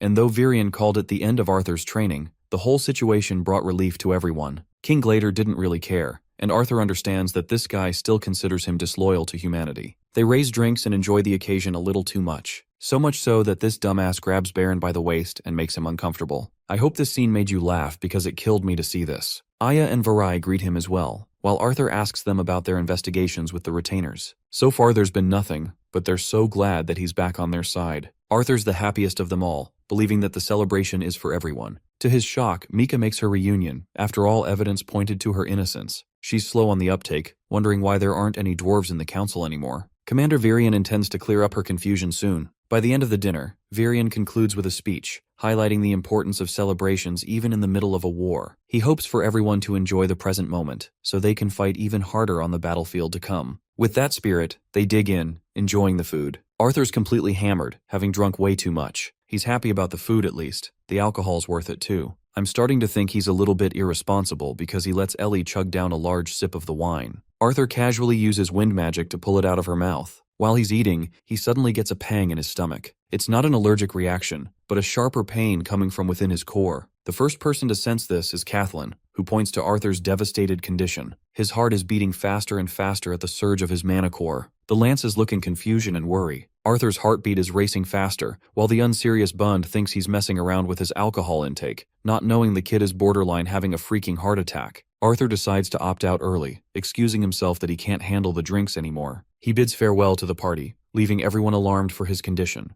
The young Lance staggers back to his room, questioning if he's found himself poisoned or something. He barely gets inside and falls down. When he checks the horn, he realizes that it's interacting with his core. It's an unsettling pain that can be described even worse than death. Arthur falls down unconscious, returning to his dream state again. After the encounter with Vera, Gray wanted to hone his Kai to become stronger next year. His friends cheered for him, but he despised the idea of being stuck in the 3rd division. Luckily, he had found Vera to work with, someone with a powerful utilization of Kai. At the very least, Gray figured she would have certain connections to help him. He considers it a privilege to have someone with political power backing him. Except this time, it's someone literal. There's a dude who creeps up on the boy, catching Gray and knocking him unconscious while he was distracted. That leads us to Arthur Lewin, who wakes up in a state of panic, this time surging with white aura emanating from his body. It's finally done. He has reached the white core stage, the peak of magic. The flow of his magic now allows him to chain spell without any problems. The young Lance even jokes that Alanis might have to update her data sheet. The thing about organic magic is that it does not require the usage of incantations or gestures. It's way harder to control, and the only reason our boy mastered it swiftly is thanks to the knowledge of his previous world. Still, he's never felt this level of control before. It's instantaneous, which makes him wonder if the stage affected his cognitive abilities as well. It also makes sense how the lances are so powerful. Arthur taps into Realm Heart to test his new peak, only to get distracted by Sylvie's cries. Rushing in a state of panic, our boy does his best to find her. He slams the door open and discovers a little girl with long hair, ears resembling an elf, and 2 jagged horns like the Vritra. Arthur calls out to Sylvie, who leaves his jaw dropped by her sudden transformation.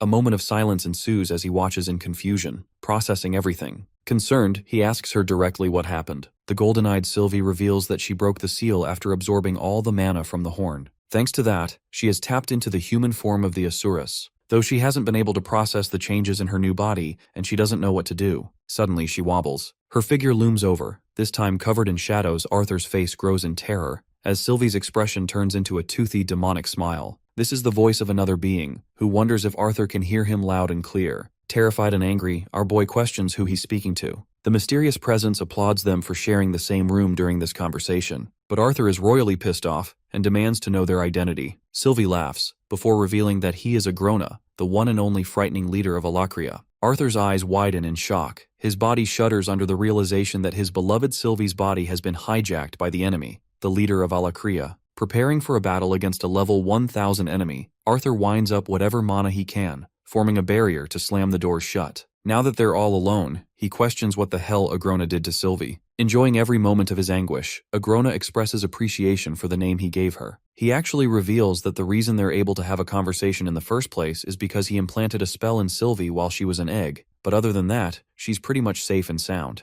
Using earth magic, Arthur casts 2 stone seats for the both of them, crafted for a long conversation. Agrona is pretty impressed so far, believing that our boy is being quite hospitable for trying not to kill him. Of course, it's just not wise for Arthur to try and attack someone who is currently inhabiting his familiar's body. But the interesting part is, Agrona shares that he can actually use no powers in this state, openly revealing that Arthur can whoop his ass. Regardless, he's here for a more important subject matter. First of all, he's happy that they're able to speak in a place like this without having to run into the leaders of Dicathan. Agrona casually asserts that he would have had quite the fun to see the look on their faces. After all, he's here invading the safest location on their continent, so that would be a statement. Ignoring the provocation, Arthur asks for the second reason. Agrona jumps from his seat, chuckling as he states that the man before him is the only person he's interested in on this continent. This makes Arthur question why a literal god of a rogue Asura clan takes any interest in the enemy. Agrona smiles in his face, while our boy senses that there just can't be a good reason at all why this scumbag has decided to seek him out. The leader of Alakria laughs at the kind of look Arthur's making right now. Watching him get all tense brings Agrona so much joy that he sheds a tear, even making a sick gay joke about pinning Arthur down. Our boy basically calls him a weird bitch, especially when he's supposed to be the super bad guy, while Agrona wonders if Arthur imagined him as some kind of evil dictator interested in taking over the world. In truth, that's exactly what he is,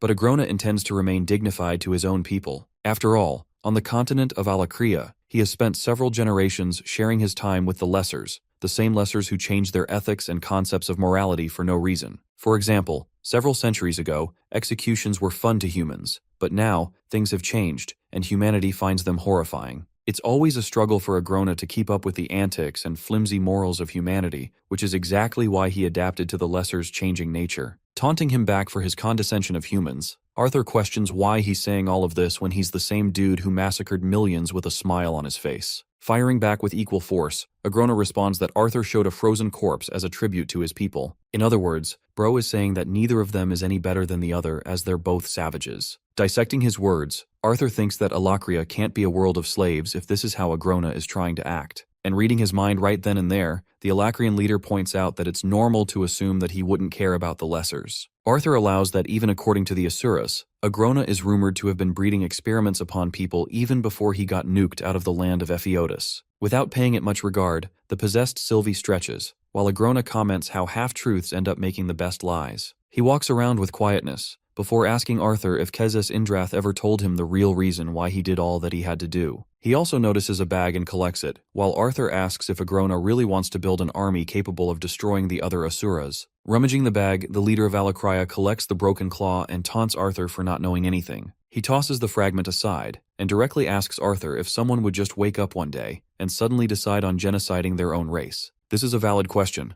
but remaining stronghold in his morals, our boy retaliates that no amount of explanation would ever justify a literal genocide. Of course, Agrona mocks him for possessing the same mindset as Kezes, but then he gives Arthur a hypothetical. He asks him what would happen if there was no magic on his continent. People would treat him far differently. Even the royal families would consider him a nobody. The boy wouldn't have any significance, not even in Xyrus Academy, because without the grandeur of magic, the boy never would have entered the academy. Agrona entertains the question how Arthur would feel then, because the basilisks actually had a shitty reputation among the rest of the Asuran races. Those people looked down on him for his lack of talent, and the same Kezes Indrath who approved of him also didn't care enough to even look at the guy. A little pissed off, Arthur argues that some bullshit hypothetical version of him couldn't justify what this guy is yapping on about. Trying to corner him once more, Agrona questions if Arthur has any regard for the ants or insignificant beings he kills, basically testing his morality. Our boy is starting to realize that this conversation is pointless to begin with, but the leader of Alakria shares that his experiments brought a net positive effect on the lessers. Those people worship him now as their god out of pure respect. He's the savior, and they're the followers. Taunting his opponent, Arthur asks if he brainwashed them or something to achieve such an effect, but in reality, Agrona believes that the people who were sacrificed have nothing to complain about because their generations will benefit from such experiments. Right now, Arthur's starting to realize that this psychopath genuinely thinks he's doing the right thing, but he's curious what Agrona even managed to achieve. The Alacrian leader shares that the number of mages compared to non-mages in Dicathen is 1 in 100. That begs the question, how many would be in Alakria? The shocking answer is, it's 1 mage in every 5 non-mage people. This is such an astonishing difference that even our boy gets up from his seat, genuinely impressed, much to Agrona's own satisfaction. Arthur tries to make it seem like the Alacrian leader is insane, while philosopher Agrona argues that insanity is just relative. Our boy puts out an assumption on a whim that this guy probably wants him to help him on his side or something, but that's not the case at all. In fact, Agrona laughs in his face for missing answers despite making a ton of assumptions. Amusing him, the Alacrian leader decides to play some more. He asks the young Lance if he knows why his parents were attacked at the wall, because the very reason they're still alive even today is because it's out of his will that he let them survive. As for the Asuras who went radio silence on Dicathen, the ones that were important to the continent anyway like Winsome and leader Aldir, those two were busy attacking the castle in Alakria. Immediately, Arthur questions if the Treaty of the Asura still holds, but surprisingly, Agrona states that he does not wish for it to be broken, so a second deal is made. Sweating bullets, our boy prepares himself to hear the uncomfortable truth. With a malicious smile, Agrona heartily reveals that the guidance of Asuras for Dicathen is gone, because the Asuras will no longer be assisting the continent, which means the continent is now all alone. This is bad news. Agrona touches upon why he's telling Arthur all these things, sharing that he came here just to urge Arthur to remove himself from the war. After all, Agrona has done as much as possible to hold back on taking the lives of countless civilians, but he could easily ramp up the difficulty. It's also evident that Arthur himself nearly died several times, and he wonders if Arthur truly thinks that he can win this war, with his family all intact, hinting that all of his loved ones will die. Of course, he could instead seek refuge in Alakria, as long as he doesn't become a hindrance to his army. If Arthur can just do that, Agrona promises him that he'll guarantee the survival of him and his family. Unfortunately, Sylvie is about to wake up again, so the Alacrian leader allows the Lance to think on his choices in the meantime, though he urges him to make a choice very soon as the next stage of war is right around the corner, and Dicathen will be annihilated in the process. Defeated in heart and spirit, Arthur recalls that Agrona mentioned earlier how he had interest in only him, but he never briefed him why. Touching upon the final topic, Agrona shares that he actually grew fond after talking to an old friend of his, And then he goes on to name-drop Arthur's real identity from his previous life, King Grey. The ominous scene cuts to the battlefield between soldiers of Alakria against the magicians of the Dicathan continent. The people of Ritra are doing their best. Their commander in this area is a blonde who instructs his soldiers not to let any monster lead astray. Their journey on the way here has been a sheer pain because of the Beast Glades region. He also thinks that the death of Unads instead of actual mages is a more acceptable sacrifice in this case. Next, he asks his subordinate Ashton to get an update on the forest, but the guy can't scope anything with the thick fog. The commander thinks that they'll have to go together. His words intimidate Ashton, who chickens out from the idea. The commander shakes the fear out of him, shouting at him for being a coward. He orders Ashton to form a mental link with only him as the central connection, and after the connection is formed, the man uses it to test the connection between them. The transmission is going to be one way, but that's enough. Ashton is given a little bag full of powder to prevent any corrupted monsters from attacking him in a pickle. Every single beast has already invaded the Elshire forest, so things are looking bad.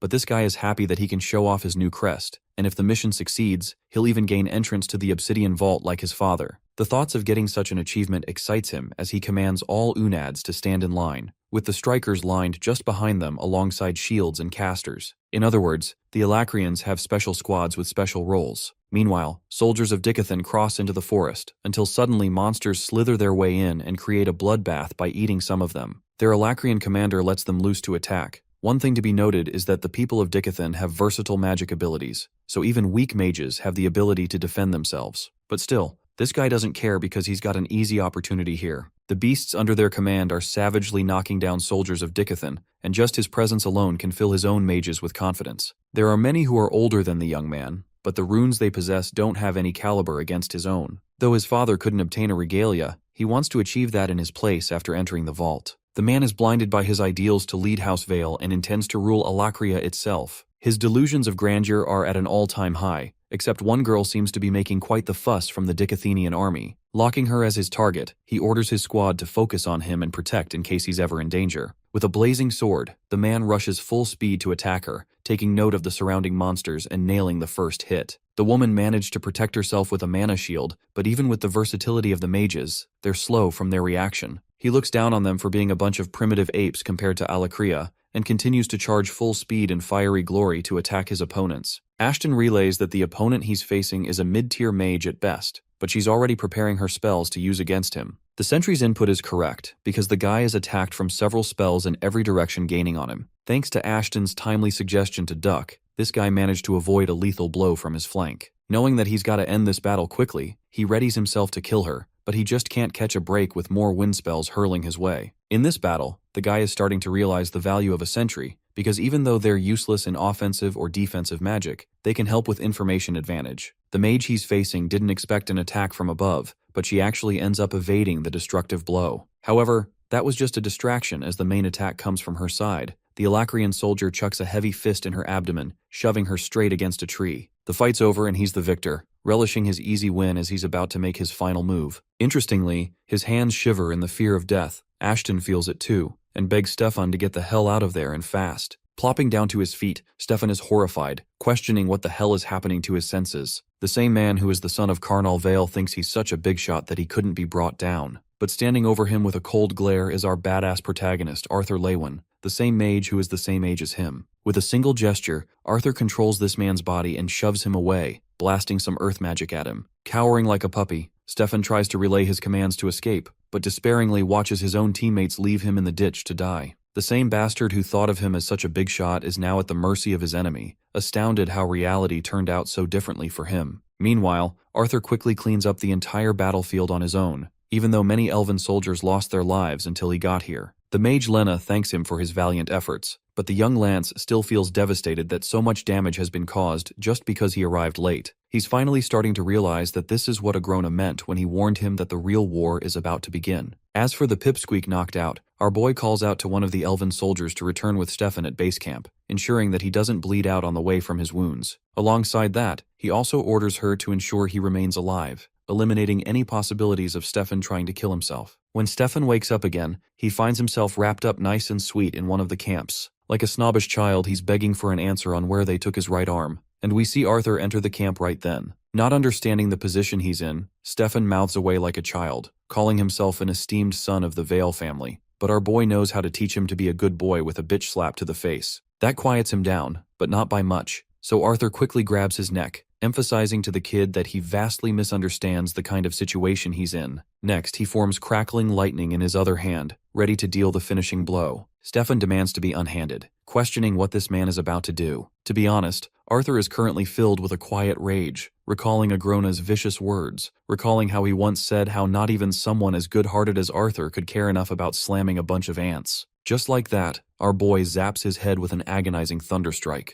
Then he lifts his hand off, with Stefan relenting that he felt like he was being burned alive. To help him understand the pain he's experiencing, our boy calmly shares that Stefan's nerves have been fried and confused. But that's just the start. From now on, the real torture begins. So he grabs this guy's skull and continues zapping it until he's completely dazed. The kid is lost and doesn't know why he's being tortured. Now he's talking like someone who values his life, ready to give anything for it. First, Arthur inquires his name, and when he doesn't respond right away, the young lance shows him a hint of electricity. Stefan instantly pops his name out, and Arthur already knows that the kid is proud of his family's position, so it must mean something in Alakria. To assure him, the lance states that he won't kill the boy if he can cooperate, and the rest of his bodily functions will remain intact if he answers properly. Exerting tremendous pressure, he instills fear in Stefan, who is ready to say anything. First off, Arthur asks for each and every single member of House Vale alongside their relationship. Lucia is the sister, Izora is the mother, Karnal is the father, the same Karnal that Arthur recalls from Uto's lingering memories. He then curiously asks about the awakening process, learning that it's a ceremony that unlocks a child's first sigil to make them a mage. The difference between a crest and a mark is that crests are far strangers, as they grant further understanding of magic. The negotiation tactic Arthur is deploying right now is to pretend like he already knows things, but he's curious if the crest is the strongest level. His next question inquires about the stage ascending marks and crests. Apparently there are emblems and finally regalias. That begs the question to Arthur how strong a regalia's mage would be compared to the typical retainer. But this is something not even the boy knows, as even his own family has an emblem holder at most. Arthur's also annoyed that Stefan and all the Alacrian soldiers keep swearing on Vritra's name, so he then asks about the number of regalia and emblem holders within Dicathan. Apparently, Stefan's own commander is an emblem holder, who is further commanded by a regalia holder mage. He also doesn't have any clue about the exact number. Unfortunately, Arthur is starting to realize that this kid is far too weak to know any of the good stuff, which means House Vale isn't that prominent. In a fit of mania, Stefan shares that he's not the only one who attacked the forest. In fact, other troops are heading towards the north for another attack too. Believing that he answered plenty, he begs Arthur to just let him go now, but the young lance doesn't give a damn and exits the tent, leaving Stefan shouting at him. The situation of the elven soldiers is pitiable. They're all injured. Arthur emphasizes that he didn't go back on his words. He cunningly reminds the boy that he only promised not to kill him on his own. But as he's leaving, he actually allows the elven soldiers to kill the boy however they please. Bro's on some serious Black Air Force energy. This guy would hate Naruto. Stepping into the forest, Arthur is once more plagued by the choice that Agrona left him with. His mind is fully plagued by the enemy's words, and he ponders whether he should explain everything to the council. The only people who know about the threat of Dicathan's incoming destruction are him and Sylvie, and the only reason she even knows is because she can literally read his mind. The good thing is that she's slowly adjusting to her new body as well as the abilities she obtained in the process, while Arthur himself has found greater control of his dragon's will, having stepped into the realm of White Core Mage. Exhausted from his own thoughts, he thanks himself for leaving her at the castle. Even as he drifts off into sleep, Agrona is there to haunt him again with the same thoughts. But that leads us to another dream state moment, where we revisit Arthur's previous life as Gray. The boy had been roped up in a room, questioning where he was. The person in front of him merely interrogated him on what he remembered last. Of course, Gray recalls winning the tournament swiftly before being kidnapped. Another memory is him accepting an offer to be mentored by an exceptionally powerful woman. His interrogators left him no choice, and asked about the name of the woman as well as the relationship he had. That's when the boy realized they were looking for confirmation from him, so he simply told them that it's Lady Vera who he just met. The human-sized potato calls his words lies, but the other guy is chill and asks about what happened after the tournament ended. When Gray reasons about him going back to his dorms, the fat bastard grabs him by the neck and pulls his whole body up in the air, calling his words a bunch of lies and demanding that he reveal what organization he works for. Even as he was being choked, Gray had no idea what organization they were talking about, or what this legacy person was. The guy threw him down, knocking him out. The last thing he remembered is being strip-searched and some mumbling about white phosphorus. The next time he woke up, the interrogator assured him that they needed the boy alive for the time being, until they could expire every use of him. Meanwhile, Gray was dazed and couldn't remember how long he was knocked out for. Based on their suspicions revolving around his connections, they think he's already prepared, but on the off chance they made a mistake and he didn't know a thing, he's going to suffer from what'll happen next. Because inside the tube is a bunch of phosphorus, the man applied bits of it on his bare skin, while the kid was confused about what was going on. Next, the bastard flicked on the lighter and began rubbing its flame around the particles, causing the boy to scream in agony. Poor Gray trembled, begging for them not to do this, but they continued torturing him on and on until he eventually lost all track of time. Every few moments later, they'd bruise him with a new strip, before leaving and letting him think it was all over. But that was a psychological tactic to torture him even more, and after being completely broken, Gray shivered and wanted to say everything. Hearing him change his attitude, the interrogator shared that he was going to tell a story now and he expects the kid to fill the gaps for him. Because if he did not, the same phosphorus would be applied to even more sensitive parts, which is scary to think about. First, they confirmed his name, then his time at the orphanage. Everything seems clear, but beyond that is the tricky part. When the man asks him about the military institution responsible for training Gray, the boy simply states that he finished his education at a military academy. It's impossible for this guy to believe that a kid like him managed to defeat proper Kai warriors without having any training done in the past. The man also can't understand why Headmaster Wilbeck would allow something as important as the legacy to hang around with a bunch of low-life ordinary children. Again, Gray had no idea what he was yapping about on the legacy, but the man simply refused to answer, and further asked what organization he served or why the country of Traden was helping his cause with Lady Vera as his mentor. The same phosphorus was then applied to the boy's face. Gray was at the edge of his limits, while the ruthless man brought the light to his face again. The boy begged, his face sweat bullets in panic and fear, trembling because he had no answer, until finally, out of nowhere came a speeding projectile, ripping apart the torturer's throat. Before the other guy could process anything, he was hit with a lightning-fast gut punch, immediately knocked out with a single hit. A soothing voice came to his rescue. It's Lady Vera with majestic long hair,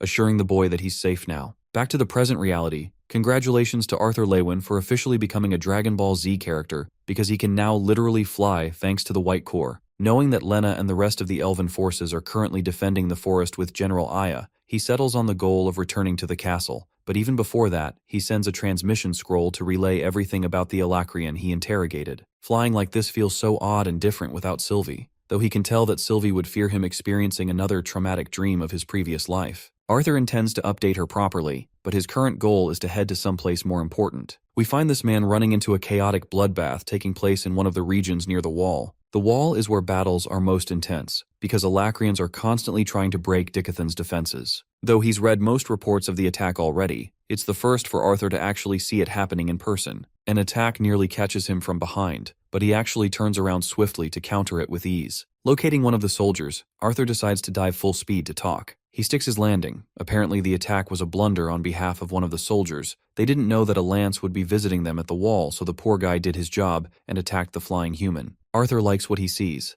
It's been a while since he's shared his time with such soldiers. The commander is even prepared to punish the guy, but our kind general assures him that it's fine because he came unannounced from the Beast Glades region. The general even goes up to the soldier and props him up for having a watchful eye, but also advises him to focus on notifying his superiors for next time. Next he asks the captain's name, and learns that Albanth Kelris is from the Bulwark Division. The young lance glances at him with the suggestion of discussing battle plans for this region. First off, Albanth shares that his division is mixed with workers and blacksmiths focusing on construction. Any stray attacks are bound to keep the wall jam-packed, so they need to repair it properly. The captain himself reports on the current number of repairs or supplies needed. The people here are working hard in a systematic manner, impressing Arthur Lewin, who believes this place shouldn't be called the Wall at all. Instead, it's so much more than its name suggests. Albanth apologizes for the clamoring sounds, but Arthur is fine and actually regretful that he didn't visit sooner. He also learns about the floors that allow access to civilians, with two soldiers saluting the commander but forgetting about the literal general standing next to him. Panicking, those men quickly turn to Arthur to salute, who laughs it off and asks if there's some kind of fireplace available. The captain decides to take him to a forge nearby where smiths are hard at work, once more impressing the tremendous mechanisms taking place at the Wall. Arthur observes how some of the technology is similar to Earth, but that begs the question, just how? The answer is in the form of gravity magic, filling the gaps where needed. He notices every small detail while glancing around before exiting the interior. Albanth highlights the magnificence of the Wall. Arthur is stunned and can't believe that the infrastructure is so solidly built. Even the population is commendable, and there's a whole different economy in the region. Apparently, Albanth has even set out proper rewards for adventurers to work harder in times of the war, allowing mages to get money while they get to enjoy resilient fighters. However, there's still conflicts between the soldiers and the adventurers every now and then, but all of them set aside their differences to focus on the more powerful threat lingering outside the wall. Arthur passes by a bunch of merchants looking to sell to adventurers. One brave folk even offers him boots on a discount, while our great Lance questions if the sellers are here because of the adventurers too. His guess is correct, because they're already restricted from supplying on the main route, taxes are heavy at the wall, and without them, food would be a big problem alongside the rest of the resources. The adventurers are paid good money, and they spend that money on the merchants, and they themselves cut huge taxes to allow paying the adventures again. That's how the economy is running, allowing people to work around even with the defense of the wall considered. The whole operation is smooth for a region running on its own. Arthur thinks it's all functionally used correctly, and it paves way for even greater respect for the main captain. The humble captain apologizes for the small tour, while Arthur thanks him for his guidance. Finally, the man takes him to the place where important seniors and captains share meetings. The first thing our boy notices is how many guards survey the area. Albanth denotes that a meeting's about to start, so the young Lance arrived at an excellent time. He welcomes him towards the senior captain's quarters, giving Arthur much more curiosity about this person. There's a grand table with the heads all sat. The senior captain rises from his table to offer great respect to the Lance. Arthur doesn't want to trouble anyone with proper salutes, so he gestures to them to remain seated. As for the man in command of this region, he introduces himself as Trotius Flamesworth, the senior captain of the wall. The scene pans over back at the floating castle, where Sylvie is murmuring having given up already. She doesn't want to train anymore, while Ellie tries her best to encourage her. The training is to walk, and since the dragon has newly become a human, she can't even walk a few steps. Ellie urges her to walk at least a few feet, and so this little dragon musters all her courage before letting the bed go. Her body fidgets, her feet wobble, and with every awkward step, Sylvie moves closer and closer to Arthur's sister. Unfortunately, she trips and immediately falls with a scream, prompting Ellie to hasten and catch her right off. In the end, both idiots ended up falling in front of each other, but at least they had a laugh about the situation. Let's go back to serious affairs at Arthur's side. Currently, the meeting is regarding the positions of 5 different units in the current region, with 3 in the east. The leader addresses Captain Kruer for an accurate assessment of the dungeon clearance. Right as she's about to speak, the man instantly fires back saying 1 week won't suffice. Now in this meeting, the only thing Arthur did religiously is pay attention to the man known as Trotius Flamesworth. He bellowed that they couldn't afford more than 4 days for each dungeon clearance with the current situation, especially when the number of beasts attacking the wall is rising. Captain Kruer objects strongly, stating that how this reckless approach would pile up casualty counts. Arthur only managed to form a negative perspective towards this guy, especially with his previous knowledge from Hester and Jasmine. Even today, he could only be wary of Trotius's behavior. Now, people posed obvious concerns that entire units could be wiped out with such an approach. The thing is, Arthur had come here as a lance general, and not some friend of Jasmine to fight for her sake. The man roared that prioritizing the wall is needed, and that they have limited numbers, even sharing that the soldier's life is inconsequential. Arthur noticed this guy's loathable personality, and Trotius went on to roar that focusing on one dungeon too much would jeopardize everyone else's lives because of one-sided focus. The monsters and the mages they're up against will scatter around towns. To go back to his previous order, Trotius commanded that he wanted 4 days to be the upper limit. Regardless of this man's behavior, Arthur felt that he led well. The next topic concerns the Trailblazer Division, in other words, Tessia's division. Apparently, they've secured a 4th tunnel, the longest path with a small entrance. Several Earth mages are in progress of reinforcing to allow Kruer's teams in 1 week. Trotius ordered a 4th of those workers to be pulled back so they can work night shifts too. He wants maximum prioritizing on the securing of underground routes for the meantime. Next, he asks about the teleportation gates, and learns that 1 unit is focusing on scouting so far. Interested in this topic, Arthur pitches in,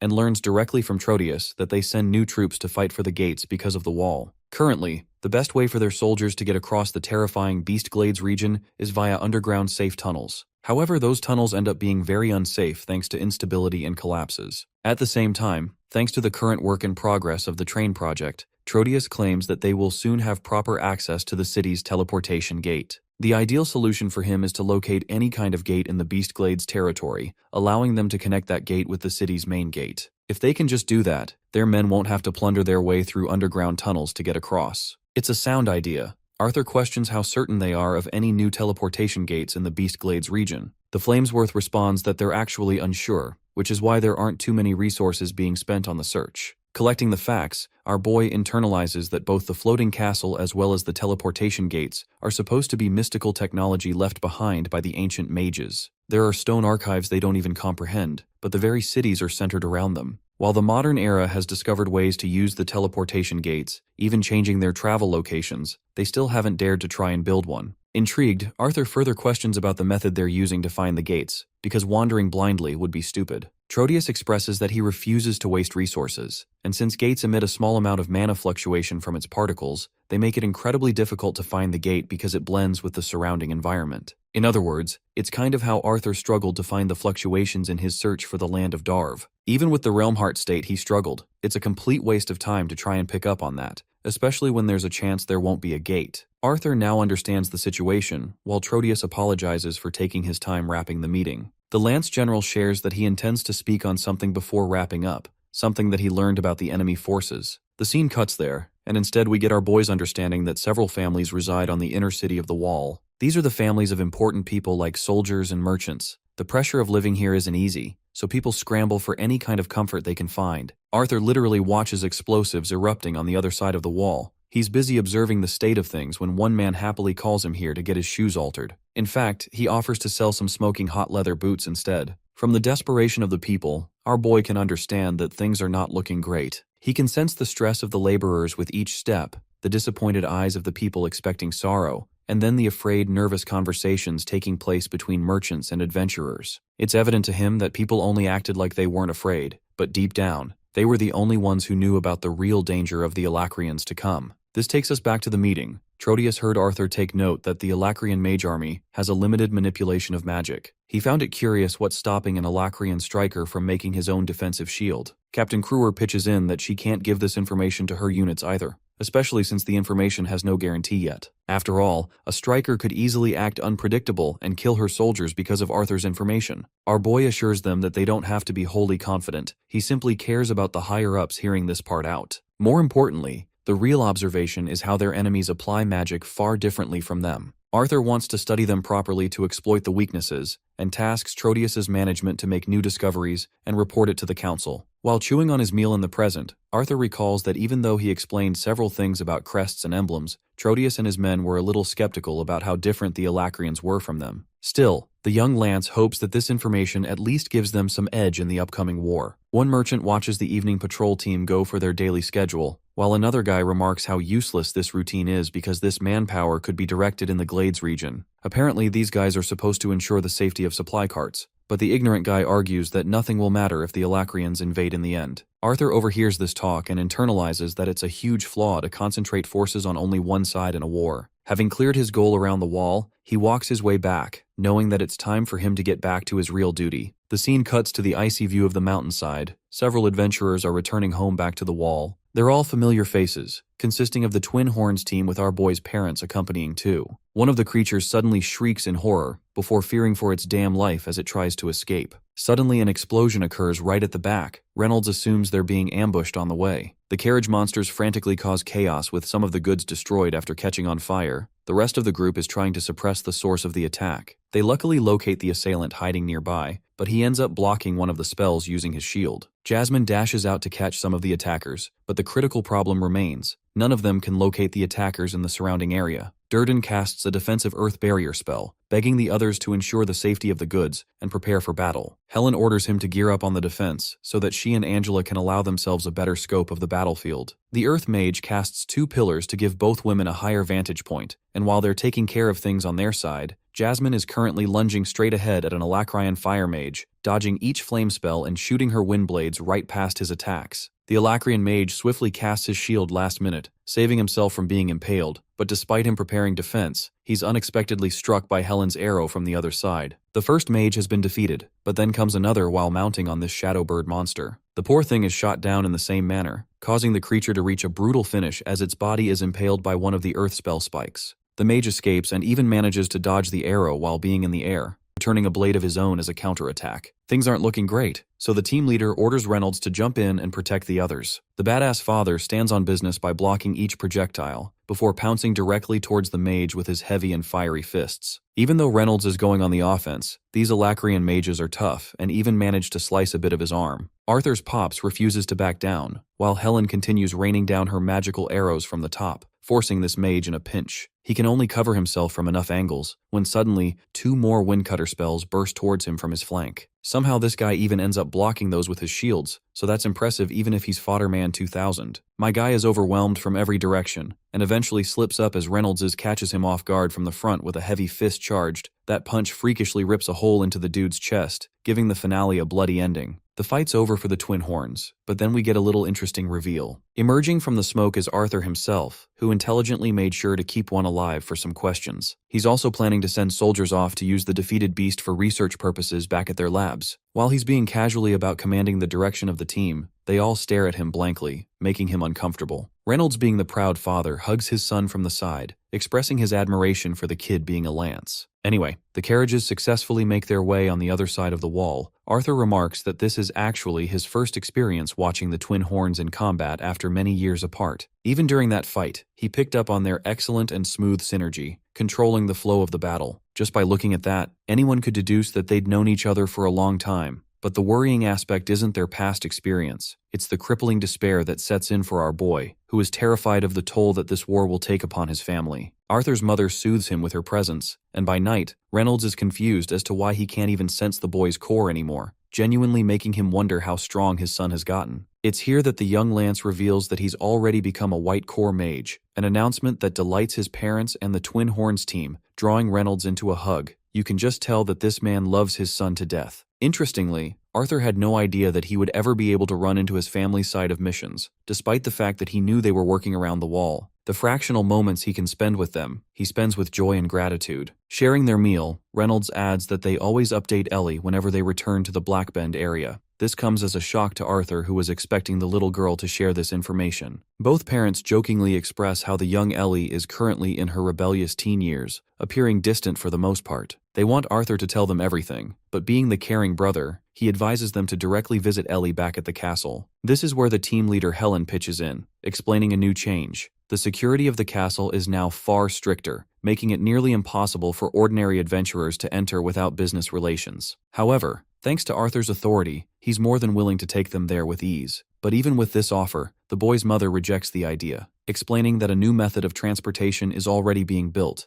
and after it's done, they can visit Ellie timely. At this point, our boy is getting agitated. He knows that the situation of the war is getting more dangerous, made evident from the fight they just experienced. Reynolds counters that nothing severe came out of that battle. The Alacrians couldn't dent them even a bit. Being the protective and worried son, the young lance roars that next time may not be so generous for them. Durden and Jasmine are in trouble, and Ellie is in deep worry for her family. Arthur's sudden emotional venting kills the mood and creates awkward silence among the group. Angela realizes what's going on and creates an excuse to take the whole group away from the family meeting. Durden and Jasmine follow too, leaving the trio a moment to speak alone. Our boy's mother emphasizes that they're just playing their part in the war too, just like Arthur is while doing his duties as a lance. Gutted by fear and despair of losing his parents, Arthur's tone gets tense by the moment. He calls them reckless for putting themselves in danger, even though everyone is. Arthur crashes out by saying that he alone can handle it, which is a patronizing response that upsets his father, causing him to shout at the boy for being immensely hypocritical. The heated Reynolds shouts that it's wrong for Arthur to decide anything when he's also putting his life on the line every single day, even though the boy simply wants to protect his parents, his family, terrified of the outcome of what would occur if something happened to them. Arthur then hits them where it really hurts, by talking about his little sister, who is bogged down and missing her family, desiring to join the fight. Having had enough, Reynolds coldly remarks that he knows of his responsibilities to keep his family safe, but what's most important to him is that Dickathan also lives and survives happily. He boldly insults the boy for not sharing the continent as his only home, when on the other hand it means everything to them. To the two of them, they're ready to die for the sake of creating a future where Ellie can live happily. Having won the confrontation, both of them leave, while Arthur is frustrated and takes off with a destructive outburst. Arthur sits at the edge of a mountain, all by himself, staring at the bustling lights of the wall. While he's bogged by his emotions, suddenly a hand creeps up like a zombie and scares the ever-living crap out of him. Jasmine's head pokes out. She taunts him for not having any respect for the people who can't fly like he does now. She gets up and sits next to him, shocked that he had gone up all the way here after rocketing off last night. In fact, the mess he made at the inn wasn't received well by the owner either.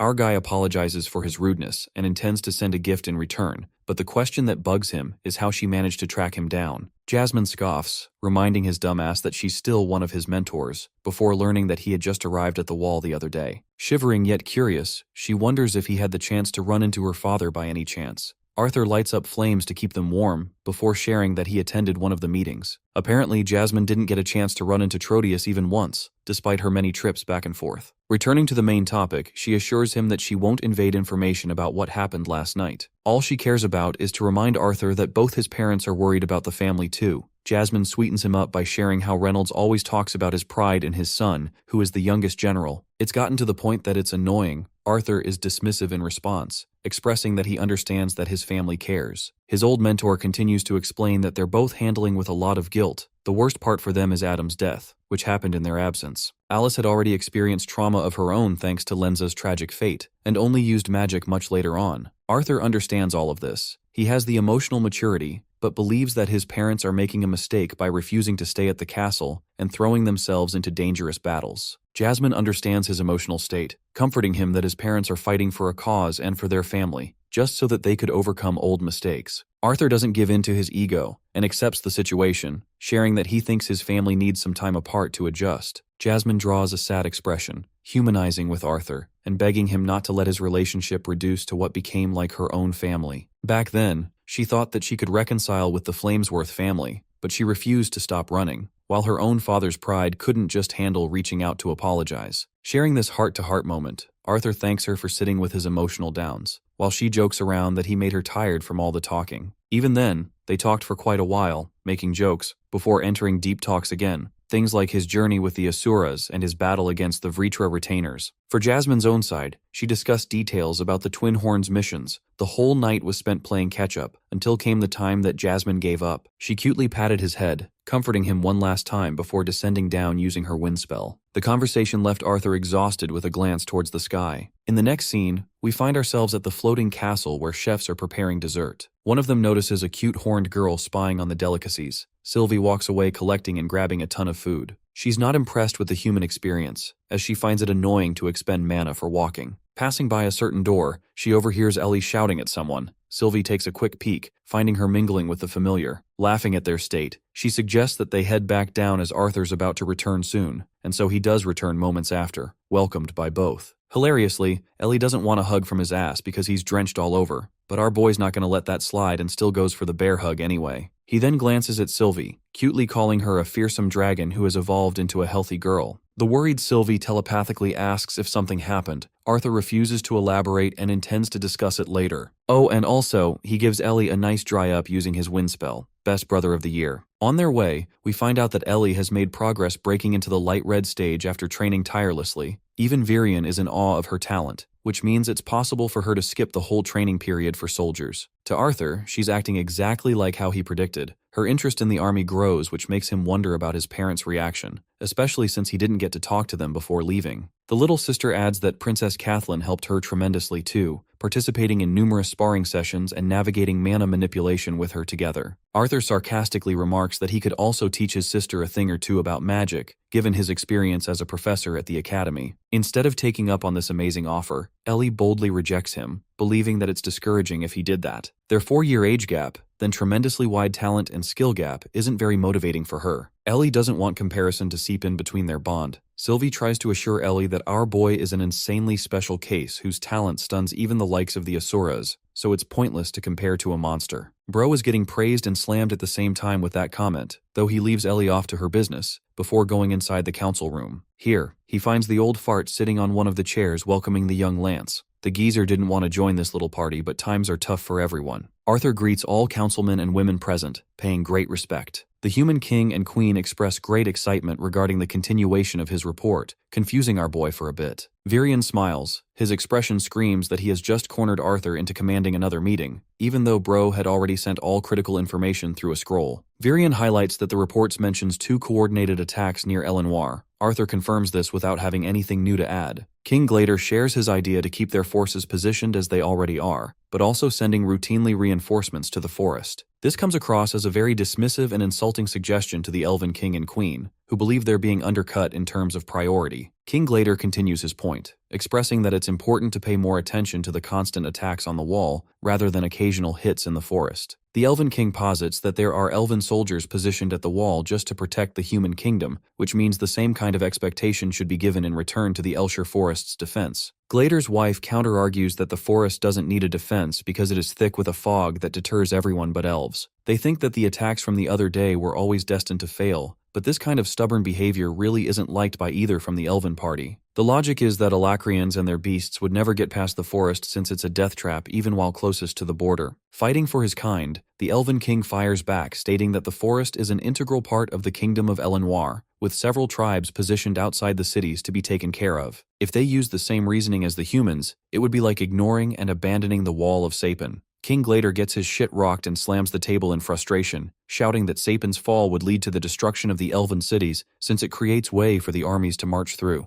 Pissed off, Mariel reminds Glader to watch his tone, as none of the elves owe the humans any debt, even though they're the kind ones who've sent their own mages to fight the Alacrians. Glader's wife refuses to budge from her position, expressing that not a single elven city has yet seen war like Sapin did. Even though these guys are practically begging for just a small portion of their men to be sent back to Eleanor for protection, Glader arrogantly taunts them by saying that none of those soldiers belong to the elves anymore. The reason this whole three-race unison was formed in the first place is because of the existence of an outside threat. Glader champions equality, but he's the one who's selfishly focusing only on Sapin's interests. Virion heard enough, and like an angry father, he shouts at the children at the table for recklessly degrading themselves without discipline. His judgment is simple. Sapin is still the priority for Alacrians. They know this about their enemies, so defense there is indeed the wise choice. However, the defense of Elenoir is at stake, so he plans on relocating some of the Trailblazer teams to the dungeon close to the southern border, allowing such teams to quickly aid in battle if another attack surfaces. The situation seems like it's an overall win for Glader, who tries to comfort King Alduin, assuring him that the Elshire Forest will be more than enough. But something about the whole situation causes the Elven King to worry, and his concerns are indeed in the right place, because right in the next scene, we have some of the Alacrian soldiers quietly scheming a plan. One of them is exhausting himself from casting a veiling barrier, but the good news is, they've finally achieved what they came here for. The party leader reminds them not to celebrate too early, as there's still one part left for them to take care of. Contacting the ground, the mage channels a spell to mess with the forest, creating this triangular array formation. The array is stabilized. Cersei and her team merely need to exit the location before any elves arrive. Using one of her abilities, she navigates a route from them through the forest, leading them a certain way. The group follows Cersei, and honestly none of them have any clue how long it's been since the beginning of the mission. These guys have been having it rough for a very long time. The Alacrians lost more and more allies along their mission. Cersei felt devastated by their losses. But now, their mission was coming to a close, with the four of them trailing in the forest. But suddenly they noticed an interesting spike fence. These spikes weren't sharpened, but rather forcibly bent through plant-based magic. Even though Cersei had taken them through a safe exit, clearly things aren't looking right. She suggests that they take a break and reassess the situation before following another route. The forest is a pain in the ass to navigate through already, and her team members only make things 10 times more annoying for her. A few moments scrape by. The group is resting atop tree branches, annoyed that they didn't manage to set as many arrays as they originally wanted for the day. Still, they'd explored the forest deeper than ever, which was a great thing. It's hard enough to keep track of the arrays, because even a single mana leak could result in the elves picking up and detecting them on the spot. The guy on the team constantly complains about Cersei keeping them down. Fane is an asshole, but Maeve is not any better either, constantly treating her like a child. The only good person is Cole, who seems to have some kind of interest in her and favors her. Fane gets scolded for acting like he didn't need a break. They all want to get done with this mission, having trained years together just to invade the Elshire Forest. Cersei is the oddball of the group who joined them recently after the death of their sentry, otherwise she wouldn't even be here. Maeve brings up the facts, stating that there's no logic in exploring the forest deeper, especially when it's so unsafe. Until Cersei's emblem is back to normal, carving a path is going to be risky. The entirety of the mission's success is on her back. The girl is literally carrying the whole team, but apparently there are other teams dispersed in the forest too, making them wonder if they succeeded. The thing is, even while considering those teams, their own is the most competent and primed for success. It's all thanks to Cersei's emblem giving them a unique advantage. She uses her emblem one last time before it enters another 24-hour cooldown period. The ability is simple. It allows her to gain mastery of true sense over all 4 elementary particles. Cersei utilizes the wind attribute mana for her objective, locating a route. After her avatar returns, Fane and the others ask if she finally succeeded. The bad news is, the kingdom is way off from where they're at, but at least she managed to locate a large area with mana fluctuations close in the region. This means it's some kind of town, confirming that their travels so far haven't been wasted. Fane is impressed and gives her a backhanded compliment for being a member of the Millview family. While they're playfighting, Cersei suddenly detects the presence of 3 elves in the area and prepares for battle. This takes us to Arthur Lewin in the council room, who closes the chapter on Elenoir's fate and segues the conversation on a different note regarding one of his interrogations. And then, he spoke of everything that he learned, mentioning all that the Alacrian boy had told him. The information intrigued the council members. There were talks of runes, combat styles, and team formations. Commander Virion immediately realized that they'd been underestimating the Alacrian forces all along. However,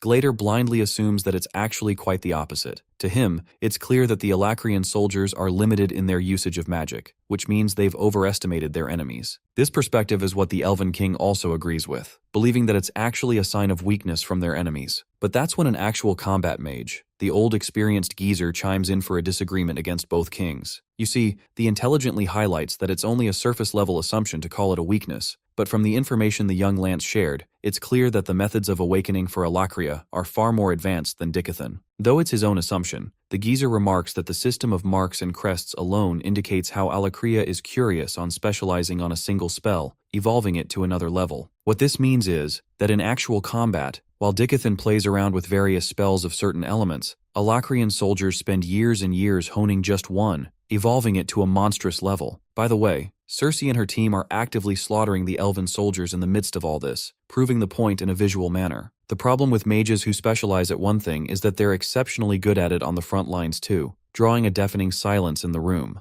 The importance of informing each captain is discussed, so that this information becomes common for all their units, so better strategies can be devised against these unique mages. Our boy assures them that he's done his part by informing the captains and people at the wall. Virion is glad that they've made some progress, and desires to know how they're going to scatter their forces from now on. The same meeting that started off easy resulted in an overblown debate. Councilmen and women continuously argued about where certain soldiers needed to be positioned strategically, making it exhausting to live through. The old geezer Bund made it abundantly clear to everyone that he was going to use his loyalists to eradicate any traitors in Darv, except the Alacrian soldiers had already adapted to their tunneling systems and scattered forces around the Darv-Sapan borders. One other issue is that the Alacrian ships were spotted near the western shores of the human kingdom. Cities like Telmore, Edestein, and Mayburn resultantly had to build up on their defenses, fearing that the wall didn't hold, protecting both the east and west borders. King Alduin tried his best to make another demand for Elenoir's sake, since the elven territory is getting hammered from every direction right now. It was plausible to assume that the Alacrian mages were actually headed towards Elenoir.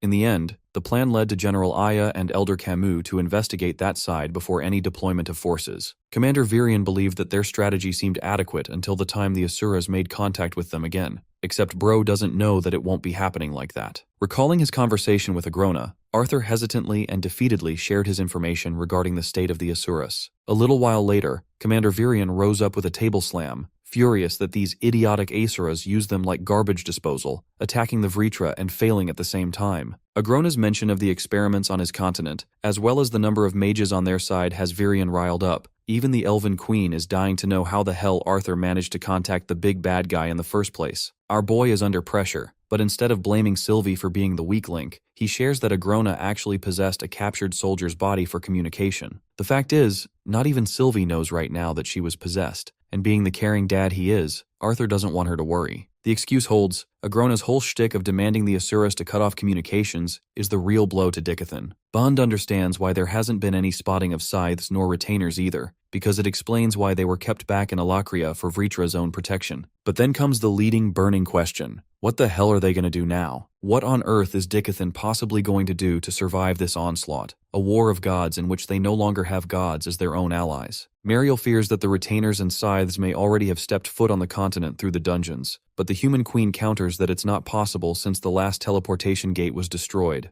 The only Alacrian mage that tried teleporting through ended up dying because the portal got destroyed at the same time, while the Trailblazer divisions are already focusing on taking care of that mess. King Glader inquires if they should expect their enemy's arrival from the west by ship, since wall building will become entirely useless if that happens. Things are looking really depressing. Arthur knows this too. Even in his past life, he knew how rare it was for typical disputes between countries to lead to wars. Kings would merely resolve such conflicts through paragon duels to prevent collateral, and even though he's been drilled millions of lessons on war and strategy through Lady Vera, This situation is at a complete loss. Commander Virion knows the mood is fucked for Everone, so he ushers everyone to rest and think more clearly for the next meeting, while Arthur is left wondering if all of his knowledge is useless in this situation. Bund funnily remarks how boring it is to sit at a table and not fight at the battlefield, and right when everyone leaves, our boy realizes how suffocating these conversations can be, especially when the outcome clearly leads to a forced checkmate by your own enemy. Back in his room, our boy gets cozy and sits on his bed, slouched over, clearly worried about things. Sylvie notices this and decides to cheer him up by showing him what she practiced recently, allowing her own scales to manifest new clothes on the fly. Impressed, Papa Arthur claps for her progress, asking if she can do more stuff, but right now Sylvie is rather limited and genuinely finds it difficult to walk. She understands why the Asuras would rather use this form instead of their original one. Our boy points out how he's always had conversations with the little one in his head, but chatting out loud is way more fun. Sylvie shares that abilities like mana manipulation, the usage of ether too, is far faster and convenient in this form than their original. It's why every single Indrath takes the form of a human instead of a dragon. Interested, Arthur asks the kind of magical capabilities she now possesses after breaking her seal. Sylvie highlights that the Indrath clan specializes in ether, so her mana manipulation is centered around bodily enhancement. However now, she can cast a globe of mana and shoot it out like a Rasengan, something that Arthur is clearly terrified of, because if she launches this thing, the whole room's gonna collapse. Hilariously, she teases the Great Lance for being scared of a tiny girl. Arthur taunts back that this so-called little girl has literal demonic horns on her head, joking that she still can't manage to walk properly. The little one depowers her ability, satisfied that she managed to break the seal to prove her usefulness on the battlefield. Then again, she feels lost in the endless possibilities she has with her new body. It's something to look forward to, Arthur encourages her, and reminds her that things are going to get more complicated from here on out. Sylvie believes in the both of them, arguing that once she gains more control over this form, they'll be rocking good as new as not even a scythe will be able to handle them. Arthur doesn't know what to think of that. Bro knows the horrific power scale difference, but he's still optimistic about their chances. The little dragon expresses the desire to spar before heading on a mission, wanting to test the control over ether in this specific form. The young Lance teases her that they're barely gonna get a night's sleep.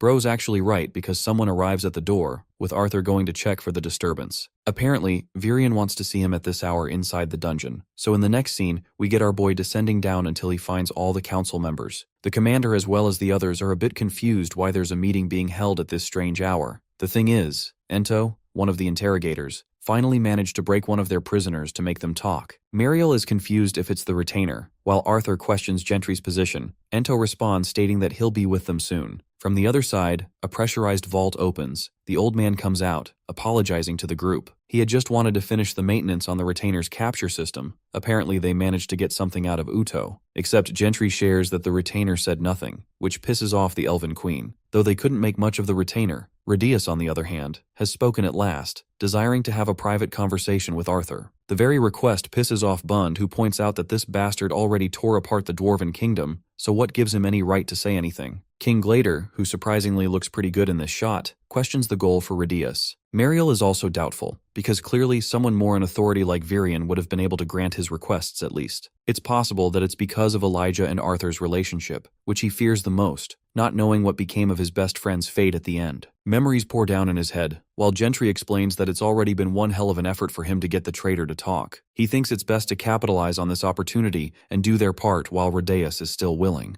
Arthur commands Gentry to lead the way as they head in the direction of the cells. The scene cuts to Cersei's side of things, who has incurred battle wounds from their previous fight. Enjoying the water of this lake is worth all the risk. She understands that Maeve is way too concerned, but the good thing is that they already managed to avoid most of the elves. Cersei doesn't want to continue the mission with shit all over body. The mage detects someone's presence, but luckily it's just Cole, who seems to have followed her out of the blue. My guy's job is to maintain a barrier, and yet he left that to protect her. Cersei knows it's dangerous to stay, and that they should return to Fane, who will skin them alive if he discovers they're here. That's when tragedy strikes for the Alacrian soldiers, who are rained down wind arrows from the other side, forcing them to dash away and make an immediate escape. The only solution they have right now is to return to camp. Maeve and the others will be ready to help. The elven soldiers are cut down in the process, ripped apart piece by piece, overwhelmed by the reunited four. Casting a fire blast, she ushers the others to dodge, grilling another elven soldier in the process. The fight's over, immediately causing Fane to erupt against Cersei, roaring at her, but Maeve doesn't want any arguments here and recommends they leave firsthand. She also notices Cersei's shivering state, who is literally being engulfed in agonizing fear. Her senses are overridden by the realization that tons of elves are on their way to hunt them down. Inside his cell, Radia's bald-ass head is rotting. Bro is out here on some conquest energy from Invincible. Anyway, he starts immediately after Arthur draws near him. Bro starts fucking singing a passionate poem, talking about some sad little town,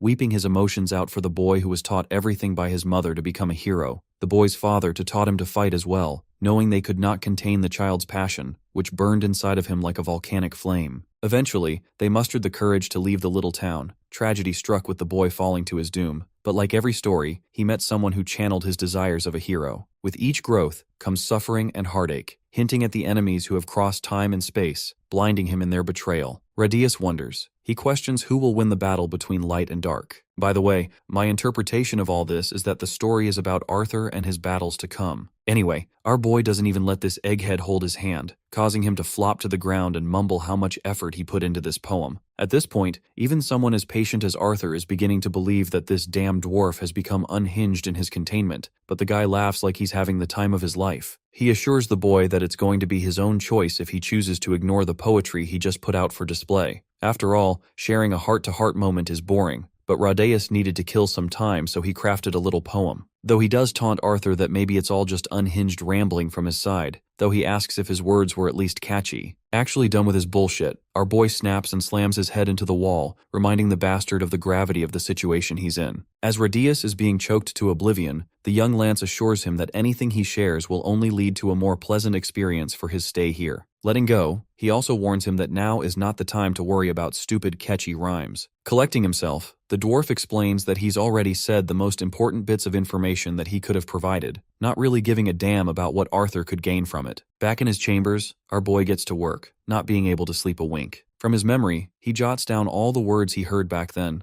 This whole poem about a hero doesn't really sit straight with him, as if the poem is playing around the idea of his own life story. But the big question is, how did someone like Radius uncover Arthur's backstory, knowing about information that would otherwise be impossible to achieve? The whole idea behind brighter the light, darker the night also indicates that as much as talented and powerful he is, his enemies only get stronger with time too. Struggling with a whole bunch of different elements to decipher, our boy eventually gives up and hits the bed, questioning if this was just one huge play from Radius's side to annoy him or something. The moment he drifts to sleep, he's brought back to Lady Vera's training, who hit him for being focused on the wrong target. She told him to focus on his enemy as a whole, and slammed him plenty for giving wrong answers. Months had passed until this point, until he met and began formal lessons with her. Gray expressed that he noticed her movements starting from her feet. Her brutal training regimen refined him. She had a high standard for keeping a disciple, while he teased her back for being so amazing as her student. More slaps later, Gray realized that everything about her home signaled her status in this world. He hadn't even seen a proper fish before, but she had them like no big deal. His next training was to catch a fish without using ki, not fearing the fact that they could even die. Gray got to work and slammed his hands into the water only to fail time and again. His efforts were in vain, making him wonder after an exhaustive end what the point of this training even was. After all, catching one of these fish seems impossible, and right when Bro is processing his shock, Lady Vera caught one and brought it next to him. He wanted another demonstration, so she collected more water and gently brought it up. He couldn't process how the fish were naturally drawn to her, even though Vera told him that it's stupid to think like that. What she demonstrated earlier is how Gray, the young boy, and these fish were equally as foolish. Right as she said that, the girl nearly karate chopped his ass to death, but luckily my dude dodged, impressing Vera with his reaction time. Gray's physical body is amazing, but his talents are untamed, which means that in encounters against inexperienced fighters, he'll have a huge edge over them, being able to see their movements. However, if stronger opponents face him, they can figure out his patterns too, which would lead to his fate no differently than the fish being caught. Intrigued, he desired to master this ability. Vera ushered him to respond, not react, with intentionality instead of using instincts. Responding is the real merit of a trained fighter. Their training had concluded for the day, until suddenly Vera's assistant called her for an urgent call through Nico, talking about an explosion at Vitholm School. Gray felt horrified. Vera told him to quickly check on his friend, reminding the boy that a calm man will always swim across an ocean calmly. Vera wanted to help refine his training later, and watched him dash away to check on his friend. He runs to catch the phone, hurling it close to his head to talk to his friend. From the other side, Nico is panting, shivering and confessing that he doesn't know what happened. He thinks it's all his fault, but Gray begs him to slow down and explains what even happened. The person in concern is Cecilia, who ended up having one of her malfunctioning moments. Nico begs his friend to come to school. Enforcers are here to ask all kinds of questions, and Nico is terrified, not knowing what he should do, or how he should save her in this situation. The whole situation was messed up. Gray asked about Cecilia's condition, while Nico confirmed that though she's okay, they can't risk her getting locked up,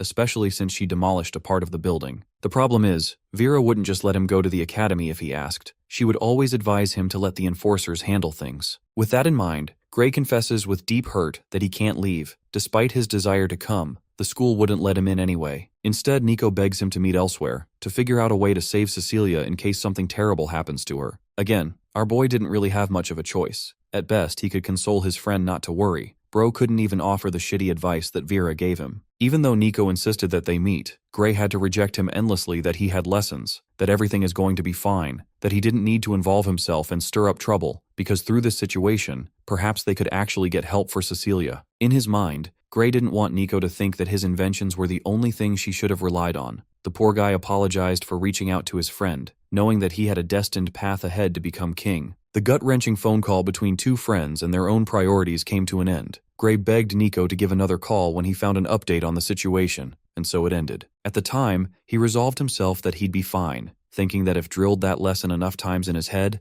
things would be different. But this particular memory is so haunting that Arthur will never forget it, not even outside of a dream. In the interrogation chambers, Gentry and Ento are conversing with one another, when suddenly, an unexpected shift occurs with Ento's bucket falling all over. Next, we see our boy descending down the labyrinth, finding his clothes extremely uncomfortable as part of his lance outfit. He keeps thinking about the dreams he has, and is hoping that Radius is willing to repeat that stupid old poem, better yet offer a proper explanation. Arthur arrives with a guard snoozing on his day job, and curious about his alertness, Bro shifts weight in the same way he trained against the squirrels to be undetected. Shockingly, the elf actually managed to catch even the faintest of his movements, responding fast with a blade next to Lance's neck, before finally realizing that he's just raised his sword against him. The guard apologizes. Arthur is shocked that the kid is this sharp even while taking a nap. The guard apologizes because he's had so much shit to deal with as of late. Our boy assures him that he's merely impressed by his senses anyway. He's here to find a prisoner, Radius again. Green Hair accompanies him, expressing that Gentry is always inside. The guy even sleeps in there, while the mere disgusting smell is enough to put them both off. Arthur asks the guard if he too has his own room nearby. Green Hair is just happy because he wants to finish his job here and return back home in the forest. That's his real home after all. The young Lance recalls his first experience in the forest. It was an accident. He's curious to tell that story if the kid tells him what got him demoted. Both of them laugh it out knowing they won't ever share that secret. Anyway, they get to Gentry, who is clocked out right now. Bro wakes up in a spasm, questioning what the general is here to see him for. Our boy explains that he's just here to upset this dude like he did with their sleep the other night. Anyway, he wants a private conversation with Radius. Gentry is okay with that and apologizes for calling them so late at night. He just figured that the traitor would share some critical information.